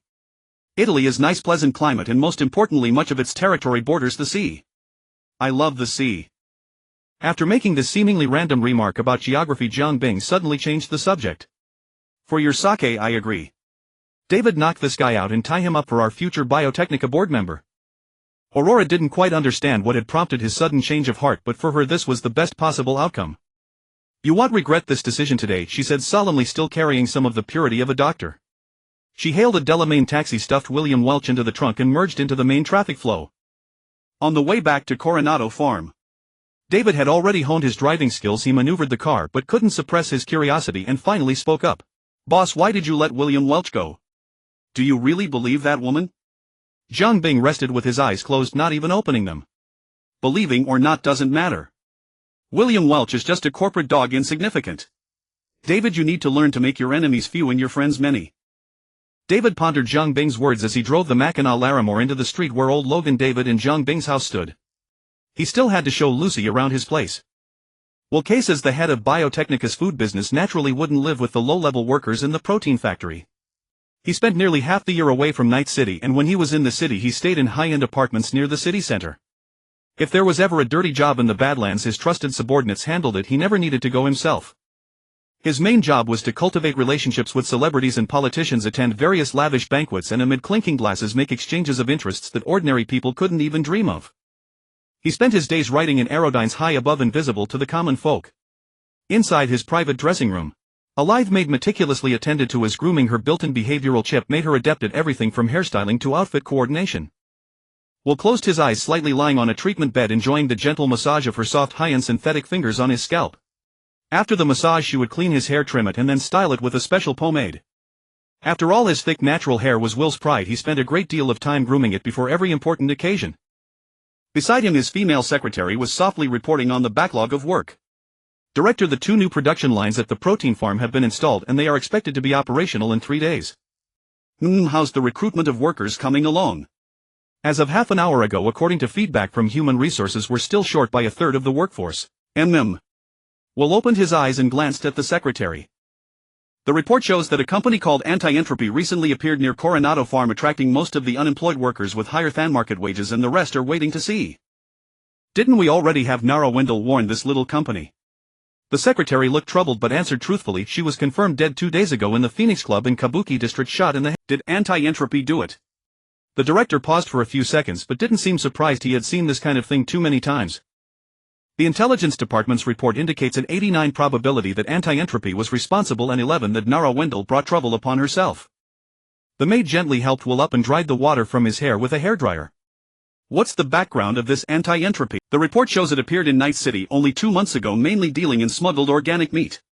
Its base is in the Badlands, but it has excellent security, so we haven't obtained any relevant intelligence yet.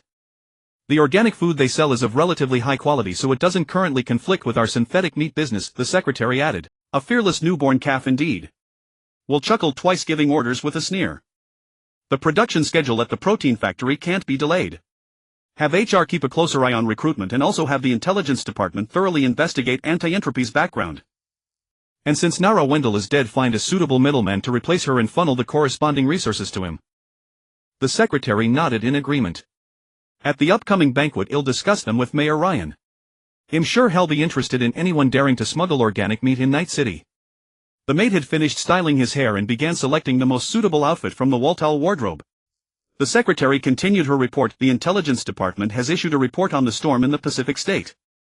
This matter clearly weighed more heavily in Will's mind. He immediately pressed, was it man-made? The probability of it being man-made is only 6. Headquarters Intelligence Department reviewed satellite surveillance of the nearby waters before and after the incident and found no airships or sea platforms capable of carrying weather control devices. As for the seabed, it was basically ruled out. Apart from the International Electronics Corporation, which possessed the resources to assemble a deep-sea submarine transport fleet, no other faction could deploy equipment on the ocean floor. The massive quantities of nanoself-replicating torpedoes and a bewildering array of deep-sea autonomous combat machines that had been dumped into the ocean during previous corporate wars would teach anything daring to submerge the true meaning of suffering. The Arasaka aircraft carrier Kujira docked at Night City's harbor could only proceed with extreme caution when traversing the former major deep-sea war zone. What about the probability of it threatening the protein farm? Will couldn't help but be concerned. The protein farm was located directly south of Pacifica, also adjacent to the coast. If another hurricane struck, making landfall not at Pacifica but at the protein farm, his position as director would be finished. The secretary, clearly understanding this, immediately replied, virtually 0. Intelligence has already assessed it. The threat level of the Badlands sandstorm is even higher than this. Seeing that her superior had nothing more to say, the secretary promptly continued her report. Last month the production capacity of the 13 production lines at the protein farm increased by 3. 2 year-on-year. Employee sudden deaths increased by 17. The logistics department has requested full coverage of emergency equipment including AEDs in all production workshops. Denied. The director didn't even hesitate. At least half of that money would end up in their pockets. The secretary was unsurprised, having anticipated this. 2 cases of cyber-psycho violence occurred in the farm apartment area. Both perpetrators were shot dead by the company's stationed armed forces. Casualties. There was no impact on production. The servant helped the director into his 7th suit. This one clearly pleased him, so the servant began selecting a matching tie. Anything else that needs attention? The beautiful secretary, having prepared well in advance, tapped open another interface on her datapad. The pharmaceutical RD department has successfully curbed the proliferation of counterfeit immunosuppressants on the market. Headquarters only issued a verbal reprimand regarding this matter, so Director Edward Sinner's position appears unaffected. Hearing that his old rival was unscathed, Will Case sighed in frustration. He's willing to spend big, must have greased a lot of palms. Any new developments with the trauma team situation? This sensitive question had no answer on the datapad, nor could it have one. The answer lay in the secretary's mind. The team at Richardson Life Laboratories hasn't made any recent moves. First-grade researcher William Welch hasn't reported any useful information either. Will dismissed the servant, showing unusual concern for this matter. Tomorrow go to the trauma team yourself. Represent me and speak with him privately. Find out if Nara Wendell's death has affected his project's progress and see if he needs any assistance. The secretary nodded but remained puzzled. Director, we're not in the same department as him. Why are you so invested in his research project? It's not about his project. It's about the fact that his project is currently the fastest progressing. Whether he gets the promotion qualification isn't important, preventing someone else from getting it is. The director's implication was clear and the secretary understood. Understood, director. Will adjusted his expensive leather belt, gave the secretary a slap on the backside and headed for the helipad. The secretary let out a soft moan and obediently followed.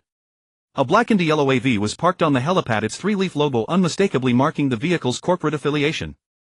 They entered the lavishly decorated vehicle and the intelligent autopilot system smoothly lifted the AV into the air following a predetermined flight path toward the Golden Beach Yacht Marina to the northwest where an exclusive private party for Night City's elite was underway.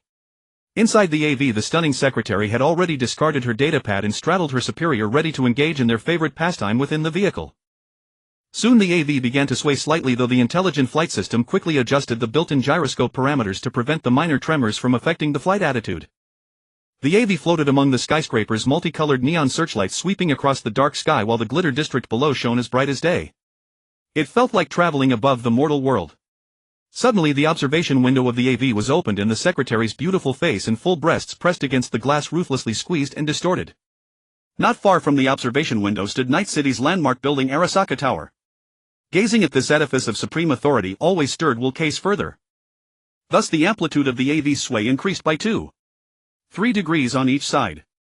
And under the influence of the ever-intensifying high-altitude turbulence there was a tendency for it to worsen. Yet it remained within the control range of the intelligence system. On the rooftop of super skyscraper H3, the high-altitude wind whipped the cape of manhwa, making it rustle loudly. Jiang Bing stood with one hand resting on a massive sword, a full 1.8 meters in length, gazing at the blackened yellow AV in the night sky, its distinctive Biotechnica logo highly conspicuous. Finally here. Beneath his armor, Jiang Bing, like a seasoned hunter, watched his intended prey with a heart as calm as an ancient well. As one of the highest-ranking executives of Biotechnica in Night City, Will Case's security detail was extremely tight. A frontal assassination would require facing a platoon of fully armed guards plus nearly 100 regular guards on standby and the entire NCPD force of the city. Likewise, his itinerary was top secret. But with many eyes and ears, obtaining it was far easier than the former. These were the words of Queen of the Fixers Rogue. This man was naturally no match for Jiang Bing, but a frontal assault would undoubtedly expose entropy to the major corporations prematurely, something Jiang Bing could not accept. Thus tonight was one of the best opportunities for the assassination. The party Will Case was attending was of the highest caliber, with a unique theme that demanded utmost privacy. Moreover, the host's security personnel had already sealed off the marina, ensuring safety. So in accordance with the party's theme, Will Case brought only his trusted secretary. The flight altitude of the AV determined that while flying over Night City it was out of range of ordinary weapons. Its thick body armor provided maximum ballistic protection, making it difficult for even standard electromagnetic sniper rifles to penetrate. The mandatory jamming module on every vehicle made it unlikely for auto-tracking guided weapons to score a first hit, but given time the vehicle's intelligent autopilot could land the AV in a safe zone within moments. According to common sense, this journey was naturally safe. But you can always trust the artisan's abilities. Principled giant plasma superconducting serrated cutting sword. This massive weapon leaning beside him, capable of razing cities and breaching fortresses, was Jiang Bing's latest creation. Its principle is identical to that of the cutter prototype, except that the weapon's size has been magnified dozens of times and the power supply lines have been specially reinforced to support a more powerful instantaneous energy output, greatly amplifying the temperature of the plasma. The energy source was provided by the divine seal fragment, but since Jiang Bing could not rest assured of its safety, he had a sudden inspiration to use his own blood as the energy conductor. As it turned out, the artificer's gut feelings were never baseless. Blood was all too suitable as a conductor. The divine seal fragment immersed in it could only yield obediently, with no room for resistance. However, to facilitate real-time monitoring of the divine seal fragment, Jiang Bing crafted the guard and hilt where the fragment was placed into a transparent viewing window. The blood stained the transparent window, mixed with cubic boron nitride, a deep crimson resembling a massive ruby, yet the divine seal fragment immersed within added a great deal of mysterious aesthetic appeal. Thus a weapon 12 centimeters wide with a blade length of 160 centimeters, a handle length of 20 centimeters and a weight of 47.25 kilograms, possessing infinite energy, theoretically capable of a maximum temperature peak of 6000 C, the deadliest of deadly weapons, was forged by Jiang Bing. As its name implies, to hold it is to hold everyone's principles. With his increasingly robust constitution, Jiang Bing's ability to manipulate air currents grew ever more refined and powerful. Accompanied by the light whistling of air rushing through the hollows, manhwa soared into the sky like a peregrine falcon preparing to hunt, charging into the endless night. Will Case was still engrossed in his own work. The pitch-black armor merged with the dark night, the violent high-altitude currents embraced its master, crowding around and lifting Jiang Bing toward the heavens, toward a broader expanse. Under the dual perspective of vision and spiritual sense, the blackened yellow hovercar drifted leisurely among the buildings, utterly unaware that it had been locked onto by a deadly hunter above.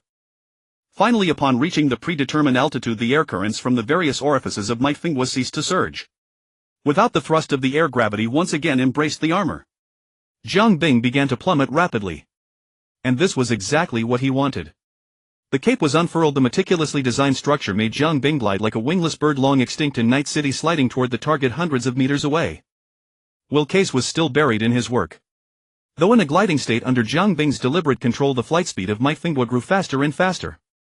When the hovercar was less than 100 meters away from Jiang Bing, principal was raised high just like a peregrine falcon extending its talons for prey. The frame supporting the cape retracted, the gliding wings reverted to a cape, and the falcon folded its wings, beginning a steep dive before the fatal. The peregrine falcon is the fastest bird in the world. During a dive, when it stoops to chase prey, its speed can reach 300 kilometers per hour, and Jiang Bing in a crazed manner activated air assist, actively embracing gravity. The piercing screech of the air currents reached an unprecedented pitch, echoing across the surroundings, intensifying as manhwa accelerated its descent. Residents of several nearby high-rise buildings, homeless people and gang members all heard this cry and looked up. The hovercar's excellent soundproofing now proved to be a fatal flaw. The night sky was like ink. But the next moment, as Jiang Bing's will flowed through the circuitry mixed with trace amounts of mithril, the divine seal fragment soaked in his blood was activated, emitting a faint red glow while releasing the energy stored within. In an instant, the blade was enveloped by orange-red plasma. The bright blade, with Jiang Bing's rapid dive, trailed a waterfall of light streaking across the sky like a meteor toward the hovercar below. Will Case began his final work? Jiang Bing began his final sprint. As Zhuanzhu assassinated King Liao of Wu, a comet struck the moon. As Nie Zheng assassinated Han Gui, a white rainbow pierced the sun. As Jiang Bing assassinated Will Case, a falcon struck upon the car. As Will shuddered in the beautiful secretary's eyes, an inverted rainbow was reflected. The 1.6-meter blade, combined with the surging plasma flame stream, totaled nearly 2 meters in length. The lightsaber grazed the hovercar as Jiang Bing swept past, leaving a scorching wound almost diagonally across the middle of the vehicle. The metal melted under the high temperature of the plasma stream, emitting a dazzling light in the darkness, then gradually dimmed as it rapidly cooled. The hovercar's thick metal armor was as nothing before the high temperature of principal alloy leather, plastic, flesh, bone and clothing all failed to slow the descent of this death blade by even a fraction. Matching its terrifying destructive power was a cutting angle precise to the millimeter.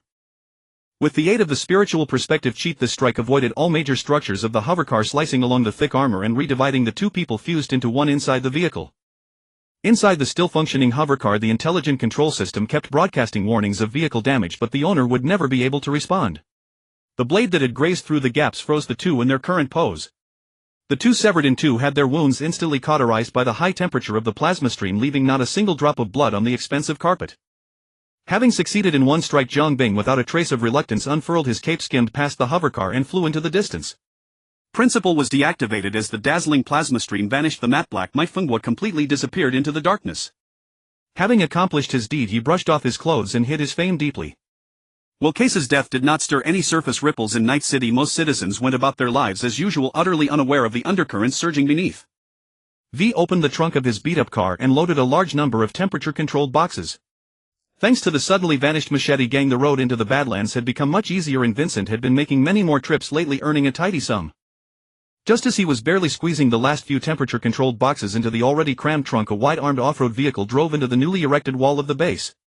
Panam stopped the car and just got out when she saw Vincent loading the vehicle. "Hey, what a coincidence. How many runs today?" Vincent gazed enviously at the other's armed off-road vehicle. Panam's car had more than double the capacity of his Viper, which made their earning efficiency vastly different. "Third run, last one. Not bad. I still have a few boxes left. Want to grab a drink at cafeteria? No. 2 when I get back." Among the drivers of the transport vehicles, they were the only two loners. The others either worked in pairs or traveled in small family groups. Their shared circumstances quickly brought them closer, transforming their relationship from mere nodding acquaintances at work to close friends who could enjoy drinks together. The second cafeteria, as Panam called it, was a semi-public commercial mess hall under the direct jurisdiction of Gloria. Besides company employees, couriers with contractor status could also dine there using their credit points. With its genuine ingredients and low prices, the second cafeteria quickly amassed a loyal following, especially for the daily limited wheat juice which nearly everyone would purchase up to the cap. This initiative, designed to boost internal cohesion, proved unprecedentedly successful, to the extent that even many nomads who were not company employees were almost drawn into the fold of the anti-entropy through such sweet temptations. Vincent slammed the car door shut, calculating his earnings for the day in his mind, and agreed without hesitation. The red Thunderclap Galena GA40 XT Viper drove out of the expanded Base 6 and turned onto the newly built concrete road leading back to Night City. Before the car had gone far, Vincent received an internal wide-area broadcast from the Anti-Entropy Network Security Department. An exchange of fire is about to occur in the following location. Nearby convoy teams are advised to temporarily halt or take evasive action. Was the hacker behind the broadcast named Kiwi? Vincent struggled to recall information about her but only remembered the distinctive metal mask. As the newly appointed acting head of the Anti-Entropy's Network Security Department, she was someone he had never dealt with but needed to recognize. Relying on his skill, Vincent continued speeding along the highway until he saw dust clouds rising from the Badlands by the roadside. That was the dust raised by electromagnetic cannon fire. But come to think of it, why have there been so many conflicts lately? So many corporate dogs are frantically digging into the Badlands.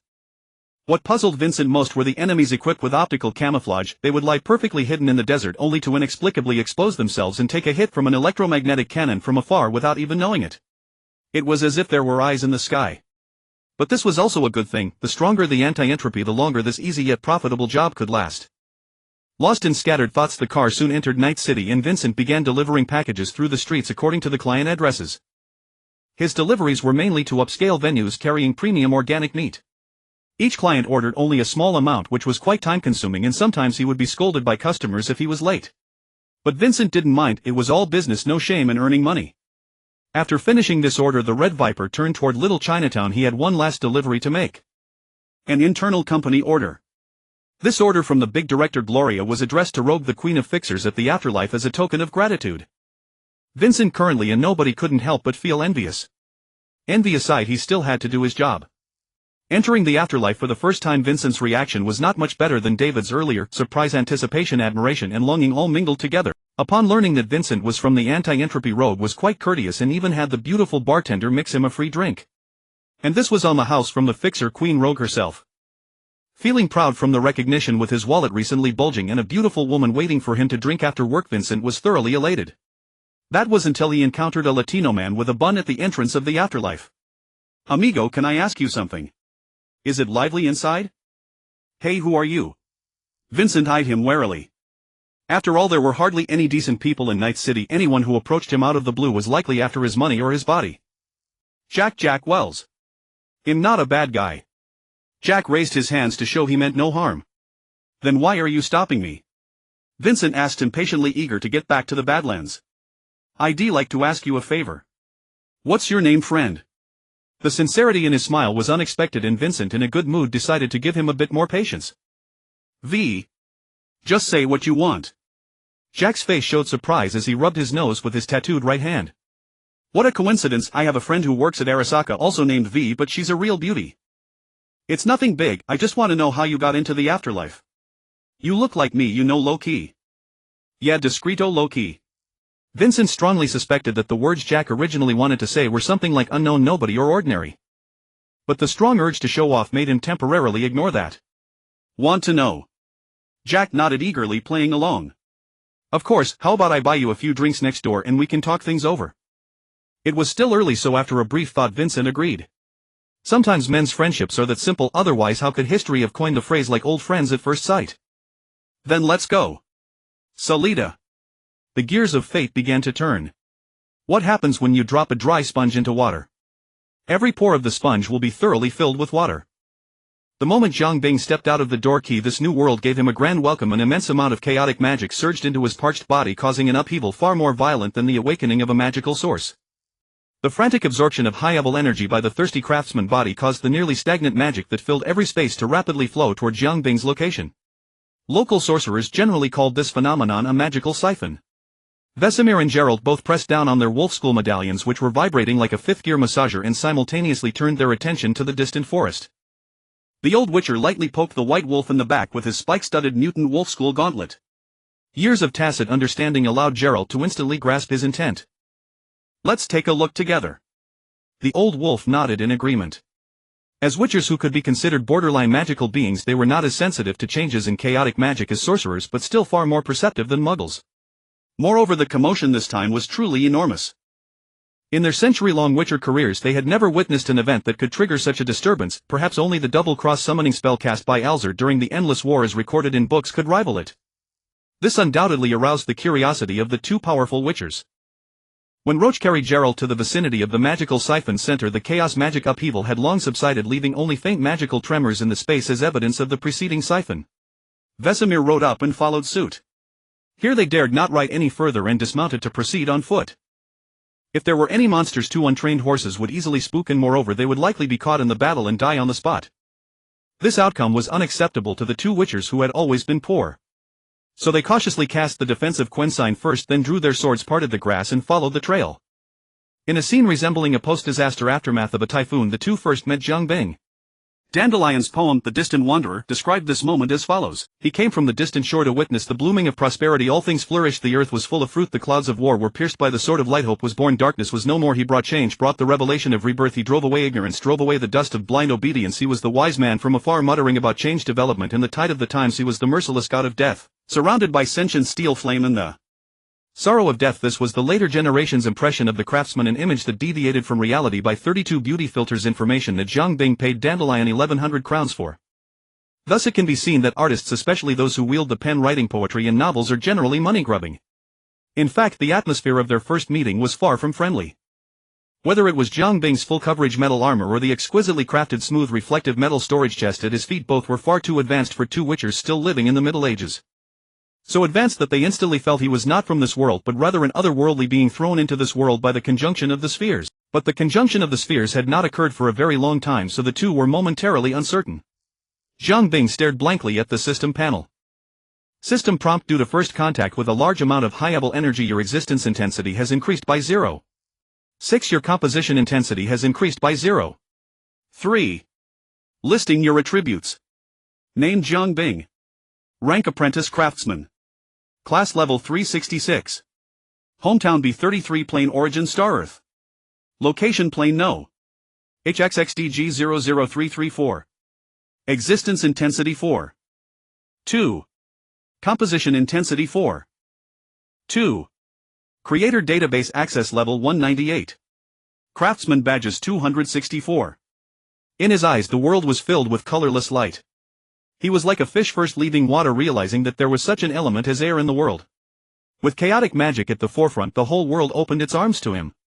The plane's general consciousness was unprecedentedly active compared to the worlds Jiang Bing had experienced before. The structure of the world was extremely loose, the foundational elements that made up the world roamed freely within it. A vast amount of information lay defenseless, unlocked and blatantly displayed in public like a vault with its door wide open, ready for anyone who reached the corresponding level to take as they wished. Is this a high magic world? Jiang Bing gazed at two round objects glowing like light bulbs in the grass, took a deep breath of the sweet air mixed with chaotic magic, and for the first time felt that the moon in another world was rounder. This high-dimensional being, self-imprisoned in a low magic plane, finally understood for the first time that there were also differences between poor and rich worlds, and for the first time he got to smoke the high-end cigarettes offered by the idealistic side world. This nearly brought the craftsman who had been smoking the coarse tobacco of the cyber world to tears. Come out. It was a completely unfamiliar language, somewhat similar to High Elder speech. Although they could not understand, the two witchers could roughly grasp the corresponding meaning. Seeing Jiang Bing voluntarily remove his helmet visor, Geralt and Vesemir realized they had been discovered, so they cautiously emerged from the grass and stood face to face with Jiang Bing. The older, more experienced Vesemir began trying to communicate. He first greeted in common speech, but Jiang Bing did not understand. Then he switched successively to Skellige, Elven, Old Speech, Dwarven, Gnomish and Nilfgaardian dialects. Still no comprehension. Then he haltingly spoke a few obscure phrases in Dryad and Elder speech, but none matched the Chinese, English, Russian, French, German, etc. that Jiang Bing knew. The two were like a chicken talking to a duck, one spoke of the city gate tower, the other of the hip bone. Although they couldn't converse, they at least found a common channel. Finally they traced the communication methods back along the development of human civilization and eventually found common ground in body language. With a series of gestures and guesses the three finally got acquainted. The old witcher, with 1,000 guesses about Jiang Bing's identity in his heart, was calmly introducing his own name when he saw Jiang Bing's brow furrow. Just as he wondered if something was wrong, Jiang Bing suddenly turned his head toward the side forest. In Jiang Bing's vision, a mass of condensed chaotic magic was stealthily approaching the three. Without even seeing it, its manner of movement made it clear it was not something good. Glancing at Vesemir and the cold-faced white wolf Geralt, he suspected that what was approaching might be some mountain monster attracted like the two witchers by the magic siphon he had triggered earlier. He had recognized their identities from the start. After all, the cat-like eyes, the twin swords on their backs and the wolf head necklaces around their necks practically screamed their names as if they were in a video game. But the awkward part was that their first meeting was stuck on the language barrier. The Witcher world was not part of the Pan-Blue Star cultural sphere. None of the languages from human history that Jiang Bing knew existed here. Setting aside the language issue, seeing that the two were unaware of the impending danger, Jiang Bing simply drew the conspicuous principle from his back and planted it on the ground, then pointed at the suddenly alert Witcher's swords and finally gestured toward the direction of the approaching enemy. Only then did the two realize the situation and drew their swords. Both Vesemir and Gerald drew silver swords. As the top witchers in the northern kingdoms, with just a hint from Jiang Bing, they used their extensive hunting experience and knowledge of monsters to gauge the approximate nature of the approaching creature. First, in this wild mountain environment, it was almost certainly a monster. As for the type, Gerald thought it might be a forest spirit or a spigen, while Vesemir guessed it was a chort or some small foglet. Although each had their own guesses, their answers did not deviate from one principle: all these monsters could use magic and could sense and utilize chaotic magic. But they were both wrong. The attacker was a fiend. This creature, classified by witchers as a relic, was already very rare, but that did not make it any less dangerous. A fiend looked somewhat like a moose, with muscular body, antlers on its head, and a mouth full of sharp teeth. Its enormous size gave it absolute dominance over humans. One swipe of its powerful front claws could kill a fully armored knight and his horse. The chaotic magic power surging within his body would spontaneously consume itself to rapidly heal any injuries sustained. This creature was so troublesome that even two seasoned witchers frowned upon seeing it. Vesemir muttered curses under his breath, reluctantly applying a coat of necrophage oil to his silver sword. This oil, concocted from canine grease and alchemical reagents, served as a tailored poison against the monster, effectively weakening it in combat. Of course, that was contingent on being able to land a hit first. The White Wolf Gerald also frowned as he retrieved a Fingfing bomb from his satchel. This encounter was nothing short of a stroke of bad luck. No witcher contract meant every supply and equipment would come out of their own pockets. This only worsened his already strained financial situation. Fentigway typically dwelled in dense forests, swamps, or marshes, doing their best to avoid human contact. However, the chaotic magic siphon had lured it out from the thick woods, and upon arriving it found three fully armed humans staring it down, a sight that inevitably bred misunderstanding. "Fishing me out here, huh?" The battle erupted in an instant. The Fentigway, standing over 3 meters tall, let out a thunderous yoo-hoo cry, its sturdy limbs churning like a war chariot as it charged at the trio. Its massive frame left no doubt about whom it would hit. The sharp antler-like bony protrusions atop its head spread wide, threatening to impale all three at once. This revealed the distinct combat styles of the three. Gerald rolled and dodged with his sword, casting a Quen sign on himself. The more experienced Vesemir, meanwhile, used a long leap unique to the wolf school swordsmanship to evade, countering with a swift slash as he moved. Jiang Bing, under Vesemir's slightly worried gaze, sidestepped like a phantom, letting the massive bone horn graze past his face. Great weight indeed brought devastating power, but it was invariably accompanied by clumsy, slow agility in close quarters. The key to melee combat lay in seizing opportunities. The Fentigway's initial strike failed, and its massive body skidded far across the ground, tearing up earth before it could stop. This left its plump hindquarters exposed to the three. The wolf school swordsmanship differed from the bear school's overwhelming force and the cat school's swift, lethal precision. It emphasized rhythm and control. Mastering every rhythm of the battle, whether created by oneself or the adversary, and controlling every factor on the battlefield: terrain, space, distance, whether even the enemy itself. The wolf school swordsmanship had absorbed the strengths of both the bear and cat schools and seamlessly integrated them into a unique style of its own. Gerald, a master of the wolf school swordsmanship, instantly seized this massive opening. He combined a hip twist with a small hop, driving his weight into the downward slash of his silver sword. The jump slash, slower than normal, exploited the monster's breaking window, leaving a gash nearly 10 centimeters deep on its rear. The necrophage oil seeped into the wound, continuously corroding the Fentigway's flesh. The unique substances in the oil reacted with the chaotic magic within the monster, charring the wound area black. Driven by searing pain, the Fentigway twisted and swept its front claw, only to have Gerald evade with a small hop. The swipe missed, and the monster planted its paw on the ground to leverage a second sweep with the other claw. Boo! Grass and dirt flew as Vesemir thrust out a hand, unleashing an Ard sign. The telekinetic force, converted from chaotic magic, swept outward in a fan shape from his palm. Under normal circumstances, a witcher's telekinetic blast couldn't budge a creature as massive as a Fentigway. Much like a typhoon can topple a thin man, but prove useless against a barrel-shaped 200-kilogram heavyweight. But the seasoned witcher timed the sign perfectly, catching the Fentigway in the brief gap between expending its old force and generating new one. The blast struck the paw supporting its weight, causing the foreleg to buckle and sending the monster sprawling. The monster lay on its back, limbs flailing wildly, which made the two witchers hesitate to close in for a finishing blow, wary of the chaotic attacks. But Jiang Bing had no such qualms. The monomolecular katana at his waist slid from its sheath, weaving a curtain of light that left dozens of cuts across the monster's arms, chest, and neck. Yet Jiang Bing frowned. The feedback from his blade fell off. The sharp edge seemed to strike an invisible barrier on the monster's hide, with most of the force dissipated. What should have been deep bone deep cuts left only shallow wounds, reducing the damage by more than half. It was the chaotic magic. Glancing at the silver swords in the witcher's hands, Jiang Bing realized the truth. Truly a high magic world, even a random monster on the roadside possessed physical immunity. Amid the witcher's anxious shouts, the monster, having recovered from its imbalance, didn't even bother to rise. It swept a foreleg as thick as Jiang Bing's waist. The immense force surged through his blocking left arm, sending the air-cushioned Changshuanfenghua flying several meters. Jiang Bing landed brow furrowed. Upon contact he also sensed a brief surge of the chaotic magic within him, spontaneously forming a magical barrier on his skin that reduced the sweep's impact by more than half. Jiang Bing clenched his fist and grinned. Everyone hates cheaters, yet everyone wants to be one. While he stood stunned, the two witchers didn't idle. Gerald finally hurled the prepared Funfeng bomb, which exploded with a deafening roar, stunning the Fentigway in place. Then the two figures crisscrossed past the monster, leaving two bone-deep gashes on its left foreleg. This time Jiang Bing saw the entire process. It wasn't merely the silver sword's material, the runes on its spine also played a crucial role. Now the creature wailed in agony. Amid flying dirt and stones, the Fentigway like a startled horse leaped and bounded away from the trio. But it was only a feint. Vesemir suddenly shouted at Jiang Bing, his expression warning him to be careful. The next second the fleeing Fentigway whipped its head around. Jiang Bing's sharp eyes caught a clear glimpse of the third eye on the monster's forehead. Immediately a dazzling red light burst forth from the horizontal eye, dragging Jiang Bing into a surreal realm. The surrounding flowers and trees began to waver uncertainly, and the once bright sky turned ominously dark. In the darkness a gigantic eye floated in the air, burning fiercely. The scene was enough to terrify an ordinary person, yet it did not shake Jiang Bing in the slightest. Setting aside his rock-solid will and the battlefield experience honed from countless battles, the ordinary size of the 1-meter wide eye, after witnessing the azure gaze, failed to evoke any fear within him. However, the two demon hunters were unaware of this. They looked at Jiang Bing, who stood frozen with wide eyes as if he were entranced by the third eye of the Fonte monster. This signature technique was indeed easy to fall victim to if caught off guard. Once ensnared, it almost guaranteed the end of the battle. Yet the countermeasure was equally straightforward at the moment of the opponent's casting: either avoid looking directly at that eye or simply close one's eyes.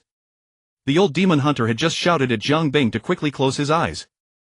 The Fonte monster was fully aware of the effects its innate ability could produce. It had already unleashed its four hooves, accelerating its heavy body to the limit, preparing to crush the insect caught in its hypnotic grasp. Weisermill turned his head, unable to bear witnessing the impending brutality. It was known that with a single kick the Fonte monster could shatter the organs of an armored knight. However, the situation developed in a way that surprised both of them. Despite appearing dazed and confused, Jiang Bing had not been affected by the hypnosis at all. The illusion of hypnosis lasted merely an instant before being dispelled by the chaotic magic energy and formidable structural strength surging within him. The relatively loose and less stringent world rules allowed Authority Wind Lord to manipulate a greater airflow control with the same mental energy. The roaring violent airflow surpassed the monster's roar, continuously forcing Jiang Bing down onto the ground, while the dense bony branches atop the monster's head were tightly gripped by dark gauntlets, preventing its massive body from advancing any further.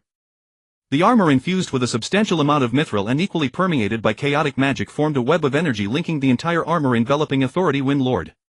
As a precious metal of a higher tier, chaotic magic acted like a high-energy liquid energy supplement for mithril. Before Jiang Bing could forge it anew, it had already absorbed the chaotic magic and began to evolve autonomously. The magical siphon earlier also had its share with principle. By the grace of Melitali, amidst Weisermill's exclamation, Jiang Bing seized the Fonte monster by its antlers and executed a shoulder throw. The heavy mass crashed onto the ground, and Gerald felt as if his entire being was lifted slightly with the tremors of the earth. The impact, capable of shattering the organs of ordinary creatures, inflicted limited damage on the Fonte monster, a magical being. Aside from the large crater left in the ground, this creature, resembling a deer yet akin to a gorilla, merely rolled on the ground, limping on one hind leg, shaking its dazed head before regaining its normal mobility. The ferocity sparked by pain seemed to influence the magical energy in the air, causing the badges of the two demon hunters to vibrate once again. This Fonte monster, already older and stronger than its kind, had bloodshot eyes. When faced with life and death situations, creatures invariably fight back with abandon. This is troublesome. With the old demon hunter's murmur, the enraged Fonte monster unleashed unprecedented speed, thrashing its head about like a mad bull, unstoppable. Jiang Bing did not engage in a contest of brute strength with the opponent, as it was undoubtedly an act of attacking the enemy's strength with his weakness. The presence of chaotic magic made him realize that many common knowledge gained from past battles needed rethinking. Suddenly Weisermill's aged voice reached his ears. Jiang Bing turned back to see a purple magic circle floating above the ground in front of him, and Weisermill was gesturing with his hands, seemingly hoping to lure the rampaging Fonte monster into the magic circle. Jiang Bing had no reason to refuse. He moved like the most seasoned bullfighter from Spain, effortlessly drawing the raging bull towards the trap with just two feints.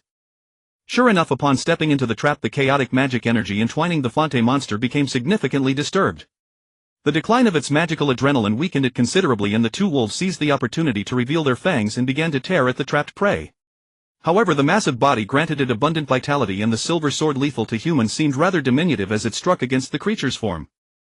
After shedding a significant amount of blood and losing a forepaw, the trapped beast broke free from its confinement. Weisermill sighed as he watched it escape the Aden seal. As a highly intelligent creature, the same trap could not ensnare it twice. This meant that the ensuing battle would be a genuine melee. An ambush battle is not like a meticulously prepared demon hunting operation. Traps, explosive devices, potions, and even poisons could not be employed. At this point, all they could rely on were the hard-earned combat experiences cultivated through rigorous training and life-and-death situations.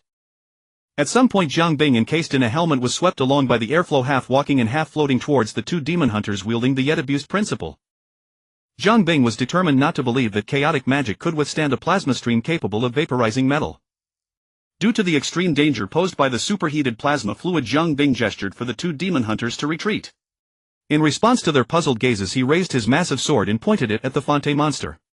The heatwave, even more intense than the Igni spell, surged toward them, forcing both to employ the Quen spell to shield against the thermal radiation.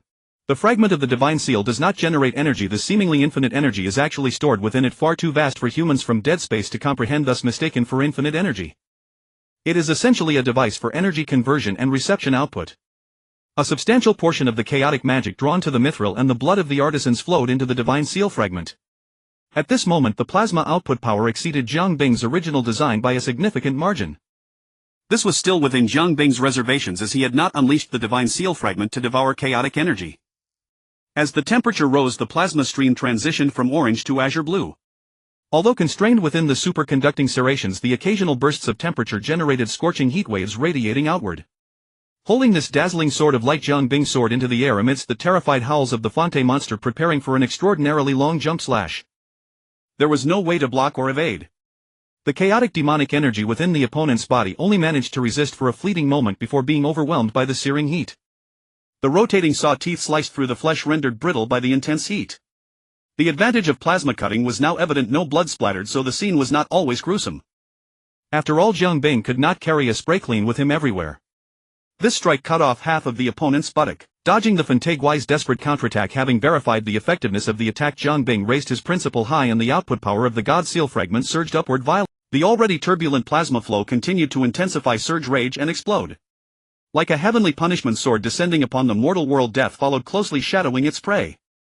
It seems the plasma flow should be considered magical damage, Jiang Bing mused, looking at the cleanly severed head of the Fantaguai on the ground. As the old saying goes, there are four bonds that forge brotherhood: studying together, fighting together, sharing spoils, and indulging in pleasures. Having fought side by side, the three of them had shared the battlefield, and their relationship had eased considerably. After the battle, Gerald frowned, using a dissection knife to extract useful alchemical ingredients from the corpse of the Fantaguai, while Vesemir and Jiang Bing leisurely squatted by the campfire at the temporary camp. The efficiency of their communication was rapidly improving. Thanks to Jiang Bing's terrifying memory and comprehension, the old witcher only needed to say something once and Jiang Bing would essentially master the relevant common speech. Moreover, the internal logic of different languages often has consistency. Particularly for the common speech modified by humans, its structure shares many similarities with languages such as Chinese, English, French, and German, allowing Jiang Bing to easily draw analogies. By the time the three people, 2 horses, and a metal storage chest arrived at White Orchard east of the Temerian capital Vizima, Jiang Bing's common speech had become sufficiently halting for him to communicate with the two. This monstrous learning ability added many new possibilities to their speculations about Jiang Bing's identity. White Orchard, as the name suggests, was a region famous for its orchards.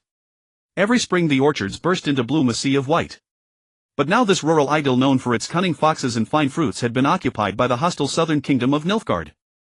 The recent defeat at the Battle of White Orchard had shattered the organized Temerian army. Apart from a small number who went underground as guerrillas and another group of fleeing soldiers, a considerable number lay forever on this land.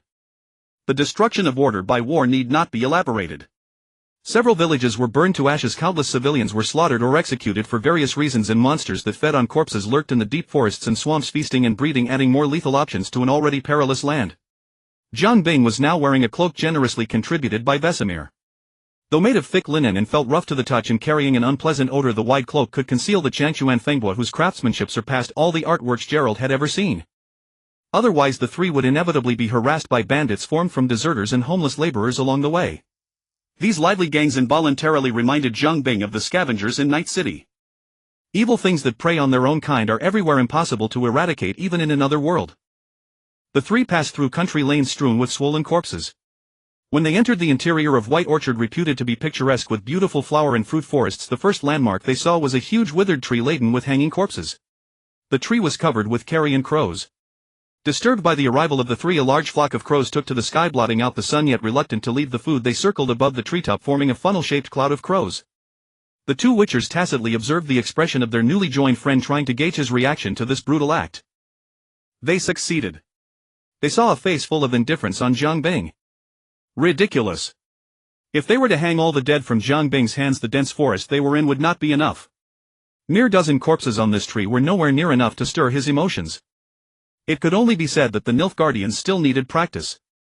But the lack of reaction was also a reaction. The witchers still got the information they wanted. The three continued forward, soon arriving at a wooden bridge spanning a river. Jiang Bing, in the phase of absorbing new knowledge, was extremely interested in any written text.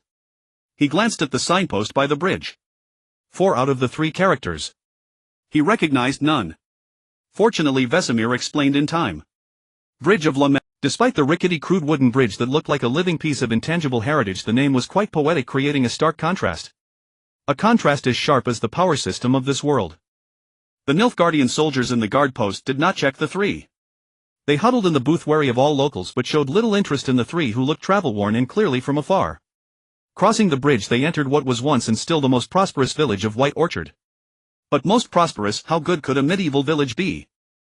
The muddy road mixed with human and animal excrement and sewage made it impossible for Jiang Bing to set foot. He feared that the slimy filth would seep into the air vents of his armor. Cleaning it would not be difficult, but the smell would not disappear anytime soon. During combat, a gust of wind would spread a layer of poison gas debuff over the entire field. He did not want to embarrass himself. So he chose to glide. Thanks to the loose world rules, Jiang Bing's control over airflow was greatly enhanced. When encountering mud pits or puddles, he would use air currents to lift his feet and glide over them. The low houses were all built with wooden walls and thick thatched roofs. Such houses were neither insulated nor moisture-proof, cold in winter and hot in summer, and easily attracted mosquitoes and insects. But this was indeed the true portrayal of medieval rural life. A shaped road with a dozen thatched cottages along it was all there was to this prosperous village. Fortunately, there was a tavern at the village entrance, providing a temporary resting place for the 3. It was equally crude, a wicker fence, a wooden sign with simple drawings of a thick mug and common fruits and vegetables. The sign had weathered the elements, its bright colors mostly faded. 6 sets of tables and chairs made of thick logs, 3 tables of drinkers, a solid earth floor, a rough-skinned elderly landlady, a wooden bar, and several strings of garlic-cured meat and dried chamomile hanging from the beams constituted the tavern's appearance. "Boss, what do you have?" Geralt asked in his iconic low voice. The elderly landlady paused her work, scanned the 3, and finally fixed her gaze on Geralt's yellow cat-like eyes. The Witcher community had often faced discrimination due to their inhuman eyes, but fortunately the proprietor showed no sign of aversion. She paused briefly, then recommended a few local dishes in a somewhat numb tone. "I'll have the honey-glazed pork ribs and a beer," Vesemir ordered first. "Apple pie." Geralt, cold-faced but warm-hearted, glanced at Jiang Bing, who was eagerly examining the tavern's decor, and added, "And a serving of roasted pork with 2 more of the same beer." After ordering, he pulled out a few orens from his pack, then recalled that this land was no longer the Temeria of old and asked the innkeeper hesitantly, "I only have orens. Do you accept?" These metal coins stamped with the aquiline nose of the late King Foltest were the official currency of what was once Temeria. But this place had been occupied by the Nilfgaardian Empire, whose official currency was the florin, also known as the Nilfgaardian franc. The local currency Geralt had prepared before setting out now found itself in an awkward position of being unusable. The tavern owner clearly understood the implication of his unfinished words. She forced a smile and said, "Of course you can use them, but lately, because the black ones don't accept them, the value of orens has dropped significantly." As a manifestation of a sovereign state's authority, the official currency's status naturally plummeted once the Temerian army was routed and power fell from its grasp. Fortunately, in this world, the currencies issued by various nations were all precious metal coins. Even deprived of the value added by national credit, they still retained the intrinsic value of the precious metals themselves. Geralt, understanding the situation, added a dozen more orens to the pile. The woman swept the coins into the counter and began to busy herself. Jiang Bing sat on a chair surveying the scene like a tourist. His gaze fell upon an ordinary farm woman across the way who was enjoying a large plate of braised potatoes. Her eating manner was quite hearty. She was plainly dressed with an unremarkable face. A rough freckled complexion bore an old scar that ran diagonally from her left eye to the edge of her cheek. But his intuition told him something was off. To be safe, Jiang Bing took another look at her, but the feedback was equally ordinary. "Look at those 2 freaks' eyes over there, just like a cat's." Not far away, 3 drunken louts sat, one of them whispering to his companions. "I heard they steal children. You'd better keep an eye on your kid. And that one wrapped up tightly with those 2 freaks, probably a 3-handed freak." If you ask me, we should kick them out. Being with them makes me sick. The three chattered on, thinking their voices were low, but the trio heard every word clearly. Vesemir struggled to hold back Zhang Bing's hand from reaching for his blade, earning 21 merits in the process. Fortunately, the innkeeper brought the food just in time, preventing further escalation. Geralt and Vesemir had a mission here. They had followed the trail of the White Wolf soul Flame the sorceress Yennefer all the way to this place. So the two witchers ate quickly and then began to inquire about Yennefer in the village. Zhang Bing, a drifter with no pressing goal, was savoring his first meal in this world with delight. To be honest, the taste wasn't great. The roasted pork was only just cooked, carrying a lingering gamey smell. You can pour a little beer over the pork, it'll remove the odor. The farm woman, seeing Zhang Bing's pained expression as he chewed with difficulty, suddenly offered a suggestion. Zhang Bing followed her advice. Unexpectedly, the beer mixed with a hint of cherry when combined with the pork largely masked the gamey smell and added a hint of wheat aroma to the otherwise bland dish. Zhang Bing nodded politely in thanks. This is a unique way of eating in White Orchard. The cherries here are famous throughout Temeria. Just as Zhang Bing was pondering the discrepancy between her speech and appearance, she finished her entire plate of braised potatoes, gave him a polite smile and nod, then opened the door and left without hesitation. The thick wooden door of the tavern had barely closed when it was pushed open from the outside. A bald man dressed like a traveling merchant entered. His face bore a worn yet eerie smile. He moved with clear purpose, walking straight to Zhang Bing's table and plopping down on the bench opposite him. Not bad here, is it? The man spoke as if he were an old friend of the grim-faced craftsman, starting a conversation with utmost naturalness, then called out the other's name. What do you say, Zhang Bing? Gaunter Odim. Zhang Bing showed no surprise at being addressed by his real name, but instead listed the many titles of this man in this world. Master Mirror, Man of Glass, the embodiment of evil. The other man showed no surprise that Zhang Bing could instantly identify him. Instead, he turned around, naturally took the cherry beer the innkeeper had brought and drank several gulps. It was as if he had ordered the drink before sitting down rather than just sitting down. Just doing some small business misunderstood by the world. Zhang Bing did not consider trading souls to be a small business. As a powerful being who could stop time with a clap, he always adhered to the fair trade rules he had set for himself, trading souls with men and women across countless worlds. His true name and origin remained an enigma, but his methods were eerily reminiscent of the traditional demon in Faustian bargains. He would lure others into signing a contract with their souls as collateral, granting their wishes. It was worth noting that he would always fulfill your wish exactly as stated. The problem lay precisely there. If you wished for eternal life, you might very well become a conscious stone statue or something else that was eternal but not alive. You know I won't engage in any transaction with you. Zhang Bing's expression was extremely serious, each word carefully chosen. Of course. I have no interest in doing business with a bunch of hammer-swinging fools like you. As he spoke, Master Mirror bared his teeth as if suffering from a toothache. It seemed the cherry beer was a bit cold. I just want to be friends with you, Anne. He deliberately drew out the last syllable, creating a suspense that the recipient did not appreciate. Zhang Bing had already prepared to recite Azure Gaze in his mind. Give you an early gift. A thick, beautifully bound book with a cover that looked like parchment was pulled from thin air by Master Mirror and placed before Zhang Bing. The craftsman's apprentice glanced at it, and the title made his eye twitch involuntarily. Principles of Witcher Theory. Zhang Bing cast another glance at the gilded list of authors beneath the title, his twitching eye now visibly jumping. As co-editors, Alzur and Cosimo Malaspina, two renowned sorcerers of this world who studied and created the Witcher Order, were also plausible additions to this book. The chief editor was G. O. D. The very entity sitting across from him. Aren't you going to open it? Whispered the demon. Biting back his curiosity for knowledge, Zhang Bing shook his head in refusal. Every gift from fate has its price already marked in the shadows. Gaunter Odim gave a soft applause. From the Queen of the Guillotine, good taste. I quite like it too. In that case, we can help each other, a small gesture of friendship. This nearly omnipotent being made a rare compromise. Reading Zhang Bing's hesitation, he gave a firm promise. This is absolutely not a transaction. His ever-racing intuition offered no warning to those words. Zhang Bing swallowed hard and did not refuse again. After all, since the other had put it that way, he couldn't be ungrateful. Excellent. I'm glad we've reached an agreement. Gaunter Odim raised his cup to clink against the beer on Zhang Bing's table in celebration. Zhang Bing was about to say the glass was already empty, but found the wooden cup had somehow refilled with beer. Such a trivial matter was nothing to the other. Is there anything else you need my help with? The tone was returned to the void by the other. Debt collection. Someone owes me a debt and it's time to collect. Given your identity, you're perfect for this errand. Jiang Bing couldn't help but think, how many bad debts do you have? When business runs long, there are inevitably a few debts hard to recover. The Master of Mirror answered Jiang Bing's unspoken question. Having learned his lesson, Jiang Bing quickly composed himself. Thoughts are known again. Is this ability so common? To his surprise, Gaunter Odim continued to answer. No overthinking, it's just simple mind reading. He chuckled and added, try it. The beer here is excellent. Consider it in advance on your payment. With that, the Master of Mirror had exhausted his interest in conversation. He rose, opened the door, and left the tavern without a second thought. The landlady paid him no heed, as if he had never been there, and made no attempt to collect the drink money. Jiang Bing, half doubtful, took a large gulp of the beer. Knowledge flowed into his stomach with the liquid, then traveled through veins and nerves to his brain. With effortless grace, Gaunter Odim had placed a comprehensive language package of this world into the cup, containing common speech, Nilfgaardian, and Skellige. These 3 languages covered virtually the entire northern kingdoms.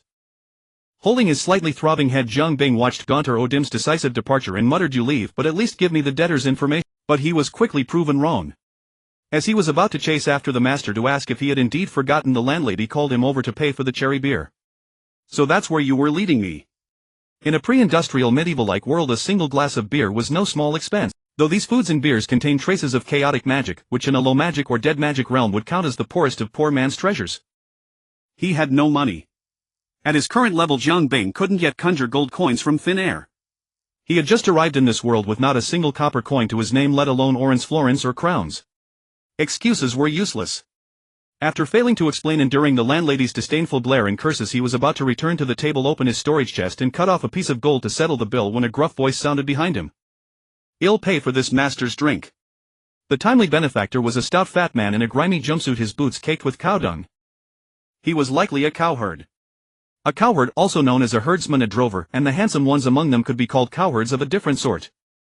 But this one clearly didn't meet that standard. This medieval local had a broad square face like a clay platter, a nose that barely qualified as a nose, and eyes that were merely passable.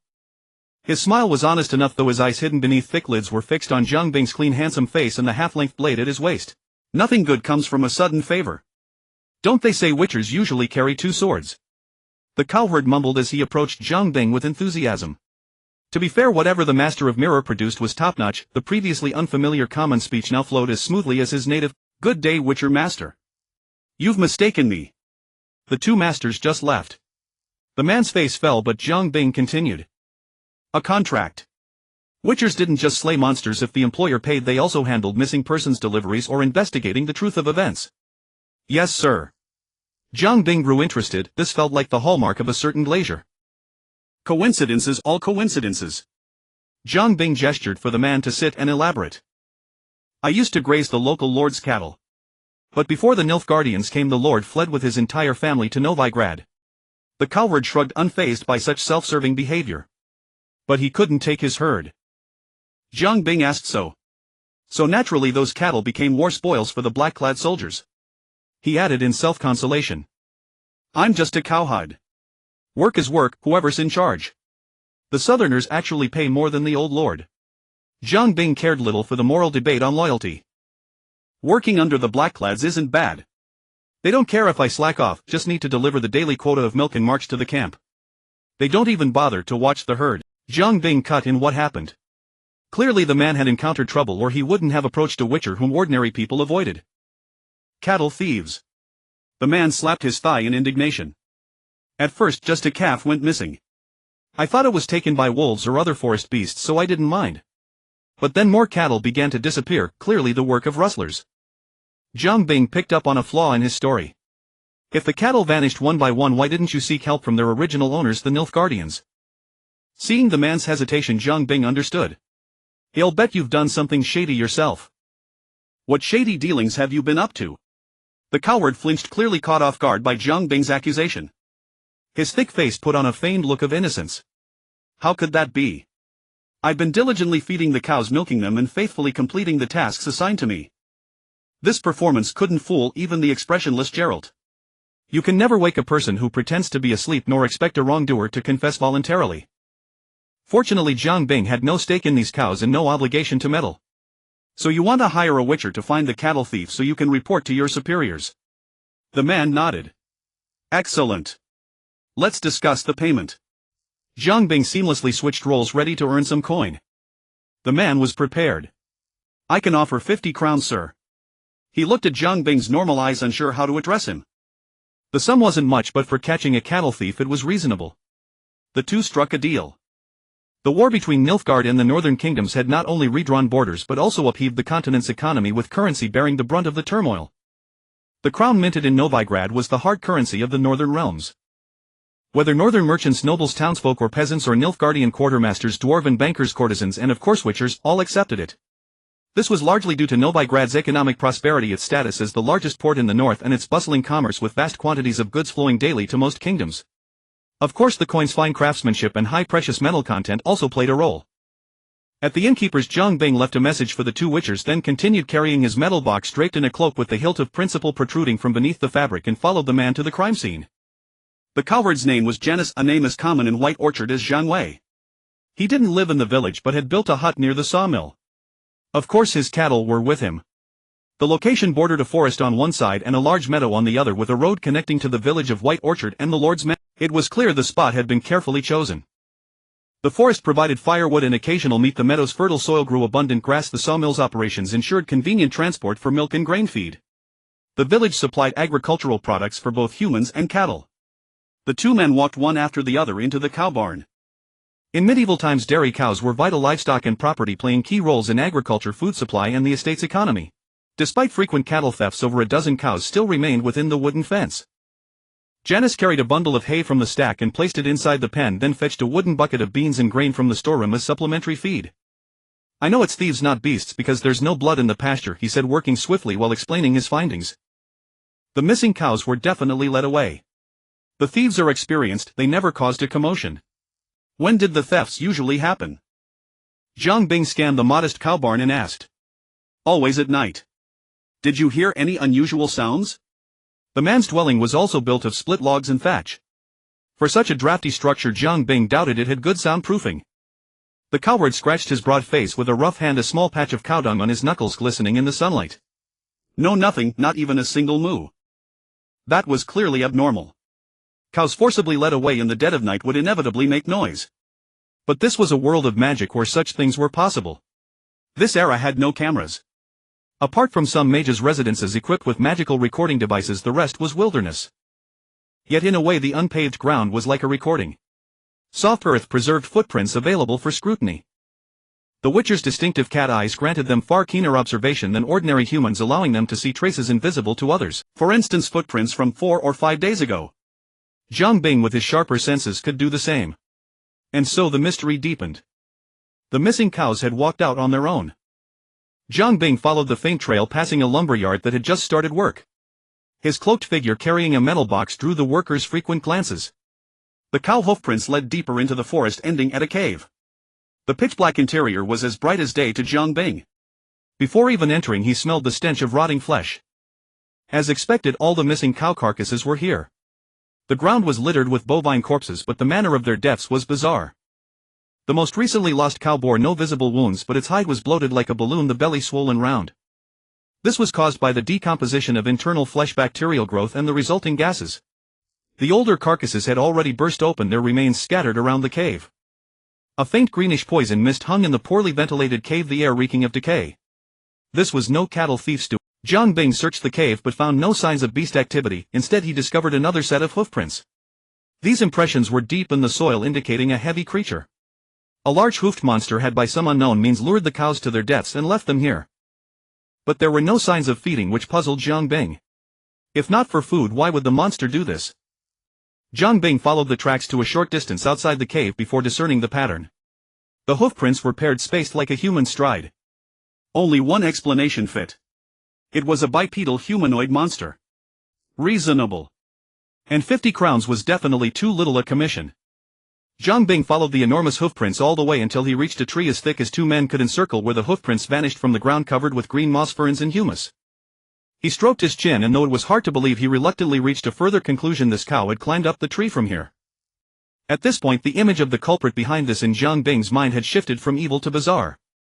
Following the climbing marks on the trunk, he continued upward and successfully found the traces of its leap on a thick branch.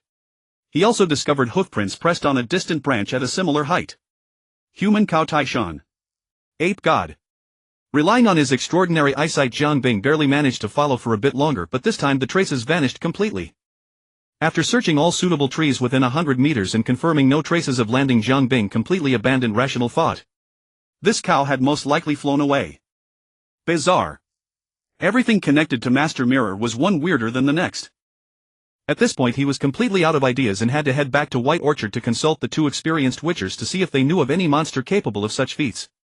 Inside the tavern in White Orchard, Jiang Bing found only Vesemir the old man.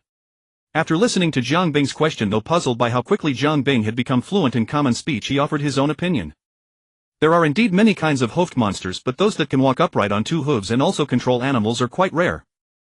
The old witcher frowned and thought for a moment and gave his final verdict: the only ones that fit your description are the fiend or the night hag. This world was so vast that even the wolf schoolmaster who had lived for over 200 years dared not claim to have seen all monsters.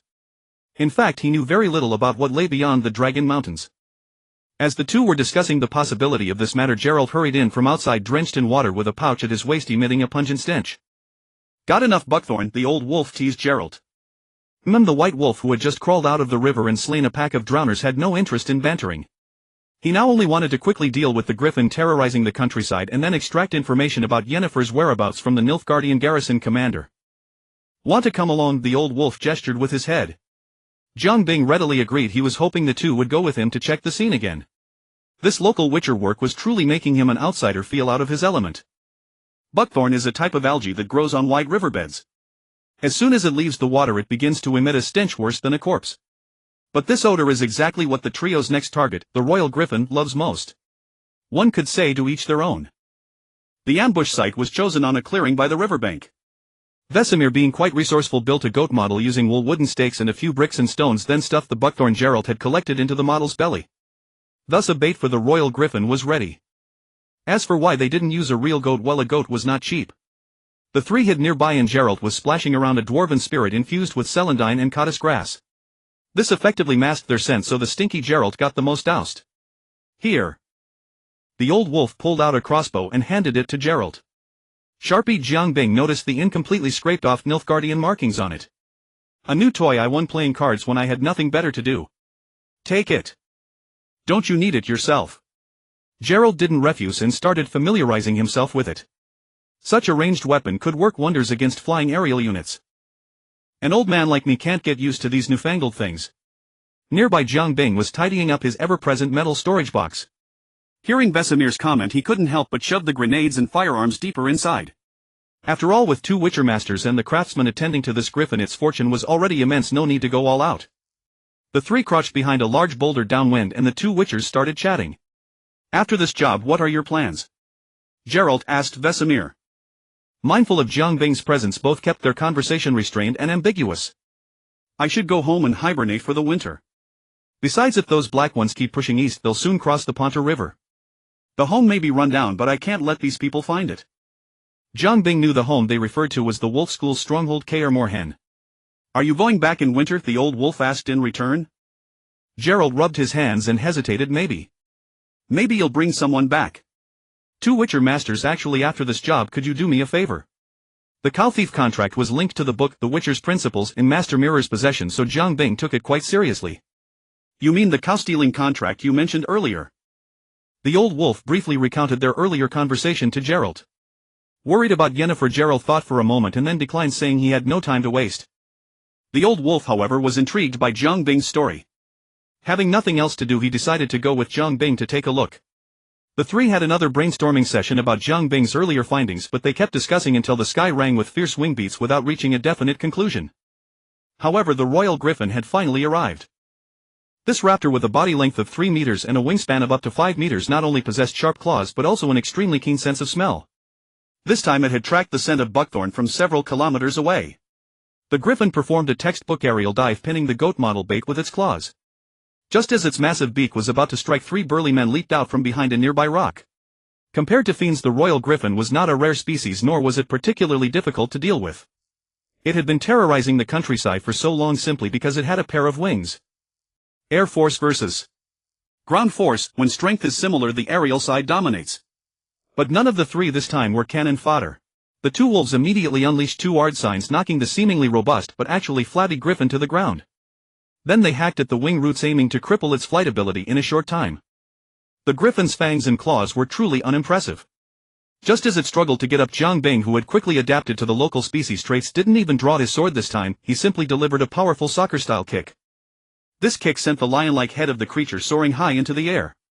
The wings of the royal griffin were not hollow like those of ordinary birds, but rather resembled two stout arms, each adorned with feathers for flight on the outer side. Consequently, the wolf's slashes managed to penetrate the tough feathers, cleave through the wing scales, and lacerate the wing roots into a bloody mess, yet they failed to compromise the wing structure. The royal griffin could still take flight if it wished. However, Jiang Bing's relentless flesh-to-flesh beatings were far less easy to endure. Two thunderous punches nearly burst the creature's large sparkling eyes. Amid its agonized shrieks of Yi, Jiang Bing delivered a rapid series of straight punches to its cheeks with both arms. Even with a physique fortified by chaotic magical energy, even a hydraulic press-like fist was more than a mere griffin could withstand. The victim was nearly beaten senseless, hastily flapping its wings to briefly ascend into the air in an attempt to escape. Growing more exhilarated with each strike, Jiang Bing cast off his cloak, and with a burst of air from Sovereignty Windmaster he followed the creature into the sky. Under the stunned gazes of Vesemir and Gerald, he delivered a rising uppercut. Jiang Bing, who spent his days swinging a chainsword, discovered a visceral pleasure in the feel of flesh against flesh from this beating. No wonder combat sports like boxing, despite their excruciating pain, still boast so many devoted followers. The sensation of outputting with the most primal human weapon, the fist, easily stirs one's emotions and adrenaline. The emotional feedback from each strike is something no external tool can replace. It readily awakens humanity's pursuit of power and raw physical strength, a pursuit, a primal desire for growth deeply rooted in human nature. Feeling the long-lost surge of bloodlust, Jiang Bing let loose, completely chasing the creature with a flurry of kicks and punches until he brought it crashing down. As the royal griffin lay sprawled on the ground, Sovereignty Windmaster performed a free fall from the sky, landing his knees directly onto the creature's forehead. Take this, Crow performs an airplane. Absorbing the recoil through his legs, Jiang Bing executed a backflip and landed steadily. With the imaginary sound of Ora Ora in his mind, his fists rained down like a storm, utterly dazing the griffin. There was no help for it, the punches were too fast and too heavy.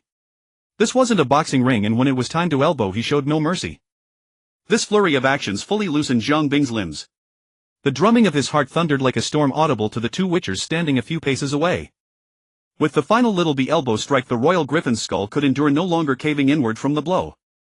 Gerald seized the moment, thrusting his silver sword precisely under the right wing root of the griffin, deep into its body.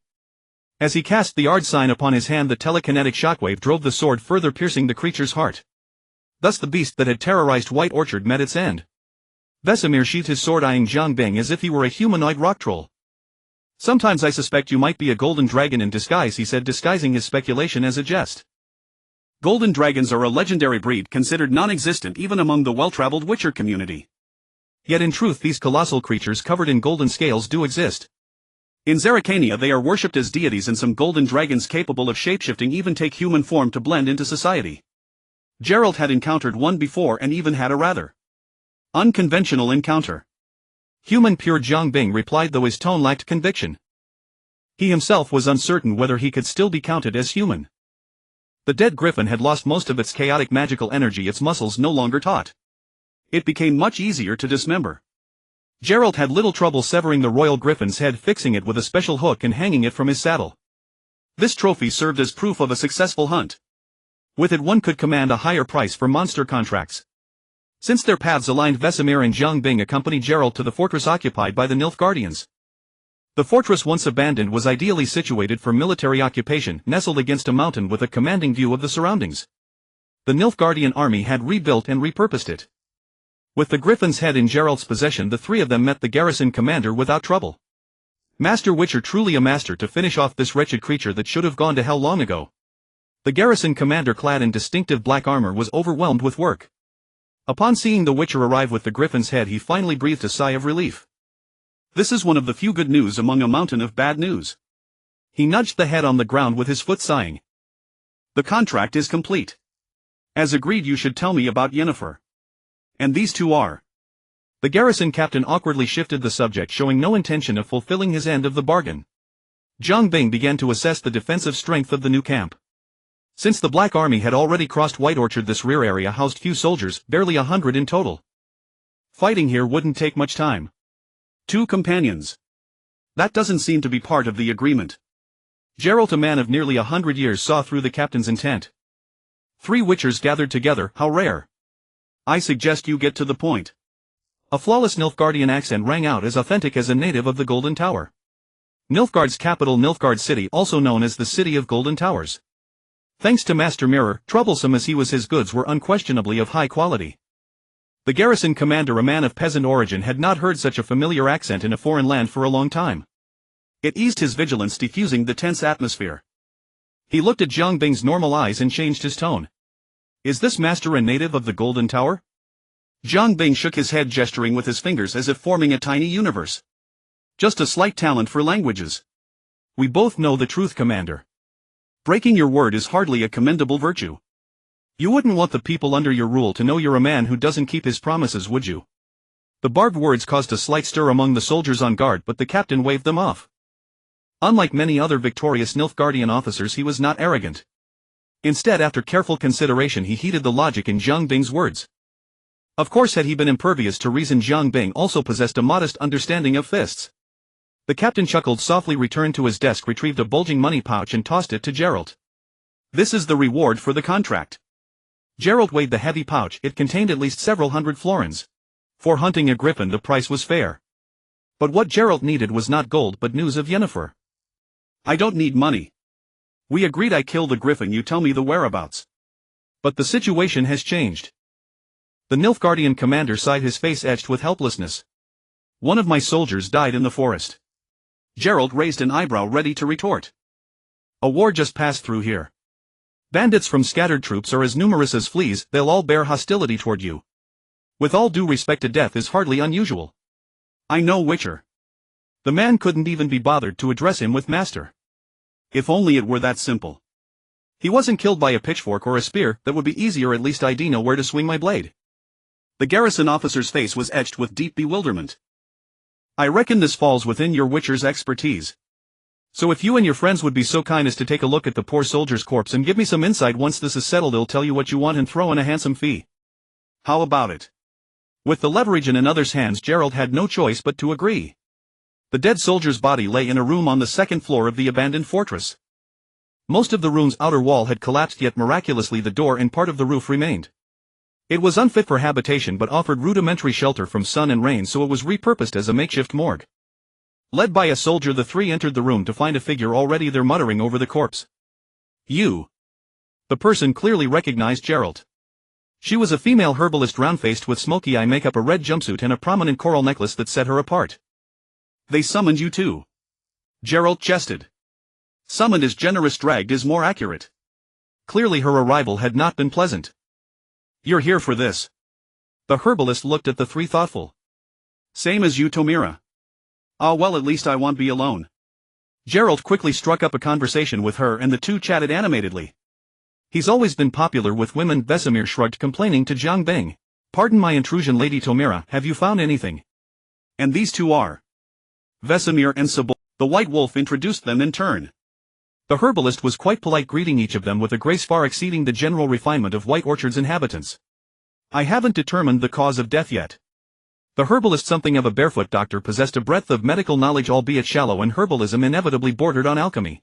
But in the realm of forensic medicine she was outmatched by a Witcher. Gerald's cat eyes glinted faintly in the shadows. He approached the corpse, studying the disheveled body on the straw mat, then posed a question, but directed it at the Nilfgaardian soldier by the door. Where is his armor? The deceased had died in the forest. According to Nilfgaardian military regulations, he would have been wearing his full armor while out with the quartermaster. This was standard armor, was worth more than a man's life, so it couldn't be abandoned. Vesemir and Gerald shared a silent understanding. I'll go check it out. A Witcher's eyes could perceive details invisible to ordinary folk. The deceased's personal effects required careful scrutiny. No signs of poisoning. Tomira and Gerald crouched together, sharing her initial assessment. The Witcher still pried open the corpse's mouth and leaned in to sniff carefully. Indeed, aside from potent halitosis, there was nothing unusual. Good, at least we can rule out him eating some poisonous mushroom. Ruptured internal organs. Jiang Bing interjected suddenly. He was all too familiar with autopsies. A single glance at the corpse's pallid face and blood-congested lips from pre-death agony told him the answer. The two turned questioning gazes toward Jiang Bing. The seasoned Ripperdoc from Night City approached the body, extending a meticulously crafted full-coverage gauntlet from beneath his cloak, and gently lifted the clothing over the corpse's abdomen. He had treated and inflicted such injuries countless times, giving him considerable authority in this domain. You can press on the deceased's abdomen. Gerald complied. The muscles which should have been rigid felt like a water-filled hot water bottle. Each press left a dent. His belly must be full of blood, Gerald remarked, raising an eyebrow gauging from the feel. Clearly this was strong evidence of internal rupture. Tomira pondered, then pulled the corpse's upper garment higher, exposing the chest. She carefully scanned the upper body but found no bruising or contusions. Internal ruptures usually result from heavy external blunt force, which often leaves marks on the surface. The back. Gerald, equally aware of this, voiced the other possibility. He turned the corpse over, stripped away the clothing, revealing a rough but smooth spine. Only dirt from prolonged lack of bathing was present, no bruising. Curious, could the enemy have struck through the body? However, as the body was moved, a faint metallic scent of blood rose. Both keen-nosed individuals immediately directed their attention to the corpse's lower body. Gerald and Jiang Bing exchanged a look, both with subtle expressions, each arriving at a distinctly uncomfortable possibility. The lower half of Nilfgaardian standard armor consisted of leather and thick coarse cloth with metal knee guards at the joints. Wearing such armor directly was hardly kind to a soldier's 3 legs, so they typically wore a soft inner lining with linen underpants closest to the skin. This meant that slight bleeding in the private area might not seep through 2 layers of fabric. Fortunately, both present were sensitive to the smell of blood. Amid Tomira's disgusted and somewhat embarrassed gaze, Gerald pulled down the corpse's trousers, revealing blood-stained underpants. Holding his breath, he gingerly used his fingers to peel back the linen underpants stiffened by dried blood, exposing the deceased's weathered anus torn open by immense external force. The 3 involuntarily swallowed hard. Gruesome. An ordinary forest murder had escalated into a random assault and homicide, the nature of the crime turning exponentially more heinous. When the body was discovered, did you find any bloodstained rod-like objects nearby? Gerald asked the guard at the door, but he held little hope for an answer. If the killer had the composure to methodically dress the victim after the murder, such a psychological profile would not leave the weapon at the scene. Indeed, the guard's answer confirmed Jiluot's conjecture. The old wolf returned from the quartermaster, watching the 3 men commenting on the corpse's lower body, his expression somewhat peculiar. Although he had seen all sorts of storms, this scene looked just like 3 perverts exchanging crime experiences.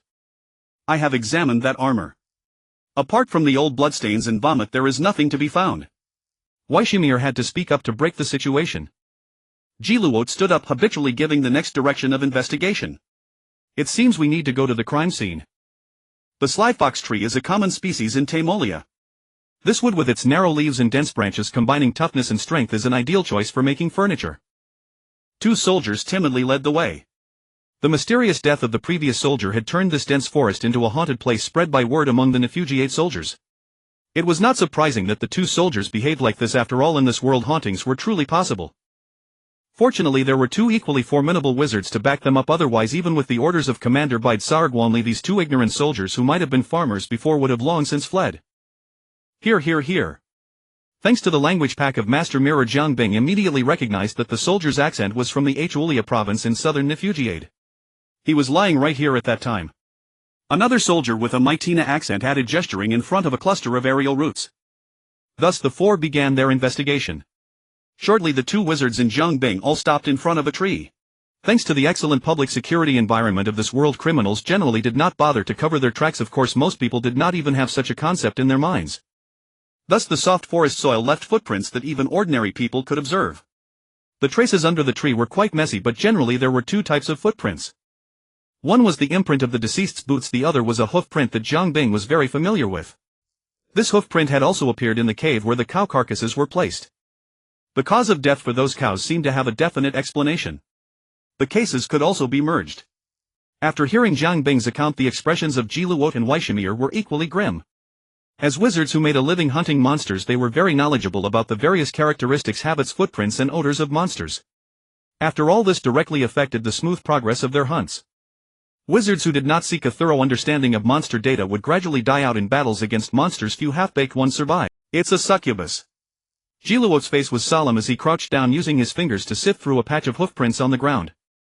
This is impossible, impossible. Waishimir, as if his worldview shattered, repeated, muttering with his hands on his hips. Jiang Bing, on the other hand, tracked the footprints until the owner of the prints climbed up a tree and left in the same manner. A female night demon. The herbalist who had studied at the Mylatali temple was also quite knowledgeable. Succubi, also known as female night demons, were often mistaken for higher vampires. They were a product of the conjunction of the spheres. However, unlike other monsters, they did not kill, drink human blood, and usually bore no malice towards humans. What drove them was an insatiable carnal lust. As the name implied, they would copulate with any humanoid race in an attempt to satisfy their desires. Although their victims rarely resisted, this did not mean that female night demons posed no danger to humans. Their endless demands might be pleasurable at first, but they would soon drive men mad or to death. Those seduced by female night demons would become melancholic, losing appetite and interest in the rest of the world. As they continuously lost strength, they would groan with pale faces, sigh heavily until they died from exhaustion. However, in that case the soldier's injuries don't match, do they? The herbalist immediately realized the problem and raised a question. Female night demons were peaceful by nature, but if forced to fight they could defend themselves. Beneath their sweet appearance hid strength surpassing that of ordinary humans. Beneath their fair arms were muscles as hard as steel, and their goat-like backward-jointed lower limbs or the spiral horns on their heads were no harmless things. Female night demons were not vegetarian. However, she had no rod-shaped weapons or limbs. Looking at the footprints, it's basically a night demon. But whether it's a female night demon remains unknown. The white wolf interjected. This answer was quite unexpected. The herbalist was very surprised. There are male night demons. So far all discovered night demons have been female, but not having seen one doesn't mean male night demons don't exist.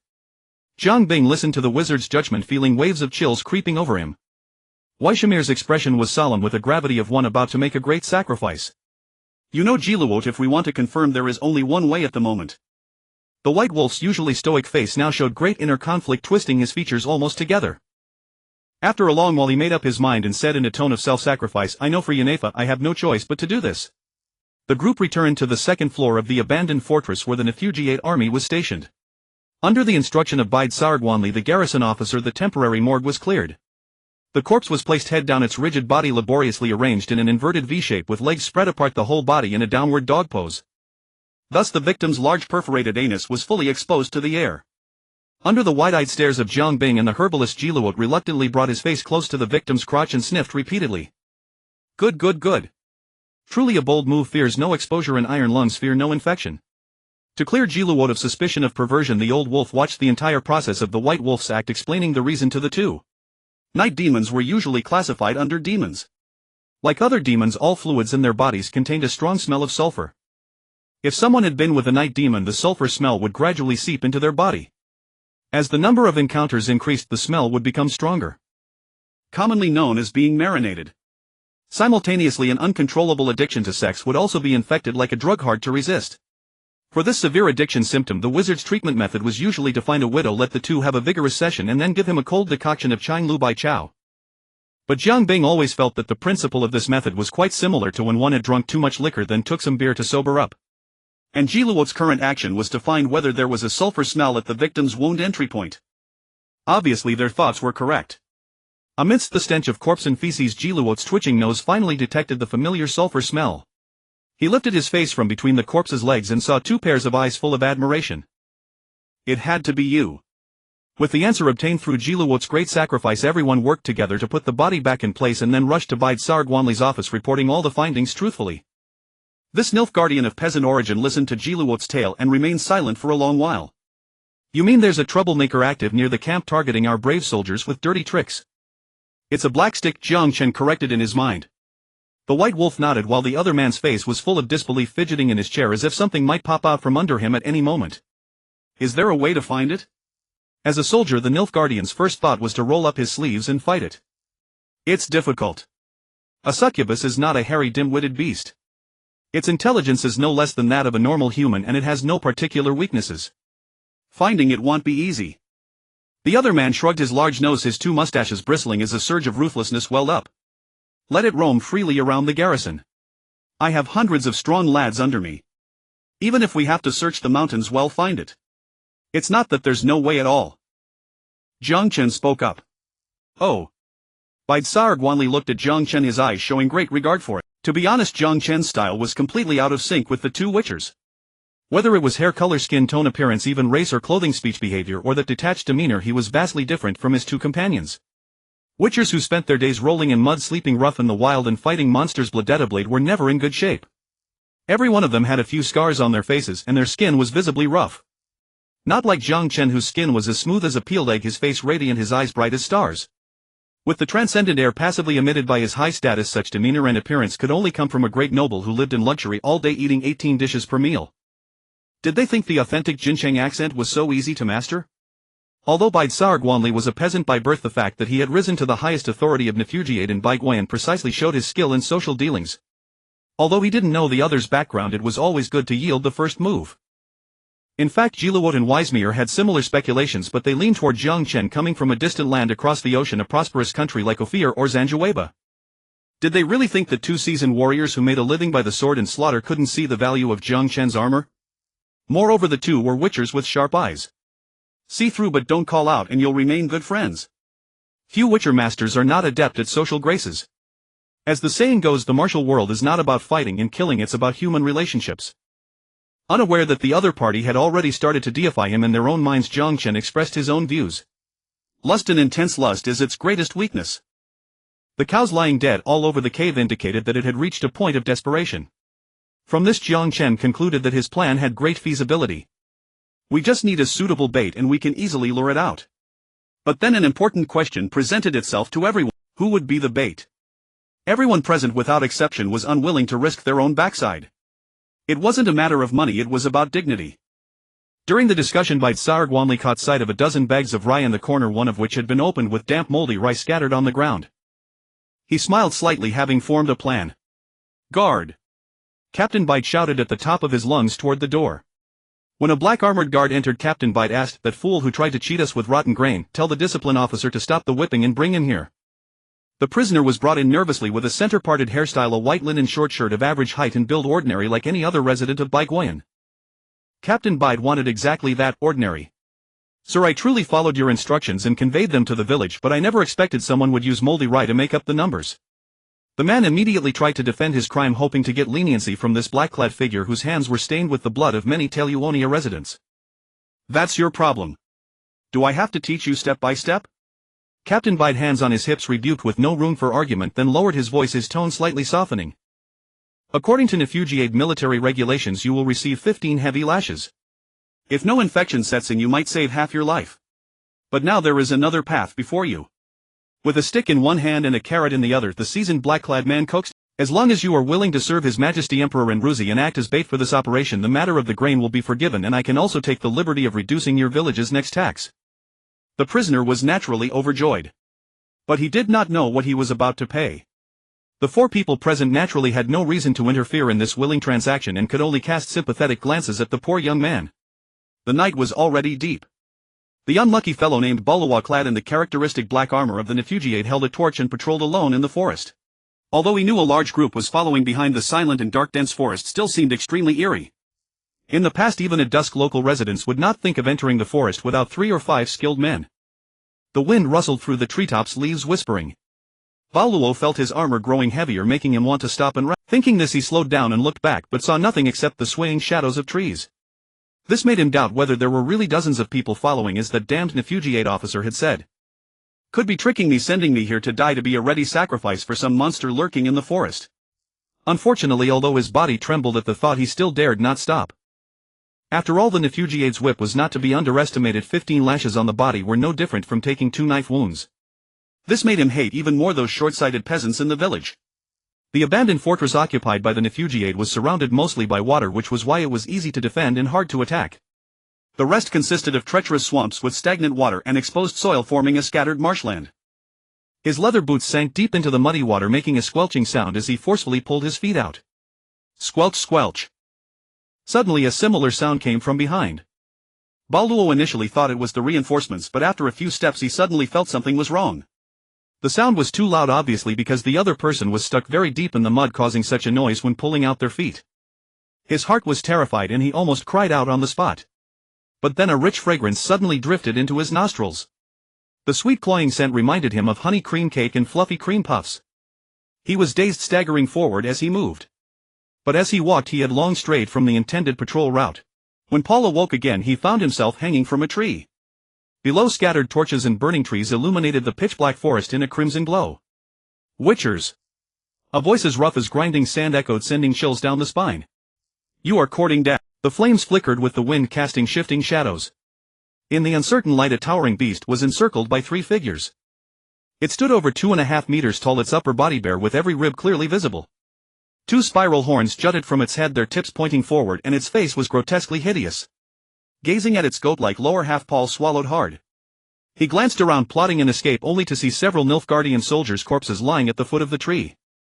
Behind the corpses, the main force was fleeing in panic across the mountains as if wishing they had grown extra legs. At the first encounter with the monster, several soldiers had fallen instantly. These corpses looked as if they had been struck by stones hurled from a catapult, their bones shattered, limbs twisted, with scattered body parts torn apart by the creature's claws. On a branch beside Paul hung half a severed buttock, dripping blood steadily. Farmers who usually hunted only pheasants in the countryside could never have witnessed such a scene. His eyes rolled back and he fainted. On the battlefield, Geralt's right hand trembled unnaturally. The silver sword, forged at the cost of most of his fortune, had been snapped by the monster's grip, its broken half lying at the creature's feet. Powerful, unprecedentedly powerful. Even the old spear tip, a cyclopes in Geralt's memory, had exerted less pressure than this being. Vesemir was clutching his chest, blood still smeared at the corner of his mouth. While supporting Geralt, he had been struck by a half-tossed Nilfgaardian soldier from several meters away. Despite the Quinsine's protection, he was nearly winded. At least 2 or 3 ribs were broken. Zhang Bing cursed the Master Mirror's mother in his heart, though he had no idea if that entity even possessed one. Every single one of his debtors was a troublesome character. Bang! Dominion Fongbo vanished from its spot, instantly reappearing above the enemy's head. Principle radiated brilliance, falling straight down from the sky, cleaving into the opponent's shoulder. The plasma stream met its first true resistance. The blade sank with difficulty, barely biting into the flesh, but as Zhang Bing was sent flying dozens of meters by a vicious kick to the chest that left afterimages, as the greatsword was yanked from the monster's shoulder blade as Zhang Bing's hands rapidly receded. Metal armor collided with trees, bursting into a shower of wood chips. The first massive tree toppled with a crash, and the second behind it was gouged halfway through. Zhang Bing raised a hand to brace against the tree, pulling his embedded body free. His chest felt tight, and without the protection of the Quinsine, he had taken that kick squarely. Under the gazes of the 2 witchers, who looked at him as if he were another monster, Zhang Bing trudged back to the arena with a grim face. The slightly dented hoofprint on his chest glinted in the firelight. "Not bad, you're the first who hasn't died after taking my kick." The wound on the monster's shoulder was healing rapidly. "For that'll make your deaths less painful." The rare male succubus spewed trash talk. The moment the creature fell silent, Zhang Bing sprang forward instantly. A gale swept the entire arena, exploding with thunderous roar. In the blink of an eye, Zhang Bing struck the creature twice with his sword, but the monster repeated its trick, kicking him in the chest again. However, the backward momentum stopped as Zhang Bing's left hand grabbed the creature's hoof in time. The scorching blade, propelled by Zhang Bing's revolving arm, slashed at the reverse joint of the creature's leg. Amid a howl, it lodged into the bone, unable to advance further.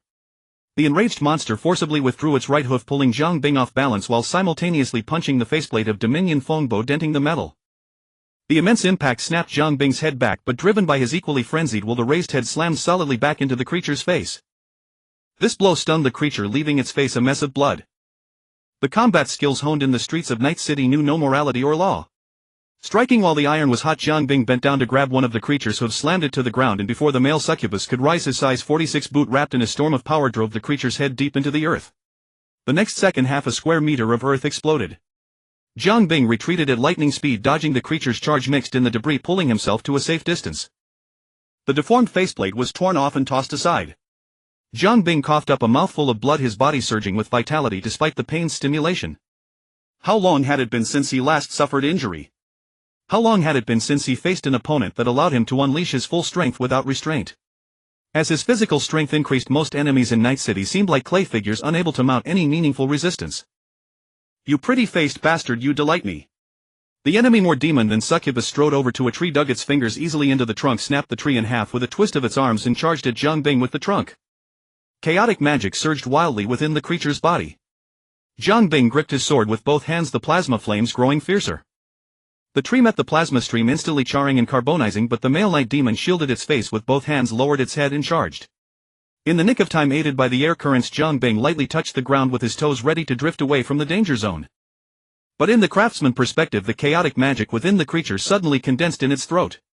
Then a tremendous roar shattered the air currents surrounding Zhang Bing, artificially creating a vacuum. With no time to spare, Zhang Bing could only twist his body to avoid the vital spot, raising a hand to block the creature's follow-up move. A straight punch sent the metal-guarded left arm flying wide, followed by the deadliest strike. The charge missed, so it used a roar to stun, then a straight punch. The final move of this smooth combo was a grapple. The other hand with its sharp claws suddenly seized Zhang Bing's raised forearm, ready to slam him to the ground. Dominion foam boss vents at the heel suddenly erupted, correcting Jiang Bing's unbalanced posture in time. Instead of trying to break free, Jiang Bing extended one foot to brace against the creature's waist while the other foot stomped fiercely on its neck. A stable triangular structure was thus formed. This made Jiang Bing, who appeared several times smaller, seem to cling to the creature. No matter how hard it struggled, it could not budge an inch. The power of science, kid. After several stalemates, the male night demon finally chose to give up spinning to fling Jiang Bing off its body.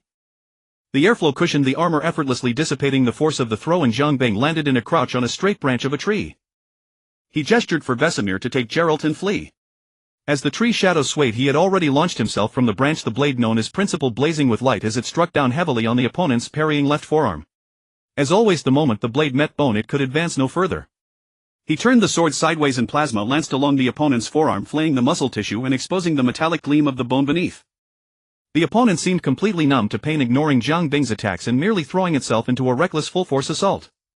As the saying goes, you fight your way, I fight mine. All tactics lead to a battle of attrition. Vesemir dragging the unlucky Paul, who had been knocked off the tree by the airflow, and Geralt, who had a broken right hand but moved without much hindrance, beat a hasty retreat. The experienced Witcher master understood perfectly what was the wisest course of action in this situation. Without a single word, he turned and fled decisively and without hesitation. What wish did you make to Master Mirror Stallion? Jiang Bing suddenly spoke when the two Witchers had vanished into the forest and only the two of them remained on the battlefield. At the sound of that epithet, the opponent flew into a frenzy, using both hands and hooves to pound the ground, sending dust and debris flying. Don't mention that scabby bastard to me. A backward kick sent Jiang Bing flying lightly a great distance, and the opponent roared in rage to the sky. So you're the debt collector he sent. Too bad you don't know who you're facing. Who? A breeding machine that wouldn't even pass up a sow when its lust takes over. An old-handed sarcasm can instantly reveal the depth of his skill. This remark clearly struck a nerve, making the opponent's eyes burn with fury and hatred. It's all his fault, everything is his fault. He turned me into this, twisted my wish. He's a despicable, shameless scoundrel. Half wailing, half raging, the opponent was provoked by Jiang Bing's words into a true fury, causing its already towering frame to swell by 3 inches, the tattered cloth around its waist tearing apart. Jiang Bing took a quick glance to confirm the weapon. Rage had shattered the restraints of reason, making the opponent's subsequent attacks even more ferocious yet equally chaotic. The intensity of the battle escalated. One was a high-ranking being in its formative stage, the other a monstrous devil spawned by a curse. Their fight surpassed the imagination of ordinary people.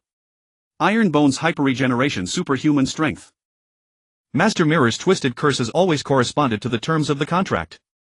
Although it was unknown what wish the opponent had made, its manifested traits still did not exceed common sense. At least it did not seem capable of regenerating a severed head. As the battle progressed, this male succubus, so rare it might be unique in the world, grew increasingly mindless, replaced by an endless surge of lust in its eyes. That organ also rose proudly. The way it looked at Jiang Bing shifted from kill first than pleasure to pleasure first than kill. Its face gradually turned crimson red and hot breath streamed from its nostrils. At this point, its consciousness had completely vanished. This condition is generally known as being driven by lust. Although he didn't know what wish the opponent had made to Master Mirror, judging by its current state, Jiang Bing guessed it had something to do with ultimate male pursuits, like never going soft 10 times a day 10 days at a stretch. In the subsequent fighting, Jiang Bing gradually fell into a disadvantage. He not only had to deal with the increasingly wild attacks but also had to dodge the projectiles swinging back and forth. Kicked away again by the opponents, as Jiang Bing realized this battle could not be prolonged. Fortunately, compared to the opponent, he could still be considered a mage. His heart pounded like a drum and blood trickled from his nose. Pouring in spiritual energy without regard to cost, the crown, painted matte black, began to emit its original golden radiance in the night like a sacred monarch. Chaos magic was greatly disturbed, converging toward Jiang Bing's position. Half of White Orchard was quickly covered by gathering dark clouds, and wind arose from nothing, growing from small to strong. When the monster facing the howling wind saw Jiang Bing's figure again, he was already slowly ascending, surrounded by the storm. Behind him were endless gale winds and thick low-hanging clouds nearly touching the treetops. The airflow drove the clouds into violent motion, generating fierce lightning from friction that illuminated almost the entire White Orchard. Unshackled, this was Jiang Bing's first time unleashing all his power without restraint or reservation. Existence intensity, composition intensity, and the weight of his status mobilized all surrounding chaos magic in a near brutal manner. The spellcasters of this world, mostly sorceresses, also druids and shamans, could often perform spells far beyond what their own body's chaos magic could support, relying on their spiritual power and chaos magic as a catalyst, combined with years of rigorous training and knowledge to draw an external chaos magic to form the spell. Though the chaos magic in this world varied in concentration, it was essentially inexhaustible. Although he lacked the corresponding training and expertise, Jiang Bing possessed a physical body and composition intensity that they could not match. With the infusion of chaos magic, the high-grade metal born in a high-energy environment finally regained its former glory. The paint on the surface of the crown had completely peeled off. The unknown metal, guided by Jiang Bing's spiritual power, began to greedily absorb chaos magic like a whale drinking. The storm expanded as if doused with a massive catalyst, seemingly without end. The light emitted by the crown grew brighter and brighter until it illuminated the entire night sky. The violent flow of chaos magic triggered a magical tide that affected the entire northern kingdoms. It should be noted that sorceresses of the caliber of Philippa, Francesca, Yennefer, or Margarita all possessed broad-range perception of chaos magic. The world was filled with chaos magic, and the magical beings, mainly sorceresses, within it were like swimmers in a pool. Even small ripples on the water could be traced back to their source. Not to mention Jiang Bing, who was like a high diver suddenly doing a cannonball in the pool when everyone else was still. Ancient and powerful beings like Ida Enian cast spells almost instantly to project their gaze onto White Orchard. But the storm, churning with chaos magic, blocked everything. The male succubus had become a mindless beast, vainly grabbing anything nearby to throw, trying to knock Jiang Bing out of the sky. A colossal tornado that seemed to connect heaven and earth had already formed. Jiang Bing had replicated the ultimate technique once used by Himiko, the queen of Yamatai. However, because the current controller was more powerful and with the catalysis of chaos magic, the tornado had become a natural disaster-level calamity as soon as it took shape. Countless trees were uprooted, their tangled roots dragging thick chunks of soil along. The two monster hunters, having fled to the edge of the forest, exchanged a glance and silently resumed their escape. The reedied incubus, however, was already pinned to the ground by the endless gale, suppressed beneath its force.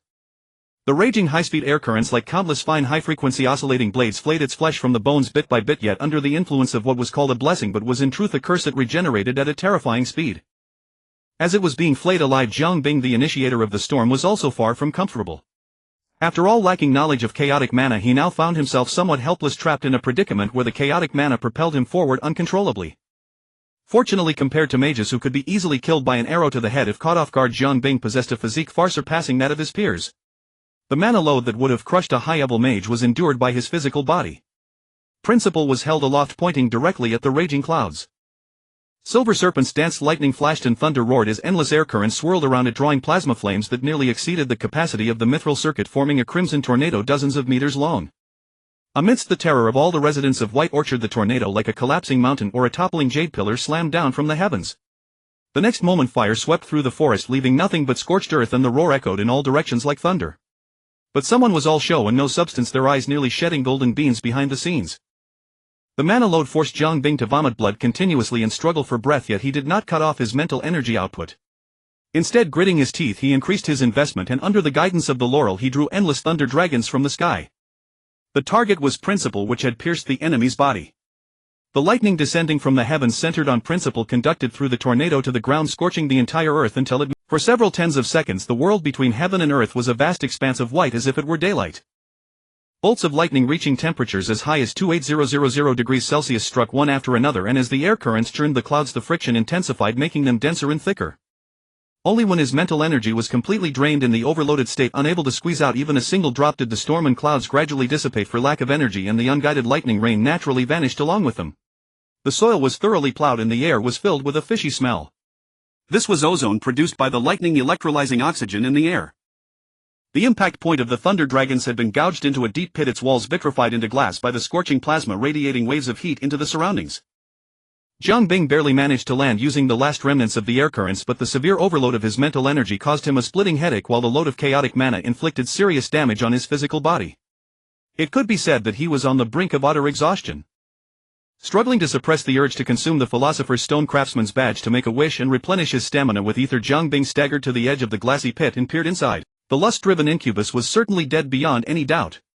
Against an assault of this energy level, even Arzu himself could not pat his chest and claim he could withstand it. Each bolt of lightning was enough to rival Arzu's personally cast Thunderfall spell, and such bombardment rained down like a downpour for tens of seconds. Of course, Arzu's Thunderfall prioritizes precision and ease of rapid formation, which is fundamentally different from the pure destructive celestial phenomenon just witnessed.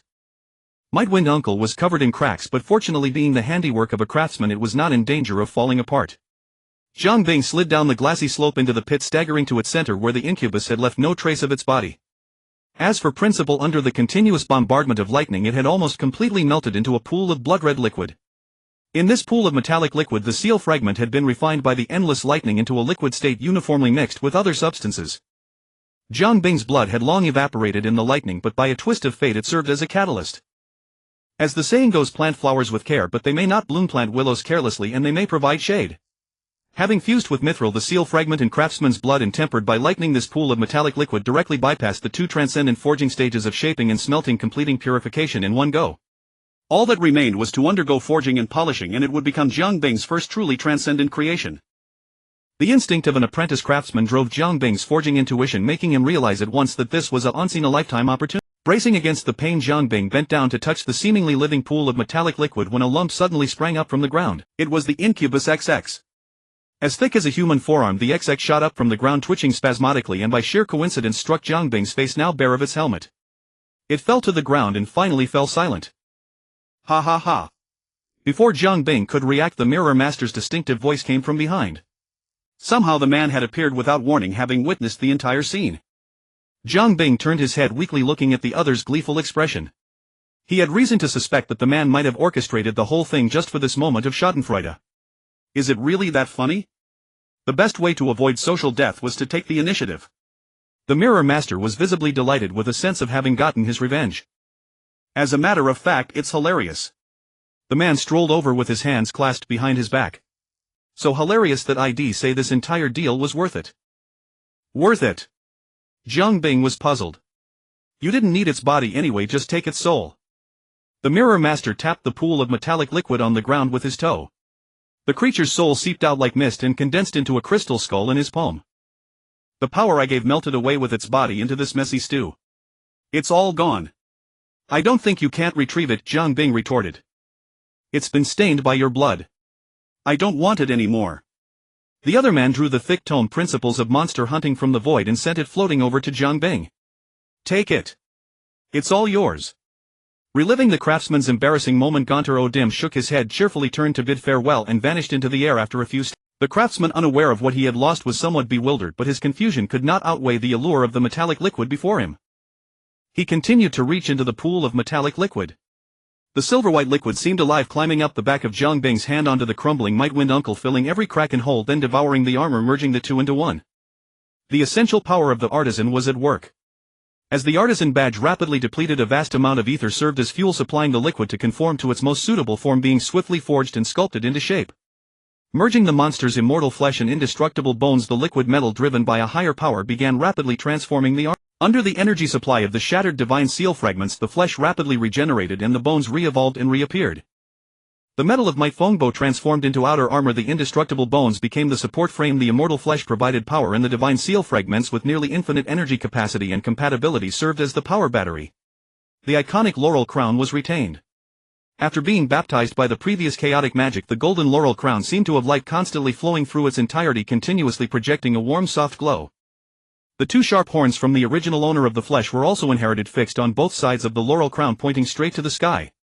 Thus the blood-red Might Chi Yu was forged and took shape. Compared to before, the armor, which had become several sizes larger, could now be called a power armor, self-powered.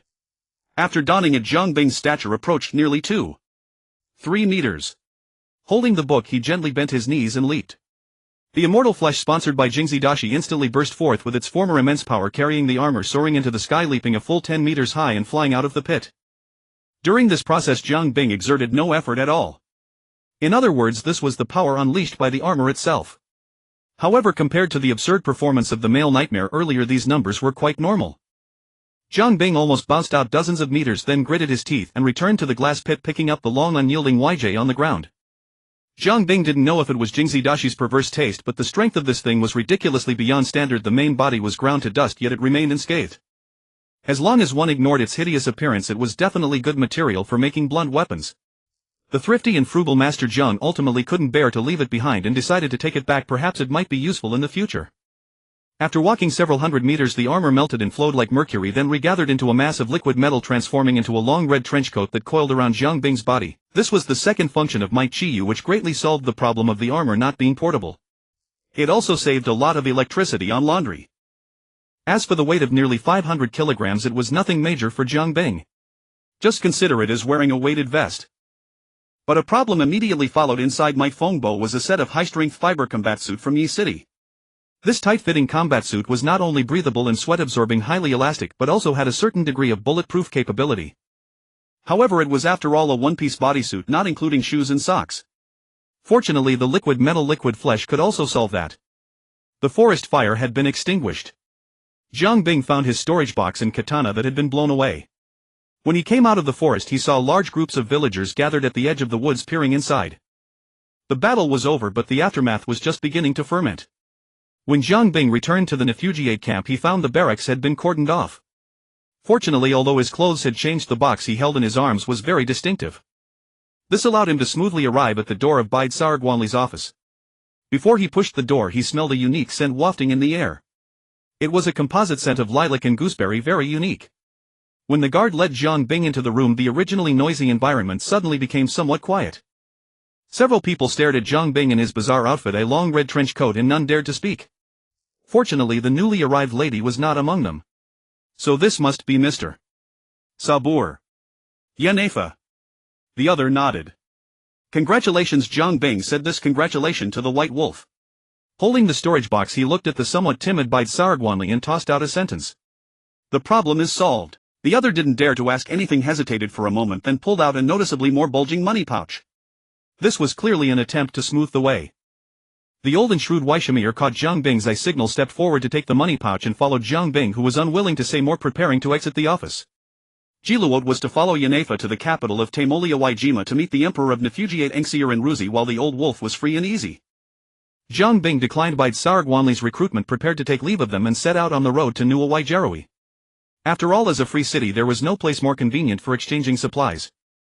In this medieval setting, without trains or cars and with roads that were muddy paths and unable to travel by air currents for the time being, riding a horse from here to Nuwa Waijerui in Ruidania would take a week and a half. Once the cooldown of the door key ended, Jiang Bing would leave this world. After all, there were many things waiting for him to deal with on the other side. However, this didn't stop him from first rushing to the destination to facilitate his next action. On the road, he could study the principles of Witcher theory that he had fought tooth and nail for, costing him half his life.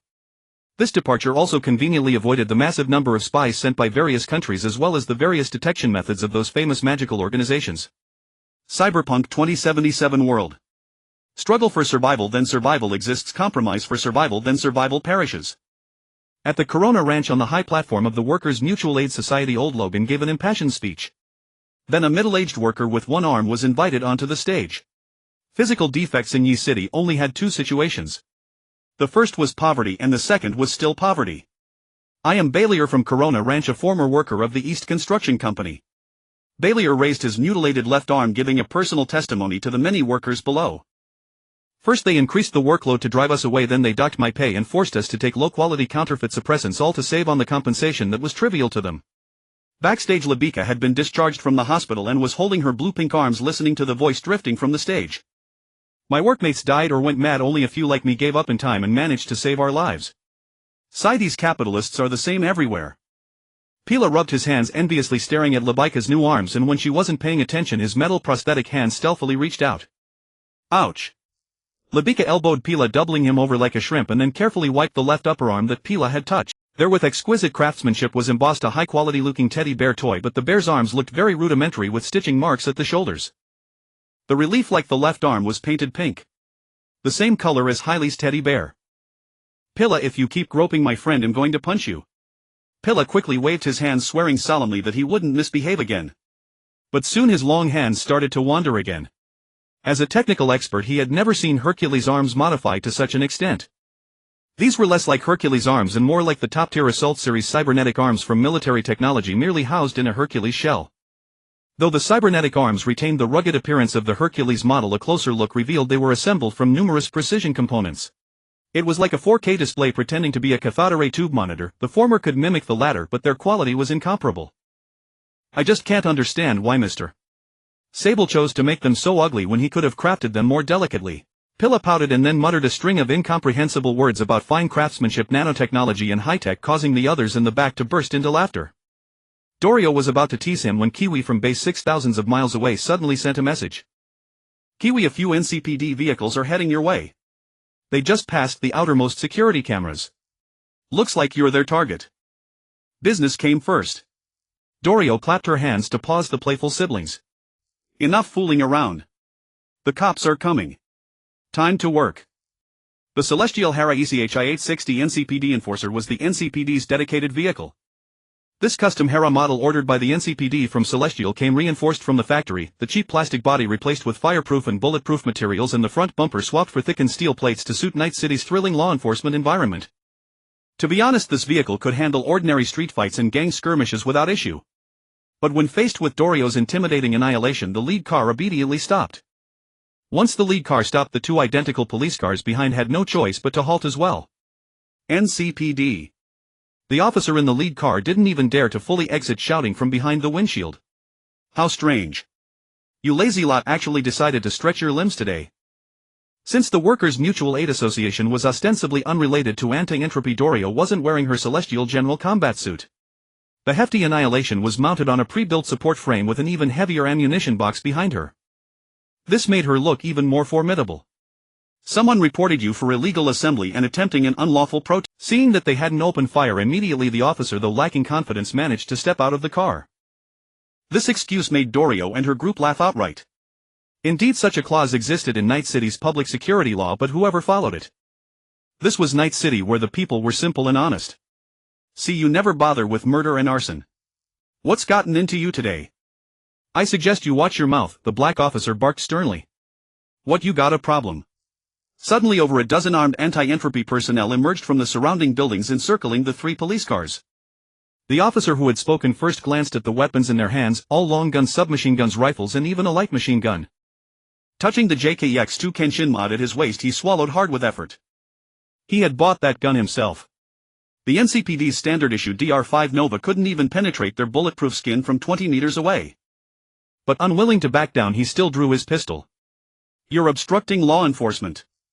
I advise you not to get in the way. Law. Now you want to talk about law with me. Dorio, backed by anti-entropy, was full of confidence. Rebecca, show him what law really means. With the little girl's cheer, two Hercules arms emerged carrying a heavy firearm nearly as tall as she was.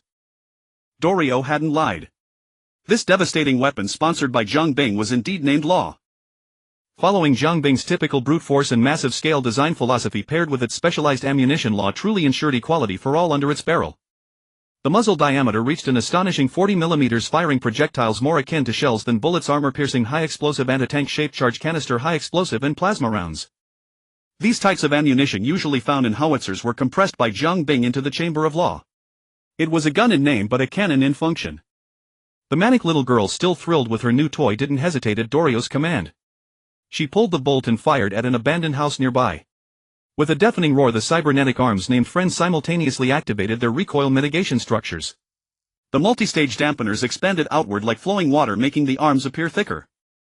Even so, Rebecca was pushed back a short distance on the concrete road by the recoil. Corresponding to the inhuman recoil was inhuman power. Rebecca had loaded canister rounds, ordinarily thin-walled shells filled with gunpowder, and small steel balls or arrows using timed fuses for airburst. Zhang Bing had modified them with impact fuses, thickened the rear walls, and replaced the explosives with high-yield ones, concentrating the lethal force forward. The outer wall of the abandoned house was chewed to pieces by the spray of steel balls. Dorio's pre-battle intimidation was highly effective. The cops in the three cars abandoned any thought of cowering inside, but they dared not open fire either. They could only look hopefully at their leading officer. See, do you believe he'll call in the Max TAC team? As Night City's ultimate armed force, the Max TAC team's terrifying suppression was built on mountains of bones. You'll definitely die before they do. Dorio retorted firmly, showing no fear. The officer clearly had thoughts of retreat. But dealing with officials required finesse, and this was where old Logan's role shone. He stepped out from the crowd and called out the NCPD officer's name from a distance. Eden, what the hell are you doing here? Uncle Logan. The tense standoff instantly turned into a large family reunion. The NCPD were human too. As one of Night City's top 10 deadliest professions, they usually prioritized hiring local residents. Local cops handling local matters significantly reduced casualties among grassroots officers. And death benefits. What, I can't be here. What kind of trouble are you stirring up? Having just been intimidated, the black officer spoke more humbly. I'm just following orders. The higher-ups said there's an illegal gathering here, people trying to stir up trouble. You mean preventing residents from assembling and marching, right? Old Luoka hit the nail on the head. Those gangs roam around in groups all day flaunting their presence, but you never bother with them. AI Dengside. That's different. Old Luo Zhen blared and pressed on. What's different about it? They have guns. A compelling argument indeed. Fortunately old Luo Zhen was no longer the destitute wretch he once was. He patted the pistol at his waist and declared loudly, coincidentally we have them too. I know, those officials fear nothing more than a public opinion march that gets picked up by the media slapping them across the face. Old Luo Zhen's shrewd remark left his interlocutor speechless. After all, stability is paramount. Seeing his nephew dumbfounded, old Luo Zhen stepped forward, patted him on the shoulder and gave his assurance. Rest assured. Old Luo Zhen gestured vaguely around at the armed personnel of Nishang as if encircling half of the Kuluo Naduo farm. We're not exactly saints. I guarantee the situation up top won't happen here, so you won't be put in a tough spot. As the saying goes, murder and arson earn you a golden belt, while building bridges and repairing roads leave you with no bones. As long as there's no international outcry of public discontent, and as long as it doesn't threaten the cushy leather chairs of the city councilman in the Kuluo Naduo farm district, the trifles of murder and arson are perfectly permissible. After all, in Yi City, if you're not caught it means no crime. Likewise, if it's not exposed it means it never happened. That way everyone can just keep the music playing and keep dancing. An anonymous money chip transferred from old Luo Zhen's pocket into his hand, then from his hand into AI Deng's, finally settling in the latter's pocket. Take this back to the boys, get them something to eat. It's not easy for them to be out here. Out of respect for old Luo Zhen and the hardware everyone was sporting, the NCPD squad turned their vehicles around and headed back, conveniently selling out the people who had reported the illegal assembly. Liu Jie gang. Nothing stays secret in Yi City, just like leftovers can't stay hidden in a doghouse. No matter how cleanly a job is done, it can't escape the vast web of interests. Following that thread, many things become clear without needing hard evidence revealing the hidden hand behind the scenes. The same applies to Liu Jie gang as it does to the Workers' Mutual Aid Society. Accounts must be settled, but the priority now is to settle the long overdue debts with the East Construction Company. And incidentally to fire the first shot for the Workers' Mutual Aid Society. Though it was called the Workers' Mutual Aid Society, the first armed wage protest had very few actual workers, most were members of Nishang. In short, they were plants. There was no helping it. The working class, as a classic example of a mob, were both cowardly and ruthless, brave and timid, blind and independent, shrewd and foolish, a perfect quantum duality. What traits they exhibited depended entirely on external influences. Old Luo Zhen's actions in flattering terms made him a pioneer of the people, a bearer of heaven's mandate. In less flattering terms, he was a spiritual leader and opinion maker. And if you insisted on calling it manipulating public opinion or coercing the masses, no one would argue. After all, such things have played out countless times throughout history, always with the same tired script. Leading the procession was a portly figure. Tang Musai Airway-go, a former supervisor at the East Construction Company, marched at the front, raising his arm and shouting almost as if he were planting a banner for the people's cause. Friends, the East Construction Company knows no right from wrong. Its board is incompetent and corrupt, withholding wages and taking lives. They have earned their doom. Our purpose here is nothing else, justice. Justice. And damn it, justice. The fat man bellowed hoarsely, rallying the crowd. There was no help for it. Among those owed wages was himself. Because Head had a shred of conscience left and spilled a few truths, had been caught up in the affair involving Dewey and Lu Shi and was ruthlessly fired. He had reached his limit and resolved to strike back against the devouring capital. No matter how nobly the matter was framed, no matter how righteous the cause, it was ultimately an armed struggle. Strategically one must despise the enemy, tactically one must take them seriously. If they charged in such a chaotic mob, the moment a drop of blood was spilled, 80% of them would immediately beat a retreat. Fortunately, the majority of the group were organized standard personnel and most obstacles had already been cleared in advance. The entire operation could be seen as a meticulously orchestrated show aimed at erecting a banner of justice in the Kuluo Naduo farm. This was almost identical to the rise of the Liu Jie gang, and Nishan was using the same playbook with equal effectiveness. Hearst Street East Construction Company. Just as over 100 workers surged to the entrance, Lu Shi, who had already gained access to the security system, remotely shut down the factory's security alarms from the rooftop. Without the deterrent of machine gun turrets, the security guards were pinned down in an instant by Nishang's personnel disguised as workers. A tidal wave of humanity began to sweep through the entire factory complex. The security team, fewer than a dozen in number, chose to surrender without hesitation. After all, no matter how down and out these 100-odd people were, every one of them had a pistol. The money belonged to the company, but their lives were their own. Security systems dismantled and taken. Production equipment dismantled and taken. Office furniture, consumables, interior decorations, vehicles, everything that could be taken apart was disassembled and loaded onto the vehicles of the nomads who had been eagerly waiting at the gate. Tang Musai Airway-go, acting as an inside man, led a group of elites straight into the enemy's lair. Finance department, production department, sales department, general manager's office, chairman's office. Nothing would remain except the walls which couldn't be carried away. From the very beginning old Luo Zhen had never expected to get actual money. The company's funds were all sitting in the accounts of the European community. To get them they would either have to find the owner of the construction company Kader Garcia and force authorization from him or take down the Netwatch. The former was not at the company and the latter was a pipe dream. So the operational plan was to strip the factory empty and use the assets to offset the debt. After all, Ni Shang would purchase all these odds and ends, converting them into euros to compensate the workers who had been wronged. Conscience. Li Bei Ka trotted lightly, charging at the front of the line. From a distance she blasted a hole in the back wall of the server room with a single shot. When the group burst in, the half-baked maintenance technician was busy surrendering in the French style. According to company regulations, at the first sign that the situation was irretrievable he should have proactively destroyed all data in the server room to protect company property. But if the attackers had fought their way here only to find all the data wiped clean, who would suffer the consequences? The one who only made a few thousand euros a month, of course. As the saying goes, a few thousand euros a month, hardly worth risking your life for. In truth, Anti-Entropy had no interest in the documents of Yist Construction Company. The true objective of Dolio and her team was the enterprise-type medium server, exactly the kind of server that Supervisor Martinez lacked for storing low-sensitivity data. Like a whirlwind scattering clouds or locusts sweeping across a field under the brilliant guidance of Tom Selvig, every valuable piece of equipment at Yist Construction was first dismantled, loaded onto trucks and hauled out of the city. Next to be removed were the easily transportable high-value small items such as security mainframes and defensive turrets. Only then did they turn to the high-end office furniture and decorations in the executive suites. In the chairman's office the demolition crew struck gold, a large safe embedded in the wall. Without the password it was no obstacle. Technical expert Pila used explosives for a controlled demolition of the outer wall. The heavy safe was dropped from the upper floor, creating a deep crater in the ground, then carried away by workers like ants hauling a giant morsel onto a specially prepared small truck. The workers, lacking in other things, were universally equipped with engineering cyberware. This is what we call the strength of the working class. Inside the chairman's office, while others were busy dismantling, Pila stood by the wall studying an oil painting. Dolio approached. "Pila, what are you staring at?" "The communication blackout will lift in just over 10 minutes and there's still a mountain of stuff to move." Pila scratched his head, pointing at the painting on the wall. Untitled 23-2025. "I've seen something similar online. This looks like one of Blanche's series and it seems authentic." Dolio stepped closer for a careful examination.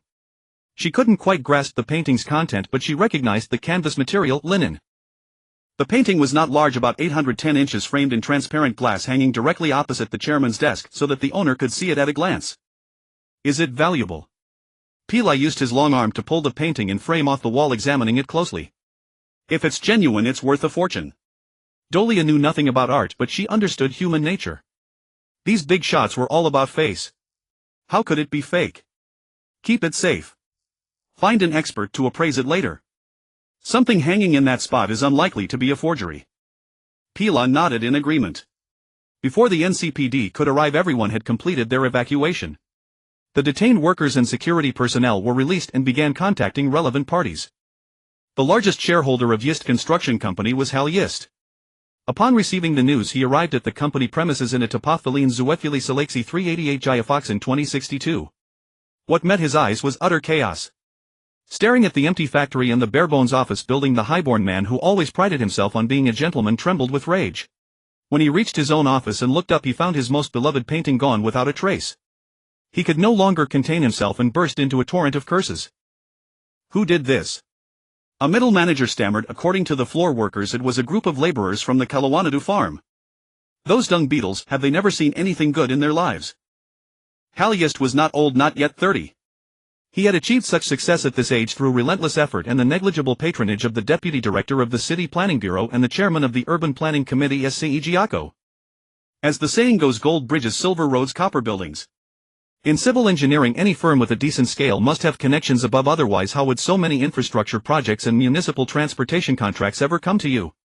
Though the loss was severe, it was not unbearable for him. Money was but a minor aspect of the company. Relationships were the true capital of Yist Construction. But such an act was a blatant slap in the face. Back in the car, the female secretary remained silent, awaiting his instructions. Knowing him well as an illegitimate son, Hal valued his dignity above all else. IKA, contact the NCPD officer in charge of the Kalawanadu Farm District. The female secretary complied and began leveraging connections to pressure the matter. Meanwhile the mastermind behind it all had just stepped out of a Delamain taxi with Mrs. Martinez. Gloria had not been out for months. Her grueling work consumed almost all her time and the remaining gaps were filled by the wind and sand of the Badlands and sleep. To prevent her from keeling over at her workstation, the outstanding people's entrepreneur Jiang Bing granted her an unprecedented leave and personally took her back to Night City for a vacation. The Embers restaurant, one of the finest dining establishments in Night City, was located on the edge of Little Chinatown in Watson near the coastline. As a high-end restaurant, it had a private elevator that went directly from the ground floor. Before the elevator lay a red carpet flanked by a row of black-clad muscular men. The scene was indeed impressive.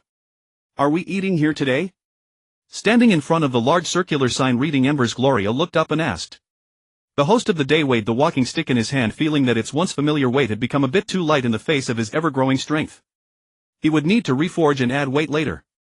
Jiang Bing's principle for treating someone to a meal was simple: not the best but the most expensive. After all, no place in Night City could rival the delicious food of the No. 6 Base Cafeteria. Yet he didn't know that for women, dining was not just about the food. Ambience was a crucial factor. And Embers was not only one of the most exclusive restaurants in Night City but also one of the most famous for couples. With Gloria's income, clothing from Jinguji was no longer out of reach. For this dinner she had specially ordered a cream-colored evening gown online. As the old saying goes, to look striking wear white. Another saying goes, clothes make the man, and a dog with a bell runs fast. Gloria herself was already attractive, and combined with the nobility she had cultivated while in a high position, she was breathtakingly beautiful. In contrast, Jiang Bing in his long red trench coat seemed less polished. His bulging chest strained the coat, making him stand out starkly against the slender, impeccably dressed elites around him. Others exuded elegance, refinement, and civilization. He was direct, violent, and rugged. He had tried changing the coat to black, still cosplaying as a godfather, but had failed every time, whether it was due to that jar of blood or the divine seal fragment he didn't know. After passing verification, the two took the elevator directly to the 13th floor. As the doors opened, a waitress in a Japanese kimono greeted them warmly, speaking in an authentic Kanto dialect, and led them into the restaurant. So it was a Japanese-themed restaurant. Rain began to fall outside the window. Their dining spot was by the window, and through the specially treated glass a small part of Little Chinatown lay spread out before them, fully visible. "Is this your first time at our restaurant?" the server asked as they settled in, handing them two exquisitely crafted bamboo menus. In Night City this was a symbol of sophistication. Electronic ordering was for the hicks. Jiang Bing leaned over to glance at the neighboring table's dishes. Indeed, the portions were so small they could starve an ant. Today's chef's recommendations are tuna sushi and rosemary sauteed mushrooms. The server, well versed in the routine, beamed and recommended the dishes to the guests. "These two dishes are made with the freshest organic ingredients, ensuring you'll have the best dining experience." They followed the suggestion, and Jiang Bing flipped through a few more pages of the menu, signaling for the food to be served quickly. But when the dishes arrived, the two on either side of the metal table exchanged a glance, their expressions tinged with subtle meaning. The fish, the meat, the rosemary, and the mushrooms all carried a familiar scent. Could this be the very batch of produce Duke Lawson had just harvested? Jiang Bing picked up a piece of mushroom with his fork and chewed it carefully. It tasted exactly like what he had eaten in the small cafeteria that morning. Well, export turned domestic it seems. Gloria, however, paid it no mind. After all, including herself, most of the customers dining here were not just eating for the food. It was about face vanity and the sense of superiority. Though these things cost Jiang Bing an extra 4,000 euros. Mr. Saba. What a coincidence. Just as Gloria was sipping a glass of Ferris 23-year-old table wine, her cheeks flushing ever redder, a familiar voice sounded nearby. "An acquaintance here." With curiosity they turned to look. Aurora, in a primrose yellow dress, was dining with a dapper-looking young man in a suit. Jiang Bing glanced at the young man, then at his own company. Faced with this cliché from a melodramatic romance, his first instinct was to reach for the walking stick by the table.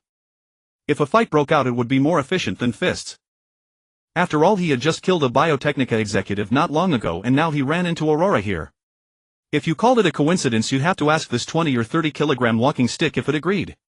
But as it happened, it was just a coincidence. "A friend of yours?" the young man asked politely.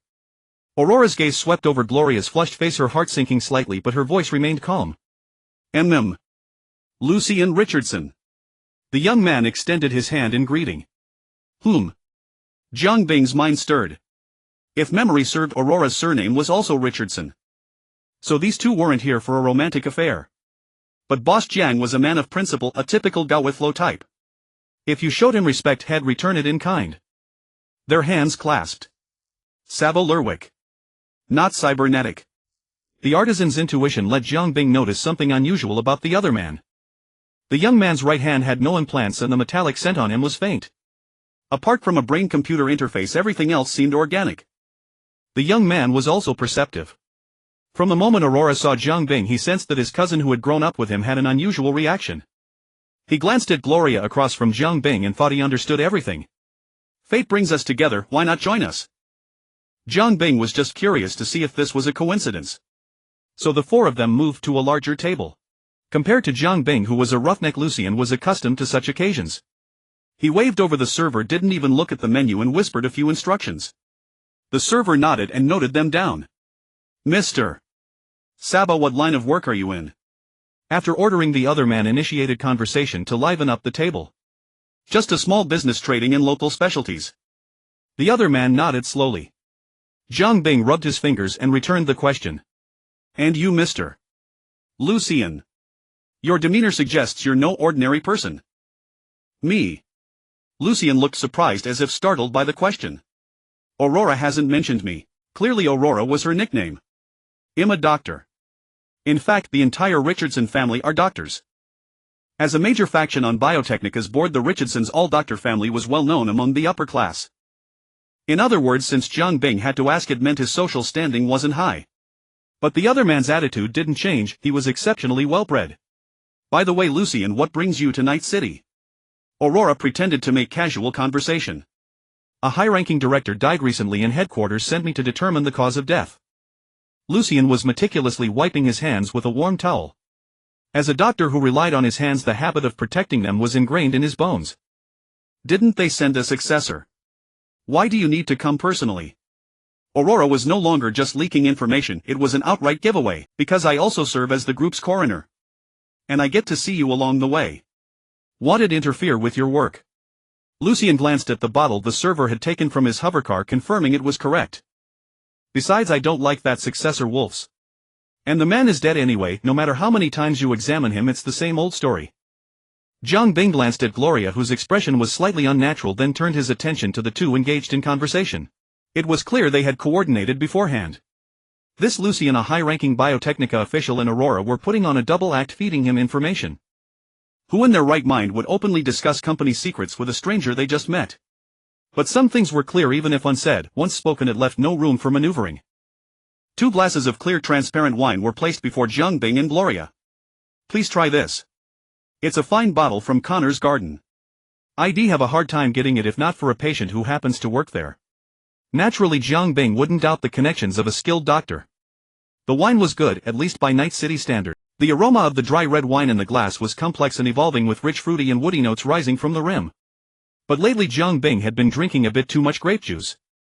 Since the other man was so gracious, Jiang Bing couldn't refuse. He raised the glass and took a sip, his words polite but his expression as calm as a still pond.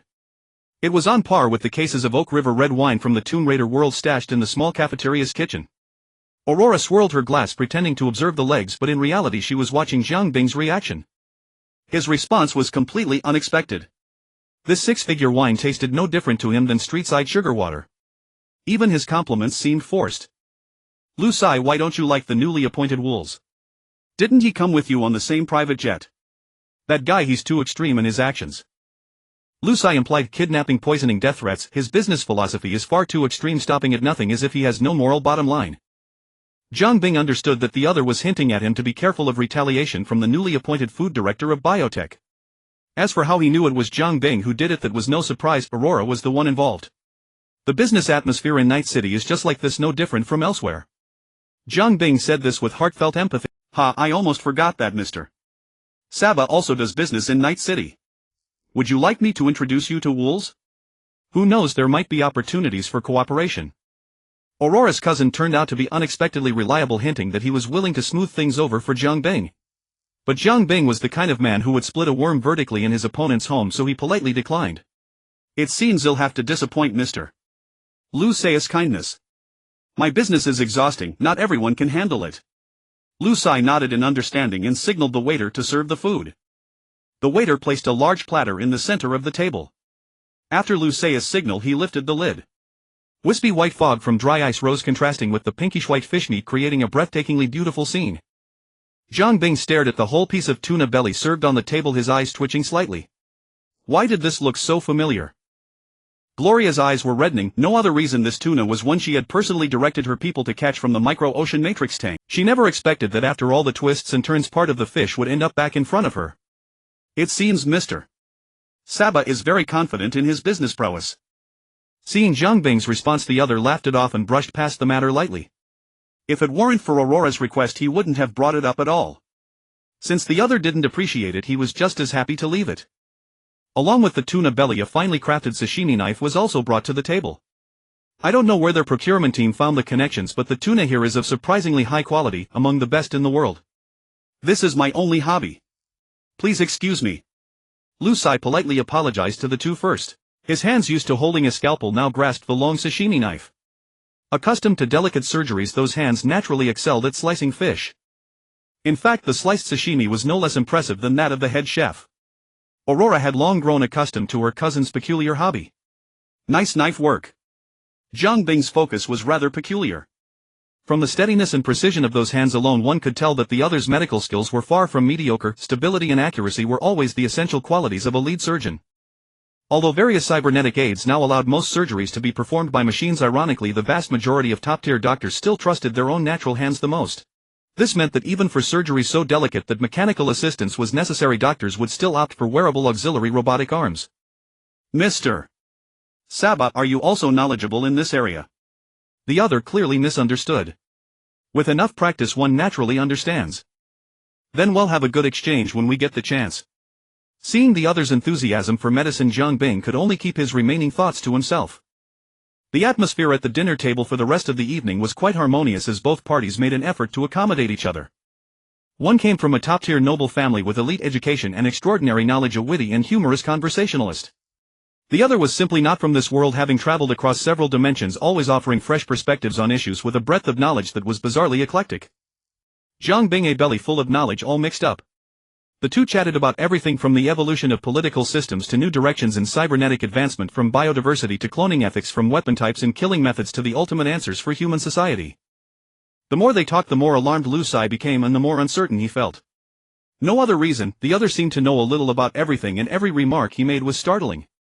Finally the conversation ended on the topic. Zhang Bing raised the possibility of the existence of a blood moon life form. All good things must come to an end. Lu Sai, unlike some unscrupulous boss, was not so leisurely. He was summoned by official duties and had to end this unusual banquet. He left, and Aurora found it inconvenient to stay, so the table was left with only Zhang Bing and Gloria. The night was deep and the rain outside was heavy, tapping against the glass, accompanied by the flowing sound of piano music. "Boss, let's go somewhere else," Gloria suddenly suggested. Since Zhang Bing had originally intended to relieve his top workhorse's stress, he naturally had no objection. He raised his hand to signal the bill, ready to pay and leave. At that moment the waiter came over and quietly informed them that their meal had already been paid for by the earlier Lu Sai. What was this? All the expenses covered by Master Lu. Young man, you've got a broad path.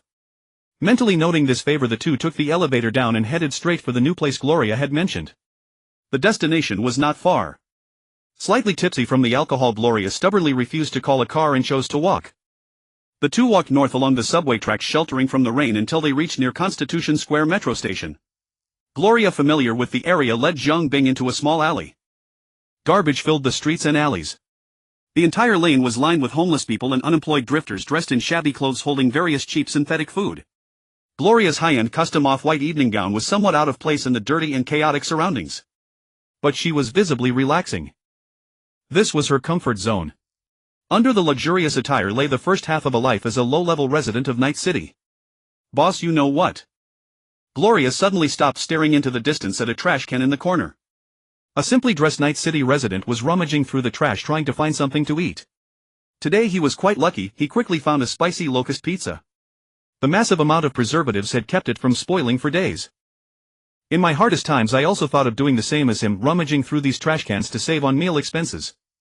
Beneath Gloria's calm tone lay a torrent of emotion. Once David's tuition, rent, utilities, property management fees, air purification fees and other expenses would crush me every month. Especially in the last few days of the month, the overwhelming bills almost suffocated me.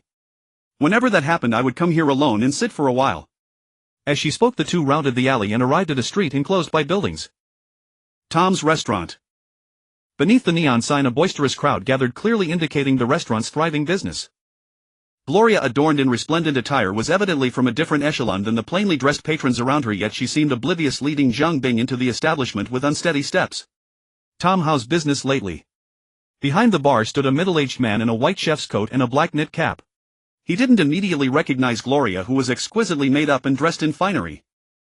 It was only when she leaned sideways against the bar, ignoring the thick layer of grease on its surface, that he identified her through her familiar mannerisms. "Gloria." The owner was delighted to see her. "It's been ages since you last came. I thought you'd kicked the bucket somewhere." Gloria's cheeks flushed. "Can't you wish me well?" The owner, pleased to see a regularite her fine clothes, and teased what struck it rich. "Dressed up in such finery." Zhang Bing, leaning on his cane, approached the bar. Chef Tom shifted his gaze to him, a knowing smile spreading across his face. "Ah, so you got married." Gloria tapped the counter and shot him a glare. "He's my boss. Don't talk nonsense." "Ha, still got that fiery temper, I see. How about your favorite lazy bones?" "My treat this time."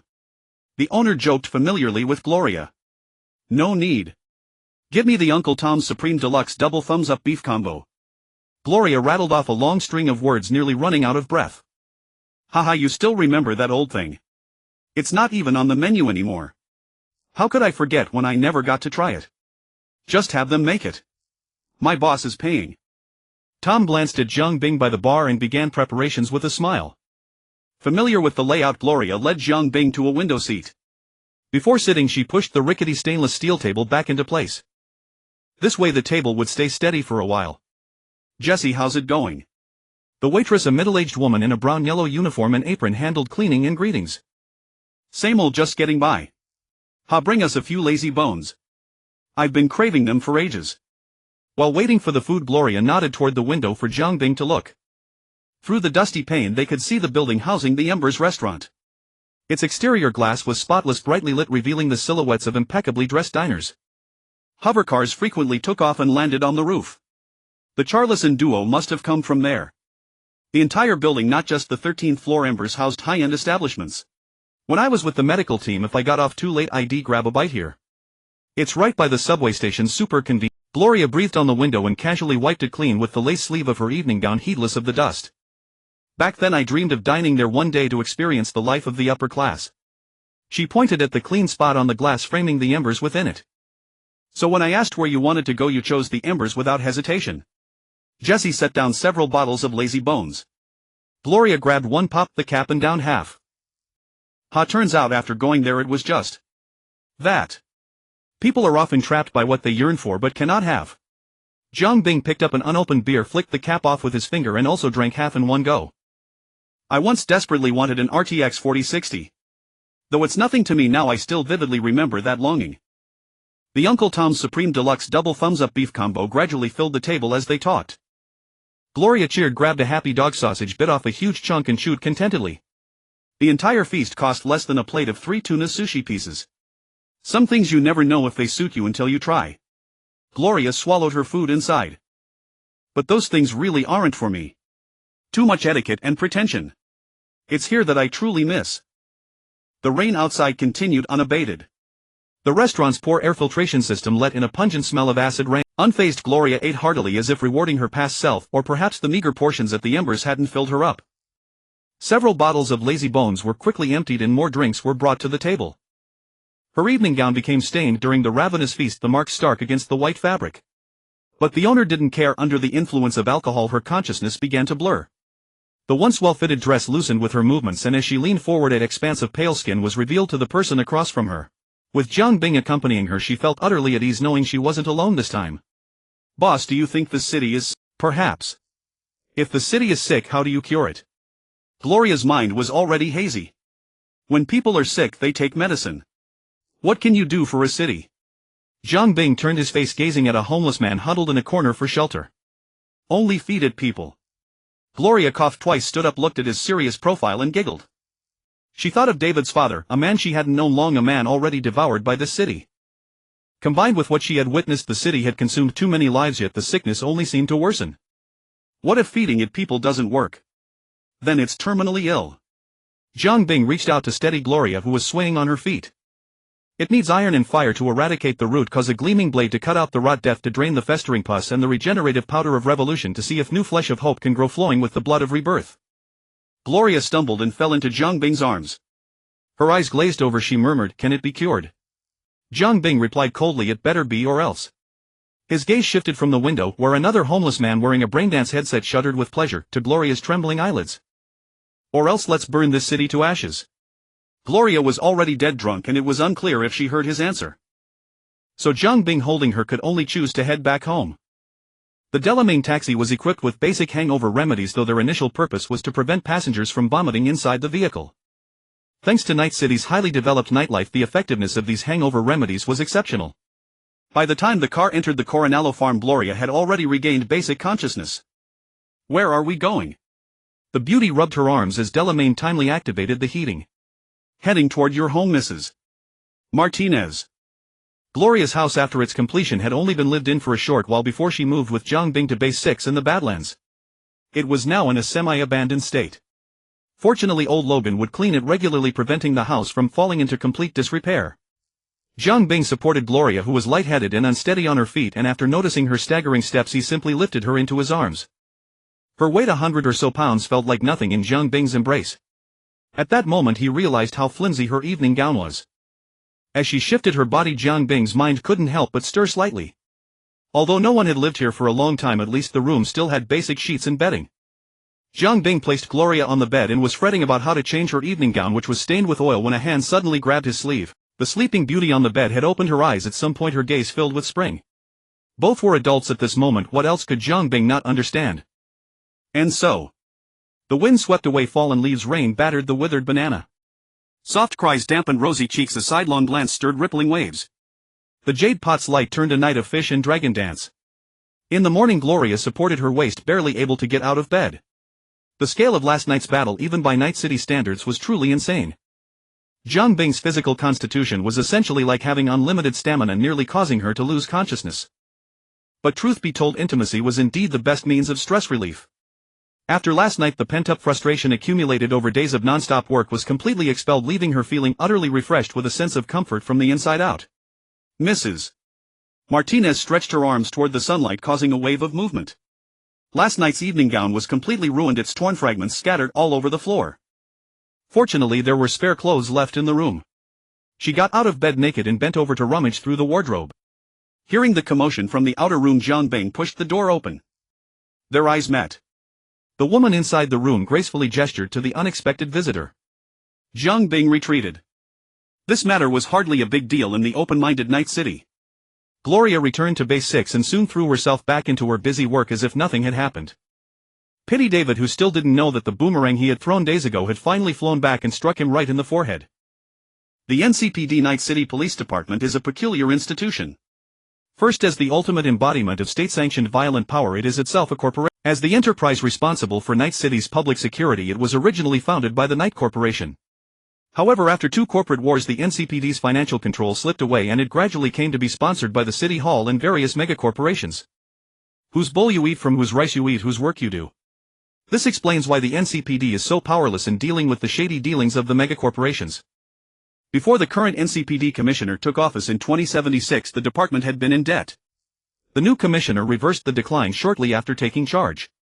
But you would never guess the method. As a former corporate salesperson, the new commissioner chose to lay off most of the NCPD officers, abandon the Badlands and Pacifica, and drastically cut personnel costs. Through his efforts, the NCPD successfully turned losses into profits.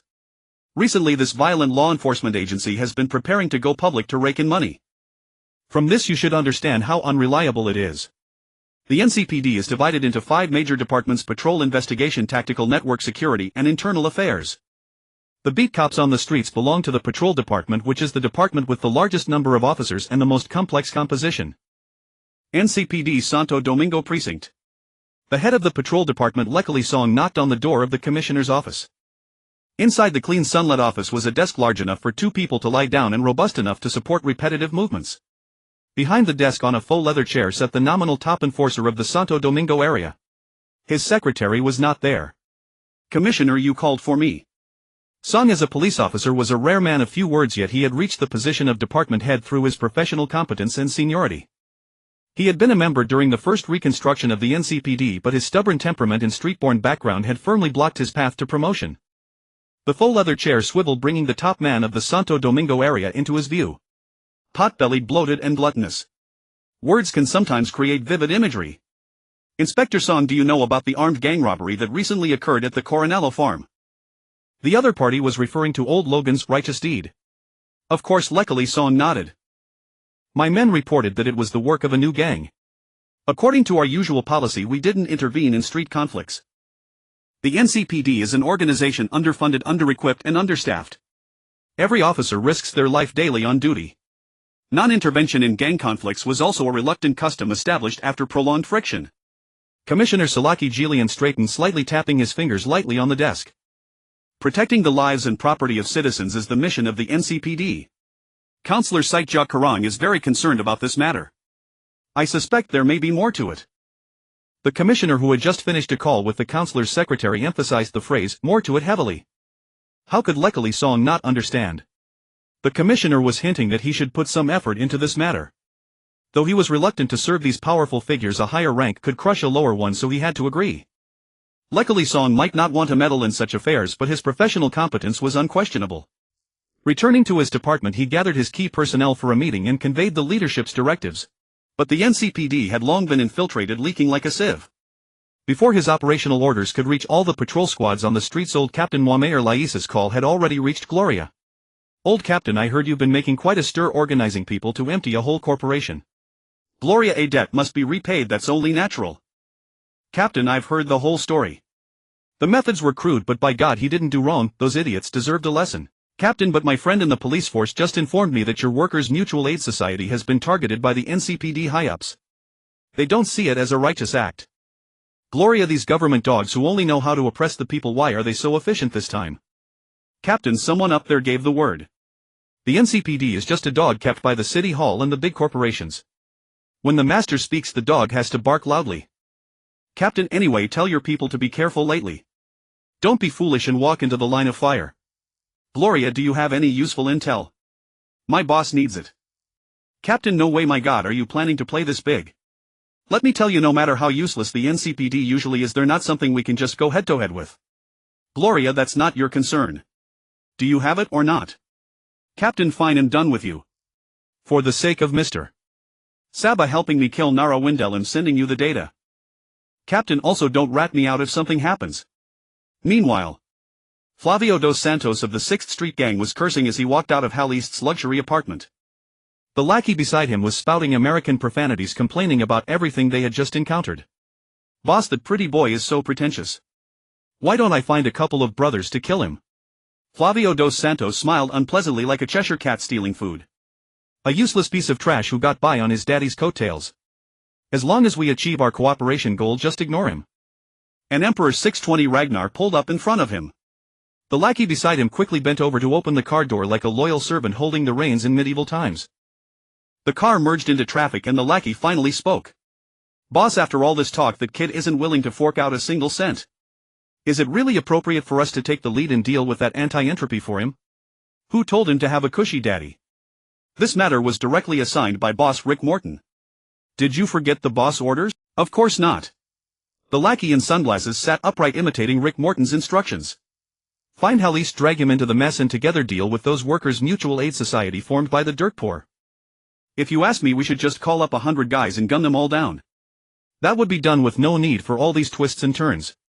Flavio dos Santos adjusted the gold watch on his wrist.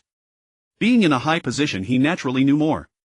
The mutual aid society is easy to eliminate, but anti-entropy is hard to pacify. If they resorted to force, no one wanted to end up like former Biotechnica food director Will Case inexplicably merged with his secretary. It was said that when the air car doors opened, 3 of the noble upper-class attendees at the party were so terrified they were rushed to the hospital. To this day, no one knows how the killer from Anti-Entropy managed to perform a sky cesarean section on the aircar man in vehicle high in the air. The method was even more horrifying than the legendary Cuban killer Aguilar of the Havana drug cartel. So the 6th Street Gang, despite being frequently slapped in the face recently, could temporarily endure it. However, as the other side continued to encroach on and squeeze the gang's interests in the Coronado farm, retaliation was only a matter of time. Before making a move, they would wrap themselves in the banner of City Councilman Essay Jacket, precisely to prevent the other side from again acting desperately. After all, the 6th Street gang was no match for Biotechnica executives. But with a Night City councilman added, it would be different. The legendary killer Jiang Bing, feared and suspected by many, was now holding the thick book Theoretical Principles of the Witcher, struggling to digest the knowledge within. It must be said that Master Mirror had some skill in writing. The book thoroughly explained everything related to Witchers in simple terms with reasonable expansions and extensions.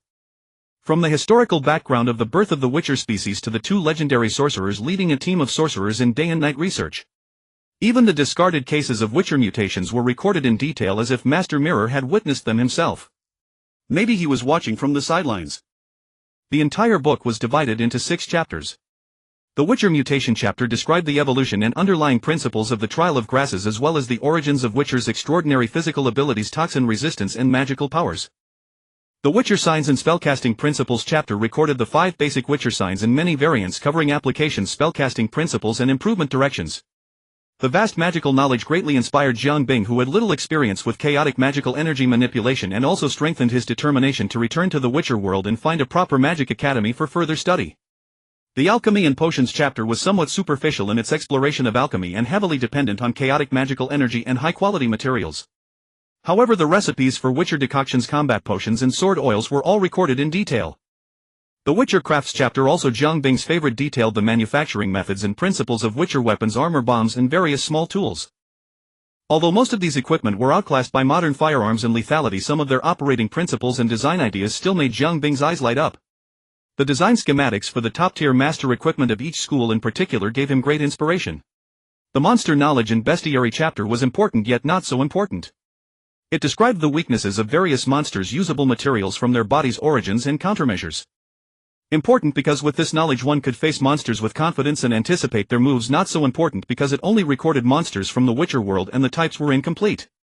Master Mirror had probably just summarized the monster information that Witchers had discovered in many high-level monsters that even Witchers only half understood were described vaguely here. Jiang Bing did not believe that Master Mirror himself didn't know this information. The last chapter was related to folklore and the evolution of chaotic magical energy. This chapter was extremely rich, covering mysterious events from all over, making it a veritable encyclopedia of mysterious phenomena in the Witcher world, a magical version of 100,000 Ys and the most lively and interesting part of the entire book. All the content combined, if converted into ordinary paper books, would be enough to fill the entire No. 6 base cafeteria. But all these illustrated contents were inscribed in this book by Master Mirror, and no matter how many times Jiang Bing flipped through it, the book remained the same thickness. Neither increasing nor decreasing, neither decaying nor perishing. It must be said that sometimes magic is more convenient than technology. The increasingly severe global warming made rainfall in Night City utterly unpredictable. Deep in the night, Likely Song, dragging his exhausted body, opened the door to his home. The matter concerning the Workers' Mutual Aid Association had drained him completely. The deeper he investigated, the more he realized how perilously deep the waters ran. Some burdens could be shouldered, others would crush a man. Having reached an advanced age, the police inspector no longer harbored ambitions of climbing the ranks. The empty promises from his superiors went in one ear and out the other. All he wanted was to keep his current job and maintain his happy family. But as he stepped inside, an unusual atmosphere enveloped him. Too quiet. On any other night his youngest son would have come running over with a giggle asking for a hug. Yet tonight the only sound was the rain tapping against the window panes. Countless horrifying thoughts surged through his mind, tightening his heart involuntarily. The nature of his work at the NCPD meant he was bound to make enemies. Song had long prepared himself for that. But without the generous salary from this job in a city where everything cost money, his once perfect family would crumble before long. For that reason he had moved to a high-security apartment complex and installed a rigorous home defense system. Song's eyes flickered as he established a connection with the Kontao smart home defense system. The system log showed everything normal. Yet that did nothing to ease the tension gripping his heart. Though the door was right behind him, Song had no intention of turning back. Instead, his hand moved to the gun at his waist. His service pistol was a Unity, carefully tuned and loyal through the storms of several years. The living room light was on, his son's toys scattered on the floor, just like any other ordinary day, but the eerie emptiness of the living room, devoid of any figure, sent a chill down his spine. He didn't call out. Instead, he drew his gun in one motion and crept to his son's room. He turned the doorknob, gently pushing the door open a crack. There he saw his wife, her back to him, softly patting their youngest son, who had already fallen into a deep sleep. Their safety made him exhale in relief. He must have been overthinking. "Jenny, what are you doing up so late tonight?" Song's wife slowly turned her head. Her once beautiful face was etched with utter terror, tears streaming silently down her cheeks, yet she dared not make a sound. The sight plunged Song's heart into an icy abyss. "You know what?" A low voice came from behind him, sending a jolt of terror down his spine. He distinctly remembered checking the living room just moments ago. No one was there. He spun around, aiming the muzzle toward the corner from which the voice had come. A figure in red lounged casually on the living room sofa, a metal cane in one hand and a photo frame, which should have been on the shelf, in the other, calmly watching him. "Who are you?" Song practically roared the words from his throat. But the other paid no heed to his question, speaking as if to himself. "If it weren't for this photo, you might have already been lying down the moment you stepped through the door." It was a group photo. In it he stood with two girls who looked very much alike, the background a street in the Kalawanaduo farm. The three of them were laughing heartily. In the far corner, Sly and the orphan gang members shrank back, eyes full of vigilance. Song was utterly baffled by Jiang Bing's rambling, but that didn't stop him from venting his fury. "Right now my gun is pointed at your head. If you don't want a hole blown through you, tell me who sent you." Jiang Bing showed no respect for his words, as if the weapon in Song's hand were not a deadly firearm but a hot dog or a sausage. "You understand?" Jiang Bing stared into the other's eyes, which were feigning calm. "Since I can sit here without a sound, that thing in your hand is no better than a burning stick." Dodging a pistol bullet unknown was something anyone with a Kerenzikov cyberware component could do. And as a veteran NCPD officer, Song knew that well. Apart from his gun, he had few cybernetic implants. After all, the patrol division didn't need him to be a powerhouse. No matter how strong he was, he couldn't match the max tac. But Jiang Bing's words didn't make him lower his weapon. "Who exactly are you?" If not for his wife and son behind him, he would have pulled the trigger and fought to the death. "Reverse entropy." Jiang Bing put the photo frame back in its place, fixating on the other's dilated pupils, and replied unhurriedly. "You've been busy with this all day. You didn't forget after work, did you?" "Damn it, I knew it." The other took 2 deep breaths, holstered his gun, and raised his hands in surrender. As a veteran who had survived over a decade in the NCPD and scathed, his network was as good as any seasoned fixer. "I never intended to oppose you. But I'm stuck in the system, orders from above, I had no choice." Song glanced around the room. "I've got a family to support." Yes, supporting the family." Jiang Bing stood up and paced the living room. "You need to support your family. The workers at the Kalawanaduo farm need to support theirs too. And I need to support mine. So that excuse doesn't hold water." Likely Song's heart sank. "What exactly do you want?" Jiang Bing picked up another photo frame, a family portrait. The couple embraced, a son and a daughter radiating warmth. That setup no doubt was better than 99% of Night City's residents. "I was originally going to take an arm or a leg, but I changed my mind." "Who ordered you to go after the Workers' Mutual Aid Association?" "The chief of the NCPD Santo Domingo district, Sarek Jarian. He was tipped off by City Council member S.A. Jacket, who wanted me to put pressure on the East Construction Company case." In a few words, Song sold out his superior completely. After all, that bloated fool wasn't worth a single finger of his wife and children. "Likely Song, according to my intel, you're not a pure good man. Unlike the fresh-faced young recruits at the NCPD, you've long lost your zeal. Upholding justice is a joke to you. All you think about is getting by, and you've settled for mediocrity." Jiang Bing recited the assessment. "But still, you count as a decent person." In the end, he classified Song as someone good. "Thank Night City's excellent matching mechanism. In this cesspool where everyone is competing to be worse, it's hard to find someone who won't stoop to the same level." Song twitched the corner of his mouth. "Should I thank you for the compliment?" Jiang Bing nodded. Before the other could catch his breath, Jiang Bing uttered another jaw-dropping remark. "If Sarek dies, can you take his place?" Song, suspecting a possibility, stammered in reply normally. "It's impossible unless someone above pulls strings." Jiang Bing answered for him. The other nodded obediently. "That's not something you need to worry about. May I ask why Entropy chose me, and why are you so sure he'll agree?" Jiang Bing flicked the family photo in his hand. "You wouldn't want them to get hurt, would you?" The single sentence deflated the other's defiance. The other resignedly asked, "What does Entropy need me to do?" Jiang Bing gave a mysterious smile. "Hey Race, the interesting part, we're not one of those bitter radical organizations. Entropy doesn't need you to smuggle contraband or pull any shady strings. In fact, what we need you to do is precisely nothing." Song's mind struggled to process this. "I don't understand." "You will. One last question, what's your relationship with the 2 girls in this photo?" Song sighed and chose to be truthful. Having already revealed the most sensitive matters, there was no need to conceal such trivial details, and he was also curious how the photo might change the other's mind. They're the daughters of a colleague of mine.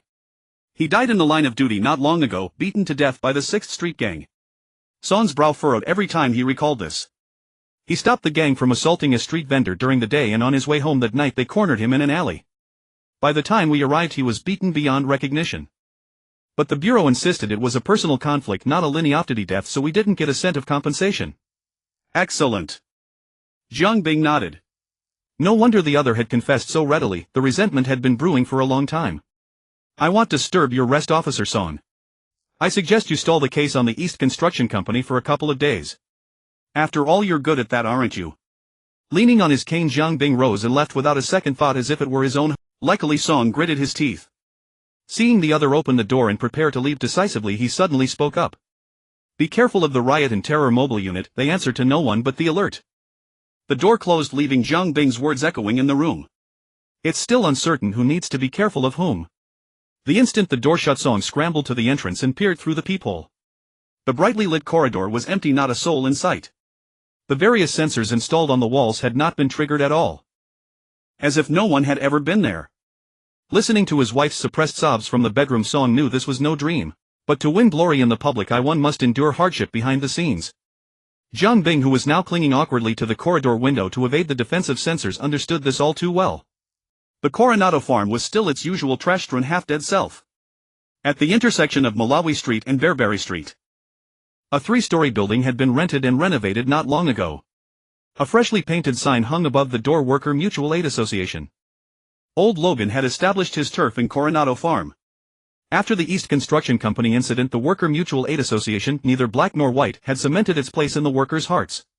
Regardless of whether the cat is black or white, a cat that can secure compensation is a good one. So on the first day of the association's opening, the place was packed to the brim. No scholars graced the conversation, only common folk filled the room. Old Logan, dressed in a well-worn suit, polished shoes gleaming, strode with a vigorous swaggering gait, concealing the prosthetic leg beneath his trousers. When he stepped onto the podium again, he needed no hired cheerleaders. The workers who had received compensation from Entropy spontaneously erupted in fervent support. The atmosphere grew intensely passionate. When deeply moved, Old Logan shed tears, reminiscing about the harsh times of exploitation and oppression, stirring the crowd to a fever pitch. They were ready to rise up and follow him to restore the glory of American freedom. Swept up in emotion, Old Logan leaped onto the podium, raised his arms high, and shouted slogans for protecting workers' legitimate rights. The workers followed suit, shouting in unison. At this moment, Old Logan was only missing a toothbrush mustache. The corporate culture was built with remarkable success. After the speech, surrounded by workers, Old Logan boarded a Curtiss V5000 Courage and headed toward the Badlands, ready to return to his loyal Base 6. As the car passed north of Coronado Farm, the young driver noticed something amiss. Chief were being tailed. In the rearview mirror, a Thracian 37810 man was openly following, its body painted with American flags and other elements, blatantly proclaiming, "I am the 6th Street Gang." Old Logan, instead of panicking, grinned and bent down to pull out his needle-style twin-barreled shotgun.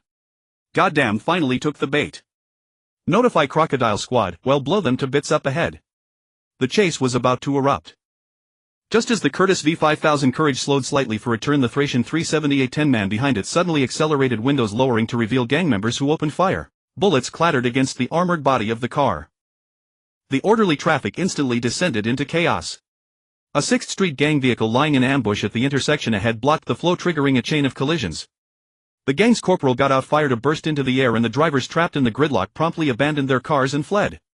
With the road ahead blocked, those in the car got out, using the vehicle and buildings as cover, engaging in a fervent exchange of fire. But the 6th Street Gang was clearly determined to teach the upstart Worker Mutual Aid Association a lesson. Soon 3 or 4 more cars roared around the corner, encircling the Curtiss V5000 Courage. In an instant, the overwhelming firepower pinned them down. "Where the hell are you? If you don't get here soon, you'll be burying me." Old Logan kept his head down, bullets hammering the specially reinforced armor plate, creating a cacophony of metallic clangs. "We're almost there, hold on." With the roar of an engine, an armed pickup truck carrying Duolio and Annihilation in the flatbed cut into the battle from an angle. A zip, the signature welding-like sound of Annihilation, rang out as countless steel pellets blanketed the enemy vehicle in all. One car instantly turned into a fireball. Sitting in the driver's seat, man pushed the door open and stepped out. After being cooped up in this desolate land for so long, he felt a surge of excitement coursing through him once more. Without further ado, he raised his left arm and instantly fired the projectile from his cybernetic arm, sending the members of the 6th Street's gang tumbling. Dalio adjusted the aim of her weapon, Ninni, suppressing the opposing side so they couldn't lift their heads. Rebecca pushed open the passenger door and dragged the somewhat heavy firearm Law out of the car. A member of the 6th Streets gang had just rounded the front line of the battlefield when he encountered Rebecca, gun raised. He raised his copper-patterned snake gun attempting to engage in a shootout, but in the next moment he and his weapon were obliterated by the bullets fired from Rebecca's Law, turning him into a fine mist of blood. High explosive grenades are used for combat, their power excessively overwhelming. The little girl lowered her head, allowing the recoil to push her backward while the blood mist splattered around her. Both of her cybernetic arms were fully powered, firing continuously. Fragmentation rounds are designed for vehicles more effective than electromagnetic sniper rifles, while the latter makes a single hole with one shot. The former can tear through half a vehicle with a single hit. By the standards of street gunfights, the firepower of the personnel from Entropy was indeed somewhat over the top. A large group of the 6th Streets gang was turned into a ground of flesh within seconds. On a distant overpass, Flavio dos Santos used the zoom function of his cybernetic eye to take in everyone's performance. Though the personnel suffered heavy losses, they were not his own and thus did not move him. Watching the Entropy members wreak havoc in the distance, a malicious smile suddenly crept onto his already sinister face. It's time to make a move. As soon as the words left his mouth, the air above old Logan's head suddenly twisted and a dark green poison dagger appeared from thin air, plunging directly toward his head. There's an assassin. The little brother beside old Logan reacted immediately, trying to push him out of the way, but it was already too late.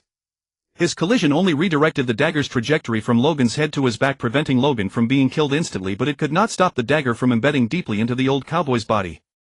Dalio yelled in anger, adjusting the aim of Minmi, intending to drown the yet-to-materialize assassin in a torrent of metal.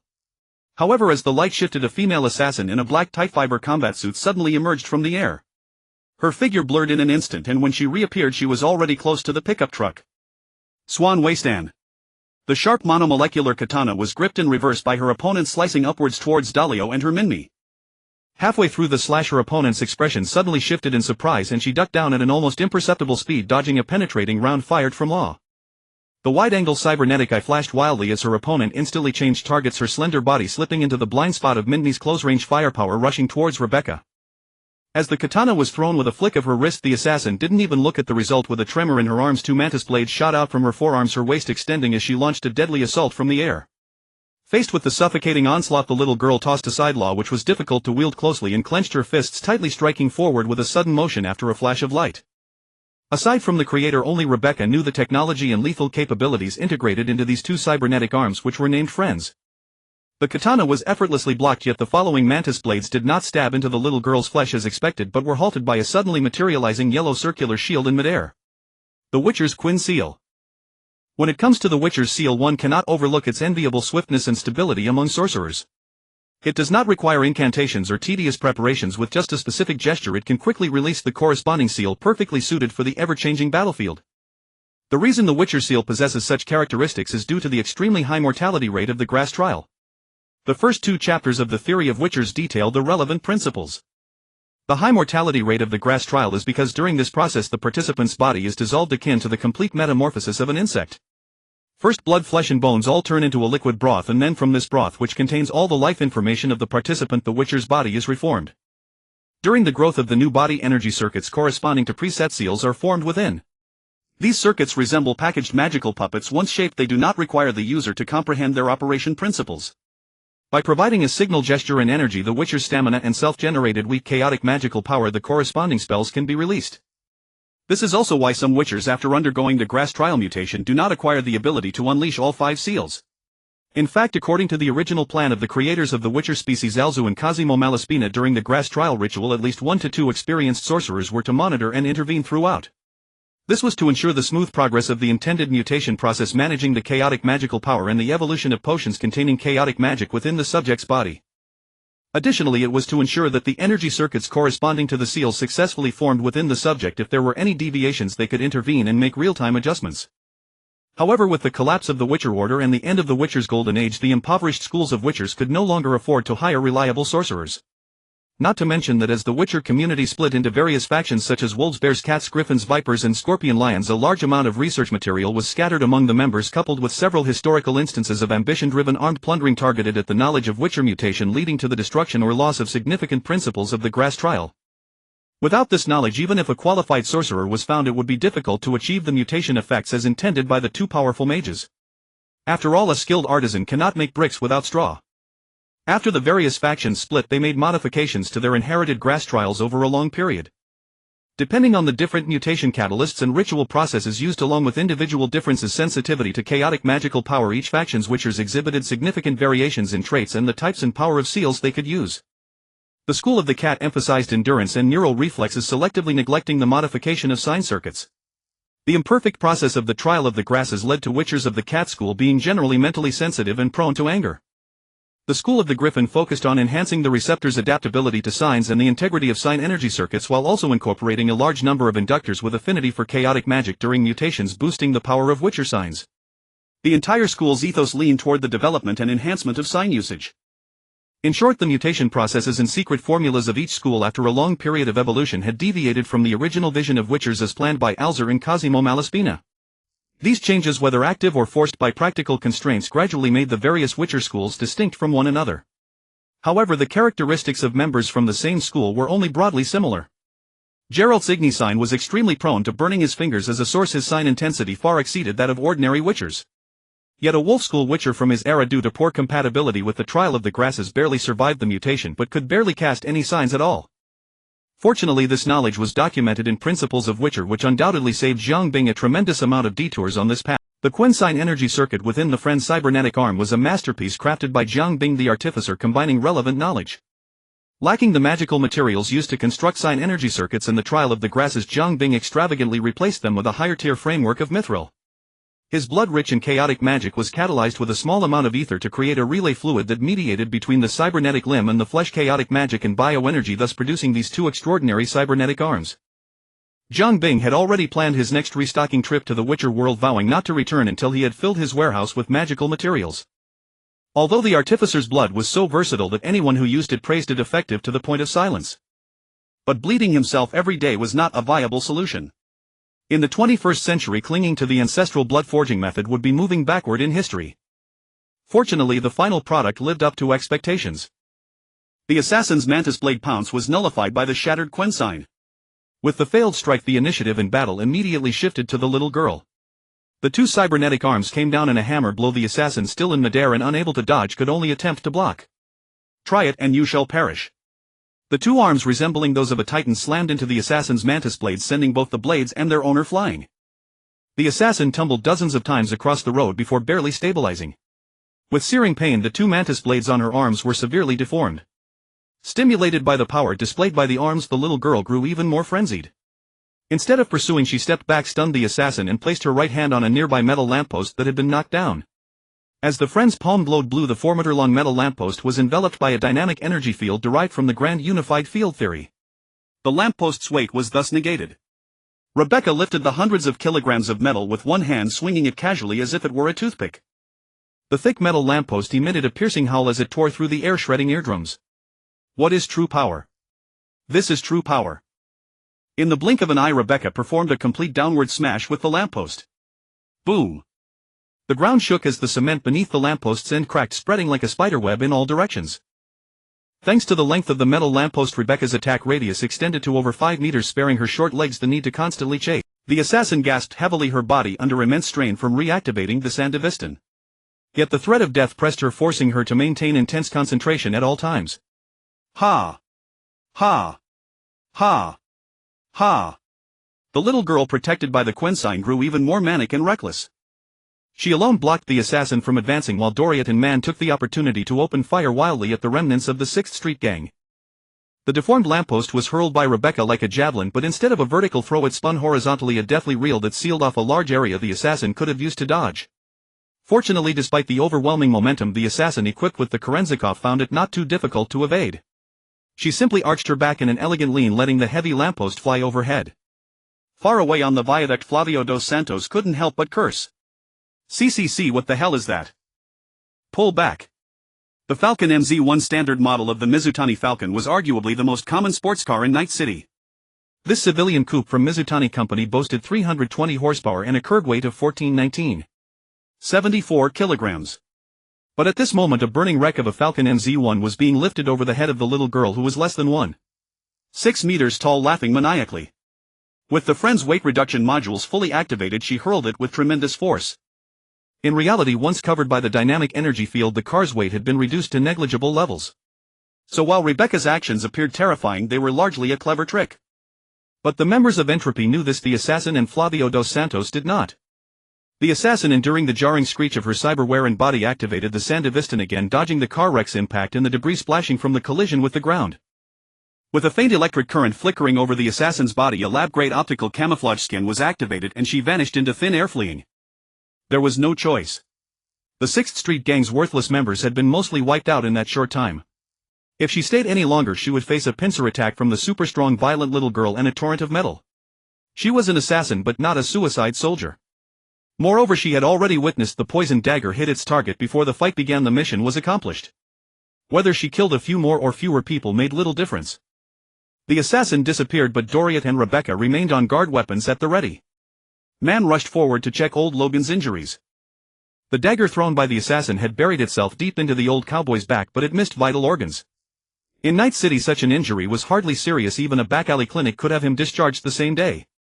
However, old Logan was unusually unconscious, his face as pale as paper, his breath so faint it seemed he might die at any moment.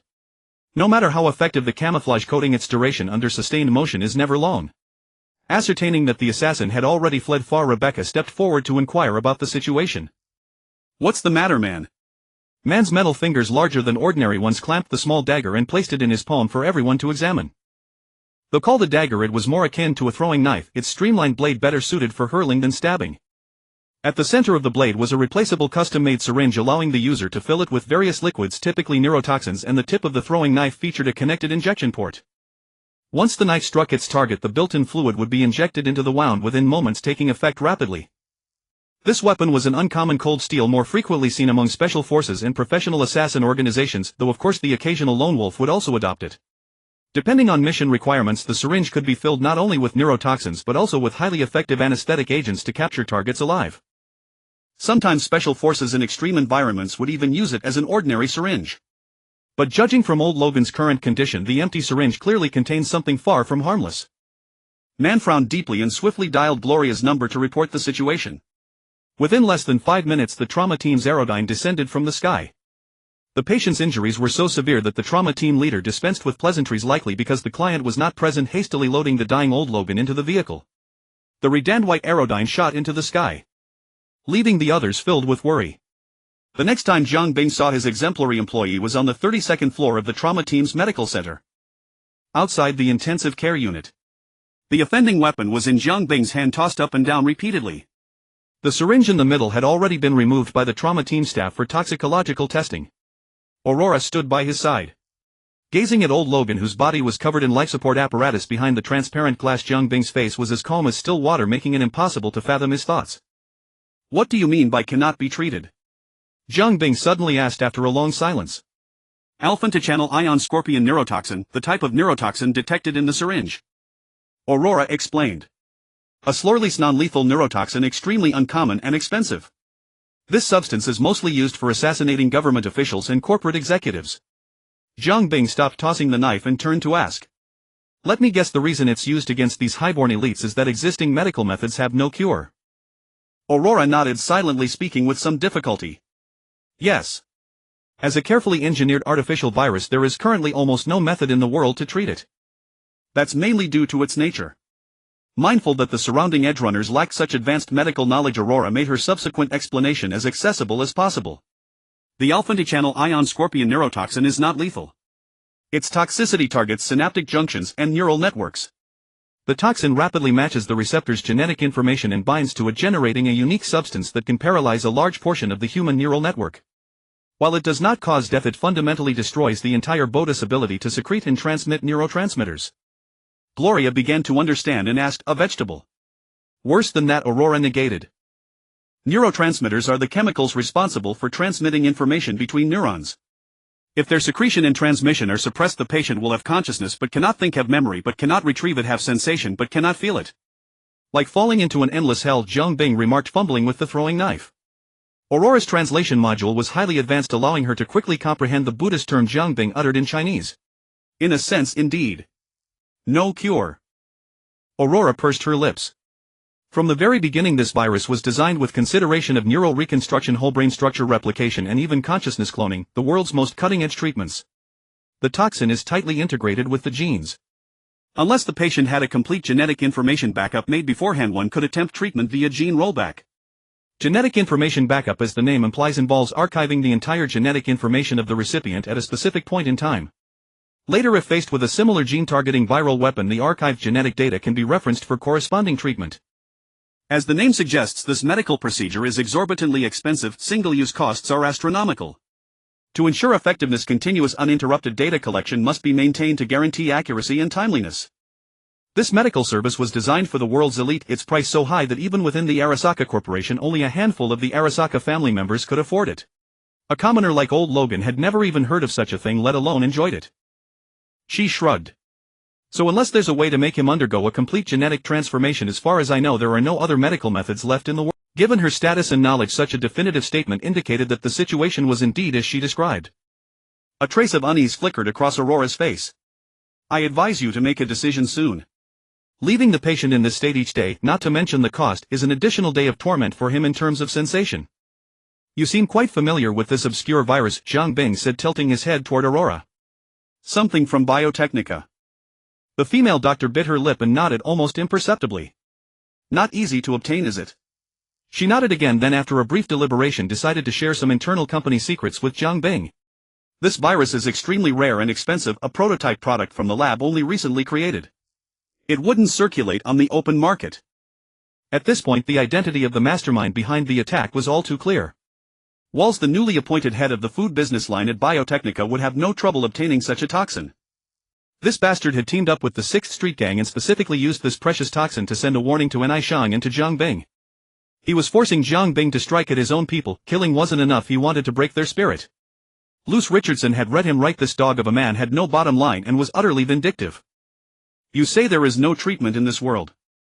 Watching the other nod in affirmation once more, Zhang Bing felt no trace of disappointment or discouragement. What a coincidence! Boss Zhang possessed nothing else but an abundance of travel experiences across various worlds. Problems that this world's technology could not solve might well have solutions in other realms. Moreover, where science failed, Boss Zhang had a ready magical solution at hand. Trial of the grasses. The mutation from the grass trial recorded in the Principles of Witcher happened to perfectly counteract the poison afflicting old Logan. Such a coincidence that Zhang Bing now felt a chill creeping down his spine, half expecting the Mirror Master to emerge from some obscure corner at any moment, muttering mysteriously. Everything is going according to plan. Fortunately, the fear he harbored did not come to pass. Perhaps this place was outside the Master's service area, or perhaps he simply had no intention of meddling. After finishing the conversation with Aurora, she excused herself due to work, leaving the rest in a heavy silence. Boss, I just received word that the Workers' Mutual Aid Association's headquarters has been cordoned off by the NCPD. Gloria approached Zhang Bing and whispered the report. What a finely woven net. No sooner had anti-entropy extended its feelers into Night City than it was ensnared by a man-made web. Order and violence, black and white intertwining, weaving the net tight and dense. In an instant some were wounded, some fell. Anti-entropy suddenly seemed cornered. Back to base first, Zhang Bing decided. The century-old Mackinac Rimor carried him, followed by Maine's vehicle rolling out of the trauma team compound and heading toward the outskirts of the city. The convoy had not traveled far when they noticed the road ahead blocked. Boss, it's the NCPD. Gloria, the driver, spoke up. Odd. Why would they cordon off an area in broad daylight for no reason? Nothing major has happened lately. Zhang Bing, who had been resting with his eyes closed, suddenly opened them, stopping Gloria from rolling down the window. Interesting. The Mackinac Rimor paused by the roadside for a few seconds, then merged back into the traffic ahead. The noisy flow of cars crept forward slowly, and soon Zhang Bing's vehicle reached the checkpoint. A Latina female commander knocked on the window, signaling the driver to lower it for inspection. The bulletproof glass descended, and the person in the driver's seat had somehow become Zhang Bing. The NCPD commander asked for relevant documents and Zhang Bing complied. In Night City there was no such thing as fake IDs. If you had the money you could go directly through official channels, as plenty of insiders were selling their authority. Saba Lyric. The commander conducted a routine check. Where are you headed? Coronado Farm. The female commander glanced at the La Rimor's body and asked casually, what's in the vehicle? Nothing at all. She didn't believe a word of it, but the NCPD and the border checkpoint were hardly on the same page, and she had no intention of overstepping her bounds. Please step out for inspection. Come on, officer, is that really necessary? Most vehicles in Night City couldn't withstand scrutiny. Their trunks were usually packed with something illicit. Corpses, drugs, weapons, or even live people. The officer, exuding a heavy sense of bureaucratic boredom, repeated impatiently, "Step out for inspection or turn around and go back where you came from." Jiang Bing obediently got out. "What happened up ahead, officer?" He studied the woman's eyes intently. "Kid, first day in Night City. Didn't your mom teach you not to stick your nose where it doesn't belong?" "Interesting." Jiang Bing suddenly broke into a smile, baffling the commander. "Looks like you're completely in the dark." Her hand had already moved to the gun at her hip. Sudden muttering was an early symptom of cyberpsychosis. Jiang Bing abruptly reached out, grabbed her collar and shoved her to the ground. The next second a tungsten armor-piercing spike whistled past, embedding itself into the asphalt. Judging by the trajectory, if Jiang Bing hadn't pulled her down, the electromagnetic sniper round would have pierced through her back and exited his chest. Two birds with one stone. Jiang Bing's sudden move put the NCPD officers at the checkpoint on high alert. They drew their long guns and sidearms, looking as if were it not for the female commander beside him they would have immediately performed the classic American pastime, emptying their magazines. Boom! A burst of flame erupted from where Jiang Bing had stood. Model 05 kinetic sniper rifle with high explosive rounds. Having shifted to the side, Jiang Bing tossed the commander into cover behind a barrier, muttering to himself, "They're really honoring me." A masterpiece of high-tech military industries, this heavy sniper rifle could take down an Aerodyne within its effective range. Today Jiang Bing experienced firsthand what it was like to be engaged by an anti-material sniper rifle targeting a single person. V-room. The distinctive mechanical whine of a turbocharger echoed around, and Jiang Bing immediately recognized that the engine's fuel line filter hadn't been cleaned in a while, making the sound dry and rough, lacking any smoothness. The signature data of a Militech M221 Saratoga submachine gun rang out simultaneously, turning the few officers behind the blockade into bloody sieves. Jiang Bing glanced over. Not bad aim, actually. A red Kusanagi Blade CT3X motorcycle arrived right on the heels of the gunfire. With the rider twisting the throttle again and yanking upward on the handlebars, relying on the internal rapid response cyberware, this edge runner managed to precisely land the front wheel on the hood of a police car at high speed. The powerful momentum launched the motorcycle skyward. In midair, the rider activated their Sandevistan, raining a hail of bullets down on Jiang Bing. The rounds struck the ground, creating a uniform pattern of small dents within a meter-wide circle. Clearly the rider's shooting accuracy was indeed impressive. Jiang Bing flashed to the middle of the road at a speed imperceptible to the naked eye, dodging the bullets while also stepping out of the motorcycle's path. The edge runner on the motorcycle sported a shitty yellow mohawk. His face, covered in crisscrossing cyberware installation, seems like a spiderweb mask. These seams were the incisions left by cutting facial bones to install certain cyberware, serving as access slots for future maintenance. Most people chose to cover these seams with a layer of synthetic skin, while a minority deliberately styled them as a popular form of facial decoration. But the messy, chaotic seams on this rider were purely a peculiar personal taste. It made Jiang Bing's OCD flare up. Mainly because the rider's cyberware surgeon had been incredibly clumsy. Under attack. The NCPD was no pushover, though most patrol officers had only received tens of hours of tactical training in virtual networks that didn't stop them from squeezing the triggers of their weapons to the fullest. A hail of bullets rained toward the enemy, but all were evaded by the high-speed motorcycle. The few rounds that struck the Kusanagi CT3X and its rider only sparked off a few flashes, failing to breach their defenses. The vehicle had been reinforced and modified, and the rider, a frontline edge runner, was equipped with subcutaneous armor and nano-armor plates over vital points. Nothing was lacking.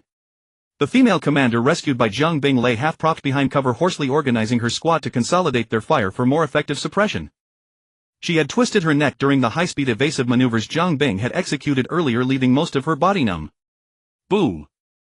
Accompanied by the Mohawk's wild laughter, an even larger and more devastating explosion blossomed from the center of several police cars, serving as a blockade line.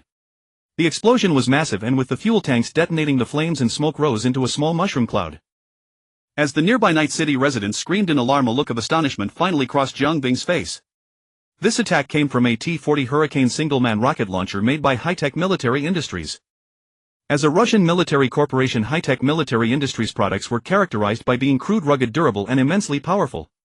So the T-40 Hurricane never pretended to be anything else. When it fired a rocket, there was no advanced locking function like the Kontao 8-star cannon. It didn't read your body temperature, measure atmospheric pressure, or remind you of your mother's upcoming birthday. You press the button, the rocket fires, the collision causes an explosion, simple as that. Without all those intelligent functions requiring delicate electronic components, it was sturdy enough to be used as a hammer, and its price was so low that any other features offered by competitors were merely decadent, flashy products of capitalism. Its only drawback was that accuracy depended entirely on the user's marksmanship. The female commander, terrified, tried to call in the Max TAC response team, only to find that external communications had been cut off. A thought flashed through her mind: the attackers have a netrunner too. Zhang Bing tilted his head to dodge a tungsten nail gun round, then sidestepped by a hair's breadth to avoid a Model 05 specialized high-explosive round that was notably slower. Damn, this one's tough. The Mohawk responded in the squad's voice channel, keep at it. Even if he has a Kerenzikov, he can't keep it running forever. It'll create an opening for you. The Kusanagi CT-3X roared ferociously, its tires burning a thick cloud of black smoke against the ground. In the next moment, the several hundred-kilogram motorcycle carrying immense inertia crashed toward the figure in a red trench coat. Following close behind was the Mohawk's chainsword already drawn.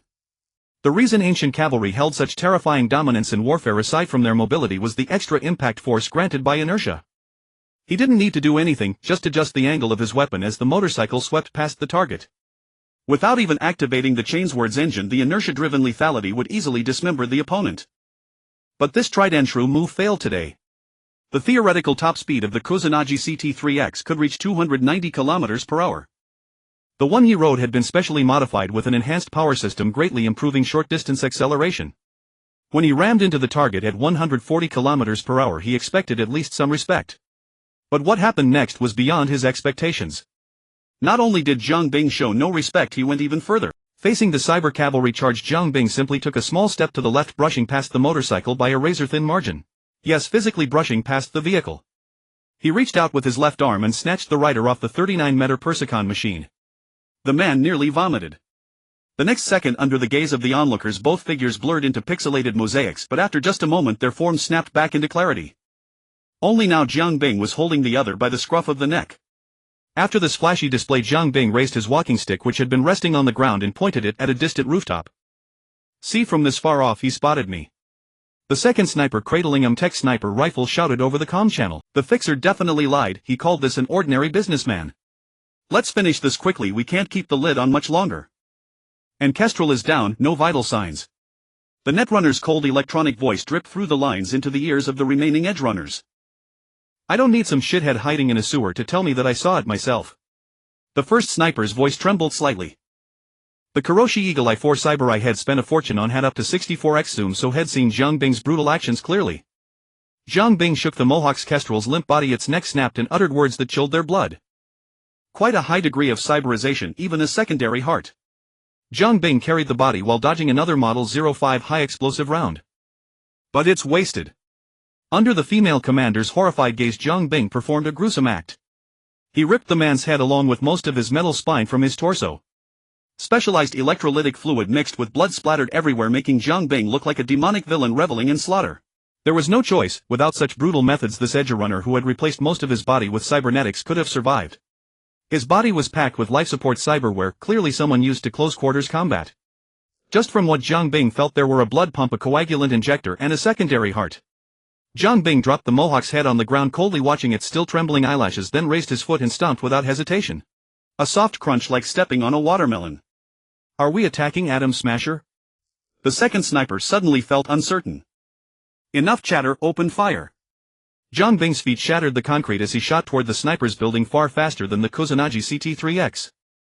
The terrifying explosion from the T-40 Hurricane rocket launcher was left far behind. Blackwater tried to overload his cyberware. A steady, deep voice gave the next order. The netrunner named Blackwater was silent for a few moments, then his cold electronic voice rang out in the squad channel, crisp and decisive. Can't do it. No cybernetic signals can be read from him. Not a single one. The once cold electronic voice now seemed to carry a hint of panic in the ears of the three. The heavy gunner positioned on the roof of another building was meticulously loading ammunition into his launcher. When he heard this, his hands steady as a vice paused involuntarily.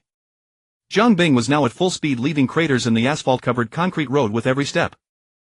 Despite the desperate efforts of the two snipers to intercept him, they only managed to fire a couple of shots before Zhang Bing reached his destination. The synthetic door held for less than a second before Zhang Bing, with no intention of slowing down, crashed through it, sending fragments flying through the air. See, he's inside. The first sniper, as if his tail was on fire, leaped up and sprinted toward the carbon fiber rope slide pre-installed on the other side, attempting to escape to another building. You've made too much noise. Iron Ingot, the Maxtac is on the move. Blackwater's electronic voice brought another piece of bad news. Didn't we already jam the communications? Asked the heavy gunner named Iron Ingot. Probably a civilian outside the lockdown zone called it in. As I said, you've made too much noise. When will Maxtac arrive? He watched the iron door on the first sniper's rooftop get torn off its frame by the target from inside. Iron Ingot rapidly weighed his options. Immediately. What? The first sniper was halfway through his zipline descent when Zhang Bing severed the rope with his swordstaff. He could only struggle to grip the rope, bracing for the impact. Without hesitation, Zhang Bing leaped from the rooftop edge, arriving before the sniper, and grabbed him, slamming him against the wall. Both fell straight from a height of 20 meters, with Zhang Bing on top and the sniper beneath. A thunderous crash echoed as a bloom of blood and flesh erupted beneath Zhang Bing's feet. Remember, he was wearing the Might Chio, which alone weighed 500 kilograms. The concrete ground was gouged into a deep pit filled with the unfortunate man's mixture of blood, flesh and bones. Zhang Bing pulled his leg free from the sunken ground and continued sprinting toward the remaining enemy. A trail of bloody footprints fading from dark to light stretched for dozens of meters. Hela, retreat. The words were almost roared by Iron Ingot as he hoisted the T-40 Hurricane man-portable rocket launcher and fired at Zhang Bing, who was bouncing between the two buildings. The rocket blasted a large hole in Zhang Bing's next landing spot, temporarily slowing his climbing progress. Iron Ingot's heart was bleeding. The deaths of Kestrel and Spike had slashed the strength of this top-tier Edge Runner squad in half. Even if the two who survived could return, their status would plummet. He swore that when he got back he would kill the sleazy fixer who had spouted nonsense. You call this cyber psycho just a small company executive, only a few mediocre underlings barely cybernetically enhanced. She's not going anywhere. Zhang Bing's cold voice rang through the squad channel. Surprisingly, the sniper using the 05 series rifle was a young woman of East Slavic descent. She wasn't using brain-computer communication but a professional tactical headset with integrated noise-canceling communication. We give up. What do you want to let her go? As the squad leader, Iron Ingot knelt with surprising smoothness. Hela stared at Zhang Bing with wide eyes radiating searing hatred. She could no longer speak. The upgraded staff weighing 70 kilograms had shattered her right shoulder blade and crushed most of the bones in her upper chest with Zhang Bing's blows. The broken ribs pierced her lungs, leaving her mouth agape but unable to form words, only producing thick bloody foam. Too late. The Maxtac finally arrived at the scene. The unmistakable blaring of their speakers echoed in Zhang Bing's ears as NCP-marked hovercraft appeared on the horizon. Zhang Bing kicked the female sniper in the abdomen, sending her flying like a soccer ball from the dozen-story-high balcony over a distance of 10 meters. Caught by gravity, she fell straight down lifeless. Hela is dead. Blackwater's voice came through the squad channel. Harsh as it was, his intention was good. He urged Iron Ingot to retreat quickly. But it was too late. Zhang Bing leaped from the balcony, using adjacent buildings to effortlessly block the heavy gunners. Iron Ingot knew his life was no longer his own. Blackwater knew it too, so he decisively cut the communication and, under NUSA's persistent harassment, painfully erased his digital traces. Given Zhang Bing's recent display, Blackwater was certain he didn't want to be found by him. The bloody-handed butcher boss John carefully examined the attacker. He was no different from other Edge Runners. Extensive cybernetic enhancements made his body contours unnatural, with fear on his face but mixed with a resignation to death. Dexter Deshawn. Zhang Bing hadn't expected those to be the first words between them. Carrying the condemnation of the unscrupulous fixer, Iron Ingot continued his last words. He hired us to take you out. That black Jesus. Zhang Bing sneered. What, you also chose to make a name for yourself, wanting to become a new legend? The piercing alarm grew closer as the Maxtac vehicle slowly approached the two. Make a name for myself. Iron Ingot's cybernetic eyes flickered with madness. After fighting bloodily all the way here, he wasn't going to surrender without a fight. His earlier words were just insurance. This way, no matter who walked away, the black fat man wouldn't have an easy time. He hoisted the T-40 Hurricane launcher with the rocket he had already loaded in the magazine. He grinned savagely and roared, "In Night City there are no living legends." He pulled the trigger, unhesitatingly aiming at Zhang Bing's feet. At such close range, the explosion would engulf them both. But the rocket didn't explode as he expected. The nearly meter-long exhaust flame still blazed, the double-base propellant burning fully in the tail, providing a steady thrust of nearly 1,000 newtons.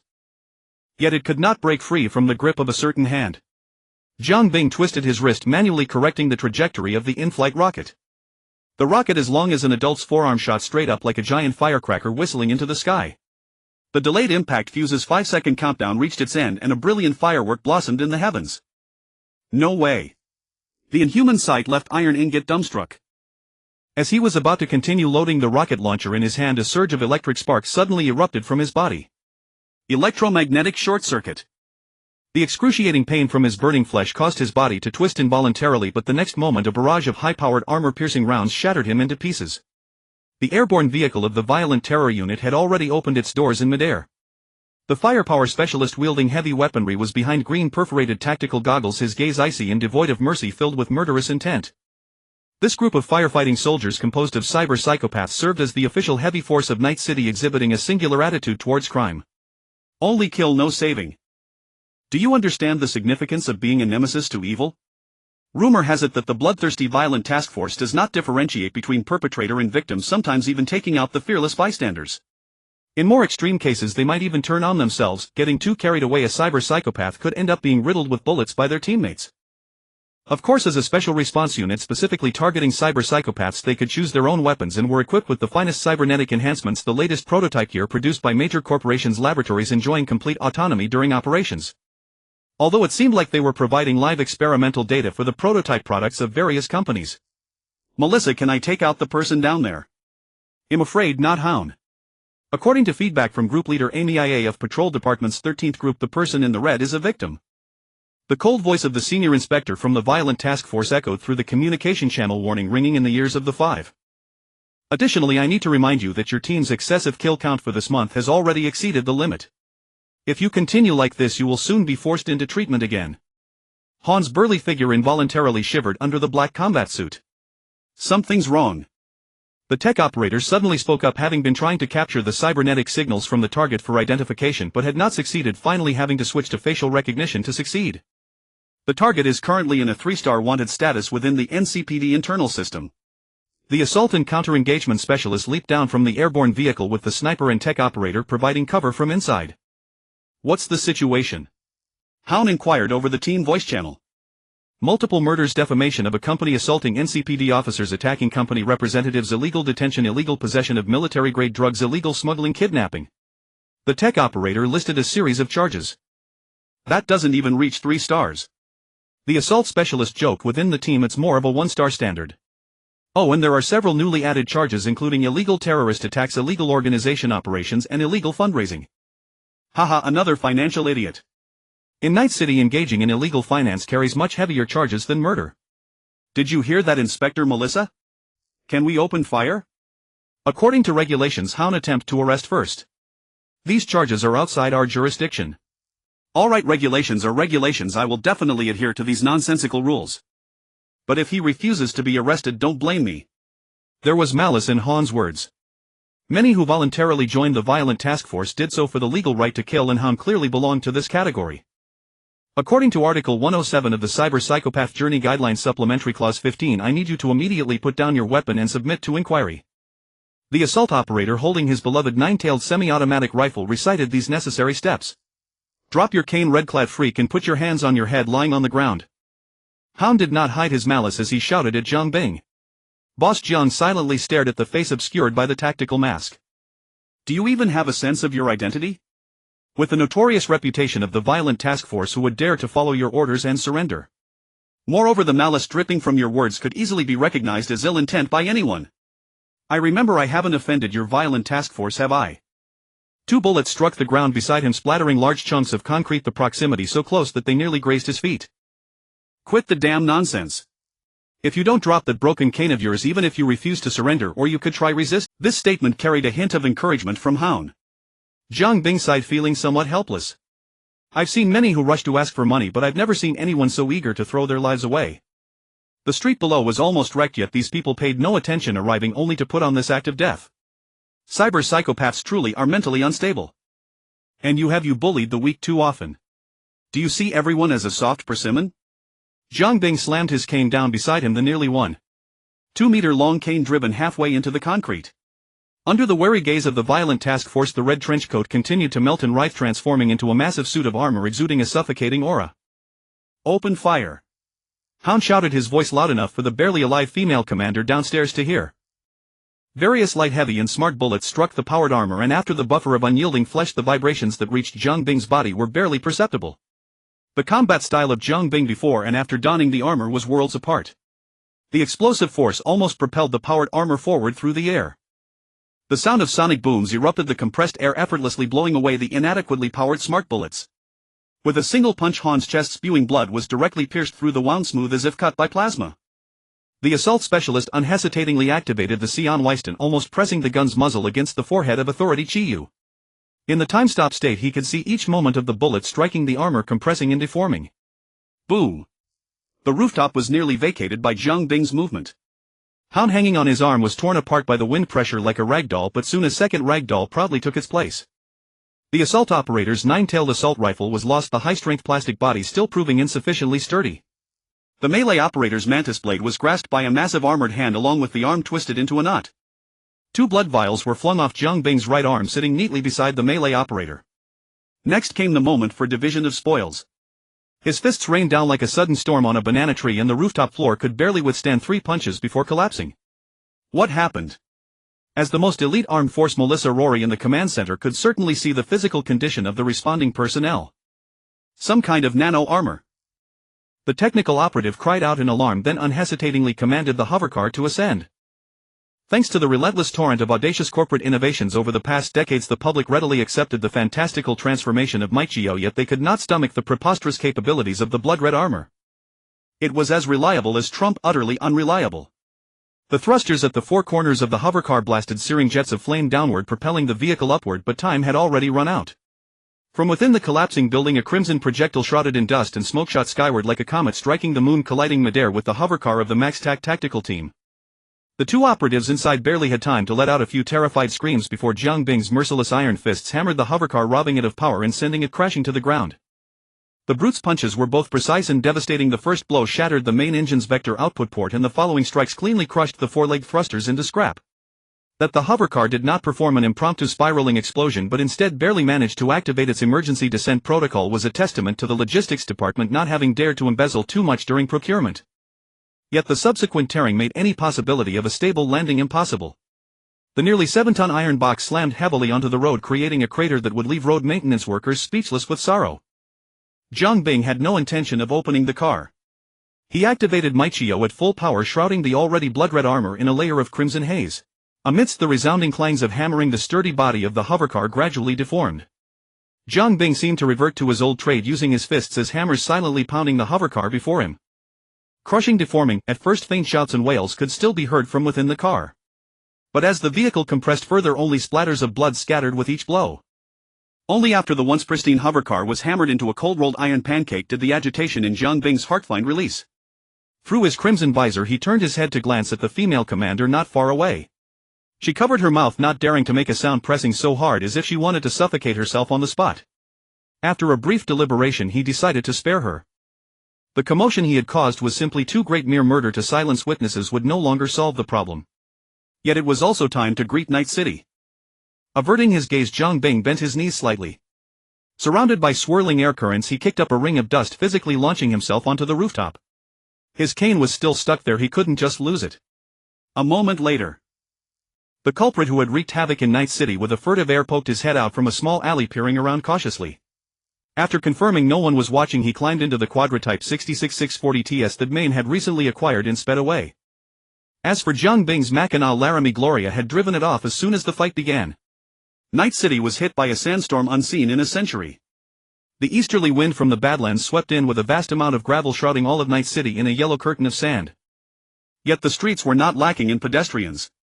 Aside from the drudges running around for a living, there were noticeably more NCPD patrol officers than before. Sheltered by the tall buildings, the wind and sand did not greatly hinder pedestrians, but travel was a bit difficult for Jiang Bing, especially with his iconic red trench coat, which was quite conspicuous. This forced him to alter the appearance of Maichio and add an outer cloak over the glaring red. However, he severely underestimated just how absurd Night City could be. In Heywood, at the exit of the Valley District's ring road midsection of Straight Rope Street. On the broadcast screen at the roadside bus stop, Jiang Bing's glorious exploits from 2 days prior were being loudly broadcast. According to sources within the NCPD, this station has learned that the conflict began when 2 groups of edge runners unprovokedly attacked an NCPD squad on routine duty, leading to an escalation. As for whether the sudden appearance of the variable nano-crimson armor is a new product from Arasaka or Militex Labs, this station cannot confirm. However, the attacker's signature retro red long coat has sparked a retro fashion trend. Just as Jiang Bing thought it was a serious news program, he was dumbfounded to see an advertisement suddenly cut in. On the screen, a model wore an almost exact replica of the red coat, stiffly performing various cringeworthy and Shinibu poses. To heighten the authenticity, they even had a matching cane. Paired with the tagline, "Wear it and become the next hero to sweep the MaxTac tactical team," Jiang Bing had no idea what others thought, but he only felt an immense pain in his groin. Fine. Truly money is king capitalism at its finest. Damn it, in this day and age every Tom, Dick and Harry is trying to hawk their wares. But you have to admit sales were surprisingly good. Among the scattered pedestrians on the street one could indeed spot the same style of clothing. Just as Jiang Bing was wondering if he could find a way to collect some royalties, a bus disguised as a driverless passenger coach pulled up to the stop. The doors opened and Jiang Bing calmly boarded. Inside were not Night City passengers but the fully armed forces of entropy. Maine and Dorio, clad in heavenly general, had annihilation and thick shields placed at their side. David, Lucy, Pilar and Kiwi, each in their respective heavenly soldier combat suits, were organizing their gear and eagerly preparing. Only Rebecca was still fiddling with her rushed miniature version of the heavenly soldier suit. Time was tight, so she had only received the suit before boarding and was now examining it with curiosity. Based on each person's cyberware configuration, the layout of their respective combat suits required fine adjustments.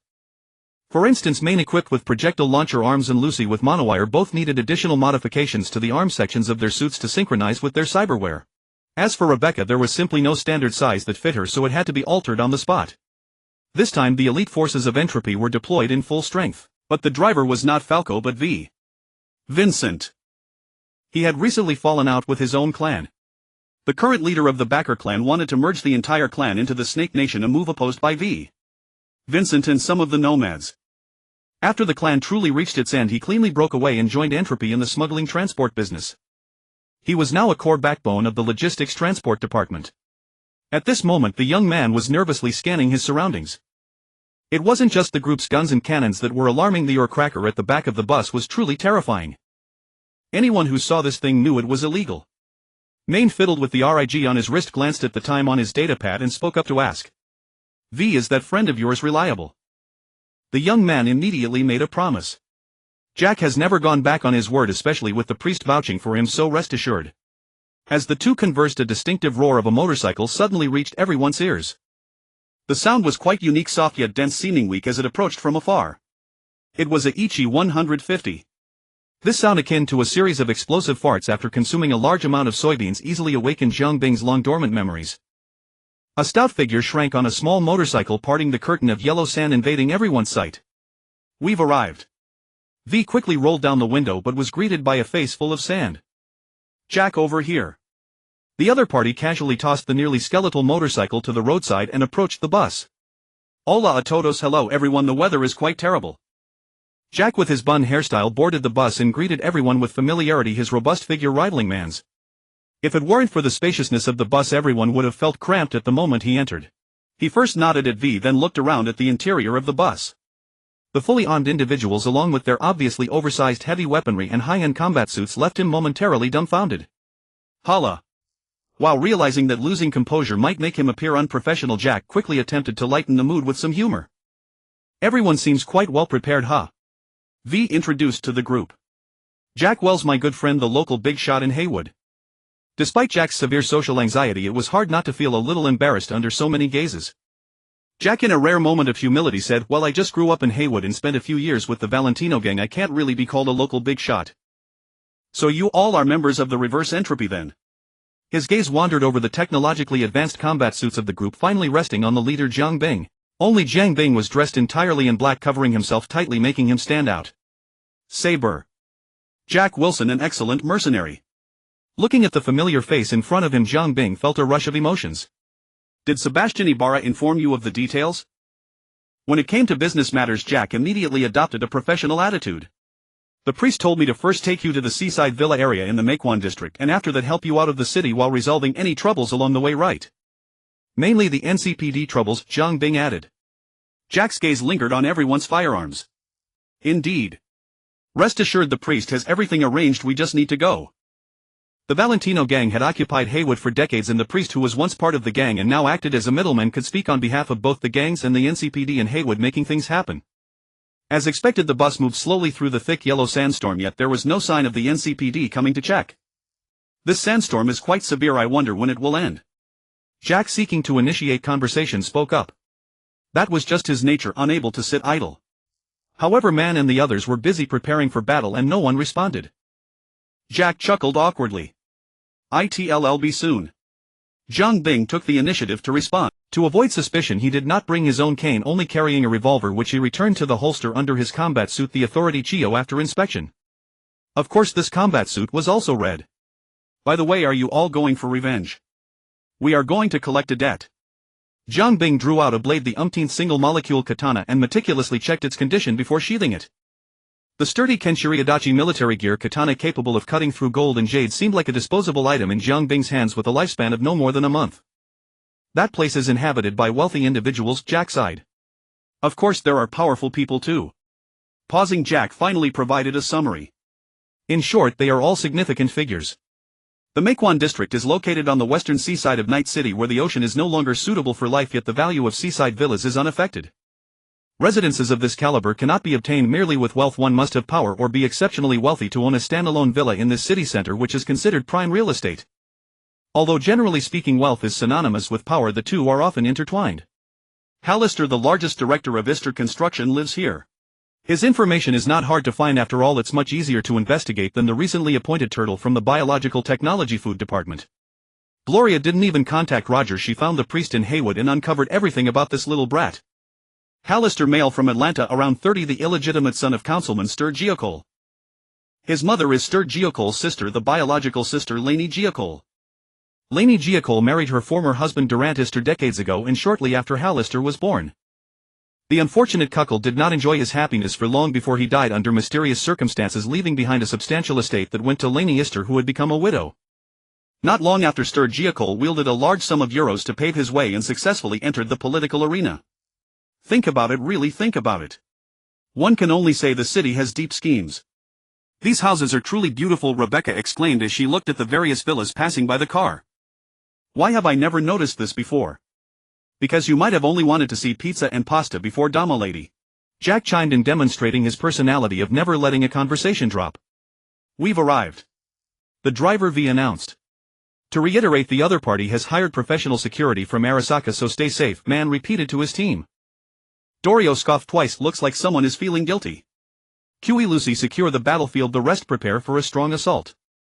Everyone picked up their weapons, sealing the helmets of their combat suits. Remember, from the moment the alarm sounds until we retreat, we have only 3 minutes. Everyone nodded in unison and stepped into the swirling sandstorm through the open bus door. Hallister's standalone villa was not particularly large, 3 stories high with a front and backyard quite a bit different from the mansion of the dimwit Christopher Miller. The Arasaka security he hired consisted of only a small team of 12. As a core business of Arasaka, corporate security, private hiring and public safety services were all within their scope. However, the demise of Gear and the anti-terror motorized vehicles left him on tenterhooks, restless and uneasy all day, fearing that he might inexplicably perish in his female secretary's embrace any moment, so he could only try to spend money to ensure his safety.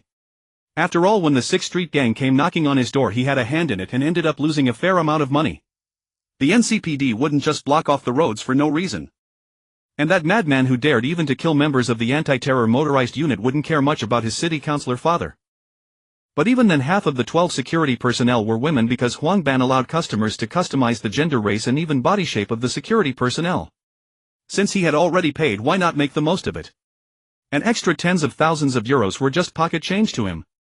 Though that amount would have been enough to cover severance pay for 10 workers.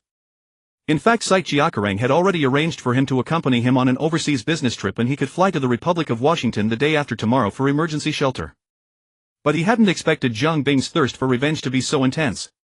Huangban's security personnel were expensive, but there was no denying their capabilities.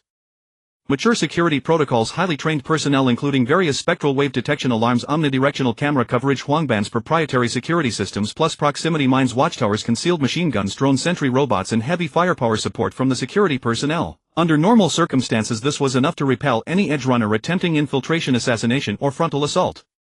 But they never imagined that the intruder wasn't coming to eliminate people but to raze the building to the ground. The proximity mine, smart access control and comprehensive detection alarms at the gate were utterly useless, as Duolia directly carried annihilation and blasted the gate along with the gravel path and walls into smithereens. No need for advanced cover tactical maneuvering or anything of the sort. Firepower, unlimited firepower, simply saturated the enemy. 4 or 5 guards were completely stunned by the surging torrent of metal, and under the suppression of the harsh weather they could only huddle in corners waiting for reinforcements. Then they were swiftly eliminated by the various vicious tools and weapons in the hands of the group. The abnormal rate of casualties forced the personnel inside the villa to choose to hold their positions.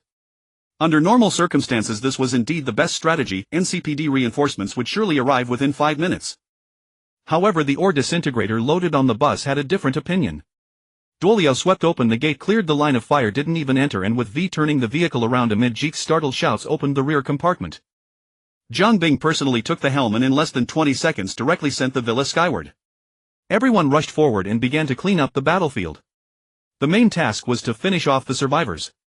Jiang Bing on the other hand rummaged through the villa's rubble searching for Heywood's corpse. This job was perfect for someone like him who had a wall hack. In the end only his upper body with one arm was found in the rubble, the rest unfortunately had been crushed into a pulp by the collapsed building. His head, perhaps struck by a floor slab, had all its contents squeezed out far away, resembling a Stepidon toothpaste tube from a distance. Heywood finally escaped the life of tossing and turning sleepless nights and was able to empty his mind of chaotic thoughts. And his brains. His female secretary on the other hand was lucky, she had half a body left. Jiang Bing glanced at her. Even with only half her cleavage was still ample. Truly a top choice of the conglomerates. With plenty of time to spare, Jiang Bing simply carried the remains to the lamppost by the gate, used the high-quality tie around the victim's neck, which was remarkably sturdy, to hang the remaining half of the upper body considerately on the lamppost lest the trauma team arrive later and fail to find him, thus delaying the optimal rescue time. Heywood's mutilated corpse swayed constantly in the sandstorm, its remaining right hand wobbling as if waving farewell to Jiang Bing. The tie turned, rubbing against the metal lamppost with a creaking sound as if shouting, thank you my friend. So Jiang Bing waved back, don't mention it, you're welcome, it's just my nature to be kind. The bus started moving. Jeek's reaction was clearly different from when he first boarded. Too brute. He prided himself on having rolled in the mercenary business for years through wind and rain and had seen plenty of big scenes, but a style like entropy reversal, which would just pull out artillery and blast the hell out of things, was truly a first. It was like a gangster from Yamadi being dragged to the beaches of Normandy, witnessing firsthand that human conflict could be waged like this. It was also like Kennedy after riding in a convertible, his horizons expanded. Especially Annihilation, having witnessed its power, Jeek's eyes nearly popped out of their sockets. For a moment he felt that his golden vicious babe pistol was still a bit lacking in power. I need to get another one later to beef up the firepower. Jieka pursed his lips, thinking. Time to work, Jieka. The driver V noticed the NCPD patrol cars constantly passing by, calling his friend to get back to work. Coming. Jieka walked to the driver's seat and began directing V. Calling him a local snake was no exaggeration. Under his guidance the bus took only remote roads and indeed encountered no trouble. A few scattered cops turned a blind eye to this. Whether they simply found it unsuspicious or were among those who had been bought off was unknown. By the way, these cops are pretty diligent, their response time is like they'd lost their own father. Jeek's mouth never stopped. A large portion of the funding for each NCPD precinct comes from these rich folks' sponsorship. You could say that the high salaries of the cops around here are partly their Jiang Bing adjusted his appearance as there were still things to do and chimed in. Aya understood, patrons are like parents, aren't they? Stop up ahead. Jeek's cybernetic eye glowed, clearly indicating he was in communication. Jiang Bing guessed it was either a member of the Valentino gang or simply a childhood friend of Jeek's in the NCPD, or that old fox father the fixer. In any case, born and raised there, Jeek's connections in Heywood were absolutely intricate and far-reaching. Wait for this patrol car to pass. Sure enough, a Chevalier Emperor 720 NCPD Armored 2073 led the way, followed by several Thrax Hermes ECHI 860 NCPD enforcers roaring past on the road ahead. Wow, they've even brought out these iron lumps. We've really stirred up quite a commotion. Fortunately, this revenge operation took a very short time from start to finish. Even counting Jiang Bing's time hanging the man on the lamppost, it was less than 2 minutes in total. This meant that by the time the NCPD patrol cars had just turned out of the underground parking garage of the Heywood precinct, the entropy reversal bus was almost out of the city. Don't take the elevated entrance, the police are setting up checkpoints there. Go down the street past the chapel, it leads directly to Taiping Prefecture. The priest, known for his meticulous planning, could be trusted to introduce Jack. As the priest predicted, under Jack's guidance the bus smoothly drove onto the cross-sea bridge leading to the coastal area of Taiping Prefecture. This area had already been declared abandoned by the newly appointed NCPD chief earlier this year, so the police would not pursue them here. V, do you see that building over there? At this point Jack's mission was essentially complete, allowing him to relax his tense emotions and start chatting with his friend Hai. Vincent turned his gaze as instructed, seeing a building in the distance that looked as though it had been chewed on by a dog teetering precariously. Batty Hotel, originally a stronghold of the Voodoo Gang, Jack said with the air of someone in the know. V was quite surprised. They dare to stay in such a dangerous place. Aren't they afraid of being buried alive one day? Of course not. The building was fine before, they were just a bit superstitious but not foolish. However, they had a stroke of bad luck recently. Do you know about the hurricane a while back? V nodded. The strange hurricane had indeed been suspicious. During that time the television was filled with conspiracy theories and various speculations were rampant online. It was hard not to notice. That gust of wind didn't affect anything else, but it nearly brought that building down, causing the Voodoo Gang to suffer significant losses and move out overnight. Jack wore a gossipy expression. If you ask me, it might be that the Voodoo Gang offended some big company and got stabbed by their mystical weapons. Aside from V, who had joined the company later, the expressions of the others in the car were quite nuanced. Especially Rebecca, who felt a phantom pain in her hands while staring at the precarious building, her expression hard to describe. Stop for a moment ahead. The culprit of all this had no hint of guilt. You all go out of the city first. I need to go to the valley area of Santo Domingo for some business. The upcoming tasks required a bit of finesse. There was no way to make a big fuss about it. Just as he was about to get off the car, Jiang Bing seemed to suddenly remember something and turned to remind V. When you leave the city, take the road near the garbage dump. Don't go near Jackson Plains and Rattlesnake Creek. It's too close to the biotechnological protein farms and it's a bit unsafe there recently. V was a bit surprised by his boss words. Wasn't that area right next to the border wall? Normally the security environment there should be better than the vast lawless wasteland in the west.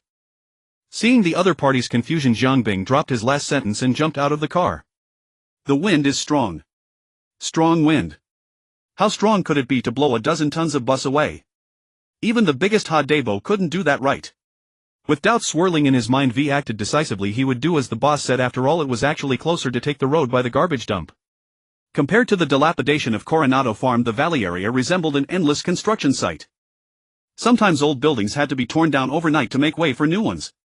While driving through, you could see many unfinished buildings. Although these abandoned factories and warehouses had closed down, it didn't mean they were abandoned. Many were actually strongholds of the 6th Street Gang. Hagaki Genli Wonka and Peshwa Petrochemical all had factories set up here and employed their company armies to cautiously protect their assets. Turning onto Hargreaves Street on the left side was a famous rock bar, a favorite haunt of rock enthusiasts. Red Mud, the Woosher band, had performed many concerts here in the past. The bar was dirty, chaotic and unhygienic. The walls were covered in graffiti, the ceiling was dusty and the lights flickered, creating an inconsistent atmosphere. But those into rock adored this kind of gritty vibe. It was simply irreplaceable. We had to pay the price. I saw in you what life was missing. The Woosher band's classic Never Fade Away echoed throughout the bar. The dust storm did not dampen the enthusiasm of men and women seeking pleasure. The harsh weather instead ignited the lazy nature inherent in humanity. Jiang Bing declined the third punk girl who approached him, watching her sway her exposed half butt as she blended into the noisy crowd. He was here on a mission. The 6th Street Gang, just by the name you could tell there were 6 factions. Flavio dos Santos was one of the most valued subordinates of Rick Morton, the leader of one of those factions, and he was also the immediate superior of Scott Hammer, a mid-level member of the 6th Street Gang who had tragically died in the Workers' Guild. He was also involved in planning the assassination of Old Logan. Cautious and meticulous, he could be considered competent, but he often made the common mistake that men tend to make. He enjoyed soliciting prostitutes, often seeking out 3 to 5 partners at once, playing well into the night. Naturally, he preferred to find some respectable women for mutual enjoyment. Red Mud Bar was perfect for such pursuits. This bar was in the territory of the 6th Street Gang, within the sphere of influence of his armed forces, ensuring at least a level of safety. The girls into rock were all quite spirited, very much to his liking. However, his sexual preferences were clearly exposed in the face of big data. According to the words of ROG's network strategist Nix, this girl's a real firecracker capable of turning him inside out daily, not to mention those trivial preferences. Thus Jiang Bing was like a spouse waiting to catch an affair, anticipating the appearance of the adulterer. Assassination is not a dinner invitation. It is not about writing articles or painting flowers. It cannot be that elegant, that unhurried, that refined and polite. It is about being quick, accurate and ruthless. It requires ample intelligence support, rigorous training, extraordinary skills and a heart that remains unperturbed in crisis. Unfortunately, apart from the last point, Jiang Bing did not quite meet the other requirements. But miracles happen with great effort. As Jiang Bing could no longer tolerate the disturbance, he switched his position to the steps at the entrance. After 2 hours, Flavio dos Santos finally arrived. He drove a gray-silver Chevrolet Cobalt 388 Jefferson, dressed in a brown-black suit paired with a cream vest and a large gold watch peeking from his left wrist, resembling a domineering CEO on a covert visit. The bar was filled with shallow-eyed women who loved this style. His accompanying subordinates parked the car at the entrance of Red Mud while another hurriedly got out to open the door for the boss. The other party stepped out of the car slowly, their movements exaggerated and affected, making Jiang Bing feel nauseated. Thus he pulled up the hood of his jacket and walked towards the other party. The driver went to park the car while the security lackey hurried forward, eagerly rushing to pull open the bar door for the boss. In those few seconds he heard the sound of someone collapsing behind him. The lackey swiftly turned around only to see Flavio dos Santos' headless corpse lying face down on the ground, blood spurting fiercely from the neck cavity staining the immaculate suit while his limbs twitched occasionally under the influence of nerve spasms. The true culprit behind the scenes had already hurried around the street corner carrying Flavio dos Santos' head under the cover of the sandstorm. Nix had been tracking him online for several days before confirming that today was the day. Jiang Bing felt he would be remiss not to bring back some local specialties given the 200,000 yuan he had paid the other party. After walking a few steps, Jiang Bing thought it unwise to carry a head along the road, so he turned back to the red mud parking lot. Shortly, a silver-gray Chevrolet Thresher 388 Jefferson drove out from the other side of the parking area. Truth be told, having not stolen a car for a long time, Jiang Bing felt a bit rusty. Just as the flustered lackey finally calmed down and sought to consult the parking attendant, he found only a corpse with its neck twisted into a spiral in the parking spot. Thanks to Jiang Bing's exquisite skill, the spiral had been twisted a full 6 turns. The car was long gone without a trace. On the road, Jiang Bing skillfully contacted the cyber mine boss. 42's business was booming more and more. Jiang Bing felt that if the other party kept digging like this, they would eventually become the richest person in Night City. However, the one picking up the goods this time was not microphone but a Bearbee drone. This was originally a childcare drone manufactured by Zeta Technology. Due to its simple design, affordable price and high compatibility, it had been put to extensive use in other fields. Logistics companies used them for deliveries, NCPD deployed them for reconnaissance missions, gangs strapped explosives to them to make remote bombs, and 42 used them to transport raw materials. Jiang Bing, are you sure this will work? 42, it has been calculated. The average weight of a human male head is 1.56 kilograms and the Bearbee's approved payload is 14 kilograms. It can fully meet the requirements. You can rest assured. Jiang Bing, am not worried about the transport capacity, I'm worried about safety on the road. 42, of course I've camouflaged this drone with the device identification code of Respectable Logistics. You can rest assured about safety too.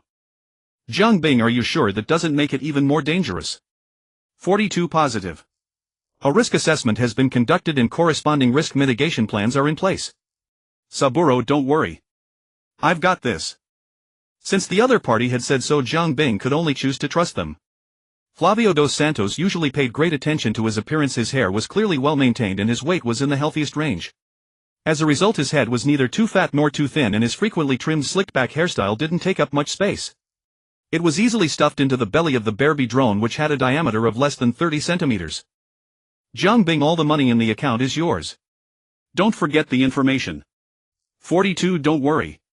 Estimated decryption time 43 hours. Watching the silver-white drone ascend into the sky with Flavio dos Santos' head, Jiang Bing returned to the newly stolen Chevrolet Thresher 388 Jefferson, floored the accelerator and let the engine roar as he sped away. Jiang Bing certainly wouldn't behave like someone riding a stolen bike by pedaling it himself.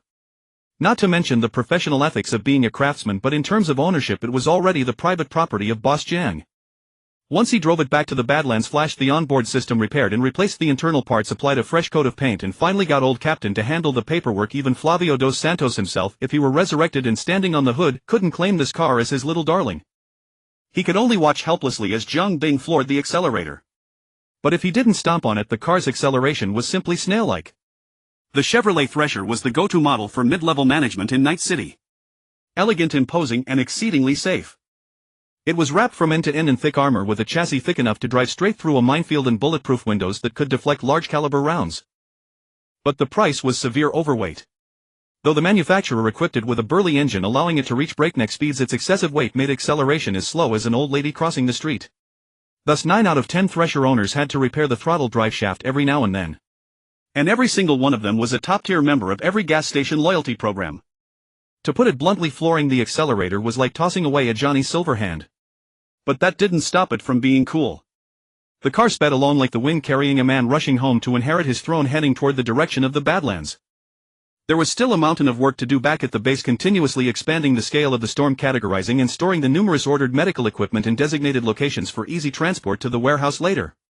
Boss Jiang felt as busy as a wage slave. Designation HXXDG00334, Plain Wizard World. Novi Grad was a free city located within the territory of Redania, the largest city in the north and a major seaport. The Northerners called it the capital of the entire world. Jiang Bing gazed upon this center of the universe and felt no disappointment.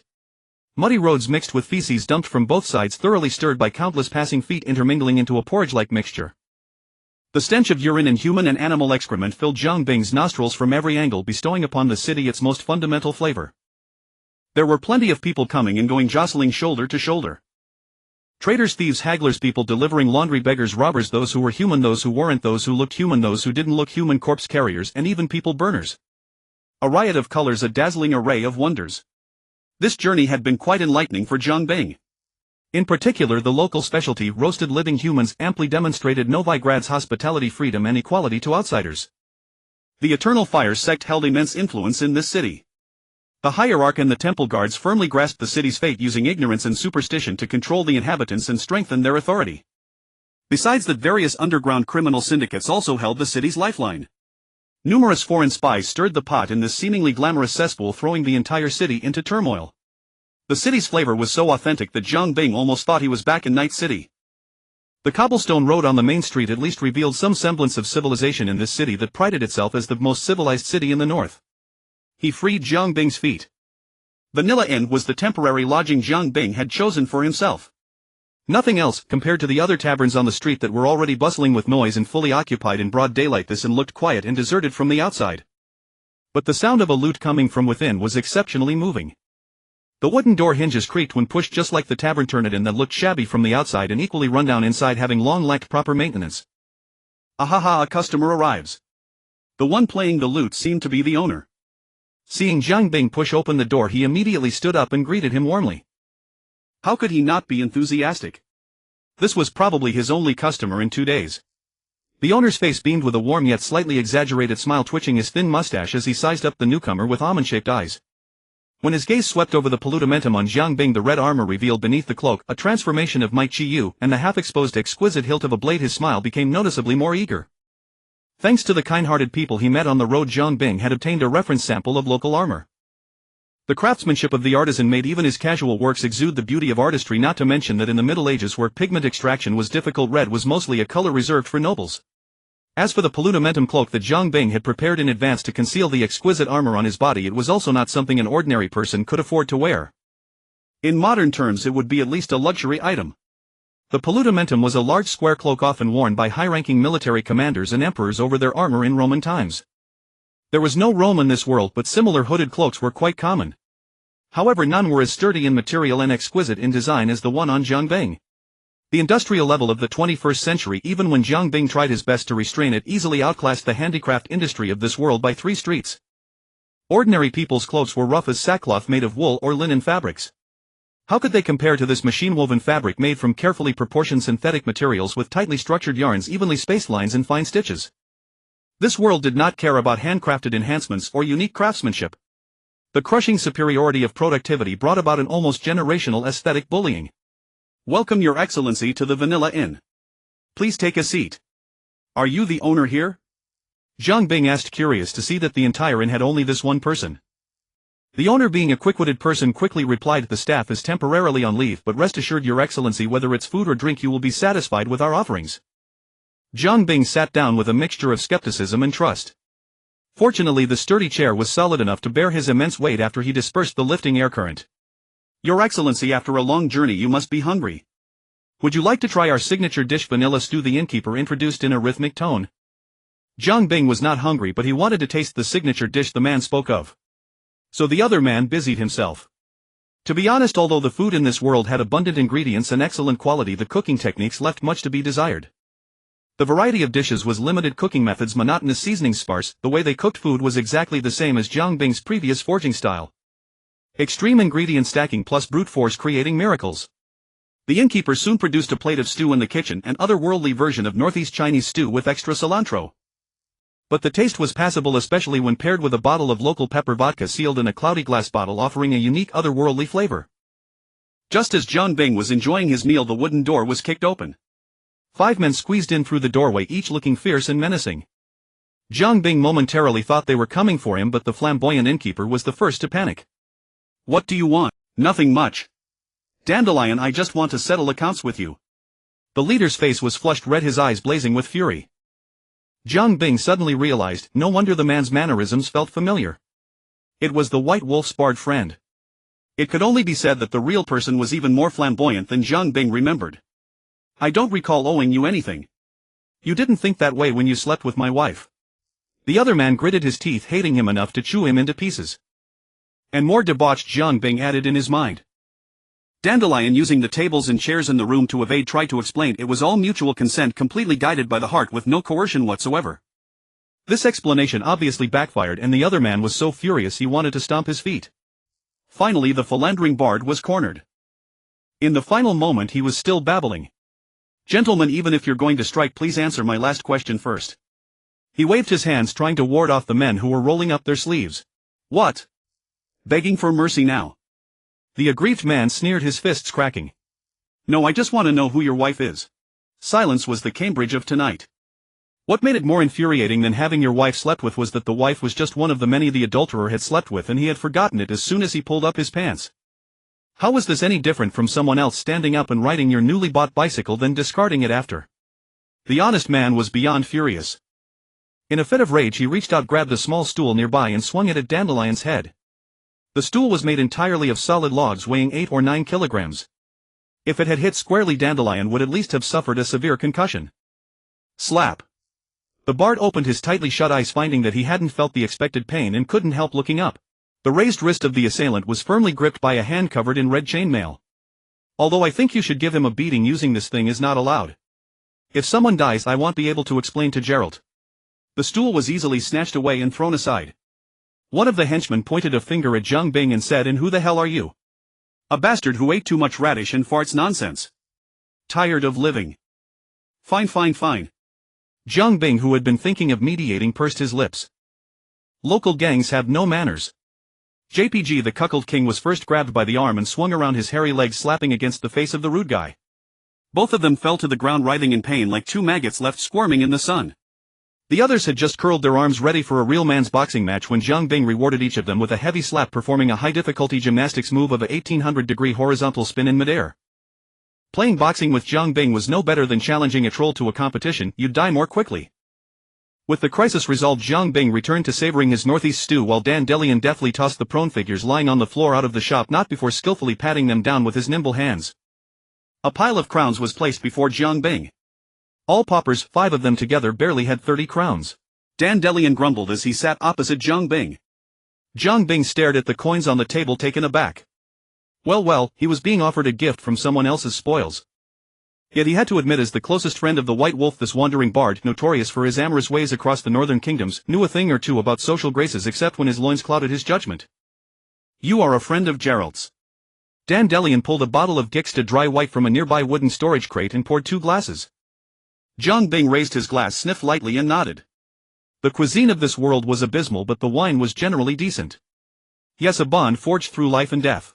Nilfgaardian soldiers' lives were also lives. Hearing this, the man's face lit up with obvious delight and his tone grew warmer.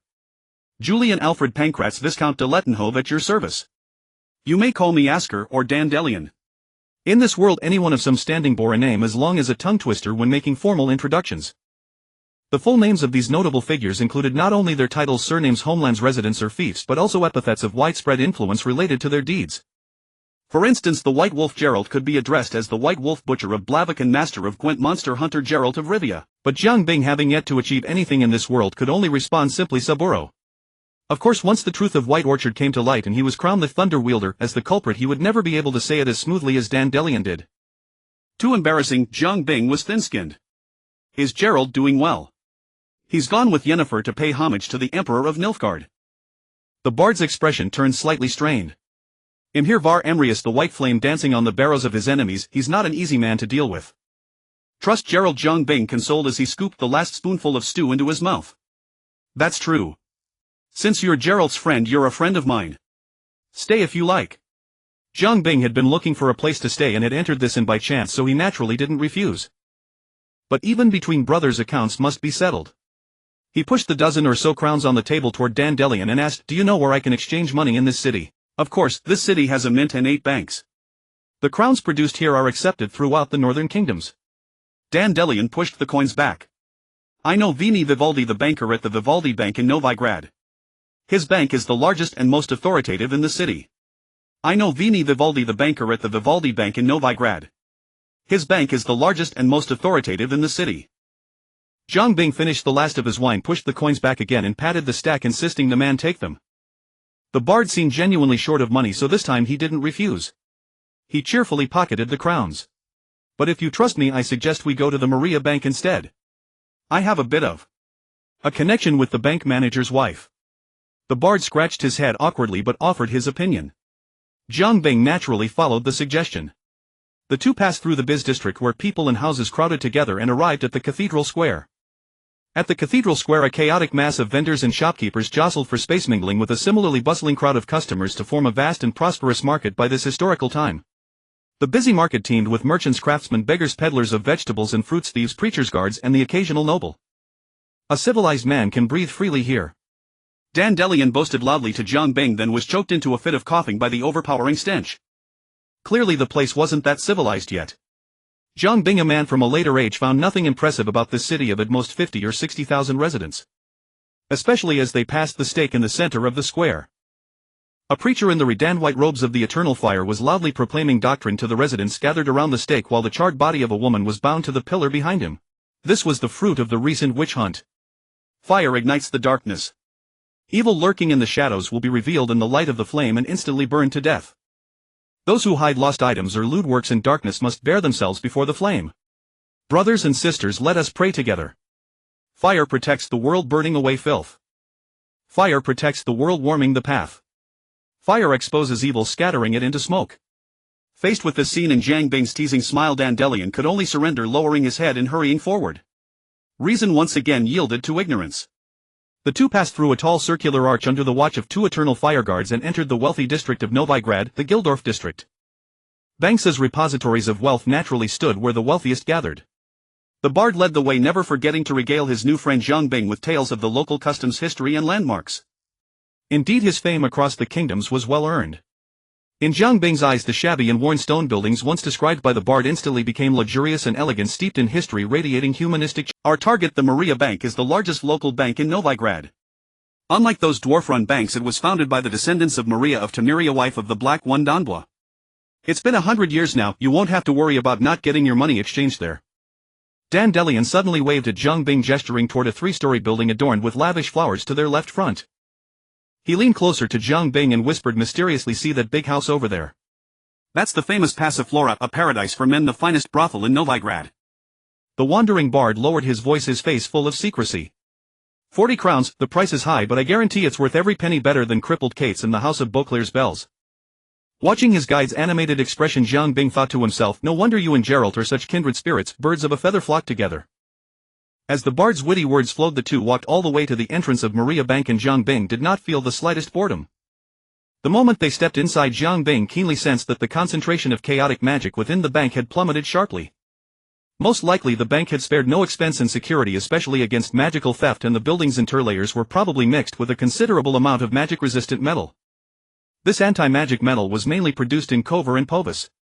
It can inhibit the conversion of magical energy, rendering affected targets virtually unable to use any magic.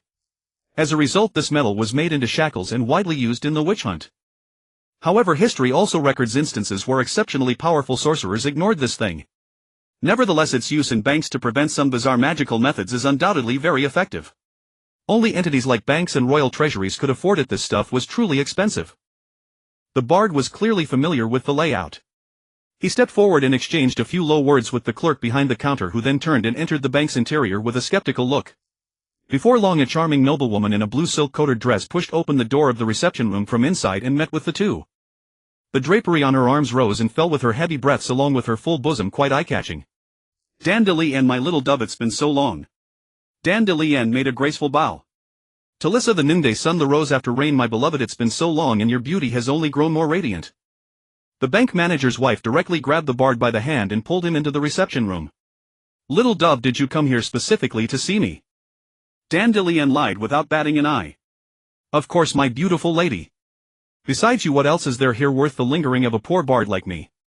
Those heavy, cold, yellow scrap metals?" "Certainly not."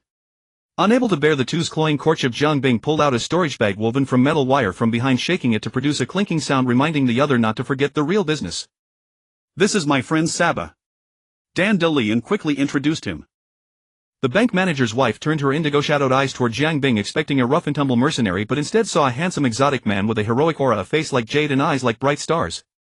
As her gaze wandered, it involuntarily grew several degrees warmer.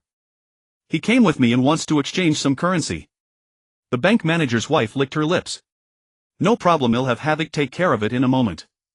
I just bought a rocking chair from Malier, it's exceptionally graceful in design. Would you two like to come upstairs and admire it together? You too. Zhang Bing looked at the bank manager's wife, who pursed her lips. Clearly she understood that Zhang Bing understood her meaning. So he turned his gaze to Dan DeLien, who also obviously understood. The bard said nothing, only raised a smile. Zhang Bing instantly understood what he meant, but he really wanted to ask what he meant yet could only frown to express his own meaning. The bank manager's wife showed no embarrassment, smacked her lips feeling it was a bit lacking, but still gently tugged at Dan DeLien's sleeve, preparing to go upstairs to go through the motions. Zhang Bing, interesting. Shortly after the pair of lovesick fools went upstairs, Havoc pushed open the door and entered the reception room. Quite old, he kept his head down and eyes lowered, burying himself in his work, adhering to the principle of listening to what should be heard, seeing what should be seen, not listening to what shouldn't be heard, and not asking what shouldn't be asked. As a senior manager of Maria Bank, his business acumen was naturally very proficient. Hello sir, would you like to exchange different types of currency or use magic notes to cash out? Saying this, he handed Zhang Bing a real-time exchange rate table for different currencies. 1 crown for 9 orans. 3 crowns for 1 florin. It had only been a few days and the value of the oran had dropped again. Zhang Bing glanced at it twice, then tossed the table aside and asked, "What about precious metal exchange?" Havoc replied without needing to draft a thing. "Of course sir, but we only accept gold and pure silver, and we calculate only by actual weight." "What's the price?" This was basic knowledge for anyone working in a bank, and Havoc recited it off the cuff. "Today's real-time rate: 1 ounce of gold is 274 crowns and 1 ounce of silver is 28 crowns, sir. Recently, due to the war between Nilfgaard and the Northern Kingdoms, the prices of precious metals have generally risen." Zhang Bing nodded. Gold in troubled times, antiques, art, luxury goods in prosperous times, this principle applies almost everywhere. Zhang Bing reached into the metal wire-woven pouch he had brought from Night City, pulled out 5 trapezoidal gold bars that glowed with a brilliant yellow gleam in the sunlight, stacked them on the table, and then stuffed the still bulging pouch back under his cloak. This was taken from the safe of brainless Christopher Miller. He had grabbed 2.4 kilograms at the time, never used it, and now Zhang Bing brought it all over here. Zhang Bing gestured to the other to start the exchange. Havoc first used a magic instrument resembling a mirror to test the purity of the gold. These 5 bars had been refined through modern processes, so their purity was naturally beyond question. After verifying the quality, he carefully placed the gold on a magic scale to weigh it, obtaining the exact weight. A total of 34.84 ounces, sir. It was basically the same as Zhang Bing's calculation. According to today's exchange rate, that is a total of 10642 crowns and 16 coppers, sir. Would you like to exchange all of it? This was $1 million fortune even in Novigrad and the Northern Kingdoms, but Zhang Bing was completely indifferent to it. An amount that Geralt a Witcher could never earn, even if he wore his sword down to the hilt, was mere pocket change for a trader like Zhang Bing. Exchange it. Having closed a big deal, Havoc was clearly very pleased. Would you like me to convert the bulk into a magic draft? Or I could open an account for you and you could deposit it in this bank. Over 10,000 mixed copper and silver coins would weigh more than 200 kilograms. Even if someone could carry them, few would parade through the streets with a chest of coins. Thus magic drafts similar to checks came into being.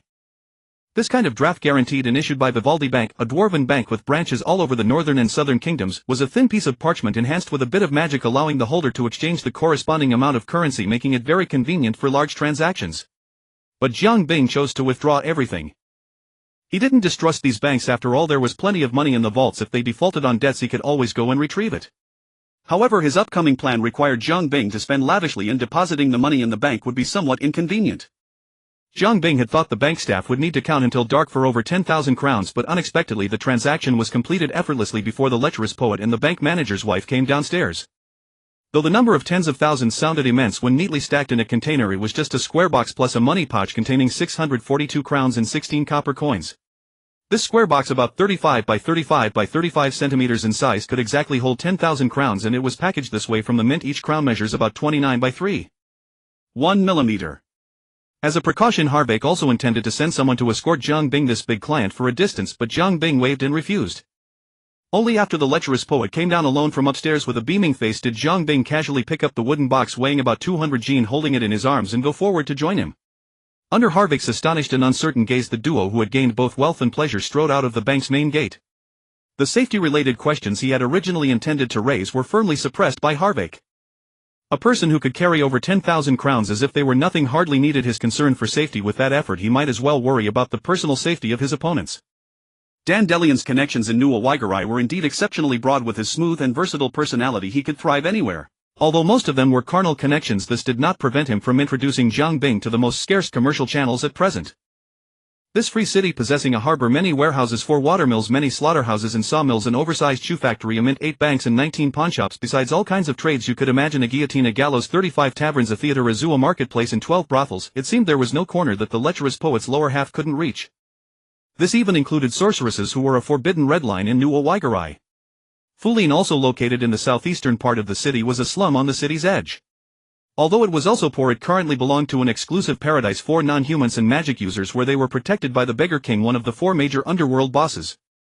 In this sanctuary, elves, dwarves, sorceresses and mages lived together.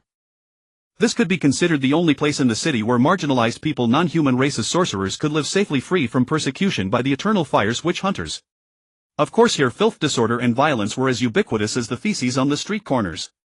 A full day had passed since returning from the bank. Now it was nightfall and the sky was completely dark. Jiang Bing rejected the business solicitations of streetwalkers wearing high socks and corsets exposing their thighs and bosoms, and directly went to the destination mentioned by Dandelion under the flickering light of street lamps' torches. This was an ordinary house with a wooden door and iron lock on the stone steps, plain and unremarkable, indistinguishable from other houses in the eyes of ordinary people. But in the craftsman's vision this door was very unusual. It was glowing. A trace of chaotic magic adhered to it. If Jiluot were here he would definitely say, "My medallion is vibrating, there must be a sorceress nearby." Fortunately Jiang Bing could see it himself without external aids. The door was knocked. Shortly the peephole on the door was pulled open and a pair of eyes peered out. "Who?" The voice carried coldness and defensiveness. Jiang Bing held up a hoopoe feather in his hand, showing it to the other. "Dandelion sent me here saying you sell some special trinkets." After hesitating for a moment, the other person opened the door and let Jiang Bing in. The owner was a beautiful woman with full breasts and ample hips. Her plaincloth clothes could not completely conceal her charm. Influenced and shaped by chaotic magic, sorceresses were rarely ugly. She swayed her body, walked to the wooden table inside and put down the oil lamp in her hand. "Wait here a moment." Under Jiang Bing's puzzled gaze she climbed the wooden ladder upstairs. Soon she came down with a glass bottle filled with a potion and handed it to Jiang Bing. "That's all. Go back and tell that lecher that the heat is on. I haven't left the city for a long time and the raw materials for making magical aphrodisiacs are scarce. This is all I have." "Good grief." Jiang Bing was covered in black lines and put the potion on the table. "I didn't come to buy things for him. I want to buy something else from you." "What thing?" The other became alert. "Knowledge. Or rather all books related to magic." The woman's face showed suspicion, and as she moved her hands she stared intently at Jiang Bing. In Jiang Bing's vision the chaotic magic began to flow slightly. A small amount of magic circulated and gathered in her eyes. This made her 2 eyes in Jiang Bing's vision shine as if fitted with laser lights. A feeling of being spied upon surged in his heart. The craftsman instinctively raised his guard and subconsciously projected a few threads of attacking intent along the path of the gaze. Poof! The sorceress let out a muffled grunt, stepped back 2 paces, and tears involuntarily streamed from her eyes. "It's not moral to pry into others' privacy." She rubbed her slightly reddened eyes, gave Jiang Bing a deep look, bit her lip as if making up her mind, and gestured for him to follow. It was evident that the eternal fires witch hunters had been hunting everywhere, forcing this sorceress into a very miserable state. The not-so-large second floor had no warm, comfortable luxury bed or fireplace. In the cold, damp, cramped space there were no dressing table, carpet, silk bedding or incense. On the roughly made table were scattered bottles and jars needed for alchemy, and a wooden barrel on the side contained some coarse bread, dried meat and non-perishable fruits. The sorceress didn't even tell Jiang Bing her name. She simply fished out a book from under the bed and handed it to him. Basic Exploration of Chaotic Magic. This book is the work of Han Jetta Medici. It should meet your requirements. As for other books. The sorceress gave a bitter smile. Anything related to magic is taboo here. My original collection of books was long ago burned to ashes along with my residence by those mongrels. There are no more here. How much? You decide. This thing is worthless now. Jiang Bing tossed a full pouch to her. The heavy weight made her stagger before she barely managed to steady herself. One must know that a sorceress body constantly reshaped by chaotic magic possesses a physique slightly stronger than that of an average adult man. Knowledge is always invaluable. Only the fool blinded by a leaf fails to see the future. The sorceress lifted the money pouch onto the table and pulled open the opening, the bag full of gleaming crowns, nearly blinding her. That's too much, over 1,000 crowns. The sorceress was self-aware. Even in ordinary times this book was not worth such a price. Of course 1500 crowns alone is not enough for just this book. Jiang Bing pointed at her, then at his own head. I also want the knowledge in your head. You can use this money to rent a better house, improve your surroundings, and stop living so miserably. At the same time, buy some paper and pens and write down the knowledge in your mind. You can also use it to aid your friends, classmates, and mentors, gathering knowledge through them to expand your sources. I want all the knowledge related to chaotic magic that you collect. The loss of a book does not mean the disappearance of knowledge. People are always the mainstay, and books were originally written by people. The sorceress pondered for a moment and asked, aren't you afraid he'll run off with the money? Jiang Bing was not afraid. Not only was 1500 crowns a small amount to him, but even if she did run, he was confident in successfully recovering the debt. So he remained silent. She watched his silence and nodded in the same silent manner. A fair deal. I will deliver the knowledge of corresponding value to you. Wine emboldens the coward and money strengthens the hero. With a considerable sum of money at her side, the sorceress' subsequent escape would be much easier. To some extent, money is more versatile than magic. The main reason for her miserable state was poverty, otherwise she wouldn't have risked brewing a magical aphrodisiac for Dandelion in such dire circumstances. The two agreed on a date for the next meeting, and Jiang Bing left the house with the book. Before leaving, he took the magical aphrodisiac to the wandering poet as a gesture of gratitude for the introduction. When Jiang Bing returned to the Vanilla Inn, Dandelion was not there. He could only find a spot in the hall and plan his next moves. To conduct a complete trial of the grasses, many preparations were needed. First, the subject. Fortunately, willing or not, subjects grow abundantly in the wild, so they are easy to obtain. Second, the mutagens and potions required. The relevant formulas and refining methods are detailed in the Witcher Principles. With a few attempts, success is inevitable. As for the raw materials for potions, Master Dandelion's current trip was to act as a broker for Jiang Bing, contacting sources for supply. Finally, the accompanying sorcerer. Jiang Bing planned to handle this himself. His earlier purchase of books on chaotic magic was for this purpose. Combined with the modern instruments stored in the warehouse, they should serve as a substitute. After all, it wasn't necessary to succeed on the first try. Jiang Bing had ample time, abundant money, and judging by the state of the world, raw materials should also be plentiful. Lastly, the venue. This had to be divided into two parts. To avoid disturbing the neighbors with the noise from experiments and to ensure safety and concealment, Jiang Bing resolved to follow the example of Base 6 and carve out a secluded laboratory in the desolate wilderness on the outskirts of Nuwa. In this world, most avant-garde researchers shunned by conventional society adhered to this very same line of thinking. In this regard, Jiang Bing planned to acquire a shop entirely his own at a suitable location in Novigrad to serve as a raw material collection point, storage warehouse, and a place to stay on ordinary days. After all, staying at an inn all the time was not ideal. Dandelion could also help with this matter. He was practically a specialized weapon for high society, the ladies. Yet Jiang Bing, clutching his newly acquired books, waited in the inn's lobby from the time the lanterns were first lit until the sky brightened at dawn, but Dandelion's flamboyant figure never appeared at the door. Could it be that the fellow had gone to handle some business on the bed of a powerful noblewoman? The more Jiang Bing thought about it, the more he found this possibility extremely likely, so he prepared to go out and explore the city on his own. Just as he turned to go upstairs and prepare to pack his things, the sword-carrying figure climbed frantically through a second-floor window, coming face to face with Jiang Bing. Both of them were stunned. The other person had long silver-gray hair, heavy black eye makeup around the eyes, wore a white shirt and a leather belt, carried a sword on the back, with a face somewhat gaunt yet still beautiful, and a hint of elven delicacy in the brows and eyes. Is this Siri?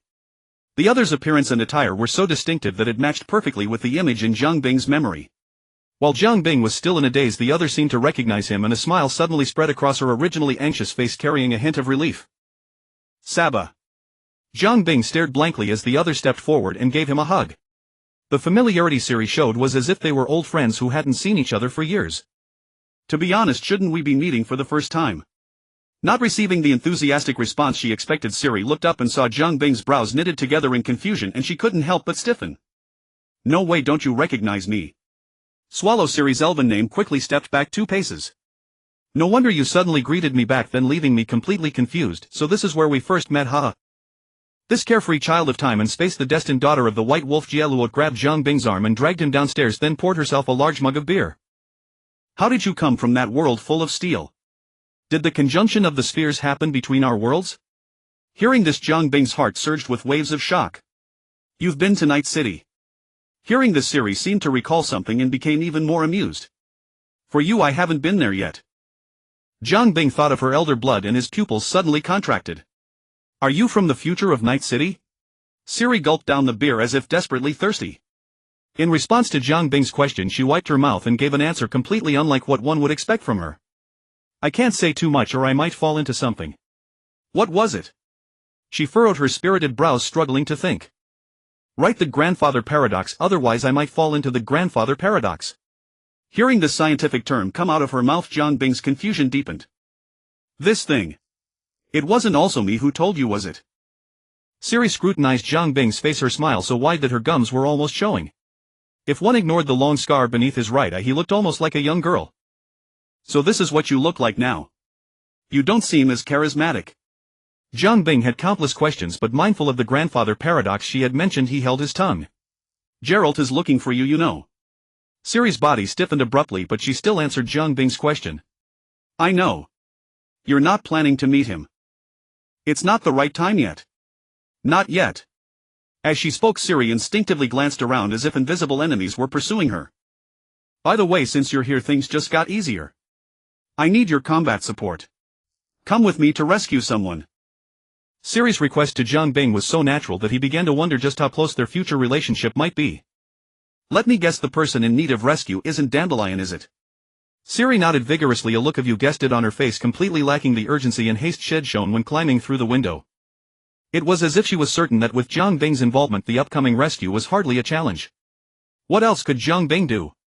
With things as they were, he had no choice but to follow her to the rescue. They set off without delay, Siri leading the way. You're saying Dandelion and your Doppler friend were taken by Horsun Jr., one of the 4 major crime lords of Novigrad. The underworld of Novigrad was controlled by 4 gangs: Horsun Jr.'s Crowns, the Beggar King's Alley Boys, Cleaver's Black Ones, and Gudrun Bjorn's Tiecrests. Together with the Eternal Fire, they formed the syndicate secretly ruling this free city. Why did you get on the wrong side of Horsun Jr.? It's a long story.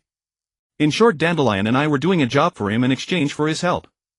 Things went south, so we took Dandelion and Duda captive. So you've been here for a few days. No wonder the bard had seemed uneasy when Jiang Bing mentioned Geralt earlier. It must have involved Siri's affairs.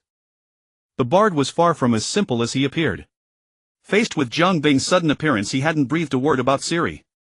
If they hadn't met today, Jiang Bing would have been kept in the dark until she left. The Crowns ran all the underground casinos in Novigrad, as well as an underground arena in the sewers, raking in a fortune every day.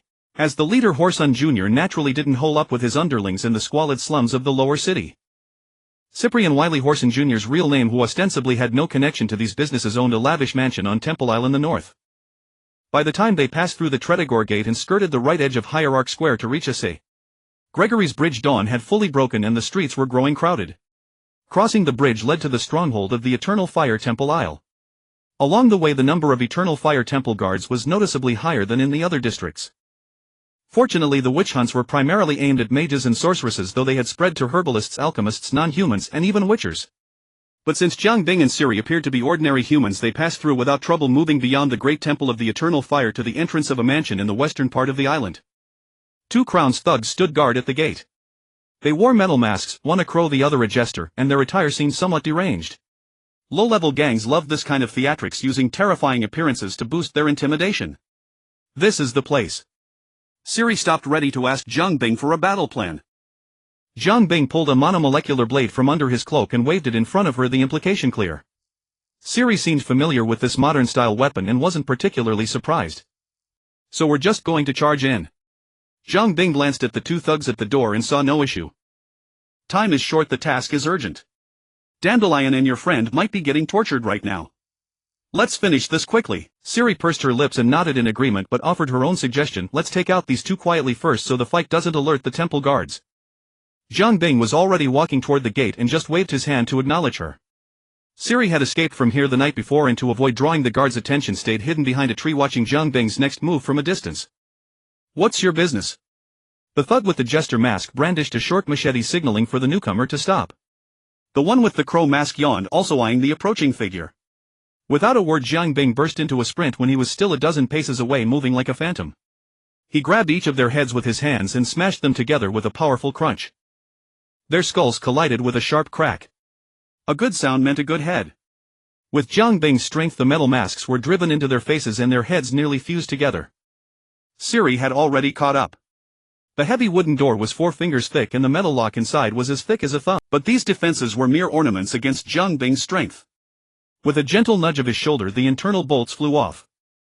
Dragging the two bodies, Jiang Bing pushed open the door and entered the courtyard. "Hey, who the hell are you?" Horsun Jr. seemed to value his life. Not only were the walls high, but there were also half a dozen men standing guard in the yard. He tossed the two bodies at the entrance. Amid the sound of Siri drawing her sword and the enemy's shouts, Jiang Bing turned back and twisted the door lock into a knot. Now the door was truly sealed, no one could get out. The monomolecular blade slid from its sheath. Without breaking stride, Jiang Bing cleaved the two fastest runners in two with a single stroke. These thugs didn't even wear proper armor. Some were bare-chested, wielding crude weapons with no technique, relying only on brute ferocity and grit. Fighting them was beneath Jiang Bing's dignity. They didn't last a single exchange. With a casual swing of his blade they were cut into pieces, bruised and battered, scattered here and there in bits and pieces. Siri was not surprised by Jiang Bing's feat. Such rabble would be no challenge for her to dispatch either. The main door of the house was slammed open by Jiang Bing. Enemies, alerted by the screams, had already surged to the entrance. Seeing Jiang Bing burst in, they brandished swords and charged forward, ready to deliver a righteous beating. The men inside the house held higher status within the gang, at least, wearing complete leather armor with a few even clad in metal half-plate. The owner of the half-plate took a kick from Jiang Bing and struggled on the ground for a while before breathing his last, a testament to the quality of his gear. Siri deftly sidestepped an enemy's slash, spinning her body with the fluidity of the wolf school sword style to bring her blade around and decapitate the foe. For a woman who had not undergone the Witcher mutations, this was an extraordinary display of swordsmanship. The elder blood did not significantly enhance physical strength. For an adult woman to sever a man's thick cervical spine with a single stroke, the correct angle of the blade, optimal power application and masterful use of momentum were all indispensable. Especially when wielding a weapon of such poor sharpness. Jiang Bing cleaved through the enemy before him, leather armor and all, then with a backhand slash cut halfway through another foe. Finally, under the gaze of the last cowering enemy, he raised his blade and brought it down vertically, ending the fight. "How long has it been since you last maintained your sword? It's so dull it could almost be used as a saw," Jiang Bing couldn't help but ask. Siri flicked the blood off her blade. "I forgot. A weapon is a warrior's life." Siri shot Jiang Bing a glare. "You think I don't want to sharpen my sword properly and find a master blacksmith for maintenance? I'd need the chance." Jiang Bing could only nod. "Where do you think Dandelion and your friend are being held?" "The basement," Siri replied without hesitation. So the two pressed on. As soon as they reached the corridor, Jiang Bing caught a familiar stench of decaying corpses. He knew that smell all too well. Night City scavengers, after harvesting their victims' organs, never bothered to suture the wounds like proper surgeons. The abdominal organs and intestines lay exposed to the air for long periods. Over time, these easily rotting innards decayed faster than flesh, emitting a unique putrid odor. With a cold expression, Jiang Bing kicked the nearby door into splinters and stepped inside. The room was lavishly decorated, presumably the master bedroom. Two disemboweled female corpses lay sprawled on the bed, their blood staining the expensive silk sheets beneath them. In the wooden bathtub of the adjoining washroom lay two more female corpses, their faces bruised and swollen. The water in the tub had merged with blood into a thick crimson fluid. Siri's expression darkened. Anyone witnessing such a scene would feel a pang of empathy for the victims. Jiang Bing looked up at the several female corpses hanging from the ceiling rafters, clicked his tongue and remained impassive. "All of this was done by Horsun Jr.," Siri said, her voice low with suppressed anger. Jiang Bing turned his head to look at another battered female corpse carelessly laid out on the table, noting her blood-stained streetwalker attire. "Who else could it be?" he replied quietly. "Scavengers kill for profit, but this degenerate takes pleasure in torture." Siri's lips turned pale with fury. "That bastard deserves to die. We should have killed him back then." In his heart, Boss Jiang had already revoked Horsun Jr.'s humanity on behalf of the goddess Melitel.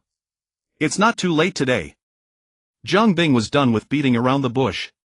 After smashing through 3 walls, 2 doors and 4 or 5 members of the Eternal Fires gang, he successfully entered the basement.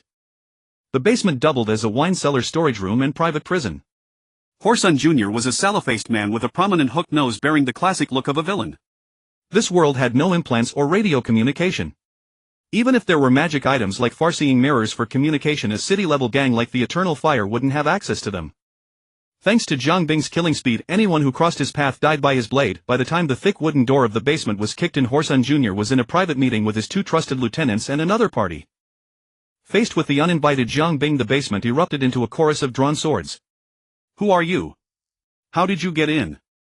Horsun Jr. shouted from behind his men. Jiang Bing's spiritual energy swept through the spacious basement.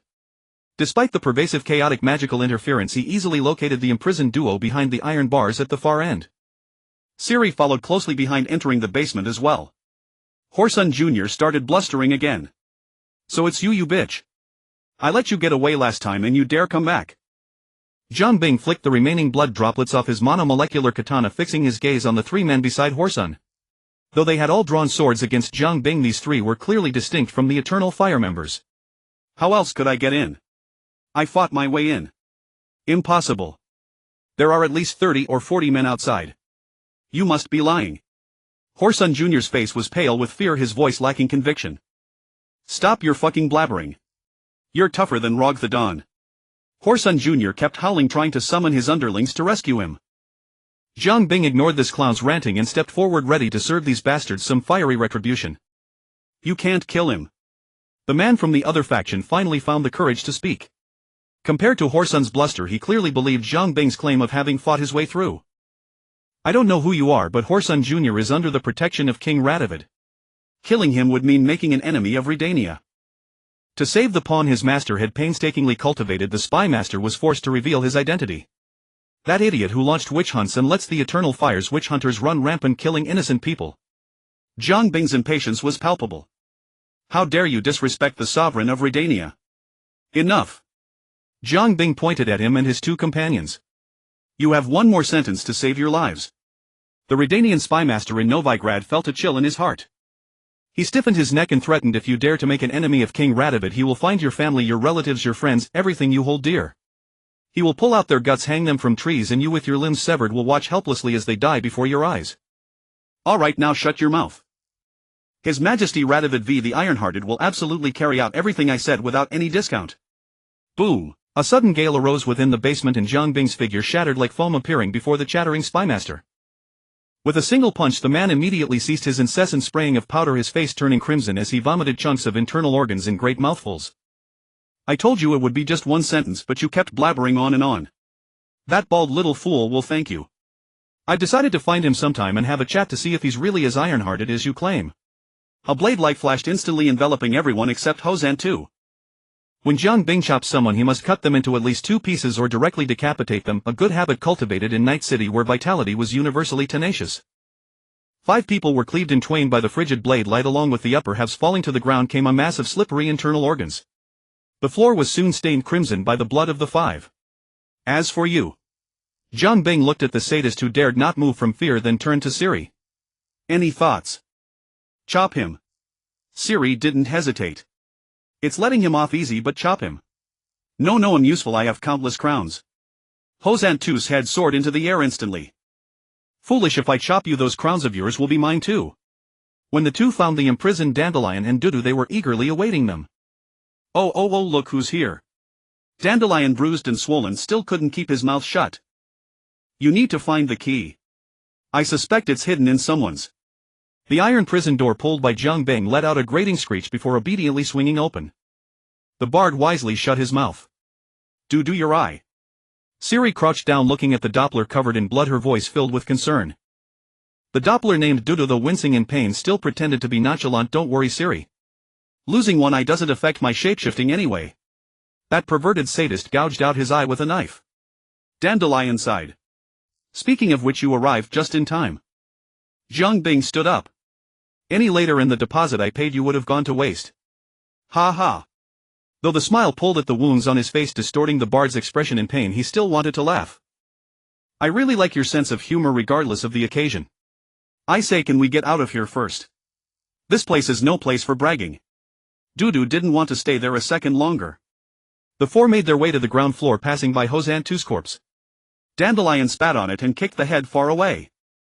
Dying so easily, that's too good for that son of a bitch. It was surprising that the usually effeminate poet had such Is it snowing? Why is it so cold? As soon as they stepped into the courtyard, Dandelion shuddered. Siri's face instantly turned pale. She drew her sword and shouted at the 3. Run. White frost had crept over the courtyard walls and the once humid livable air turned bitingly cold, piercing straight to the lungs. Damn it, they must have caught my trail when I teleported away earlier. Those bastards have noses better than bloodhounds. Jiang Bing turned his gaze to an empty space. The next moment a silver-white portal suddenly ripped open in the air. Snowflakes mixed with icy wind surged out, accompanied by Dandelion's startled cry, "Is that the Wild Hunt?" A soldier clad in exquisite metal armor stepped through the portal. He only managed to shout a single word in the elder speech before Jiang Bing kicked him back into the portal. Jiang Bing looked down at the sole of his boot. Even a brief contact had left a layer of frost. More portals opened as Dandelion and Dudu ran around in panic. Garion! Shouts in the elder's speech echoed as more wild Hun soldiers fully encased in metal armor emerged from the portals. Cold currents spread everywhere, the frigid air almost visible as white vapors coiling around these ghostly cross-dimensional warriors. Watch out for their spatial displacement. Ciri's eyes had been shrouded in an emerald glow. Since the wild hunt had already engaged them, she no longer held back, mobilizing the power of the elder blood within her. Jiang Bing sidestepped a fireball spat by a creature resembling a hellhound, then swung his blade to cleave a wild Hun soldier to the ground. The enemy's armor and weapons were unexpectedly fine, even clashing with a monomolecular katana only caused minor damage. Ciri moved with an emerald ribbon trailing behind her, flickering and ethereal, extremely agile. She parried a wild Hun soldier's slash with one hand, then executed a small backstep, vanishing into the void. When she reappeared, it was behind the enemy. The fine metal armor could not withstand the sword blade wreathed in emerald flames. As the enemy turned to strike back, Ciri vanished again, emerged in front of him and thrust her sword through his chest. Then with a burst of emerald light she moved as if fast-forwarded, slaying the remaining wild Hun soldiers with movements several times faster than before. After finishing, Ciri gasped for breath as if mobilizing the power had drained her stamina. Just as she turned to check on Jiang Bing's fight, the ground beneath her feet trembled like an earthquake. Jiang Bing pressed a wild Hun soldier's head into the ground with one hand, and as he lifted his leg, the might Chiyu had already unfolded across his limb. The monomolecular katana was too disadvantaged against these ironclad bastards, so Jiang Bing simply chose to overpower them with brute force. With a stamp of his blood-red foot, the wild Hun soldier's upper body was crushed flat, splattering pale flesh mixed with icy slush. The nearby hellhound was kicked like a soccer ball into a world-class shot, slamming hard against the wall. The tremendous force embedded it into the masonry. These ghost knights, legends in the Witcher world said to be bloodless and tearless, heralding war, were clearly living beings. At least the last one showed signs of fear. But what awaited it was Jiang Bing's merciless iron fist. This sudden skirmish ended in just a few dozen seconds. The blood-red armor flowed away and dissipated, revealing Jiang Bing beneath. The dead wild Hun soldiers were gradually shrouded in a faint green ghostly veil rising upward. Jiang Bing reached out to dismantle a soldier's armor, but Ciri stopped him. Their navigator is casting a spell to summon them back. Better not touch them or you might get dragged into the spatial rift along with them. Furthermore, the weapons and armor of the wild hunt bear their marks. If you wish to avoid a nocturnal visit from them, it is best not to lay a finger on any of their belongings. This admonition from Ciri was directed at Dandelion, whose hands were not entirely honest. At that moment he was furtively attempting to pick up a wild hunt mace lying on the ground.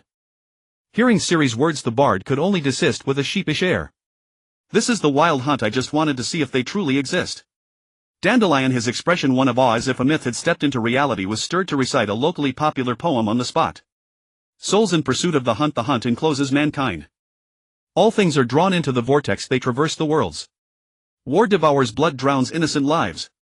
Ciri paid no heed to the bard's intermittent fits of madness, turning her gaze to Jiang Bing, her face full of reluctance. You are leaving. Jiang Bing guessed her intention. I have dealt with them many times before. These are merely scouts. If I linger any longer, the wild hunt's main force will soon encircle this place. Dandelion and Dudu also gathered around. Dandelion said, Ciri, must you leave right now? We haven't even had a proper drink together yet. Ciri looked back at the three and their surroundings with a lingering fondness. The wild hunt army could arrive at any moment, and the white frost that follows will indiscriminately destroy everything. Even for your sake, I cannot stay any longer. Take good care of Dudu for me. It will be hard for him to survive here. Ciri spoke these words as if entrusting a cherished one to their care. And also the swallow rose on her tiptoes, whispering softly into Jiang Bing's ear, rather than swallow, I prefer you call me Little Falcon in Nilfgaard. Having uttered this puzzling remark that left Jiang Bing bewildered, Ciri stepped back 2 paces. Under the gaze of the three she transformed into an emerald radiance and vanished without a trace. At the Horseshoe and Needle General Store, Dudu trembling under Jiang Bing's watchful eye attempted to mimic Jiang Bing's form once more, but as before he failed. Why can't you transform into me? Dudu's face was pale as if the effort had drained his strength. I don't know. I just can't seem to get a clear picture of you. The Doppler's inability to see clearly was certainly not about eyesight, but rather a failure in some fundamental inherent observation and mimicry. This dashed Jiang Bing's plan for Dudu to take his form and permanently run the store. Saba. Are you there? A call from Dandelion came from outside. Dudu, as if granted a reprieve, immediately morphed into an ordinary middle-aged man and rushed out to help. Packed medicinal herbs and large wooden crates filled the wooden cart. Dandelion and Dudu unloaded the goods, carrying them straight to the warehouse in the backyard. After paying the carter a few crowns and sending him off, Jiang Bing returned inside to take inventory and keep accounts. This general store near the Oxenford Gate cost Jiang Bing nearly 2300 crowns. Including the entertainment expenses Dandelion used to smooth things over and the renovation costs, the total was roughly 3500 crowns. To be honest, the store was in a relatively remote location near the East Gate. Its foot traffic was worlds apart from that at the South Gate, the Main Gate, or the Novigrad docks. However, seclusion had its advantages. The land purchased for 2300 crowns was 4 times larger than plots in those two bustling areas. Besides serving as a warehouse, the backyard was spacious enough for Jiang Bing to set up some of his little toys. Jiang Bing, who didn't intend to make money from this shop, was pleased with the lack of customers enjoying the leisure. Dandelion placed a bundle of dried roots on a shelf and reported the count to Jiang Bing. This is 5 ounces of mandrake root. There were many more bundles on the floor which Dandelion sorted and counted one by one. 10 ounces of dried plantain leaves, 1 pound of yam, 3 ounces each of which grass and spear leaf. These last two aren't local herbs and were quite hard to find. Dandelion turned to complain to Jiang Bing. These herbs are manageable enough, you can find them at apothecaries or general stores. For the ones that were out of stock, I managed to gather some from traveling peddlers outside the city. But the monster materials you wanted are genuinely rare. If I didn't have some connections with the church quartermaster who manages the warehouse in Novigrad and managed to acquire some confiscated goods, you'd probably have to buy these items from wandering merchants at the docks. The cost would have been astronomical. The bard grumbled while turning to open a wooden crate, beginning to inspect the bottles and jars inside one by one.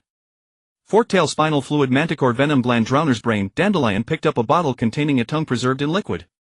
He rotated the bottle to find the label. This one is an albino vampire tongue. The three worked for a good while before they finished inventorying the vast quantity of materials. Almost everything on the list is accounted for. These items had cost Jiang Bing nearly 6000 crowns. The monster tissues in particular were not only rare in Novigrad, which was loudly crusading against all magic, but also exorbitantly priced. After all, the Eternal Fire had raided several potion and alchemy shops, disrupting the supply chain for raw materials. To cover this financial shortfall, Jiang Bing had to exchange another batch of gold. But money was meant to be spent. Buying was naturally far more efficient than gathering these materials oneself. Jiang Bing handed Dandelion roughly 3000 crowns, part as compensation and part as funds for future herb purchases.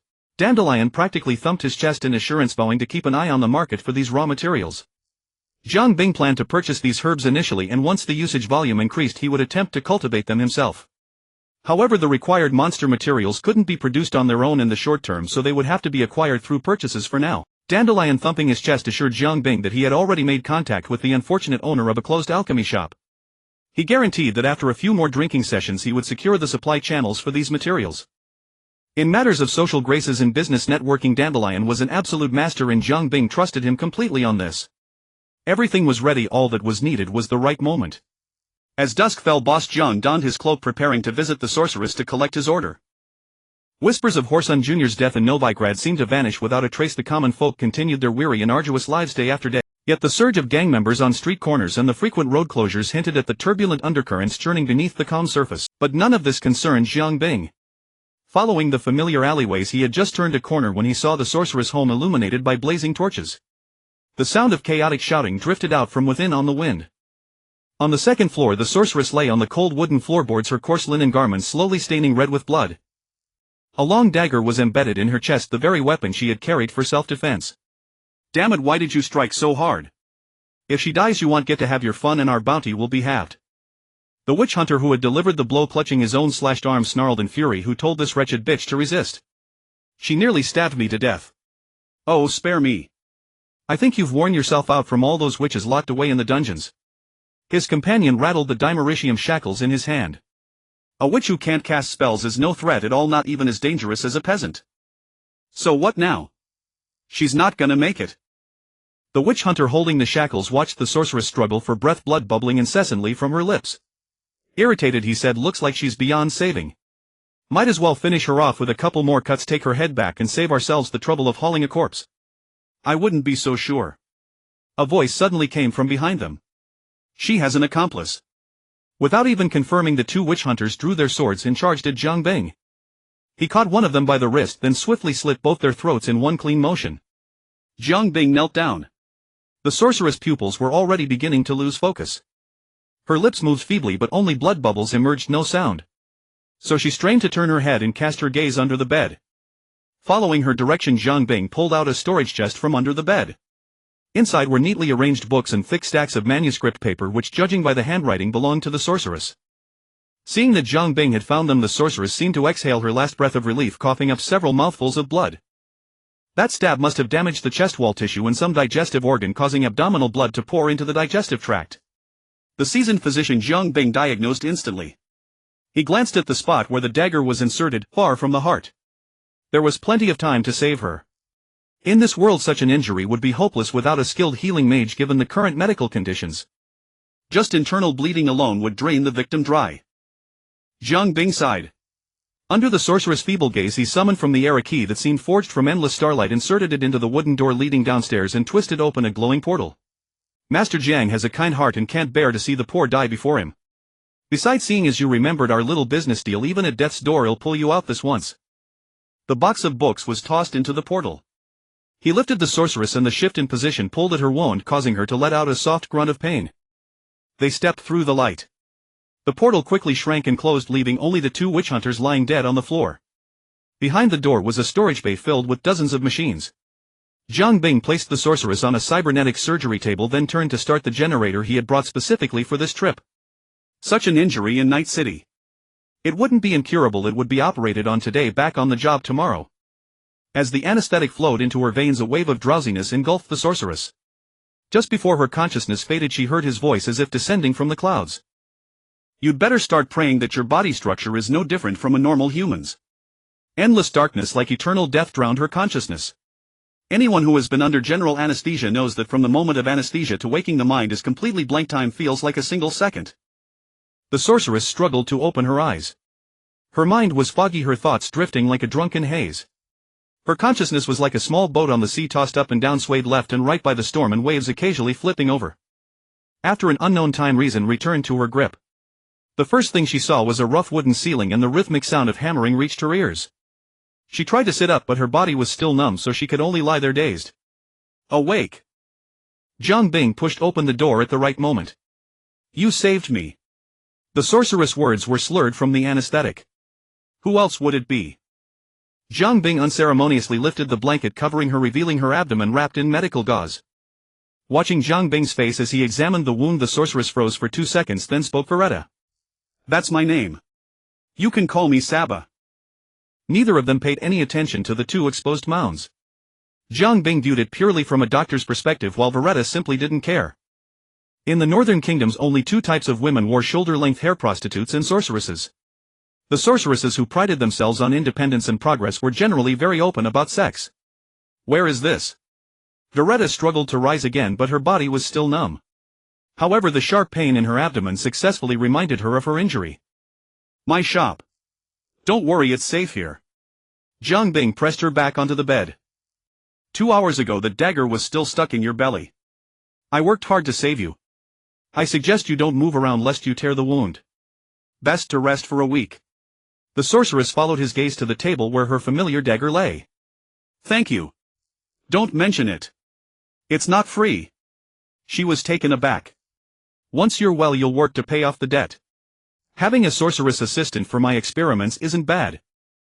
Zhang Bing covered her with the blanket again, left it. Don't move, be careful not to tear the wound, and pushed the door open. Only Veretta remained lying there, staring at the ceiling, her mind wandering in contemplation. Gerald felt had been having the worst luck lately. First, his silver sword, the expensive one he had commissioned, was snapped by a monster.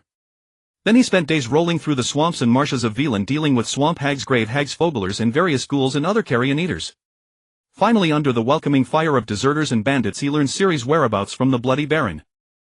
He didn't even bother to wash the mud that had seeped into his boots before continuing north on Roach to Novigrad, tracking Ciri's trail. Geralt endured the guards' habitual sneers at his witcher profession, found his way to the Chameleon in hoping to lodge with Dandelion for a while. But when he arrived, he was met with a closed door. With his thin purse, he had no choice but to look for other lodgings. Finding work as a witcher was not particularly difficult. Monsters lurked in the wilds and occasionally within the cities. Beyond hunting beasts, their keen senses allowed them to serve as detectives or investigators. Indeed, Geralt had taken on numerous jobs, spying on adulterers, running errands, investigating murders, providing escorts, and locating lost items. The notice boards of towns and villages, serving as the primary hubs of information, became the best means for a witcher to find work to make a living. Bishop Square. After bathing and scrubbing the dust from his body, Geralt had barely stood before the notice board when a squad of eternal fire guards surrounded him. What are you lot now intolerant of witchers as well? Gerald shifted the steel sword on his right shoulder ready to draw it at a moment's notice. Freak on any other day I'd welcome you with the edge of my blade. But today you're in luck, our captain wants to see you. The captain of the Eternal Fire was a man with shoulders like a hawk and eyes like a jackal, his gaze venomous. He carried a large crossbow on his back, his collar raised high obscuring half his face. Witcher. His voice was hoarse and shrill, involuntarily evoking a viper coiled in the mire. I have a contract for you. Faced with the man's aggression, Gerald remained unyielding. I only hunt monsters, your targets have nothing to do with them. The man snorted twice. That's not the case. 2 of my men died yesterday silently, not by magic but with their throats slit. I need you to find the killer. Gerald had no desire to take on this task, but the man clearly left him no room to refuse. This is a direct order from Commander Caleb Menge. If you don't want to be arrested and tied up over there, you'd better do exactly as I say. The man gestured vaguely toward the burning stake in the square, threatening Gerald. The white wolf followed his gaze. A rare Doppler was bound to the still burning stake. A purse was tossed into Gerald's arms. Of course the Eternal Fire won't make you work for nothing. This is the down payment. Find the killer and there will be a handsome reward. For the sake of crowns, Gerald, whose purse was lean, reluctantly accepted the task. A witcher's method of investigation closely resembled that of a coroner. The white wolf first went to the morgue to examine the victims' bodies. The 2 witch hunters had been dead for less than a day, their bodies still well preserved, neither foul nor decayed. Accompanied by the coroner, Gerald, his cat-like eyes glowing, scrutinized every trace on the corpses. Interesting. He first noticed a bruised wrist and severely strained arm muscles on one corpse. He touched it beneath the stiff flesh. The hand bones were shattered into several pieces. Doesn't look like it was caused by a blunt weapon. Gerald muttered to himself, voicing his findings. He then measured the bruise marks with his hand. Looks more like it was crushed by a hand. His yellow cat eyes gleamed in the dim light and he discovered a wound on the other corpse's palm. This wound isn't from a sword, too short, more like a long dagger or short sword. He examined the wounds on the neck's, clearly drag marks so deep they nearly severed the entire spine. The killer has immense strength. As a sword expert, Gerald used all the clues to draw his conclusion. They were grabbed by the hand that held the sword and then their own swords were used to slit their throats. The killer's strength was almost troll-like. Gerald began to suspect it might be the work of some monster, even he couldn't have executed that maneuver. After examining the victims, Gerald, guided by one of the witnesses, arrived at the scene of the crime, a 2-story dwelling in the Rotwood. The guide refused to enter, so Gerald had to ask his questions first before inspecting the site. Both of them died in this house. Yes, they fell on the 2nd floor. Gerald pressed further. What was the situation? Could you briefly describe the events? Well, based on a tip from the informant at the general store, a shabbily dressed woman had bought a large quantity of paper and ink which seemed suspicious. We came to check and the owner of the house appeared very panicked upon seeing us, so we forced the door open. A doubt struck Gerald and he suddenly asked, weren't you afraid she might use magic? The witch hunter patted his standard issue armor. This is laced with dimeritium. Gerald had no interest in explaining that even dimeritium had its limits. Gerald examined the broken door lock, confirming the account. How many of you were there? 6. Then what happened? After that, the 2 of them chased after her while the 4 of us stayed below to guard the exit, preventing her escape. When did you realize they were dead? After a while we got impatient and called out to them from the doorway. There was no response, so we went upstairs and found their Wait. Gerald spotted a flaw. What about the woman? The guide scratched his head. She was gone. The matter grew more intriguing. Entering the room, Gerald first caught a faint herbal scent. Following it to the 2nd floor, he discovered alchemical equipment and leftover herbs on the table. Belize fruit, crow's-eye berries, water buffalo grass and mole yarrow, all herbs that stimulate blood flow and accelerate bodily fluids. The alchemical alembic on the table still held the potent aroma of the finished potion. Gerald leaned in and sniffed deeply. It's a magical aphrodisiac. Judging by the scent, the owner was quite skilled in alchemy. The blood on the floor clearly indicated the positions of the bodies, but Gerald keenly noticed a separate pool of blood apart from the 2 victims. Based on the impressions, it dripped from a human body. Someone lay here and was injured. There was also a trail of bloody footprints, likely the killer's. But this puzzled Gerald most. The footprints extended to the doorway and then vanished abruptly. A magical portal. The thought flashed through his mind. Suddenly something at the window caught his attention. Someone climbed up here. The witcher leaned out and sure enough found faint climbing marks on the wall. Driven by curiosity, he climbed out the window, following the traces into an alley where he discovered footprints matching the bloody ones. This discovery greatly invigorated him. Although he had no desire to embroil himself in the conflict between witch hunters and mages, having uncovered the truth to this extent, it was undoubtedly the wiser choice to adapt his plans accordingly. Thus, without disturbing the witch hunter guarding the gate, Gerald followed the intermittent footprints until he reached the main gate of Oxenfurt. A faint clanging of iron reached his keen ears. Gerald looked up at the shop sign before him. The Horseshoe and the Sewing Needle. He entered the general store, and from the backyard the scent of a myriad of herbs wafted over, subtle aromas imperceptible to ordinary folk yet captured by the witcher's sensitive nose. Recalling the herbs found at the crime scene, Gerald was almost certain that the killer was connected to this shop. Behind the counter stood a middle-aged man plainly dressed and unremarkable, but upon seeing him enter his face was filled with barely concealed panic. Just as Gerald moved closer, the man turned and fled into the backyard. The clanging of iron ceased and a familiar face appeared before the White Wolf. Saba. Zhang Bing's presence made Gerald's eyes widen. In an instant all the questions were answered. The immense force naturally befell Zhang Bing. Well, if it isn't the renowned Witcher Master Gerald. Seeing the familiar figure, Zhang Bing couldn't help but smirk and tease. You'll never guess how I found you. Gerald rubbed his brows, attempting to explain the surreal events to Zhang Bing. But before he could say much, Zhang Bing's expression shifted, and then Gerald too heard the sound of a large troop approaching. Dozens of eternal fire guards surged to the shop entrance. Zhang Bing squinted, eyeing Gerald sidelong. His expression seemed to say, "Did you lead the enemy here?" They were following me. The Witcher Master, who had outwitted many, had now been outwitted himself. The grim-faced squad leader stepped into the shop first. Witcher, you sure run fast. You followed, otherwise how would I find the murderer of my soldiers? I never said he was the murderer, he's just a friend of mine. The Witcher attempted to argue, but his opponent was not swayed. We'll see after we search. Zhang Bing's place could hardly withstand a search. Not to mention the contraband in the backyard, monster materials and herbs, the sorceress recuperating there, and the Doppler terrified by the Witcher would be impossible to explain away. I spent over 3,000 crowns on this newly renovated shop, Zhang Bing lamented. Under Gerald's bewildered gaze, Zhang Bing heaved a deep sigh. Watch over the patients and the assistant in the back for me. I'll be back soon. Under everyone's watch, my Chi Yu instantly materialized into armor. Amidst a barrage of dimeritium bolts and swords laced with dimeritium, Zhang Bing in less than a minute painted the long street with the blood and bones of dozens of eternal fire guards. Gerald directed the Doppler to carry the sorceress out of Novigrad. The supplies for the trial of the grasses on the shelves had to be abandoned as survival took precedence. The city's alarm bells rang out, and a flood of eternal fire guards converged from all directions toward the location of the Horseshoe and the Sewing Needle. Novigrad was home to nearly 30,000 residents, with twice as many merchants and travelers, totaling 90,000 souls.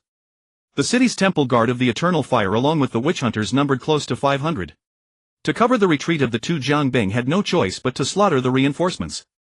And once the killing began, his eyes turned bloodshot. From the Oxenford gate, Zhang Bing fought his way through the oncoming reinforcements all the way to the main square, slaying roughly 100 temple guards along the way. The number may not sound large, but the blood that flowed stained the entire street red. On the metal stake in the main square was bound a fresh charred female corpse. The smoldering embers beneath indicated that this was the latest product of the Eternal Fire. The surrounding fanatics chanted the doctrines of the Eternal Fire while the temple guards cowed by Zhang Bing encircled him. The flame burns, all-consuming the hearts of enemies. The flame dances, illuminating the brightest path for us. The temple guards, seeking courage, chanted the Eternal Fire's prayers in unison. For a moment, Zhang Bing, clad in blood-red power armor, resembled a demon from an epic tale being vanquished. Countless crossbow bolts rained upon Zhang Bing without cease, while temple guards armed with long weapons formed disciplined ranks, steadily pressing in to reduce his space, attempting to drown him in a storm of steel. Gazing at the charred corpse on the stake, its face twisted in agony even in its carbonized state, Zhang Bing couldn't help but sneer. This godforsaken place infuriated him. Surrounded by nearly 1,000 onlookers, the deeply embedded metal stake was wrenched from the ground by the demon. Zhang Bing hoisted the nearly 4-meter-long stake onto his shoulder, the blackened corpse still bound to its end. This display made all the soldiers instinctively halt their actions. But the slaughter did not cease, it only intensified. The heavy metal pillar swung, crushing a swath of soldiers who had gathered without any resistance. The sounds of breaking bones and prayers blended into one as death and fanatical ignorance filled the entire main square. At that moment, my Chi Yu truly lived up to its name, the Lord of War from the ancient myth, bringing forth blood in tempest wherever it went, stirring up a storm of carnage. Over 100 fully armored soldiers were annihilated by Zhang Bing in less than 5 minutes. The main square was nearly carpeted with corpses. Zhang Bing, still carrying the surprisingly handy stake, advanced toward the St. Gregory's Bridge, the only path to the great temple of the Eternal Fire. Along the way temple guards and witch hunters continued to arrive while terrified soldiers fled in the opposite direction. Jiang Bing spared none of them, sending them all to meet the eternal fire. Evil must be eradicated, roots must be pulled. Stepping on the long stairs paved with blood and bones, he smashed the stake from the main square all the way to the gates of the great temple, leaving countless dead beneath its weight. Jiang Bing mused that the number of people crushed by it must have already surpassed those burned upon it. The remaining temple guards and witch hunters gathered before the great temple under the command of the obese archcreate Cyrus Hemmelfart, vowing to die for their faith. Saving people to the end, seeing things through, Jiang Bing granted their wish. Caleb Menge, the leader of the witch hunters, did not survive even a single exchange. As he was loudly rallying his troops, Jiang Bing leaped into the crowd and crushed him into pulp, making him his primary target. The storm began to gather. It was only then that Jiang Bing noticed the stake he carried on his shoulder was interwoven with a considerable amount of dimeritium, presumably designed to suppress the dying struggles of the many true mages among those bound to be burned. Fortunately, Guiguan did not rely on chaotic magic to summon the storm. Even though the stake had driven away nearly half of the chaotic magic, the howling winds still formed a tornado around Jiang Bing. Preachers, bishops, archbishops, soldiers, guards, witch hunters and fanatics alike, all who stood in Jiang Bing's path, were treated equally. Screams and terrified wails were gradually drowned out by the roar of the wind. Jiang Bing mechanically swung the stake on his shoulder, obliterating every enemy within sight. Destruction on both the physical and spiritual levels. As the storm grew in scale, the corpses on the ground were sucked into it, flesh torn apart, blood flung out. Under the gaze of the entire populace of Nuawajarui, the towering tornado turned a lurid blood red from absorbing too much flesh and blood. The great temple of the eternal fire was soon destroyed under the combined assault of Jiang Bing and the tornado. Having achieved its goal, the colossal tornado began to dissipate. But this brought an unforeseen consequence. The flesh and bones were flung high into the sky by the decelerating storm and scattered across the entire city. A blood rain fell over all of Nuawajarui and its surrounding suburbs. The remaining guards of the eternal fire still found no redemption. Once Jiang Bing entered a work state, his craftsman spirit drove him to pursue perfection as much as possible. Whether in making people or doing things. Not until no living creature dared to appear in his sight did Jiang Bing set down the stake. The charred corpse on it had long since merged with the bones and blood of enemies through thousands of swings. The entire stake looked as if it had been soaked in a pool of blood for decades, stained and reeking of gore. Fortunately, the end that Jiang Bing held was still relatively clean. The stake was so handy that Jiang Bing felt reluctant to discard it. So when he left, he simply carried it along. Shouldering the multi-ton stake, Changshuan Shio, under the watch of countless people hidden in the streets, alleys and houses, swaggered back from Temple Island to the Cathedral Square, then followed the southern Quichuoj Gate into the wilderness, gradually disappearing from sight. As for a witcher and a Doppler helping a wounded sorceress quietly slip out of Nuawajarui near the Oxenford Gate, such a trivial matter was utterly unnoticed at this moment. After the Nuawajarui massacre, this free city of the northern kingdoms became even more bustling than before. Spies from every nation, like horseflies drawn to blood, swarmed into the city. Thanks to Jiang Bing's efficient slaughter, the eternal fire and the witch hunters were thoroughly broken.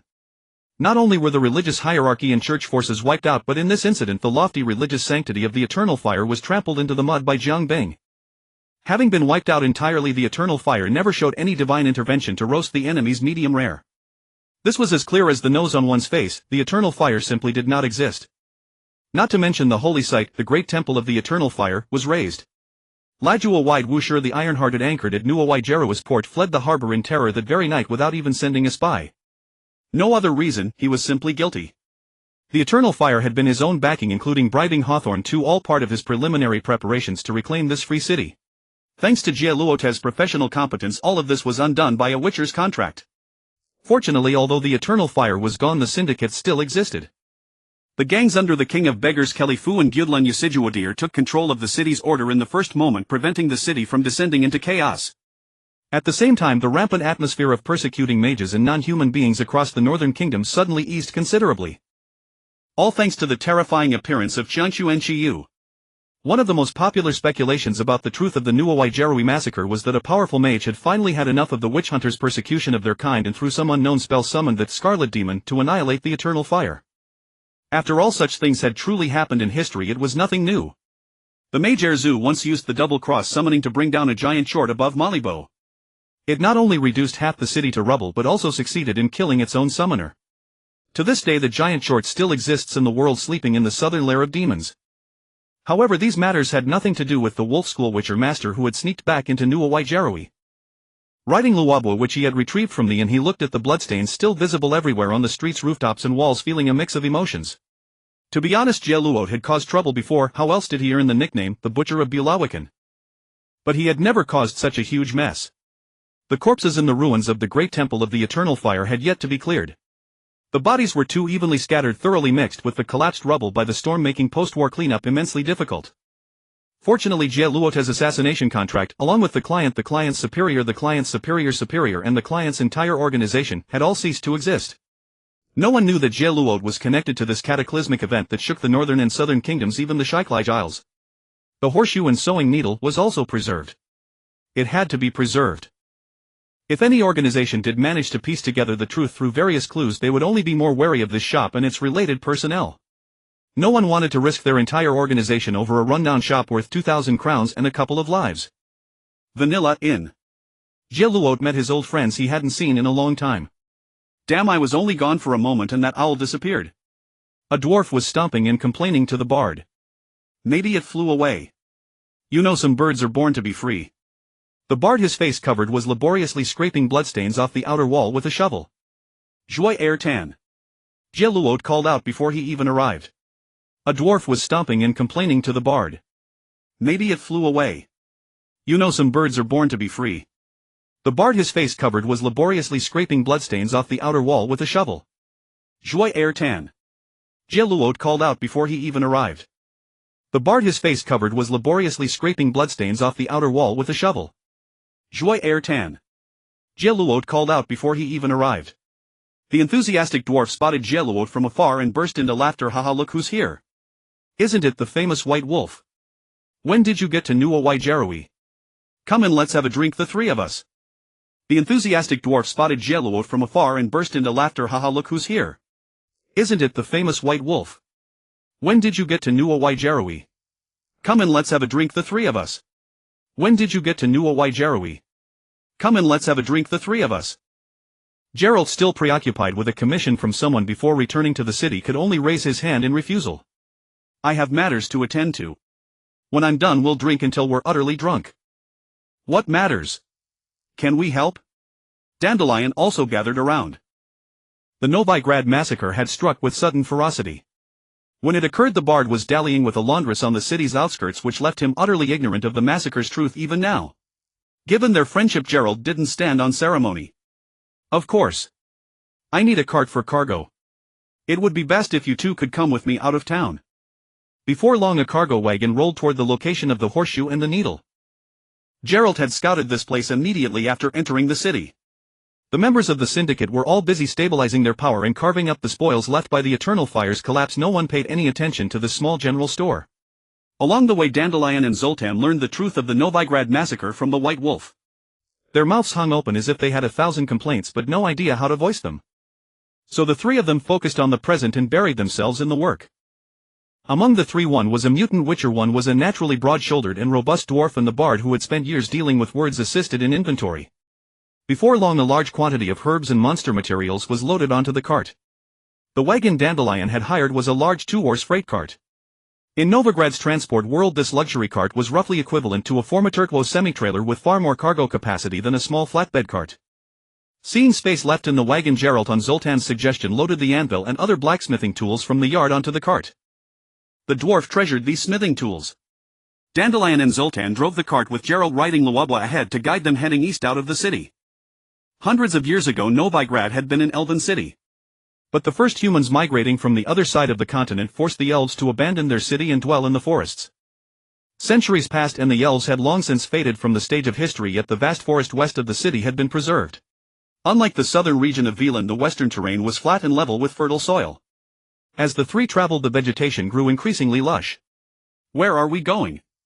The dwarf asked Gerald. The forest, the heart of the wild forest.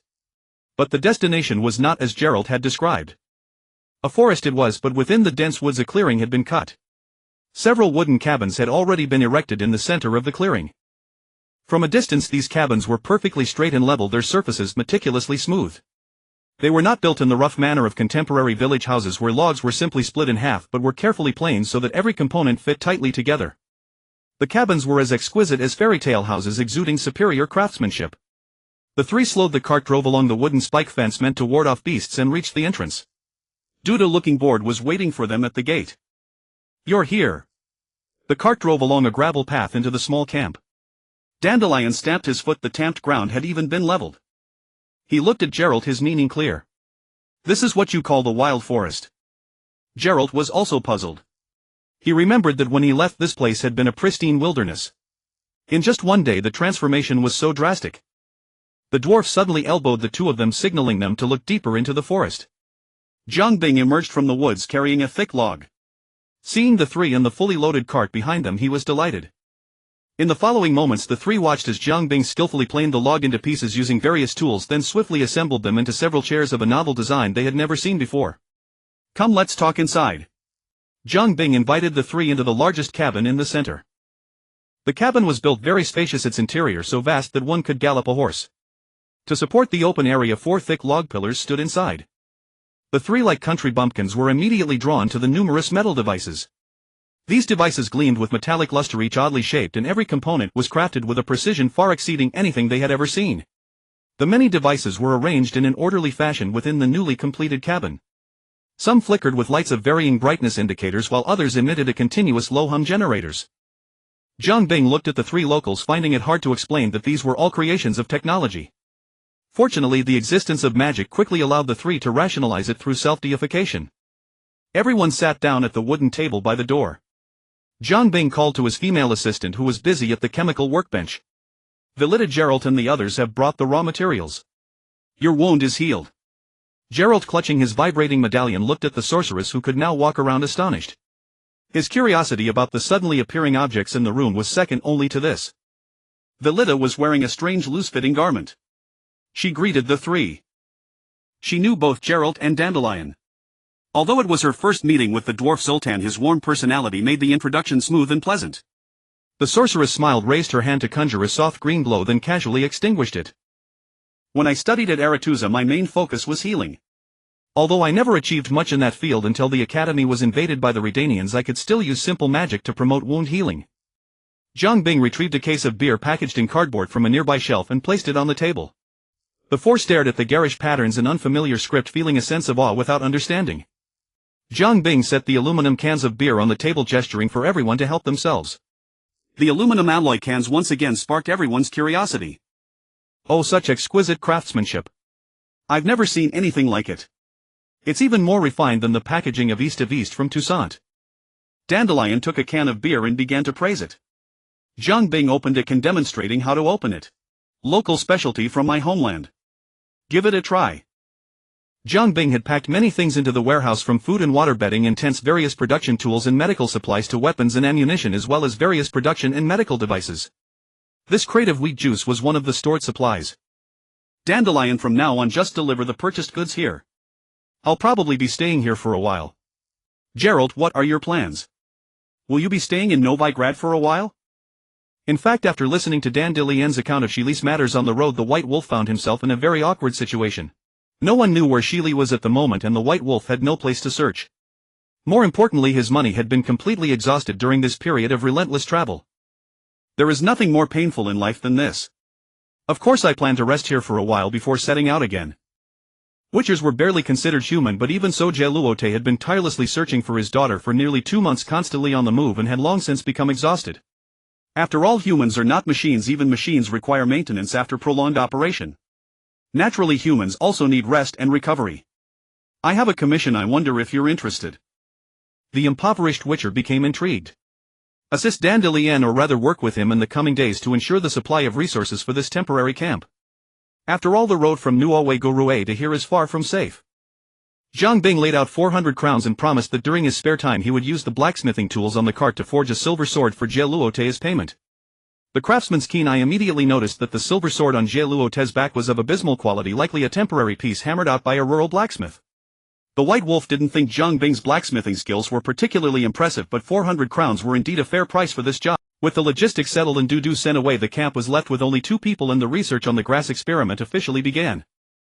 The traditional grass trial of the Witchers usually selected children who were made to drink weekly toxic herbal concoctions over a long period beforehand to increase their resistance to the grass decoction. But even so, the success rate of the mutation was at most 40%. Fortunately, Jiang Bing didn't need to worry about success rates at the early stage. He wandered outside for half a day and returned with 2 volunteers. One volunteer was locked in a cage Jiang Bing had built overnight while the other was tied to a restraint bed specially crafted for the experiment.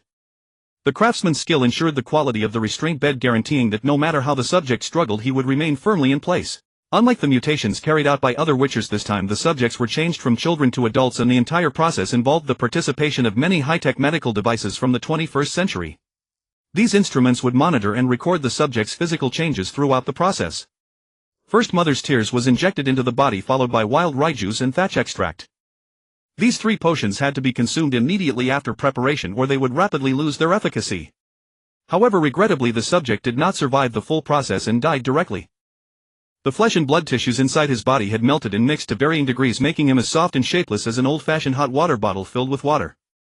But he fell at the next step. Before these tissue fluids could develop into new body tissues, the subject suffered brain death. Even with modern technology and magic to sustain his life, they could not pull him back from death.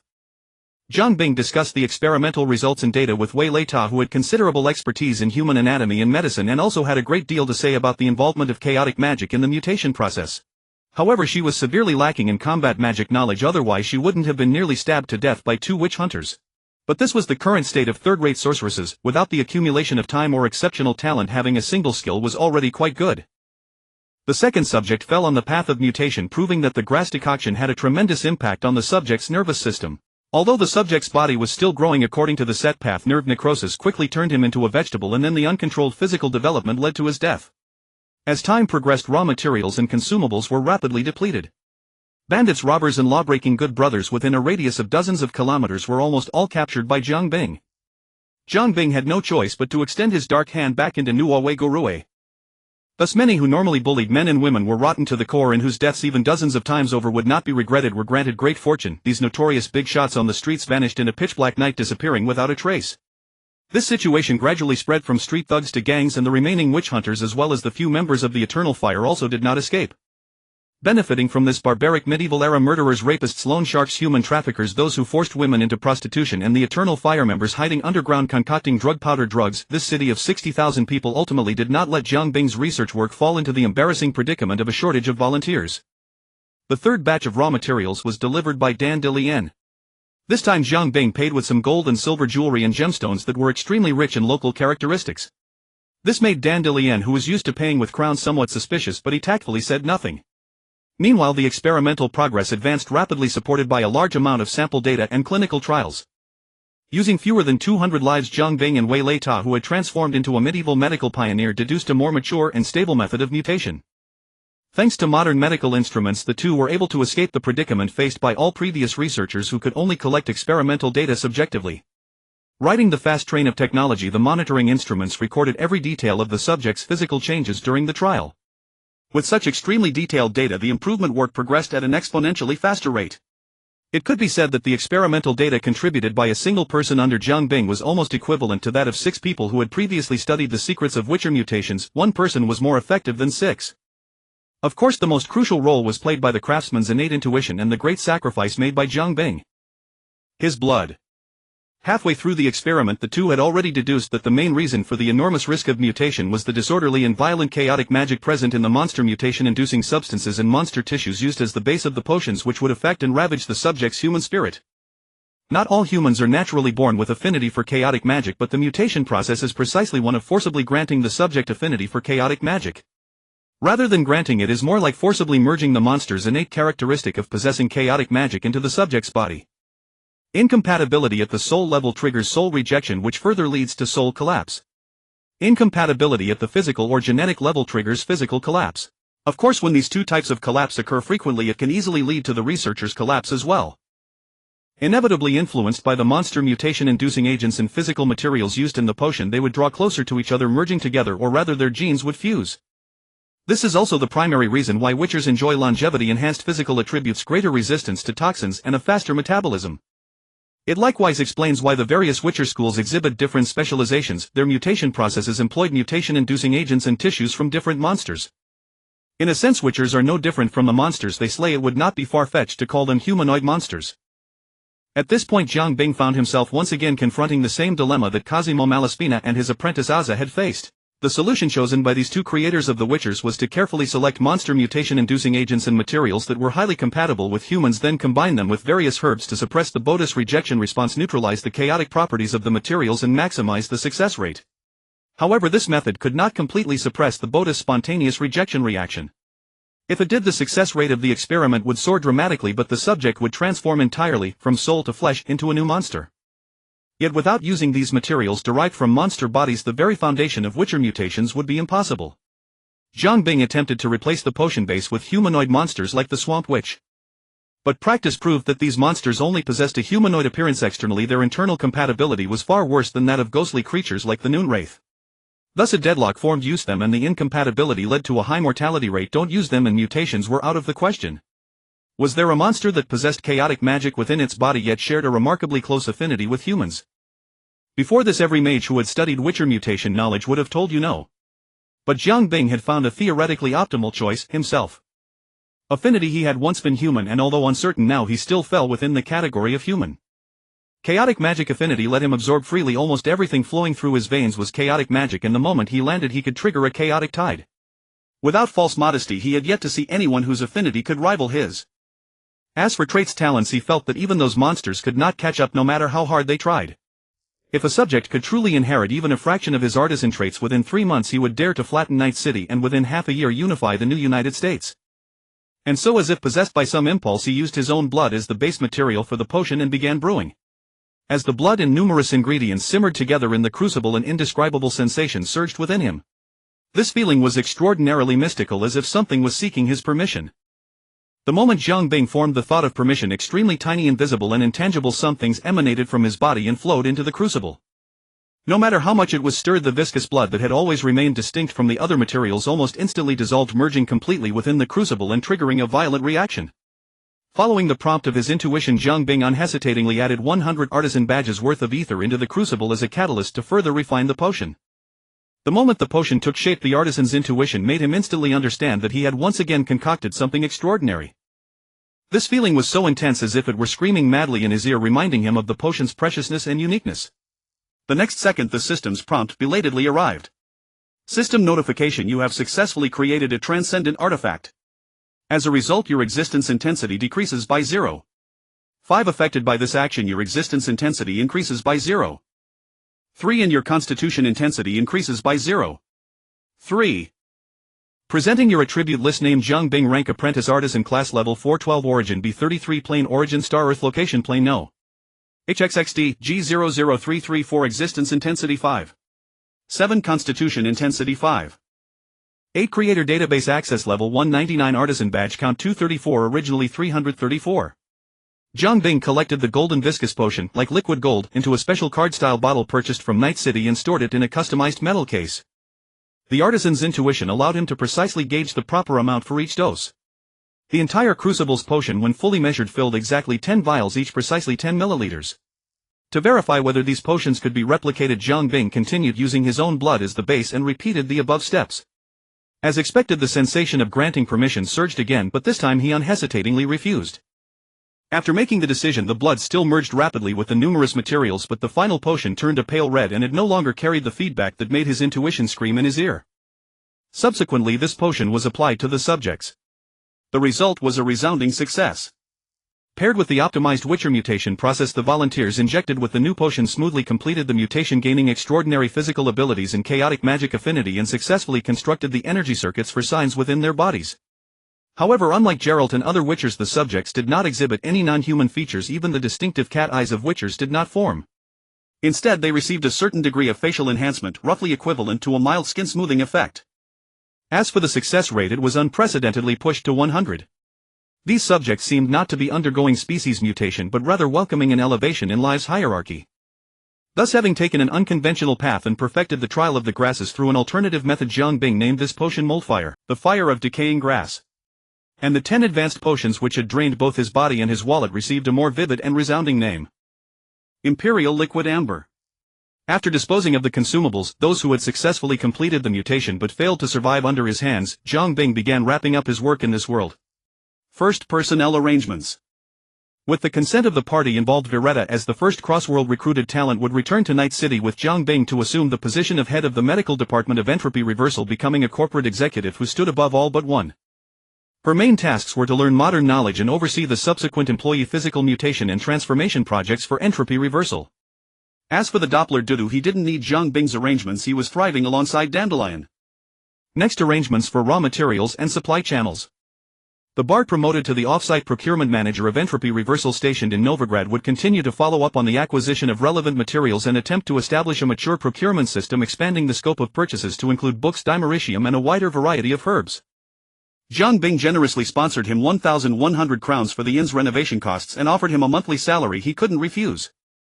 The recent abduction operations had allowed Jiang Bing to amass quite a stash of valuable goods. As the saying goes, murder and arson lead to gold-lined belts, especially when the victims were those engaged in illicit trades, a highly energetic group that generated quick money. When a wooden chest filled with various coins, gems, precious metal jewelry, silver plates and gold goblets was placed before Dandelion, the latter accepted his long-term wages and procurement funds without a word of complaint. The remaining item was Geralt's other half of the payment, a silver sword. Jiang Bing was a man who remembered kindness. He had received much care from Geralt and Vesemir in the early days of his transmigration. After being cooped up in the research room for so many days, his hands were itching to work. Thus he waved a hand and with unabashed opulence purchased a vast quantity of smelting materials and blacksmithing tools from Novigrad. After all this money was contributed by the people of Novigrad, especially those selling narcotic powders, their wealth was damn impressive. No wonder the Eternal Fire could thrive and expand on their patronage. Earned in Novigrad, spent in Novigrad, Jiang Bing had no intention of taking a single coin home. These precious metals held little value for him given his considerable assets in Night City. Soon as Geralt finished a fresh contract and was resting at the Passiflora, Dandelion sought him out and told him to collect his reward from Jiang. This left the Witcher, who had just ordered a female elf, momentarily stunned. He had only thought Jiang Bing was joking, never expecting him to be serious.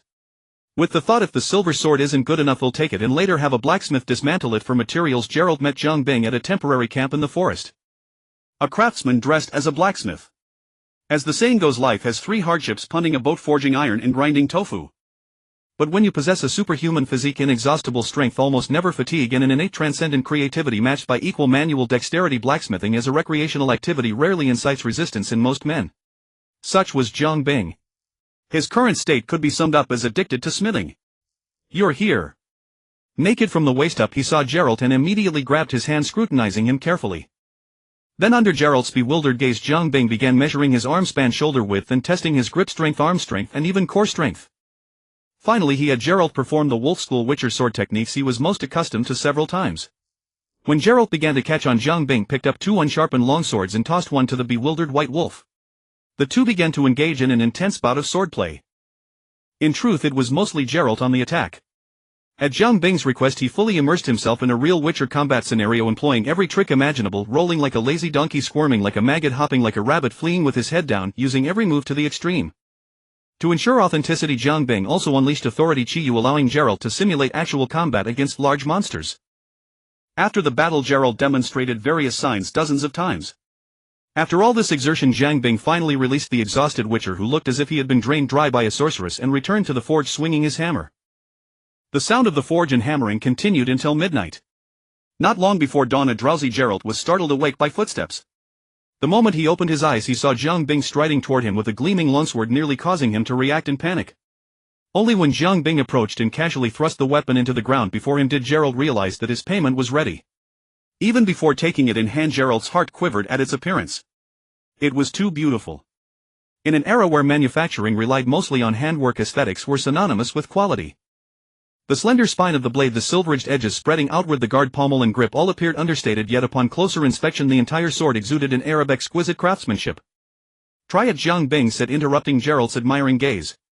The White Wolf eagerly grasped the hilt, drew the silver sword and weighed it lightly in his hand. It felt natural. That was his first impression. The grip, wrapped in cord of some unknown leather, perfectly matched his holding habits, and the sword's balance was impeccable. By impeccable he did not mean perfect balance. In fact, the center of gravity was not entirely at the hilt but shifted slightly forward. Yet this suited the Wolf School swordsmanship and Geralt's own preference for heavy inertia and powerful slashes. Unable to contain himself, Geralt rushed to an open space and began to whirl the silver sword. Only when he actually used it did he discover the sword's subtlety. The length was neither too long nor too short, the weight perfect, it moved as if it were an extension of his arm, transmitting power seamlessly as though it were one with his entire body. For him everything was just right. Gerald rehearsed his usual combat scenarios with the sword and grew increasingly convinced of its suitability. It felt as if the two were born together. Lacking Dandelion's scholarly eloquence and having only attended a few Witcher school lessons, Gerald could not conjure any grand compliments, so he simply praised the sword repeatedly. "Glad you like it." Jiang Bing dragged over a heavy bundle and handed it to Gerald, then pointed at the silver sword the other man couldn't let go of and gave its maker's specifications. "I made slight adjustments to the blade structure to enhance oil adhesion, and during forging I mixed a small amount of metal with good magical conductivity into the core. It should boost your sign intensity. Figure it out yourself." What else could Gerald say but nod repeatedly in agreement? If a master blacksmith had forged such a sword, the forging fee alone would exceed 1,000 crowns, even with the client providing materials, and the quality would still be far inferior to this one. Gerald opened the bundle Jiang Bing handed him and found a complete set of armor. For old Vesemir. "Give it to him when you have a chance." Gerald studied it and finally recognized the armor's design. High-level wolf school armor. "How did you obtain the schematics?" "Not exactly." Jiang Bing gestured for him to look more closely. "I made some modifications and optimizations based on the wolf school armor. Some parts weren't designed very rationally. As a medium armor, the balance between weight and defense could still be refined." Gerald's lips moved slightly, wanting to ask how Jiang Bing dared to say something that many master blacksmiths wouldn't dare to utter. As a specialized armor for witchers, its overall design concept was the result of extensive collaboration and brainstorming between mages and blacksmiths. The material structure, bomb attachment points, and the placement of portable pouches were all finalized based on a wealth of practical combat data from witchers refined through repeated discussions and trials. Gerald held the silver sword in his hand, and the memory of its smooth, effortless handling, like a man who after a week of constipation ate at a fast food joint and transformed into a spray warrior, echoed in his mind. He felt that the other's remark was only natural. He ultimately accepted the bag containing the armor without a word, intending to hand it over to Vesemir in person. After settling these matters, Jiang Bing prepared to return with Valletta, who still had a debt to work off. As a well-traveled sorceress, even a third-rate one, Valletta had an exceptionally high tolerance for the concept of cross-world travel. The conjunction of the spheres did not merely refer to the convergence of two planets, but the interconnection between two worlds. Hence, although she had never experienced world-hopping herself, she had heard a great deal about it. Yet the barren, chaotic magic of the cyber world left her feeling somewhat unaccustomed at first. As a magical being rich in chaotic magic, the sorceress suddenly moved from a high magic environment to a low magic one. While it was manageable for a short while, over time she developed a magical deficiency stress response akin to altitude sickness. This left her feverish all day, weak and listless. Not everyone possessed Jiang Bing's non-human constitution. Fortunately, this symptom was not difficult to overcome. After a few days of rest, her body would naturally adjust. She could rest, but Boss Jiang could not. The moment he returned, he had Gloria, the head steward, arrange for a sterile medical room to be set up in Base 6 and procure the necessary equipment. He himself headed to the Badlands to search for the volunteers of the Rippers, who were beginning to emerge again. After a series of experiments, the trial of the grasses was confirmed to function normally in the cyber world, or rather the trial of the grasses based on Jiang Bing's blood could proceed as usual. The next step was to retrieve old Logan from the Trauma Team Medical Center. Such trivial matters no longer required Jiang Bing's personal involvement. His subordinates quickly delivered old Logan to the pristine new medical room.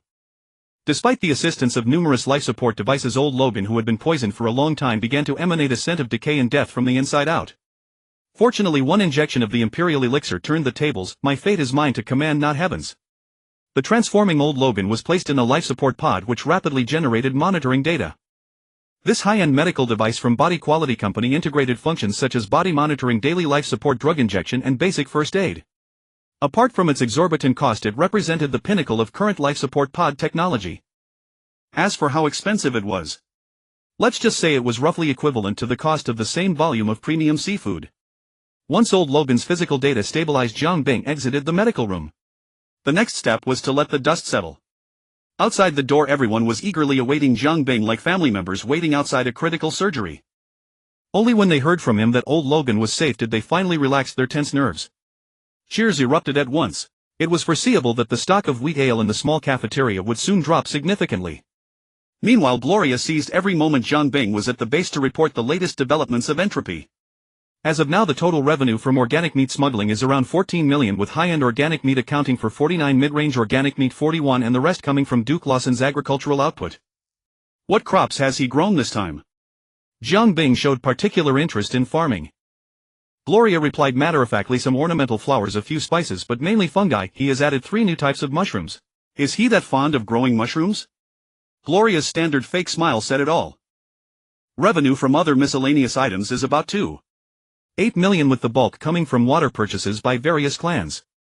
This is even after accounting for credit deductions, a steady long-term income stream. Gloria placed the datapad she was holding in front of her boss Jiang Bing. The detailed breakdown of increases and expenditures is all here, boss. Please take a look yourself. Jiang Bing grabbed the datapad and browsed through it, simultaneously assigning her new tasks. That woman I brought arranged some basic education for her, like everyday knowledge and history. I'll compile a translation pack later. Once she's feeling better, temporarily assign her as the acting head of the medical department. We don't have a medical department. Then we'll have one once she's here. Gloria agreed promptly without any questions. Relying on his powerful brain processing speed, Jiang Bing quickly dealt with the accumulated issues and handed the datapad back to Gloria. In truth, there wasn't much that required his personal attention. The head steward could handle most matters. Only certain procurements and major directions needed his approval. Of course, there was also Gloria's resentful salary increase request. The number of employees in Entropy was growing, but her workload showed no sign of decreasing. Fortunately, with her rapid growth and accumulating work experience, she had evolved into a qualified, highly efficient workhorse. Jiang Bing unhesitatingly doubled her salary, then set aside these trivial matters and headed to the Badlands to wait for someone. It was noon and the sun blazed down on the Sun Motel. Jiang Bing ordered a beer at the shop, holding a datapad and diligently absorbing knowledge. Say, once a person is ascended, why not grant them quantum reading speed? Jiang Bing's muttering continued until 42's microphone arrived. Jiang Bing, what? Why aren't you using your drones? 42, the stuff is a bit sensitive. It's better I hand it over in person. A chip ejected from the microphone's brain-computer interface slot. 42, you won't believe what I dug up from this guy's brainware. Jiang Bing took the chip curiously and inserted it into his portable datapad. What 42 wanted Jiang Bing to see was right at the top, very obvious. Jiang Bing, the 6th Street Gang is actually mixed up with the Maelstrom. 42, not only that, but there's also an agent from Militech mixed in. 42, look at his contact records. This guy named Anthony Gilchrist is a Militech agent in Night City. Jiang Bing, now this is interesting. What are they up to? 42, that's a question for his boss. 42, Rick Morton, the nominal leader of the 6th Street Gang. Their communication logs are countless. 42, the order to send people to attack you was most likely given by him. Jiang Bing, does the brain implant mention where this Rick Morton is? 42, no, these gang higher-ups value their lives too much. Jiang Bing, after all, they've put on shoes, no longer the barefoot ruffians fighting and killing. Jiang Bing sent Rick Morton's name to Gloria, asking her to inquire about him through the underworld. Jiang Bing, alright, that's the end of this matter. I'll handle the rest myself. Microphone didn't waste words, got up and left.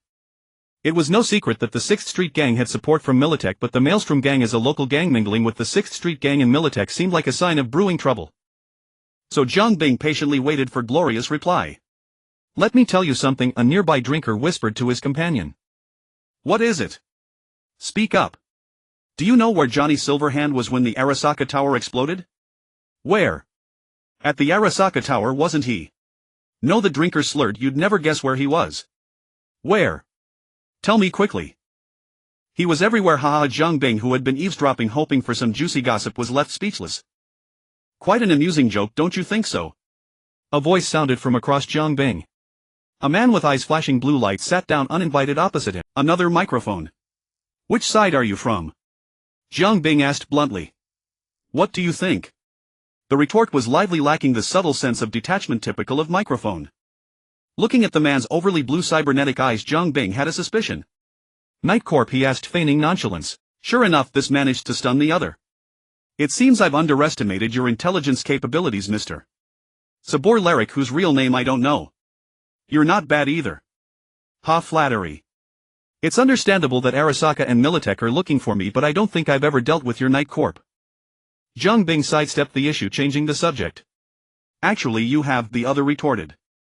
East Construction Company contracted the infrastructure work for Night Corps G146 district, but with Hal East's death the project is now indefinitely shelved. You can find someone else. Don't hang yourself on one tree, Jiang Bing advised. Besides, my relationship with him is purely that of enemies. I didn't intentionally target your Night Corp. People die every day in Night City. If you come after me for such a trivial matter, you're being too petty. Am I right? Jiang Bing leaned forward, staring directly into the man's blue cybernetic eye, and whispered in a voice only the two could hear, Mr. Blue Eyes. This sentence was like a lightning bolt cutting through the pitch-black night, finally shattering the composed mask the man had worn from the start. The seemingly ordinary fellow showed a first expression of surprise. "It seems I've underestimated your intelligence capabilities," he repeated, but this time his tone carried enough caution. "So you really came to see me specifically because of Least's death?" At this point Jiang Bing suddenly realized, "By the way, how did you find me?" "This is Night City. If a corporation wants to find someone, no one can escape, Mr. Blue Eyes chuckled softly. "As for Least, he was just a pawn. Your eliminating him was nothing special, but the annihilation of the MaxTac unit made me see you in a new light." The blue eyes fixed on Jiang Bing, their meaning inscrutable. "The founder of the Entropy Company who refuses to install any cyberware." Reading between the lines, Jiang Bing pondered the hidden implications in the man's words, and after a long while spoke, "You're here. What do you want?" "Did you know that when Richard Knight founded Night City, he originally intended to build it as an enlightened and peaceful beacon of capitalism?" Mr.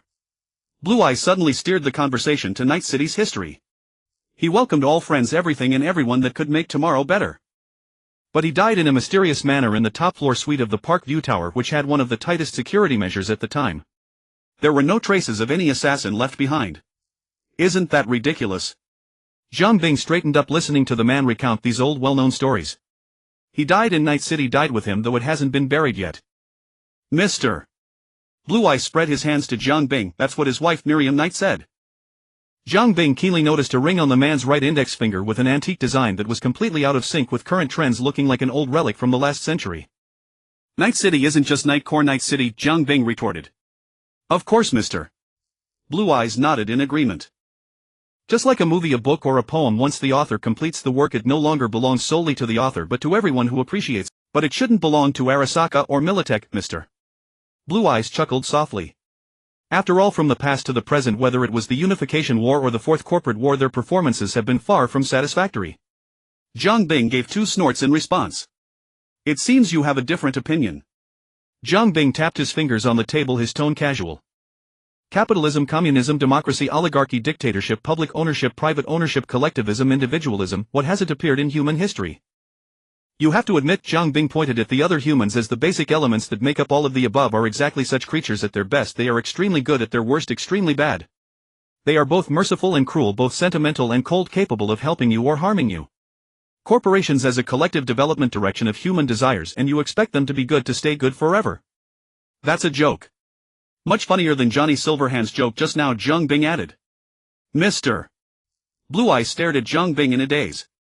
"Will entropy be the same?" Jiang Bing waved his fingers at him with a carefree air. "It's inevitable." "Then why did you establish it?" Mr. Blue Eyes expressed great confusion. Jiang Bing gave him a mysterious smile and in the man's expectant gaze softly replied, "Because I want to." "Why do there have to be so many whys in this world? If you stop eating for fear of choking or worry about the sky falling, how can you live your life?" Mr. Blue Eyes' eyes began to flicker rapidly. "You cannot refuse to plant flowers forever just because they wither, nor can you reject beginnings out of fear of endings. That's a very interesting perspective." Mr. Blue Eyes seemed to understand something. "You are also a very interesting person. We have been watching NUSA Bull since much earlier than you imagine. We have been observing your every move. Your powers, those novel toys, though we don't know what's behind you, but Night City is free." Mr. Blue Eyes smiled at Jiang Bing, expressing his goodwill. Although his blue eyes somewhat distorted his expression. "As you said, Night City now is not just one person's city. Similarly, it welcomes every builder, everyone who might make Night City better." Jiang Bing listened to the other's words, keeping his expression calm. "Did you travel all the way to the Badlands just to chat about these trivial matters?" "Ha!" The other gave a soft laugh. "Mainly wanted to say hello." He looked at Jiang Bing's organic eyes, his expression unreadable. "After all, we can't meet face-to-face in the cyber network, so I had to come in person. Now that you've seen me, how do you feel?" Jiang Bing asked curiously. "It was a worthwhile trip." The other seemed quite pleased. He pulled out a metallic pure black business card from his pocket and slid it to Jiang Bing. "This is my contact information. I believe you will find it useful." The other stood up. "Regarding the city councilor Star Jackarin, whose son died, I have already taken care of it for you. He will not trouble you anymore. I also hope that in light of our pleasant conversation today you will not go after him again." Jiang Bing picked up the business card, watching the other man's back as he pushed open the door and left. He judged in his mind that this old fellow had rambled on about a lot of things, but that last sentence before leaving was probably his main purpose today. However, one must reciprocate favors. The other had come in person showing respect and left a business card, clearly hoping Jiang Bing would give him face. Face is worthless when it's not needed, but when it's on the scale it's heavier than 1,000 pounds. In the end, Jiang Bing accepted the business card. This AI suspected of controlling the Night Corporation. His face was usually very effective in Night City. Jiang Bing sat for another 10 minutes before Gloria's communication finally came through. Gloria BOSS, the 6th Street Gang is in the midst of internal turmoil. Rick Morton is very concerned about his safety. Lately he hasn't shown up in reality and there are hackers on the network specifically cleaning up his tracks. Jiang Bing, so he's another turtle hiding in his shell. Gloria, but Rogue provided a piece of information that I think can help. Jiang Bing, what message? Gloria, according to her, the internal strife in the 6th Street Gang was caused by one of the 6 leaders, Will Cannon. He plans to reform the gang, which will inevitably affect the interests of others, naturally including Rick Morton. Jiang Bing, do you think he knows Rick Morton's whereabouts? Gloria, the one who knows you best is often your enemy, especially since Cannon and this Rick Morton have worked together for so long. Jiang Bing, makes sense. Have you found this Cannon's location? Gloria, no. Jiang Bing. Gloria, the high-level members of the 6th Street Gang are tearing each other apart. Each of them is very careful about their personal safety, lately afraid of being caught and then being hired to have their ashes scattered. Plus these people all have military service experience, so it's normal not to find them when they're hiding. Gloria, but I found a hotshot underling of Cannon's. He definitely knows something. Jiang Bing, with a clue, it's easy. I'm good at tracking down leads. Gloria, Captain Sherman, a seasoned soldier, a militarist, Cannon's direct subordinate. He's a bit flamboyant and very high profile, as if he's not afraid of death. I've sent you his specific location, boss. Jiang Bing received. He'll have a good talk with him. To avoid the predicament of being pinned to the desk by paperwork, Jiang Bing, the boss, has practically turned himself into the top enforcer of Entropy, the double-flowered Red Club. Although it's not much different, he is after all the most capable fighter in the company. But this model is also correct. For Night City, or rather companies in this world, to grow and thrive, fists must come first. First in every sense. Coincidentally, to complete the grass trial, he had been holed up in the lab since returning from the Witcher world and his bones were getting rusty. It was a good opportunity to go out and stretch his body, work and rest in balance. Captain Sherman of the 6th Street Gang was a quite peculiar man. Instead of staying in the bustling Valley District in northern Coronado Farm, he insisted on holing up in the southwestern corner of the farm. This was a slum in Santo Domingo so remote within the 6th Street Gang's territory that it was almost worse than Ninguta, but he insisted on stationing here and made it quite lively. The streets here could no longer be called streets. Garbage was carelessly dumped on the streets left to ferment. Except for the main roads where people could still walk, the alleys and corners always reeked of a rotten, putrid odor. The houses along the road had a high occupancy rate, but they were all illegally occupied. The residents were unemployed, jobless, bankrupt, or simply unwilling to work, poor people who huddled in dilapidated homes, living a life largely dependent on the whims of fate. Most of these long unrepaired houses had damaged roofs, and many residents could literally lie in their rooms and see the sky outside. Jiang Bing's large car Thrace 388 Jefferson struggled through the crowded streets and turned into the more remote Woodhaven Street. The low-hanging power lines almost brushed the roof of the car. On the walls around white, red and blue 666, 6th Street Gang symbols and American flags were ubiquitous. Hey, this car is really thing nice. A 6th Street Gang recruit with his arm around a female gang member wearing a Garrison cap commented on Jiang Bing's new car. The products of Chevrolet, a car manufacturer, basically followed the old American tough guy style, big, heavy, thick and solid, with such high displacement that novice drivers often mistakenly thought the gas tank was leaking. And this style was most welcomed by the 6th Street Gang, who retained the new American military style. The wide, sturdy car stopped in front of him and the window slowly rolled down, revealing Jiang Bing's face. Excuse me, I'm looking for your Captain Sherman. Who are you daring to act so tough on our 6th Street Gang turf? The young gang member, eyeing the car with a hint of class resentment, grumbled and cursed, eager to assert his presence in front of his new girlfriend. Do you think you can just waltz in and see Captain Sherman whenever you please? His equally new girlfriend, not to be outdone, retorted with an inexplicable pride. Both deliberately displayed the weapons tucked into their waists, the threat unmistakable.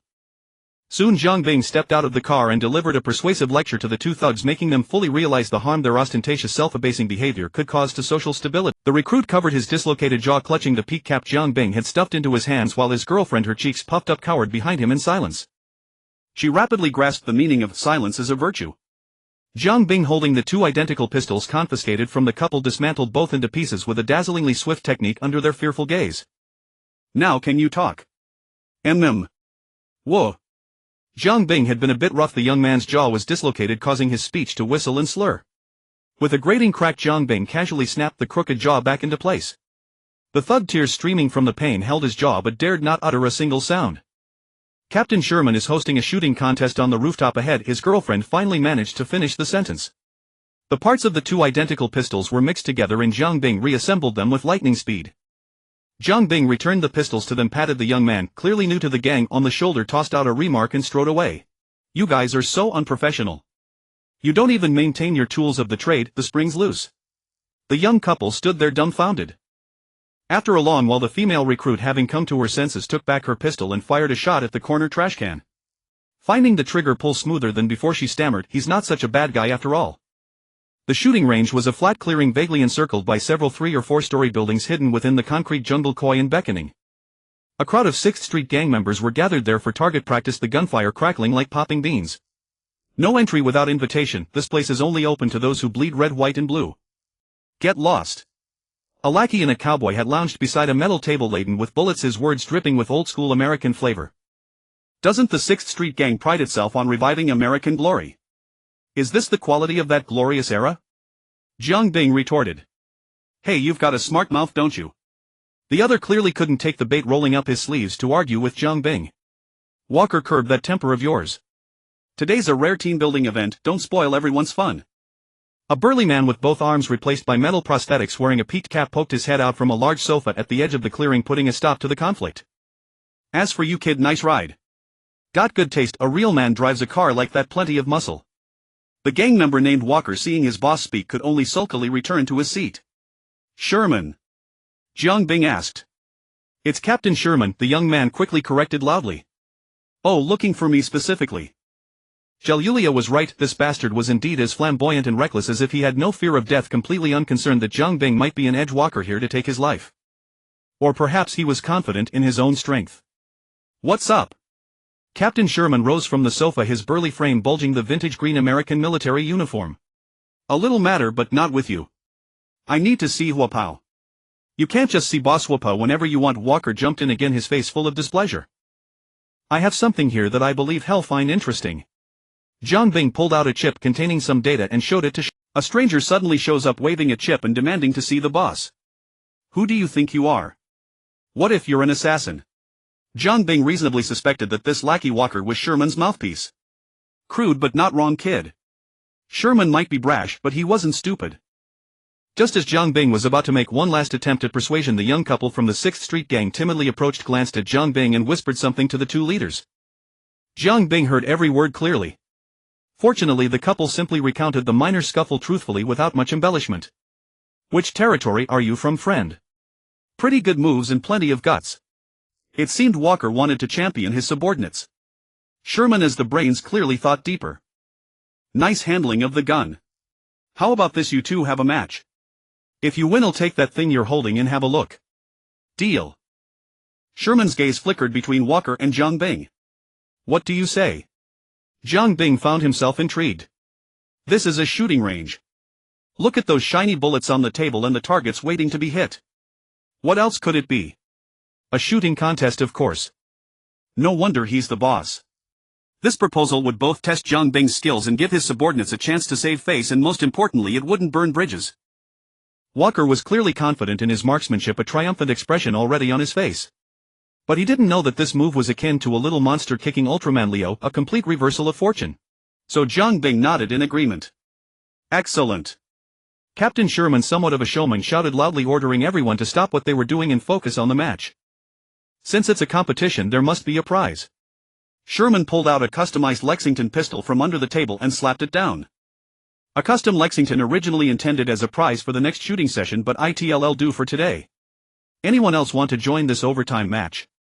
The winner takes home this beautifully modified little beauty. With Captain Sherman urging 2 or 3 gang members who fancied themselves good shots stepped forward to compete. For safety, no personal firearms. We're playing for skill, not for high-tech gadgets. Sherman directed his men to hand each participant a plain Nova revolver. Jiang Bing received the gun, examined it, and gave his verdict. A piece of junk. How do we compete? Captain Sherman, a cigar now dangling from his mouth, looked excited and loudly announced the rules. 30 seconds, unlimited bullets. Whoever hits the most targets wins. Shooters, get ready. Quickly put up our dear Holt's face. A row of simple targets were erected. Hey, you're actually using the deputy mayor's face as a target. Zhang Bing almost let out a laugh. The full name of Night City's deputy mayor was Wilton Holt. Isn't it great? I came up with this idea after much effort. Captain Sherman grinned so wide his lips puckered, clearly full of self-satisfaction. It really does inspire the desire to shoot, Zhang Bing praised sincerely. Haha, you know quality, truly no quality. This hit Sherman's sweet spot. Alright, countdown from 3, get ready. As the countdown ended, the shots from Zhang Bing's Nova gun almost merged into one continuous sound. He couldn't even be bothered to glance twice. Fixed targets at a dozen meters were as easy as taking something out of his pocket for him. With fingers flying, Zhang Bing's reloading speed was so fast it left after image as a kinetic revolver was almost being fired at the rate of an assault rifle.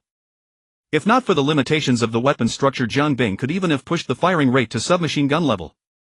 The unlucky young man beside him had barely fired a few shots before he was stunned by Zhang Bing's outrageous performance. By the time he realized it, among the 50 or 60 large portraits of Wilton Holt, Zhang Bing had single-handedly put a bullet hole in the forehead of 90 of them. Now everyone knew who had one. You're cheating with the Cyanweiston. Walker's face flushed red as he jumped and cursed, his eyes glaring as if to devour. It was unclear whether he was embarrassed by losing face or simply angry at the perceived cheating. He involuntarily tightened his grip on his revolver, just about to aim at Zhang Bing in accusation, when another gunshot rang out in the arena. Walker felt a chill on his head. His cowboy hat had been knocked off by a bullet. Zhang Bing's left hand had somehow drawn his Prelude-modified revolver, and with a single shot he sent the hat flying off the other's head. This was like poking a hornet's nest. The surrounding 6th Street gang members were about to bristle and draw their guns when Sherman suddenly spoke up to stop them. It was simple. Based on Zhang Bing's previous target practice, his skill was undoubtedly among the top in Night City. If it came to a real fight, having more people wouldn't guarantee victory. The fact that he hadn't killed Walker on the spot meant there was room for negotiation. Sherman wouldn't have reached his current position without a keen ability to read the situation. He could handle it calmly, but the naturally hot-tempered Walker couldn't hold back. He raised his gun to fire at Zhang Bing, but Zhang Bing, striking after but arriving first, shot the revolver out of his hand. Then shot after shot unhurriedly he sent the DR-5 Nova revolver high into the air. This was not something the Cyanweiston could accomplish. Until the bullets ran out, Zhang Bing casually flipped out the revolver's cylinder, dumping the casings. Since it was a right-handed revolver, he, holding it in his left hand, twirled the gun into a blur between his fingers. Without even looking, relying on instinct, he precisely loaded a moon clip of bullets into the cylinder. The revolver, tumbling in the air, had just begun to fall when the one in Zhang Bing's hand spat out precise and elegant bullets again. Thus it began to spin and leap in the air once more, making Walker close his eyes in anguish. Showing off, blatant showing off. Every single person present was rendered speechless by the display. As for the earlier tension, it was as if it had never existed. No one wanted to unprovokedly confront this sharpshooter. "Alright friend," Captain Sherman finally spoke up to end the farce. "You win. Put your revolver away." Away. The revolver spun between Zhang Bing's slender fingers, smoothly moving from his left hand to his right. How to put it away? Isn't it already put away? Fortunately, he only teased himself inwardly, then stopped his yin xuanying act, reloaded, and holstered the gun under the arm of his red combat uniform. The 6th Street Gang was founded by a group of professional soldiers who lost their jobs after the Fourth Corporate War. The gang was filled with military style from top to bottom in both positions and mentality. Soldiers admire strength. Zhang Bing demonstrated his power and showed a friendly attitude, naturally earning Captain Sherman's welcome. He dared not welcome him. "What's your name, brother?" Sherman's attitude had softened considerably compared to before. "Sable. This is your well-deserved prize." To finish the job, Sherman pushed the Lexington pistol which served as the prize toward Zhang Bing. The gunsmith seemed to have a clear vision, aiming to modify it into a high radiofire suppressive weapon. To this end, the entire firing mechanism and feeding components were replaced with his own handmade parts. From concept to craftsmanship, it was surprisingly decent. Zhang Bing gave it a feel and was somewhat impressed by the gun's overall performance. "Not bad. You have good taste. The gunsmith you found has solid skills." Sherman laughed happily again. In the military-heavy atmosphere of the 6th Street Gang, weapons were a soldier's second life. Praising someone's expertise in weapons was equivalent to complimenting their overall competence. "I had it modified by the owner of Second Amendment. If you're interested, you can check out his shop in Super Tower H10. Mention my name and it'll definitely work." Zhang Bing planned to visit sometime to survey the average level of the market peers. After brief pleasantries, Zhang Bing pushed the chip to Captain Sherman again. Without hesitation, Sherman inserted the chip into his brain-computer interface behind his ear, showing no concern that it might contain a virus. As the light in his cybernetic eye lit up, Captain Sherman merely skimmed the carefully edited contents and let out a sigh of admiration. "Sable, you've really given me something remarkable. I'll contact Cannon Boss as soon as possible, but I can't guarantee whether he'll agree to see you. Had better be willing, or else we drink from the golden cup together, but the blade will not spare you, brother." Zhang Bing thought to himself. The two maintained superficial politeness and parted ways. Zhang Bing returned to Base 6 and continued to monitor Old Logan's mutation progress. According to various data, all his physical indicators were skyrocketing upward, already surpassing normal human baseline thresholds. However, limited by the concentration of chaotic magic in the environment, the mutation transformation efficiency was significantly delayed. Veretta, whose expression had improved considerably, wore a portable translation device, a real-time scanning device with a single-ear headphone and a monocle lens capable of scanning written text, recording sound and providing real-time translation. She offered her suggestion. Place of power. The sorceress spoke eloquently. "The inside, what people call the elves, their ancient masterpiece, a device that can gather magic. The magic node is a unique product of the wizard world. Elves with extraordinary magical talent built magical nodes covering the entire land on this continent. These structures, buried deep underground with only a tombstone-like terminal exposed above the surface, once nearly connected the entire continent. However, as the elven population gradually declined, most magic nodes lacked maintenance and were damaged by nature or human actions. Yet in many remote wilderness areas such ancient devices still exist. The elves used it to gather magical energy. If this technology could be applied here, it might increase the concentration of chaotic magic in specific areas." The sorceress' suggestion was quite reliable, and the increase in chaotic magic concentration was crucial to many of Zhang Bing's upcoming plans. The body modification of NI Shang employees, the cultivation of raw herb materials in the wizard world, all these require an environment with high concentration of chaotic magic. Not to mention that with this, Wailita's healing abilities would be fully unleashed. This matter was added to Zhang Bing's to-do list. Next came a tedious waiting period. Old Logan's performance after the mutation would determine the progress of Zhang Bing's upcoming Dejanjun plan. But perhaps because the chaotic magic was indeed too thin, or because Deliujiang itself was different from Fueying, until Captain Sherman of the 6th Street Gang sent an invitation to meet with Huopa, Old Logan still lay in the life support pod. Apart from steadily improving indicators, there was no sign of the mutation ending. Zhang Bing could only attend to other matters first.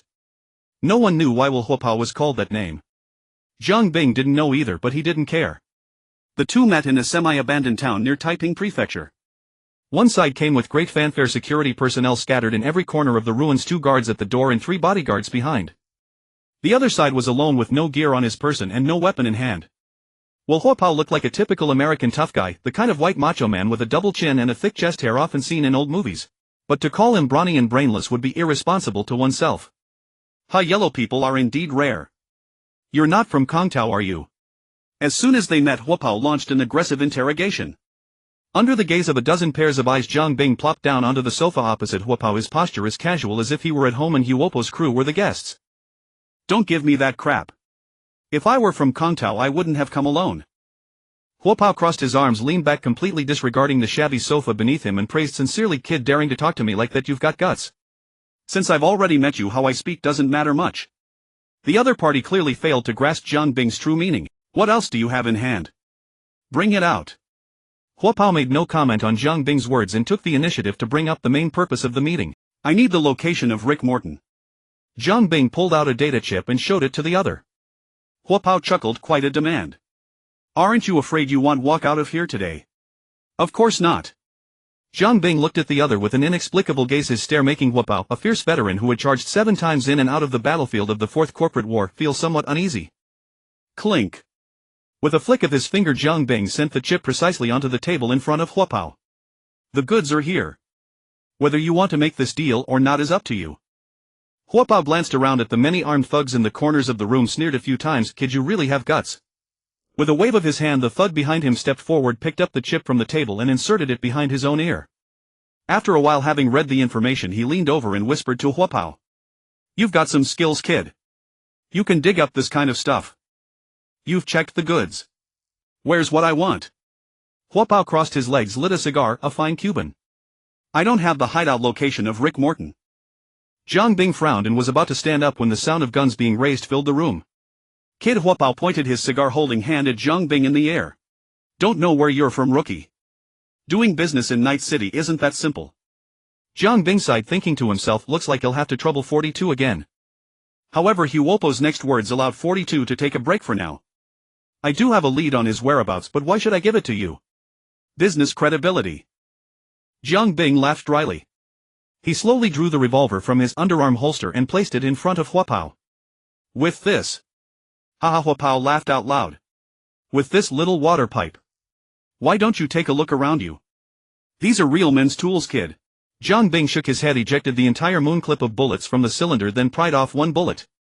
With Huopo's puzzled expression, he pulled the 45 caliber metal bullet head from the casing and pinched the entire bullet head vertically between his thumb and index finger. Under the watchful eyes of everyone, the alloy bullet head gradually flattened as Jiang Bing's fingers closed together. Amidst the sound of many swallowing saliva, the metal piece was thrown onto the table in front of Huopao, clinking crisply against the glass table. I suggest you rephrase that. As it turned out, Huopo's titanium alloy knee joints weren't too stiff, they seemed less hard than the bullet head that Jiang Bing had flattened. With a stiff, dry face, he didn't want to offend Jiang Bing further, nor could he lose face in front of his men. So he could only use the hardest tone to say the softest words. Meredith Stout, head of the Junyong KG Special Operations Department in Yecheng, and also the right-hand assistant of Rick Morton's previous backer. Seeing that the other party had finally spilled something useful, Jiang Bing returned the gun to his underarm holster. This action made Huopo's hanging heart drop a bit. He side-waved his hand, and except for the bodyguard behind him, the rest of the thugs obediently left the room. What followed was a part that was not very glorious for the 6th Street Gang. Mr. Saba, may I call you that? You can still be polite. Jiang Bing stabbed back with a tepid remark. Huopao gave a dry laugh, unconcerned.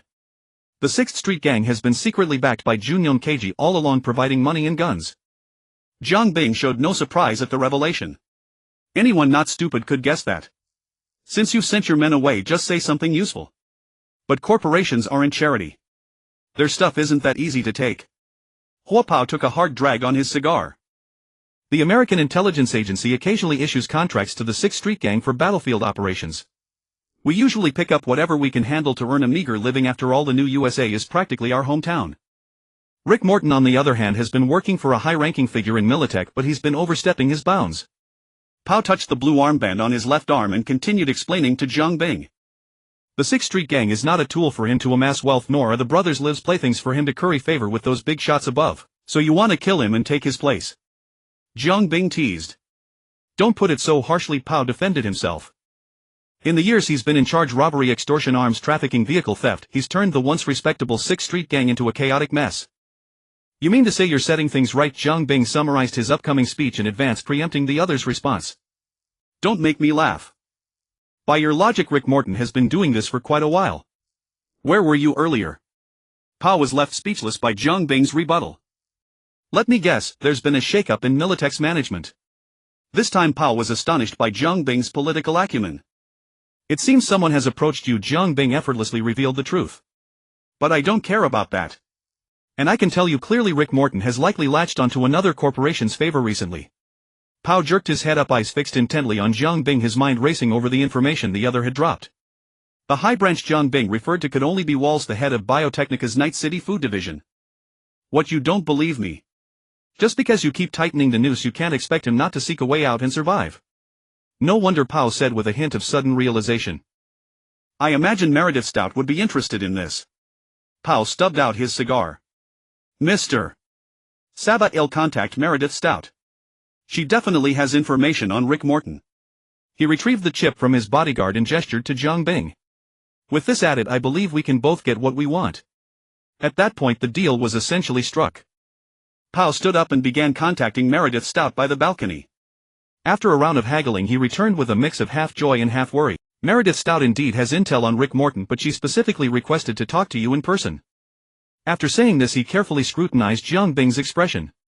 Seeing no response from this monster, who seemed to be a cyborg, he cautiously probed, may I ask, Mr. Saba, what are your plans? I'll talk to her. Now let's discuss my compensation. Jiang Bing looked at Pao. With Berbera Street as the boundary, the north is yours, the south is mine. Consider it as your apology for your rudeness. That's not good. When it came to interests, Pao swallowed his pride and refused to yield an inch. After all, such a large area, Mr. Saba, you can't swallow it all yourself. And I, Shang, can handle it. Jiang Bing's words made Pao recall the major events in Night City recently and his expression changed drastically. The lunatic who massacred an entire MaxTac team a while ago is one of your people. Pao's expression was extremely grim. Even so, he said to Jiang Bing, the 6th Street Gang is not just my 6th Street Gang. This matter isn't something I can decide alone. They can't beat you, Pao. Don't sell yourself short. Jiang Bing shook his head, speaking with certainty. As long as you agree, leave the rest to us. We'll handle everything. With a chilling tone, Jiang Bing half threatened, half declared, after all, we do have some tricks up our sleeves. In the end, Pao yielded under the threat of death. Jiang Bing didn't take his promise too seriously. Even a black and white treaty between two nations is just a piece of scrap paper when not needed, let alone a mere verbal agreement. But he believed that the more prominent the name of Ni Shang became in Night City, the more seriously Pao would take this agreement. By then, even if Jiang Bing said something false, there would be scholars from the 6th Street Gang to justify his words. Militech and Arasaka are the two giants of Night City.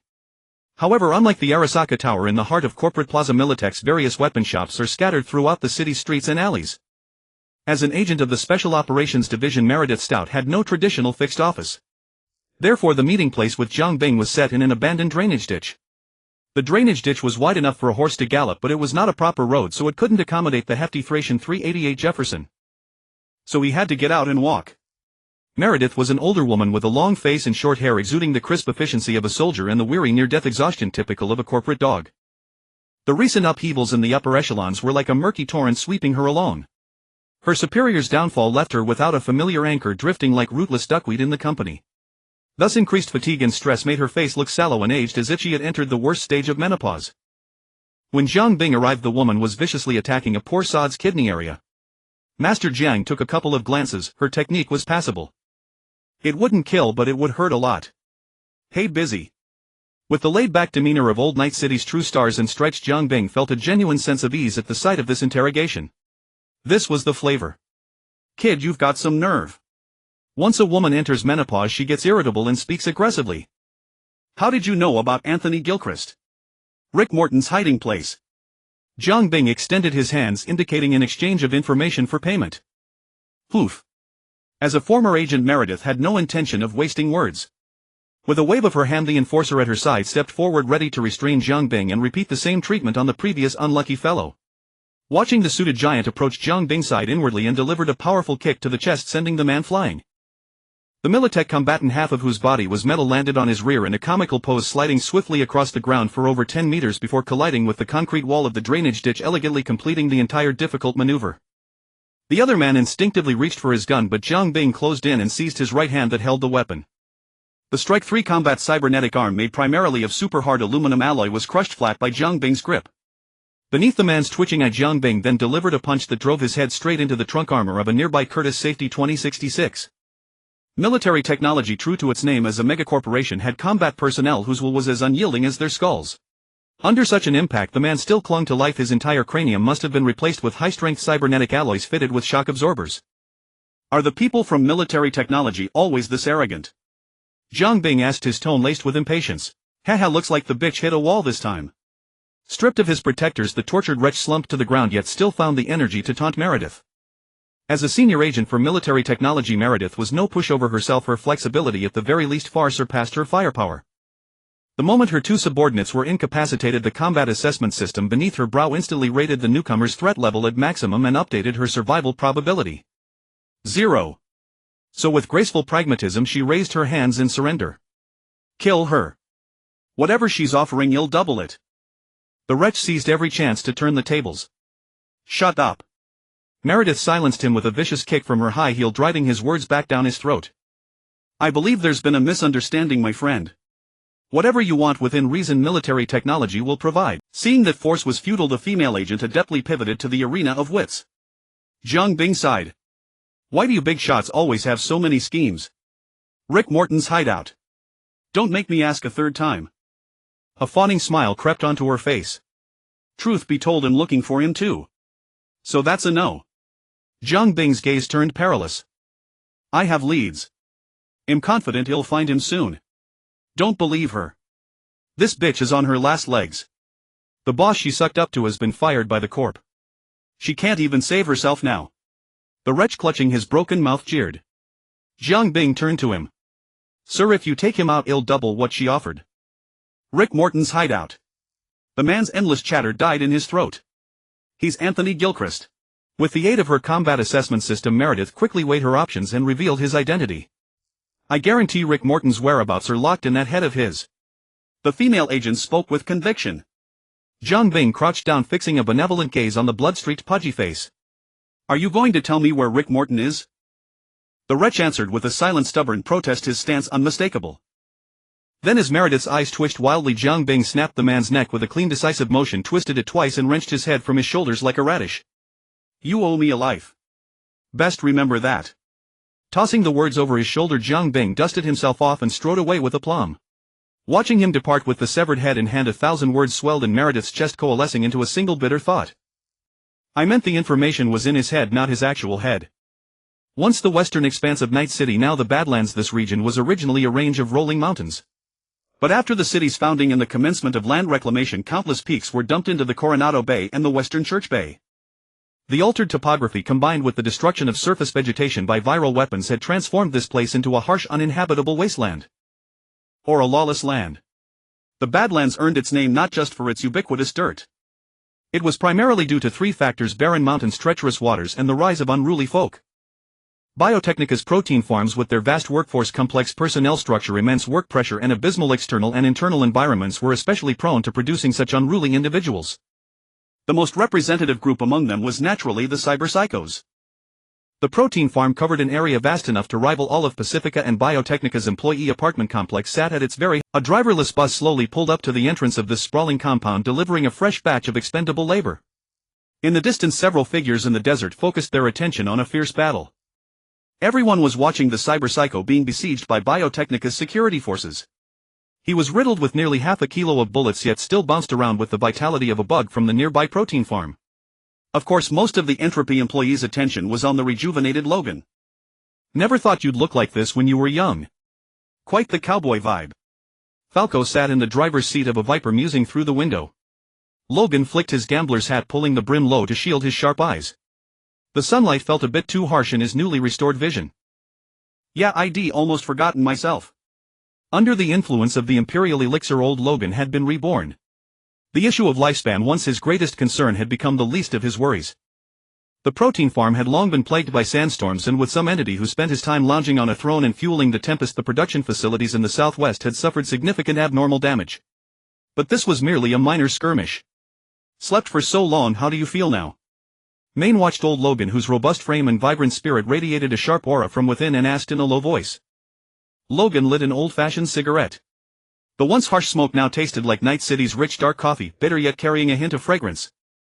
Never felt better. I feel like I could take on 10 men.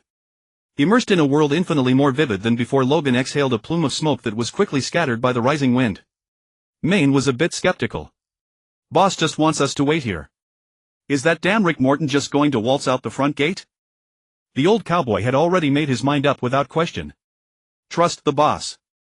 A ripple passed over the group, imperceptible to all but old Logan, who was smoking. He cast his gaze into the distance.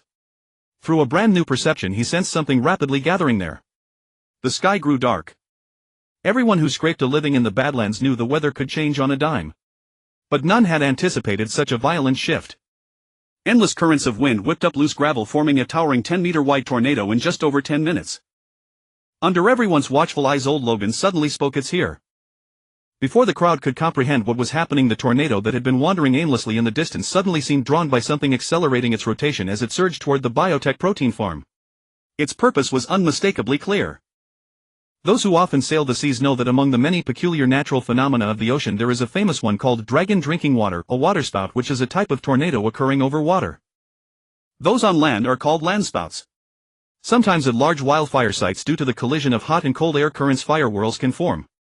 Such tornadoes wreathed in flames often maximize both lethality and spectacle. Naturally, in an environment like Ada, which is entirely covered in sand and dust, the tornadoes that form will sweep up massive amounts of gravel and grit, creating dust devils. Its lethality is second only to fire whirls. The immense quantity of irregular stones and sand accelerated to high speeds by centrifugal force strike their targets with a force no less formidable than bullets.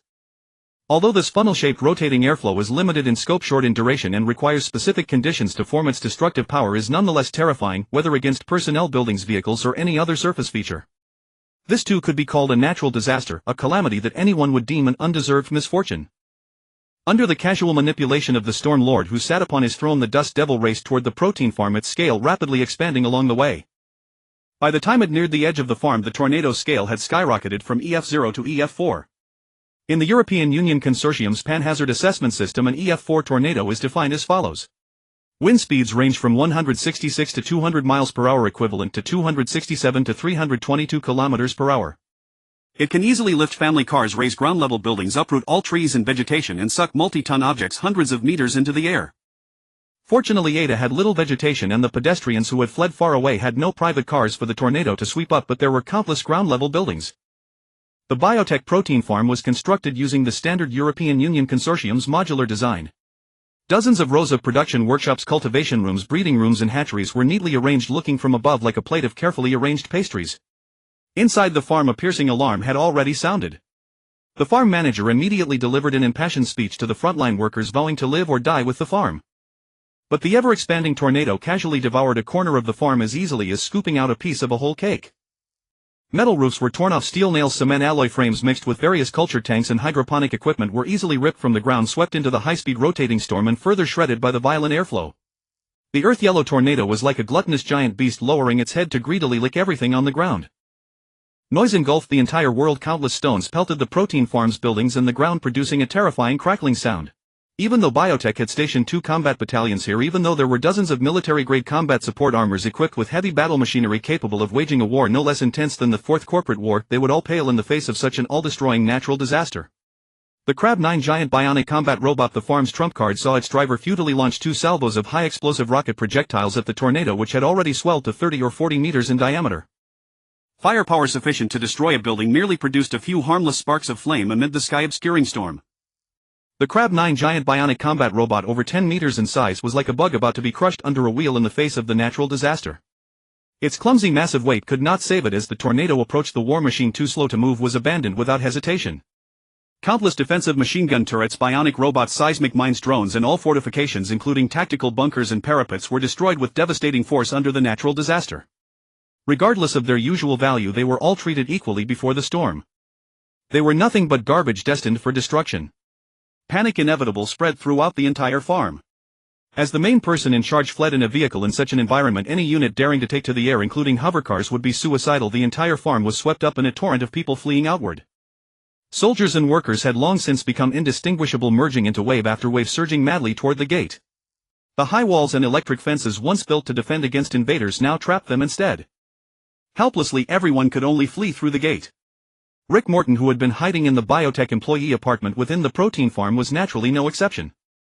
The crowded, panicked mob completely separated him from his subordinates. Humans fleeing in desperation had no concept of hierarchy at such a moment. Death was embodied in the sky-obscuring tornado, relentlessly pursuing everyone from behind. Just as Rick Morton with difficulty kicked aside a mud-splattered worker blocking his way and managed to squeeze through the apartment's gate, he found himself in another new crisis. As everyone knows, human legs can hardly outrun a tornado, so the few vehicles became objects of desperate contention. But the howling gale bearing down on them made this life-and-death struggle last only a dozen seconds before everyone under the pressure of death chose to flee for their lives. People always want to live. Thanks to his pampered life, Rick Morton's body had not been worn down by endless labor like the frontline workers. Instead, with adequate nutrition and scientific exercise, he had strong legs, allowing him to run at the forefront of the crowd pouring out of the apartment and be the first to dash out of the protein farm's gate. Before he could catch his breath, leaning on his knees, a low voice sounded beside him. "Is it him?" He suddenly turned his head to look. A burly crew-cut mercenary and a retro cowboy wearing a gambler's hat were staring at him. "Trust my eyes, I can't be wrong." "Nice one, old Logan. Your eyes are even better than the most advanced cybernetic eyes on the market. Out of so many people, you spotted him first." Old Logan smiled faintly, and together with Maine they advanced toward the target. Rick Morton's scalp nearly exploded. He turned to push aside the workers rushing to flee and tried to merge into the crowd, but his arm was suddenly seized. He instinctively drew his gun with his other hand, but initially did not spot the attacker. Only when his gun hand was seized by a cold metallic cybernetic hand did he follow the grip and look down to find the little girl Rebecca beside him. Before he could utter a word, Rebecca's friendly elbow strike descended upon his abdomen, sending him to his knees in excruciating pain, heaving dryly in futile agony. Thus the leader of the 6th Street gang fell into the snare of anti-entropy.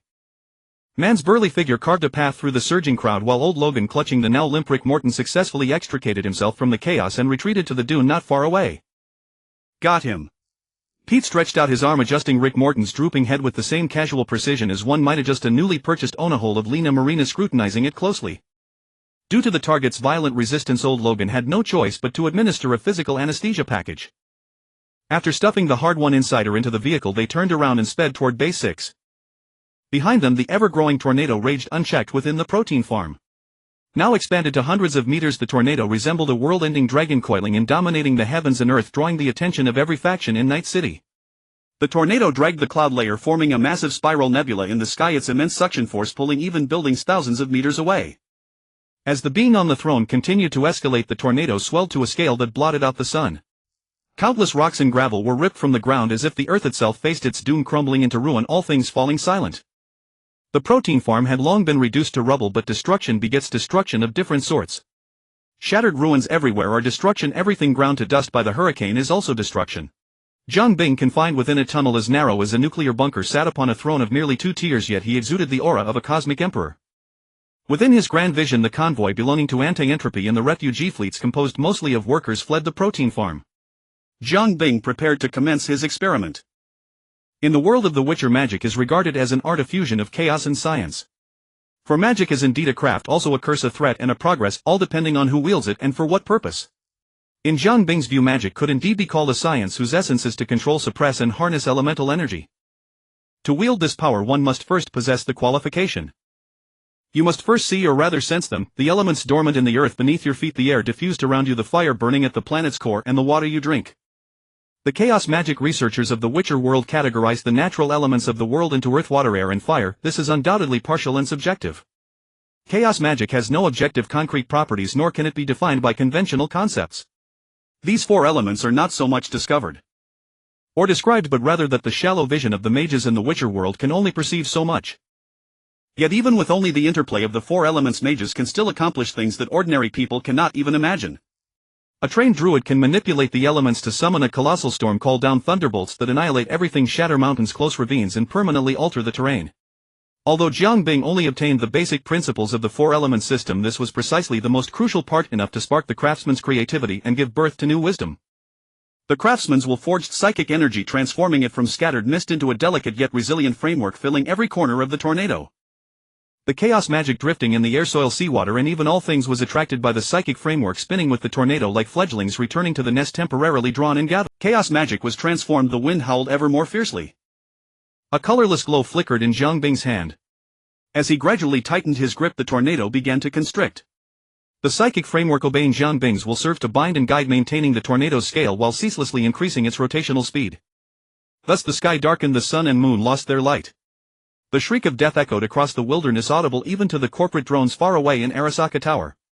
Tens of thousands of tons of sand and stone were hurled into the sky by the tornado, blotting out the sunlight. Humanity's proud concrete buildings and steel creations were shattered, churned and mixed with dust and gravel, indistinguishable and without hierarchy. Energy accumulated until it reached the limit of Jiang Bing's control. Then the hand on the throne suddenly opened wide. In the cold, silent tunnel, Jiang Bing childishly added sound effects to the gesture. Bang! The apocalyptic tornado, only sustained by artificial intervention, abruptly disintegrated the next moment, exploding with a thunderous roar that shook the wilderness and spread in all directions. The scattered winds, like countless razor-sharp blades, carved the earth into 1,000 wounds. Then came a shockwave reminiscent of a nuclear blast, blasting a massive crater at the site of the protein farm. A howling shockwave surged outward, raising a sand tsunami dozens of meters high, pushing all the way to the edge of Taiping's How, only dissipating upon reaching Watson District, broken by the skyscrapers. Countless debris were thrown into the sky, then fell like scattered flowers evenly strewn across the ruins of the protein farm. If Biotechnica plans to rebuild the protein farm on the original site, the costs for garbage removal, landfill and land leveling will be no small expense. Jiang Bing released his grip on the metal human skull, letting it flip back into the hidden compartment of the armrest under the mechanism's action. Having fully vented the pent-up frustration in his heart, he felt refreshed and clear-headed. He believed that Wolters, wherever he was hiding, would appreciate this gift. The stake finally had its second spring in life. Rick Morton was tougher than expected. His affluent life had not yet completely corroded the resilient will forged in brutal wars. He was bound to the stake stained with years of old blood and grease, the faint but chilling stench of something indescribable filling his nostrils. Before Jiang Bing even addressed him, his legs were already trembling uncontrollably. But the tough guy culture of America made him stiffen his neck, clench his jaw and maintain a defiant stance. Until Jiang Bing with a grave expression carried a box from his workshop and handed it to old Logan, the debt collector standing by. The Cyber Witcher opened the box in broad daylight, revealing a member over 30 centimeters long. This was one of Jiang Bing's acquisitions from the Witcher world, generously contributed by an incubus. Jiang Bing had taken the time to attach a handle to it. Its tough texture made it suitable for use as a rubber baton. But he simply lacked the courage to wield it against an enemy. That would be tantamount to assaulting both the user and the victim, simultaneously dragging both into the abyss of social death. This does not prove it useless. Hit him right across his face. The crowd present displayed a myriad of human expressions, but the common point was that no one could close their mouths. Astonishment in every aspect, shock, a shock that shattered one's worldview. Pila stretched out his unusually long arm, his thumb raised high as if to circle the tree 3 times to express his attitude. No wonder you're the boss, brilliant, truly brilliant. The victim's reaction was even more intense. He now shouted various obscenities, trying to anger the crowd into giving him a quick end. But in this scene no amount of effing pickled radish could mask the radiance emanating from the wooden box.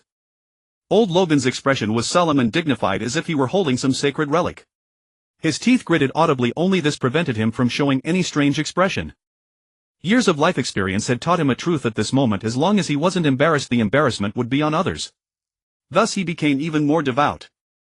He kept a straight face, swung the rubber baton and struck Rick Morton across the face. The rubber baton was a bit peculiar in appearance, but its power was undeniable. Under the force of old Logan's strength, it left a remarkably vivid red mark on Rick Morton's cheek. Beating the flesh, striking the soul. The steel-boned American tough guy couldn't even endure the first round of the little whip before he broke down in tears and spilled everything. Of course it might also have something to do with Jiang Bing asking Chiwei to start the braindance recording. The intelligence he revealed was somewhat unexpected. It wasn't that he had voluntarily defected to Wolvers, rather the black fat Jesus Dexter Deshawn had taken the initiative to approach him and act as a mediator. And the situation of the 6th Street Gang was also as Jiang Bing had previously judged. A change in Militech's management had occurred and Rick Morton's patron had fallen from power. Having lost his master, this black glove naturally became an obsolete product to be swept into the trash heap. A new emperor brings new ministers. This would make anyone unwilling to accept it, so the former leader of the 6th Street Gang had to find a way to switch his allegiance. And Dexter Deshawn's matchmaking was undoubtedly like a child wanting milk and the mother returning. One was willing, the other was eager, and the two sides quickly came together. Rick Morton acted as the pawn, eliminating competitors for the newly appointed Wolvers, while the latter provided various forms of support, enabling him to contend with the Cannon faction and in the worst case to have a safety net to save his life. Thus he earned the privilege to hide in the Biotechnica employee apartment within the protein farm. Under normal circumstances, with the stability forces deployed by Biotechnica in the protein farm, unless the person behind Cannon wanted to provoke a 5th corporate war, his safety would be assured without worry.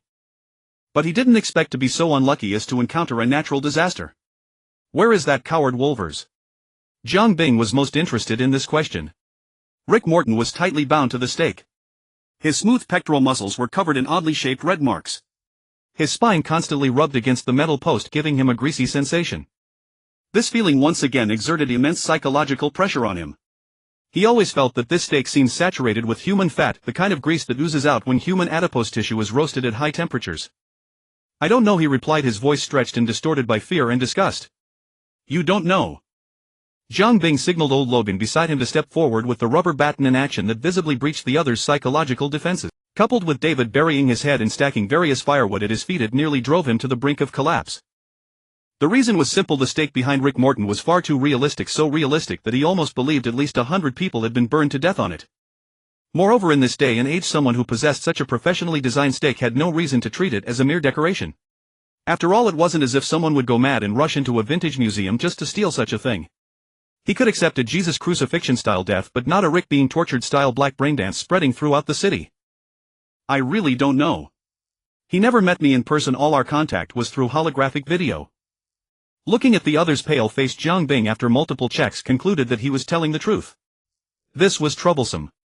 So that group of edge runners, including the assassin earlier, had nothing to do with you. The mercenaries were hired by Dexter Deshawn himself, most likely a commission he took from Wolvers. I really didn't have any part in that. As for the assassin, she belongs to Biotechnica's private military brought by Wolvers himself. Such a skilled operative is not commonly seen in Night City. Old Logan recalled the previous attack. The female assassin's performance indeed did not seem like someone who could easily grow wild in Night City. Her movements were methodical and all her cyberware was top tier. Night City's roughnecks would typically spend only a dozen hours in Militech's virtual training software before picking up a gun and jumping straight into real combat. Only those who survived had the chance to further their training. But this model would produce a very distinct personal combat style, one that is wild yet pragmatic, sharply contrasting with the female assassin's clean, efficient, concise and well-trained operational style. Jiang Bing confirmed that the other was not lying. He tersely dropped the words, "beat him half to death then burn him," and turned to leave. He left behind only Rick Morton screaming and cursing wildly, and old Logan, who had just crawled out of the Avicii hell, beginning to work diligently, and a circle of bystanders watching the show. The lead from the 6th Street gang was now cut off, but Rick Morton was not entirely useless. At the very least, he gave Jiang Bing a new breakthrough. The black fat Jesus of Night City, Jesus Dexter Deshawn. This fixer seemed to have a deep relationship with Wolver, but first he needed to handle the factory construction work for Entropy. Thinking of this, Jiang Bing shouted to old Logan, who stood before the roaring flames, "Remember to record the entire burning process. I still need to send it to Canon to curry favor. I've solved his greatest nemesis for him. Hell, have to show some gratitude." As for the factory construction, it was another trump card Jiang Bing prepared to deal with Wolvers. Eliminating a person doesn't only have the option of brutally destroying his physical body. Destroying the foundation he relies on for survival is also an effective means of eliminating the opponent. The complete destruction of Biotechnica's protein farm was only Jiang Bing's initial move. Even if the other gritted his teeth and rebuilt the entire factory, whether a tornado would strike again was another matter. Wolvers the coward would be astonished to find that Night City's synthetic meat market was already firmly controlled by Entropy. As for the production process and raw materials of synthetic meat, technology was purchased and ingredients were sourced through trade. Jiang Bing could only remark that while bad money drives out good, under certain circumstances good money can also drive out bad. Take the synthetic meat produced by protein farms for example. Their premium grade synthetic meat must have a meat content greater than 45, the superior grade greater than 35 and the ordinary grade greater than 25. The meat here refers to various types of easily proliferating insects with indescribable textures. The remainder consists of algal gum, easily hydroponic plant fibers and proteins, and of course a host of food-grade gums and other technological and chemical additives. Jiang Bing's upcoming product to compete with them was also synthetic meat of corresponding grades. However, in terms of raw material selection, he chose real meat, primarily aged frozen meat sourced from the world of Tomb Raider. He planned to acquire all kinds of slow-moving cuts of pork, beef, mutton, chicken and duck, as well as various offcuts, trimmings and even offal. Take frozen chicken breast for example. 1 cubic meter of frozen chicken breast weighs approximately 400 kilograms. The cargo hold has a capacity of 230,000 cubic meters, meaning Jiang Bing could transport 920,000 tons of frozen meat in a single trip. What does this imply? For the 45 meat content premium synthetic meat produced by protein farms, 920,000 tons of various meats could yield approximately 208,000 tons of equivalent grade synthetic meat. A popular hamburger patty in Night City weighs about 40 grams, so 208,000 tons translates to roughly 5.2 billion patties. This would be enough to supply the entire population of Night City, 10 million people, for over half a year. This is an ideal estimate. In reality, ordinary residents cannot afford such high-grade synthetic meat regularly. Nevertheless, the trade deficit between the two worlds made the cost of synthetic meat from Entropy negligible. To cripple Biotechnica's synthetic meat business and firmly grasp the city's lifeline of food, one of the 4 necessities of life in Night City, for Jiang Bing's ulterior motives, Entropy's upcoming dumping of synthetic meat would be priced so low that competitors would be driven to despair. But to realize this grand plan, a massive cold storage facility and supporting production plant needed to be built first. The first step of this plan was to acquire a piece of land from the city hall through legitimate means. Then secure the proper permits for construction. After all, at this scale, smuggling would no longer be feasible. At the entrance of Dogtown, a soldier clad in a Militech light exoskeleton was impatiently maintaining order at the checkpoint. The window of the Thrax 388 Jefferson lowered, revealing Vincent's face. His driving skills honed through long-haul runs and his excellent work performance allowed him to stand out among colleagues in the transportation department, becoming Jiang Bing's driver for the foreseeable future. Of course, the main reason was that the members of Maine's crew were undergoing mutations one after another. Having recently joined the company and not yet ranked for mutation V, Vincent was undoubtedly the most suitable candidate. Bosses that pass from the fixer hands really valid. Vincent was not yet the legendary figure of Night City. With only a few high-end cyberware implants, he was still green and nervous. Especially when facing the dark, menacing muzzles of the heavy weapons at the security checkpoint, he couldn't help but feel a chill. Relax, V, Jiang Bing said, feeling a surreal sense of stepping from a game into reality. If Colonel Hansen is the king of Dogtown, then Fixer Hands is the underground uncrowned king. His influence is immense. Indeed, the scanning equipment at the checkpoint smoothly read the passes prepared by hands for the two of them, and the guards waved them through without a word. In 2058, some investors hope to transform the slums south of Heywood into a world-class luxury resort called Pacific. However, during development, the unification war between the new United States and the Free State broke out, causing many investors to lose confidence and withdraw from the project. By 2070, the new United States sent Colonel Kurt Hansen to capture a strategic point in Pacific, preparing for a full-scale assault on Night City. But before the attack could begin, the new United States signed an agreement with the Free State, stabbing Colonel Hansen in the back. Consequently, Hansen refused to withdraw and took root in Pacific. Within the sturdy walls, he established Dogtown, becoming its undisputed ruler and leader. In a word, Dogtown was a broken, desolate city within a city. Buildings destroyed by war were everywhere, and rubble and construction debris narrowed the road so much that without versus skill, driving a large vehicle like the Thrax 388 Jefferson would barely move. This was why most vehicles on Dogtown streets were Snail T400S or Jiangwu Bebe models. To avoid damaging his boss car on the first day, V had to slow down and drive cautiously. This gave Jiang Bing ample time to observe this lawless land. The streets were dilapidated, the residents listless. But even the most barren heart needs the nourishment of entertainment, especially for Dogtown's residents who had almost nothing. An old TV, a wire stolen from a streetlight, these were their main spiritual pillars. However, don't assume these people sitting on the ground were harmless.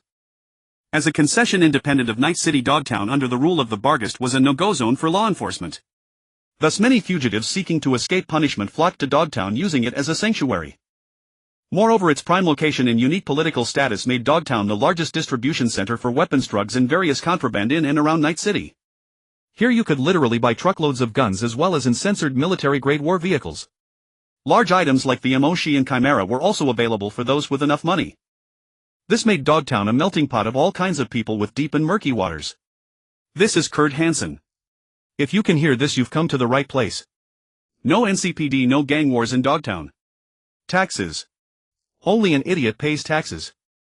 Amid Colonel Hansen's broadcast, the car finally passed the most difficult road and entered a smooth stretch, allowing V to pick up speed. Though Dogtown enjoyed a formidable reputation in the underworld, its actual size was modest. After Thrace 388 Jefferson had sprinted for less than 10 minutes, the two arrived at their destination. Dressed in a black suit, V, the quintessential bodyguard, smoothly parked the vehicle and promptly opened the door for the boss in the back seat. Before leaving, Grand Steward Gloria had specifically instructed that this meeting concerned the face of Nishang, so every detail required attention. A sense of prestige must be established from the very beginning. Hans, a fixer who wielded influence in Dogtown and trafficked various high-end goods to Night City's upper echelons, was among the few legitimate businessmen in the fixer trade. Jiang Bing wore a blood-red high-end suit, his hair meticulously groomed as if licked by a cat, shoes polished to a mirror shine, and for the first time a pair of gold-rimmed glasses perched on his face, elevating his refined elegance to its peak. The most formidable fixer in Taiping's How is holed up here. Vincent's restless nature could not be subdued by a bodyguard's uniform. He pulled a suitcase from the trunk, gazing at the pyramid-shaped building covered in graffiti, looking somewhat dilapidated, and felt a hint of disappointment. Don't judge a book by its cover. Jiang Bing pushed up his slipping glasses and strode into the building first. Welcome to the Heavy Heart Club, where you can enjoy everything that Night City cannot offer. A service staff member, her top revealing her chest and her skirt so short it barely covered her underwear, spotted the distinguished Jiang Bing and hurried forward, her eyes lighting up. A Texas Hold'em tournament is underway in the club, with dozens of masters vying for millions in prize money. If you're interested, sir, I can take you to the scene to experience it firsthand. Jiang Bing politely declined the female chip runner. She tried to persist, but the swiftly rolling-bodied bodyguard V stretched out his arm to block her. Though in a real fight it was uncertain who would protect whom. Now V, in his crisp suit, set his chiseled face with a stern expression, exuding the professional, icy demeanor of a high-end security operative. Passing through the dance floor filled with frenzied revelers, the two arrived at the bar. Whether in a club, a roadside tavern, or a dilapidated inn in the wasteland, there would always be a bartender behind the counter. He could be the shop owner, a specially hired high-priced mixologist, a newly hired server, a bloodthirsty executioner, the owner's underage daughter, or even a robot, but absolutely indispensable. The bartender was like the nerve center of an establishment, a hub for information, a guide for newcomers, a confidant for veterans. Mysterious, taciturn, seemingly omniscient, yet equally understanding. The bartender of the Heavy Heart Club was a rare sight, a woman of Asian descent with short black hair bustling behind the ushered counter. A drink, please. Jiang Bing took a seat on a high stool while Vincent stood silently behind him like a not-so-cold-hearted killer. The bartender turned, saw Jiang Bing dressed like a gentleman in wolf's clothing, and let out a gasp of admiration. Wow, it's rare to see one of our own here. She placed a whiskey glass before Jiang Bing and poured in the amber liquid. Everyone calls me Izzy. What's your name, handsome? Sabur. Jiang Bing raised the glass and took a small sip. The cheap liquor made him frown slightly. I'm looking for Mr. Hans. The bartender examined Jiang Bing, who looked like a wolf in sheep's clothing, and gave a slightly sincere smile as her eyes flickered with a communication light. Mr. Hans has already informed us. You can take the elevator on the left straight up to the 4th floor. He's waiting for you. Jiang Bing didn't have a neural interface, so Vincent paid for the drink. Without a receipt for the daily expense, Vincent silently noted it in his mind for reimbursement later. The two entered the elevator one after the other. Vincent stared warily at the camera. Don't bother. It's a special model with deep scanning. Jiang Bing glanced at the camera, answering Vincent's doubt. After all, in this line of work you can't be too careful. The Heavy Heart Club looked shabby on the outside, but inside it truly lived up to Jiang Bing's earlier remark about don't judge a book by its cover. The corridor alone was lavishly decorated with thick carpets that immediately told anyone stepping on them that they were of fine quality. The 4th floor was a spacious hall with a soaring ceiling that seemed to merge the 5th and 4th floors, creating an exceptionally open feel. The hall buzzed with voices, but most of the guests were well-dressed, wealthy and influential, accompanied by their strikingly attractive, equally stylishly dressed social companions. Dozens of oval tables were arranged artfully across the hall, drawing crowds of patrons. In short, it was a casino. What was underway was likely the Texas Hold'em tournament mentioned by the receptionist. A security guard descended a metal staircase and approached them directly. Mr. Sabur, Mr. Hans has been expecting you. Please, this way. He led the way, guiding Jiang Bing into a private room on a raised platform. The private room was exquisitely decorated with fine carpets and a vintage flower pot in the corner in which vibrant flowers were blooming. A figure in a Wynard suit turned from the large floor-to-ceiling window overlooking the hall and warmly invited Jiang Bing to take a seat on the sofa. I apologize for not receiving you in person. Please forgive me. Hans was a middle-aged man with a neatly trimmed thick beard. Every gesture and word exuded the intellectual aura of someone who orchestrated from behind the scenes. It was clear he was a seasoned figure in a position of power, his demeanor as unmistakable as Dakota Smith's, who was steeped in the wanderer spirit of the wasteland. Yet despite his earnest words, his face showed little expression. To Jiang Bing the entire face felt deeply incongruous. Jiang Bing was not surprised, for he had long known that face was a fake. Hans had originally been an executive at Petrochemical Stone, but after an accident he was thrown out as a scapegoat. Forced to flee, he had undergone a complete transformation to evade pursuit, including facial reconstruction and advanced genetic camouflage. Good evening, Mr. Hans. Thank you for your help with the previous matter. Jiang Bing leaned back into the plush sofa and gestured for Vincent to bring the suitcase forward. This is a small gift for you, a token of my gratitude. The suitcase was taken by a bodyguard in the room, checked and then placed before Hans. Just your presence, Mr. Sabur, is an honor. Bringing a gift is far too kind. He opened the case, revealing the dark object inside. It was a bottle of liquor, one of the few fine bottles Jiang Bing possessed. The pitch-black bottle, devoid of any ornamentation save for a single line of white characters, bore the production date that instantly caught the other party's eye. 1982. This was a bottle of Madeira wine from 1982, a fortified wine with a high alcohol content. Unlike ordinary wines, its elevated alcohol level renders it resistant to spoilage, allowing it to mellow and deepen with age. Even in the world of Tomb Raider it was considered a rare treasure. Had it not been for the connection through Countess Lara Croft, acquiring such a collector's item would have been beyond the reach of most. Thus, when this nearly century-old vintage relative to the year 2076 was presented before Hans, a man who prided himself on being an upper-class connoisseur, it filled him with extraordinary delight. It also deepened his suspicion that Jiang Bing came from an extraordinary lineage. No common family could casually produce such an antique, one that required heritage and historical depth far more than mere monetary wealth. This was one of the reasons Jiang Bing had chosen this wine. Is this Madeira wine? I once thought it had been lost to the Atlantic along with the island of Madeira, Mr. Sabur. You truly have far-reaching connections. The intermediary, who usually remained unflappable no matter what happened, broke into a rare expression of awe. Madeira Island, located roughly 360 miles off the coast of Morocco in the Atlantic, had long been reduced to a lifeless, desolate island in this world, and authentic Madeira wine had ceased production entirely. This is far too valuable, it must be worth 10 times its volume in gold. This remark made Vincent, who had been carrying the case all the way, shudder involuntarily. He had never imagined that the bottle Jiang Bing had dug out from under the stove could be so costly. Of course, while Hans' words were not false, they were still inflated. This item belonged to the category of priceless but marketless. It only fetched that price when encountering a wealthy and idle fool, a face-conscious high society figure, or a collector or connoisseur with a taste for such things. In the hands of someone like Vincent who spent his days thinking about grabbing some wheat beer from the cafeteria, it was at best a bottle of grape juice that tasted quite good. For such an object, much of its value lay in the history and culture it embodied. The remainder was about face and vanity. The wine's own flavor accounted for a negligible fraction. Fortunately, Mr. Hans happened to belong to that very category. No matter how fine the wine, it is ultimately meant to be drunk. Jiang Bing spoke these words with genuine sincerity. No matter how great its value, it cannot compare to the friendship and assistance you have rendered, Mr. Hans. Jiang Bing's mouth was full of the kind of polished, socially expected pleasantries. But it mattered from whose mouth those pleasantries came. Coming from Vincent's lips and from Jiang Bing's, who had just presented a 7-figure gift, carried entirely different weight. It was merely a trifle. I genuinely wish to befriend Mr. Saber. After all, as the saying goes. Hans swiftly reverted to the pure political animal he was and said courteously, when you are away from home, more friends lead to more paths. The other party was clearly beginning to probe the background behind Jiang Bing. Mr. Hans speaks Chinese quite well, much better than most people I have met. Jiang Bing replied in kind. But he only touched upon it briefly, then switched back to English. Mr. Hans' business is far from small. Just a small trade to make a living. Jiang Bing stood up and gazed through the floor-to-ceiling windows at the lively gambling scene below. This is no small business. Hans also rose and stood beside Jiang Bing. Their matching red suits made them look like twins. Mine is barely scraping a few drops from the cracks of the big shot's fingers, nothing compared to the daily fortune of reverse entropy. After all, being beneath others and earning money on your knees is no easy task. Unlike you, Mr. Saber, who can stand upright and still make money. There was not a single superfluous word in Hans' speech. Well said. But standing upright makes you conspicuous, Mr. Hans. After all, the bird that sticks out gets shot. However, if you are interested, we could make a fortune together. Jiang Bing extended an olive branch. Like Rog.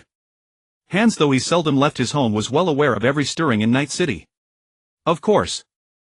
Gazing at the luxurious jewelry on the other's hands, Jiang Bing presented his terms to this merchant, who was more of a middleman than an intermediary, or more better and richer goods. Hans, who had initially thought only of casually expanding his own business scope, became genuinely intrigued upon hearing this. I don't know how you manage to transport so many things through the tightly guarded border checkpoints, but I am indeed quite interested. So what do you have? The ball was now at Jiang Bing's feet, and it was time for his favorite power shot. What do you want? Hans did not ask as Dakota Smith did, what do you have and what do I want? Instead, he gave Jiang Bing a deep, penetrating look.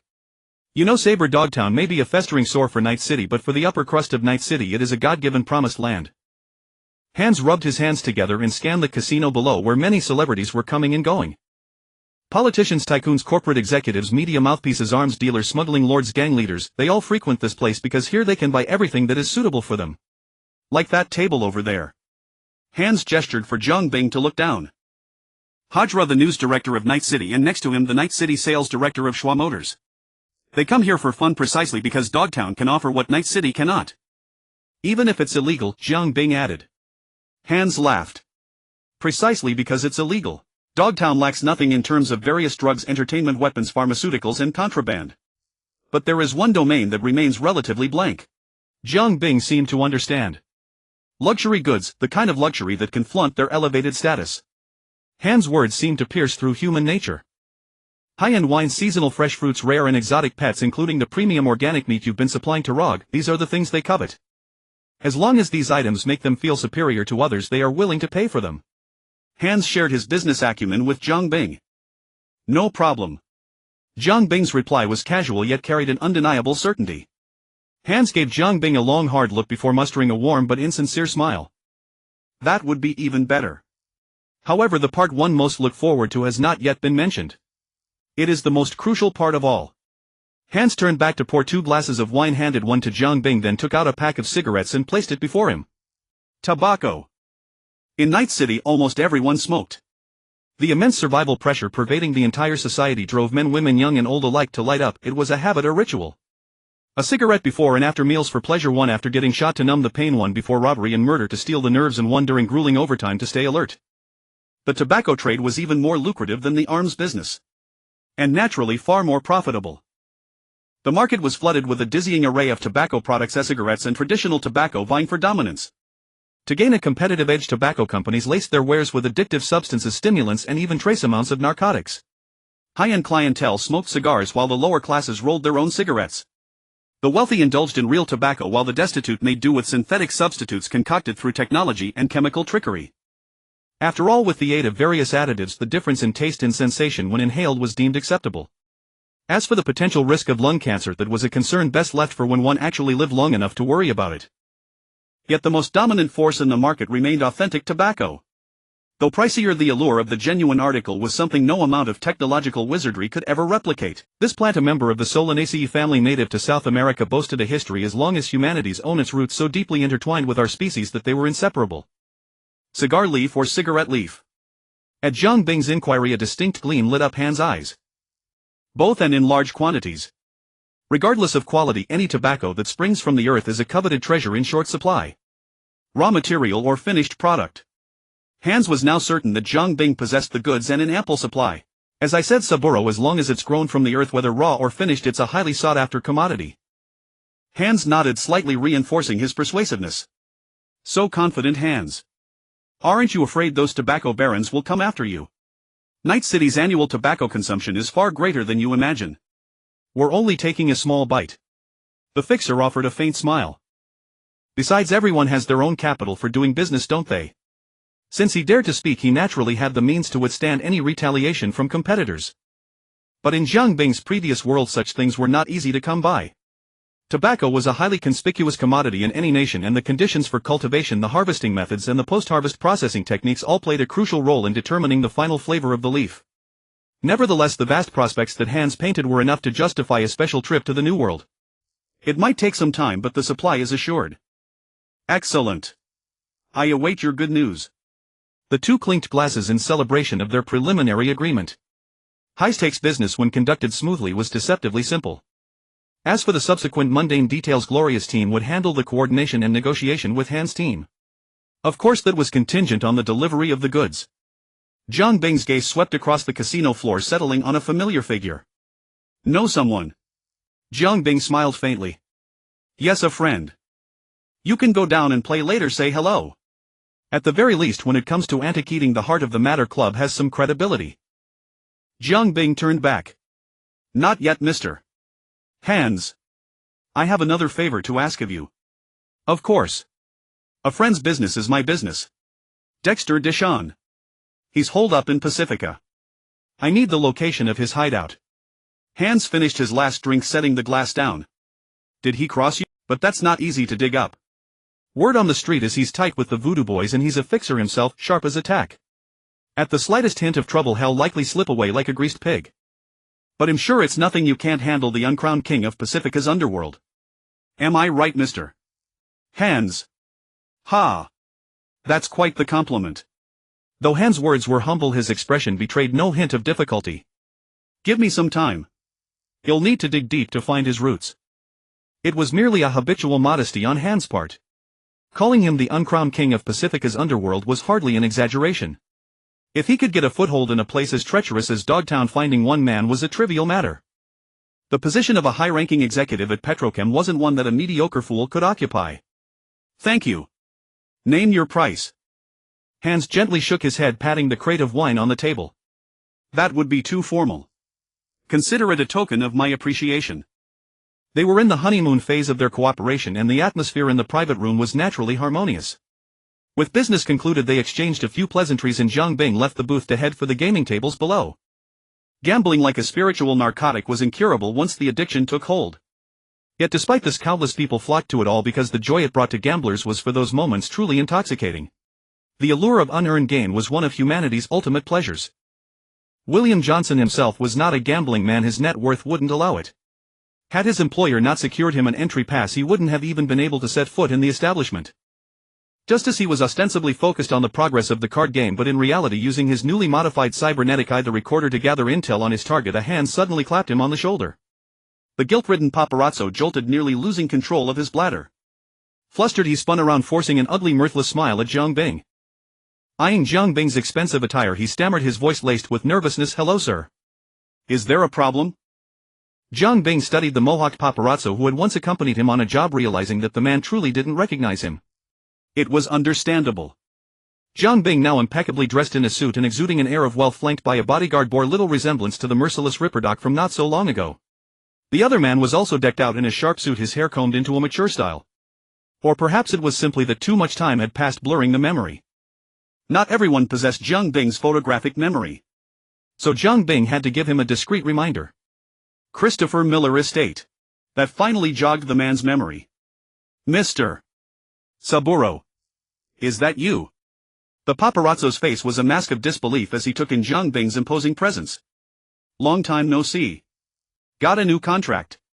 The paparazzo's expression shifted and he quickly ushered Jiang Bing into a corner. Mr. Saburo, what brings you here? Came to negotiate a deal. You're not telling me I hit the nail on the head, are you? Another dirty job digging up dirt. Not afraid of getting ambushed again? The paparazzo chuckled awkwardly, saying this job isn't as dangerous, and after all one has to eat. I worked with Regina Jones, this task was assigned to me by her and everything has been arranged in advance. The former war correspondent from Watson District. A female intermediary's image surfaced in Jiang Bing's mind. William nodded. Well, she is indeed quite reputable in her field and her work is fairly legitimate.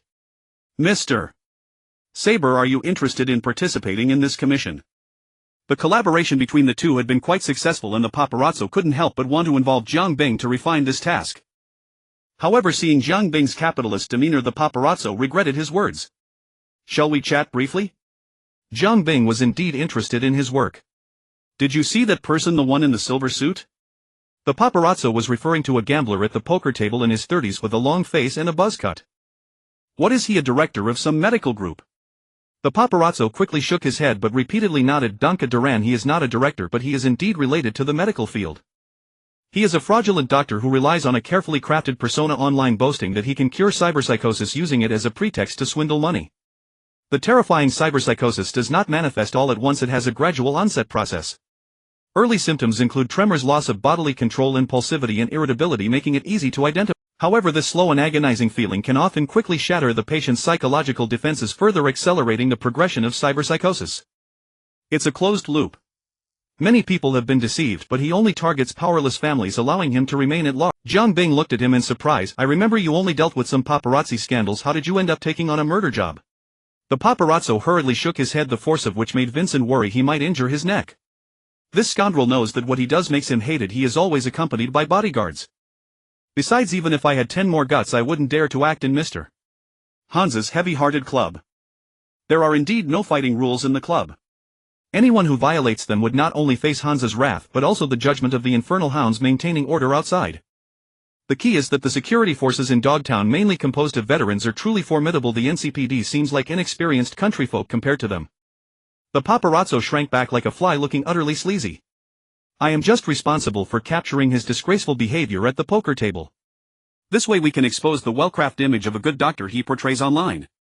This method aligns well with Regina Jonas' habits as a media-born intermediary, solving problems without incurring too much risk. How's the photography going? The paparazzo grinned, indicating that his professionalism was trustworthy. However, Jiang Bing had a different opinion. Such an approach only treats the symptoms and not the root cause. It is entirely possible that one day he could suddenly change his ways and delve into producing counterfeit drugs, continuing to deceive people online. We must eradicate evil completely, William. It's still the old saying, whenever Jiang Bing encounters injustice he will surely lend a hand. After following him for so long, have you figured out where this brat lives in Dogtown? He doesn't live here. After the match ends he will definitely return to his clinic in Watson District. He spends all the money he swindles at the poker table, so if he doesn't continue to swindle money, how can he gamble? Thus Jiang Bing patted William on the shoulder, signaling him to follow. But they weren't heading to the poker table, instead they went directly to the exit outside Dogtown. 3 hours later, Danka Duran's car drove out of Dogtown. V stepped on the gas and crashed into it. 2 minutes later, Danka Duran successfully reunited with his bodyguard in the trunk of his car. Jiang Bing threw the vehicle identification card he had taken from the victim to the paparazzo, indicating he should drive the car away. Take it slow on the road, you were a bit rough just now. If these two get jolted too hard they might just kick the bucket. Also, please send my regards to Regina Jones, let her know I am looking for opportunities to collaborate with her. William Johnson swallowed hard and quickly nodded in agreement. He now had one feeling: is this the world of the strong? The two cars then went their separate ways. The Celestra 388 Jefferson had not driven far out of Dogtown when it encountered a showcase of Night City on the streets of Taiping Prefecture. Gang warfare. The voodoo boys and the animals were entangled in a chaotic fight, bullets flying everywhere and grenades tossed around carelessly. These two factions were blocked on a crucial thoroughfare to detour. They would have to turn through Watson District, which would be equivalent to running a lap around the outer ring of Night City. The two could only park their cars at a distance and watch as they exchanged fire. These people are really going to beat each other's brains out. The animals are truly ruthless in their strikes. Vincent focused on an animal member wielding a sledgehammer, smashing his opponent's head with it, feeling a pang of sympathy. What, you've never seen such a scene while racing before? Zhang Bing asked, looking at the somewhat naive Vincent. I have participated in shootouts with the Buckler family, but those were primarily for intimidation. I've never encountered such intensity before. You will encounter them. There will be plenty of opportunities in the future. Vincent grimaced at this statement. Someone's coming. Zhang Bing suddenly alerted, and Vincent immediately drew his handgun. The newcomer was a member of the animals' gang, hulking in stature with a face covered in rashes from excessive hormone injections, a pointed head and eyes filled with cunning. Someone in the car wants to see you. You say see and it's see. Vincent's face was filled with defiance. Oh, I see you have quite the attitude. If it weren't for the boss orders, I'd believe you would turn both you and the car into scrap metal. The two weren't the easiest personalities to get along with, and their quarrel escalated, almost leading to a fight. Fortunately, Zhang Bing intervened in time, saying, "Who sent you here, the Wildman King?" "Not the boss, it's someone from the Internet Monitoring Department who wants to see you." Internet Monitoring Department. Now it was Zhang Bing's turn to be surprised. The Internet Monitoring Department, fully known as the Network Monitoring Agency, was originally established in London, UK in 2013. The primary responsibility of this organization is to protect the cybersecurity of Europe and the United States while maintaining close cooperation with most companies. The infamous Black Wall is one of their masterpieces. Their daily work involves maintaining cybersecurity across Europe and the United States, combating rogue AIs, preventing the public from crossing the Black Wall, and addressing any potential cybersecurity risks. If one violates online laws and is caught by them, the lightest consequence is account deletion, while the worst is literal deletion from reality. They are typically equipped with state-of-the-art cyber intrusion pods, possess formidable expertise, are highly trained, and receive substantial support from the government and corporations in New America. However, in Yijicheng, the reputation of Wang Jian holds little sway. The power dynamics in this city of freedom are too intricate, and no one pays these agents any heed, causing their work to be frequently thwarted. Then I must meet him properly. For safety, Vincent was left to watch the car while Zhang Bing, the boss, went alone to the meeting. The Great Empire Mall. As the largest comprehensive commercial complex in Taipingzhou, it had never been put into use since its completion. It's hard for ordinary people to imagine that the leader of the Dongwu Bang is a woman named Yiren Wang. Though female, she is as sturdy as a wall. The Wang Luo Jianxia agent met Zhang Bing under her protection. Hello, Sabur Larawike. I am Buley Duer, a senior agent of the Wang Luo Jianxia. He cowered beside Yiren Wang, his specially crafted Jianxia cybernetic eye from Wang Jian fixed on the gentle-looking Zhang Bing, and as expected captured no data feedback. Interesting. The Wang Jian people actually got mixed up with the Dongwu Bang. We are purely in an employer-employee relationship, the Wang Jian agent retorted. Zhang Bing said, incurious, how did you find me? Buley pointed at his advanced cybernetic eye and said to Zhang Bing, our eyes are all over Taipingzhou. Zhang Bing nodded, immediately understanding, it was the cameras. This was also one of the main battlegrounds between Wang Jian and the Wudu Bang. Normally, high-end cybernetic eyes come with anti-recording features that can blur the user's face under lenses, thwarting camera identification. However, everything has its pros and cons. Zhang Bing, who had no cybernetic implants installed on his body, naturally could not enjoy such a convenience. You seem quite wary. Zhang Bing looked at the other's timid demeanor with curiosity. Before I personally contacted you, I did a little investigation. And what did you find? Zhang Bing's smile was exceedingly friendly. The Wudu Bang had a stronghold that was wiped out overnight. The agent cautiously glanced at Zhang Bing, and only when he saw no obvious reaction did he continue. Of course, there are also some rumors on the internet, but they are nothing to take seriously, am I right? The Wang Jian agent chuckled nervously. Zhang Bing had not covered up most of his actions, so those with keen interest could indeed easily find out. The other party was also a clever person, well versed in the principle of seeing through but not exposing, still good friends. After all, Wang Jian only dealt with cybersecurity. The public security issues in Yijicheng were left to the NCPD to worry about, having nothing to do with them. So you came to me just to talk about these things? Zhang Bing was already prepared as soon as he heard something like you wouldn't want these things. From the other's mouth he would instantly beat everyone present to a pulp. Of course not. I mainly want to discuss some cooperation with you. The Wanluo Jinchai agent, thinking of his promotion and pay raise, mustered his courage to continue. Joining forces to deal with the Wu Du Bang. After all, the enemy of my enemy is my friend. Zhang Bing looked at the forced smile on the other's face and asked directly, what do you want and what do I get? Wang Jian has no enforcement authority in Yijichang, let alone in Taipingzhou. I personally hope we can reach a cooperation to deal with the Wu Du Bang together. You handle their people on the ground while my colleagues and I will keep them occupied online. Does Mr. Sabur know about the Wu Du Bang's subnet Haishan? Zhang Bing nodded. We only want its data, you can take everything else. Zhang Bing pondered the proposal carefully and finally gave his answer. I want everything of the Wu Du Bang in their lives. Of course. But this is what I deserve anyway. With one sentence, Zhang Bing stifled the other's excitement. Kid, how dare you talk like that? Seeing her employer get the short end, Run Wang immediately shouted at Zhang Bing in a gruff voice, but was quickly stopped by her employer Bewley Doer. However, Yi Renwang's fiery temper was beyond even her own control and she turned her anger towards her employer. It was agreed that the Wu Du Bang's territory goes to our Dongwu Bang. Why are you giving it to some pretty boy? Fortunately, after days of working together, this Wang Jin agent had successfully figured out the best way to deal with her. I'll pay more. Yi Renwang instantly calmed down. After resolving the internal conflict, Bewley shifted his focus back to the negotiation with Zhang Bing. Mr. Sabur, what do you want? Zhang Bing looked at him and uttered an unexpected answer. Evidence of a person's past crimes. I believe it shouldn't be difficult for the all-powerful Wanluo Jinsha. Who do you want to investigate? The Wang Jian agent was very alert. Don't worry, not someone like Huang Ban Laixian, just a small fry. Sala Kujielian, the chief of the NCPD's Shang Duming precinct.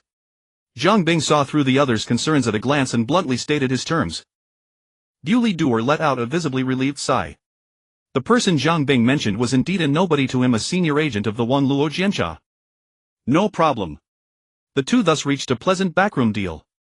Zhang Bing successfully obtained intelligence about the Wu Du Bang and Haishan from the other. In addition, he also received a data storage box, a metal data container capable of withstanding large-caliber bullets typically used for storing important corporate data. However, the one in Zhang Bing's hand contained the notorious Heibing variant seed process, a malicious program developed by the Wanluo Jinsha, far more potent than any MOO on the market.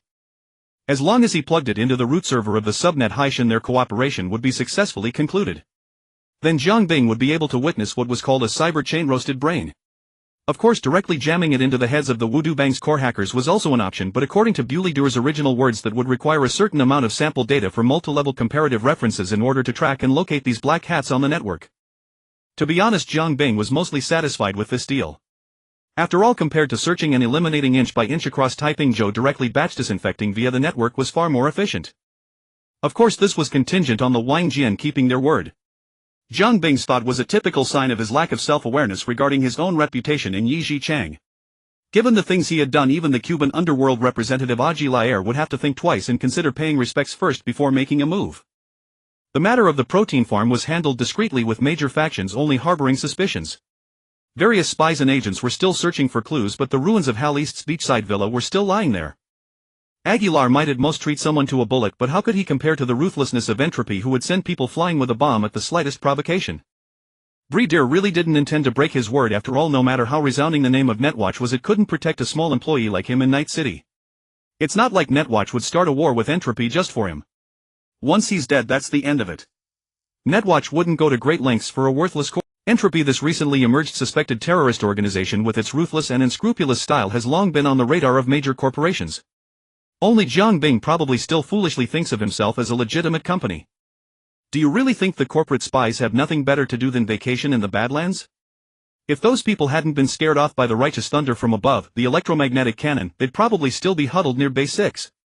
But the major corporations' actions only went as far as sending agents and spies to probe Entropy's background and intelligence. As for whether anyone proposed sending regular troops to the Badlands, not to mention how to pass such a deployment resolution amidst the tripartite checks and balances of Night City, Arasaka and Militech, Zhang Bing's actions were far from those of a true terrorist organization. Further, although Entropy engaged in murder, arson, robbery and ruthless methods, they never touched the interests of Arasaka and Militech. For the major corporations to risk triggering the fifth corporate war by sending troops, would they do it for the taste of sand in the Badlands or for the meager organic meat smuggling business that wouldn't even be enough to fill their teeth? The gains probably wouldn't even cover the military expenses. There are people who do beheading business, but no one does a losing deal. Moreover, each corporation harbors its own ulterior motives, suspecting that some force might be behind entropy, and no one wants to be the one to stick their neck out. Capital prioritizes profit, nothing unusual. Night and rainy days are a perfect match. Ever since the Voodoo Boys' stronghold was turned into a dangerous building by a mysterious hurricane, their new base was relocated to a derelict mall next to a small chapel. Although Bridget's original target was the Grand Empire Mall, the largest and most complete supermarket in Pacifica, the animals who occupied it clearly had a different opinion. So they had to make do here for now. The infamous black fat Jesus Dexter Deshawn was also hiding here. After all, apart from the Voodoo Boys' main base, nowhere else could make him sleep easy. Dexter, how long do you plan to stay here? Placid, the Voodoo Boys' second-in-command, didn't take kindly to this fat man, even though he was also Haitian. But he always caused trouble, always using that nobody versus legend spiel to fool others. Wait until the heat dies down. The fat fixer never let go of his cigar, his tone still deliberately profound. But his haggard face made it obvious to anyone that he hadn't been doing well lately. Placid said sternly, "You'd better behave here. If you cause any more trouble, watch your head." Of course. I'll stay quiet and keep my mouth shut. It better be. I'll be watching you. Placid left a harsh word and slammed the door, leaving the fat man alone, dejectedly holed up in this messy room. Fortunately, modern technology allowed him to contact people far away without leaving his room. So he dialed an old buddy's number. "Bug, how's it going?" From the name one could tell the contact was definitely a hacker. Bug was a bald black woman, not very old but experienced in handling matters. "Not found yet, Dexter." After the gear squad was wiped out, Blackwater went into hiding. "Even you can't find him," the fat man said urgently. "I suspect he hasn't been online since that incident." Bug's meaning was clear: the other party had likely left Night City, thus cutting off from the local network. "Search again carefully for me. We can't let this man live. He has evidence of my deal with gear. We can't let anyone else find him first." "I don't understand. What are you so afraid of, Dexter?" "Madman, Bug. I'm really done for this time. Those people from Entropy are all madmen." The fat fixer picked up the glass on the table and took 2 big gulps of battery brew, a high-proof alcohol that could effectively numb his long tensed nerves. "You don't know the leader of the 6th Street gang is dead. He was captured, tied to a pillar and burned to a crisp. The braindance about him is spreading like wildfire among the 6th Street. Rick Morton. Who else? These crazy bastards dared to touch him. They have no reason to let me go." Sometimes being well-informed was not a good thing. The keen sense of news that he once prided himself on now made the fat man like a startled bird sitting on pins and needles whenever a major incident occurred in the underworld. "So you want to distance yourself?" Bug sat up straight in the chat window. "Have you considered that they might already know it was you?" "Of course, but even if there's only a slim chance, I have to try."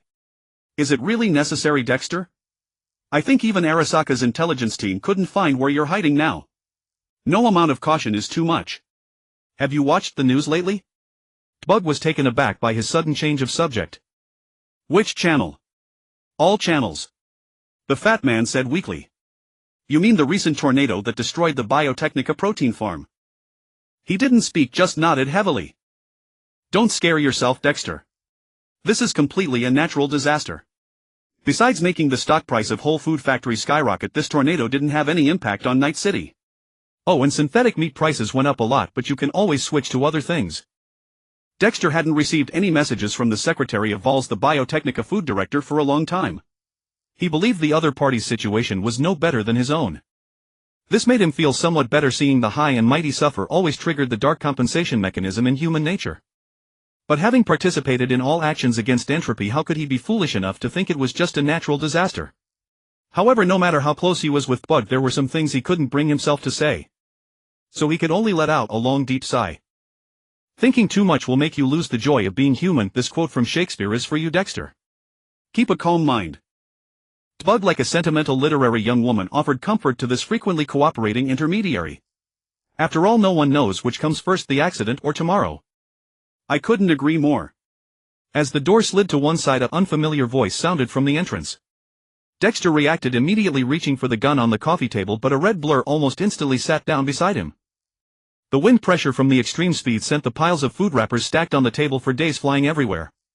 Dexter's hand reaching for the gun was pinned down by a red combat glove. A high-pressure syringe filled with anesthetic was forcefully jammed into his neck. As the high-pressure air was released, the entire tube of specially formulated anesthetic was injected into Dexter's body. Before he lost consciousness, all he could see was a metallic Guy Fawkes mask. The masked demon had returned to the scene. The previous meeting with Netwatch had taught Jiang Bing a lesson when out and about: one should always have multiple identities. Angela was a good role model to learn from. Bug naturally heard Jiang Bing's words, but before she could say anything to him, Dexter was knocked out and the communication naturally closed. Jiang Bing pulled out a signal-blocking chip from his tactical bag and inserted it into the slot behind the other's ear, completely suppressing any possible countermeasures Dexter might have. The Golem program in the chip would lock down the other's brain-computer communication ability, ensuring that not even Trauma Team would receive any messages. Old Logan, as light as if carrying nothing, lifted the two bodies of Voodoo Gang thugs with necks twisted too far, walked into the room and casually stuffed them into a corner to dispose of the evidence. "Boss, what's next?" He also wore a Guy Fawkes mask, but compared to the original on Jiang Bing's face, he had made some DIY modifications, a blackened bullet hole on the forehead to distinguish identity. "Send the person out first." Jiang Bing casually picked up the pistol from the coffee table. As soon as he handled the well-crafted pistol, Jiang Bing sensed something was off. This gun was as new as if it had just come off the assembly line, having never been fired. But judging by its appearance, it was definitely the intermediary's ever-present sidearm, now fast asleep. He hadn't expected it to be a gun of kindness. The first cyberpunk witcher in history carried Dexter on his back and followed Jiang Bing out of the room. They had climbed up the stairs and they climbed down the same way. Fortunately, although Dexter looked like a dead pig, was as fat as a dead pig and smelled like a dead pig, he was still easier to handle than a pig. With their extraordinary physiques, at the cost of both of Black Jesus' arms being broken, they managed to land safely in a short time. Anyway, he probably wouldn't need those hands anymore. The obese Dexter Deshawn occupied the entire trunk meant for two people. He lay flat in the trunk, his body fat seemingly spilling out. To this, Jiang Bing commented, "With this blubber he can burn 5 minutes longer than Rick Morton." Old Logan remained silent. The rain kept falling and it seemed to be getting worse. Jiang Bing tossed the gun of kindness into the storage compartment and pulled out a long strip of throwing knives strapped together. As he wrapped the strap around his body, he instructed Old Logan, "You drive off first. Have the base send a few trucks that can carry cargo to load up here." Old Logan nodded in agreement. Jiang Bing pulled out his data pad from the back seat and sent a message to Bree Doer of Netwatch, preparing to start the next phase of the operation. With the reply of confirmation received, he tossed the data pad into a corner and turned back into the dilapidated shopping mall. The Voodoo Gang had been having a rough time lately. The synthetic meat business had been largely taken over by anti-entropy, leaving only scraps that were neither useful nor worth abandoning. Fortunately, the Voodoo Gang was rich in hackers, and a skilled hacker could always find ways to make money. But with their headquarters destroyed and hastily relocated here, there would inevitably be some impact. The corridors were littered with household garbage and even makeshift sleeping mats. Jiang Bing tiptoed like a ghost through the hallway, stopped at a corner, and 2 seconds later a Voodoo Gang thug turned the corner with a gun. Before he could react, his collar was grabbed. As he tried to draw his gun to shoot, Jiang Bing stabbed him in the back of the head with a knife. The knife was small, but it was still 15 to 16 centimeters long. The thug couldn't even let out a big breath, trembled twice and went still. Jiang Bing carried him forward, and when he passed a trash can, he casually stuffed him into a corner.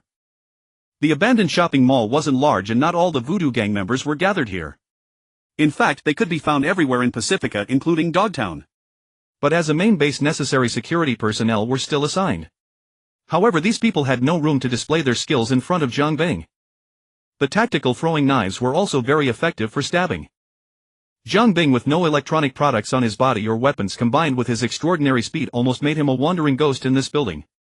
In less than 3 minutes he drifted from the east to the west, slitting the throats of all the Voodoo Gang members he encountered. Then he began to work his way from top to bottom.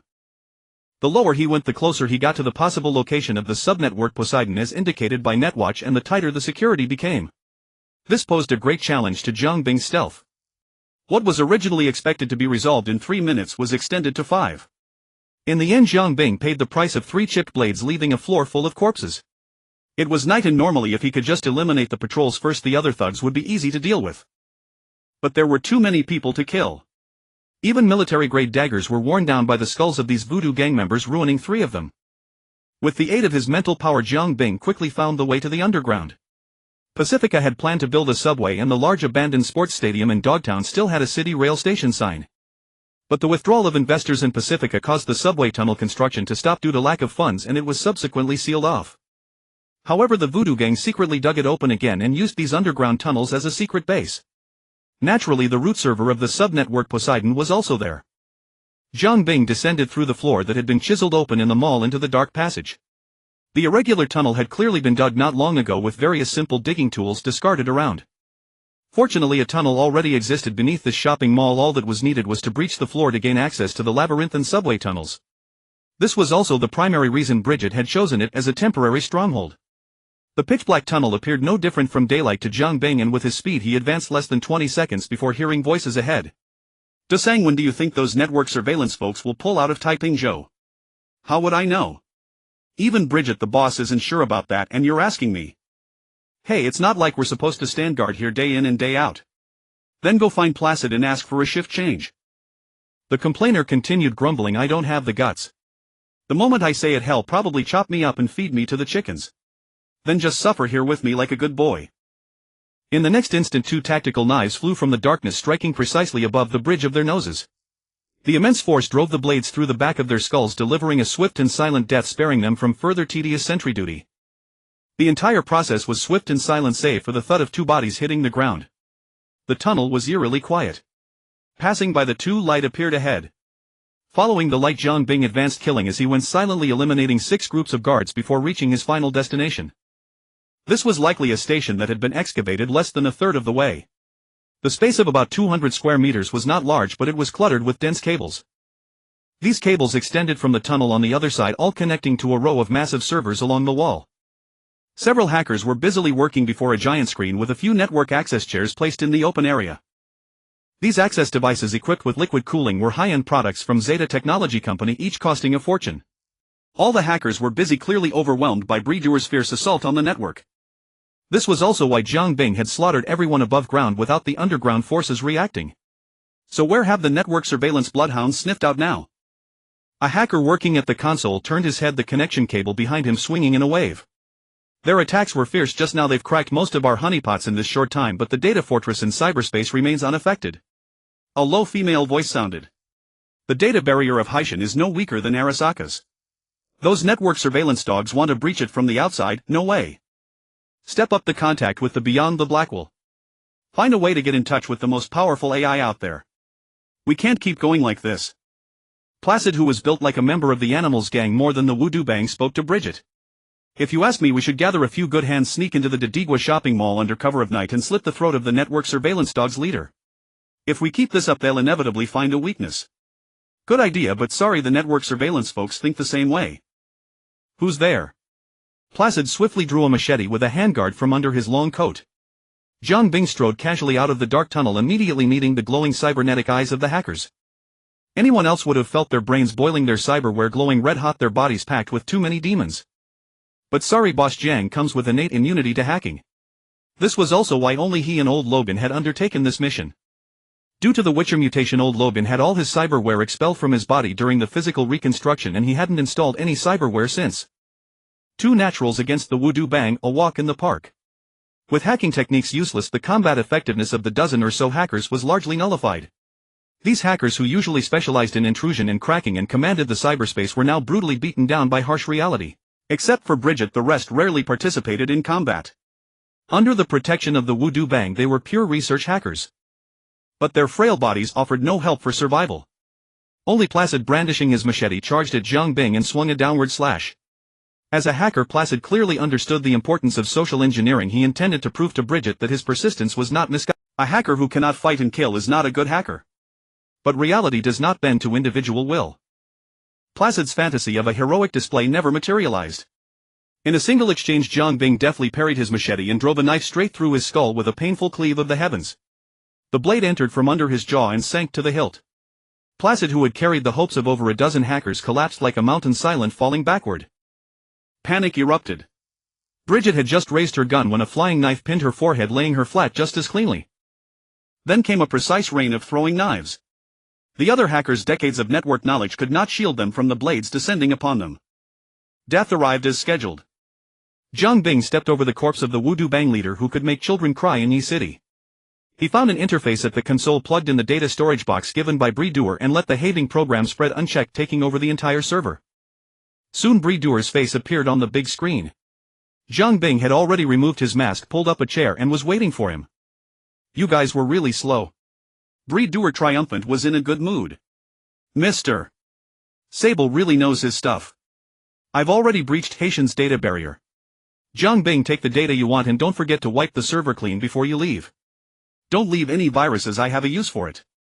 Of course, according to our agreement, all this is yours. Breed were backed by the network surveillance agency and with vast resources didn't care about these 7-figure network devices. Don't forget our deal. Jiang Bing watched as the Haitian root server rapidly refreshed with massive amounts of code undergoing a thorough formatting and reminded him. The network surveillance agent didn't hesitate either. Since things went so smoothly, I can't fall behind. Rest assured, within a week he'll have all the details on the braindances that person likes. Then he'll be waiting. Jiang Bing returned the way he came, clutching the data slate in the corner. Under the eaves of the mall he spent nearly half an hour appreciating the acid rain before several dozen cars finally arrived late as always. What followed was a monotonous, repetitive physical labor. Fortunately, the entropy reversal was no longer in its early days of scraping by with just a dozen people and a handful of weapons. The dozen or so burly men accompanying the trucks were all strong, and with the voodoo boys in the area completely wiped out and Netwatch having obtained data from the sea god relentlessly tracking them through the network, the team had ample time to gather the spoils. After that there was little to say. They dismantled what needed dismantling, loaded what needed loading, and even the cyberware on the corpses was stripped clean by Jiang Bing, who had returned to his old trade. The loot was so abundant that Gloria, coordinating remotely, dispatched another dozen or so vehicles. They went back and forth toiling until nearly dawn before finally sounding the retreat and heading home. Tom's Diner. V, the newly assigned personal driver, parked the car by the roadside at the entrance, watching as Jiang Bing walked into the diner. Boss Jiang was dressed quite formally. Upon entering he familiarly took his seat at the rickety table, wiped the window facing the Embers restaurant once more to make it clearer. Mr. Blue Eyes seemed to be lurking nearby as if waiting. No sooner had Jiang Bing sat down than before the sofa even warmed he slipped in through the back door and sat across without ceremony. Jessie, wearing that perpetually unchanged brown apron, ambled over. What would you two like to eat? Synthetic meat has gone up recently, some dishes have been repriced. Please take note. Her words carried the weary resignation of a working stiff steeped in the peculiar aesthetic of just muddle through, it's not like we can die anyway. But they ordered only 2 glasses of real water. Just as Jessie was about to roll her eyes, a large denomination euro cash was placed before her, sealing her complaints in an instant. In this world's night city there was no such thing as a demonized tipping culture. In fact, most people who could afford to eat here were poor souls who split every penny in two. Mr. Blue Eyes watched Jiang Bing's actions with his blue eyes, a thoughtful expression on his face. What did you think I'd choose some place like that for our meeting? Jiang Bing tapped on the freshly cleaned window beyond which lay the Embers restaurant. It doesn't make any difference. After all, I don't go there often. Mr. Blue Eyes, immaculate in his tailored suit, looked somewhat out of place in this shabby diner, but that didn't stop him from treating this broken-down commoner's canteen like an upscale salon for the elite. He leaned back on the greasy, grimy bench, casually crossing his legs. Sable, I didn't expect you to contact me so soon. Actually, I thought you might never contact me. Jiang Bing shrugged. A favor unused is a favor wasted. How blunt. Mr. Blue Eyes tapped his fingers on his knee. All right, what do you need from me? I'm planning to start a company, a legitimate one. What's the main business? Synthetic meat. A good investment direction. With his finger on the pulse of every facet of Night City, Mr. Blue Eyes was well aware of recent market fluctuations. That's how business works, seize the opportunity when it comes. Jiang Bing rubbed his water glass and offered his own view. And if there's no opportunity, you learn to create one. Seems you have a decent grasp of the essence of commerce. Mr. Blue Eyes habitually finished the sentence, then his expression began to shift slightly. He asked with a hint of suspicion, you know the protein farm of biotech was destroyed by a tornado, right? Jiang Bing knew what he was getting at but chose not to answer, remaining silent. TSK. Mr. Blue Eyes scrutinized Jiang Bing several times but ultimately decided not to press further. If you want to display strength, you don't just bare your arms and charge in shouting and fighting, that only reveals your lack of confidence. Instead, you must be like a spring breeze, nourishing the rain, seeping and silently dropping the truth inadvertently in your words, threading a needle through the target's mind, letting them suspect doubt and arrive at the answer themselves. Clearly Jiang Bing's display of muscle was successful. Where do you plan to set up the factory? Taiping Province. Jiang Bing's reply remained terse. Well informed. Netwatch just crippled the voodoo boys, now is the perfect time to enter. Halfway through, Mr. Blue Eyes seemed to catch on, casting an even more suspicious glance at Jiang Bing, trying to read his stoic face and subtle body language for any clue. But he failed. Jiang Bing's exceptional control over his body made his act seem utterly genuine. It seems Mr. Sable has his own business strategy. Jiang Bing let him charge headlong down the path of self-deception, maintaining his silence. Seeing that the other party refused to engage, Mr. Blue Eyes wisely chose to drop the subject. What name will the company go by? How's I lie? This food company would be conducting legitimate business, so it needed to be cut off from the entropy reversal, at least on the surface. Thus the company's name had to align with Night City's local flavor. Taking inspiration from the Maelstrom's All Foods factory, Jiang Bing racked his brain and came up with this name, both catchy and refined. As for the effect, the subtle expression on the other man's face said it all. The emotionally expressive Mr. Blue Eyes was about to comment when the glass door of Tom's diner was kicked open from the outside. Nobody move. This is a robbery. The lead robber wore a gaudy demon mask, firing 2 shots into the ceiling as he entered. A flood of information flashed through Jiang Bing's mind. Tsunami kinetic pistol, the new. From the sound, another idiot who doesn't maintain his gun, not afraid of a jam. Tsunami, also known as Jilon, was a Japanese arms manufacturer headquartered in Osaka, specializing in custom weapons for high-end clients, though they also served the general market. The company's products were highly distinctive, with weapon names mostly drawn from Japanese folklore. Nikomata no Rakshasa Ajura, all were their products. The diners in the restaurant reacted to the robbery with calm indifference, as if it were routine. Don't rush, have you started the braindance recording? The robber in the back whispered. The one who fired had clearly smoked something before the job to steal his nerves. His excitement was unnaturally high. Of course, don't worry, Raji. Damn it, you idiot, don't say my name. Oh.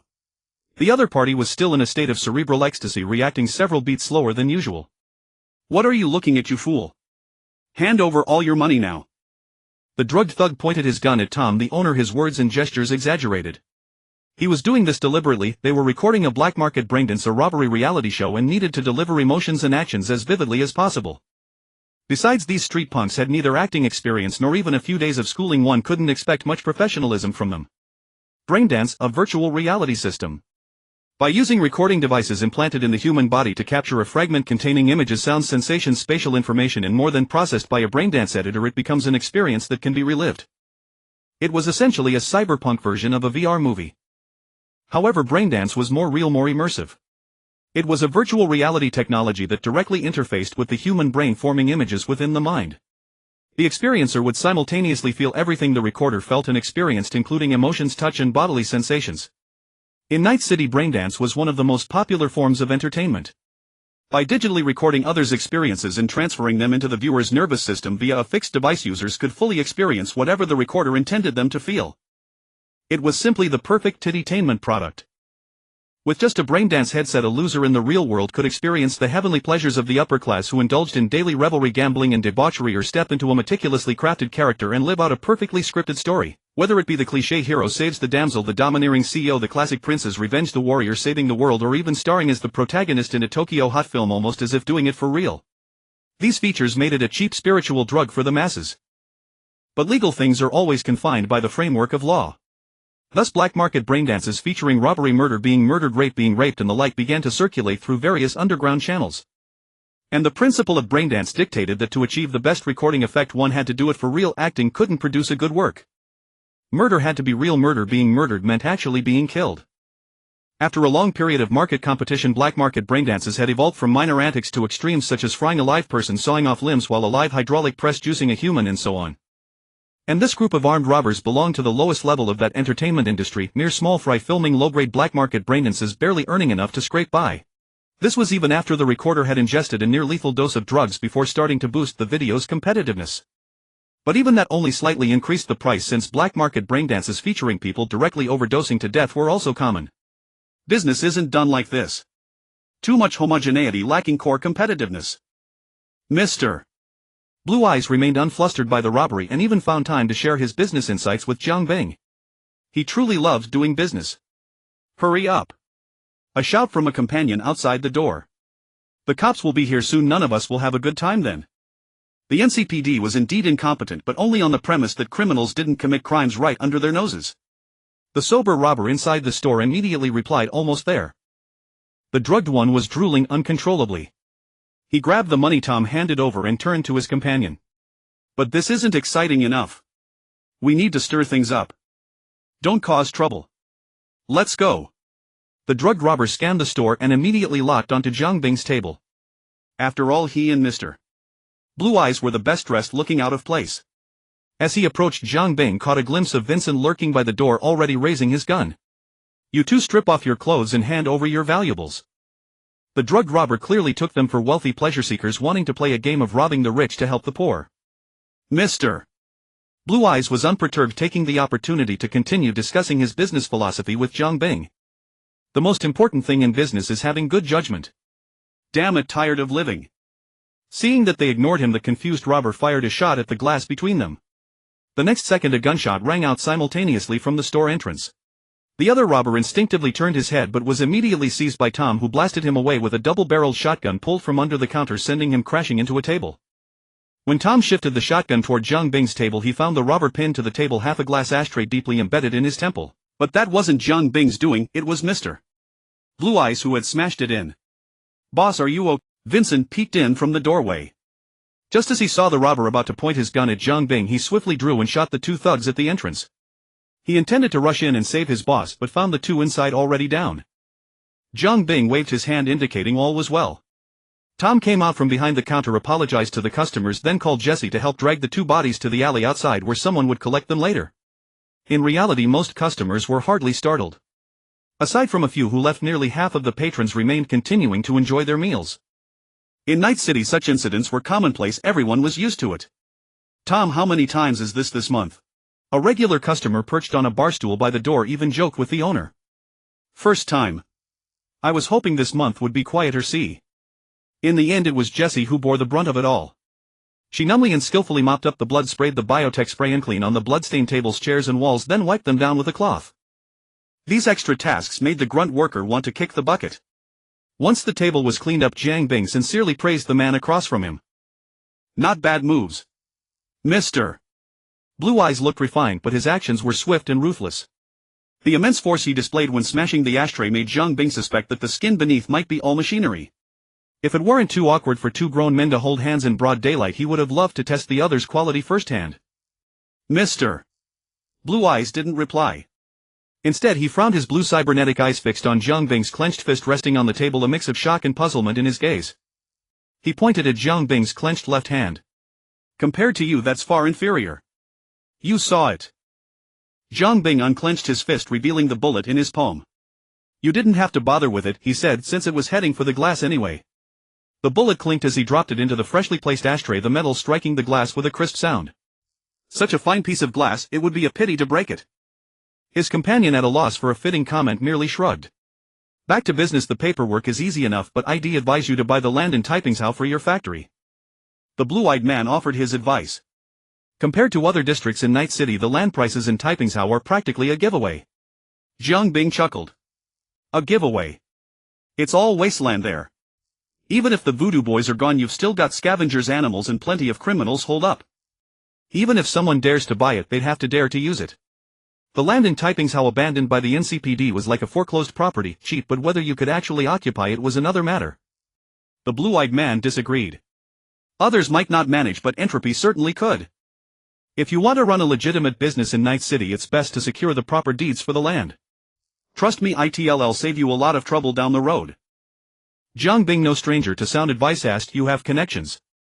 The blue-eyed man smiled slightly. "Of course. These lots have been sitting in the city's bad debt pile for years.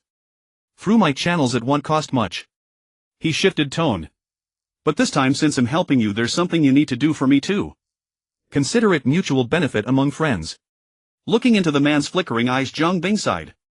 "I knew it. But what could be so difficult in Night City that even you can't handle it?" "Plenty of things." The man pulled a chip from his suit pocket and handed it to Jiang Bing. "As I said before, Night City doesn't belong to the Yi family alone.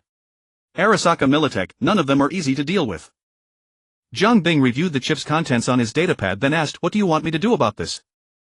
"Just find out which company is behind it." Jiang Bing closed the datapad, deeply shaken. He rubbed his brow. "You don't want retaliation?" The man's reply was ice cold, "No need. Dead people have no value." Jiang Bing nodded. "Deal. Some people like men, some like women, and some like non-humans. Similarly, some prefer the opposite sex, some the same sex, and some prefer those devoid of humanity." The Big Bird Twirl Bar, the name itself hinted at an extraordinary place. It was a sacred mystery to women, in Eden for gay men, and a dreamland for old queens.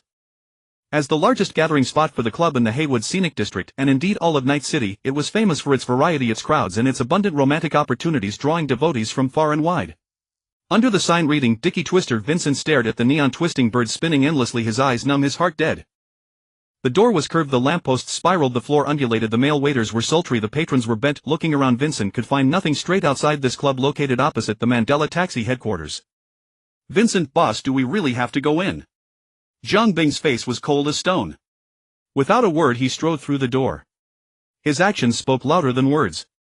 Vincent could only stomp along behind. People. Everywhere he looked there were people. All men. Men with chests bared, men in missing bottom outfits, men in high heels, men with eyeliner, men dressed as women, men in leopard print briefs with gold Chelsea boots, chubby men with thick beards and squinty eyes. Vincent even saw a man in a full latex fetish suit, his face completely hidden. Human sexual fetishes are like the bottom line of human nature, deep, unfathomable and impossible to measure. As the music grew more intense, the two made their way through the corridor, short but feeling interminable, to the club entrance. Hey, where do you think you're sneaking off to? The bouncer huddled behind thick wire mesh barked in a gruff voice. That'll be 100 eddies for the cover. Pay up and you can go in. Play however you want, but keep your hands off the performers on stage. If I see either of you touching where you shouldn't, I'll cut them off. Got it. The boss recited the warning by rote without any passion or novelty. Clearly such incidents were common enough to warrant this tedious warning to every customer. The fee was small, but neither of them paid willingly. Inside the club there were even more people and the atmosphere grew even more feverish.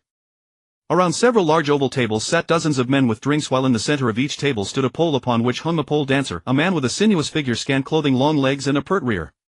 Men, nothing but men. As the dancer flexed through various eye-watering poses on the pole, a few customers below couldn't keep their hands to themselves, but the security guards in the corners kept them from actually reaching out. Boss, you still haven't told me why we're here. Zhang Bing skirted around small groups and headed toward the office. Investigating a case. Vincent was surprised. Isn't that NCPD's job? What if the NCPD has already closed the case? What the NCPD can't handle, entropy can. What the NCPD can't investigate, entropy can. What the NCPD can't break the law for, entropy will. Zhang Bing sniffed the air, smelled off. This is the Night City Special Act, first report later. The guard at the passage raised a hand to stop them, but Zhang Bing seized his neck, pulled him into an embrace and carried him up to the second floor. The whole motion was fluid, without a hint of hesitation. Anyone watching would have thought the two were just the best of buddies. On the second floor were the backstage dressing rooms. Zhang Bing tossed the unlucky fellow into a corner, then led Vincent through the blind spots of the rotating cameras, knocking out club security guards as they went. To avoid a camera, they ducked into a dressing room. Inside, two gay performers were waiting, chatting while they painted their faces. The content was so sensational that the two eavesdroppers couldn't help but stop to listen. A bald, effeminate man complained to his companion, "I tell you, the customers nowadays are both broke and classless." The other man in a red vest played the straight man. "Oh. What kind of weird client did you run into this time?" "Exactly. This morning a customer came and got into the VIP room and barely had a few drinks before his hands started wandering. And then he wrapped his arms around me and wouldn't let go, kept nuzzling me." "Didn't you call the manager?" "But he gave me a tip." "Well, there you go. But instead of taking the proper path, he insists on playing dirty games." "And you put up with that?" "Of course not. I said, what are you doing poking there?" "Why don't you poke your own nose hole?" The man in the red vest consoled him. "You got off easy." "Don't get me started on the mess I dealt with at yesterday's bachelor party." With immense effort the two managed to extricate themselves from these scandalous tales. The third floor of the club consisted of individual VIP rooms which entertained politicians, corporate executives, crime lords, socialites and even certain police officers. Business was booming, every room was lit up. After all, when the wealthy have exhausted every pleasure the market offers, some develop a taste for the unusual. The ancient noble's fondness for young boys, there was no reason it would vanish completely in the modern era. There is nothing new under the sun. The owner of Dinyao Zhuan Bar La de Luo was undoubtedly a man of considerable influence. He could procure a large number of underage boys from various channels as well as numerous seductive types with extraordinary skills. Most importantly, he recorded everything that happened in those VIP rooms through surveillance cameras, using them as talismans for himself and his club. And indeed this allowed him to build a sturdy protective net, successfully thwarting countless targeted investigations by the NCPD. The strange sounds inside the room made Vincent frown deeply. Zhang Bing felt even worse. His keen sense of smell captured every trace of the thick stench in the air. so he quickened his pace. Ladali Luo's room was at the far end of the third floor near the hall. The wall facing the hall had been replaced with a massive one-way mirror allowing him to overlook his business empire at any time. Perhaps it also satisfied some of his little quirks. He had just learned from the comm channel that someone had broken into the third floor and was about to order his men to tighten security when the door to his room was kicked open. Zhang Bing carried a person in each hand and upon entering he swung them like flails, instantly taking down Ladali Luo's trusted bodyguard. He had intended to sit on the sofa and strike a pose, but seeing a naked effeminate man lying there overdosed unconscious, clearly just used, he nimbly vaulted over the sofa. He preferred standing, it was good for his back. Vincent followed closely, pistol in hand. "Friend, who sent you? Don't you know where this is?" Ladali Luo's tone was hard. With so much leverage in his hands he couldn't help but stand tall. Hearing footsteps outside, Zhang Bing raised a hand to signal Vincent. "Tell your men to back off. The moment the door opens, hell put a bullet in you first." Seeing Zhang Bing's calm expression as he spoke, Ladali Luo couldn't help but swallow, then sent a message telling his men outside to hold steady. "Sikata Lawanlai died in your establishment last week. Ring a bell." Even from several meters away, Vincent could see the guilt creeping onto the man's hypocritical face. "Friend, you know the kind of people who come here for fun aren't ordinary. Drugs, crowds, wild games, deaths happen all the time. I can't possibly know everything. This old gay was hard all over. A pre-elected city councilman of Yi Zhichang murdered in your establishment on the eve of his campaign victory, and you say you don't remember." Zhang Bing glanced between the man's legs, and Vincent, catching the hint, lowered his gun barrel to match the verbal threat. "Don't fucking dawdle. Say it now or I swear you'll never use a big cannon again in your life." Ladali Luo glanced at the three men lying on the floor, their fates unknown, and chose to follow his heart. Evidently he was a solid top, Vincent's threat would hardly faze a bottom. His face grim, he pointed at the computer and muttered a password. Then he said, "Believe it or not, on the day Sikata Lawanlai died, the hidden camera in that room happened to be broken." Zhang Bing had intended to pull over the boss chair and sit at the computer, but he caught sight of the naked man sleeping peacefully on the sofa. With a twitch of his mouth he kicked the chair aside and worked standing. Ladali Luo may have been stubborn, but running an illegal establishment for so long required at least a modicum of political savvy. The sudden death of Sikata Lawanlai, a rising political star, in his venue had oddly enough fizzled out. Still he had to hold on to the secretly recorded footage. The deceased victim, outwardly handsome and righteous, was in private a pervert who liked little boys. That information was priceless. His visits to the club were frequent, but the footage was truly eye-stinging. Zhang Bing skipped straight to the most recent date. Sure enough, it wasn't the day of Sikata Lawanlai's death, but 2 weeks prior. Zhang Bing opened the video and watched for a few seconds. In it, the sanctimonious political upstart was entwined with a black and white duo. His eyes couldn't take the assault, so he quickly shut it off. Which room did it happen in? Ladali Luo no longer concealed room 7. Zhang Bing's fingers flew across the keyboard, pulling up the operating logs of all the room cameras. As expected, room 7's camera had malfunctioned on the very day of Sikata Lawanlai's death. The murderer's intention was blazoned across Zhang Bing's face. Luckily, even without the video, Zhang Bing quickly found the business logs on the computer pinpointing Sikata Lawanlai's chosen companion for that day. Sheila Fei Li. That was of course a stage name. Then Zhang Bing pulled up the photos the club used for client selection. In the photo, the person was a beautiful crossdresser. Just from the picture, Zhang Bing could tell that every inch of them was a product of plastic surgery and enhancers. Turning the screen, Zhang Bing pointed at this cross-dressing brother and asked Ladali Luo, "Is this person still alive?" The man nodded repeatedly. "Where are they now?" "They're still working today." Not having been silenced, that was unusual. Zhang Bing turned back to the screen, his fingers dancing, and in moments pulled up the client schedule. VIP room 3. What else was there to say? Time to get back to work. After a cordial exchange, both parties reached an agreement on maintaining social order, rectifying unhealthy trends, resolutely combating the 3 evils, and jointly upholding public security. Ladriro lay on the floor, forced to deliver a critical speech pledging full assistance to Jiang and Wen in thoroughly, clearly and steadily resolving the Skadra Wanlai murder case, earning fervent support from all the officers sprawled in the corridor. The meeting concluded with great success. Shortly after, Zhang Bing casually pulled open the door of booth 3, which had been locked from the inside, causing the 2 people inside who were having a wild time to shriek. The guest in booth 3 didn't seem much like a gay, though that was hardly surprising. Some people tire of the usual fare and crave a change of taste. Before he could argue further, Vincent stepped forward and pressed a gun against his chest, silencing his protests. Forced to swallow his words, he turned pale and slunk out of the booth under Vincent's direction. Zhang Bing stood at the doorway, silent and watchful, exuding the cold, aloof bearing of the Grand Director of the Eastern Depot. No other reason, the room was a bit pungent, he was letting it air out. Oh, what are you doing? Where's security? Sheila Ferris' throat must have undergone surgery, her voice was unmistakably feminine. Stop shouting.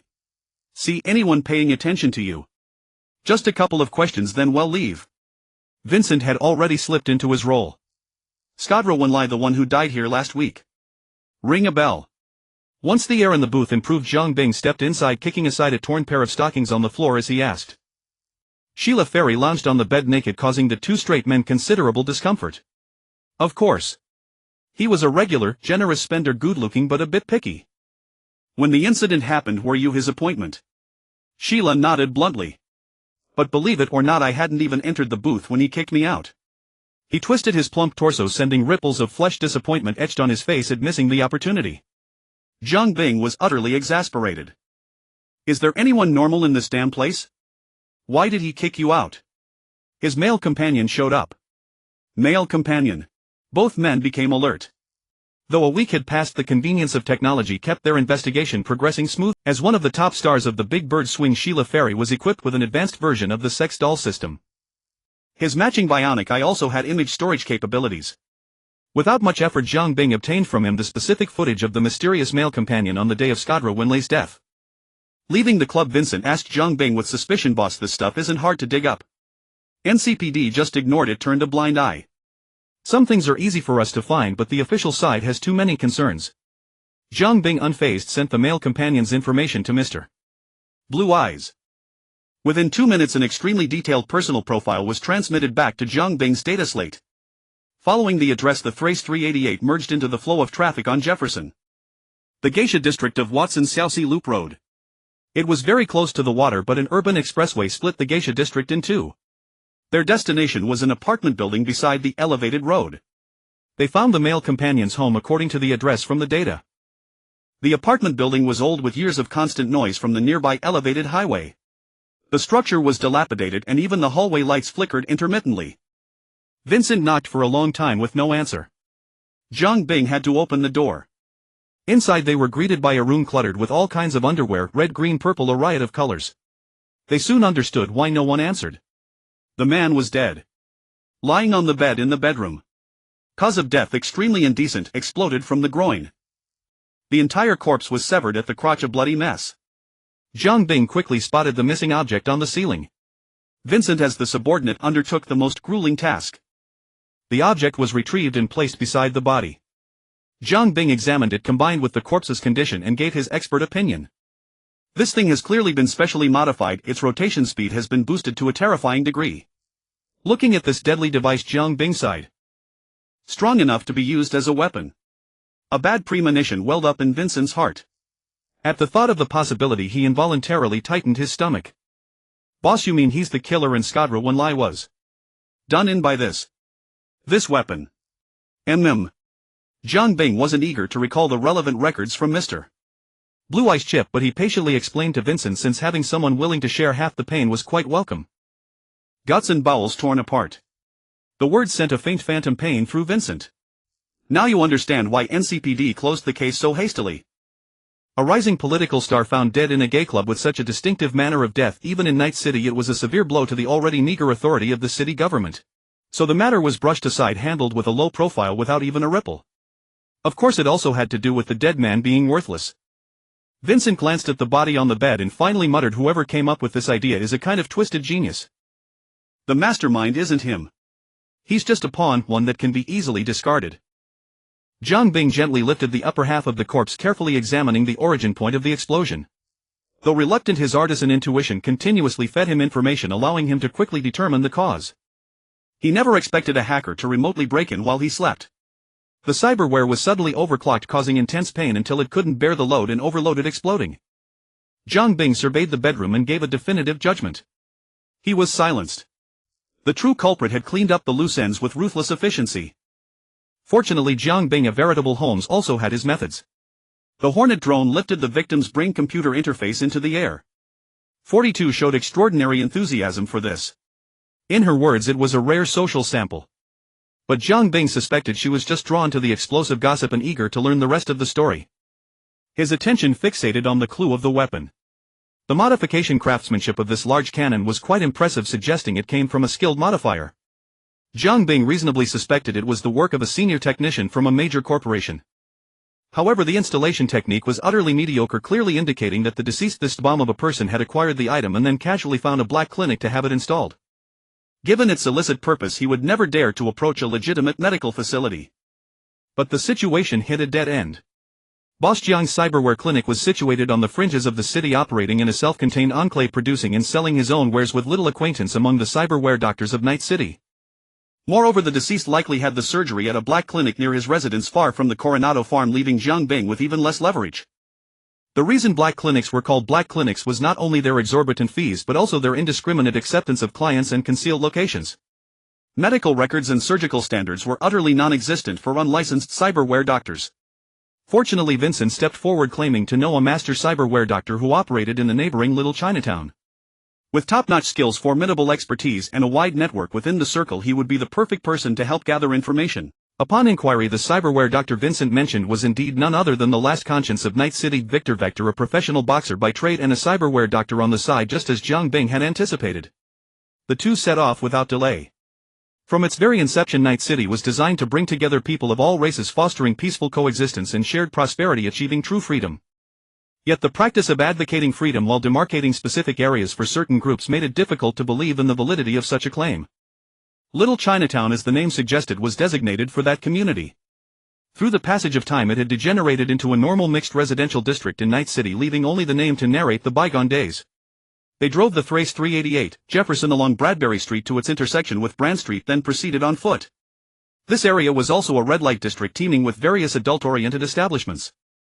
Weaving through the streets and alleys, they arrived at a fortune-telling shop that offered tranquility amidst the bustle.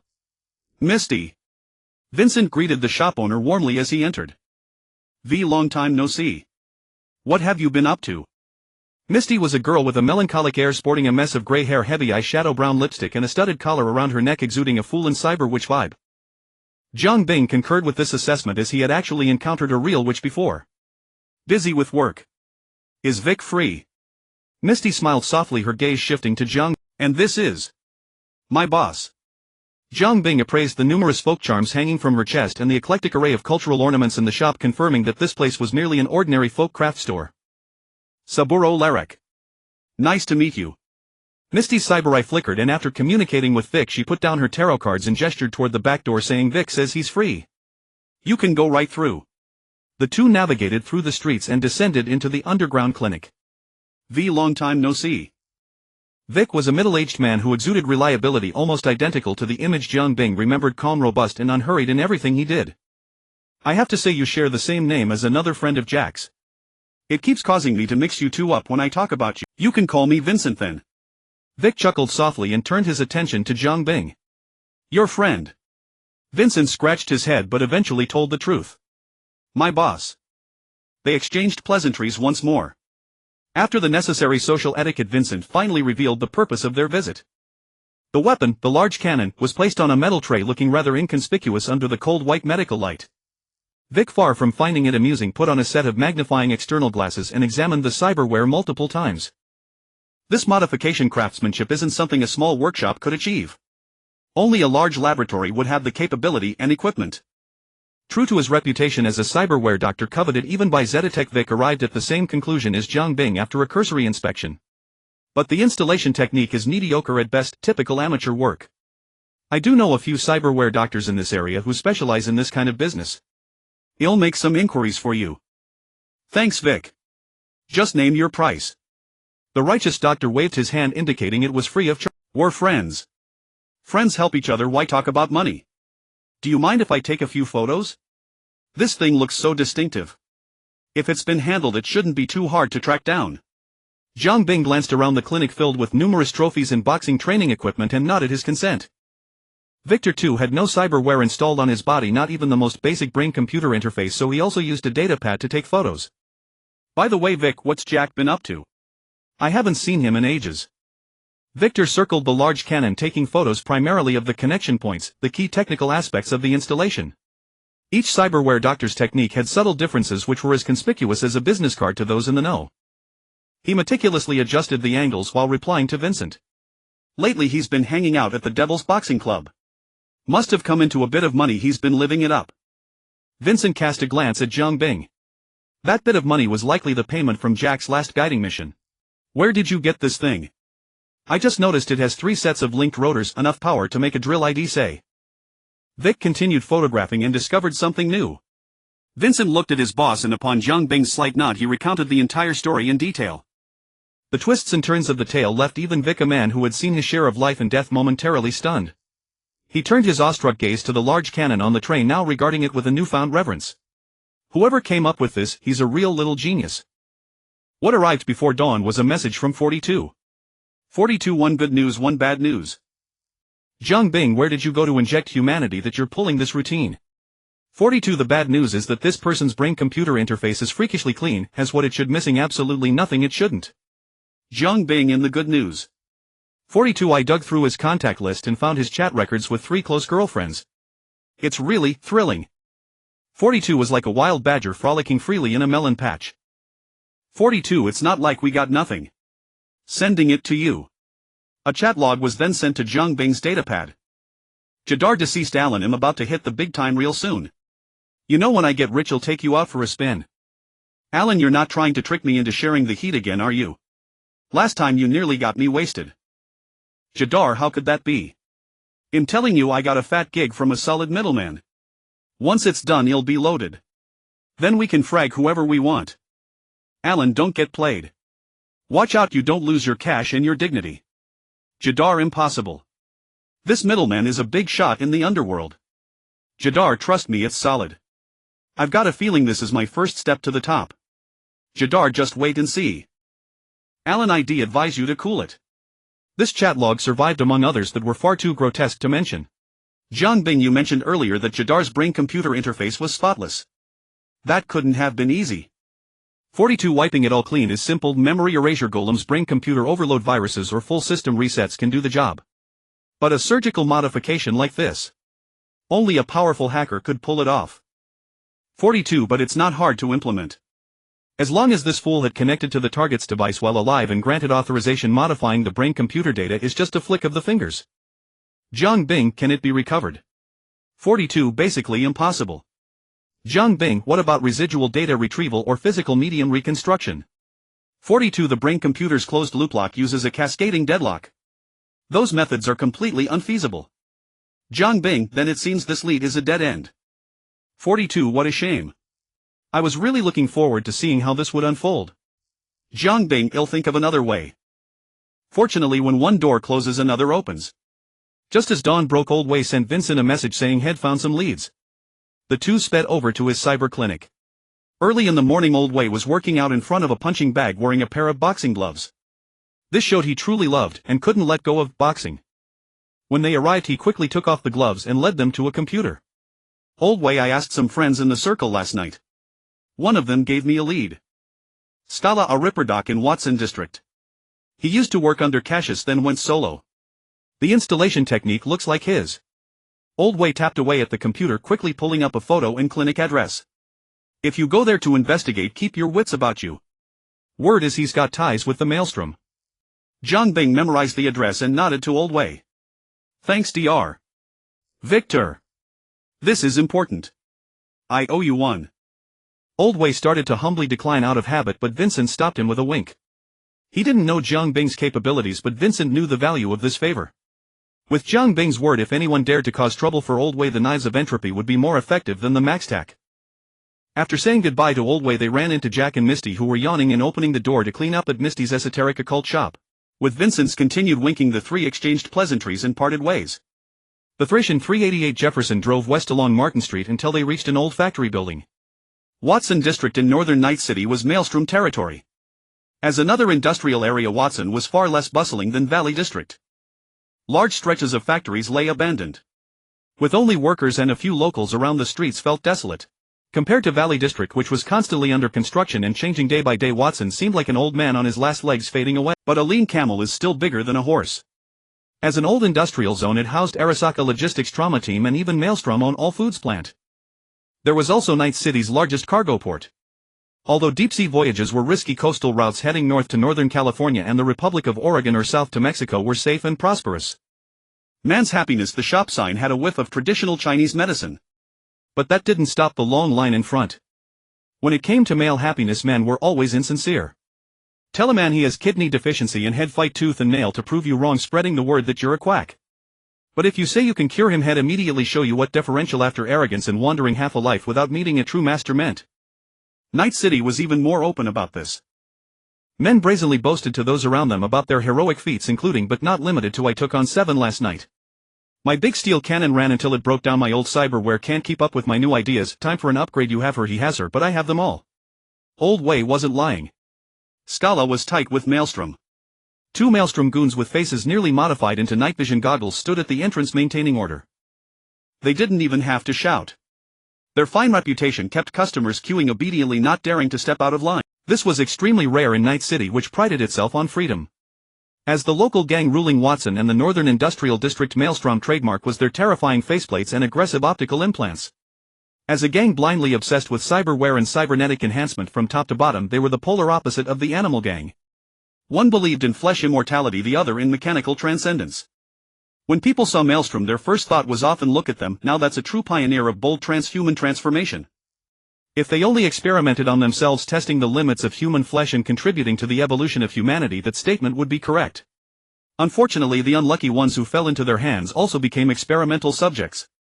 Maelstrom was notorious in Night City for extreme cruelty, inhumanity, and public executions. Combined with their dominance in the production of heavy gore braindances and their manic combat-style, outsiders saw Maelstrom as a gang of cyberpsycholanatics on the brink. But in truth, that wasn't entirely accurate. It was more a carefully cultivated camouflage. Their business methods weren't that crazy by Night City standards, spreading fear, manufacturing rumors, psychological intimidation, spiritual hegemony. Ultimately, it was all about business. The more such rumors circulated, the better their business became. However, Boss Jiang had no intention of indulging these flashy, hollow, new-age cyber posers. Without giving the 2 thugs at the entrance a chance to speak, he swiftly knocked them to the ground. No need for grand speeches, the customers waiting in line wisely scattered in all directions. When they found Scala, he was busily engaged under a man, so much so that it took him several beats to notice the revolver in Jiang Bing's hand. "What? What do you want? I'm telling you, this is Whirlpool Gang territory. My clinic is under their protection. You're asking for trouble messing around here." This line would have worked on ordinary street thugs, but unfortunately it couldn't even fool Vincent. With a look from Jiang Bing, Vincent tossed the weapon, the big steel cannon, in front of him. "Looks familiar." Scala trembled as he put down his tools, picked up the big steel cannon without any disgust, and examined it closely. "So it's this. Did its original owner offend you? The less you know, the safer you are. Get it?" Even the patient on the operating table understood this logic. He longed to get up and flee, but after much deliberation he decided that the happiness of his lower half was worth gambling his remaining years for. So he could only lie there barious, staring at the ceiling in silent despair. "Of course." Scala removed his gloves and timidly gestured for them to follow. As a fledgling cyberware doctor, Scala usually lived directly in his clinic, with his room just behind the examination room. When Jiang Bing and Vincent followed him into the bedroom, they were stunned. Penises, 2 walls had been converted into shelves lined with jars preserving penises in antiseptic fluid. Seeing their shock, Scala quickly explained, "These are what clients didn't want. I'm just keeping them safe."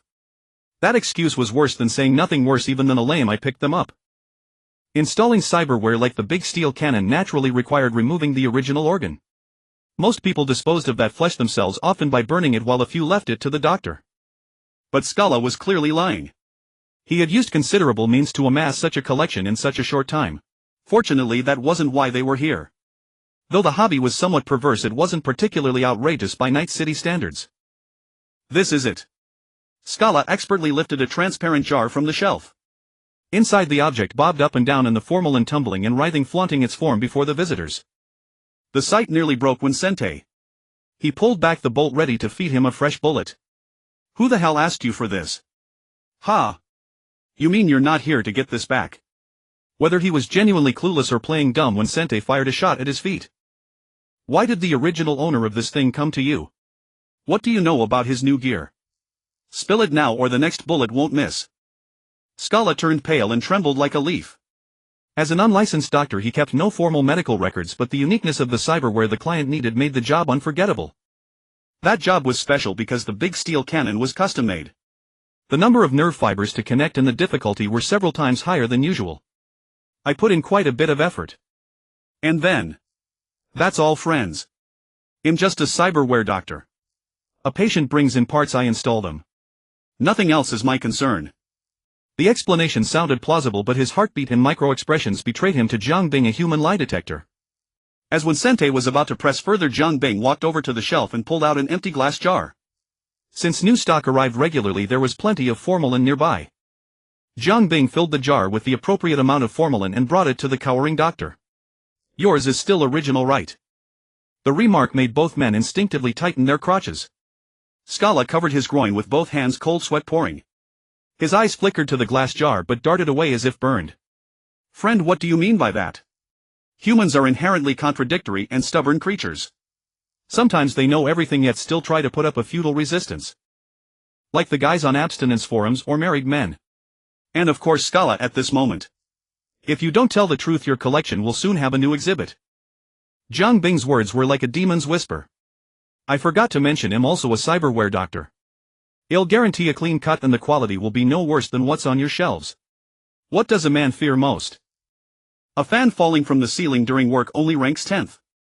A mistress pregnant, a prostitute with a disease, public complaints, stolen loot, being cuckolded, losing at mahjong, all are manageable. Even a wife's sudden concern after dinner only comes third. Castration for eternal peace, or rather being forcibly castrated, easily defeats all other fears and tops the list. Scala was indeed perverse, but not that perverse. He had never imagined walking the path Jiang Bing suggested. So he quickly surrendered. He had no choice but to surrender. It was Faraday. He curled up on the ground like a chick in an egg, using his hands and feet to protect his precious manhood, terrified that his faithful brother might vanish, one inside, one outside. I charged that guy triple the price. He didn't have enough money, so he had to contact the one who hired him. I heard it clearly, he called the other party Mr. Faraday. Jiang Bing raised an eyebrow, barely suppressing a laugh. What was this? Enemies always meet.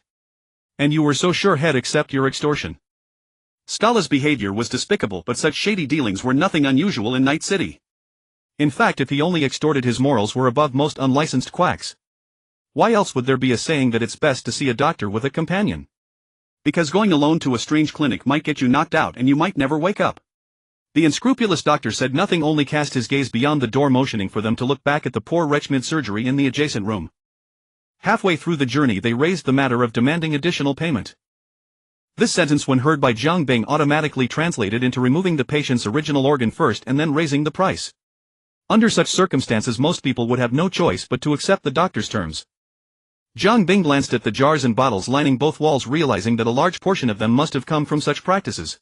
An excellent explanation that caused Vincent, who had begun to sense something, to feel a stirring of conscience.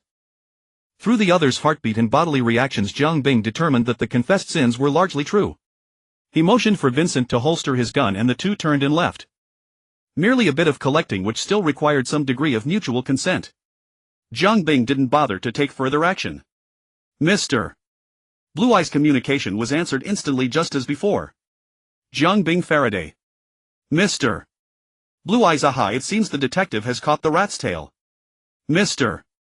Blue Eyes, then let this matter end here, you need not trouble yourself with the rest. Jiang Bing, don't forget my matter. Mr. Blue Eyes, rest assured a gentleman's word is as good as gold. Mr. Blue Eyes, actually you can start preparing the money. Not much, a mere 10 million is enough. Until the communication ended, Jiang Bing still couldn't forget the casual attitude Mr. Blue Eyes had toward 10 million. Nishan gradually grew and expanded, and as the family business grew, more people naturally meant more spending. Without starting a business, one never knows what it means to spend money like water. The 10 million Mr. Blue Eyes mentioned was only for the land itself. Construction costs, machinery and technology expenses, labor costs, electricity and security fees, plus the need to purchase raw materials, packaging, transportation and sales, all these were predictable large expenditures. Jiang Bing scratched his head, feeling the pressure of money for the first time. These things couldn't be obtained by simply drawing a knife, they had to be done step by step, at most leaping forward with the help of external forces. Sitting on the soft seat of the Thrace 388 Jefferson, Boss Jiang stared blankly at the neon lights reflected on the glass, feeling a long-lost melancholy. The goods promised to hands needed to find a suitable source, otherwise Nishan would be caught up by poverty. Thinking of this, Jiang Bing couldn't help but shudder, planning to ask the magical door key when he went back. Dimension code HXXDG09251, Spring 1899, Emerald Ranch in New Hanover State. The rising sun had just begun to shine and the entire ranch awakened before the rest of this wild western land. The bellowing of cattle and sheep, the hoofbeats and the whistles of cowboys herding cattle mingled into a cacophony, forming a vivid depiction of the modern American West, complete with the wilderness dust, savagery and death. A few milkmaids gathered together carrying iron buckets as they milked cows, chatting about household affairs and rural anecdotes. "Hey, have you heard? An Oriental man came yesterday and stayed at Hall's Inn. They say he's really handsome with skin so tender you could pinch it and water would come out." The speaker was a woman in her 30s. The extremely harsh living conditions had left her skin rough and her complexion dark. The ceaseless wind and sand along with the daily hard labor had caused all the female workers' hands to crack, swell and become coarse. "That's right. I was buying meat at the butcher's when I saw him. He was wearing a red high-end suit and carrying a shiny briefcase. He looked like a royal noble from a place, skin white and smooth like milk. I wonder what it feels like to touch." Another female worker described her personal experience with great enthusiasm, almost wishing she could touch him herself. On the dirt road packed solid by wheels and hooves of cattle and horses, a small wooden carriage came along.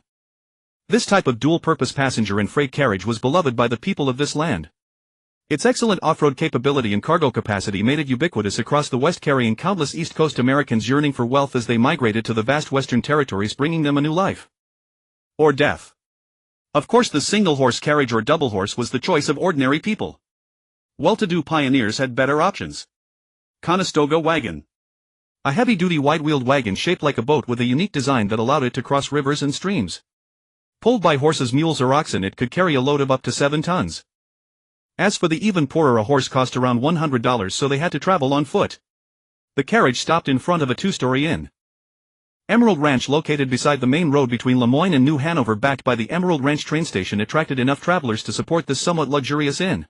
Old Cowboy Johnson gently called to his beloved horse, bringing it to a smooth stop at the entrance. He jumped down first, tied the reins to the hitching post, then helped a woman dressed as a maid from the passenger seat. The old cowboy patted his horse and instructed his niece-in-law, "This is a good opportunity, Margaret. The innkeeper, Hal, was my old comrade. He says this new Oriental man is very generous. If you can get the job, I believe the debt to the O'Driscoll gang will soon be paid off." Margaret appeared to be about 24 or 25 with magnificent red hair. Although the harsh western winds and hard life had roughened her skin and calloused her hands and recent successive blows had left her looking haggard, one could still see remnants of her former beauty. "I understand, Uncle Johnson, but Wilson just passed away not long ago. To apply for a Livian maid so soon?" "Aye." At this point Margaret almost wept with embarrassment. The old cowboy grasped Margaret's arm and whispered comfortingly, "You've done enough for Wilson. He was afflicted with the white plague. You did your best." The old cowboy thought of his poor nephew and couldn't help but sigh. On this wild land the probability of dying from various diseases was much higher than from stray bullets or attacks by wild animals. Wilson has been called by the Lord and gone to his side, living in a land of milk and honey, carefree. But you are different, Mark. You still need to live. You need to eat, to dress. You should plan for yourself." The old cowboy comforted the young widow while kicking open the inn's wooden door with his dirty boots and greeting his old comrade behind the counter. "Besides, Margaret, don't you trust your uncle? Ordinary folks can't afford a maid. I reckon this rich man, if not a great noble from that country, must be from a wealthy merchant family. You damn cowherd, keep your manure-covered boots away from my freshly cleaned pine door." Hal put down the glass he was wiping, scolding his old comrade for his recent actions, yet skillfully poured him a glass of bourbon whiskey and then greeted the lady beside the old cowboy. "Good morning, Margaret." The old cowboy expertly raised his glass, using alcohol to start a spirited new day. "Trust me, this is definitely a good opportunity. Hal told me that this employer is both young and handsome. If you can follow him, you'll escape this wild quagmire, which is not a bad way out. To be precise, it's like an angel descending to earth." "I've never seen such a handsome Oriental man," Hal suddenly interjected. The two men's praises stirred a unique curiosity and hope in Margaret. People of this era were not shy about sex and dignity. The poor struggling on the edge of subsistence had no right to care too much about these things. So although the scope of a Livian maid's work was associated in ordinary people's eyes with satisfying certain desires of the employer, Margaret still did not want to give up this opportunity. She had been living too hard and desperately needed a breather, even at the cost of her body. Following Hall's guidance, the three soon arrived at the innermost room on the second-floor corridor. This was the most luxurious suite in the entire hotel, with a daily rent of up to $10. For reference, filling a bucket of milk on the ranch earned only 25 cents, and at that time $1 could be directly exchanged for 1.5 grams of gold. Hal knocked on the door with a somewhat humble demeanor and explained the purpose of his visit. Soon a bright and magnetic voice responded from inside the room. Please come in. The three entered one after another. The spacious room was paved with thick handmade carpets and the walnut wood furniture was heavy and expensive. Various ornaments, vases and hanging paintings adorned the room as luxuriously as possible, matching its status of $10 a day. Although few of these items were truly valuable in this place where some people still lived alongside cattle and sheep, it was already considered high class. When Margaret first saw the employer this time, she sincerely felt that everything in this room could not match him. Jiang Bing, dressed in a very rare dark red three-piece suit, was sitting by the desk wearing a pair of gold-rimmed glasses, studying a thick open book. A metal cane rested on one side, complementing the matte black suitcase on the floor. In this wild land where feces flew everywhere, corpses lined up, cowboys were covered in cow dung, and girls sold themselves everywhere. Encountering such a highly educated person who seemed to come from a place of high civilization, coupled with Jiang Bing's increasingly profound supernatural aura, how could Margaret, a country girl, resist? She instantly blushed. Mr. Sable, someone has come to apply for the Livian maid position you previously asked me to find. Hal stepped aside, revealing Margaret, who was now dressed in a blue coarsecloth dress, looking nervous and at a loss. Boss Jiang rubbed his temples, which were slightly tense due to the ubiquitous smell of feces, stood up and examined the applicant with a gentle expression. Madam, are you clear about the work content of this position? It requires a lot of your time and will prevent you from attending to your family for a long period. The old cowboy spoke up at the right moment, trying to fight for the widow's opportunity. Don't worry about that, sir. Margaret's husband died of tuberculosis a few days ago. She is now alone. Even if an accident occurs, it will not affect your reputation in any way. You can take her anywhere you want at any time. The old cowboy's insinuation made Jiang Bing pause, but he quickly understood. It seems my wording caused a misunderstanding. I only need an ordinary servant for daily tasks like washing and cleaning, not involving other aspects. Boss Jiang emphasized the word other with a stronger tone. This explanation made Margaret breathe a sigh of relief. Sir, I have been doing these chores since childhood. I can do laundry, cooking, brushing horses, feeding horses, cleaning, tidying, driving and harnessing horses. Margaret bit her lip and paused, but still added a new observation.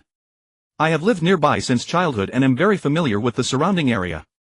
This made Jiang Bing nod involuntarily. In terms of observation, she was undoubtedly qualified. In a short time she judged his possible needs and then stated her advantages, actively seizing the opportunity. It must be said that this point was indeed very attractive to Jiang Bing, who was new to this place and unfamiliar with everything. In fact, Jiang Bing did not need anyone to take care of his daily life. If he wanted, he could go without food for a long time. However, the street shops, taverns and even this hotel were filled with excrement and urine, which greatly harmed his nose.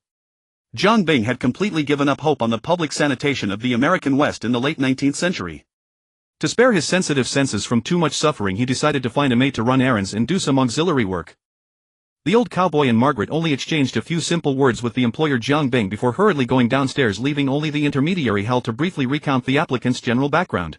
Shortly after, the hotel owner came downstairs with the sound of thump thump thump on the wooden stairs.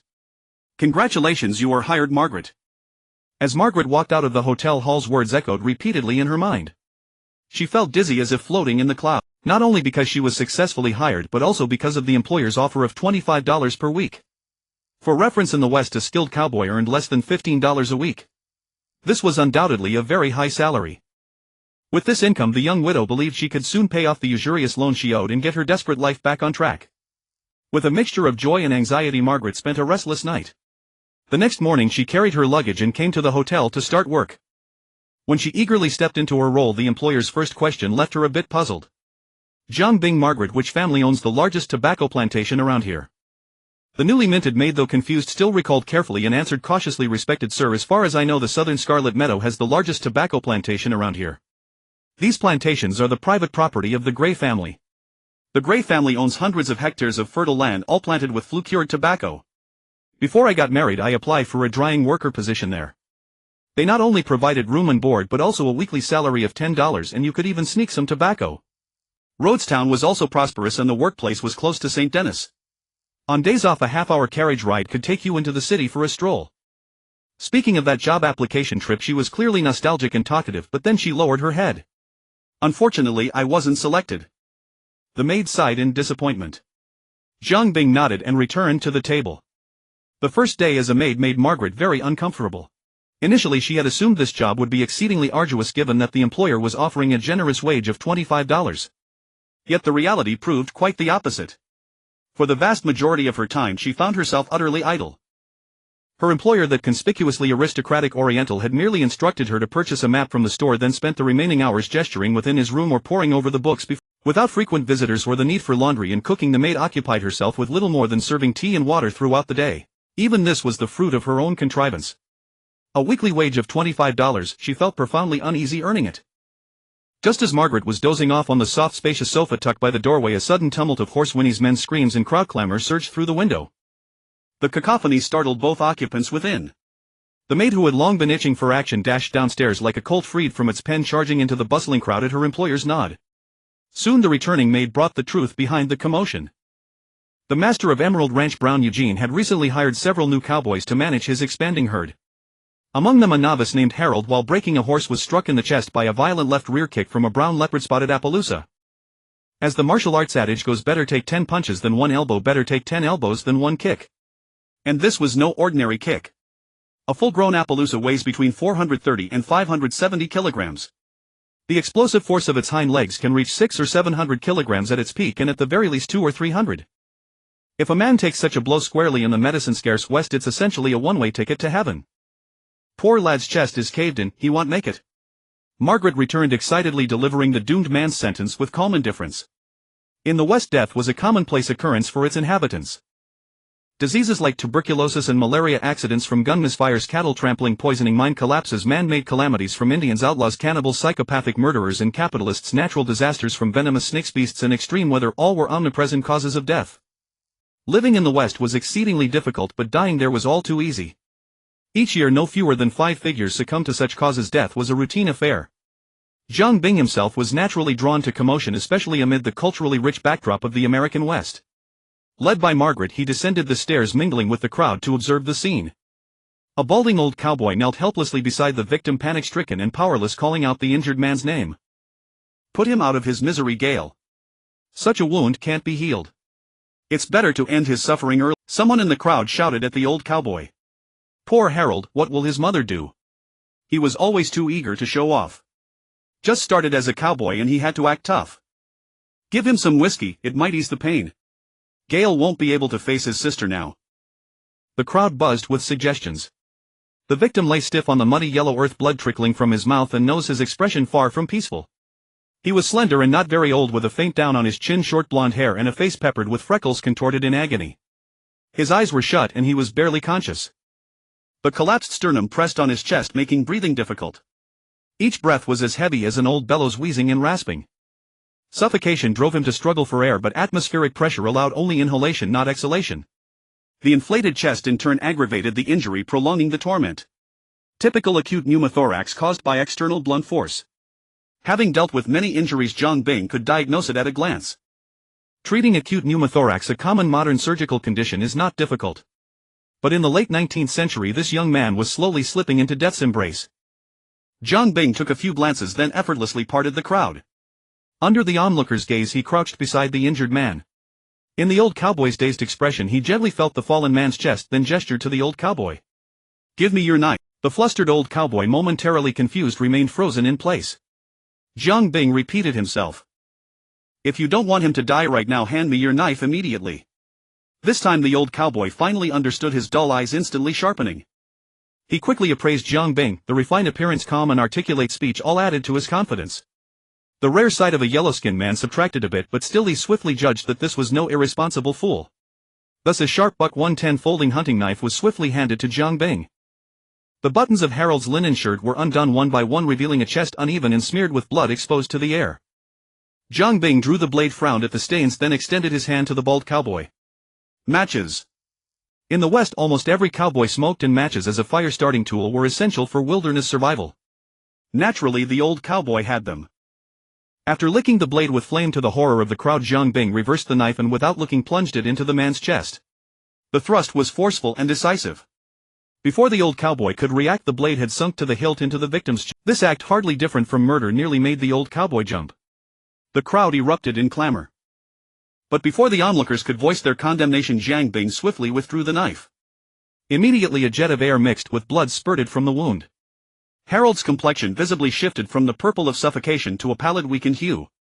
His desperate one-way breathing returned to a normal rhythm. "He's out of immediate danger," Jiang Bing said, handing the knife back to the old cowboy. To heal him fully, surgery is needed to remove the shattered bone fragments and realign the dislocated bones. Jiang Bing called the maid from the crowd, then gestured to the old cowboy. Find 2 men to carry him to my place. Make a simple stretcher, keep him as flat as possible and avoid jostling. Amid the crowd's adoring gazes, Dr. Jiang leisurely strolled back to his quarters. Surgery in the United States had reached a preliminary stage of maturity, yet it existed only in the bustling metropolises of New York and San Francisco. In this untamed Western land, an era where no licensing system for medical practice existed, physicians with systematic training and professional knowledge were as rare as phoenix feathers.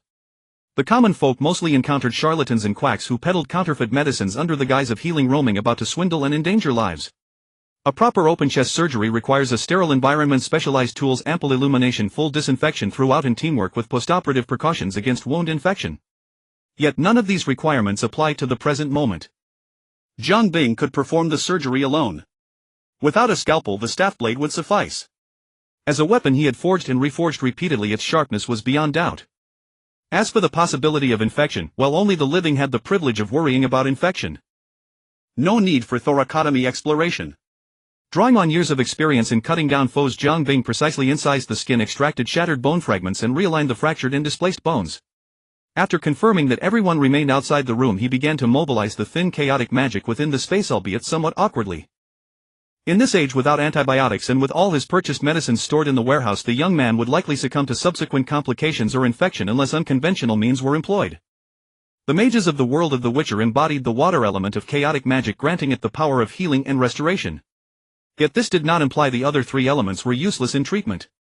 According to the basic knowledge of healing spells provided by Valletta, earth element represented bones, fire element represented flesh and blood, and air element represented circulation. Most of the time the 4 elements required rotation and coordination. The process of healing was essentially an interplay of elements, and even that was far from sufficient. Highly skilled healing mages also had to be profoundly versed in human anatomy. This was virtually a science of another dimension. Under Jiang Bing's precise manipulation, countless chaotic magic surged, boiled and transformed, mending the victim's torn flesh, repairing most of the fractured bones, leaving only a fresh scar to conceal the truth, along with a few minor non-lethal injuries. Although the unfortunate Harold would likely have to remain in bed for a month or 2 and mild suppuration or infection might occur, this was far better than the outcome of immediate death. At the very least his life was essentially saved. Opening the door, the news that his nephew had escaped the jaws of death moved the old cowboy to tears of joy, nearly collapsing to the floor. Dr. Jiang, however, departed without a trace, hiding his merit and fame. Yet the aftermath of this incident was no less than dropping an atomic bomb on the Emerald Ranch and its surroundings. Gossip and rumor often traveled faster than light. Before dusk, the tale of a mysterious Eastern healer with extraordinary medical skills at the Emerald Ranch had spread rapidly across the ranch and its vicinity. This directly led to Jiang Bing receiving an invitation from the local tycoon Eugene Wegner, the owner of the ranch, before the sky had even darkened. Eugene Wegner, the proprietor of the Emerald Ranch, could be called a local emperor in this neck of the woods. He resided in the tallest building on the ranch, a brick and stone building with crimson-painted exterior walls lavishly decorated, ornate and imposing. Under his command were a dozen seasoned loyal cowboys. Every one of these pillars of the West could wield a firearm. They served as Eugene Wegner's private armed force and the stabilizing power of the Emerald Ranch. Jiang Bing was initially reluctant to attend the meeting, but upon learning from the maid that Master Eugene was the wealthiest man in the area, he swiftly changed his mind. After nightfall, guided by a cowboy who tried to appear refined, Jiang Bing and Margaret stepped into the brightly lit house, the political, economic and power center of the Emerald Ranch. Eugene Wegner was a well-proportioned, slightly balding, middle-aged man. He wore a pair of gold-rimmed glasses, giving him a scholarly air, more like a lawyer than a landowner. It was evident that he attached great importance to this meeting. Before the guests arrived, he was already waiting at the door, accompanied by several subordinates who looked more like gunslingers than cowboys, greeting them from afar. His every gesture exuded the authentic old money style of Great Britain. Jiang Bing had no intention of probing into others' secrets or engaging in lengthy useless pleasantries. After all, the ensuing conversation would soon determine whether he would rob the rich to aid the poor, or simply rob the rich. Mr. Sabul, are you from the Qing Empire? Jiang Bing denied without hesitation. At that time the Guangxu Emperor was still on the throne, probably busily orchestrating the famous 100 Days reform. Mr. Eugene, I think we can dispense with tedious formalities and get straight to the point. Mr. Sabul, you are indeed a man of few words. That suits me perfectly. The ranch owner smoothly took over the conversation. I have heard of your medical skills earlier, Mr. Sabul. I invited you here hoping you could diagnose my daughter. Of course the consultation fee will not be meager. You may name your price. This situation did not surprise Jiang Bing. He had been keeping a low profile since his arrival, and the only reason the other party sought him out would be the medical skills he had demonstrated during the Anna. At the ranch owner's call, a slender, graceful girl, her thick golden hair covering most of her face, descended the stairs with a light, elegant step and sat on the sofa beside the ranch owner. My daughter Anna. Eugene introduced her to the two with a complex expression. He waved his hand to dismiss the attendants, leaving only a trusted confidant. He whispered a few words into Anna's ear. Initially resistant, she was eventually persuaded and obediently lifted her long soft hair. Under the lamplight, Anna revealed a face woven by both angel and demon. This was because on the girl's delicate face a large crimson birthmark covered the entire left half, precisely bisecting her beautiful visage along the midline of her face. Half angel, half demon. As you can see, Mr. Sabul. As long as you can cure Anna's affliction, money is no object. The ranch owner's words were laced with hope and expectation. Is this a congenital birthmark? Yes. The ranch owner sighed deep. I have taken Anna to major hospitals in New York and San Francisco seeking help from modern medicine, but they only brought us disappointment. Mr. Sabul, you snatched a doomed soul from the jaws of death today. Your medical skills must be extraordinary. I earnestly beg you to think of a way. The girl named Anna was clearly unaccustomed to exposing her ugly side to a stranger's gaze. The disfiguring birthmark had nearly destroyed all her social confidence. From childhood she had kept to herself, rarely leaving the house. Yet now she struggled to maintain composure, hoping to win a chance of escape. Despite the shame and resistance that made the hairs on her back stand up, she still held her neck stiffly, her beautiful big eyes filled with tears and hope. After obtaining consent, Jiang Bing began to closely examine the hideous, ferocious birthmark on the other's face, which was covered with twisted hairs and scabs. The more he looked, the more intrigued he became. The more he scrutinized, the more solemn his expression grew. Eugene only felt that the doctor, who exuded an air of mystery, gradually wore an inexplicable smile on his face. It was as if he had spotted prey or discovered something delightful. It wasn't until his gaze caused Anna's angelic half-face and neck to flush with a crimson tide that Jiang Bing reluctantly withdrew his eyes. Mr. Eugene, I believe you're not telling me the truth. Why don't you guess what I've discovered? Before the ranch owner could respond, Jiang Bing, observing his hypocritical smile, dropped a bombshell. This is no birthmark. If you ask me, it's more like a curse. A curse? The ignorant maidservant exclaimed, but the expression of the person involved Anna visibly cooled. Although Anna never left her home, that did not mean she was illiterate. In fact, during the long years of self-imprisonment she could only rely on books to pass the time, which made her knowledge and insight far exceed that of ordinary people. At this moment in her eyes, Jiang Bing was categorized as a charlatan, shaman, witch doctor. That supernatural forces existed in this world was something Jiang Bing had long anticipated. Ever since he landed, he had discovered that the concentration of chaotic magic in the world was precisely at a level where mystery was about to fade but not yet gone, making it extremely difficult to manifest miracles before others. Meanwhile, the burgeoning rise of science had not yet allowed reason and logic to completely drive away so-called ignorance and superstition. Good breeding and a kind disposition kept Anna from directly lashing out despite her inner fury. She merely let her hair down again and prepared to stand up and leave. But just as she was about to rise, she caught sight of her father's grave expression and her heart gave a sudden jolt, freezing her in place. Eugene's face was dark and uncertain, his eyes were rolling so fast they almost flew out. Anyone could see that he was frantically weighing the pros and cons in his mind. It seemed that Jiang Bing had directly exposed the darkest secret that the other party least wanted to mention. His trusted subordinate was highly adept at reading people. With a wave of his hand, 5 or 6 gunmen surrounded Jiang Bing and the poor maidservant, waiting for the boss to give the signal to throw them out, shoot them as a public example, silence them and bury them. The trusted subordinate looked at Jiang Bing with a malicious gaze, his ill will almost tangible. After all, he's just a yellow-skinned pig without a queue. Maybe his scalp could pass for an Indian's. To avoid an awkward scene for both sides, and more importantly because Dr. Jiang was genuinely curious about this curse, he had to break the nearly frozen atmosphere. He first cleared his throat, signaling everyone to look at him, then with one hand he lifted the extended metal cane and with a casual air pressed the shaft halfway into the floor. Oh dear, Mr. Eugene, your house really needs repairs. Look at this floor, eaten by termites, completely hollowed out, ha ha ha. This sarcastic remark made Eugene's veins bulge on his face, he almost choked. Not to mention whether a building of brick and stone structure would attract termites, but the floor material was not even wood, it was Victoria bricks, which he had spent a considerable fortune to transport from the east. Bricks of 7 or 8 centimeters thick. On top of that there was also a 20 to 30 centimeter stone foundation. Staring at the dark hole poked into the floor by the cane, what else could he say? He could only express agreement. Mr. Sabul is absolutely right, he'll have someone come to exterminate the pests tomorrow. Jiang Bing suddenly changed his previous civilized demeanor as if reverting to his true nature. He unceremoniously placed the cane across his knees and sat down on the sofa nearby. His massive weight caused the sofa to emit a strange creaking sound. Exactly, personal safety is as heavy as Mount Time Master Eugene. The threatening words made the other break out in a cold sweat. Can you talk now? Battered by the heavy blow, Eugene obediently revealed the secret in his heart. After all, it was no longer up to him whether to speak. Zhang Bing's curiosity had been piqued, and now even if he wanted to run there was no way out. Do you believe in the existence of devils in this world, mister? Sabu Air. Before uttering these words, Eugene had done a lot of mental preparation. That depends on how you define a devil, Zhang Bing said, glancing at the other. The ranch owner scratched his hair, irritably reluctant to recall past experiences. Smooth-talking, insightful into human hearts, easily arousing the deepest desires within, then using eloquent words to weave a web of lies, making deals with people, giving everything and taking everything away. Oh. Looking at the other's earnest expression, Zhang Bing rubbed his chin. Judging by your look, you've encountered the real thing. Did you make a deal with it? Not me, Eugene smiled bitterly. It was my wife.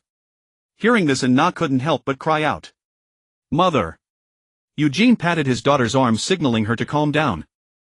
If you don't mind my saying, Mr. Sabu Air, my wife Ka Erlin and I had no children until we were over 30. We went to great lengths seeking medical advice everywhere, but to no avail. Later we were utterly desperate and even considered giving up. Until one rainy day, while we were returning home in a carriage from Shangdan NIC, we encountered a strange man by the roadside. A strange man. Zhang Bing repeated the other's words. Eugene rubbed his face. He was wearing a black suit and a black top hat, just like the gentleman you could see everywhere in Shangdan NIC, walking alone in the rain. And then Zhang Bing became interested. Ka Erlin invited him into the carriage to shelter from the rain. We had a pleasant conversation for a while. With a complex expression, Eugene said, somehow in the middle of the conversation we talked about having no children. Then the man in the top hat suddenly asked us very seriously if we could make a wish, what would it be and what price we would be willing to pay for it. He looked at Na, his expression extremely complicated. Ka Erlin had always been troubled by her inability to conceive. She followed his lead and poured out her thoughts without hesitation. Eugene closed his eyes in pain. I still remember every word she said at that moment. I dream day and night of having a lovely little princess who will come to me and stay by my side. For that I would even give up half of my life. Who would have thought it would come true, right? Zhang Bing finished his unfinished words.